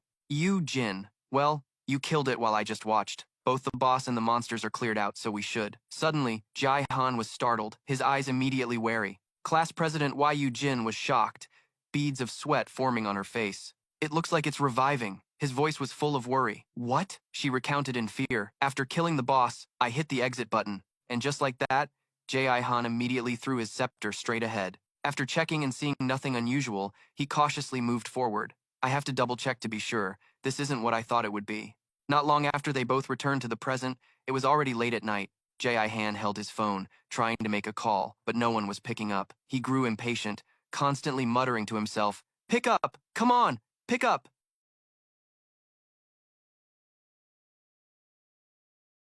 Jaihan was getting antsy, talking to his phone. Damn it, pick up, come on, babe. Finally, a voice came from the other end. Hello. Jaihan's face lit up as he exclaimed. Oh my god, you're the best. Yujin's voice called out softly. Jaihan. He quickly spoke into the phone. I'm fine. Are you hurt anywhere? After hearing Yujin confirm I'm okay, Jaihan breathed a sigh of relief. He flopped onto his bed. That's good. I was so worried. Yujin was sitting on her bed, hugging a pillow, smiling. Thanks for worrying about me. I just woke up in my room. Yujin was still not over the shock. She recounted what happened. Then suddenly, I remembered everything. I remember I fell asleep. Then when I opened my eyes, I found myself trapped in there. J.I. Han nodded. Anyway, it's good that you're okay. Suddenly, Yujin's voice became hesitant. Hey, J.I. Han, listen. Her voice sounded scared. Can you come over tonight? I'm scared. His face turned bright red, his mouth agape in shock, weakly protesting. But what about your parents or home? Yujin was momentarily stunned. Oh, right, J.I. Han breathed a sigh of relief. See, besides, you're probably fine now. She still wasn't convinced, her voice trembling slightly. Really? He continued to reassure her. You'll probably be fine. Don't worry, he thought to himself. If my little guide was here, I could have asked for advice. Yujin was still sitting on her bed, listening to J.I. Han's steady voice. Don't be so tense, okay? Got it? She gradually started to feel at ease. Yeah, J.I. Han reasoned. He'd leveled up 2 more times, so he wouldn't run into any trouble. Yujin said uncertainly, I don't know. She furrowed her brow curiously. So, are you free tomorrow? J.I. Han became excited. Of course. You want to meet up tomorrow? She immediately nodded. I do, she said gratefully. Thanks for helping me today. Good night. J.I. Han cheerfully replied. You too. He felt a little flicker of anticipation. Maybe I'll see her on the bus tomorrow too. He stared at the phone screen after ending the call, suddenly feeling a sense of urgency. I have a strong feeling that something big is happening. His eyes blazed with determination. Time to go back. Not long after, J.I. Han returned to the basement. He used his scepter to carefully scout the path. His eyes were full of thought. I've been checking for a while and still haven't found anything unusual. J.I. Han stopped, deep in thought. This is the end of the 5th floor. Next up is the 6th floor, so that means I'll be facing level 60 monsters, right? In the end, he returned to the labyrinth and grinded there all night. A thought popped into his head. I level up super fast in here. I wonder if it's enough to get to level 50. Then he decisively clicked his tongue. Only one way to find out. J.I. Han's figure quickly disappeared behind the basement door. As soon as he walked down the stairs, his eyes widened in shock. Before him was a winding path that stretched out, with a river of scorching, steaming lava flowing below. J.I. Han's jaw dropped, his throat dry. Just looking at it made him feel the heat. Even dungeons aren't this insanely over the top.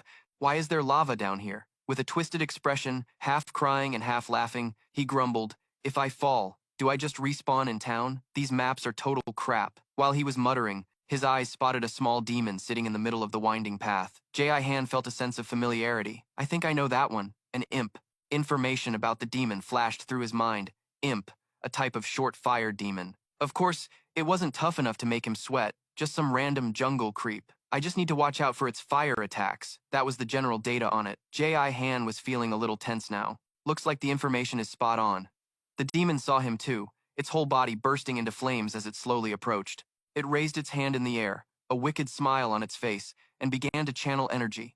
A second later, it shot 2 fireballs straight at J.I. Han. J.I. Han smirked. The difficulty was ramping up, his voice full of taunt, still too weak. He immediately raised his scepter high and called upon his mana. Instantly, powerful streams of blue mana shot up from the ground. The 2 fireballs the demon had just released were immediately knocked back, and at the same time, its entire body took the full force of the mana streams that J.I. Han had just unleashed. He watched its pathetic body get blown into 1,000 pieces and sighed in mock pity. Poor guy, got vaporized before you could even scream. J.I. Han continued running forward, constantly wondering, or is it just because this is only the 6th floor? He held up his scepter to scout the path, then leaped over a trap, continuing to rush forward. After a while, J.I. Han finally stopped to rest. Panting heavily, he shook his head and looked around, feeling like it was a waste of time. But as soon as he checked the items he'd acquired in the system, J.I. Han's face lit up with excitement. At least the drops weren't bad. J.I. Han had just taken a few steps when he suddenly froze. The path ahead was blocked by a giant monster, its entire body engulfed in flames, looking just like a massive, moving blob of lava. His eyes were filled with excitement. A fire golem? No, a magma golem. The 6th floor boss of the Great Labyrinth of the Epoch. Fire golem, level 60. J.I. Han furrowed his brow mockingly. That's a pretty big level gap. But this boss looks dumb. Dodge. Without hesitation, he leaped up. He cheered inwardly. My level might be low, but my skills are on another level. Getting close enough, John took off and soared past it, flying. Suddenly, he came to a screeching halt. Huh, what a pushover. John raised the crystal at the tip of his scepter, frowning. This is too boring. Then he swung his staff in a circle and shouted the name Infinite Mana. Powerful streams of mana immediately rained down on the boss's head, causing a massive explosion. A barrage of skills erupted, nearly depleting the fire golem's health. John looked at the smoldering spot in front of him. He was so pleased that he had to hum a self-satisfied tune. So scary. Who could possibly be this terrifyingly strong? I've reached a new level of overpoweredness, he thought, clenching his fist. The flying combo and infinite mana, just that is enough for me to dominate the entire map. Then a system notification appeared. You have gained a level. He excitedly jumped down to check, but received a result that couldn't be more bitter. Level 40 now. What is this garbage loot? John picked up the stack of money and yelled, "What the hell? What kind of boss drops such crappy items? I should just slap myself." For some reason, the item drops from the 1st to the 6th floor have all been trashed today. It wasn't just his words. His mood soured too. Today's my unlucky day. An idea suddenly struck him, making him smile knowingly. How about power leveling? I wonder if I can lure and gather them all? The calculation finally clicked. There's a classic way to grind levels that's been around forever: mob farming. John felt a rush of excitement as he imagined his own extraordinary future. A victorious smile spread across his face.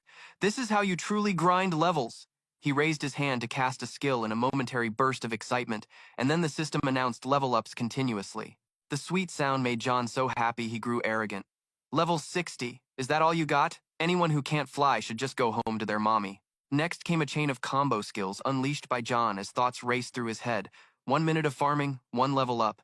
I'm already level 50 now. Where's the game master? Not gonna release a patch. I'm about to become the server's top dog. The biggest drawback is that my skill points are increasing unevenly because I'm too focused on grinding levels. But to be able to level up like this, I don't even care. John floated in midair and commented nonchalantly, leveling up like it's nothing. At this rate, I'll be the #1 mage. All you warriors better get out of my way. My mana is about to run out. Realizing the problem, he quickly landed on the ground. Yeah, flying burns a ton of mana. Suddenly, a bold thought crossed John's mind. What about increasing intelligence? If my mana recovery speed increases, I could fly and spam spells until I'm bored. I'll be a terrifying spammer. It'll be insane. Anyone who can't fly will just have to cry about it. I never thought just being able to fly would make me so hard to deal with. Stopping that train of thought, John realized he had spent too much time here. It's almost time. I should log out and go back. Returning to reality, he stretched to warm up his body while still sighing, hoping he wasn't late. Outside, the sky was a cool blue brighter than usual. Yujin, who had been waiting, was looking out at the scenery when she turned at the sound of approaching footsteps. John rushed over, unable to hide his panting. "Class president, have you been waiting long?" He was taken aback when he looked at Yujin's face. Behind her glasses, her dark circles were clearly visible, making John hesitate for a moment before speaking.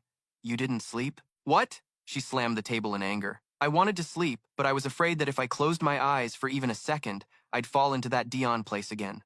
Seeing this, he quickly tried to calm her down. "Whoa, whoa! You have to stay calm to get the prize, right?" Yujin froze when she heard that, realizing her outburst. She shyly turned her head away. "I'm not angry." Seeing her act so hostile, John could only surrender. First, all right, but hey, are you okay after staying up all night?" At his words, Yujin's hands tensed up, and even her voice choked up, surprising him. "I'm dead tired, but I was too scared to sleep, but I'm fine now." She just gave a faint smile before speaking. "I often pull all-nighters anyway." John paled as he guessed the reason that popped into his head. Was it to study, Miss Overachiever? Which gave Yujin the chance to lecture him. "They say you need to sleep 4 hours to have a shot at the top. I only sleep 5 hours a day." That one sentence sent shivers down his spine. Is she a superhuman? No wonder this girl is the class president, huh? And yet I became #1 in school, kicking this bookworm off her throne in one fell swoop. Oh, the guilt is killing me. I feel like I need to repent. Putting that aside, John got straight to the point. "Yeah, so, why did you call me out here?" Yujin's tired sigh as she asked for his help confused him, making him frown. "Help?"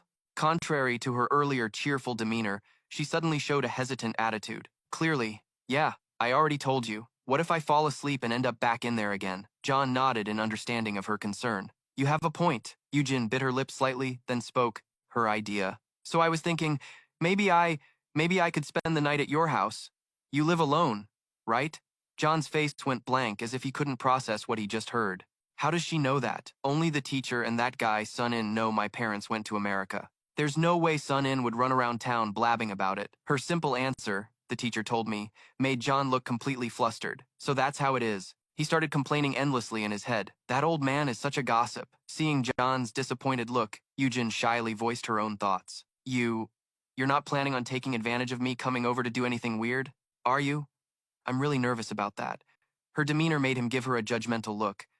No, to be honest, I hadn't even thought about it. Then suddenly, John thought of something and leaned closer to her. Better, but what if you get ideas in the middle of the night? That one question made Yu Jin react strongly. What? Are you planning to do something reckless? Hearing that, he felt even more helpless and cried internally to his own brain. Oh, this girl. Can she even think straight? I have no idea. I thought this girl was smart, but I was so damn wrong. Sigh, it's just a natural reaction. If you think about it, she has a point. Ending his train of thought, he leaned back comfortably in his chair and said, just stay the night with me. Yujin still looked flustered. It's fine.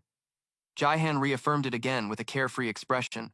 No problem at all. Before anything else, she laid down a condition first. No being a perv and trying to, This made Jaihan unable to hold back his snarky side. If you're so worried about that, why did you insist on sleeping over in the first place?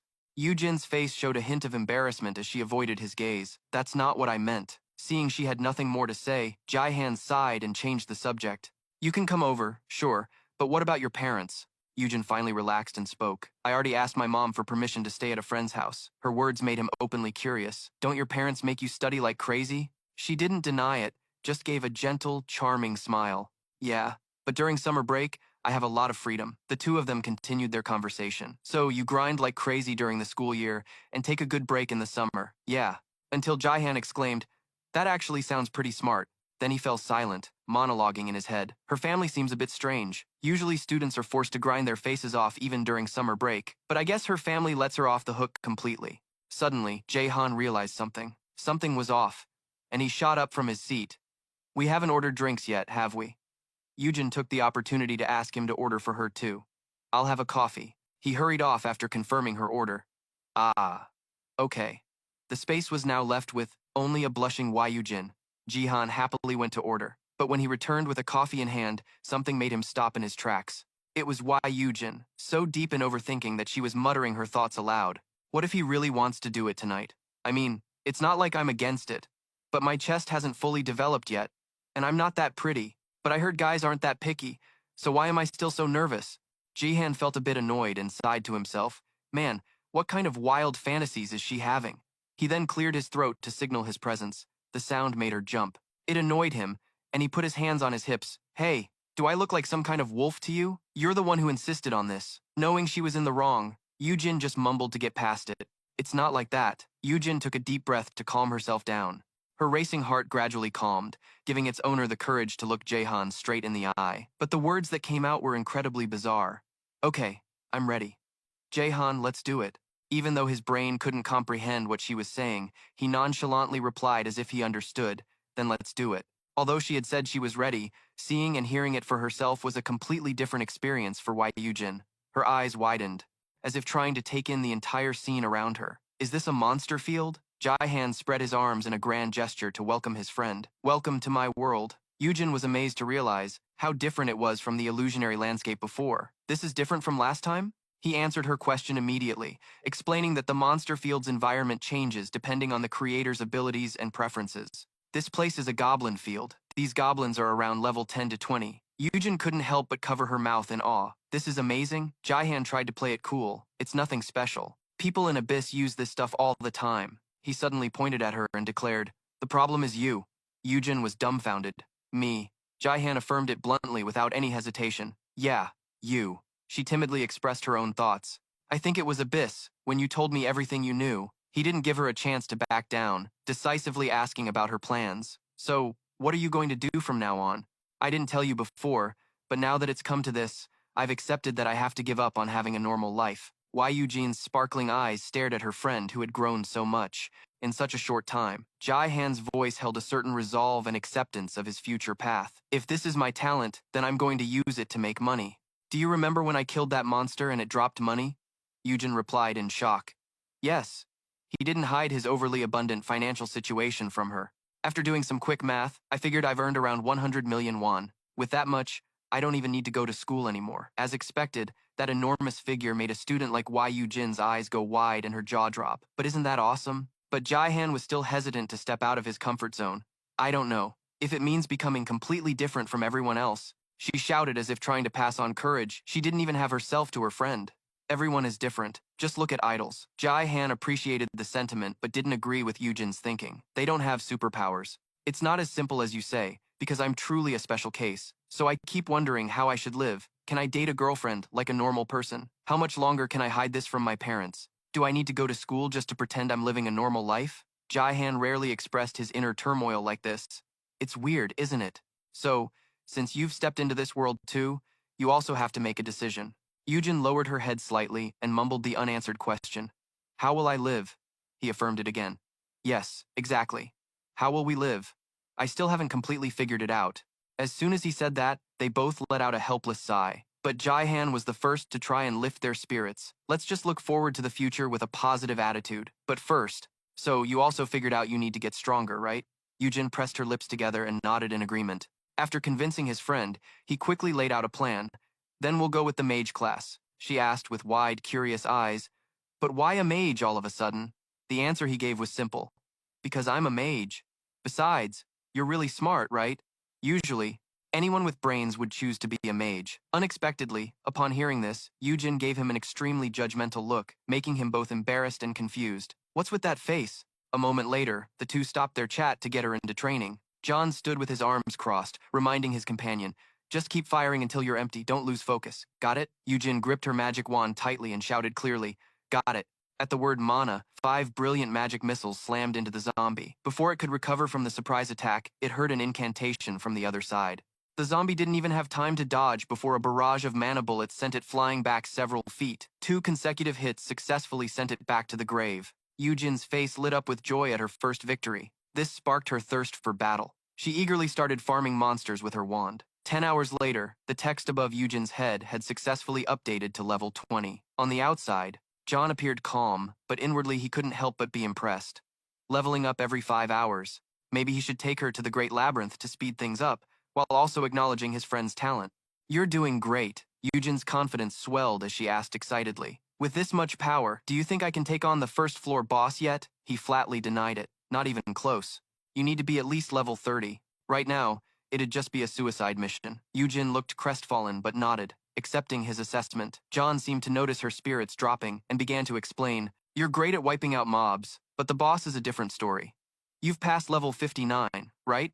He gave specific advice. Try raising your intel stat.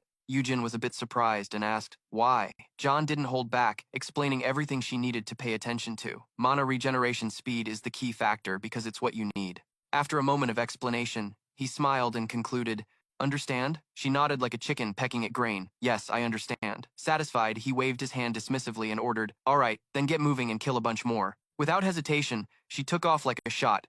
Right. The training time flew by with the movement of the white clouds in the blue sky. In the monster zone, time passed at a 1-to-1 ratio. John thoughtfully massaged the class president's sore muscles every time she finished farming, giving her the energy to keep fighting. As a result, Yujin reached level 24 and learned the skills Infinite Mana, Mana Shield, and Fly. At this point, she was exhausted and protested, let's stop. I'm completely out of breath. John rushed over with concern and asked, we've been at this for about 20 hours, right? How are you feeling? Although her eyes were spinning, Yujin still acted like nothing was wrong. I'm still okay, but my head's a little dizzy. He wasn't some heartless boss trying to work his companion to death, so he quickly made a decision. It's better to recover from exhaustion than dizziness. All right then, let's stop here for today. After all, only 2 hours have passed outside. Hearing this, Yujin couldn't help but ask curiously, are you like this every day? John gave her a judgmental glance. You noob. A true gamer doesn't know the meaning of the word stop, but he still answered politely. Not really, I only do 10 hours. She hadn't rested for long before she heard his urging voice again. Should we go hunt a boss now? Yujin's eyes widened in shock. A boss? A joyful curve formed on John's lips, happy that someone was about to get wrecked. Yeah, there's a red demon boss here. Just then, the massive shadow of the boss appeared right behind her. Goosebumps erupted all over her skin. Her fear had become reality, but he just callously wished her, well then, good luck. His words only made her more desperate. A solo boss fight. Is that it? Before she could despair, John offered a hint. Why don't you use that fly skill? It doesn't drain your mana, does it? His words were like a wake-up call, and Yujin's expression turned serious. Without another moment's hesitation, she shot up into the air to face the enemy. John observed the battle with its clear size, disparity, and commented with satisfaction, "There, that's more like it." In his heart, he was now certain of Yujin's abilities. She could definitely handle the first-floor dog boss now. After a long day of training and fighting, John logged out of the monster zone, but his expression was not pleased. "Are you really staying here for the night?" Yujin sat cross-legged on the bed, staring at him without saying a word. A few seconds later, she retorted shyly, "It's not my fault, I'm scared." The two looked at each other, neither willing to back down. John smugly ruffled his hair, teasing her to ease the tense atmosphere. "Ah, just admit I'm handsome, strong, and skilled. But don't you think this is a little risky?" Yujin tearfully refused to yield. "Just try to put yourself in my shoes." Finally, he took a step back. "Fine, do whatever you want." Watching John's figure disappear behind the door, he said, "I'll go get some bedding." Yujin frowned with worry. Soon, John's clattering footsteps returned. As he opened the door, he saw her completely covered by a blanket and asked, "Hey, class prez, are you asleep yet?" A muffled sound came from under the thick blanket. "Not yet." As he pulled out his gear, he announced, "I'm turning off the lights then." Hearing no objection, John reached out and switched off the nightlight. The room was plunged into darkness. The two friends lay in separate corners, but for a moment, neither of them fell asleep. John's mind was still racing with a few thoughts in the dead of night. "First thing tomorrow, I need to call Sun in to get a handle on the situation. Hopefully I can figure out what the hell is going on. I'm dead tired after grinding all day." He finally closed his eyes and drifted off to sleep. After some time, a trembling voice suddenly rang in his ear. "Wake up, Jihan!" Startled awake, he struggled to open his heavy eyelids. To his surprise, he found Yujin sprawled on top of him, her eyes filled with tears. The moment she saw he was awake, she whimpered, "I'm scared! I'm so scared! Her strange behavior made Jihan worried and flustered. "Hey, what's wrong? Can you tell me what happened? Why are you crying?" Yujin's answer made him freeze for a moment. "I died. I just died. I died 1 minute ago." Jihan tried to remain calm and asked for clarification. What did you say?" But her previous words had echoed crystal clear in his ears. "I just died 1 minute ago. I'm scared. So very scared." He reached out to give his friend a sense of security. "It's okay. Come here. There. You're all right. Just relax. Take a deep breath." Jihan's calm and comforting tone gradually had an effect. Yujin's trembling hands slowly relaxed. Her restless heart found peace in his warm embrace. A moment later, Yujin finally, embarrassedly suggested, "Let me go." She pushed herself up to sit on her own mattress and let out a heavy sigh. Jihan asked softly, "Are you feeling better now?" Yujin gently wiped her tears away and replied, "Yeah, can I have some water?" He quickly summoned a water bottle and handed it to her. Yujin drank half the bottle in one go, like someone returning from a desert. Jihan asked once more, "Are you okay now?" And he received a definitive answer, "No, I'm not okay at all." He was somewhat relieved and smiled. "That sounds much better," Yujin whispered, trying to calm herself down. "I have to do this. Right. I have to stay calm. Dark memories seemed to overwhelm her, making her let out a pained scream. Startled, Jahan quickly stood up and called out the class president's name. This situation was throwing him into a crisis. "What should I do now? What should I do? Okay, I have to help her calm down." Jihan quickly pulled her into a tight hug against his chest, but Yujin's mind was still, in a state of frantic panic. She can't calm down. How is that possible? That's right. She must be in shock. Realizing this, Jihan activated his healing ability, the soul-burning spirit recovery technique. Fortunately, Yujin's frantic screams subsided, and the hands covering her face slowly dropped to her sides. He did his best to reassure his friend. "See? It's okay now. Everything is all right." She sniffled and expressed her embarrassment. "Sorry, I'm better now." Jihan didn't mind, only wanting to ease Yujin's tension. "Yeah, let me help you up." But she suddenly spoke, her voice both a request and a plea. "Wait, don't. Can you just stay like this? For a little longer, please?" He agreed without hesitation. "Yeah, of course." Jihan remained in that position, for a moment. After a while, Yujin managed to stop trembling and lifted her head from his chest. For the third time, he asked with concern, "Feeling better?" Luckily, the answer this time was an affirmation. "Yeah, I'm okay now." Yujin paused for a moment, then asked with suspicion, "What was that just now?" He explained frankly, "A healing spell. But I think it also helps calm the mind." Only then did a gentle smile appear on her face. Yeah, it was very soothing. Jihan noticed a few lingering, glistening tears and summoned a handkerchief for his friend. While Yujin took it, he couldn't help but ask one more time, "Sorry for keep asking, but are you really feeling okay now?" She suddenly blurted out something completely unexpected. It wasn't the Grass King. Yujin's voice still trembled, but she tried to explain succinctly. "The first-floor boss wasn't him. It's a spider, a giant spider. I think it was 10 meters long, And there were others that were all over 1 meter big. There were too many. I couldn't do anything. My magic isn't strong enough. Hearing this, Jihan understood everything. She wasn't a high enough level. A sense of shame caused him to clench his hands into fists, and I had the nerve to boast that I'd protect her. Damn it, a tide of regret washed over Jihan. I promised I would help her, but it looks like her level was still too low. If I'd known this was going to happen, I would have helped her power level more and gotten her some better gear. He clenched his jaw, forcing out the words. That wasn't a dream, was it? Yujin fearfully recalled fragments of the memory. No, it tore me to pieces before it ate me. But strangely, there was no pain at all. I was being eaten, but I felt no pain, and that's what made it even more maddening. Yujin's lips trembled into a smile as tears streamed down her face in panic. What am I supposed to do now? She never expected to get an answer so quickly. Get stronger, become stronger, and you will never have to experience that nightmare again. His reply stunned Yujin so much that she forgot she was crying. I'll protect you, was something Jihan would not say, because he knew he couldn't protect her forever. The best thing he could do was teach her to protect herself, so this would never happen again.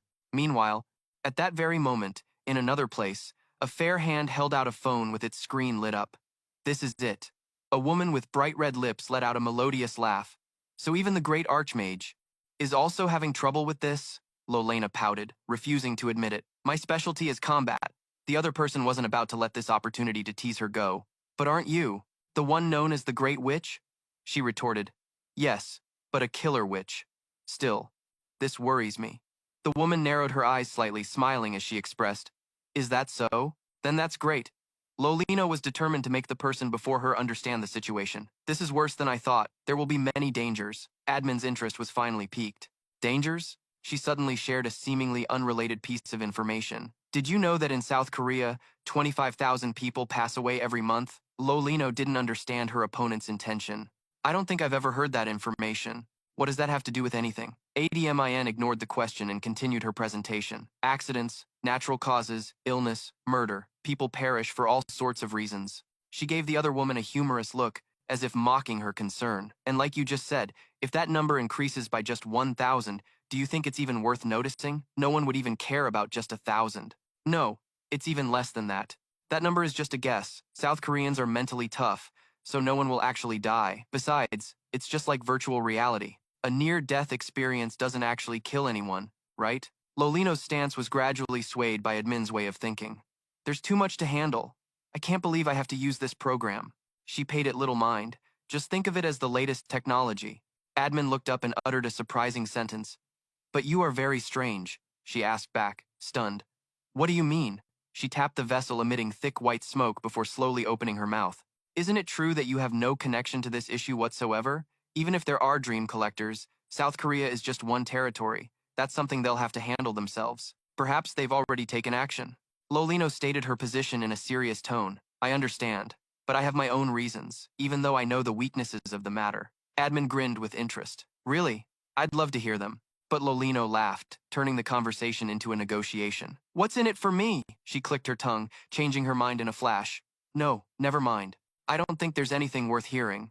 She playfully took back her phone. Suit yourself. Their conversation ended there. Thanks for visiting. Back in the pitch-black monster field, where there was only a single entrance door, Yujin put the weight of her entire body into the magic wand in her hand. Jihan, standing beside her, asked, What level are you now? The other person answered, panting for breath. 36. He smiled proudly at her outstanding achievement. Excellent. Afterward, Jaehan brought the class president into the great labyrinth he had created himself, only to realize this dungeon had no floors beyond the 6th. It was probably because he had never been past the 6th floor himself. This meant Jaehan couldn't create something he hadn't experienced. Jihan reflected on his own stats. My level is 51, with 95 unused points. 95, but I can clear up to the 6th floor by myself without allocating any points because I've boosted my INT stat with a necklace and bracelet, plus I'm using a wand and earrings for mana recovery. With the nearby buffs, my current mana regen speed is 345%. Jihan looked toward Yujin and thought to himself, but that's not important right now. She's already at my old level. Proficient in flight, endless mana arrows, and mana shield. That's enough to clear the 1st floor, not to mention the magic wand I let her use. And I also have the tutor skill now. If someone has the right attitude, I can teach them anything I want with this skill. At this thought, Jihan delighted in the idea of being someone's teacher. Now I don't have to buy any of those ridiculously expensive books to teach others. I should teach Sun-In some spells right away. His current abilities allowed him to become a pillar of support for others. He no longer had to worry about returning to the city. Your level has tripled, and I'm letting you use my wand freely. Is that enough? Until now, Jihan had only lent out the Agris's magic wand because it was very expensive. But thanks to the 6th floor golem boss dropping a lot of Poen, he was going to give the wand to the class president and sell the Poen to go shopping. On another note, one bottle of Poen sold for about 10 million. Currently, he had 891 vials in his inventory. That was more than enough to buy some new gear. Yujin vaguely remembered the value of the item in her hand. Isn't this really expensive? Jihan replied nonchalantly. That? It's only 60 million. The astronomical price made her stutter. 60 million? As soon as the words left his mouth, he himself was shocked. Holy crap, I can't believe I just said 60 million so casually. But that's just how this world was. Yujin felt the pressure of holding so much money in her hands was too much. This thing is way too expensive. It's worth as much as a car. Jaehan dispelled her worries with a single sentence. Even so, it's easy to earn that much. Yujin was horrified by his incredible wealth. Is it that easy to make money in ABIS? Jaehan scratched his head blankly. It is for me, but I don't know about other people. Hearing his friend's envious tone, maybe I should just drop out of school and get a job in ABIS? He jumped up in surprise. This girl had lost her mind. He then hastily tried to dissuade his friend. Hey, don't say crazy things like that. Do you have any idea how dangerous it is? Yujin replied awkwardly. I know, I've already died in there once. Jaehan seriously taught her a life lesson. That was just a near-death experience. You really have a talent for getting yourself killed. Inwardly, he reflected on himself. I don't die because I'm a pro gamer, damn it. I grind games precisely for situations like this. He didn't want his own actions to lead Yujin astray. Somehow, I thrive in ABIS, but you're different. Do you understand, class president? Unexpectedly, she focused on a completely different point. I have a name, you know. Why do you keep calling me class president? Jaehan explained naively. Because you are the class president. Yujin boldly suggested. From now on, call me by my name. Go on. He wasn't too keen on changing his long-standing habit. Do we really have to do that? That whining attitude made her turn into a demon from hell and roar. Just do it. Jihan had no choice but to shut up. Yes, ma'am. With the forced agreement established, Jihan casually checked his phone and saw it was exactly 8 o'clock. He turned to inform his teammate of the time. They had been grinding for a solid 10 hours, and Yujin had lost all sense of time. I thought it was much longer than that. That's it? Hearing this, the ambition in his blood suddenly flared up. 10 hours in here is only equal to 1 hour outside. Since we're already here, maybe we should grind for a full 100 hours? Yujin immediately scrunched up her face and refused. No way, let's take a break. Just when it seemed the discussion was over, he stubbornly tried to persuade her that they shouldn't do things halfway. It's my life on the line. This is no joke. She was determined to protect herself. But this is more than enough to clear the first floor. That reason really shut Jihan up. Yeah. But he still wasn't satisfied about giving up. He wanted to take advantage of being here, but a loud rumbling from Yujin's stomach made them both freeze. Jihan's face went blank, while she turned beet red like a cooked lobster. He was the first to speak, breaking the stiff atmosphere. Sorry. Yujin's annoyance turned into a full-blown rage as she yelled. You have to take responsibility for this. Jihan stammered in denial. Your stomach has nothing to do with me. How would I know? Hearing that, she grew even angrier and questioned him. How can you be so nonchalant? He scratched his face and answered honestly. I have no idea. At this point, Jihan also began to reflect on himself. Is it because I'm a gamer? Thinking about it, he realized he never really felt hungry. He just ate when he had a craving. Jihan then carefully tried to make up for his oversight. All right then, let's take a break and get something to eat. A little later, a satisfied Yujin held a burger as big as her face, her mouth working non-stop, going from French fries to chicken nuggets, and then taking another huge bite of the fully loaded burger.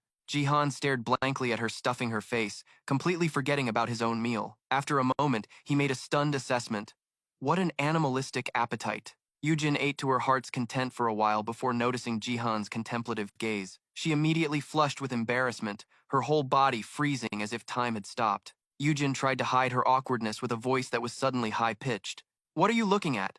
Is this the first time you've seen someone eat? Jihan honestly expressed his amazement. No, I just didn't expect you to eat with such gusto. You want my portion too? Being teased made her flush all over. I was hungry. Yujin's reaction made him chuckle. Ha ha, I'm just kidding. Eat as much as you want. Waiting until she seemed to have had her fill, he ventured to ask. Full now? She nodded, finishing the last fry in her mouth. Uh-huh, I am. Hearing that, Jihan eagerly suggested, "Great, then let's get back to grinding." But he was abruptly cut off by Lolino. "There's no need for that." Her sudden ghost-like appearance nearly made him stop breathing. "Could you please stop with the ninja act?" She let out a resigned sigh. Lolino casually walked into the room with a scolding. "Jihan, you're too careless. I taught you that a mage must always be prepared. You should at least have a magic barrier up," he retorted wearily. "You never taught me that spell?" She plopped down on the mattress and pressed him. "So you were just grinding for money? How's your magic training coming along?" Just then, a bewildered voice from across the room made both of them instinctively look over. Yujin stared warily at the woman in front of her. "Who is this foreigner?"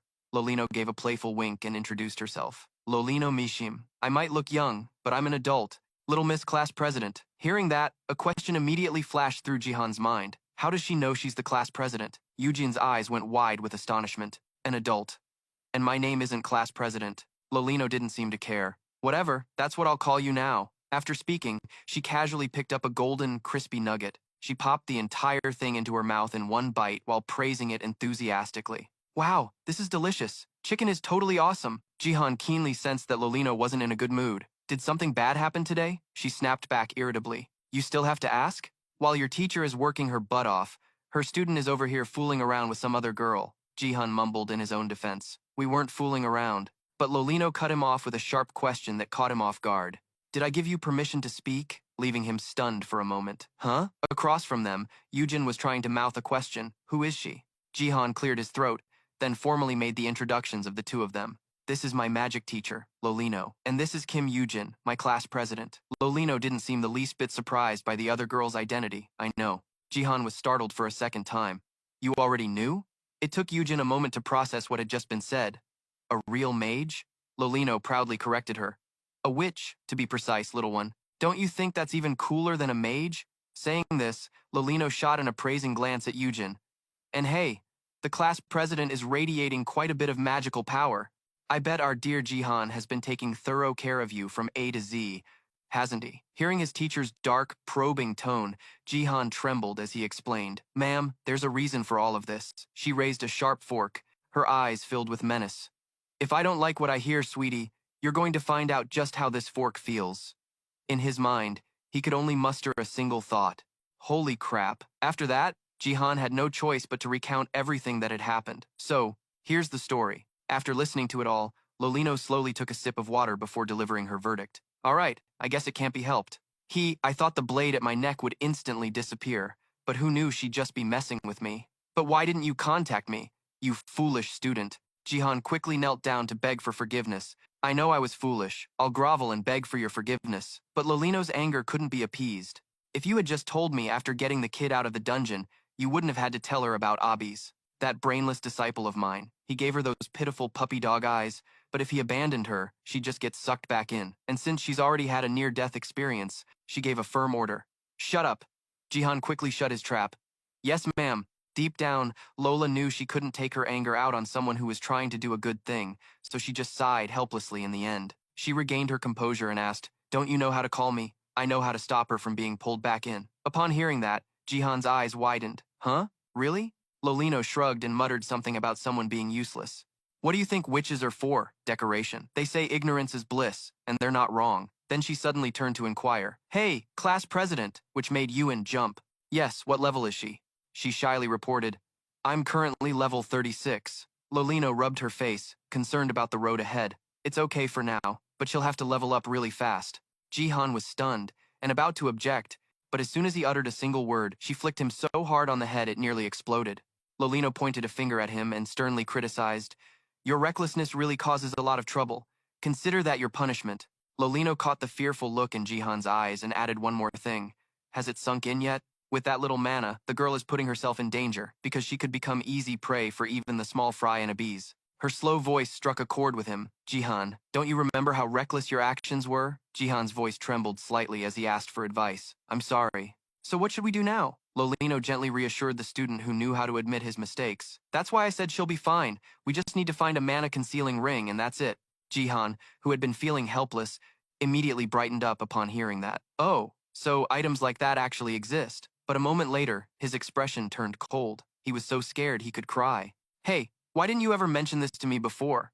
Lolino was both exasperated and speechless with anger. She took a deep breath to explain the situation. Look, Jihan, you're basically a guy who away from keyboard farms 24/7 in Abyss, and until now all you've done is mindlessly farm money, and besides, she was so right in scolding him that he could only laugh sheepishly. Ah, that's true. Then he heard his teacher's words of praise. And with your skills, you're more than capable of handling almost any monster unless they come in a horde, so what's there to worry about? This carrot and stick approach sent Jihan's emotions on a roller coaster. Oh, really? Then he reflected on himself. Yeah, I'm level 51 now. I'm probably a higher level than Sunin now. The only thing is, my physical strength is that of a squishy mage, Lolino grumbled irritably. This is why I can't stand rich, spoiled brats. This time he was determined not to take the blame she was pinning on him. What does that have to do with anything? She bluntly exposed her student's comfortable life. Haven't you had everything you've ever wanted since you were a kid? You've never really had to try to get what you want. John had no words to deny it. If you put it that way, I've got nothing. After lecturing her student, Lolino turned and called out the name of the girl next to her. Hey, class president! Yujin was startled and answered formally. Yes, ma'am. She held out her hand with a request. First, let me sever the link between you and the Great Labyrinth. Come here and show me your forehead. She darted in front of Lolino as quick as a squirrel. Her small hand covered Yujin's forehead, and a layer of purple mana flashed. The process only took a few short seconds. Lolino pulled her hand back and confirmed. Done. From now on, you won't be sucked in there anymore. Jihan's eyes widened with disbelief. That's it? Seeing Yuan's dazed expression, he exclaimed in amazement. Wow. That was so easy. Lolino patiently explained the complexity behind her casual gesture. It's just a simple spell, but to perform it, you need to be at the level of a high-ranking mage or a witch. Not to mention you have to learn and master this type of magic. It's a type of spell that turns the spiritual into a form of virtual reality. He immediately gave a specific example, like a near-death experience or something like that, right? She neither agreed nor denied it. Even if you get injured or die in there, you'll be fine in the real world, but you'll have to go through psychological trauma. John understood the dark nature of those words, probably like being tortured. But virtual reality, he instinctively associated it with a familiar field. Sounds like something out of a VR game fantasy story, huh? Lolino didn't refute his thought. Don't you think the great magic was created from its influence? Then she thought, I guess I'm relaxed for now. You should buy a hermit's necklace. It's probably around 20 million won on a beast. John nodded lightly in agreement. Yes, ma'am. But inside, he lamented. Turns out I'm the one footing the bill, but it probably doesn't matter since I'm making it rain these days. Lolino turned back, satisfied, to deliver the good news. So, you can live a normal life now, Yuan quickly called out. Ma'am. She bowed at a perfect 90-degree angle to express her gratitude.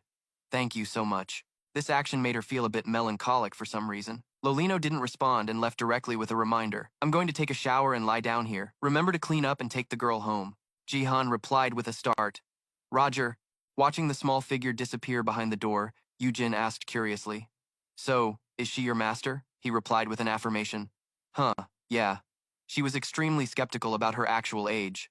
Lolino, she looks so young. Is she really an adult? Jihan, however, had a completely different thought. I think she might be even older than we can guess. Yujin's face suddenly lit up with anticipation. If I become a mage in Abyss, can I stay young forever? This was a blind spot in his knowledge. I don't know either. I'm still a newbie. She seemed to have already found her answer in her heart, admiringly exclaiming, I'm so jealous. Jihan frowned and reminded her, You're just a high school student. Yujin retorted without a second thought. What kind of nonsense is that? If you're a girl, you have to take care of your beauty from a young age. He was rendered speechless, not daring to argue further. Well, nobody said you weren't a girl, did they? Jihan tried to explain the seriousness of the situation to his friend. Abyss isn't a place to play around. She said it earlier. One slip up and they'll chew you up and spit you out. Yujin temporarily forgot about the previous topic and asked worriedly, Han, I'm curious about that too. Are people really out to get you? He only needed one sentence. In Abyss, kidnapping is a daily occurrence, to make her gasp in horror. What? She suddenly felt her chest tighten, unable to breathe, finding it hard to believe. Jihan took this opportunity to strike while the iron was hot. Yeah, hard to believe, right? In the neighboring area, they kidnap people and use them like products. That's why it's extremely dangerous. She also warned you thoroughly about it. Just like how you weren't exactly thrilled to fall into the Great Labyrinth, right? Jihan felt that was enough and decided to end the conversation there. All right, that's enough. Let me take you home, but wait for me to finish buying the hermit's necklace. Oh, I almost forgot. Remember to take the wand home with you. His gentle voice brushed past her ears, causing a rosy blush to appear on Yujin's cheeks. Got it? She was so flustered that she stuttered. I will, thank you. A question mark appeared over Jihan's head. What are you thanking me for? He couldn't help but think to himself. She's blushing again. Maybe I should call her Miss Apple now. At that moment, the sun was high above the skyscrapers. Jihan was walking alongside Yujin when he heard her call out, Hey, Jihan. For some reason, she lowered her voice and said again, Thanks for helping me.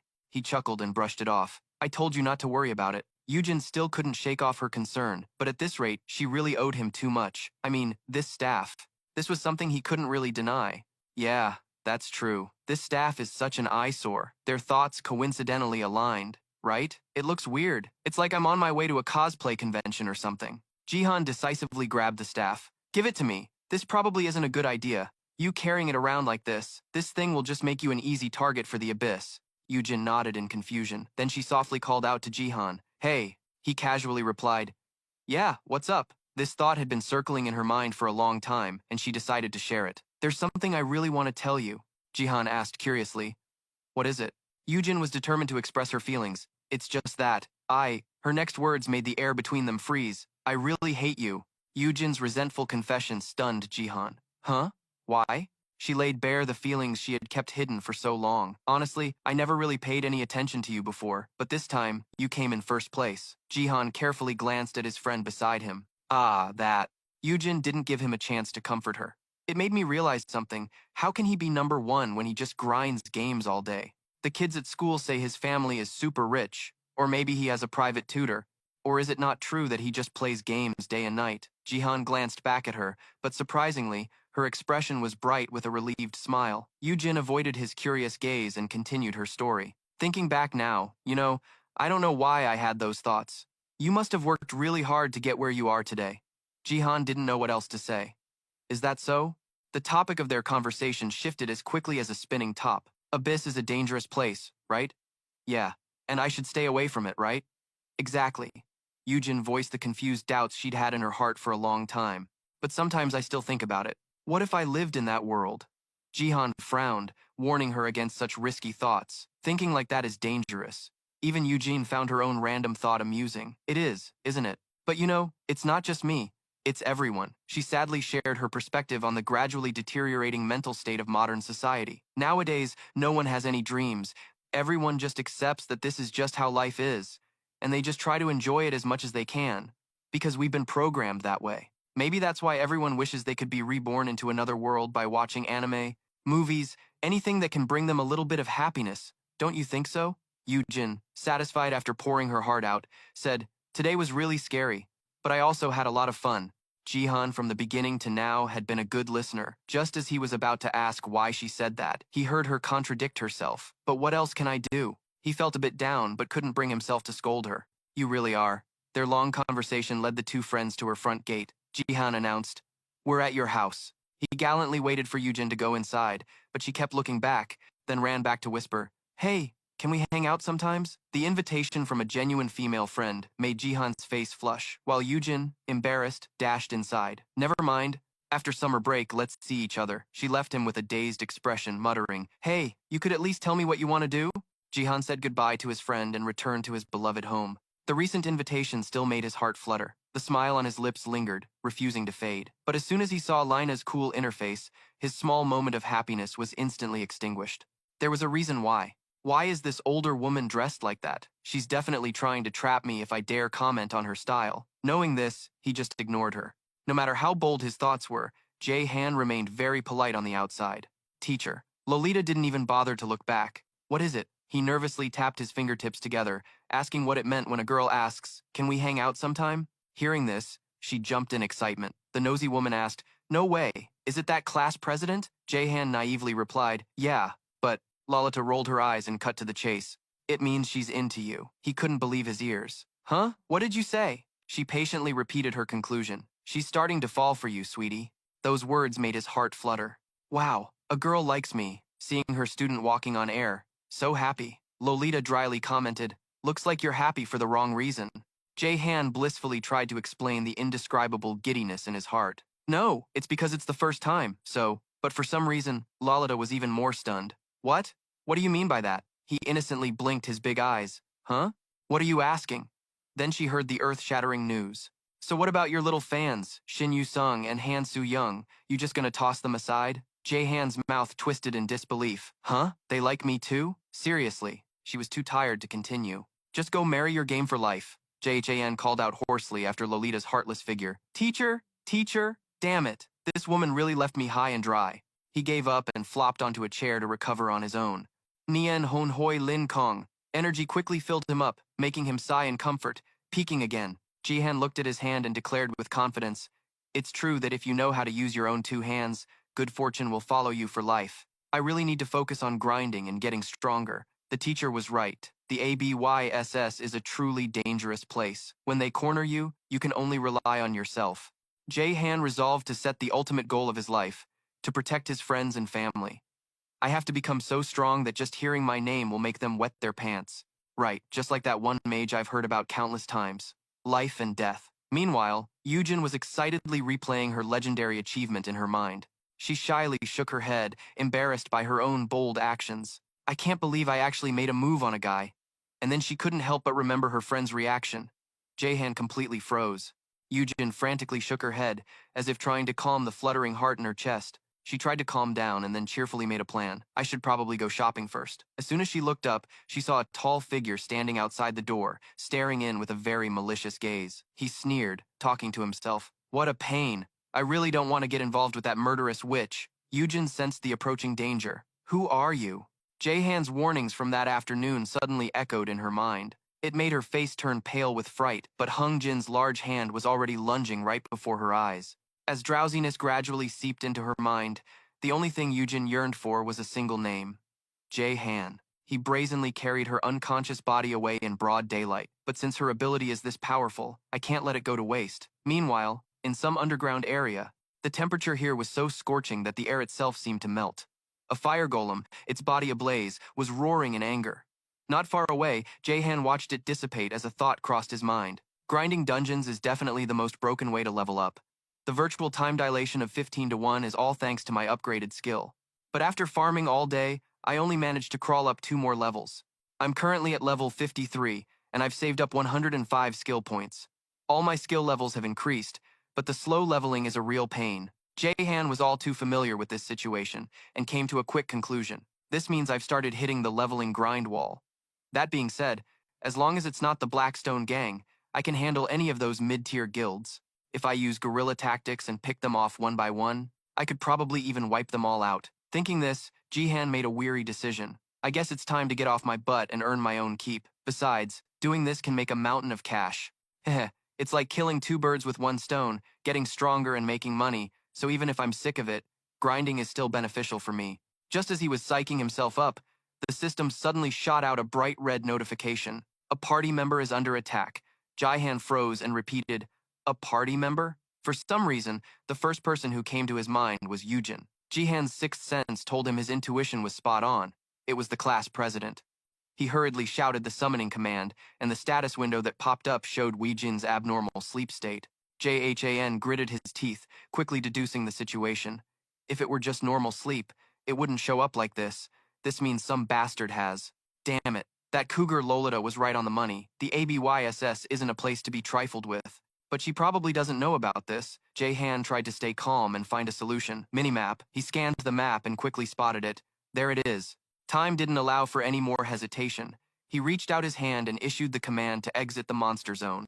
At Jae-han's command, the illusory space instantly shattered into countless fragments that scattered in the air. He hastily opened his door and ran out frantically, calling for his teacher. But the only response was the endless silence of the small house. Jae-han's heart burned with anxiety as he searched everywhere. Where did she go? Right when I need her. He quickly took out his phone to call her, but the other end just gave a busy signal. This situation was driving Jae-han nearly insane.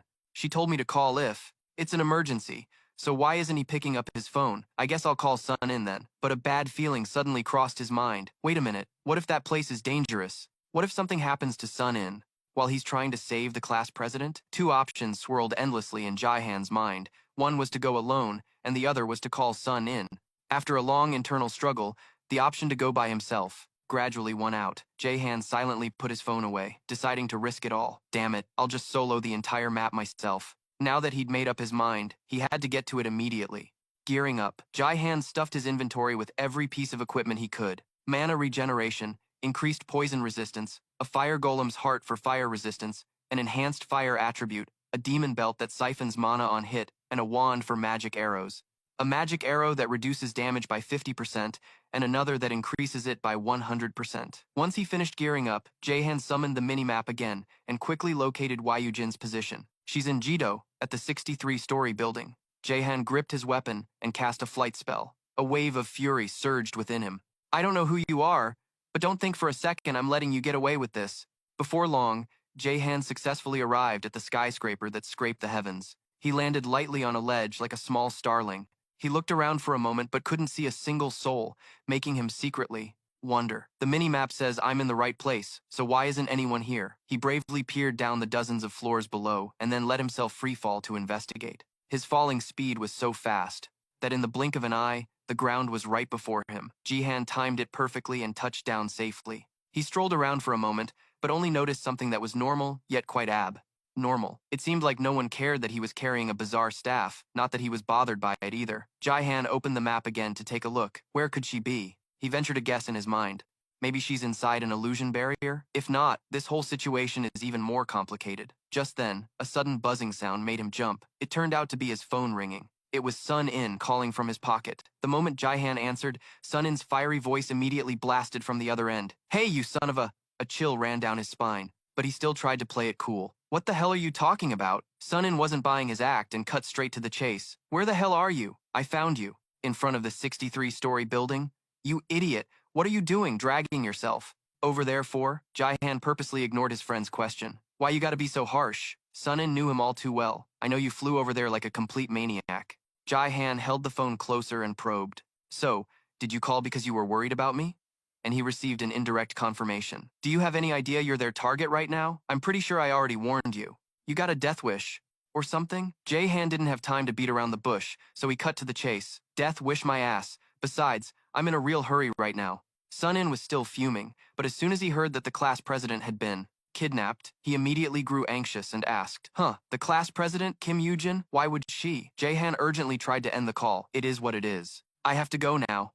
But an ominous notification from the system suddenly popped up. Killing intent detected. He instinctively glanced up at the towering skyscraper nearby. A few seconds later, Sun In heard his friend's strangely calm voice. I found her. He hurriedly spoke, his voice a mix of warning and pleading. Hey, don't hang up. What are you planning to? But the call was cut off without any hesitation. On his end, Jaehan muttered a curse. Damn it, I knew picking up the phone was a bad idea. No. Actually, since he already knew where I was, not answering would have been even more of a hassle. But regardless, he had to trust his instincts. This feeling, is it coming from that floor up there? Jaihan walked forward, following the call of his intuition, every step resonating with unyielding resolve. The system popped up, confirming that Jaihan's hunch was absolutely correct. You have entered a monster field.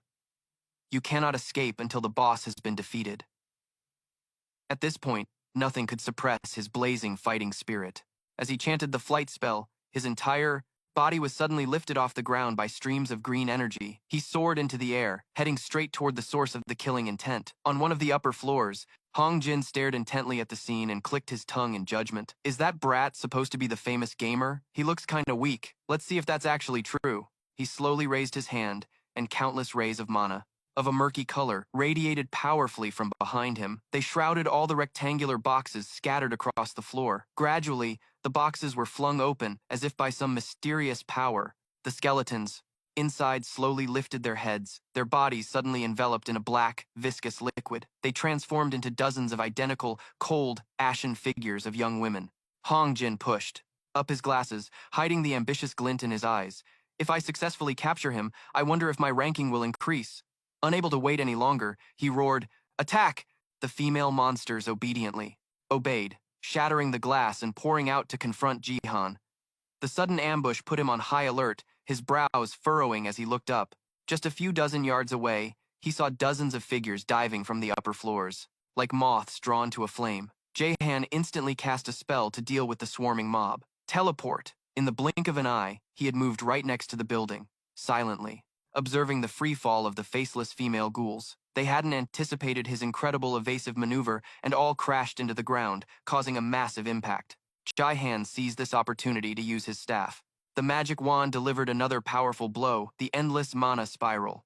He cautiously stared at the cloud of exploding earth and rock, then summoned his mini-map. Dozens of red dots on the map confirmed. Jihan's suspicions. Alright, these guys are no pushovers. With his targets identified, he didn't hesitate to unleash a barrage of mana arrows raining down below, then took a moment to look back. Up at the high floor as if sensing something, only to see Hung Jin smirking contemptuously, as if mocking his childish attacks. Jihan's expression grew serious, as he silently guessed that guy was the ringleader. With that, he decided to change his target and cast a dual spell. The moment the command for Endless Mana Spiral was given, tens, even hundreds of streaks of light shot straight towards the enemy. From a distance, Jihan was enveloped by two hemispheres of mana arrow energy, relentlessly assaulting the enemy. He silently flew backward, intending to use this opportunity to retreat and hide for a moment. But a crimson bullet suddenly shot through from out of nowhere, without any warning. Jihan stared in horror at the black thread piercing through his body. It was lodged for a few seconds before being forcefully yanked out. Hung Jin laughed, brightly while uttering some nonsense. Hey, don't you know it's unwise to get distracted? Only then did Jihan realize how close he had gotten. But since when? But his train of thought was brutally cut short by a vicious kick. Jihan fell helplessly, mirroring the female monsters who had just thrown themselves to their deaths. His entire body slammed hard into the rocky ground below. Dust and debris flew everywhere. The impact was so powerful it carved a deep crater into the ground. A moment later, Jihan's trembling hand struggled to push himself up. Damn, that hurt so much I thought I was a goner. I freaking love this gamer's body. But Hung Jin didn't hesitate to crush his confidence. You're even weaker than I expected. How the hell did a feeding B-rank mage like you even make it this far? Jihan suppressed the boiling rage within him and checked his health bar. He instinctively rubbed the spot where he'd been pierced and let out a sigh of relief. Thankfully, this body prevented any serious injuries. But damn, it hurts like hell. Why can't it just get rid of the pain entirely? Jihan suddenly turned to scout the opponent's abilities. Puppet Detective.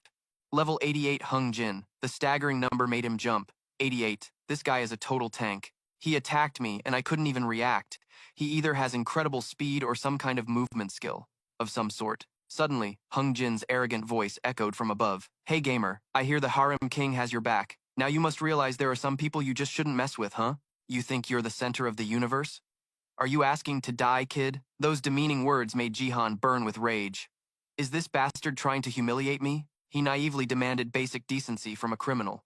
Didn't anyone teach you to treat strangers with some respect? The incredibly strange question made Hung Jin raise an eyebrow in surprise. What? Respect? Ha, that's a first. I've never met anyone who talks about etiquette in the abyss. Besides, you think now's the time to worry about manners? Jihan immediately sensed approaching danger, as the sound of footsteps echoed from behind him. The clanking sent a chill down his spine. He glanced back and immediately summoned a shield. Manasun. This reaction made Hung Jin burst out laughing. Do you really think that's enough? You think your mana is infinite or something? Jihan ignored his ridicule, quickly opening his status window to observe and discovered the true nature of the monsters behind him. Golems! Jihan quickly racked his brain. For information on the monsters? Are these the same half-baked golems as last time? These are different. Their characteristic is a liquid metal body. Don't tell me they're like the one from the Terminator. I'm at a complete disadvantage if that happens. Jihan recalled Lolino's advice. If the opponent is stronger, drag the fight out for as long as possible to think of a plan to turn the tables. Isn't precision striking your forte? Her words seemed to infuse him with strength and confidence. That's right, she's absolutely correct. I'm a gamer. Jihan confidently dismissed his shield and stood tall, facing the golems. All right, I guess it's time to find a spot to start wailing on them. The golems surrounded Jihan on all sides, leaving no escape route, not even for a fly. His mind raced, thinking about how to completely wipe out these monsters. If they're controlled in the same way as the Black Stone Mage's creations, then I have to identify the source of the control spell. Jihan looked up at the guy who was floating in the air and used an observation spell. Instantly, a screen showing all his stats appeared in neat rows. The string of high numbers struck him. So tanky, this guy has 110 intel. No less. At that moment, Hung Jin sneered and called out to the gamer. Jihan, not backing down, immediately shot back. Why don't you use my name? Han Jihan, is it? Hung Jin, that insolent remark made a vein throb on his forehead. Twitch, you bastard, how do you know my name? Jihan just smirked, revealing nothing. This only irritated him more. Hung Jin pushed up his glasses, regaining his composure. It seems you know more than I thought. Interesting. In any case, the command center has already made plans to move against the Harem King. Do you understand what that means? Jihan bluntly admitted his ignorance. No, What does it mean? Seeing that the fish had taken the bait, he bared his teeth in a sinister grin, then declared in a gloating tone as if he'd gotten his revenge. It means that today, you will die. As soon as he finished speaking, a series of pitch-black spikes shot straight towards where Jihan was standing. A cloud of dust flew up, obscuring the terrible scene unfolding. Fortunately, he reacted in time to summon a shield, protecting himself from the close call to take his life. Jahan instinctively looked up to find a group of statue golems striking poses with razor-sharp weapons in hand. The sight made him break out in a cold sweat. Damn it, I didn't even detect his attack. Did he strike from up there? At the same time, he called for his companion, Loam. The little girl instantly appeared out of thin air and slammed her hand on the ground, shattering it into pieces. In a flash, a massive hole swallowed Jahan whole, allowing him to escape. This unexpected move made Hung Jin's face turn purple with rage. You think you can run? Chains of pitch-black, seaweed-like weapons appeared, in the palm of his hand, shooting straight toward the opening of the pit. Seeing them about to hit, Jahan pointed his magic staff and cast a fireball spell. The fireball collided with the black chains, creating a massive explosion at the pit's entrance. Down in the pit, he hurriedly moved away but still glanced back uneasily to check. Is it over? The hole was now completely covered by dirt and rocks, but a moment later, a few beams of light suddenly flashed in the center. Following that, a weapon broke through the thick layer of earth and shot toward Jahan. He quickly created a glowing orb in his hand and launched it at the formidable weapon, a Rasengan. The blast successfully halted the bizarre weapon's advance. Jahan quickly rejoined Loam with a sense of relief. Phew, I probably shook him off. But no sooner had he thought that, he heard the sound of earth and rock crashing down behind him. He resignedly turned to look, his heart heavy with dread. This guy's going to mess me up again. I must have dug hundreds of feet by now. That means his attack can reach all the way here. I hope I have enough mana to block it. But his puppets, that's a skill dedicated entirely to puppet mastery. If that's the case, I just need to defeat the puppeteer. Just then, Loam turned and asked, Jahan, are you going to fight? Her question was exactly what he was thinking. Yes, I'm going to fight. Hearing this, the little girl grew anxious. Your opponent is very strong. Can you handle him? Jahan didn't answer right away, but the confident smile on his face said it all. A moment later, Loam heard his firm voice. He's strong, but I'm the main character, you know. Meanwhile, on the surface, Hung Jin's eyes flashed with amusement. So many tricks, huh? Retreating underground. This is exactly why summoners always piss me off. After venting about the weak burrowing rats, he slowly began to speak, but at the same time, his right hand made a strange waving gesture. Instantly, a sphere with countless, pitch-black rays of light appeared from the center of Hung Jin's palm. The bodies of the statue golems suddenly liquefied, swirling like a vortex. A few seconds later, their lower halves transformed into a conical shape, a sharp, inverted cone. Then, they began to spin furiously, just like real spinning tops. It turned out Hung Jin's goal was to transform his legion of statue golems into a team of drills, of unique humanoid drills. As he was admiring his own genius idea, Hung Jin's eyes suddenly widened as he stared in one direction. The pile of dirt over the pit's entrance seemed to be moving. Before his very surprised eyes, an earth golem rapidly took shape. Hung Jin recognized the creature with a single glance, an earth golem.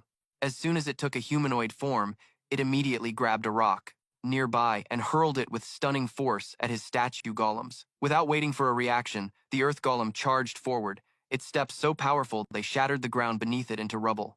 It landed a devastating blow on a nearby enemy. Although its hand was completely shattered in the process, it quickly regenerated back to its original state. Using his own abilities, Hung Jin instantly knew that the person controlling this thing was no pushover, using primordial golem creation magic. Only then did he truly take notice of Jahan's identity. This guy is a real freak. Just as the words left his mouth, the ground suddenly erupted. 5 new pits opened up, with familiar mounds of earth rising from them. In the blink of an eye, they coalesced into a squad of formidable earth golems. Hung Jin gasped in shock. The golems, the sheer number of the swarming crowd, below sent a chill down his spine. There were 10 of them. Hung Jin was stunned, his broken words falling into the empty space. 10. 10 golems. His voice trembled, but mixed in with the shock was a dark, twisted excitement. Only 10? I have 365 shadow dolls. What do you think you can do with just 10? One of the golems suddenly spotted a large boulder and hoisted it up. Without a word, it hurled the boulder toward Hung Jin. He narrowly escaped as his survival instincts activated a dark power to shield him. You mindless dirt bags. A wave of fury washed over Hung Jin. He retaliated, slicing the insolent golem in 2 with a single strike. While he was at it, he dispatched the others nearby. After finishing them all off, Hung Jin let out a satisfied sigh. He looked down at the pile of rubble with a bored, contemptuous expression. That little rat? hiding away and making golems.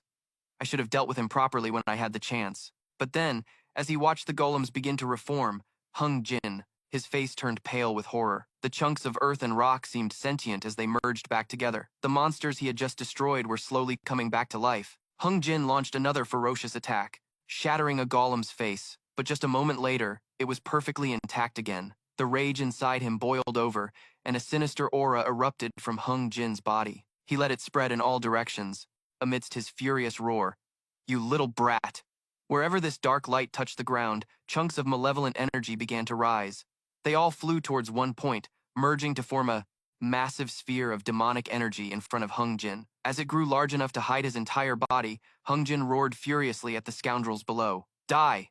The sphere immediately began to shoot out rays of dark power, turning them into a matrix-like rain pouring down on the golems below. Their massive bodies were hit, yet they only sluggishly raised their hands to shield themselves. Just like that, the golems' enormous forms were smashed into hundreds of pieces. Pitch-black streams of dark energy pierced the ground, transforming into aggressive drills. They bored deep and pumped something sinister inside. A moment later, all those tendrils simultaneously retracted back into the sinister orb above. Beneath the ground, dark, grimy fingers suddenly appeared. From within the crumbling earth, a dense, dark energy coalesced into humanoid forms, allowing body after body to rise up.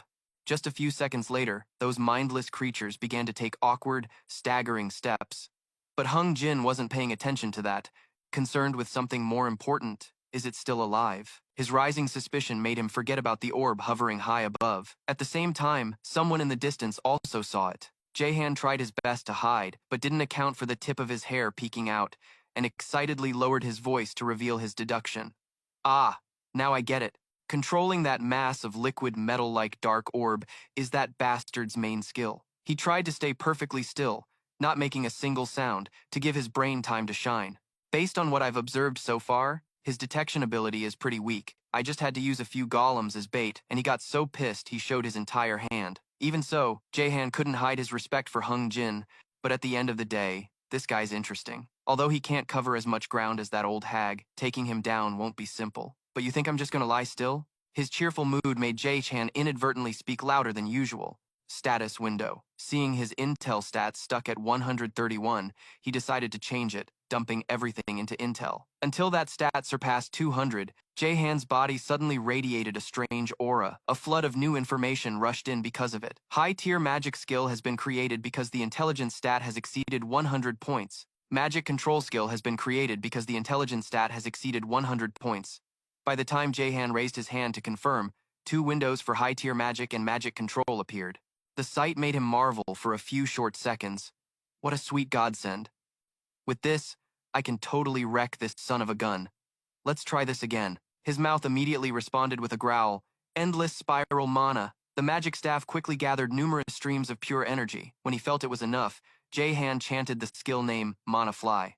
His small body instantly teleported high into the sky. Hung Jin, who was busy with his own task, was a bit surprised by the sneak attack. He hastily cast a spell to block it, causing the area to erupt in an unusually large explosion.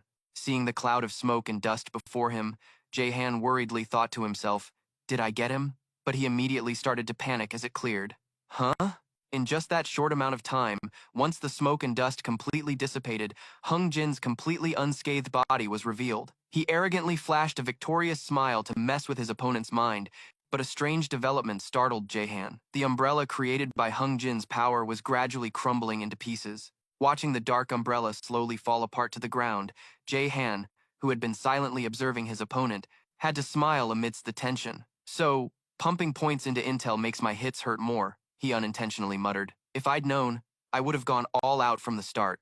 Taking advantage of the moment, he glanced down at the crowd of dark minions on the ground. "Doesn't this mean I had a chance to win even before that desperate last attack?" Suddenly, the humanoid masses of dark energy began to shake, shedding their forms and returning to their original essence as they shot straight into the sky. They quickly merged into Hung Jin's jagged umbrella to grant their master more power. His next action made Jaehan jump in surprise. The tendrils of dark energy, now re-energized, engaged him in close-quarters combat. A surge of excitement welled up inside Jaehan. Half offense, half defense, huh? His mouth also didn't forget to shout to make the battlefield even noisier. Round 2. His grip tightened as he raised his magic staff. You think I'd just rush in and bite randomly? Jahan took a breath and yelled out the skill name, directing. Endless Spiral Mana. Thanks to his quick reaction, he managed to dodge the opponent's surprise attack. The shattered dark energy quickly reformed to continue its assault, causing the battle between the two to become a relentless stalemate. As soon as Jahan used his mana to destroy the front line of dark energy, it would quickly gather and regenerate as if it had never been broken. This sight made him unable to hold back a contemptuous smirk. At this rate, whoever has the bigger mana pool wins. Haha, I've got nothing but mana to burn. Let me show you what my mana can do.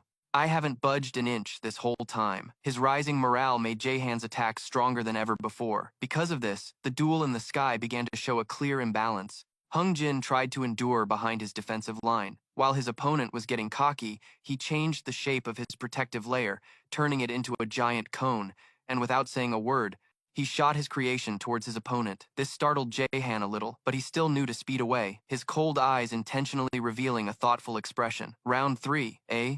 I guess you realize that long-range attacks won't work, huh? Before you get too happy, I've got a little something for you. Spiral Energy Orb.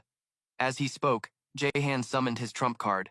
Waiting until when it grew to 20 times his own size, he unleashed it, making Hung Jin on the other side of the battlefield visibly terrified, as the collision caused an explosion even more horrifying than the last one. The shockwave quickly pushed Jahan back, and suddenly, the protective barrier around him was slashed by a dark claw. The piercing sound made Jahan's skin crawl for a few seconds before he could realize he was being surrounded by his opponent's dark energy. On the other side, shrouded in white smoke, Hung Jin eagerly flew forward to witness the results of his clever move. Unfortunately for him, Jahan wasn't scared at all. Instead, he quietly scoffed. He never thought this guy would overplay his hand so badly. A cocky smile spread across his lips, making Hung Jin freeze in his tracks. Just as I planned. A wave of fear made his voice crack. What did you plan? But Jahan, clearly having the upper hand, replied, I knew you were running out of mana, you know? This quick read on the situation made his opponent's face turn pale. Seeing that reaction, he grew even more contemptuous. I knew it.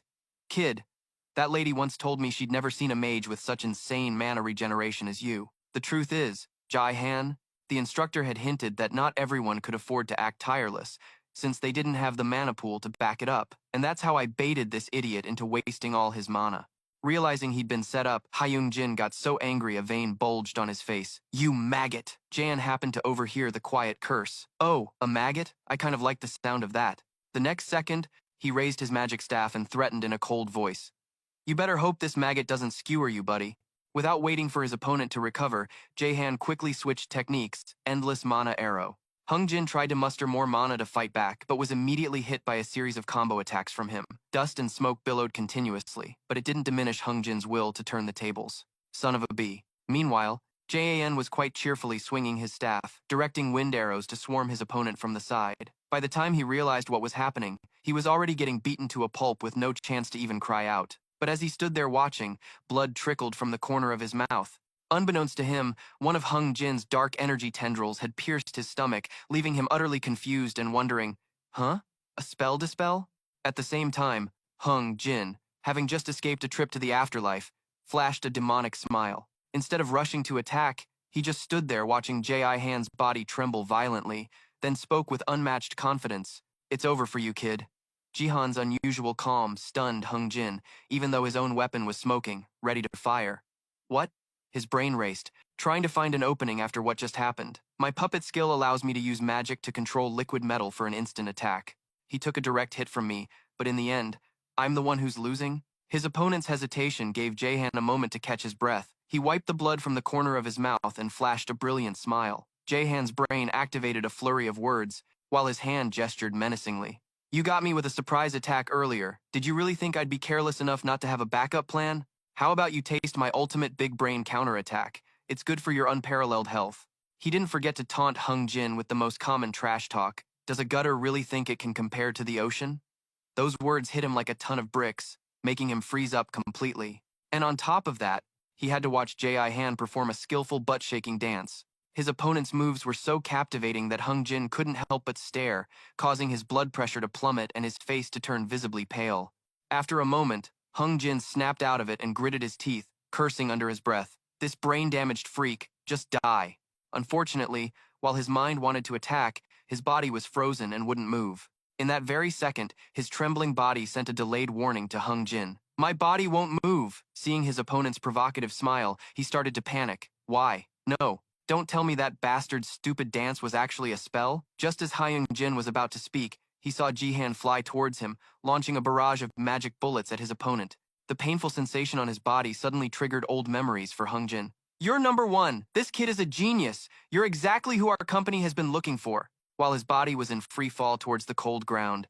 Strangely enough, Jae-han reached out and chanted, telekinesis. With a flick of his wrist, he easily lifted Hung Jin's heavy body. He coldly tore off the piece of dark energy still stuck to him. His voice carried a hint of dissatisfaction on the wind.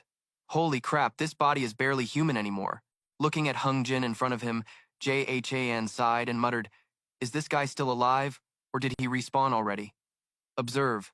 Condition is stable. Is he unconscious? I never want to kill anyone. I don't know if this is the best way to handle this. His brain also quietly composed a plan.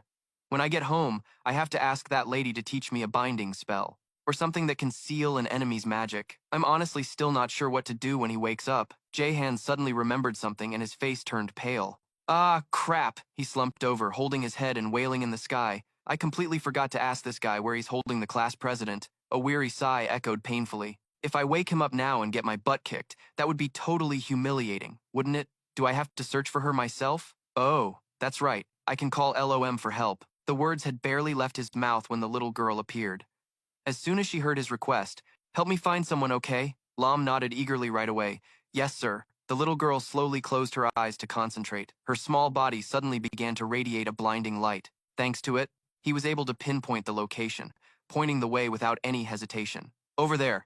Only to receive a short yeah from Jae-han, he gently flew to the building with the sleeping Hong Jin, then coldly smashed through the glass door. Jihan left the guy floating outside while he himself stepped inside, where countless sleeping victims lay, leaving Jihan speechless. Looks like he's kidnapped enough people. Don't tell me this is the true face of ABYs. I wonder what will happen to them after they're taken. Remembering Sun In's warning, Jihan couldn't contain his surging anger. That's the place where they extract energy from the people they've captured, using them as a fuel source. His reason began to fade as he gritted his teeth before deciding to turn back around to where Hong Jin was. Cosplaying Sleeping Beauty, celestial style. The guy's peaceful face easily triggered the rage within Jae-han. A cold thought suddenly crossed his mind. Maybe I should just kill him? Wouldn't the world be a better place without a piece of scum like him? Like a puppet controlled by an evil spirit, Jihan began to lose his common sense. Trash needs to be taken out.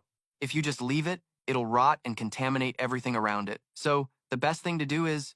Luckily, before Jihan could go any further with his wicked plan, a familiar voice called out, Hey, just leave him!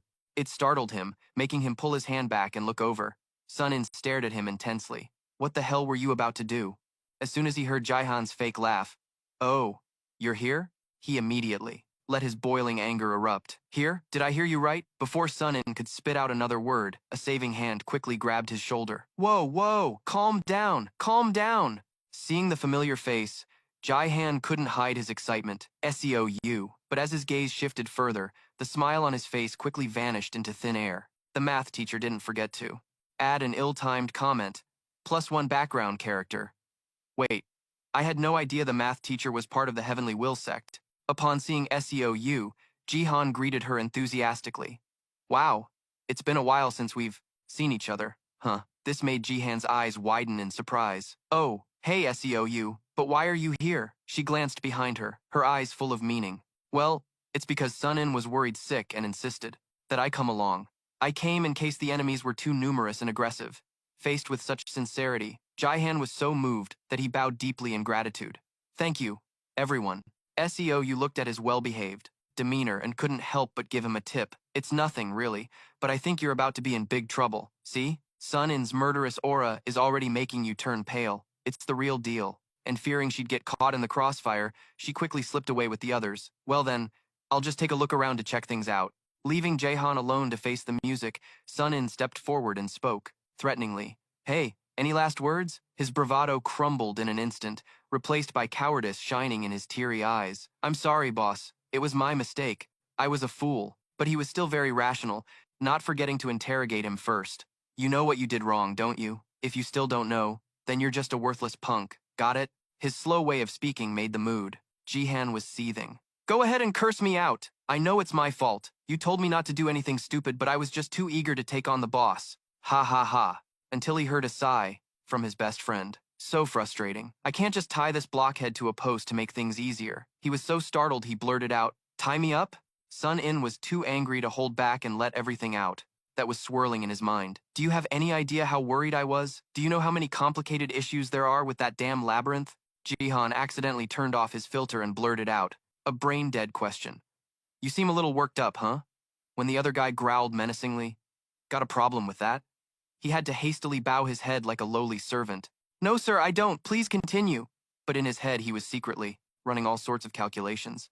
Geez, I came here to save the class president, but how do I get him to cool down now? This Sun In guy is stubborn as a mule. After a round of cursing, Sun In cleared his throat seriously.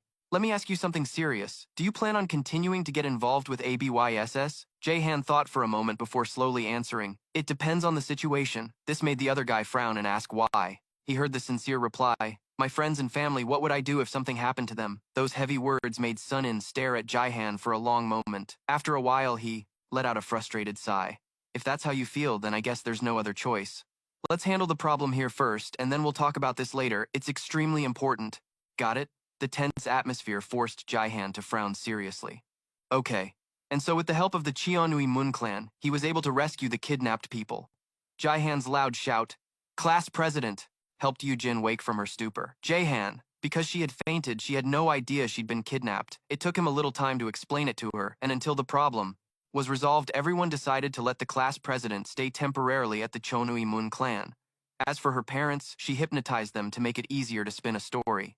Before leaving, a simple protection spell was set up to guard against enemies, a sort of alarm system in case of an attack. Meanwhile, Jihan went to see Sun In. He wearily spoke first. I really didn't want this to happen, but there's truly no other way. Sensing his friend's feelings, he could only sigh and console him. It's not your fault, don't blame yourself. And yet that still didn't make Sun In feel any more comfortable. Now, as your friend, I'm still telling you this is pointless. Pointless! You get me? This place isn't some fairy tale land of dreams and hopes. But I'm aware of the unusual way of thinking Jihan just revealed. Did you really think I wouldn't notice when the class president was taken right in front of me? It had already worn him out visibly, and before he could say anything, he shook his head to calm himself, then spoke with a warning tone. All right, since I'm already in too deep, don't expect me to back down. So from now on, what's your plan? Let's just say you're going to join ABD, but if you're the one doing it, the method will be different, right? The other's quick wit made Jihan exclaim, yeah, I didn't expect you to realize that. Before he could say more, he heard Sun In sigh, creating a monster zone and farming for items. In theory, the chance of a confrontation would be very low, but we both know life isn't that simple. He quickly understood the hidden meaning.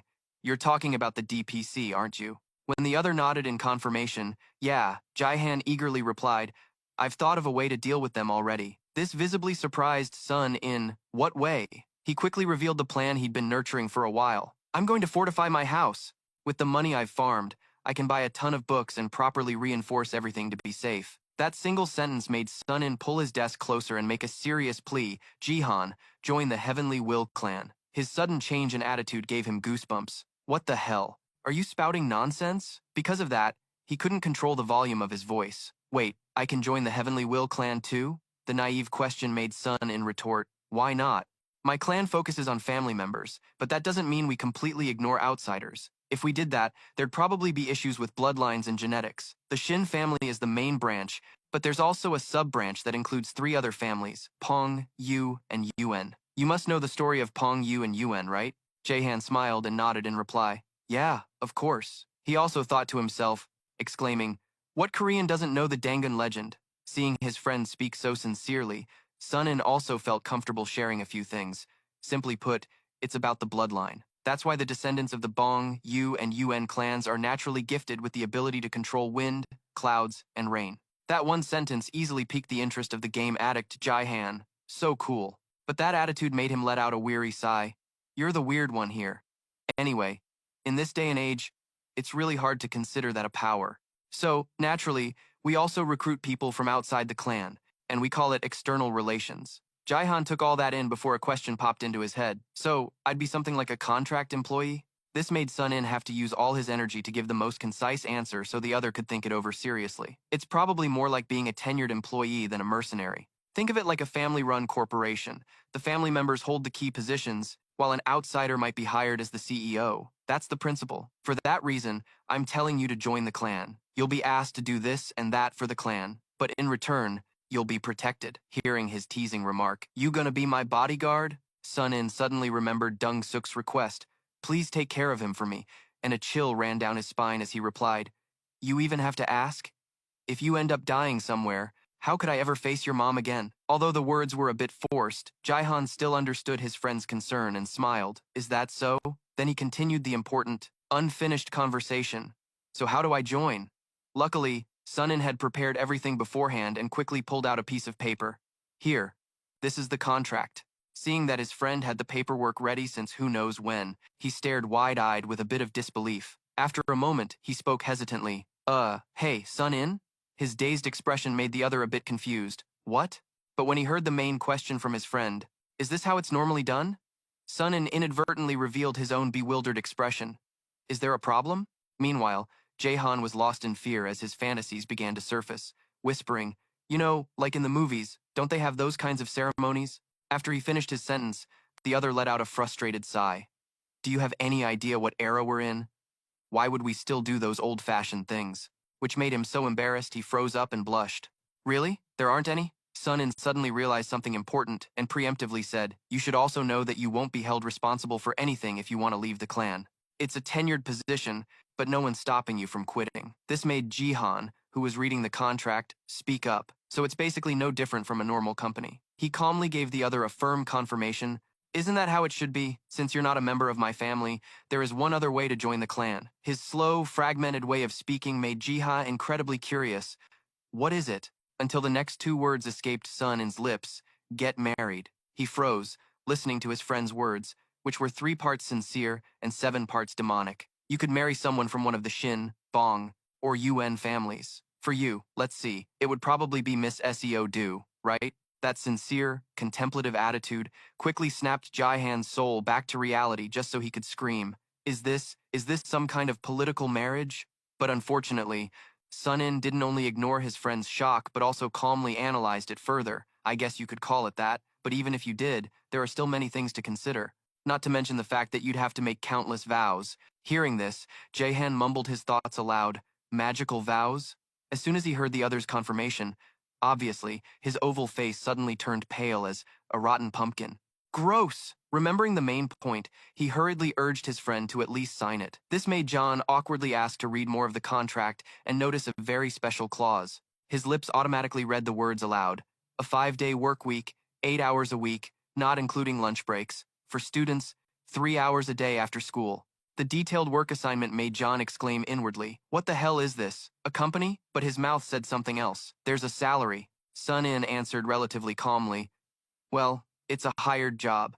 But is a monthly salary even worth it for you?" The slightly blunt question left him with no way to argue back. True. After a moment of silence, Sun In remembered a few more details to share. "There's one more thing. Any items you dig up or grind for must be sold to the sect. And of course, the sect will pay in full." John mentally noted all of this before casually replying, "Not a problem." As his hand put the pen down to sign, he felt a strange sense of elation. After all, I'll keep whatever I use for myself. Because of that, the system gave John 2 choices on the matter before confirming everything. "Do you wish to join the Heavenly Will sect? Yes or no?" A sudden sigh escaped his lips, making Sun In curious. "What's up?" he immediately explained awkwardly. "When I signed the contract, a message window popped up asking if I wanted to join the guild." But hearing his friend's reply, Sun In said, "I think it's due to magic. When you sign the contract, the magic takes effect." John immediately let those doubts fall into the abyss. "Is that so?" His hand then boldly pressed the yes button, and he enjoyed a strange surge of energy. After that phase passed, Sun In gently took the paper back, smiling in congratulations. "Well, now you're officially a disciple of the sect." John also joked happily under his friend's excited gaze. "So, basically, we're family now, huh? I thought I'd get something for joining the guild, but I don't see anything. I figured I'd get some kind of buff from the game system." His words suddenly made Sun In's happy mood turn choked.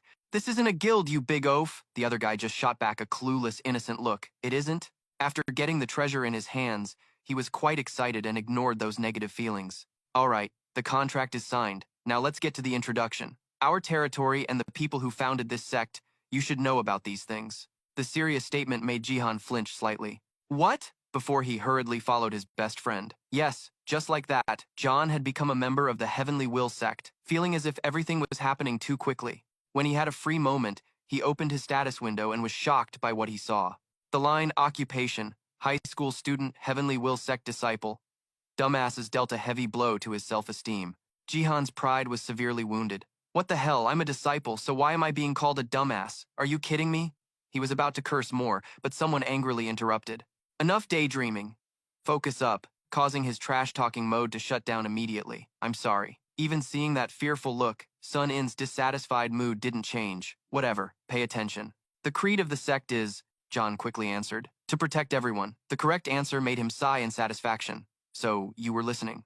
I'll say it again. The Heavenly Will sect is a secret organization that has always stood behind the scenes, protecting people for generations. Throughout its history, there have been many internal and external struggles, which ultimately led to the sect splitting apart. The long-winded explanation was only heard by him as a few specific words. The Dan C sect. His unexpected question made Sun In itch for a moment before he opened his mouth to answer. They are a splinter group, but they are much stronger than us, for many reasons. And the primary reason is that they carry out inhuman missions. This unexpected statement shocked Jihan. Inhuman?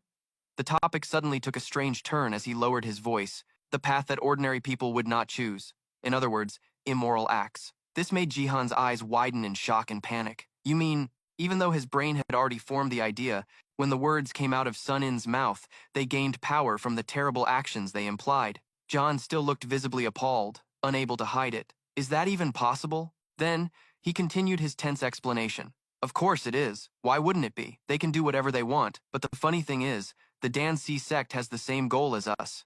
The implication sent a chill down John's spine. Don't tell me it's to protect people. Although he didn't want to mention the harsh reality, Sun In still swallowed the bitter pill and explained. Yes, to protect people, by any means necessary. That's their way of thinking. To be honest with you, they started getting this idea because of World War II. The atmosphere suddenly became heavy, and his voice carried a bit of tension stemming from the Japanese colonial period. Seeing that his friend was still following along well, he quickly raised his hand to the whiteboard.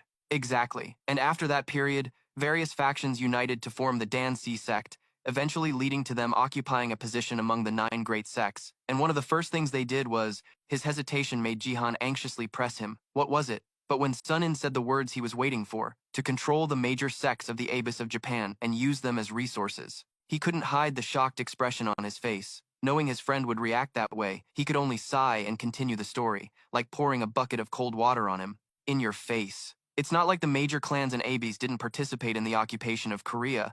I mean, there's a lot of resentment and vested interests involved. That's why there are no large-scale Abyss organizations in Japan. They were all wiped out, and the Danshi Mun regularly keeps the Japanese Abyss in check. This barrage of new information made Jihan's brain want to shut down. So many historical issues, so many.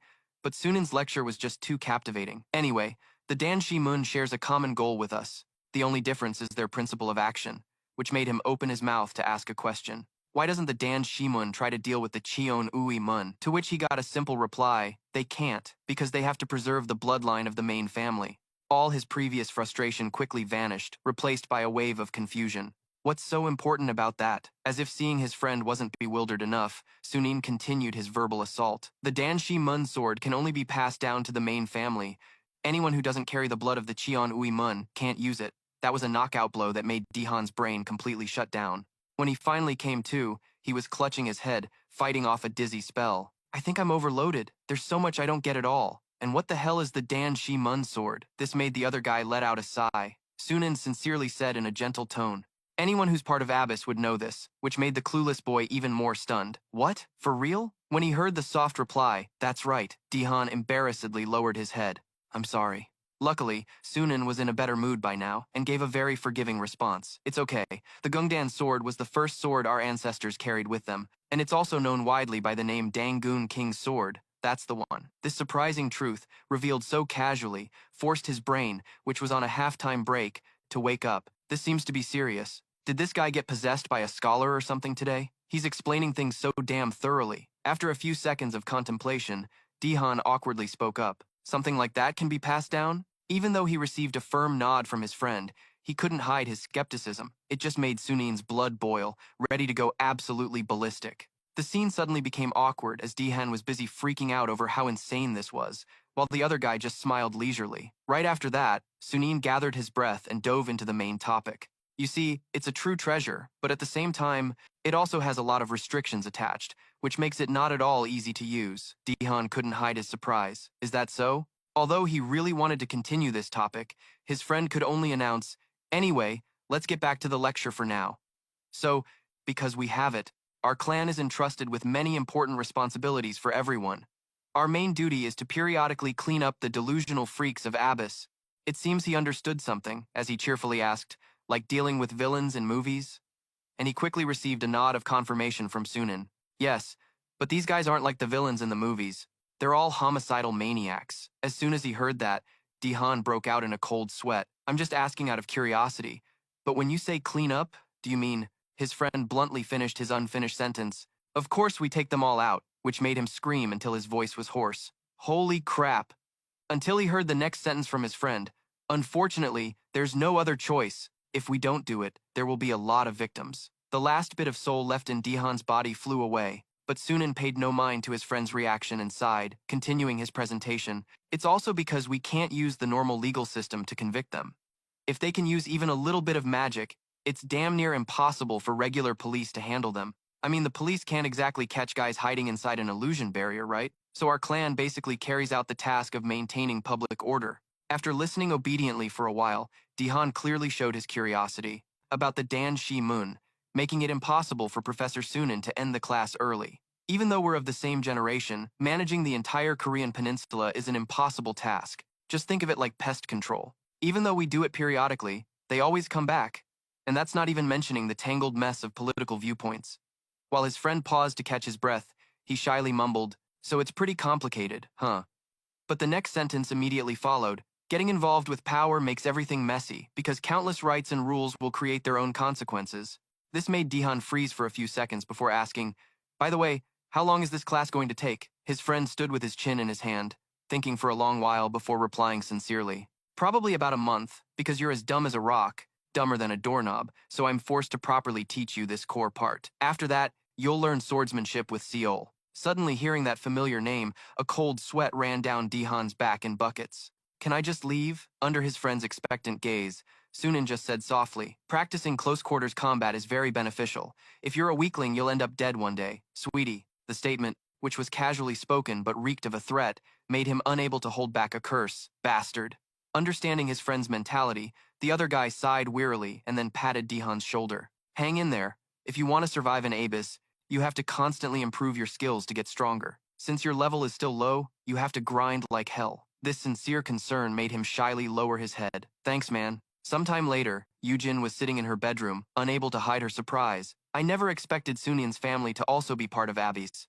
Dihan, finally finding someone who shared his reaction, was instantly energized. Into conversation mode with her right away. "Tell me, who would have thought this guy had such a secret? But aren't you Sunin's best friend?" That's what shocked Jaihan. The brief conversation helped Yujin get a vague idea of the problem. "You're right." The air gradually grew quiet, forcing Jihan to ask if she was comfortable here, and he received a cheerful reply. "Yes, I'm also studying, but sometimes I wonder what I'm doing here. I mean, in this abyss." Her melancholic tone made him chuckle. "What are you talking about? You need to study to get into college, right?" But then he heard a flat reply from Yujin. "What's the use of going to college?" Her obvious dejection made Jaihan fall silent for a moment. After finding the right words, he shared his thoughts with her. "Listen, if you're not determined to shed blood here, then it's better for you to just go to college." The sincere advice only made Yujin even more melancholic than before. "But you've already made up your mind, haven't you?" Oh, her stubbornness easily sparked Jaihan's dissatisfaction. "Do you know why people get addicted to games?" Caught off guard, Yujin was stunned for a moment, her reply sounding much softer. "Because it's fun." He nodded in agreement before offering an explanation. "That's how it starts, but the deeper reason is different." It was the first time she'd heard of this, so she was a bit clueless. "What is it?"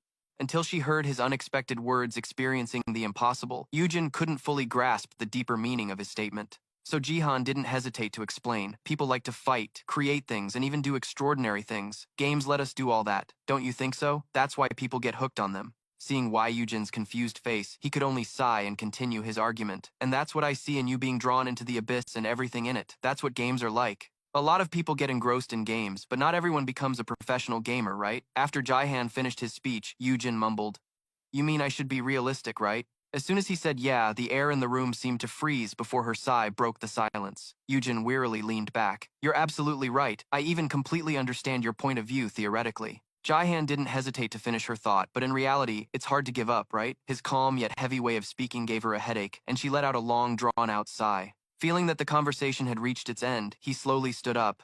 "But try your best to pull away, okay, so you don't do anything foolish later." But before he could walk out the door, he was stopped by a sudden call from Yujin. "What about you?" Jaihan turned back, confused, but quickly gathered some courage to share his true feelings. "Me, well, I don't know if this is okay, but I think I'm already short-circuited. I'm already broken." Who knows how much time passed, but Seo Yun must have overheard something because she was clutching her stomach laughing. "Has anything about you changed?" The relentless teasing made Jihan's face darken. "I don't think people can change that easily." He had made his annoyance clear, but she just ignored it and laughed until she cried. "That's easy for you to say, but why are you so damn stupid? And anyway, congratulations on joining the clan, Jihan the Dimwit." That nickname was like a thorn in Jihan's side, making him scream his head off. "Dimwit, my ass. Thanks, but no thanks." Far from stopping, Esiojuan took the opportunity to tease him more. "But you do have the title Dim-Witted Disciple," which made him curse endlessly under his breath, blaming it all on that gossip Sun In for spreading nasty rumors. But suddenly, she asked seriously, "By the way, I heard you said your head was short-circuiting?" The sudden change in atmosphere made Jaihan a bit awkward at first, but then he burst out laughing like an idiot. "How did you know about that?" His reaction only made Esiojuan sigh in response. The monitoring system. His face turned beet red in just a few short seconds. "What the heck? That's an invasion of privacy." His comically exaggerated attitude made her chuckle, as if that right has any value in Abyss. "That gamer spirit is because of a skill, right?" The question sent Jaihan into deep thought for a long time before he unconsciously opened his mouth to speak. "When I saw the class president in the labyrinth that time, she was in a completely different state than me. Isn't that the normal reaction?" At that moment, it was Seo Jun who became upset. Even as she began to explain, she couldn't hide her somber expression. Normally, yes. In a situation like that, no one could remain calm. But to say it's like your brain is short-circuiting is a bit of an exaggeration. With his senior having made such a comment, Jae-ha-han could hardly hide his anxiety. "I'm sorry. I shouldn't have said that." Unlike her peers who were often blunt, Seo Jun was gentle when instructing her junior. "Right, you shouldn't have. But it's not a short circuit, it's about becoming stronger. You can conquer your fear because you have that ability, and sooner or later, it will become your instinct. That will be the proof that you've grown stronger." Those words quickly dispelled Jaihan's troubled thoughts. Becoming stronger. "I hope so." His quiet mumble put her at ease, and she smiled. "Yeah, it's a shame that didn't last long, since you became gloomy again a second later. I don't know, it's all because of this skill." Moreover, Jaihan had unknowingly fallen deep into his own train of thought. "My mind isn't becoming more stable. Through experience, it just popped into existence because of this skill. That's what makes it scary. I've changed in a way I can't even recognize." The dazed look on his face made Seo-jun. She couldn't help but let out a weary sigh. "Fighting is the best thing to do when your mind is a mess, so pick up your sword." Those words made Jihan freeze in his tracks. "Can I just not?" Her devastating bonk on the head. "You're not even hurt, so stop complaining," she said, making the young man burst into tears. "But it still hurt like hell." Knowing he had no way out, Jihan dejectedly opened his inventory to bring out his sword. However, his morale immediately sank when he saw his opponent's ridiculously huge blade. "Don't you think there's a bit of a big difference here? My sword is only 80 centimeters long, while yours is 1.2 meters. Sion calmly retorted.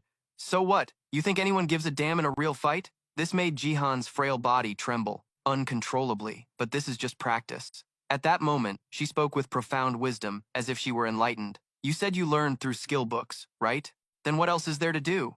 Other than have a real fight? Didn't I tell you before? What you need is experience." Sion spoke the last words with an excited look, ready to swing her sword at her junior. "So let's get this party started." The surprise attack forced Jihan to hastily raise his sword to defend, earning him a sincere compliment from his opponent. Not bad. While he was sobbing and crying, "Somebody save me," Sion cheerfully pressed on. "Isn't this my way of saving you?" The two continued to exchange blows back and forth. After a while, she seemed to realize something was off and jumped back. "Is that your maximum speed?" Jihan, being very honest, nodded yes. When he received the next question, "What about with buffs?" he still kept his utterly clueless expression. Even then, I can only double my speed. Sion fell silent for a moment, then coldly shook her head. You need to work on your physical conditioning first, which made Jihan stand there stunned. I had absolutely no idea. But as he watched her enthusiastically charge toward him, saying, "But first, more sword practice," he snapped to his senses, breaking out in a cold sweat. Realizing this was the prelude to my hellish training, leading to a pained scream that echoed far and wide. As night fell, in a certain skyscraper, a figure stood listlessly on a penthouse balcony, gazing down at the scenery below. The general director couldn't help but voice his disdain. Humans truly are foolish creatures. The person sitting behind him, not only idly munching on snacks, also let out a question. Is that so? But are they unique? Any being that can be possessed is the same. Jia Jian coldly mocked the general director. That includes you. This made the man freeze, and he hastily spun around. Me? At the very least, I'm wiser than any ordinary person. Don't you agree? His confident tone made the other man chuckle and sit up. Who knows if you're as smart as you claim? You should have prevented me from finding you. His dangerous voice echoed in the dark room. I've already warned you. If you dare to touch him, I will tear you apart. As soon as the words left his mouth, Jia Jian released his murderous aura to intimidate the other man. But contrary to his calculations, the general director just burst out laughing and casually gestured for him to talk. Calm down, Harem King. I haven't laid a single finger on him, which made Jia Jian's anger explode. What? Who do you think you're kidding? The other man's outburst seemed like nothing more than a joke to him. Don't tell me you expected me to just stand still and take it when he attacked me, without even defending myself? If that's what you mean, I have nothing to say, but it wasn't our company that went after him. He attacked us 2 times. Frankly, the fact that he's still alive is more than generous, don't you think? Jia Jian listened with irritation but had to concede for the sake of the bigger picture. If he attacked first, then I have nothing more to say, but remember not to kill him and do everything you can to keep him out of it. Understanding the implication, the general director replied as if it were a given. Do I have any other choice? But you know it's going to be very difficult if that kid keeps on attacking, right? Jia Jian left with a look of frustration, leaving one final remark. Then just tie him up, as long as he's breathing. Don't tell me you're so incompetent you can't even manage that. The room was suddenly empty, leaving only the general director staring out the window with a heavy heart. His hand gently caressed the window pane, letting out a weary sigh. It's not enough. I must become stronger than fools like him if I cannot become a god myself. Meanwhile, Jihan, after a long period of training, had learned to pivot fluidly to swing his sword at his teacher. Unfortunately, Sion deflected it in one swift move. The shock traveling up the hilt made his entire body tremble violently. Not discouraged, Jihan gritted his teeth and mentally cast double strike. Even with the skill assisting him, Sion easily nullified his attack. A cocky smile began to spread across her lips. I think you're getting better. But to Jihan, it was an incredibly bitter pill to swallow. Damn it, I carefully timed that to land a single hit, and she still locked me down completely, just because her reflexes are insanely fast. A wave of despair washed over him, and he scratched his head in confusion. How is this even helping me? Instead of answering directly, Sion countered with a question. You don't think it's helpful? She listened quietly to his earnest complaint. You see all of my stabs and slashes, right? And it's not that you're reading my technique. You're just blocking everything purely, based on your reflexes. Then she offered a conclusion that was just asking for a punch. I'm just better than you. Besides, you know I've been doing physical training since I was a kid, so it's not surprising. And how effective this training will be depends on your physical abilities. Seeing the clueless look on his face, Sion let out a sigh and pointed her sword at Jihan. If you want to run, you also need to know how to fight. And the same goes for blocking and attack. Magic is very useful, but there are times when you can't use it. You know? For example, in a magic-restricted area, that familiar term quickly dispelled his frustration. Sion suddenly started a short lecture, explaining it simply like boxing. Suppose there are 2 people, one who has learned boxing and the other hasn't. Who would have the upper hand? The quick-witted student answered that it would be the one who learned. Realizing he had some basic understanding, she continued. Right. And if they had to face a professional boxer, who would last longer in the ring? The unexpected question made Jihan hesitate, but he figured it must be the one who learned. His awkward attitude gave Sion a sense of satisfaction as she guided her junior. Exactly. That's the difference experience and training make. Don't you have a swordsmanship skill? Isn't it increasing? It was the first time someone had asked about this, so he was still a bit naive. Yes, it is increasing, isn't it? Actually, it's increasing ridiculously fast. His mind unconsciously wandered. His swordsmanship skill was actually leveling up like crazy to the point where it reached level 24. His dazed state didn't last long, as Sion suddenly spoke up. Furthermore, close combat training will sharpen your split-second judgment. That's why this is necessary, a statement so strange that Jihan had to repeat it. Split-second judgment. His bewildered expression made her step forward and borrow the sword from his hand. Let me hold this. Let's say I'm holding the sword like this and you're trying to dodge the attack. The simple demonstration piqued his curiosity even more. And then what? But as she fired off a series of questions, which way do you think I'll strike? Left, right, or straight down the middle? Jihan's face went blank. The two continued their back and forth, with Sion starting, "You know that it depends on my movements, right?" "Yes, I guess so." "Then let's say it takes you about 0.1 seconds to decide which way I'll attack. Sound reasonable?" "Yes, that's right." After getting the information she needed, she pointed the sword at him again. "So what if you've had prior experience?" That immediately enlightened Jihan. "I get what you mean. Prior experience means it'll help me think faster in critical situations." His eager and enthusiastic expression made Sion chuckle. "Yes, exactly. That's why training is important. I've mentioned it before. Commit it to your body, and that experience will become your own asset. Got it?" Having such a great senior, Jahan couldn't help but feel a surge of confidence, and more. "Yes, ma'am." But when Sion urged him on, saying, "Then let's get back to training," he started whining and complaining endlessly, though his heart felt much lighter than before. And just like that, I was able to rescue the class president. But the game of the Great Labyrinth era keeps expanding, pulling more and more players into its dungeons. That's right, this incident is far from over. An unknown amount of time passed, and Jihan was deep in thought, his brows furrowed tightly. What do I need to do to get stronger really fast? Get good items or just go all out grinding? That would level up my skills too. When his mind drew a blank, he immediately called for help.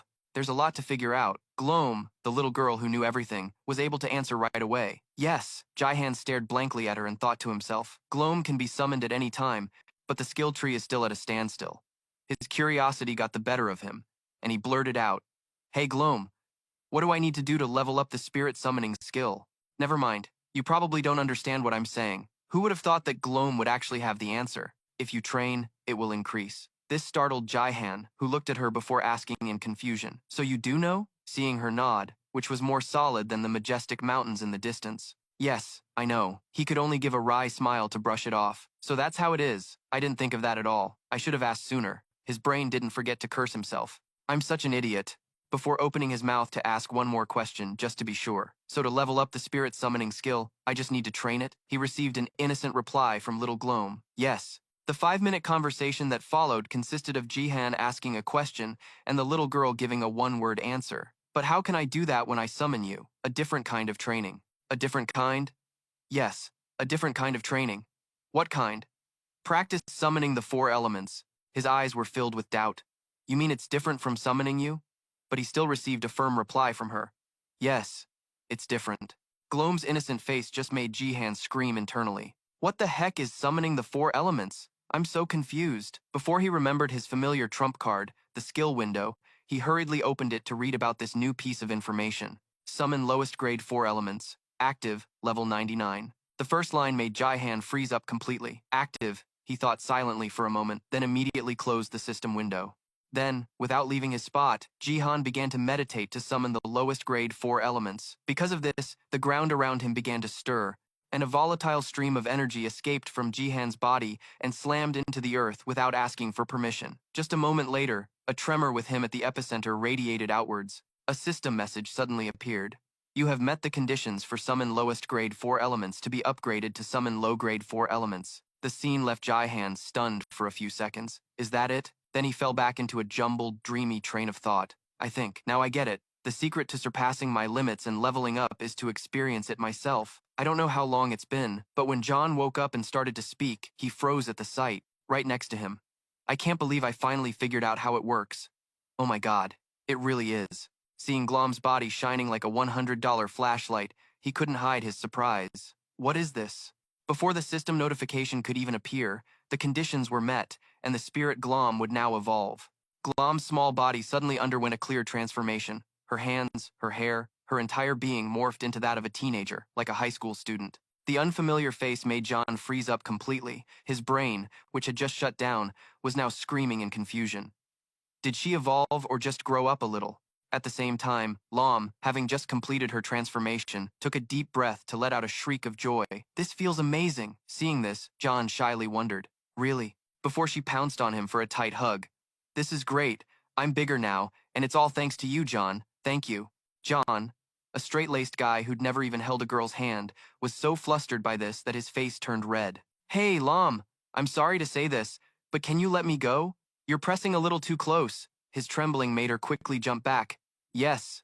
Thanks to that, he finally had some space to breathe and calm down. Skill window. The information panel had a small change. Active low-rank elemental summon level 1 made John mutter in bewilderment. It really went up. From the lowest summoner rank, his mind began to spin with calculations. Low-rank summoner. So has Gloam become a Noi now? According to my limited knowledge, the names of spirits all change after they evolve.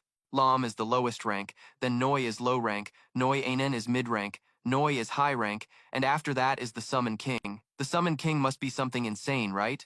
Before he could think any further, John noticed Lam's expectant gaze. He smiled happily. Before reaching out to pat her head, he said, "Let's keep going like before, Lam." The smile on Jihan's lips grew even brighter when she obediently replied, "Yes." After the celebration phase, he continued to research this proposition. My summoning skill has ranked up. What about my other skills? Should I continue to farm in the dungeon? But a sudden thought burst forth, startling John so much that his eyes flew open, and his hand hastily pressed a button on the floating screen. Speaking of which, there's still a skill I haven't used yet. He brought up the information panel for the active fabrication skill clearly. He pressed it 2 more times to bring up another panel. Formula Design 1, medium-grade clay slime. John mumbled a few words. Fabrication, huh? Before falling into deep thought, he mused, there's a type of magic that works as an enchantment, so I need to use it to create magical weapons or items. That was the thought. But just a second later, he couldn't help but sigh. It sounds pretty cool, but I wonder if it's actually useful. Jihan dismissed the screen as his brain started to think deeply. The problem is its usability. Even if I make something, grinding in Danjuyen to earn both money and experience is better than leveling this up. Suddenly, his genius mind came up with an idea. It made Jihan exclaim, "Wait, why not combine them? I'll use all my skills and gain experience points while I'm grinding." And to do that, he clenched his fists and gritted his teeth, engraving the words into his brain. I need to auto-farm. But I have a feeling a normal person simply can't keep up with someone like Goku, but I have no other choice if I want to get stronger. The person who auto-farms, that's what I have to become. Sometime later, Jean entered a dark, ethereal space. The loud noises of skills being unleashed echoed everywhere. His and Glom's expedition went on smoothly. Because of it, the system notifications rang out like crazy. You have earned 354,461 experience points. You have earned 12,451 experience points. After a while, John held out his hand. Lum, understanding him, created a lump of clay from her power. As soon as he took it, he cleared his throat and commanded, "Fabricate." The continuous carving only managed to create a lump of clay shaped like an indescribably clumsy doll. Every few steps, John and Glom would repeat this action. Meanwhile, his brain was busy strategizing. I'll use the double cast skill to use it at the same time as my mana spells, while also using fabrication whenever possible. This is the true way of a brilliant auto-farmer. I can summon Glom, but that doesn't count for double cast because it's a basic spell. Using psychokinesis, I can simply gather materials. I'll also combine quick casting and other spells to diversify my magic. I'll use all of these spells. John gathered all his internal energy while aiming at the target ahead. After preparing everything, he swung his staff and unleashed all his ultimate moves, Lightning Arrow, Fireball Jutsu, and Sasuke Goes Bug Catching. A moment later, as the attacks dissipated, a cloud of white smoke spread everywhere. The stone wall was blasted open with a large hole, revealing the Slime King inside. Unfortunately, before it could do anything, it was bopped on the head by Jihan. It died without a sound, not even leaving a single last word for posterity. As for him, he just calmly sighed. Maybe the 4th floor isn't enough to satisfy me, but I did go up 3 levels. John turned and walked away, his mind starting to drift from reality. My current level is 56. Grinding my face off in this dungeon really helped me level up like crazy. Not to mention, looking at the information panel in front of him, he excitedly shared. Mana Bolt level 78, Fireball. Shielding Art is at 40. Lightning Arrow is 34. Summon Low-Level Spirit is 12. Crafting is 16. Psychokinesis is 23. Rapid Recovery is 42. Iron Skin is 42. And Giant Strength is also 42. Not bad, huh? A thought flashed through Jihan's mind. Even though I haven't used Mana Cell or Energy Drain, I can feel that my combat magic has gotten much stronger. which made him sigh in frustration. But it's still not enough. A heavy thought weighed on Jihan's weary mind. Back then, I couldn't block the puppet master's attack. If it weren't for the gamer's mind skill, I would have been a goner for sure. His enthusiastic mood made him shout out, "All right, should I start again?" At the same time, the Council of Emotions inside Jihan pushed the button to boost their master's morale even more. Time to level up, stronger, faster. In the real world, a skyscraper concealed a hidden mystery within it. Just beneath the grand lobby's floor, the crystal of ambition was levitating in midair and received a visit from a very influential figure, the corporation, who maintained an inscrutable expression, its eyes fixed on the ultimate object before it. In the 63-story Soon building, a company was situated with a massive facility stretching 2 kilometers into the building, and at its center was a crystal that granted the company immense power. Its name was the Crystal of Ambition. The silhouette of the tall young man flickered in the darkness. "What's your problem, corporation?" A dim light illuminated half of Fandui's face. "You really shouldn't have made me come looking for you. Don't you think so? Soulless spirit?" Suddenly, Fandui burst out laughing. What a childish name. Just thinking about it gives me goosebumps. Hearing these taunts, the corporation remained unfazed. "That's enough joking around. You think your name is any better?" Fandui was puzzled by this attitude. "What do you mean by that? Today you're really unguarded." The corporation smirked slightly. "Do you still intend to use your previous name? If so, I would be more than happy to call you by it, Solitary Demon Lord." Fandui's face was calm, showing no fear. "Yes, that's right. That's my magnanimity. I hope you haven't forgotten my origins." The corporation tilted its head towards Fandui. "So you came here to do what?" Looking straight at the corporation, his eyes sharp and resolute, he said, "Because all the preparations are complete, the game has spread throughout the world, causing imagination to overflow into our world." Hearing Fandui's proposal, a smile appeared on the corporation's face. "That sounds exciting. Coincidentally, the work on my end is also nearly complete. Then all we need to do now is begin." "When do we start?" Fandui said softly. "Soon." The corporation's expression didn't change. "I will be able to stir up a world of chaos before your very eyes that you will be utterly captivated by." Fandui was calm, a contemptuous smile on his face. "Of course." In a certain house, Jihan's surprised voice echoed through the room. "You want me to take a break today?" Sunin calmly replied. "Yeah, take a break." Jihan couldn't believe what he was hearing. "Didn't you say Chunui Moon was going to give me some kind of mission?" "Not yet. Not until you get stronger." Jihan's eyes widened in surprise. "Don't you know I've leveled up?" "When did this guy level up?" Sunin slowly pulled out a chair and sat down. "Level isn't everything, dude." Jihan agreed with what he said. "That's true. Have you seen my level?" Jihan's eyes widened. 42, he said softly. "And you're currently at 56. You've been grinding hard." Jihan's gaze wavered. "Yeah, that's all I've been doing lately. I'm just a machine that relentlessly bashes monsters to level up. I feel like I need to reach at least level 100. How long would that take?" Jihan's face showed a look of confusion, his eyes darting around for an explanation. "I'm not sure. I'm currently fighting in the normal gate of time, so at this rate, I think it would take about a year. If I went into the Great Labyrinth, it would probably be faster. But who really knows? I don't recommend it. And don't go in there to stretch time too much. Only go when it's absolutely necessary. Otherwise, your real-world lifespan will decrease." "I know. That's why I haven't gone in there recently. But it makes me wonder." Sunin was confused. "About what?" Jihan voiced his concerns. "There are a lot of people stronger than me in this world. If time is multiplied by 10, then I could spend 5 years in the virtual world while only 1 year passes out here. Isn't that worth it to get stronger? At least, I think so.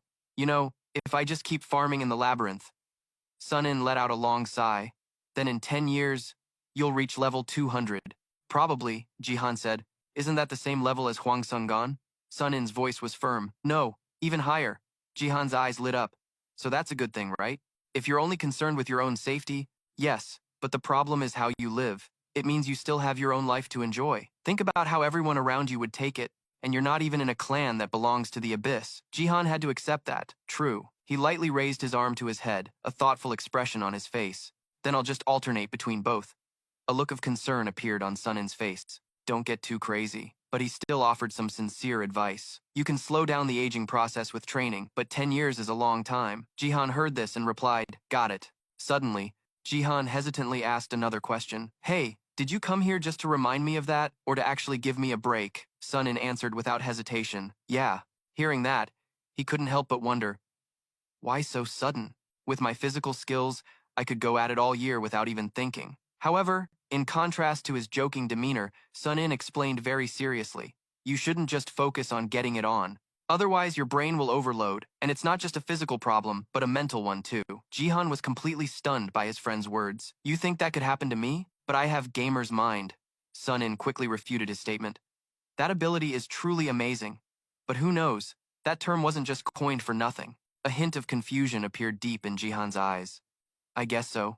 He was immediately lost in a tangle of thoughts. Lately, I've been grinding in the dungeon for so long, it might as well have been a year. Sun-in leaned on the chair and slowly stood up. So, you think about it. Jihan looked up, watching his every move. And don't you worry about me. I'm going to handle a little business. Jihan made a disgruntled face when Sun-in didn't let him come along. What? You're going out and telling me to stay home? Seeing this, Sun-in immediately teased Jihan. Why don't you go home? Or call the class president to vent. This area is safe.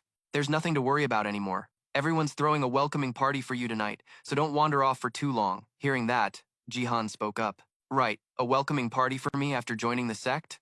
The door closed, and a flicker of exhaustion appeared on Jihan's face. Should I rest for a bit? On that long, endless road, Jihan dragged his tired body along. Sun-in's teasing voice from earlier stuck in his mind. Why don't you go home, or call the class president to vent? Jihan held his phone and hesitantly made the call. Might as well give it a try. The phone rang, and the other end picked up quickly. Jihan quickly greeted her. Class rep, it's me. Did you get home safe? A sweet female voice came from the phone.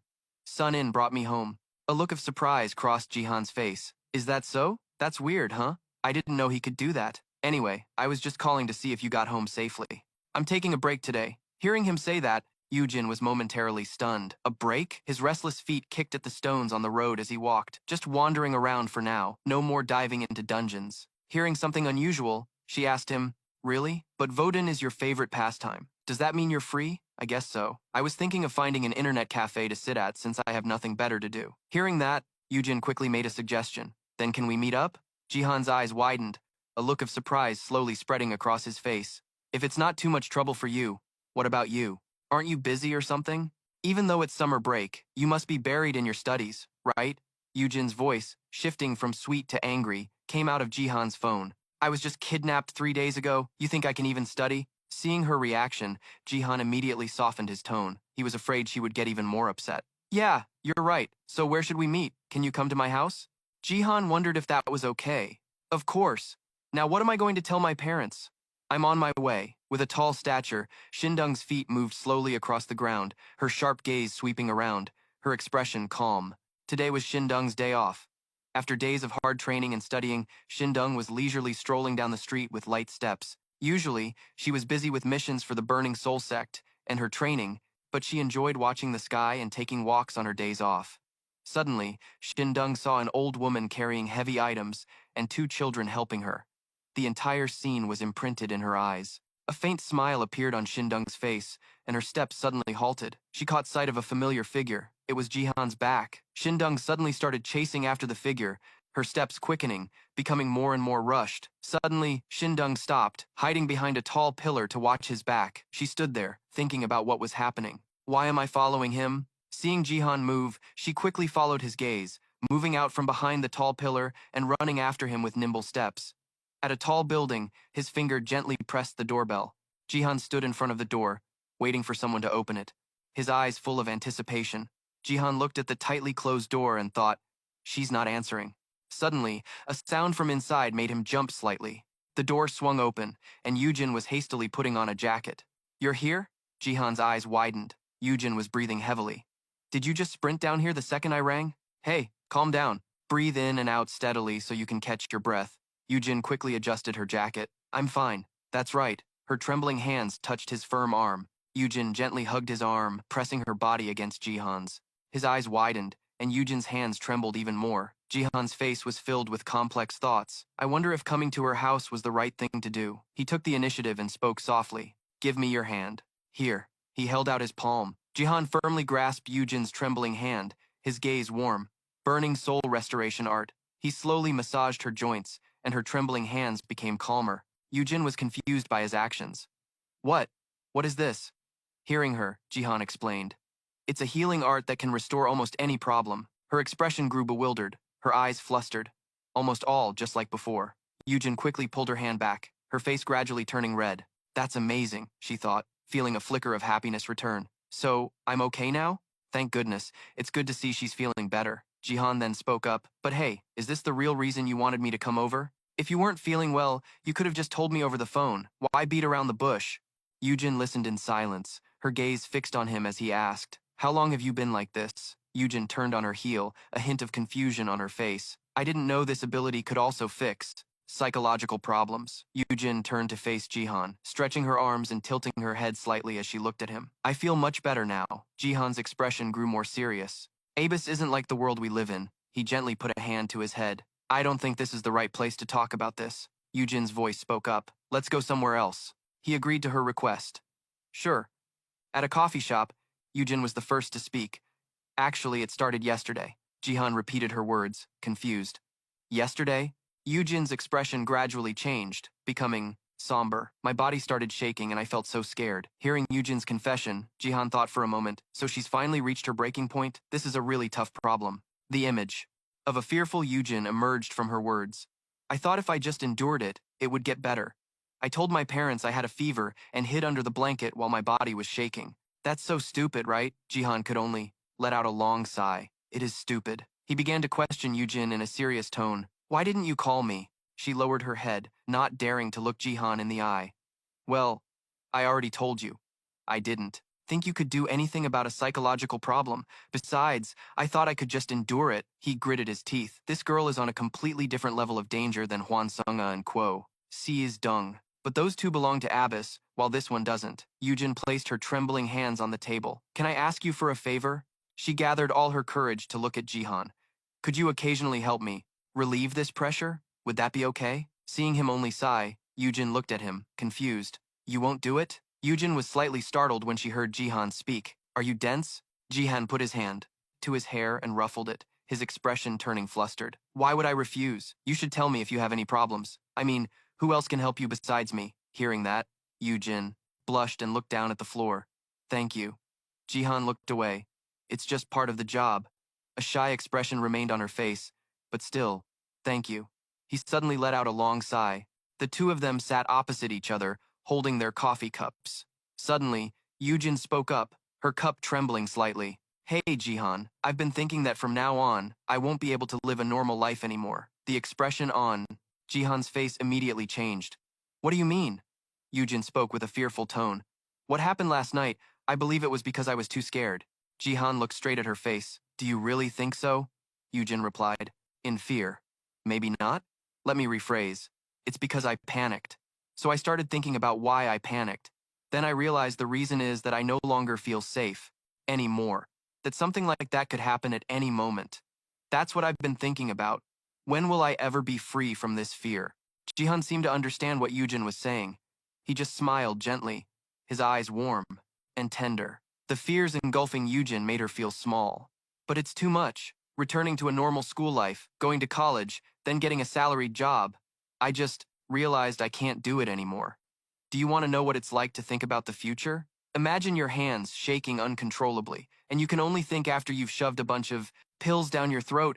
It's just too hard. I can't see myself in the future. Jihan's eyes, full of worry, turned to Yujin. Has she gone past her breaking point? What was in? Yujin's heart was laid bare before Jihan with earnest gravity. I can't escape it, so I know I have to defeat it. Sunlight sparkled through the grass as Yujin pleaded.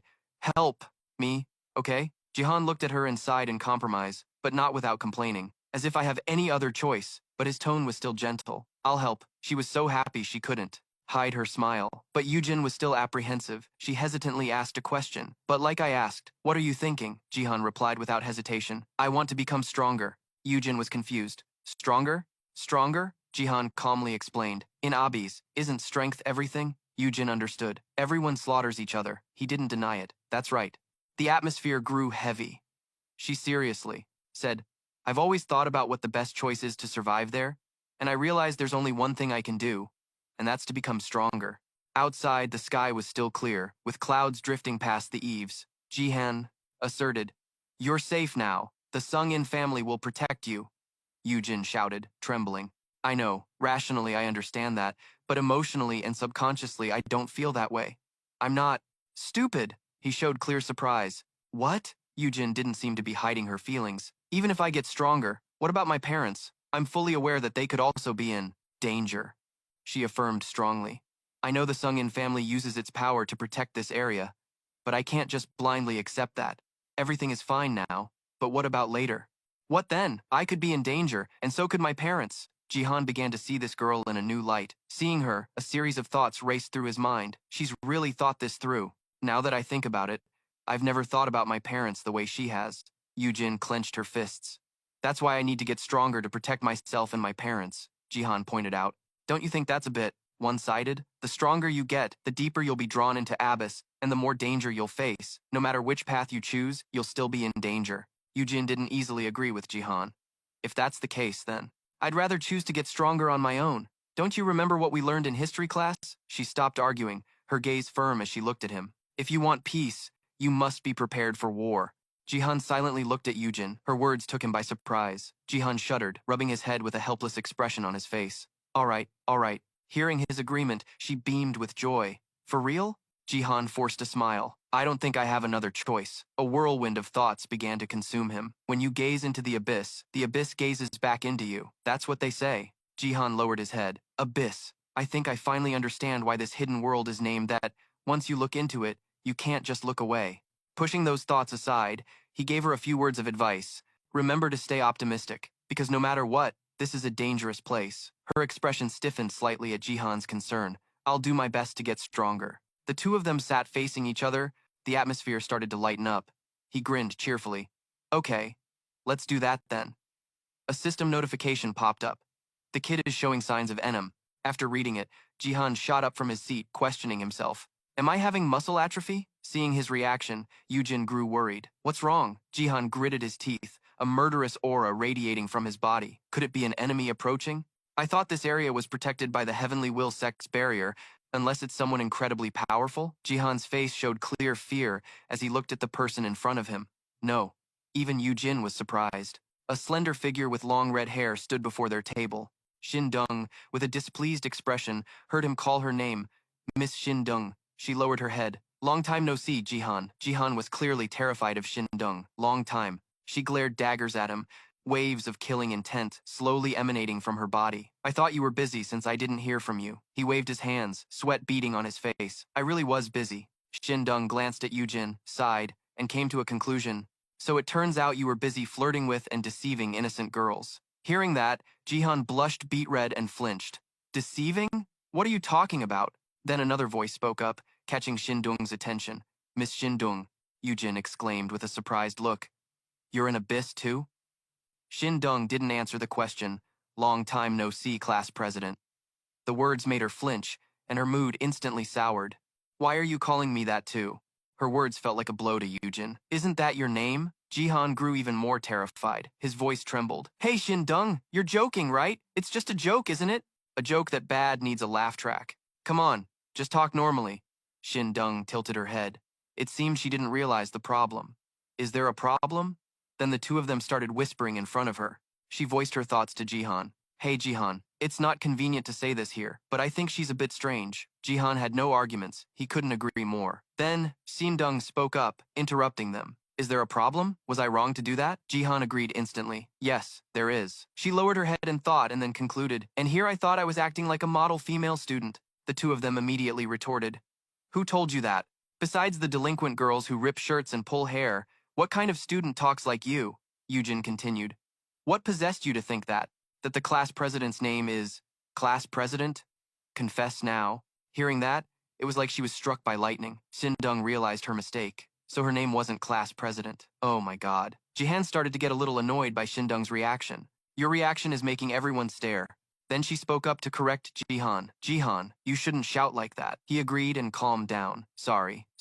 After that, Shindung took the initiative to ask for her name. So what is your name? Yujin replied with a soft smile. Kim Yujin. She moved closer to the table. Kim Yujin. I remember now. Hearing that, his face went pale. A few unspoken words appeared in his mind. This girl, when she first met me, her jaw dropped, and she said the exact same thing. I hope she doesn't forget the class president's name later, she said calmly. So, Class President Kim Yujin. Yujin frowned slightly.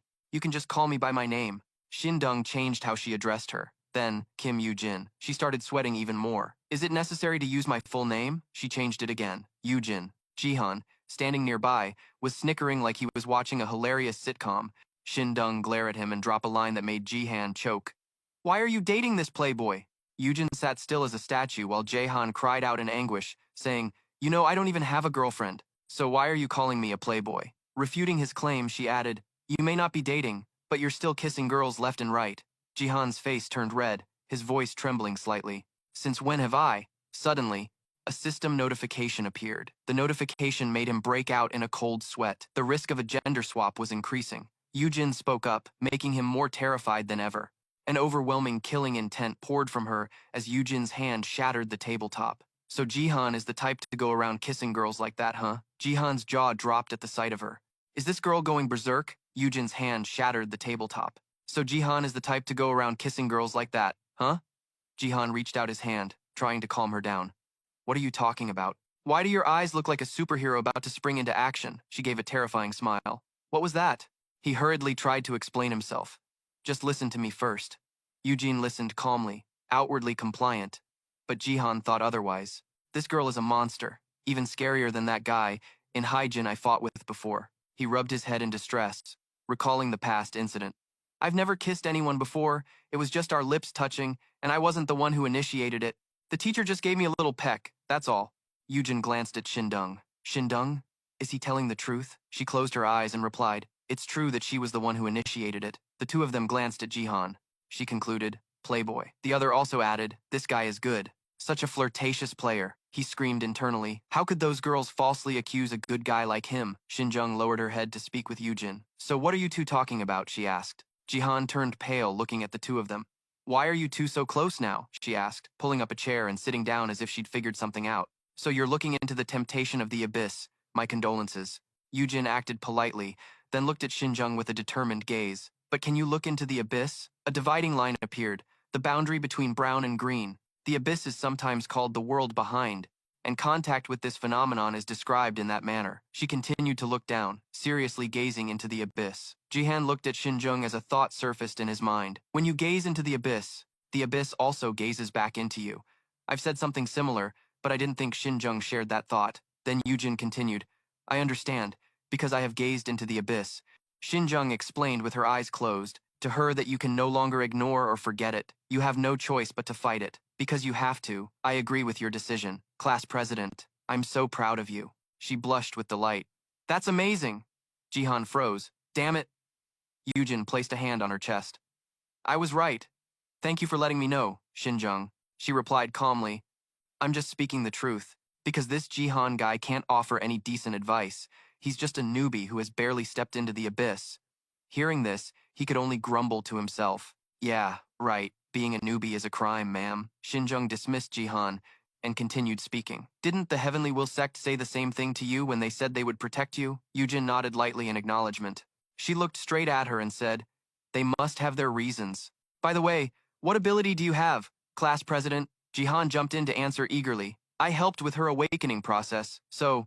Xinjiang cut him off with a disdainful look. With you, Jihan, it's probably still a complete mess. Jihan looked shocked. How can you say that? She slowly explained to him. You may be a fearsome combat mage, but isn't that all thanks to your gamer ability of yours? Usually mages research their own spells or learn them by buying spell books. I hear those are the basic steps. After listening, Jihan started to get annoyed. How is that any different from calling a mage a type of natural scientist? Xinjiang casually confirmed. You could say natural science is similar. Getting that response, he rolled his eyes. Have mages always been like that? Immediately after, the three of them were sitting together at one table. She realized something. I get what the issue is, but why are you two meeting like this? Is this a date? Hitting a nerve, Jihan jumped up, his face turning red. I told you it's not like that. We were just talking about stuff. Plus, today is my day off. Xinjiang looked slightly surprised. Your day off? Hearing her question, he gave her a blank stare. You too. An annoyed thought crossed his mind. What is this? But out loud, he only dared to ask vaguely. Some kind of management thing? She dismissed the idea. It's just an effective training method. After an intense training session, a day off is necessary. Jihan agreed, and Xinjiang said to him, So you have a day off today, just like me. Jihan just mumbled an affirmation, which seemed to satisfy her. Good then. He was utterly confused. Good about what? Immediately after, Xinjiang looked at both of them and made a suggestion. Let's go somewhere. Both of them stared with wide-eyed shock, their voices ringing out. What? At the amusement park, surrounded by a massive crowd of people. Suddenly, Jihan's face went blank and then flushed red. He thought to himself, what is this sensation? I thought it would be firm. Why is it so soft? What is this girl doing? It turned out she was clinging tightly to his arm. It's kind of hard to walk like this, isn't it? Hearing that, he shouted with a red face. Then let go! Xinjiang's expression was still blank. But I heard this is how couples are supposed to walk together. Jihan stared blankly, confused by her behavior. Why do you two have to walk all pressed together like that? She offered her own take on it. When a boy and a girl go to an amusement park for fun, aren't they considered a couple? He shot back. Did you watch something weird and get the wrong impression? Don't you know that lots of people come here just to have a good time? And since when are we a couple? Xinjiang parted her lips to speak. Maybe not yet, but that doesn't mean it's not going to happen. Just consider this me repaying an old debt. Jihan looked down, avoiding her eyes. I never asked for anything from you, so does that mean you're willing to do anything? Don't tell me you want to go further and deeper. After hearing that, she hesitantly agreed. You can just go for it. He jumped in surprise. Go for it. Suddenly, Yujin's shout made both of them jump. What did you just say? You hussy! She appeared and grabbed his other arm as well. Jihan was confused by her action. Hey, class president, where do you think you're going? And just like that, the situation of two girls clinging to one guy unfolded in the middle of the walkway. Yujin quickly explained. Xinjiang was doing it, so he was even more confused why she was copying her. She answered with extreme nonchalance. I don't know. I just felt like I had to. But then, his irritable words hit her like a blow to the heart. Let me go. Xinjiang smirked triumphantly. Class president, I win this round. Jihan turned to her. You too. I heard you. Xinjiang could only click her tongue. He turned pale and straightened his shirt. This turf war between the two of you, what's it all about? Are you trying to mess with me? Then he turned to Xinjiang. Anyway, we're here because you wanted to come. Is there something you want to ride? Her expression was calm. Who doesn't want to ride? Jihan heaved a long sigh. I have no problem with having fun, but I hope this isn't a waste of time. Xinjiang smiled, a hint of anticipation in her eyes. That's exactly why we're doing this. This will be my first time. Hearing that, he was a bit surprised. Come to think of it, she was born and raised in the abyss. She's probably never had the chance to have fun at an amusement park. Finishing his thought, Jihan rubbed the back of his neck and sighed. I'm game for anything. It's my day off anyway. Besides, the class rep needs to relax a bit. He stepped forward and spun around, his attitude changing completely. All right, then this Jahan here will cater to you two ladies today. From A to Z, let's get started right away. The sun began to set. Xin Deng's two bunny ears stood out against the twilight sky. Is this how normal people live? Jihan put on a smug look and replied, You bet. She felt quite uncomfortable, holding her ice cream in one hand and fiddling with the bunny ears with the other. But do I really have to wear these bunny ears? Hearing this, he decided to trick her. Xin Deng. Everyone who visits the park for the first time has to do it, but she didn't look happy at all. Fine, whatever. Outwardly, he looked serious, but inwardly, Jahan was laughing, since he was just making it up. Jahan put his hands on his hips and looked up, at the sky, looking quite refreshed. We had a ton of fun today. Yujin's mood had improved. She agreed with a beaming face. It's true. This was amazing. Xin Deng also smiled faintly. Me too. Hearing the two girls' satisfaction, he also beamed. The sun was setting. We should head back. It's almost dark. Let's go. On the way back, the streets were still crowded with people.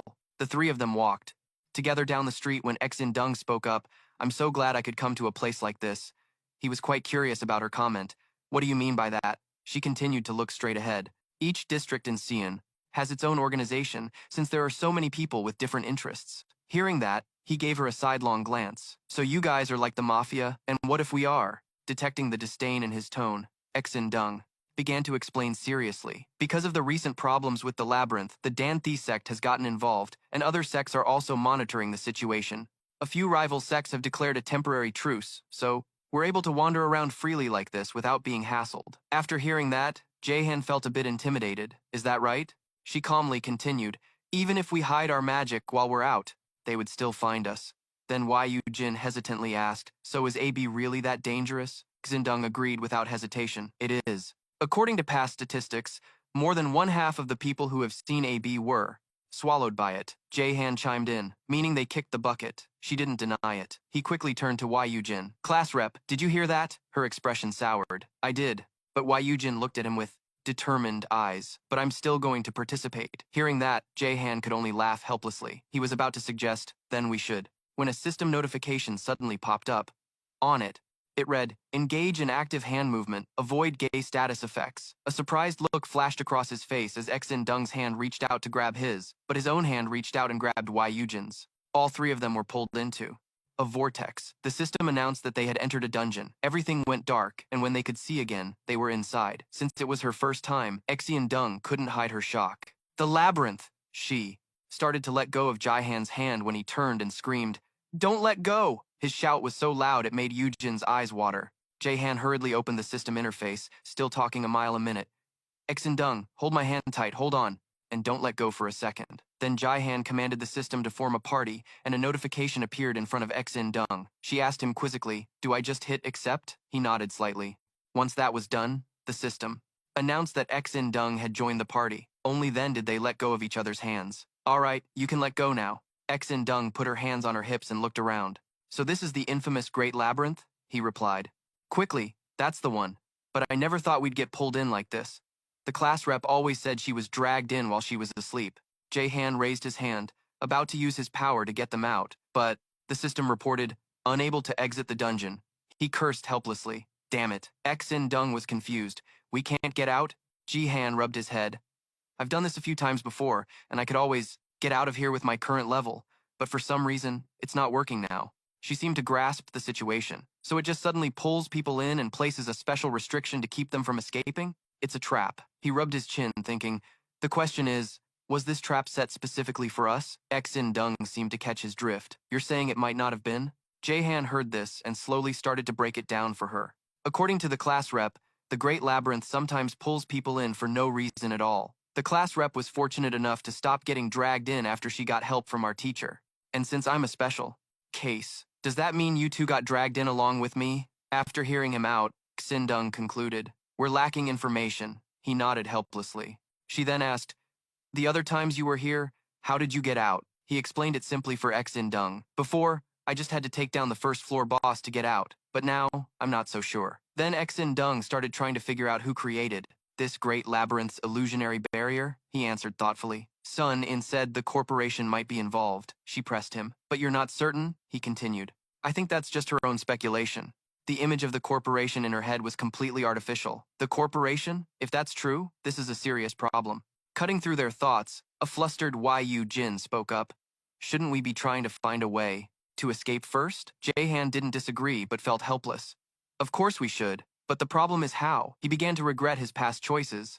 "Damn it, if only I had studied my magic more diligently, I might know how to get out of this crap." Suddenly, a voice rang out. "I told you to take it out." The sound drew the attention of all three of them. The voice continued, from a distance. "It's just the ring. What else do you want me to do?" "Then you should have said it was just the ring." "I did. Believe what you want. Speak up. I can only hear bits and pieces." All three of them were startled. Where was that voice coming from? What was that? Is someone else here? In the dimly lit, dark tunnel, the voice continued to echo. Okay, you two, don't fight. I'm worried something might happen." Jaehan quietly summoned his Yang diagram system. Instantly, his Yang diagram appeared, and Jihan quickly equipped his gear. He then handed Wei Yujin a magic staff, while he held another. At that moment, Yujin stepped forward, taking a protective stance like a mother hen. Just then, the silhouettes of a group of people appeared in the distance, walking toward them. One person huffed, a sound clearly audible in the quiet tunnel. From around a bend, Alex's group of 4 stared intently at them. Alex quietly said to his teammates, "Another party's here." Seeing the other group, Jaihan was also stunned for a moment, softly uttering, "What the?" His eyes widened as he thought, "What a strange-looking party." Jaihan silently assessed them, 3 warriors and a guy who looked like a priest or a mage. Meanwhile, on the other side, Siren Chu glanced at Alex Chu and commented, "They must be newbies. Look at them, practically naked with no gear." Seeing how casually the two of them were talking, Jaihan was taken aback. Judging by the way they're acting, they seem to be very familiar with this dungeon. That means they come here often, but how? He thought about Wei Yujin's situation. According to the class president, whenever she dreams, she falls down here, which means this group parties up when they go to sleep. "Ah," she mumbled. "What's wrong?"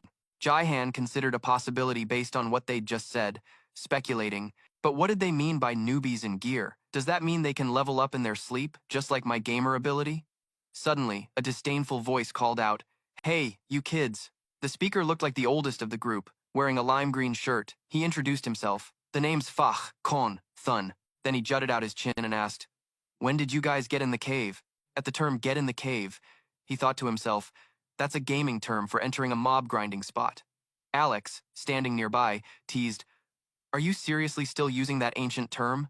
Fahong, Thun scratched his head flustered. Jeez, you're so harsh. Jaihan, along with Yujin and Exin Dung, were now standing huddled together. Alex glanced at the three of them and remarked, they look like total newbies. Just ignore them. They can take care of themselves. What, you've never seen newbies before? After saying that, he turned to look back down the tunnel and flinched. And who are these guys? Everyone's gaze immediately shifted toward the dark tunnel. Fat Kung Thun wondered aloud, is there some kind of event today? I've never seen this place so packed. A group of Western-looking people carrying shields and wearing blue outfits charged forward, shouting, may the Viking gods protect us! Let's get 'em. Fash! Kung Thun recognized them instantly. He cried out in alarm, oh crap, it's those weirdos from our Viking. But surprisingly, they just rushed past Jaihan's group, shouting the whole time. Whew, close one. Dung Young, cover the flank. Saren, are you ready to fight? Jihan was a little surprised. What's happening? Realizing their intentions, his expression darkened. They're here to kill us, Yujin stammered fearfully.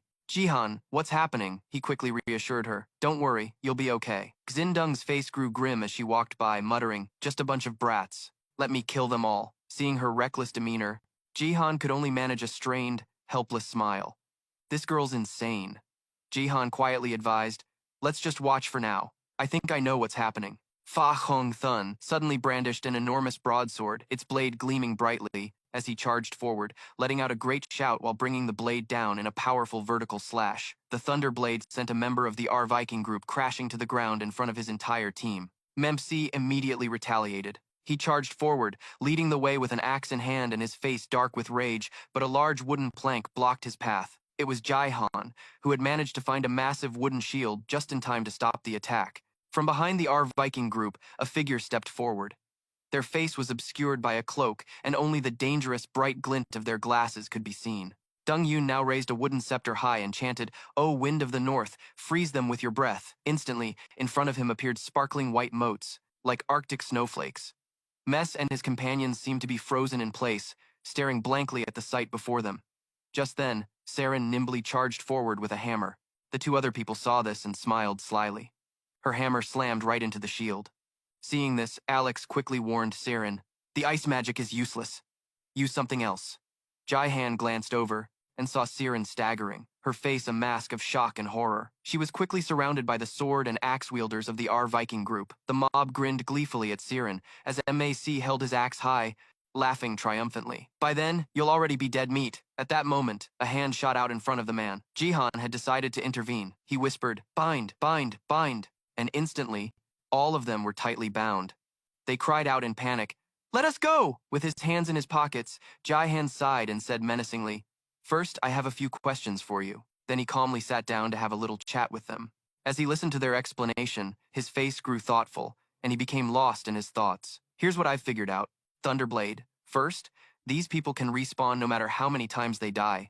For them, this is a special place within their dreams, a dream world. Jaihan analyzed internally. They also have status windows and can level up like me, but they're locked into a specific class, a dream world. Third, if you form a party in here, you always start from the same spot when you enter the dream. Interesting. The more he thought about it, the more he understood. Fourth, after a PK, the body remains for a while, before being resurrected. Before it disappears, anyone can strip its gear, basically to encourage player killing. Holy crap. Thinking about the next point, JHAN turned pale. Fifth, if you return to town, you can't enter the dungeon again that day. You have to wait until the next day after sleeping to get in. Man, I'm speechless. The next point isn't as important. Sixth, any skills learned here can't be applied in the real world. And one of my key abilities for finding out people's names and levels doesn't work here either. Makes sense, I guess. Meanwhile, the R Viking guys kept screaming their heads off. Even though they were tied up, they still acted aggressive and threatening. Are you going to let us go or not? I'll kill you. Jaihan glanced over, thinking, damn, these guys talk big, huh? Suddenly, a pleading voice rang out. Sir, if you've figured things out, please let us go. He glanced down to see Saren looking at him with a desperate plea. Suddenly, a warm feeling blossomed and spread through Jaihan's heart. Instantly, the ropes binding them vanished. They were surprised to be untied. Jaihan quickly grabbed the iron rod. The kids who had just been freed immediately turned hostile, shouting, You bastard! We'll remember your face. Right on cue. Ji-Han calmly raised his hand towards them and chanted again. Bind. Their faces went pale, tears streaming down. He smirked slightly. You guys are stubborn, huh, punks? He narrowed his eyes at them threateningly. You saints, you really thought I'd let you go after you cursed me out? Veins popped on Jahan's forehead in anger, his voice a warning.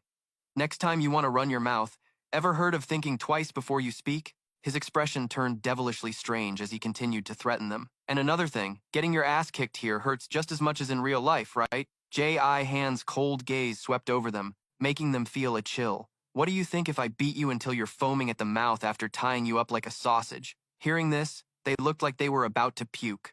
Ji-Han's voice echoed in the dark space, sounding even more demonic. I'll mess you up real bad, leave you a complete wreck, half dead and half alive. Then he would heal them as if nothing had ever happened.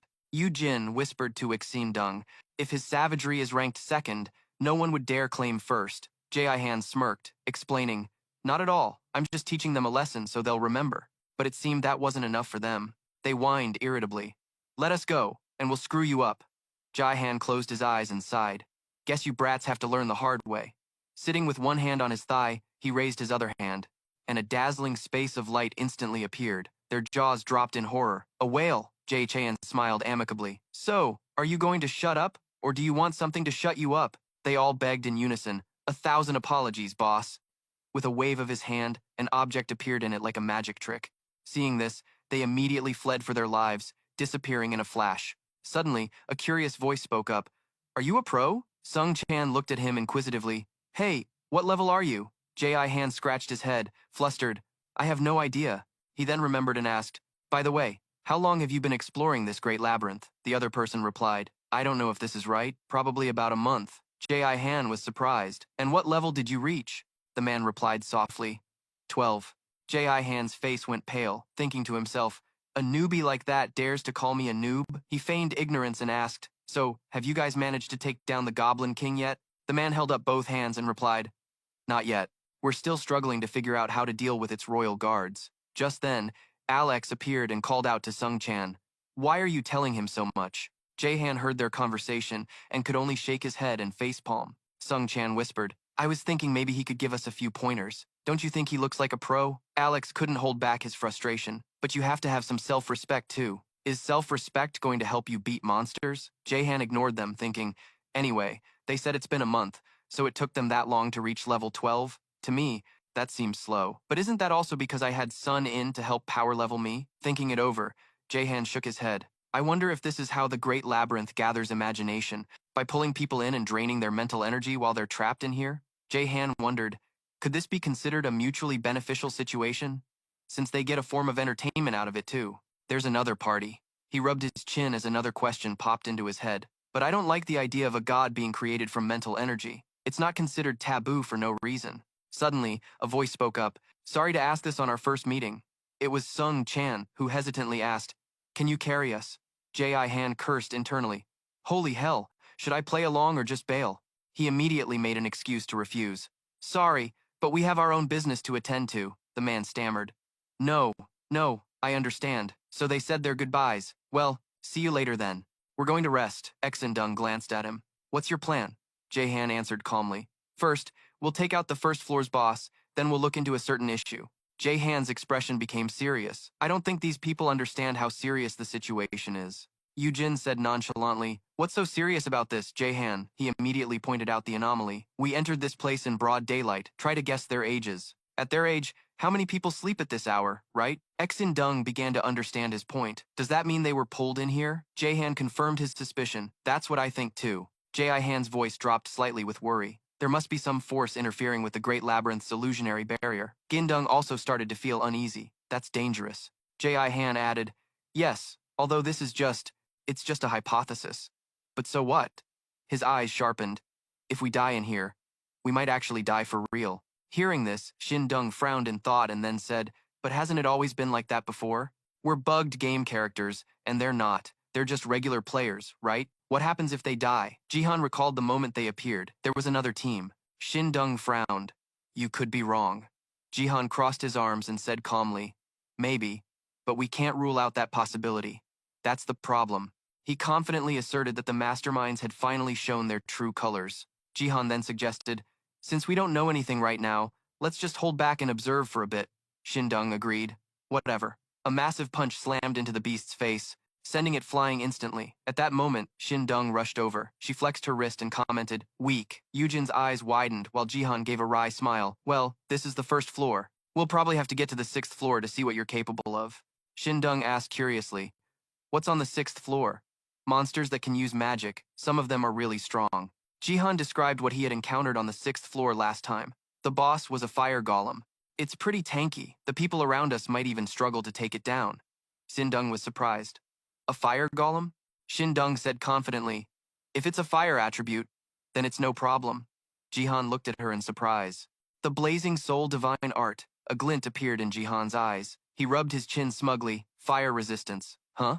That's pretty neat. Maybe I should get my hands on a few more secret techniques from the Blazing Soul sect." He suddenly wondered between her and Seon. Who was stronger and had more stamina? Then he startled himself. Wait, no, now's not the time to think about that. They quietly continued forward, encountering more bosses on the 1st floor and defeating them as a matter of course. Jihan rubbed his chin. The status window isn't popping up, so it seems like it's no use. Shindong looked back. "I think we need to find another way to get out." Jihan raised a hand to his lips, biting them in thought. "You're right, but how?" she suggested. "Breaking the restriction might work." Jihan was flustered, "But I haven't learned that skill yet." Shindong appeared nonchalant. "It's quite simple," causing him to widen his eyes. "Really?" Shindong's gaze sharpened. "You just need to apply force to the space itself." She stood still, but a brilliant red energy seemed to radiate from her body powerfully. Thin, thread-like lines appeared in the space, but soon after, it returned to a quiet black. Shindong looked up, worried. "It seems to be a strong restriction. It didn't break." Jihan said confidently, "Step aside, baby. Let me give it a shot." Jihan held his iron staff and slowly walked forward. Shindong instructed, "The method is very simple. You use your energy to affect the space. Focus on the space in front of you." "All right." He closed his eyes, took a deep breath to calm himself, and then slowly exhaled. The space around Jihan immediately fluctuated slightly and turned a faint blue. A second later it lit up, and his whole body began to emit a blue light. A notification aura immediately appeared. "You have learned the skill. Barrier break." Jihan raised his hand to check the screen, and the next notifications appeared one by one. Barrier break. Act.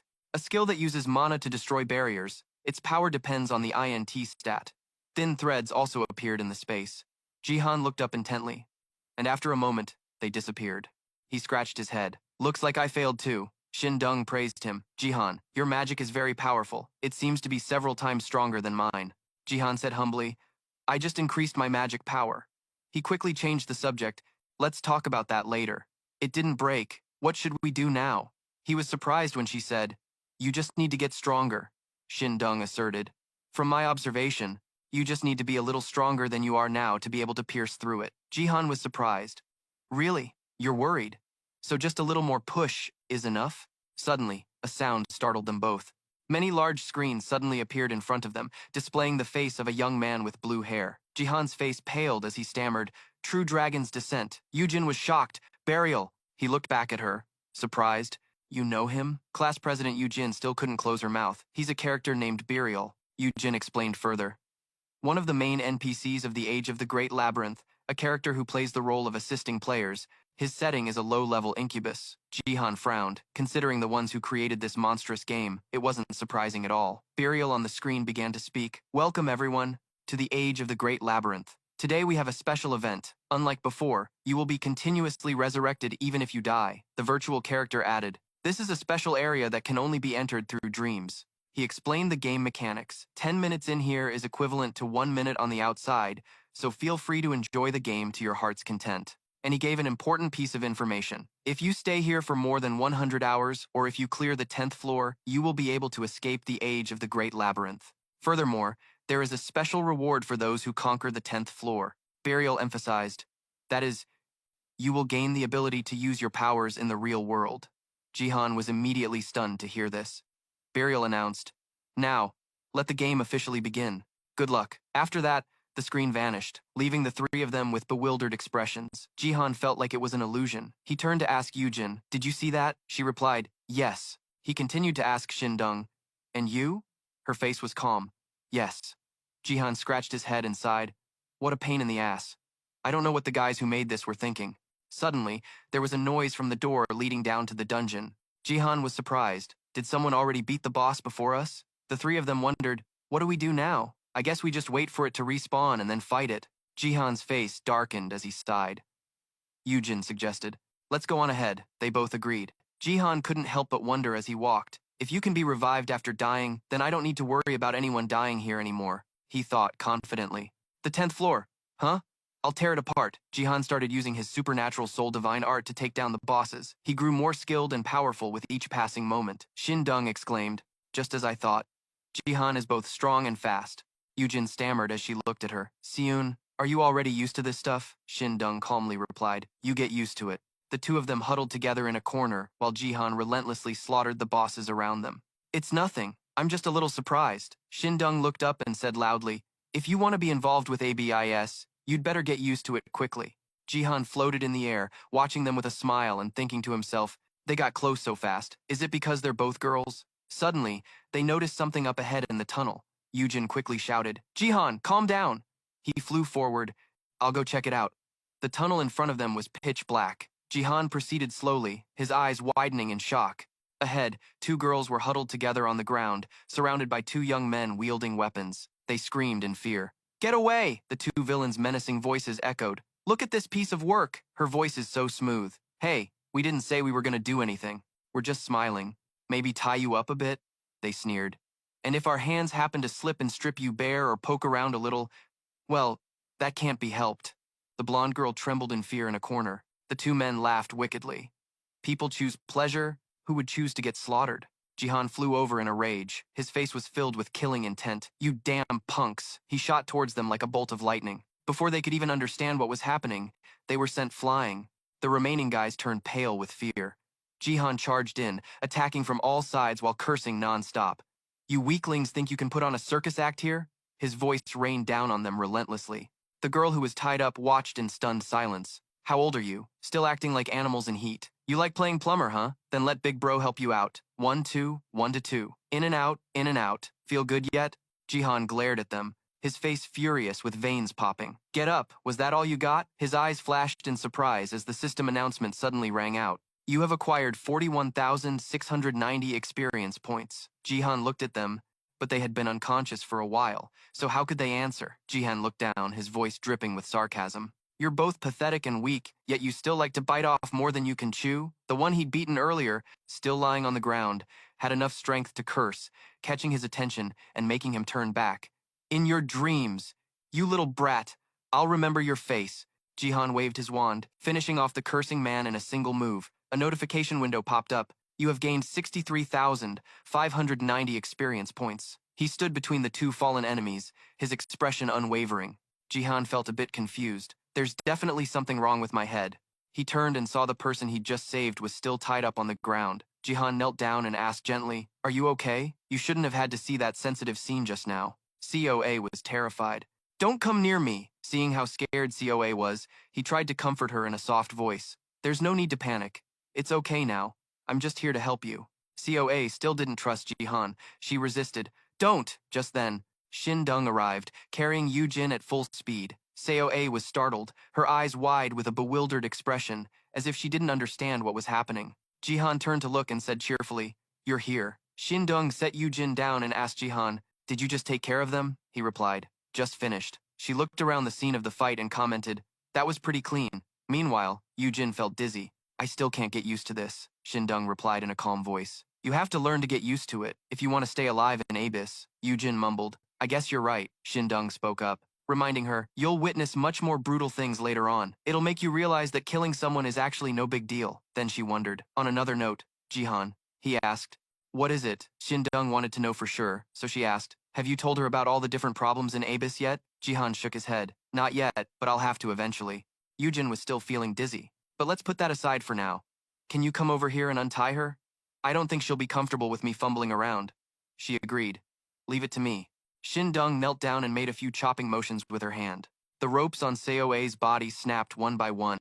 Jihan's eyes lit up as he shouted, That's so cool! What kind of trick is that? Shindong held up her hand and explained, That skill is called hand blade. You condense ki into your hand and turn it into a blade as sharp as a sword. Jihan's eyes gleamed, his voice full of excitement. Awesome! Teach me later, okay? Shin Dung said casually. Whenever you ask, I'll teach you. Seoe opened her mouth to speak, drawing Shin Dung's and Jihan's attention to her. Seoe bowed her head, her voice trembling. Thank you so much for helping me. He scratched his head, a bit embarrassed. You were in a really bad spot. Are you all right? Coa trembled, her eyes filled with fear. I'm not all right. I've heard about this kind of thing happening time and time again, but... Hearing this, Jihan and Shin Dung were very surprised. He frowned and asked curiously, where are rumors like that spreading from?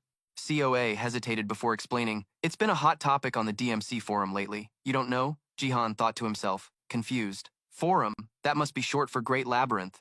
He pondered, his gaze turning towards Coa, who was standing in the distance. But it's not just that. This girl is quite calm, completely different from the class president. His eyes couldn't hide his confusion. Jihan guessed, could it be that these people also have a skill similar to my gamer's mind? If so, the Great Labyrinth has clearly had an effect on them. In this Great Labyrinth, pain is real. People can feel it completely, just like normal. Even if dying isn't real death, but in a place where pain is real, people are killing each other without a care in the world. That seemed completely insane to Jaihan. Even in real life, many people avoid fights because they don't want to get hurt, because pain is one of the triggers for fear. But in the middle of this chaos, they could just beat each other up like it was nothing. Jaihan thought to himself, something is definitely fishy about this place. Sea walked up, her eyes sparkling. If it's okay, can I join your party early? My team got completely wiped out. He was startled and replied, just wait a bit, and they'll be back soon. I heard this is an event, so they should respawn quickly.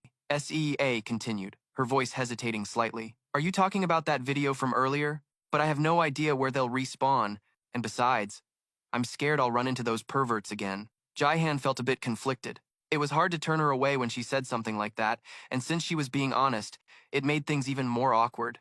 A sound rang out, and a yellow light flashed behind him. He turned towards the light and saw a group of people respawning. Jaihan was lost in thought. So they respawn right where they died? He said goodbye to SEA. Since they're back, we'll be on our way. She nodded. Okay, and happily ran over to her teammates. The dim light from the torches on the wall illuminated the hallway. Jihan couldn't stop wondering, something is really weird. Exin Dung raised an eyebrow, her voice full of doubt. What's so weird? He immediately replied, this whole game. Yuan mumbled, her voice filled with confusion. What's weird about this game? Jaehan thoughtfully shared his thoughts. I know they set this up to drain everyone's raw energy, but I don't get why they need to use such a bizarre method. Yuan was confused and asked worriedly. A bizarre method? He continued.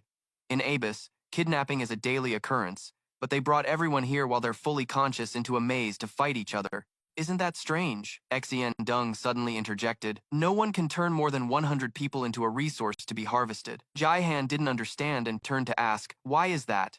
She explained, because the Dansi sect will track them down, no matter where they are or what they do. This completely surprised him. The atmosphere grew heavy, and Exen Dung's gaze was unwavering. The Dansi sect comes from the Cheon Ui sect. Jaehan nodded. I know. She calmly asked another question. And where did the Cheon Ui sect originate from?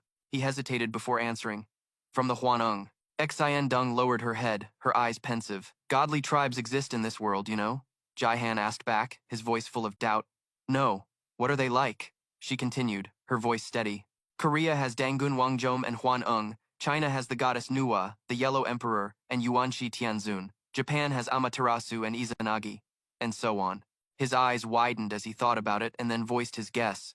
So in Northern Europe, it would be the god Odin. Exin Dung replied softly but thoughtfully, something like that. However, the problem is that they might not be the gods we imagine them to be. Jaihan whispered, really? She turned around, her voice even and low, returning to what I was saying earlier. The Cheon Ui sect and the Dansi sect are two sects directly descended from the Huaneng. Because of that, they can use a special ability. He asked blankly, what is it? Exin Dung continued, each word landing heavily. Whenever more than 100 Koreans are targeted by a supernatural force, a special ability alerts both sects the moment it happens. Whether it's an illusionary barrier or another dimension, no matter what stands in their way, they can track the trail to the ends of the earth. That is one of the secret arts of the Dansi sect, called the Korean Guardian God. Jaehan exclaimed in surprise. Korean Guardian God? He found it hard to believe, thinking to himself, does something like that really exist in this world? Exin Dung said with a firm yet cautious tone. So even though Abyss kidnaps people for resources, they can't be too reckless or blatant about it.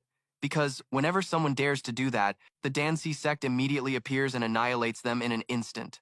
Jaehan exclaimed, his voice filled with astonishment. That's insane! Exin Dung continued her reasoning. That's why we need to get back even faster. They were summoned here while conscious, and one way or another, they have now gained supernatural powers. They are no longer ordinary people. They're now involved with Abyss, she hypothesized with a worried tone. And if they manage to clear the 10th floor? Jaihan asked in confusion. They will completely belong to Abyss. Exin Dung confirmed, her voice urgent. Yes, if that happens, the Dansi sect won't be able to do anything to the creators of this Age of the Great Maze, because it will be difficult for the Dansi sect to track them if this plan succeeds, he affirmed, his tone certain. Just as I thought, so they're using this dirty method as a loophole? This whole maze is a trap to lure you, Exin Dung, and Yu Jin in. Exin Dung agreed and continued her analysis. Exactly. And I believe this isn't the only place. Jaihan replied in agreement. That's right. The three of us have met quite a few people so far, but there are countless others in the Great Maze in other locations. Because this game is a blockbuster in the community, the whole world is playing it. You could say millions of people are playing this game across the globe. The game is especially popular in the Chinese market, attracting up to 20 million players in China alone. It wouldn't be wrong to say they're grinding the game. This game is growing at lightning speed, Jaihan wondered. But what company even created this Age of the Great Maze game?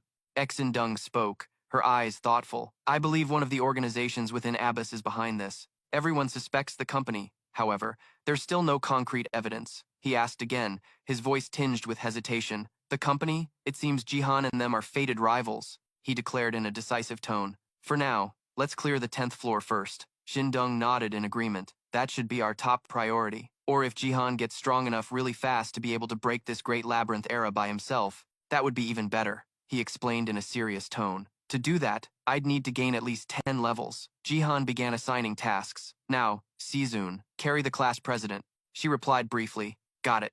Yujin felt extremely embarrassed. Again? Shindung lifted her up and Jihan said seriously. Fly. His entire body was enveloped in blue energy. In the dark tunnel, with only dim light from the wall-mounted torches, a voice echoed, all right, let's just keep going like we have been. Jihan continuously defeated the bosses on each floor, acquiring numerous items. The second floor boss, a giant spider, was taken down. Obtained a powerful antidote. The third floor boss, the Lizard King, was taken down, dropping the Lizard King's shield. The fourth floor boss, the Slime King, was taken down, dropping slime mucus for skin healing. The fifth floor boss, the Orc Chieftain, was taken down. Obtained gauntlets of strength.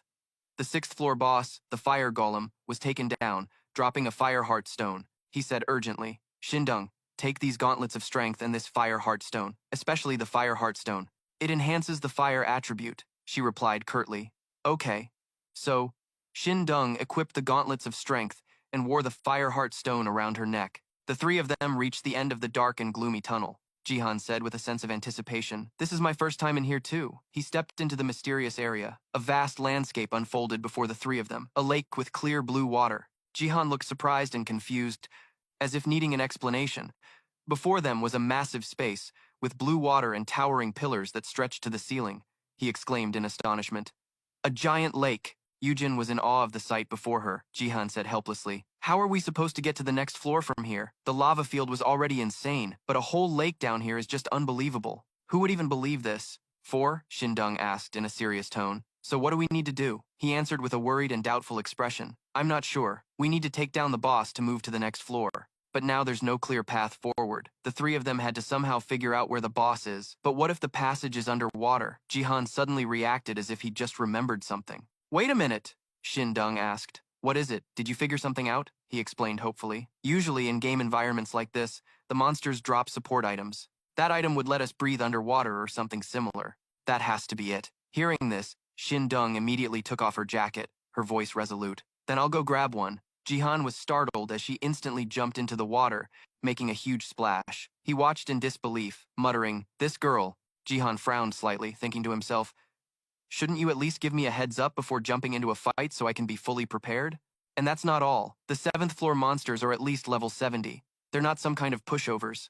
Shindung surfaced from the water, holding a large fish she had just caught. Jihan was now even more shocked. Yujin, standing beside him, watched with an admiring expression. Shindung swam to the lake's edge and placed the large fish on the ground. She said in a soft yet confident tone, "I caught one. It was extremely strong." Jihan let out a sigh, thinking to himself with a mix of surprise and curiosity, "This is so awkward. Does this girl have any consideration for how others feel?" Jihan felt embarrassed and couldn't look straight at her, but still asked with curiosity, "Hey, I know you're level 45 now, but these things are at least level 70. You should have been more careful. I know you've been a martial artist for years, but what kind of girl is this reckless?" Jihan recalled the first time he met Shindung, and a question popped into his head. "But she levels up so fast, compared to when I first met her. And Sun Y too. How are those two leveling up so quickly? Neither of them has special abilities like me, yet they level up incredibly fast." She turned and said calmly, "Their physical strength is indeed greater than mine, but in the end, it's just a puppet with artificial intelligence and nothing more. Compared to true strength, it's nothing," he muttered in astonishment. "That kind of arrogance will get you killed someday." Shindung picked up the large fish and said excitedly, "Quit your rambling and check this fish out," Jihan replied. "Yes, ma'am," and muttered, "Observe." A detailed information window popped up.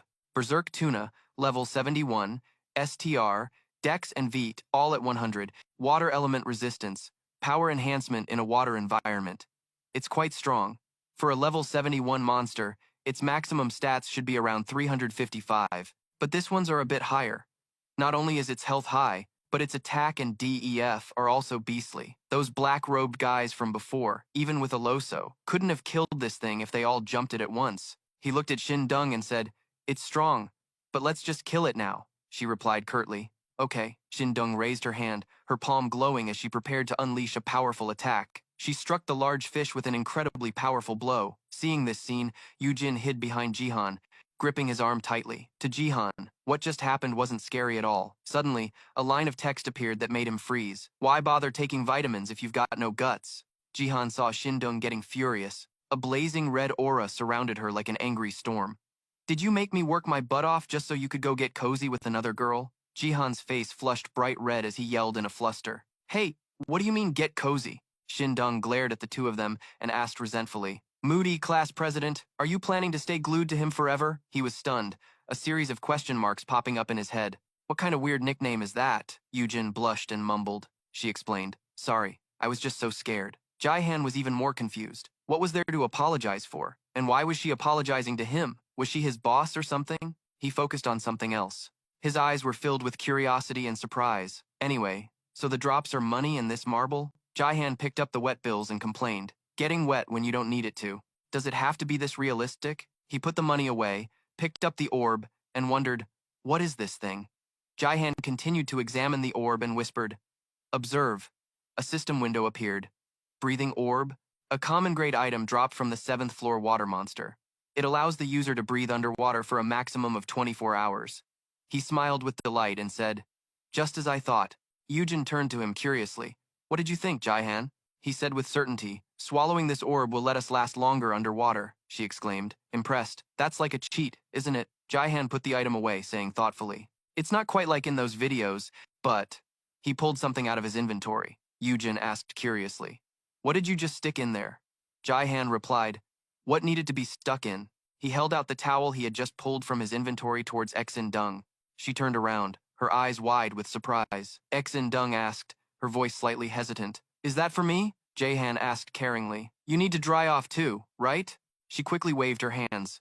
"No, it's okay. I can just do this." Water seemed to evaporate right off Xin Dung's body. She closed her eyes, surrounded by a rising mist. He thought to himself with a stunned expression, "She can dry herself just by making the water evaporate." Yujin saw this and asked in amazement, "Can they do that in those videos too?" Jihan answered bluntly, "No." She let out a small laugh, her voice full of admiration.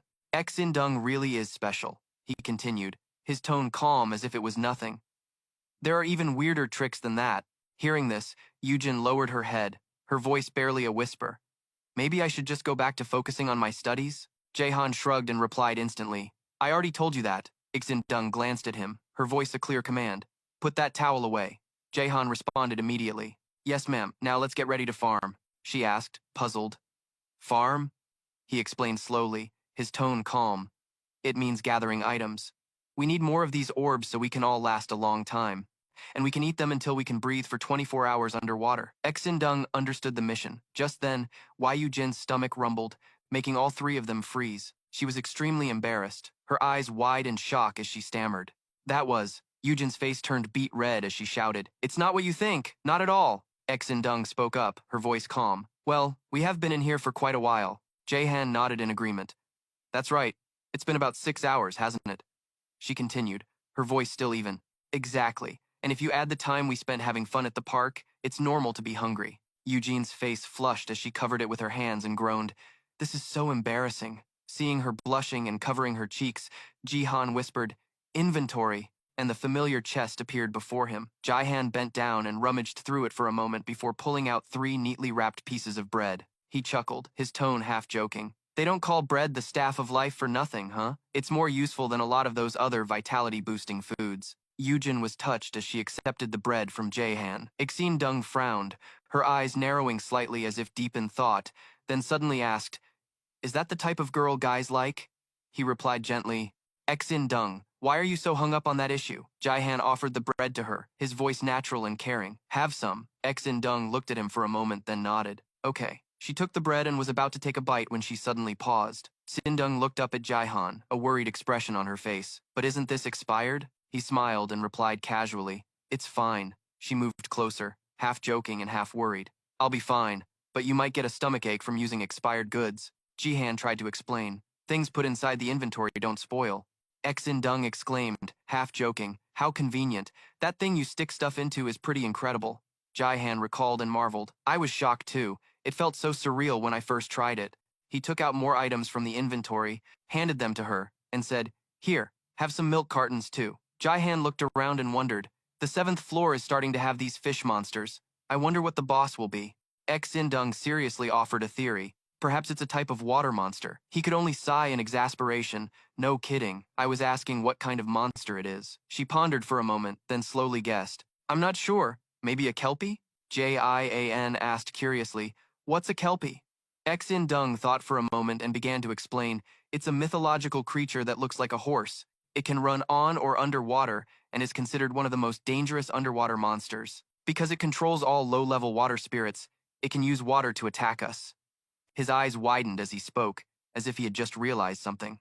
"Now that you mention it, I think I know what it is. I've read about it in a manhwa before. It's a real monster from Northern Europe, but I remember that due to Gaia's intervention, normal people can't see it." Jihan muttered doubtfully, "I wonder if it's some kind of worm?" Eugen imagined a giant octopus with glowing eyes and said with a shudder, "Hey Jihan, what if it's that?" He jumped and replied, "This tentacle monster appears in a lot of Japanese films, but I don't think we'd be able to resist it." Jihan thought deeply. "Not necessarily. If my level is high enough, could I beat it?" He exclaimed as if he had just remembered something. "Wait a minute. Status window." A screen displaying Jihan's information and status appeared. Han Jihan, level 59 gamer, with the title Amateur Zombie Hunter, and notable stats are Intelligence 236.33 and Vitality 50.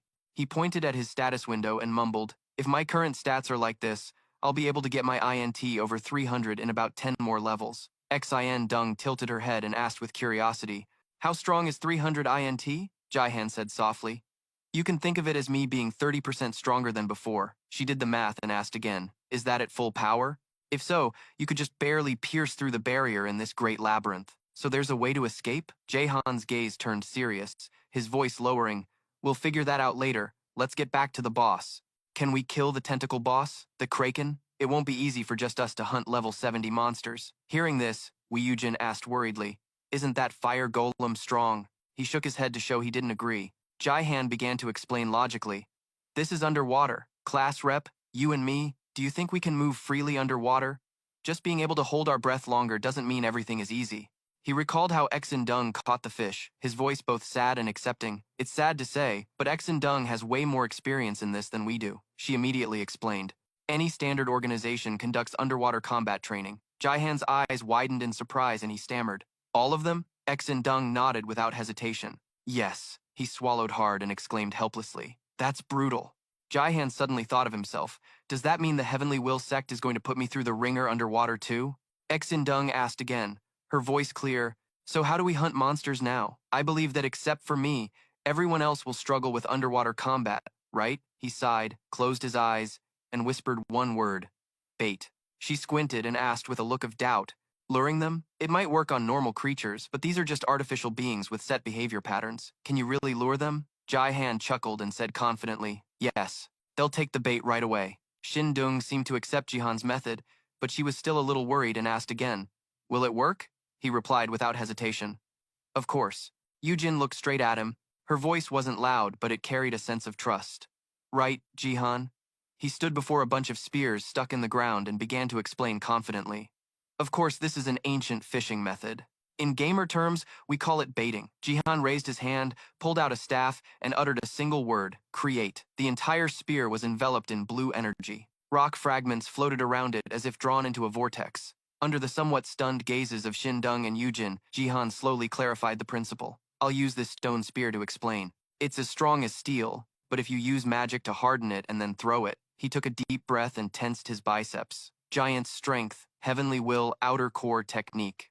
Jihan raised the completely transformed staff, thinking confidently to himself, now I'm hard as a diamond, I can take on the whole map. Then Jihan shouted to his two teammates, I'm throwing it. The spear shot forward at maximum speed, seemingly tearing space itself apart. The calm surface of the water was suddenly broken, sending a small splash up, but just a few seconds later, a massive explosion of water occurred, creating a giant column of water that shot several meters high. Jihan smiled. Certain that everything was going exactly as planned, I knew it. If you pump too much raw magic into it, it just explodes. Just then, the system made an announcement sound. A new skill has been created due to a special action. The magic javelin skill has been created. You can imbue a javelin with magic and throw it. A description box for the new skill also appeared. Magic Javelin is a spell that creates an energy javelin that explodes on impact. Damage scales with int, attack power, and magic, and has 20% penetration. Jihan's face lit up with joy. Sweet, a new skill. He grabbed another staff, threw it into the middle of the lake, and shouted with a powerful voice, Magic Javelin. The giant column of water appeared once again. It pulled fish up into the air with it. Jihan immediately turned to remind his companion, Shin-Dung. She understood and rushed over. Shin-Dung shot towards the fish in the air. Her hand, encased in silver and red armor, unleashed a punch covered in orange-yellow energy. Shin-Dung landed a precise blow on the series of tuna floating right in front of her. They had no chance to fight back, taking the hit and falling hard to the ground. At that moment, Yu-Jin stood tall, with the Lai-S wand in her hand. Infinite spiral mana arrow. A barrage of massive energy streams shot towards the fish lying sprawled on the ground. This attack turned them into charred tuna before they dissipated into dust and vanished into the air. The loot, consisting of money, lowest-grade health potions, and breathing orbs, rolled across the ground. Jihan flashed a confident smile at his teammates. So? A piece of cake, right? Shin-Dung smiled in satisfaction, not forgetting to offer her sincere thanks. It's very effective. You're really much more skilled at this than I am, he replied confidently. Of course. After speaking, Jihan decisively suggested, then let's the three of us keep going. And so, the three of them coordinated. Jihan threw staves into the lake, creating water spouts that launched water monsters into the air. Shin-Dung continuously punched and kicked the creatures while Yujin used her Lai-S wand to deliver the finishing blows. That merman just now shattered Jihan's fairy tale dreams. Damn it. So that was a merman. My dreams are ruined. Suddenly a notification box appeared. You have leveled up. Jihan brushed aside his disappointment and shouted happily. I leveled up. After the three of them farmed non-stop for 4 hours, the results finally showed. He smiled proudly as he reviewed their progress. The class rep is level 38, Shin-Dung is level 53, and I'm up to 64. This is insane. My level is so damn high now, I can't believe I leveled up so much in just 4 hours. Shin-Dung, I'm not surprised. Your power is already exceptional. I just didn't think your physical abilities would get this much stronger. John shrugged with a smirk. All the girls I meet say that. Noticing that Shin-Dung was putting her level-up points into health and constitution, he raised an eyebrow in surprise, wondering to himself, why not put some into mana? Her magic skills need mana too. But it's her build, so she knows best. There must be a reason. John then turned to ask Yin how she was doing. What about you, class rep? Her voice was a little hesitant, but she couldn't hide her happiness. I'm okay. My mana increased a lot. The three of them discussed how to allocate their attribute points. John asked, you put points into intel too, right? Shin-Dung immediately nodded to confirm. He continued his analysis. Mana recovery is also really important. Remember to put some points into that. By the way, have we collected enough breathing items? Shin-Dung calmly replied, plenty, since we need 10 hours to cross. Hearing that, John excitedly held up a breathing pearl. Then let's pop these and go fight underwater for a change of pace. The other two nodded without objection.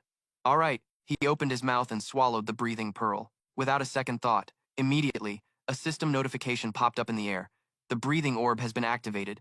You can now breathe underwater for 30 minutes. John frowned, looking down in thought. It disappeared before I even had a chance to chew. He then remembered what Shindung said. She said 10 hours, right? Just then, Shindung and Yujin also received the same notification. John turned to check on them. Ready? The two of them replied in unison. Yep, me too. He led the group of three and stepped toward the lake. All right, let's go. All three of them jumped into the deep blue water. John's eyes suddenly widened as he noticed something strange. The water wasn't touching his face. It was like he was wearing an invisible helmet. He curiously turned to check. Hey, can you guys hear me? The two behind him replied. Yeah, we can. I can hear you. After getting their response, John fell into deep thought. Is this world based on game mechanics? That's amazing. Shindung replied with a down-to-earth comment. Why even bother with that? Hey John, where do you think the boss is? He instinctively glanced down into the bottomless pit and hesitantly said, I'm not sure. It's probably at the very bottom. Usually in places like this, they're always at the bottom. That would be so textbook. We'll find out when we get there. Let's go. The three of them were on the same page. How bold of them. Light filtered through the surface, creating shimmering rays in the water. John, Shindung, and Yujin silently swam deeper. Their bodies drifted through the vast expanse of water. As Yujin was swimming, she suddenly began to struggle. Panicked, she flailed her arms, making a noise that made John turn around. Once Yujin had stabilized, she gave him a signal. John turned back and looked toward the seafloor, and thought to himself, it's supposed to be the deep sea floor, but it's so damn bright. Is this another game-like effect? The three of them landed on the bottom, revealing a rugged and mysterious terrain. The water grew darker and darker. John looked up. We must be about 300 meters deep now.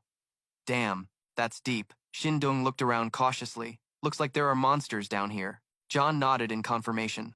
Yeah, you're right. From a dark rock crevice, a giant creature suddenly appeared before them, its claws as large as axe heads, and its tentacles as long as ropes. Shindung gestured, her eyes as sharp as a knife. I'll handle them. John moved past her, his voice confident. It's fine. Leave them to me. I'll take care of all of them, he said as he pulled the divine wand laces from his inventory, his eyes calculating. In a situation like this, people with high magic power have the advantage. John swung his arm and shouted with confidence. Endless mana fox mosa. Massive beams of energy struck the strange creatures, exploding in the depths of the sea. Shindung suddenly froze. She had just noticed something incredible and blurted out, Whoa, how did you kill them all in one hit? He shrugged confidently. How can a bunch of small fry compete with a top-tier pro? John tightened his grip on his weapon and looked ahead. Let's move on. Shindung nodded, her voice filled with determination. Okay. The three continued to walk along the seafloor. John annihilated monsters with his divine wand Lasis as they went. Shindung also used her energy to fight the giant monsters. Suddenly, John raised his hand, his eyes beaming. I leveled up! Shindung seemed to sense something and yelled out, Wait! The other two turned to her, confused. What's wrong? She stood silently, her gaze directed into the abyss. There's a powerful source of energy. It must be the boss. John tightened his grip on the divine wand Lasis and scanned his surroundings. Yujin trembled, her hands gripping her divine wand Lasis tightly. Seeing her like that, he tried to calm her down. Class rep, don't be scared. Just relax and cast your skills from the back. Yujin muttered as if to herself. Okay. When John saw she had calmed down, he turned back around and said in a low voice, All right now, aren't you going to show yourself, darling? A gigantic creature with blazing red eyes appeared. This was the 7th floor boss of the Great Era Labyrinth, the giant turtle. John stood in front of the massive turtle. He was taken aback, his eyes widening as he shouted, Holy crap, that's huge! John tightened his grip on the divine wand Lasis, his expression turning cold as he yelled, Observe! An information window about the monster appeared. Hybrid Turtle SY, level 75, 100 years old, 150 HP, possesses active defense and recovery abilities, along with the skills Water Breath and Total Destruction Mace. After reading the info, he quickly turned and said, It has Water Breath and Total Destruction Mace skills. Be careful, Shindung. Her eyes were sharp as she replied, Got it. John turned to give another order. Class rep, stay back. Yujin hesitated for a moment but still nodded. Okay. She quickly moved behind the two of them, finding a safe spot to watch from. Shindung stomped her foot, launching herself into the water. She rode a swirling water column in an arc to get closer to the giant monster. It was hit by a critical strike from Xin Dung. Jaihan's eyes blazed as he shouted, each word activating a chain of skills: giant strength, iron skin, accelerated recovery, heavenly will's 3 arts mind technique. A blue light enveloped his entire body, illuminating the whole area. Jaihan planted his foot in midair and shouted, "Fly!" He hovered in the air, a giant stone pillar beneath him. Jaihan roared with a powerful voice, "Create low-level golem!" And a low-level golem appeared. Looking at the golem he created, he couldn't help but think, with 230 mana, it's bound to be different. At the same time, Jaihan yelled, "Golem!" Exin Dung was waiting for the right opportunity to strike the monster. When the moment came, she quickly punched it under the chin, then jumped up and stood on the monster's head, and saw something else. The low-level golem moved forward and punched the monster's shell, striking it relentlessly. Jaihan extended his hand, his voice ringing with power. Spiral Mana Orb. A spinning orb of energy appeared in Jaihan's hand. The blue light was dazzling, and with his eyes shining, he yelled, "Good, first step, hold it tight." With that, Jaihan pushed the orb toward the monster being held by the low-level golem. The energy orb struck the beast, creating an explosion. The blast wave spread out, making the water's surface tremble and shattering rocks into pieces. The bubbles subsided, revealing the fallen monster, but Jaihan still wasn't satisfied. He thought to himself, it couldn't even break its shell, and the golem was blown to bits. It seems like the monster is unharmed by their attacks. It woke up and opened its mouth wide. Jaihan was startled, his eyes widening as a golden spark flashed in his mind, signaling a sudden realization. He muttered worriedly, "Water breath?" The monster opened its mouth, gushing water toward Jaihan, the current like a waterspout, immensely powerful. The giant turtle opened its mouth to inhale water. Seeing this, Jaihan grew anxious and yelled, "Water breath! Manasoon!" A sphere of energy appeared like a protective shield. After inhaling enough water, the giant turtle shot it back out, attacking Jaihan. He remained inside the energy orb, withstanding the powerful torrent of water crashing into him. Parts of the energy orb shattered under the pressure of the water. His mana stat dropped rapidly, a clear warning that his energy was depleting. Jaihan was now enveloped in a red orb, floating in the current. He checked his stats, thinking, "Damn, that burned through 30% of my mana, but tanking that entire attack proves my mana pool is insane." Eugen's voice called out from behind. Anxiously, "Jaihan, are you okay?" Jaihan turned and smiled faintly. "I'm fine, it's just a scratch. Just stay back a little," she nodded. "Okay." His eyes widened when he saw Exin Dung swimming toward the giant turtle. Jaihan thought, relieved. "There she goes." Exin Dung slammed a punch down on the giant turtle's shell. Seeing it crack, he praised her inwardly. "Nice one, Exin Dung." Jaihan smiled, his eyes shining brightly. "I can see the skin under its shell." He raised the Lias wand and shouted, "Endless Mana Arrow." Blue streaks of power shot toward the giant turtle. After being hit by Jaihan's attack, the giant turtle went still. It was completely defeated. Its entire body was charred black and smoking. A screen popped up with the familiar notification sound. "You have leveled up. You have leveled up." Upon seeing the notification, Jaihan's eyes lit up. He reasoned, 2 levels at once. It must have been a rare boss.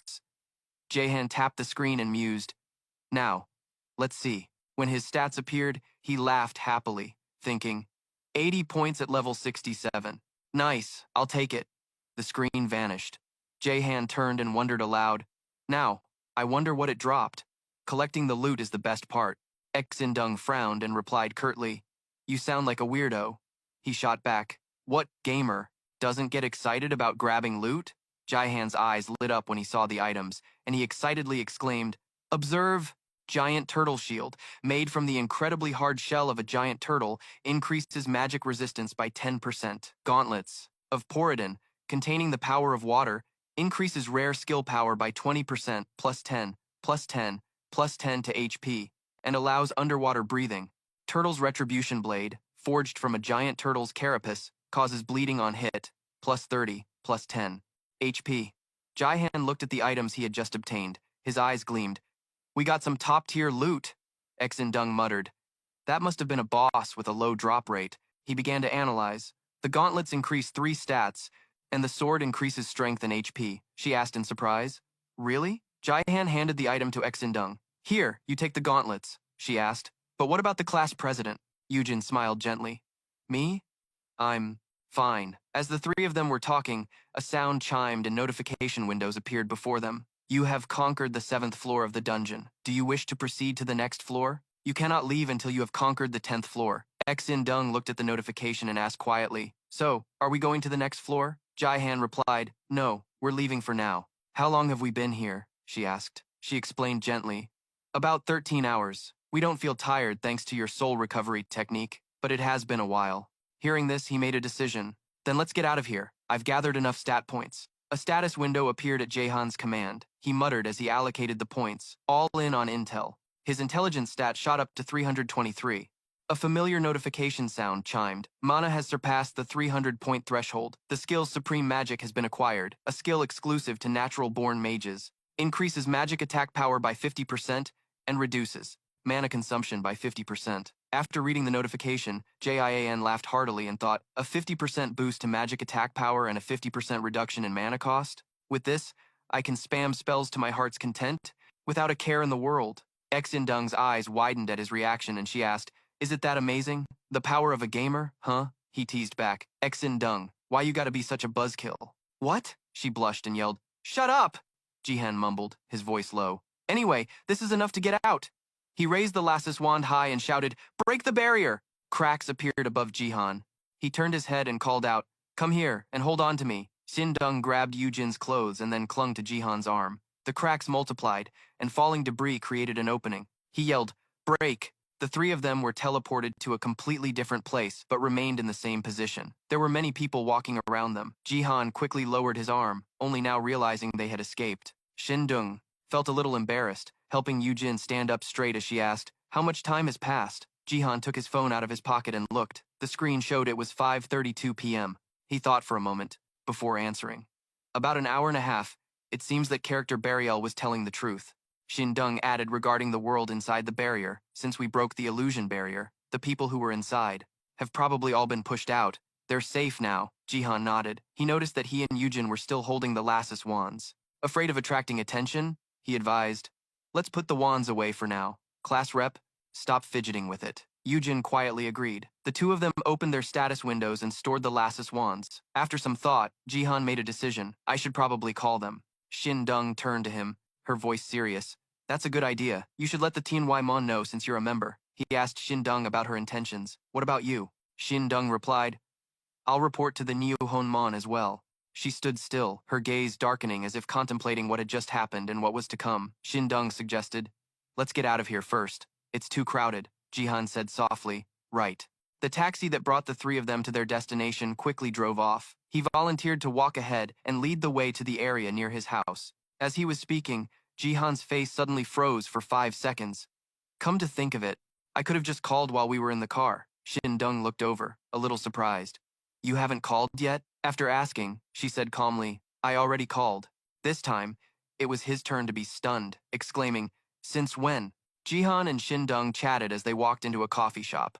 "I used mental transmission." "There's a skill for that?" "Mental transmission is a fairly basic skill." "Oh man, there's so much I still have to learn." After saying that, he pulled out his phone, which was ringing non-stop. "Hang on, I've got a call." As soon as he answered, Sunin's voice boomed. "Having a blast?" Jihan angrily retorted. "All at once? Blast? What blast? Everything went to hell." He used a concerned tone to fish for gossip. "What happened this time? Did you run into robbers or the cops?" So, Jihan briefly explained what happened.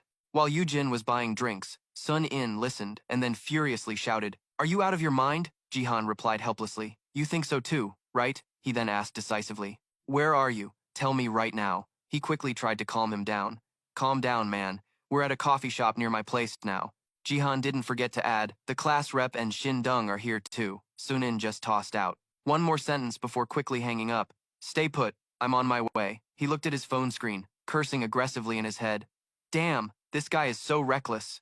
He wasn't like this before. Jihan, annoyed, stuffed his phone into his pocket. "I guess I should learn mental transmission too." Xindung, sitting across from him, nodded in agreement. "You should. It's very convenient." He changed the subject to a more pressing matter at hand. "Hey, where do you think this situation is headed?" she asked back, a little confused. "What do you mean?" Jihan stroked his chin, hesitantly posing his question. "This great labyrinth, do you think it will still continue to pull people in for a long time?" Xindung closed her eyes, thinking seriously. "No, not for much longer, but one thing is certain." He perked up his ears, listening intently. "What is it?" She opened her eyes and said in a very serious tone, "If the organization behind this is a company belonging to the 10 clans, then this time, that company will definitely be finished. Right after that, Shin Dung hesitated slightly. However, Jihan was like a student listening intently to a lecture. Her words were like a frightening warning.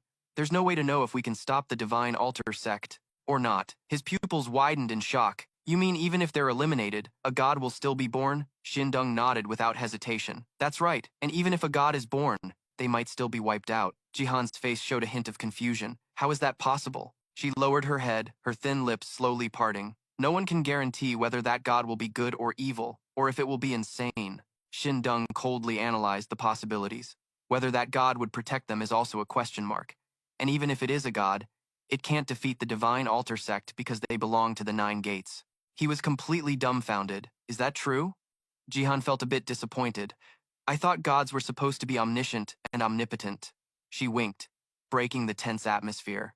That's right, even a god isn't necessarily omnipotent. He felt genuinely confused. Why is that? Shin Dung dropped another completely new piece of information. Because there are other gods. Jihan sat there, stunned, hesitating for a long moment before slowly speaking. I think I kind of get it. Across from him, she offered a perfunctory compliment. You catch on quick. Yujin, who had been silent until now, hurriedly jumped into the conversation. Wait, I don't understand. She quickly fired off a series of questions. What are you two suddenly talking about? What does a god being born even mean? He mumbled, a little awkwardly. Is it okay to tell her all of this? Sindung maintained her composed demeanor. Feel free to tell her. She's one of Abis's people now, after all. Yujin started to question them upon seeing the other's reaction. Was still hesitating. What's wrong? Is there something I shouldn't know? John gave in and slowly recounted the story. Her expression then shifted from calm to intrigued to absolute terror. Yujin's entire body was trembling uncontrollably. So that's what Abis is? John forced a smile. Something like that? Yeah, it has magic, monsters, gods, and Shindung. With a similar expression, added, and demons too. She felt like her future was completely bleak. Oh my god. He crossed his arms and said in a serious tone, Anyway, let's get back to the topic we were discussing. A god might be born soon, but what the hell are they doing that for?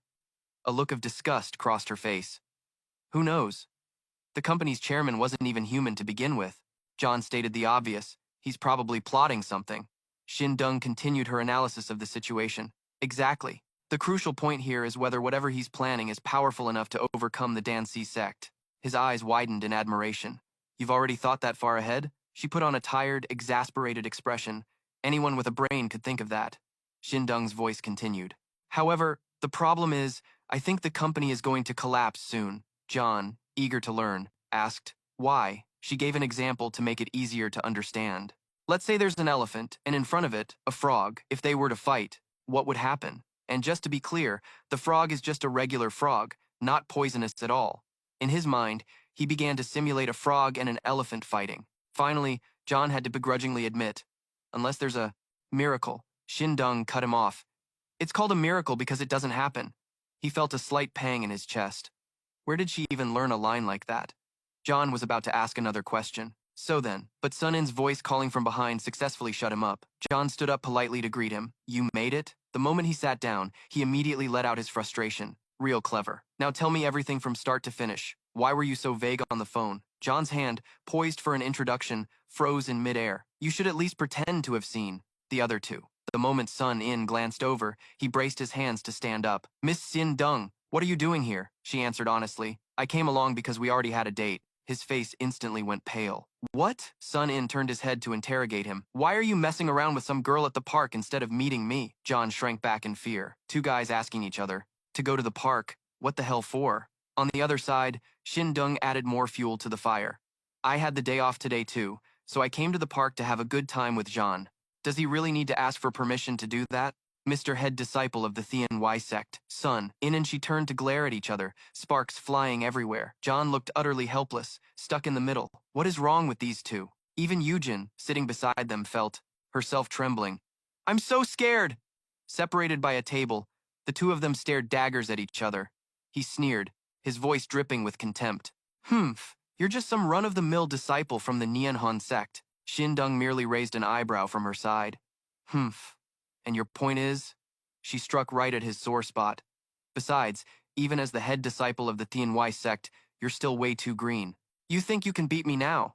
That I've been leveling up like crazy all day with John power leveling me? Sun-in angrily slammed the table and shot to his feet. Are you finished? Unfazed, Xindong adopted a defiant posture. And what if I am? John, standing between them, impatiently shouted for them to stop. Knock it off! He couldn't understand what these two were getting so worked up about. Hearing him, both of them turned their heads at the same time, and then together, they let out a helpless sigh. He pulled his chair back and sat down first. You're right. What am I even saying? Now, tell me what's going on. John didn't really like his tone. You're talking as if I'm the one at fault here, when I'm totally innocent. The words were barely out of his mouth before Sun-In shot back without mercy. Innocent my ass. He gritted his teeth, silently fuming. What the hell did I do wrong? Going to the park for a bit gets me dragged into drama. Is that my fault? After a few minutes of bickering, the mood at their table became serious. First, we need to get everything straight. Then Sun-In summarized what he had just heard. So you guys got pulled into a labyrinth, and there were normal people in there as well? He gave a firm, yeah. Sun-In's expression immediately darkened. This is serious. Done indirectly like that, no wonder not even the Dan C sect noticed. First, we have to handle the class president's situation. Yujin responded to his look with a nod. On Sun-In's face, a pleased expression appeared. It seems you've toughened up. I've already sent someone to the class president's house, and by using a simple hypnosis method, we can have the class president stay at my place pretending to study. As he said this, his tone returned to a serious one. But listen, are you sure you want to get involved with Abyss? You know absolutely nothing about it, Yujin answered with a determined voice. I know now. They told me everything. Sun-In was quiet for a moment before letting out a heavy breath. He turned to the person beside him with a troubled look. John, I'm not sure doing this is right. He also nodded. Me neither. Even so, Sun-In couldn't help but make a snide comment. Then why were you so irresponsible? John made a helpless face. What else can I do? Once you're in it, you have to deal with it. The problem started when Yujin fell into the Great Labyrinth. Truthfully, if she hadn't run into him, the outcome would have just been Yujin thinking it was a dream, like everyone else. That's true. It wasn't entirely John's fault, but she got into this mess because he interfered. John was certain of it. That's why he decided to help Yujin as much as possible. I'll just do whatever I can for her. Anyway, Sun-In glanced over at him, his mind racing with a million thoughts. I guess so. He finally compromised and turned away. All right, I get it. Sun-In started laying out the future plans. For now, we'll protect her at our clan and consider her for membership.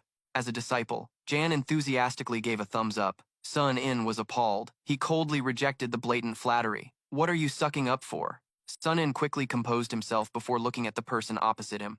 Hey class rep, you're one of us now. In other words, a member of the Heavenly Will clan. Yujin's eyes were filled with joy. Humph, that's great. Xindong, who was nearby, suddenly chimed in. You could also join my clan. The Human Soul clan always welcomes witches and mages. She shyly waved her hands in refusal. It's okay, Xindong. At least Sun-In's place has Jihan. He widened his eyes, not understanding what was happening. Why are you suddenly bringing me up? Yujin's face turned as red as a ripe tomato. No, it's nothing. Still confused. A hand landed on his shoulder. It was Sun-In, looking furious. So, where were you two fooling around for a minute or 16 minutes? His body recoiled in fear. Back! Is this guy crazy? He grabbed him by the collar, questioning him like a wife who caught her husband cheating. You've been flirting around, haven't you? You bastard! Jihan's face turned red as he was being choked. I haven't. Yujin's eyes lit up with the classic look of a nosy bystander. What's the hot gossip? He struggled to explain with a pale face. It's nothing. Jihan adjusted his collar and glanced to the side. So we're coming over to your place. Groom. Sun-In nodded affirmatively. Yeah, you'd better. His voice echoed in the cafe. Because I have to report the situation to the clan. As the final sounds faded, the scene shifted to the Crystal of Ambition. The CEO looked up and gleefully recited, Don't delude yourself into thinking you're a good person. Fondui stood on the opposite side, half of his face shrouded in shadow. Sounds like a quote from somewhere? He nonchalantly nodded in agreement. It is. Fondui clasped his hands behind his back and teased, Looks like we have a poet on our hands. Is there a poet inside you? The CEO answered honestly. Yes, because I am made of tens of thousands of people. Fondui repeated quietly. Tens of thousands of personalities, and yet only ambition remains. How strange. So, what kind of person were you originally? I really wish I had met you sooner. The CEO felt like he had just heard a joke. Met me sooner? Don't be foolish. Would anything have been different? In my early days, I cursed the world, so I merged with another version of myself. Could you possibly understand that? Fandui replied with a confident tone. Why not? I could have given your former self the power to destroy the world. He put his hands in his pockets and shook his head slightly. You, save that nonsense for the internet trolls. The CEO didn't bother to hide his contempt. Even now, you can't touch a single hair on the 9 gates. Fondue on the other side just calmly shrugged. That's true. He looked up at the crystal of ambition before him. What are the others doing? Fondue's expression remained nonchalant. Working in other countries. The United States has many weaknesses because its history is too short. South Africa is practically a no man's land, since we've already accumulated a lot of power there. Those guys have to pull their own weight, right? They should be showing some results, since they took the power of ideals with them. The people of South Korea are just too fond of leveling up. The CEO opposite him nodded in agreement. Koreans do love to level up. Fondue continued his report. Besides the gamer, thousands of people have already reached the level 50 threshold. Because this country has been transformed by politicians and businessmen, Fondue was immediately intrigued. Is that so? The CEO kindly satisfied his curiosity. Indeed, they've even given it a new moniker, Hell Korea. Everyone is forced to compete with each other, and those who fall behind become destitute. The very social structure turns people into objects to be exploited. That's why people are obsessed with things that let them become someone else, to grow stronger. Get strong, and you won't be left behind. A rotten world revealed itself clearly right before their eyes. The law of the jungle. Fondue thought for a moment, then asked with interest. Sounds a lot like Abyss. He shrugged nonchalantly. Perhaps. As soon as he said that, Fondue snapped his head up. I'm almost done. The CEO made a suggestion. Then we should begin. Before that, Fondue wanted to confirm one thing. How many are you planning to bring in? He pretended to think, well, maybe start with 5,000 people in South Korea. The CEO's voice was full of indifference. South Korea will have the fewest anyway, though they might be the strongest. China, 100,000. The United States, 30,000 people. Japan, 20,000 people. France, 15,000 people. And England, 10,000 people. Fondue, on the other side, added, and about 1 million people in the remaining countries. Is that right? The CEO nodded happily. About that. Looks like our company has gone global now. A look of arrogance appeared on Fondue's face. Globalization is the trend of the times. He gazed at the crystal of ambition and urged, good, let's give the whole world a taste of the Korean wave, starting right here in this country. The CEO's burning ambition could no longer be hidden. Now we'll have to change the name of the 9 gates to the 10 gates. Fondue excitedly joined in. Absolutely, let's proceed. He slowly took a step forward. The moment the CEO's hand touched the crystal of ambition, the mask on his face instantly shattered, instantly peeled off, revealing an empty layer of skin underneath. His body, as if drained of all strength, collapsed to the ground, while the mask quickly flew into the air, then attached itself to the crystal of ambition. Fondue, witnessing the entire process, couldn't help but burst into laughter. He laughed until he was breathless, but still managed to curse. How insane. The time has come for an insane world to be born. Fondue's laughter echoed throughout the dark, empty space. The scene changes to a gate of ancient architecture. Eugene hesitantly pushes the door open. Excuse me, son, in, up ahead, urged her. Come on in, don't be shy, Jihan silently thought to himself. I always thought. He looked at the 2 girls behind him, lost in thought. The class president is always so polite. And what about me? Son in up ahead waved his hand, assigning tasks. Now you 2 go wait in my room. You know where it is, right? Jihan replied with an incredibly arrogant tone. You even have to ask? Hearing that, he felt relieved and urged them on. Yeah, then get going. After speaking, Sun-in looked to the side. Sin-dung, you come with me. She was a little surprised but reacted quickly. Okay. Jihan didn't feel at ease, walking up and tugging on his sleeve. Hey, why Shin-dung? He replied without a shred of politeness. Because she's an outsider. These words left him stunned and frozen in place. Seeing the other 2 were already far away, Jihan could only point in a direction. This way, class president. Yujin still seemed a bit slow to react. Yeah, she quickened her pace to catch up with him. Jihan and she walked one after the other into Sun-in's room. Yujin primly sat on the edge of the bed. Are we going to wait here? He nodded in reply while rummaging around for something. Yeah. She shyly reached out to take the water bottle he offered. Oh, thanks. Jihan plopped down on a chair and flashed a bright smile. Things never go as planned, huh? We go out to have fun, and in the end, everything just turns into chaos. Yujin completely agreed with this. Is Abbas always like this? He replied in a tone of utter anguish. It's been 4 months since I found out about AB, but thinking back, there hasn't been a single peaceful day. She didn't know what to say, and could only nod with difficulty. Yeah. Jihan suddenly remembered something. Hey, class president, why don't you just choose a normal life? Yujin immediately raised her voice to object. No. After saying that, she realized she had overreacted and slowed her tone to explain. With the current situation, I don't think I can live a normal life anymore. His voice was a bit hesitant. I guess so. Yujin continued, providing an example. Just think about it. No matter where I am, I could be attacked at any moment. This left Jihan unable to argue. That's true. She lowered her gaze to the water bottle in her hands. So I have to do something for myself, whether I like it or not. He was silent for a moment, then raised his voice, trying to liven up the atmosphere. If you feel that way, then let's go grind in the dungeons together. Yujin's eyes crinkled into a smile, her face filled with gratitude. I'd love nothing more. Thank you, Jihan. He gave a playful wink. It's nothing to thank me for. Before he could finish speaking, a strange blue light suddenly emanated from her. Jihan looked tremblingly at the class president as her body turned deathly pale. A new system notification appeared. Hostile intent detected. Jihan realized it at once, then quickly dispelled the magic. A beam of light focused on the class president before flying off, causing her to cry out in fear. Jihan, he yelled anxiously. Class president. In the blink of an eye, Yujin vanished right before him. Jihan broke out in a cold sweat. He gritted his teeth in fury. Damn it. Is it that company pulling stunts again? But a loud noise made him realize something. What's happening now? Jihan rushed to open the door. Class president. Outside, there was a large crack in the sky, which then slammed shut, returning to its twilight state. Jihan couldn't believe his eyes. The class president just disappeared, and now what the hell is this? What is going on? Damn it, I'm completely clueless, and I can't do a single thing about it. This is no longer a matter of levels. I have absolutely no knowledge or information. If only I had spent a little time improving my knowledge of magic in Abyss, I wouldn't have to just sit here like a moron and watch this happen. Jihan was furious at his own ignorance. While he was silently blaming himself, Sun In came running from a distance. Jihan, what happened? The sect's main barrier just shook violently. Jihan calmly recounted, the class president is gone. His words made Sun In jump. What?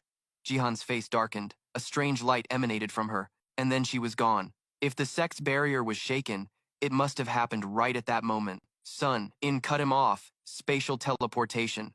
That's something only the 9 great sects should be capable of casting. Jihan retorted, but I'm sure even they don't know about this one. Sun In asked, what is it? At the same time, Jihan activated his ability. Minimap. He looked at the system map.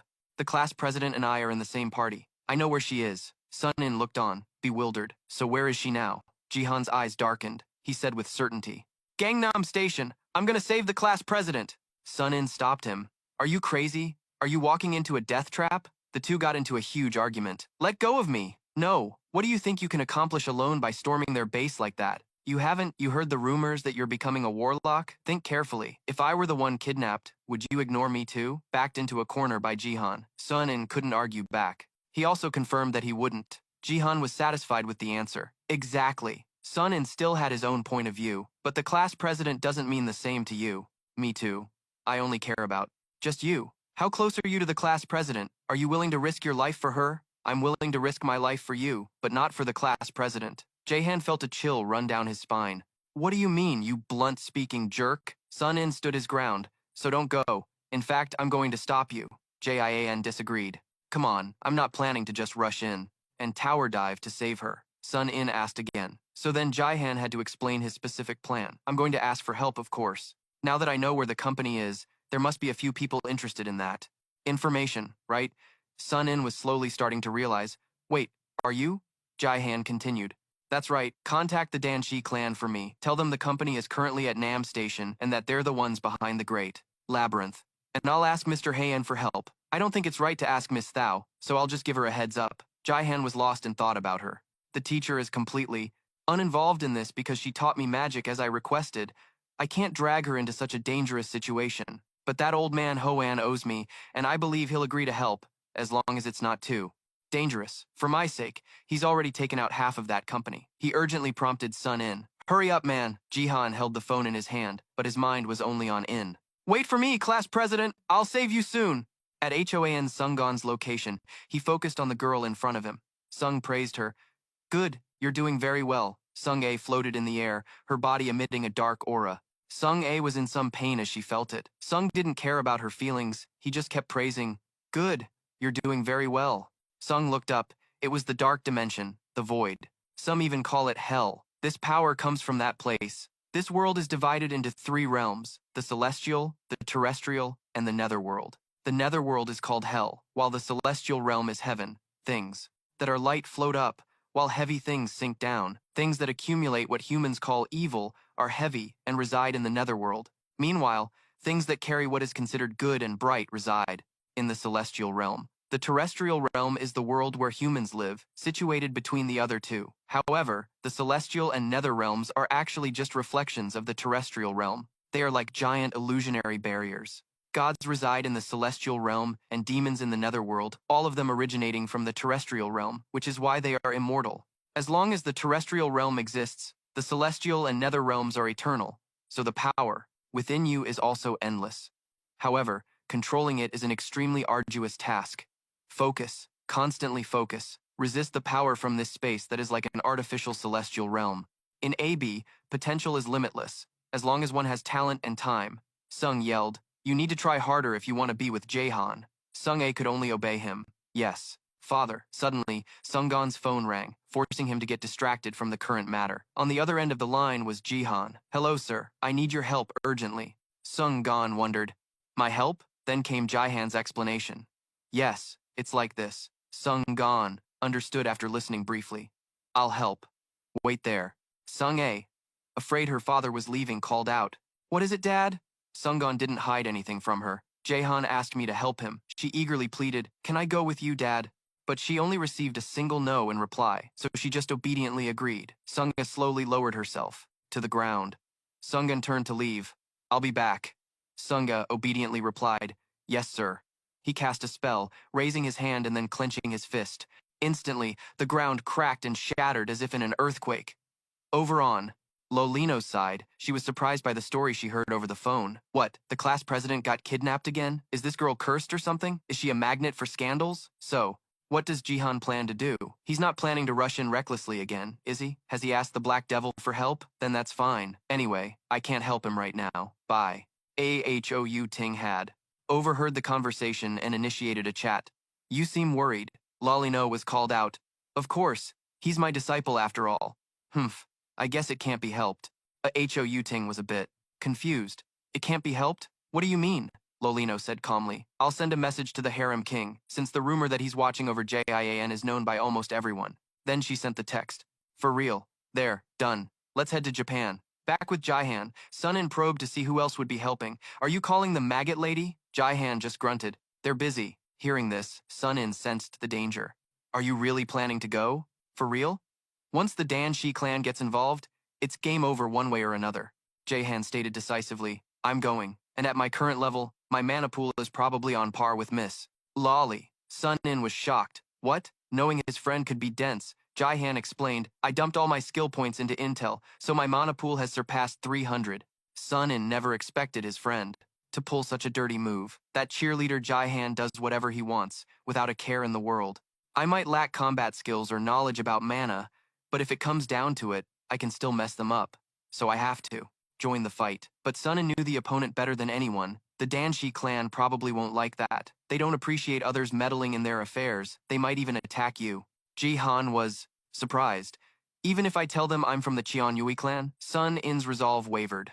Well, in that case, they probably won't touch you, since they're really reluctant to get involved with our clan." Jihan burst out laughing. Then, "I guess that settles it. I'm heading there to fight for her." He made Sun-in feel helpless. Fine, go. In return, I'm going with you." Jihan's eyes immediately lit up. "Awesome. With you on board, it's perfect." Sunn was also. "Let's be real. This time, it's just you and me. No need to drag our sect into this. Anyway, the Dan sect will probably handle almost everything." Jihan was surprised yet again. "They're that badass, huh?" Seeing how clueless his friend was, Sun-in had to explain further. "They're one of the 9 strongest sects in the world. World class, dude." Only then did Jian understand. "It's that intense?" With that settled, Sun-in worried about the journey. "So how are we gonna get there?" Then the two started bickering about flying. "It's not like we can fly." "Now you can. First, let me invite you both to the party." A system window appeared in front of Sun-in. "What's this?" Jaehan explained further. "I just discovered that my gamer ability also affects other party members." Before Sun-in could understand, Jaehan quickly cut in. "It means you can use skill books too. Now go ahead and learn whatever the hell you want." Sun-in was scared shitless. "Is there any level of brokenness you can't reach?" Jaehan ignored him and turned to his female friend. "You too, Xindung." Sun-in was surprised for a second time. "Whoa, so I can learn other skills too?" Jihan chuckled. "Yeah, but later. We have things to do now." Sun In and X In Dung raised their hands to receive the new skill under Jaihan's guidance. Alright, let's go. Elsewhere, Phandy praised the thing before him. How interesting, why would a god like you come into being? The crystal of ambition opened its eye and faced him, replying softly, because it was necessary. Phandy didn't quite understand its meaning. Necessary? Wait, what kind of god are you anyway? The crystal felt he was too foolish to understand. The same kind as you, Chaos Demon King. Fine. Thu, what is the reason for your existence? You, a part of Pangu and a fallen Demon King. At this, Phandy's face suddenly darkened.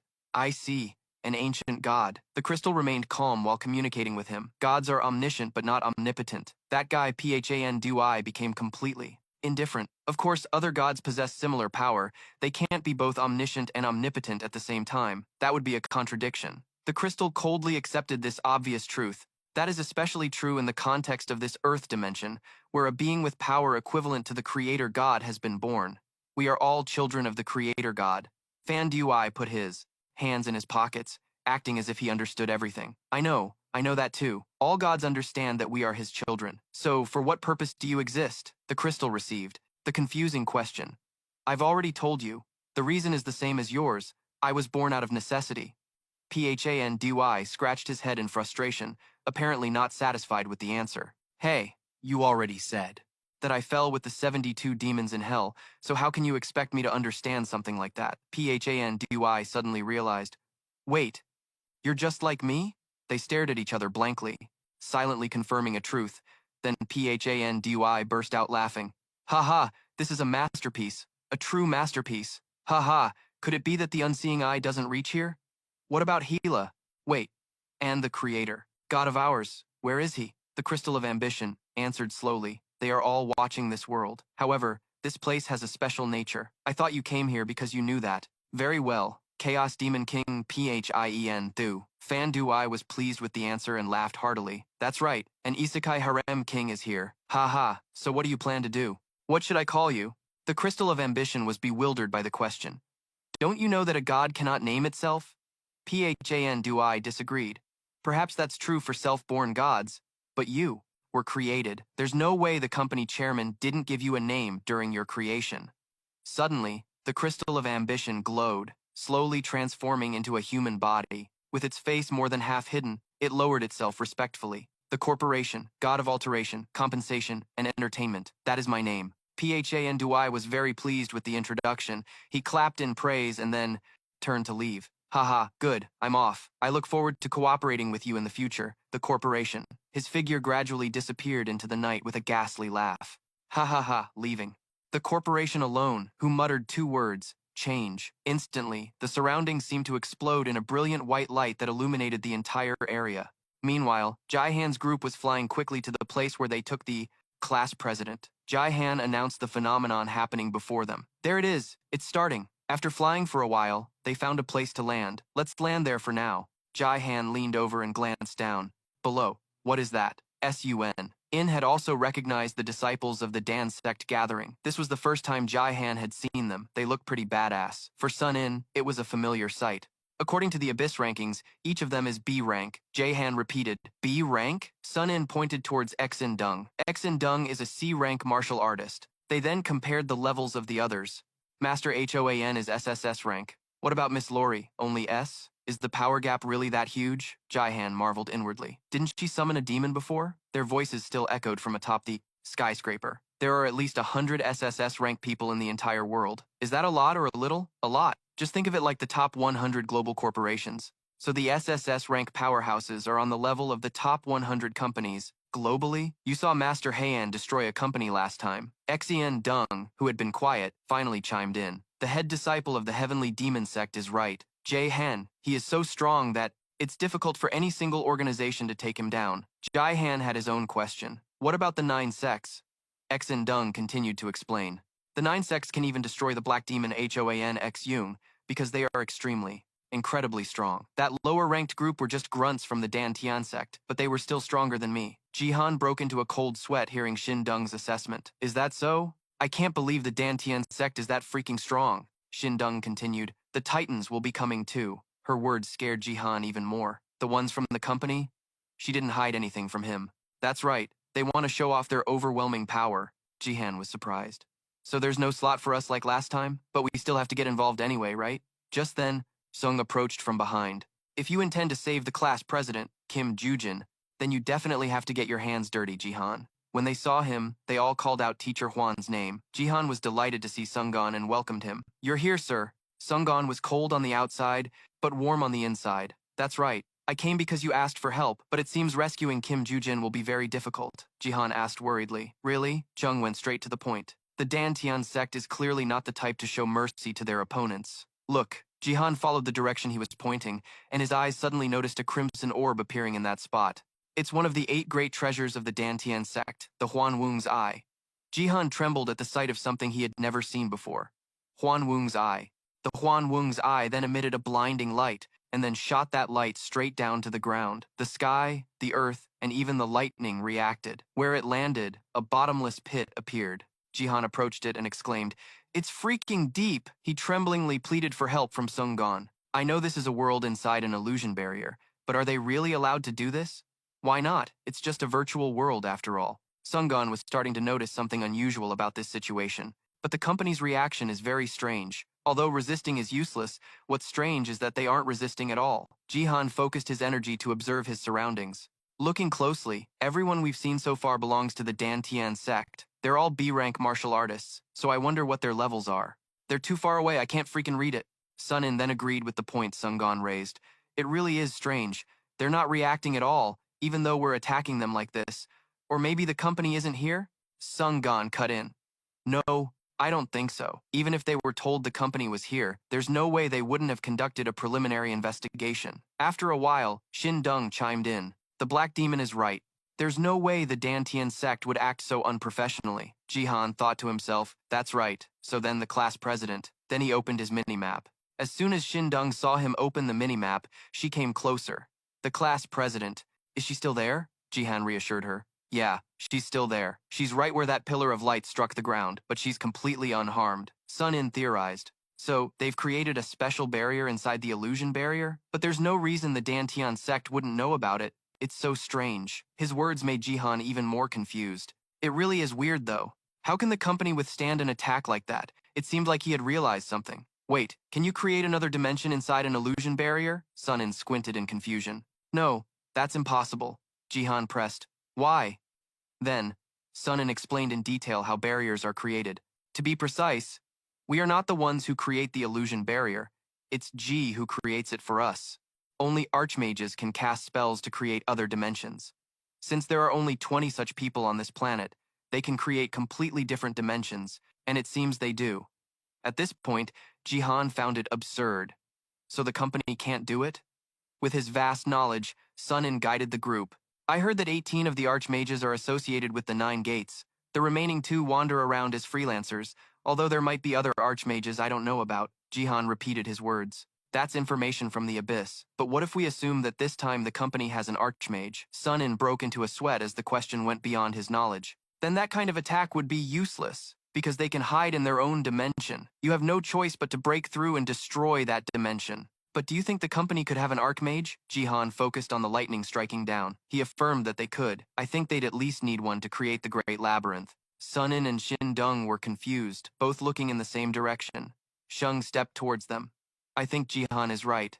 Then he looked up at the Huan Wung's Eye. Look at that. The Huan Wung's Eye was now shaking violently, and lightning appeared in the sky above it. Sunggon calmly explained, it's a space-shattering treasure.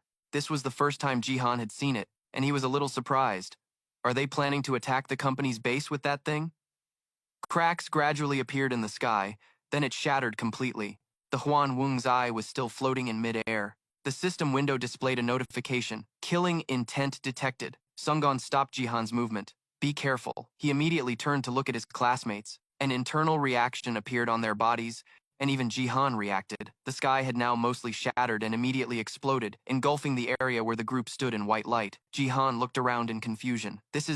Teacher Huan has disappeared. He thought to himself. Is it because he wasn't in the party? I should have added him earlier. Then he felt the surrounding area had a rough texture. It looked smooth like marble but felt rough. I wonder if we can break it? That commotion startled him. Sun-In realized the situation was pretty hopeless. It wasn't breaking at all. It seems to be caused by the spatial rupture from earlier. Jai-Han was a bit bewildered. How were they supposed to get out of here? But then he realized it seemed the company had already made its move. The system window appeared, announcing the game was about to begin. Finally, the game start notification popped up. Jai-Han's group was taken aback when the system window appeared. A swarm of mysterious chips surrounded them. The Huanweng Eye caught the entire group's attention. Jai-Han was shocked. What the hell is that? Shin Dung chimed in. That place just now was like a sacred ground. Jai-Han was confused. A sacred what now? Shin Dung had no choice but to explain. Do you know that this world is divided into the 3 realms? Jai-Han still had no clue, so Shin Dung chided him. You really need to work on your common knowledge. Despite being scolded, Jai-Han just brushed it off. That's a problem for another day. So what are the 3 realms? Drawing on his knowledge, Shin Dung explained thoroughly. The celestial realm, the earthly realm, and the underworld. The celestial realm is heaven, the earthly realm is this world, and the underworld is the demon world, or hell. But it's not like the afterlife that people imagine, because not all good or bad people go to the celestial realm or the underworld after they die. This was the first time Jai-Han had heard of this. Oh, really? He listened quietly. And a spirit realm is a space that simulates the celestial realm. It's filled with spiritual energy, a very useful place for people with divine powers to train. Although, the downside is that creating one is extremely difficult. Sun-In jumped in to stir the pot, but nowadays, you just have to flash some cash and you can get anything. Jai-Han thought to himself, that's the power of pay to win for you. As long as you have enough money, you can even create a sacred ground. Sun-In acted like this was completely normal. That's just how the world works. Money can buy you anything. Tsk. He had a question. By the way, if that place just now was a spirit domain, then we can assume a god has been born. Sun-In and Jai-Han discussed the creation of deities. I remember you saying that no one knows what kind of god will be created, right? That's right. However, it's pretty clear this is happening because of some ability of this new god in the company. But what about the class president? Right inside the place they were talking about was a bottomless black hole, with lightning crackling outside like a downed power line. A T-Rex and even monsters from the depths of hell were there. They were tearing each other to pieces, leaving no room to spare. Watching from above, Jai-Han trembled. This isn't going to be simple. Sun-In agreed. After a moment, Jai-Han realized, what the hell, where's Bora? When did she even go into the hole? Inside the hole, a hand reached out to tap the surface. It was Bora, investigating the situation. It's really solid. Jian-In, who was next to her, simply nodded. Is that so? Bora studied it for a moment before concluding, yep, it's unbreakable. This material's property has nothing to do with hardness. It seems it was created to be indestructible, Jian-In surmised. So it's a barrier. Within this space, there's another special barrier also active. It seems a brute force attack will be difficult. What do you think? Bora sought Jian-In's opinion. She remained silent, completely absorbed in her calculations, which made Bora sigh in frustration. Ah, you're so straight-laced. This is why I hate partnering with you. It took a while, but Jian-In finally finished her analysis. Calculation complete. Confirmed. A god has been born. The laws of this space have been imposed by a divine power. Bora's annoyance was plain to see. Ugh, really? This is so frustrating. Jian-In replied mechanically. Is that so? This only made Bora angrier. Is that the only thing you can say? You know what? Forget it. I'm speechless. Bora was unaware of the monster transforming behind her. By the time the two of them noticed, it had grown to a colossal size. The monster swung its blade aggressively, but to no avail, it couldn't even graze a single hair on Bora's head. She calmly blocked the attack with a single finger. So what's our plan? Jian-In continued her mechanical analysis. This is equivalent to the gamer's ability, establishing a space that functions like a game. The method of attack must adhere to the imposed rules in order to damage the core. Bora was delighted at the prospect of playing a game. So, basically, this whole pit is just like being inside a video game, isn't it? In the blink of an eye, she obliterated the monster. Bora glanced over at Jian-In. I wonder if we can level up here? Let's clear out these small fry first, then we'll take care of the god. It's not like it's the first time we've committed deicide, is it? So, what's the plan? Jian-In was perfectly protected. She had time to strategize. Reverse calculation of the rules is complete. We can confront the god. After eliminating 3,201 monsters in this world, Bora smirked with satisfaction. Got it. Easy peasy. Let's just wipe them out. The two of them unleashed their bloodlust. Meanwhile, back with Jian, who was still stuck on the rooftop, a mandatory Quest appeared. Defeat the enemies. Everyone around you is an enemy. Enemies to be eliminated, 100. Reward. Boss monster appearance. Jahan looked at the system window in exasperation. You guys are seeing this, right? How should we interpret this? We can just assume this whole illusion barrier has been turned into a kind of monster grinding zone, like in a huge labyrinth. Shindung was also likely worried sick by all these problems. That's right, it was probably created by the newborn god. Sun-in theorized, perhaps he created a spirit realm first and set this up in advance. Jai-Han had just gotten his mission. He peeked over the edge to check out the situation. I have to take out 100 monsters? Does that include these guys from the Black-Robed Order too? But man, I'm not digging this at all. The situation looked bleak. So Sun-in tried to change the subject. Then let's not fight them, let's move to the other side. Suddenly, something below caught their attention. What's happening? Look over there, at those people. The other side was... A group of people was directly confronting the Faceless Legion. Jihan was startled when he saw them, as they looked a bit familiar. These people. Seeing this, Sun-in asked, "You know them?" Recalling past events, he began to explain to Sun-in, "These are the people I met in the Great Labyrinth." But the more he thought about it, the stranger it seemed to Jihan. Something had changed compared to before. They weren't this tough back then. Sun-in looked at them and made a guess, adding, "To take down the Faceless Legion like that, they must be at least A rank." Hearing him say that only made Jihan more confused. By my standards, A rank should be over level 100. But when I met them before, they were only around level 15. It dawned on Sun-in. Is that so? That means there must be some other reason? Some reason that made them so OP. Setting aside the matter of their strength, Sun-in turned to Jihan. "So, what are we going to do now?" He hesitated for a moment before replying, "I'm not sure yet. Let's just wait and see how things play out." "Oh, right. Come to think of it, there might be a good way to find Master Sail." Sun-in quickly asked, "What is it?" Jihan calmly explained its mechanics. "Because it works over long distances, just a sec." He then raised his voice to summon, "Invite the Wish Party." In another scene, members of the Faceless Legion were getting beaten to a pulp, getting slapped repeatedly in the face. Fex laughed while mocking the pathetic inability of the Faceless Legion to fight back. Their whole identity is that mask. Haha, this massacre is wild. I'm really enjoying sweeping this special event. Plus we get a mountain of experience. Saren fired up her sharp tongue and argued with Fex. "They're rushing us from all directions. Shut your mouth and focus." While Bandy was attacking ferociously, suddenly, a mysterious figure lunged at Saren, startling her. The person's blade slashed across her stomach, causing her pain. But Saren quickly regained her composure and turned to land a resounding blow that sent them flying 8 meters. Seeing Saren's wound, Dung Hun hurriedly cast a healing spell. This helped her recover quickly, but Fex then shouted, "Now, let's break through from one side." The whole group followed the order in unison. Agreed. The fight was evenly matched, with neither side willing to back down. After a grueling struggle, the group was so exhausted they could barely breathe and collapsed to rest. Pant, pant. We escaped.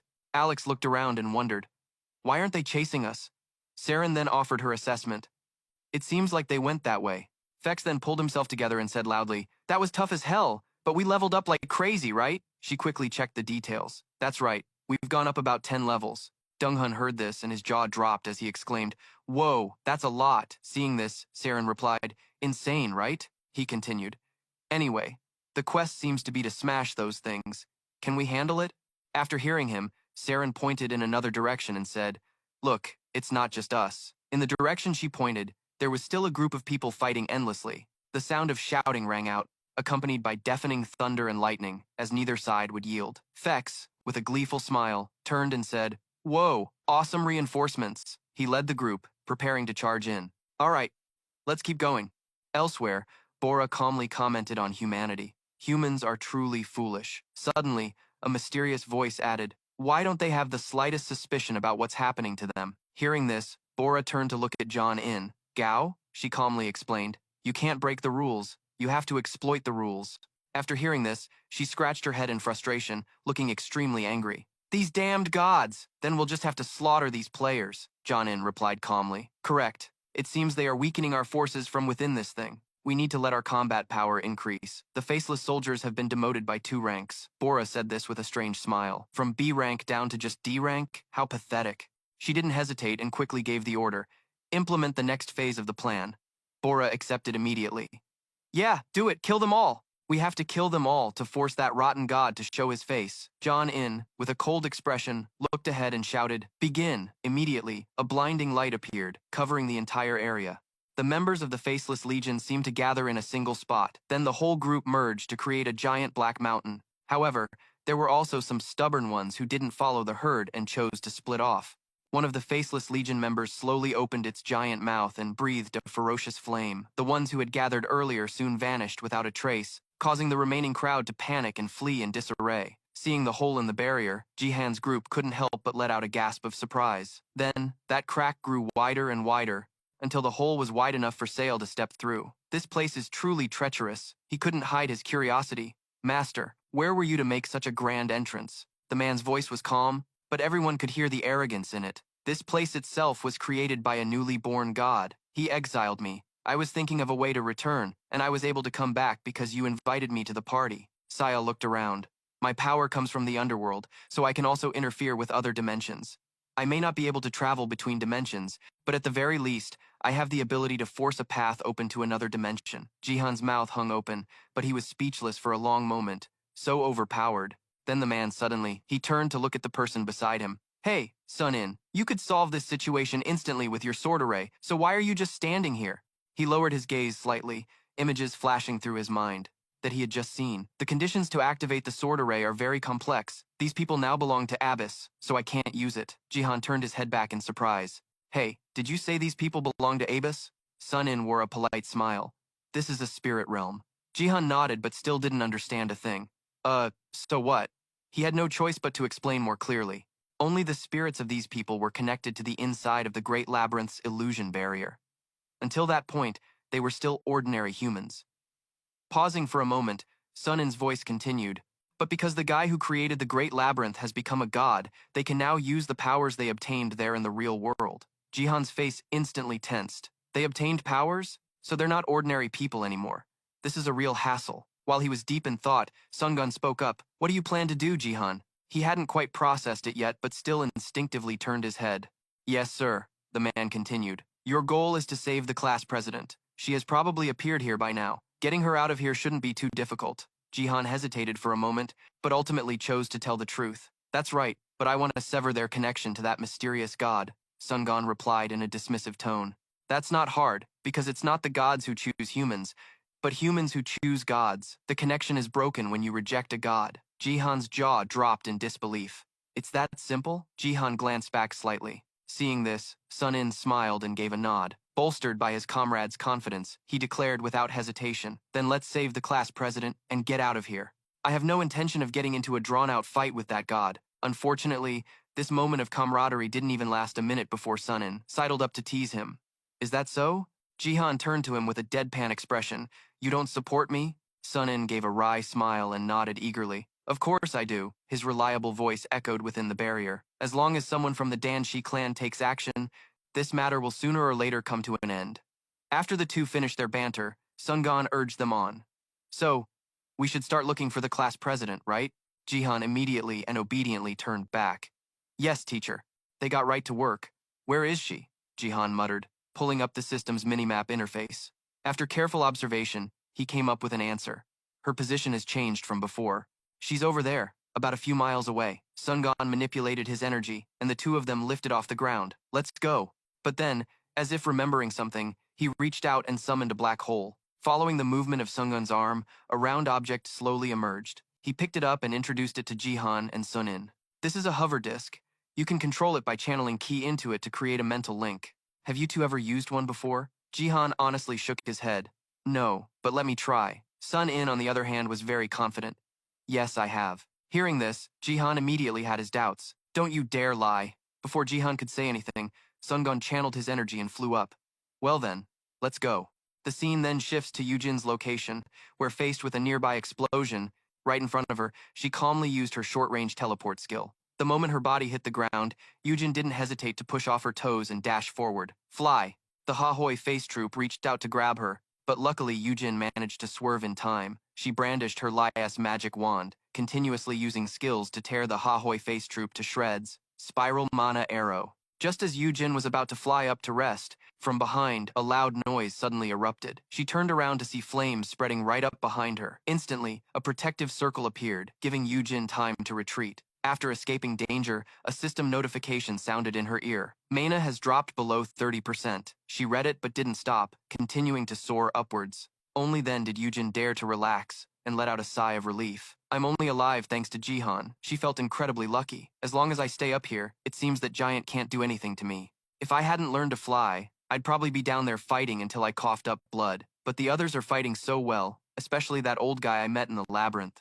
Yujin's chest was still heaving as she tried to stabilize her breathing.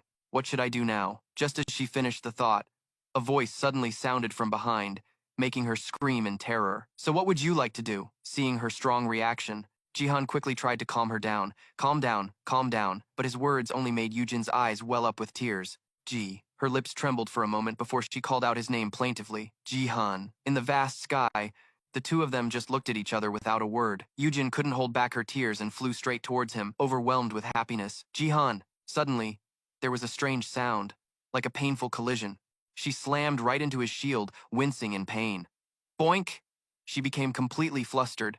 Ah, I'm sorry! Yujin immediately took down her defensive barrier, cheerfully welcoming her newly arrived friend. She gave the person in front of her a look of trust. So you came to save me, Jihan nobly admitted with a fond smile. Of course, you're in this mess because of me. Hearing this, Yujin was so moved that she teared up, silently treasuring this moment. Jihan. The romantic atmosphere didn't last long before Sun In appeared with a teasing tone. Hey, you've gotten pretty smooth lately, haven't you? Jaehan. He turned his head back and signaled for Exendung to please stop. She bluntly reminded him, Why are you asking me? Sun In naturally gave a very convincing reason and expression, because you're on fire. When he realized something was wrong, he warned her. Hey, that's fire, spiritual energy, isn't it? Can you please turn it off? Exendung irritably retorted, Shut up. Yujin was startled and embarrassed to see someone she knew. You're here too, teacher? She looked at Sun In covering his face shyly and judged him, the so-called model class president. Jihan was confused and asked, Hey, what on earth did class president Exendung do wrong? Hearing that made her even angrier. Humph, you too. You womanizer! Jihan jumped up to protest. What did I do? Seeing the situation was getting out of hand, Sun In immediately cut in, not forgetting to tease his friend a bit. All right, save this sappy and melodramatic romance for a private place, you two. Jaehan, extremely embarrassed, snapped back. What nonsense are you spouting, you little punk? Romance my foot. Exendung was no different, blushing as she bluntly clarified. What kind of nonsense are you talking about? Yujin's spirit was now in an abyss. Witnessing her two friends' reactions deeply hurt her. Over here, Sung also chimed in with the teasing. You're pretty lucky, Jihan. Keep up the good work. I feel happy for my daughter. His face turned even redder. Teacher? It's not like that. And why did you have to bring up Sunga, Teacher Sung? The man didn't think much of it, and wondered, Are you really worried about something? Sun In signaled for the fun to end, calmly raising the important issue. All right now, why don't we figure out how to get out of here first? Everyone immediately fell into deep thought, all trying to find a real solution. Yujin watched from a distance, her mind filled with admiration. They're so calm even in this situation, so strong. She observed them one by one, the names that made her happy running through her head. Jaehan, Sun In, Exendung, Yujin. Proud thoughts formed from the bottom of her heart. You guys are so strong. Breaking away from her thoughts was a tense conversation. Sungon stated the truth in a cold voice. I can escape, but you guys can't. Jaehan couldn't believe what he was hearing. Bewildered. He asked again for confirmation. Huh? Is that for real? The man immediately admitted it, while also offering a plausible solution. Yes, because you all were already trapped in here. Once you're trapped, you can't escape. Unless you can somehow resolve the problem to break the binding, or you must follow the rules that constitute this space, or you yourself are strong enough to break it. Sun In mentioned some practical data. Usually, spaces like this will have a few laws or rules established by its creator. Jihan voiced the suspicion that had been forming in his mind for a while. Of course, we could ignore it if we were strong enough, but that's very difficult, because this space was created by a god. Therefore, the god will be stronger, he pondered seriously. His voice also turned a few shades colder. To put it simply, that's it. Sun In noticed his friend looked downcast and tried to lighten the mood. Ah, but you don't have to sweat it. Jaehan, of course, didn't listen, determined to find a way. To overcome this disadvantage, how could he not sweat it? Suddenly, Sun In gestured in another direction. The person he mentioned could now be considered safe. We've saved the class president, right? Sunin brought up the key issue, while also outlining a safe path forward. For now, let's just observe, because the Danthi Mon will handle the company and the god created by it. Sung tightened his hand on his student's shoulder, not forgetting to send a reminder. No, it's still too early to rest. Sunn. His face didn't change color, even as a wave of agony washed over him. That hurts, teacher. The man held him in place without moving. Just stand still. Because I'm protecting everyone with my ability. Jaehan immediately realized the situation around them had started to get serious. He looked up at the barrier above with a tense thought. Since when was this here? Suddenly, a cold voice echoed from a distance, startling the group. Are those who always strive rewarded accordingly? That strange figure was approaching ever closer with a dazzling aura. The form of the company chairman appeared with soul-searching words of wisdom. Are we always compensated for our sacrifices and losses? From between the intersection of the two barriers, an unpleasant screeching sound was made. Meanwhile, he bowed politely with a solemn gesture. It's a pleasure to meet you for the first time, and to meet you again. Sunggon, welcome to my sacred ground. Jaehan's divine sense detected something ominous, this strange feeling. Wait, he immediately activated his observation skill. The question marks on the status panel filled Jaehan's heart with immense confusion. There wasn't a single piece of information on him. A series of serious deductions formed in his head, but I think I know. Jaehan understood in his heart that the chairman himself had become a god. Sung, truly, couldn't hide his bewilderment. Mr. Chairman, you turned yourself into a god? Is that even possible? He glanced at his teacher, a sense of worry rising as he saw the man's energy declining. Jaehan, without a single word, immediately rushed to help. He used soul recovery art. The man's energy was thus replenished, compensating for the initial loss. The chairman leisurely answered the question that had been posed by Sunggon.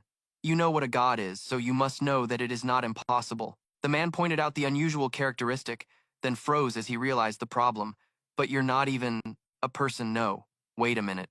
He didn't keep them waiting long, immediately explaining the difficult theory. That's right. A god is not an entity created by just one soul. The thing formed from countless parts of the human mind, that is a god. So what's the difference with a company? A collection of the souls of human beings. The company itself already operates like a god. The arguments just presented were like a bombshell that shocked everyone. Deep down, Jihan was tense, focusing on linking all of his abilities. Why? Because the corporation and its president were things of the past that had led him to the finish line of truth, the divine entities. The corporation had now become a god, standing still right there. Light radiated from him like a halo. Sunggon clenched his fists, his eyes never leaving his opponent. So what kind of god are you? The corporation didn't answer his question, only replying in a deep, resonant voice. I will repeat my earlier question. Do those who always strive get fairly rewarded? Are we always compensated for our sacrifices and losses? The answer is no. Isn't that right, Sunggon? Jihan stood beside him and looked toward the corporation. Sunggon slightly nodded, speaking in a bitter tone. So that's what you wanted to say? Of course. Everyone knows the world doesn't always reward those who try hard. He silently looked toward the five of them. Jihan, Sunggon, Sun, In, and Shindung watched the corporation. As for Yujin, she seemed terrified. He continued in a dissatisfied tone. It's too absurd. This world is filled with illogical things. The reason this world exists, develops, and even improves little by little, despite all that, is thanks to the will of the good people in this world. But how much longer must they sacrifice? Shindung coldly asked back. Why are you bringing that up? The corporation smiled mysteriously, as if about to reveal a secret. You will find out soon enough, and so will the rest of you. Sunin said in a challenging tone. Know what? Before that happens, you'll already be killed by the Dansi Moon, he sneered with an arrogant tone. Gods can die, but right now, not even the Dansi Moon can kill me. Shindung took a step forward and asked doubtfully, is there a reason? The corporation, with a frightening level of pride and confidence, said, because everyone wants me. Jihan and Yujin widened their eyes, not understanding what he was saying at all. Jihan glanced to the side and saw the other three were deep in thought, which made him even more confused, thinking, what the hell is he spouting that they all seem to get? As if preaching, the corporation, the god of revolution, reward, and pleasure. That is both my name and my divine power. As long as there are people who want the world around them to change, people who want to be rewarded for the efforts they've put in, people who seek pleasure like a refreshing oasis in the harsh and unforgiving desert of their lives, I will never be destroyed. As soon as he finished speaking, his power seemed to grow even stronger as the halo around the corporation radiated more intensely and expanded, pushing back the darkness. Shindung turned to look at everyone. She urged them tensely. We have to retreat, Jihan. In this space, we can't mess with him. He immediately looked at Yujin with a worried expression. But Jihan thought to himself, she's still connected to the great labyrinth. He suddenly realized something. Jihan thought for a moment, the god of revolution, reward, and pleasure. Furthermore, you created the great labyrinth to build your own influence. All or nothing? He shouted loudly with a determined voice. Wait, corporation. I have something to say. Jihan was terrified by the halo of the corporation. He looked at him for a long time and read his identity. Jihan the gamer, the harem king, said not to touch you. He is a formidable entity, even for a god like me. Fine, speak. He let out a breath and spoke up. Revolution, reward, and pleasure. You said that is both your name and your divine power, right? But Jihan couldn't stand the gazes of admiration from the others. Why is everyone staring at me like that? The pressure is insane, he continued asking in a serious tone. So that means you?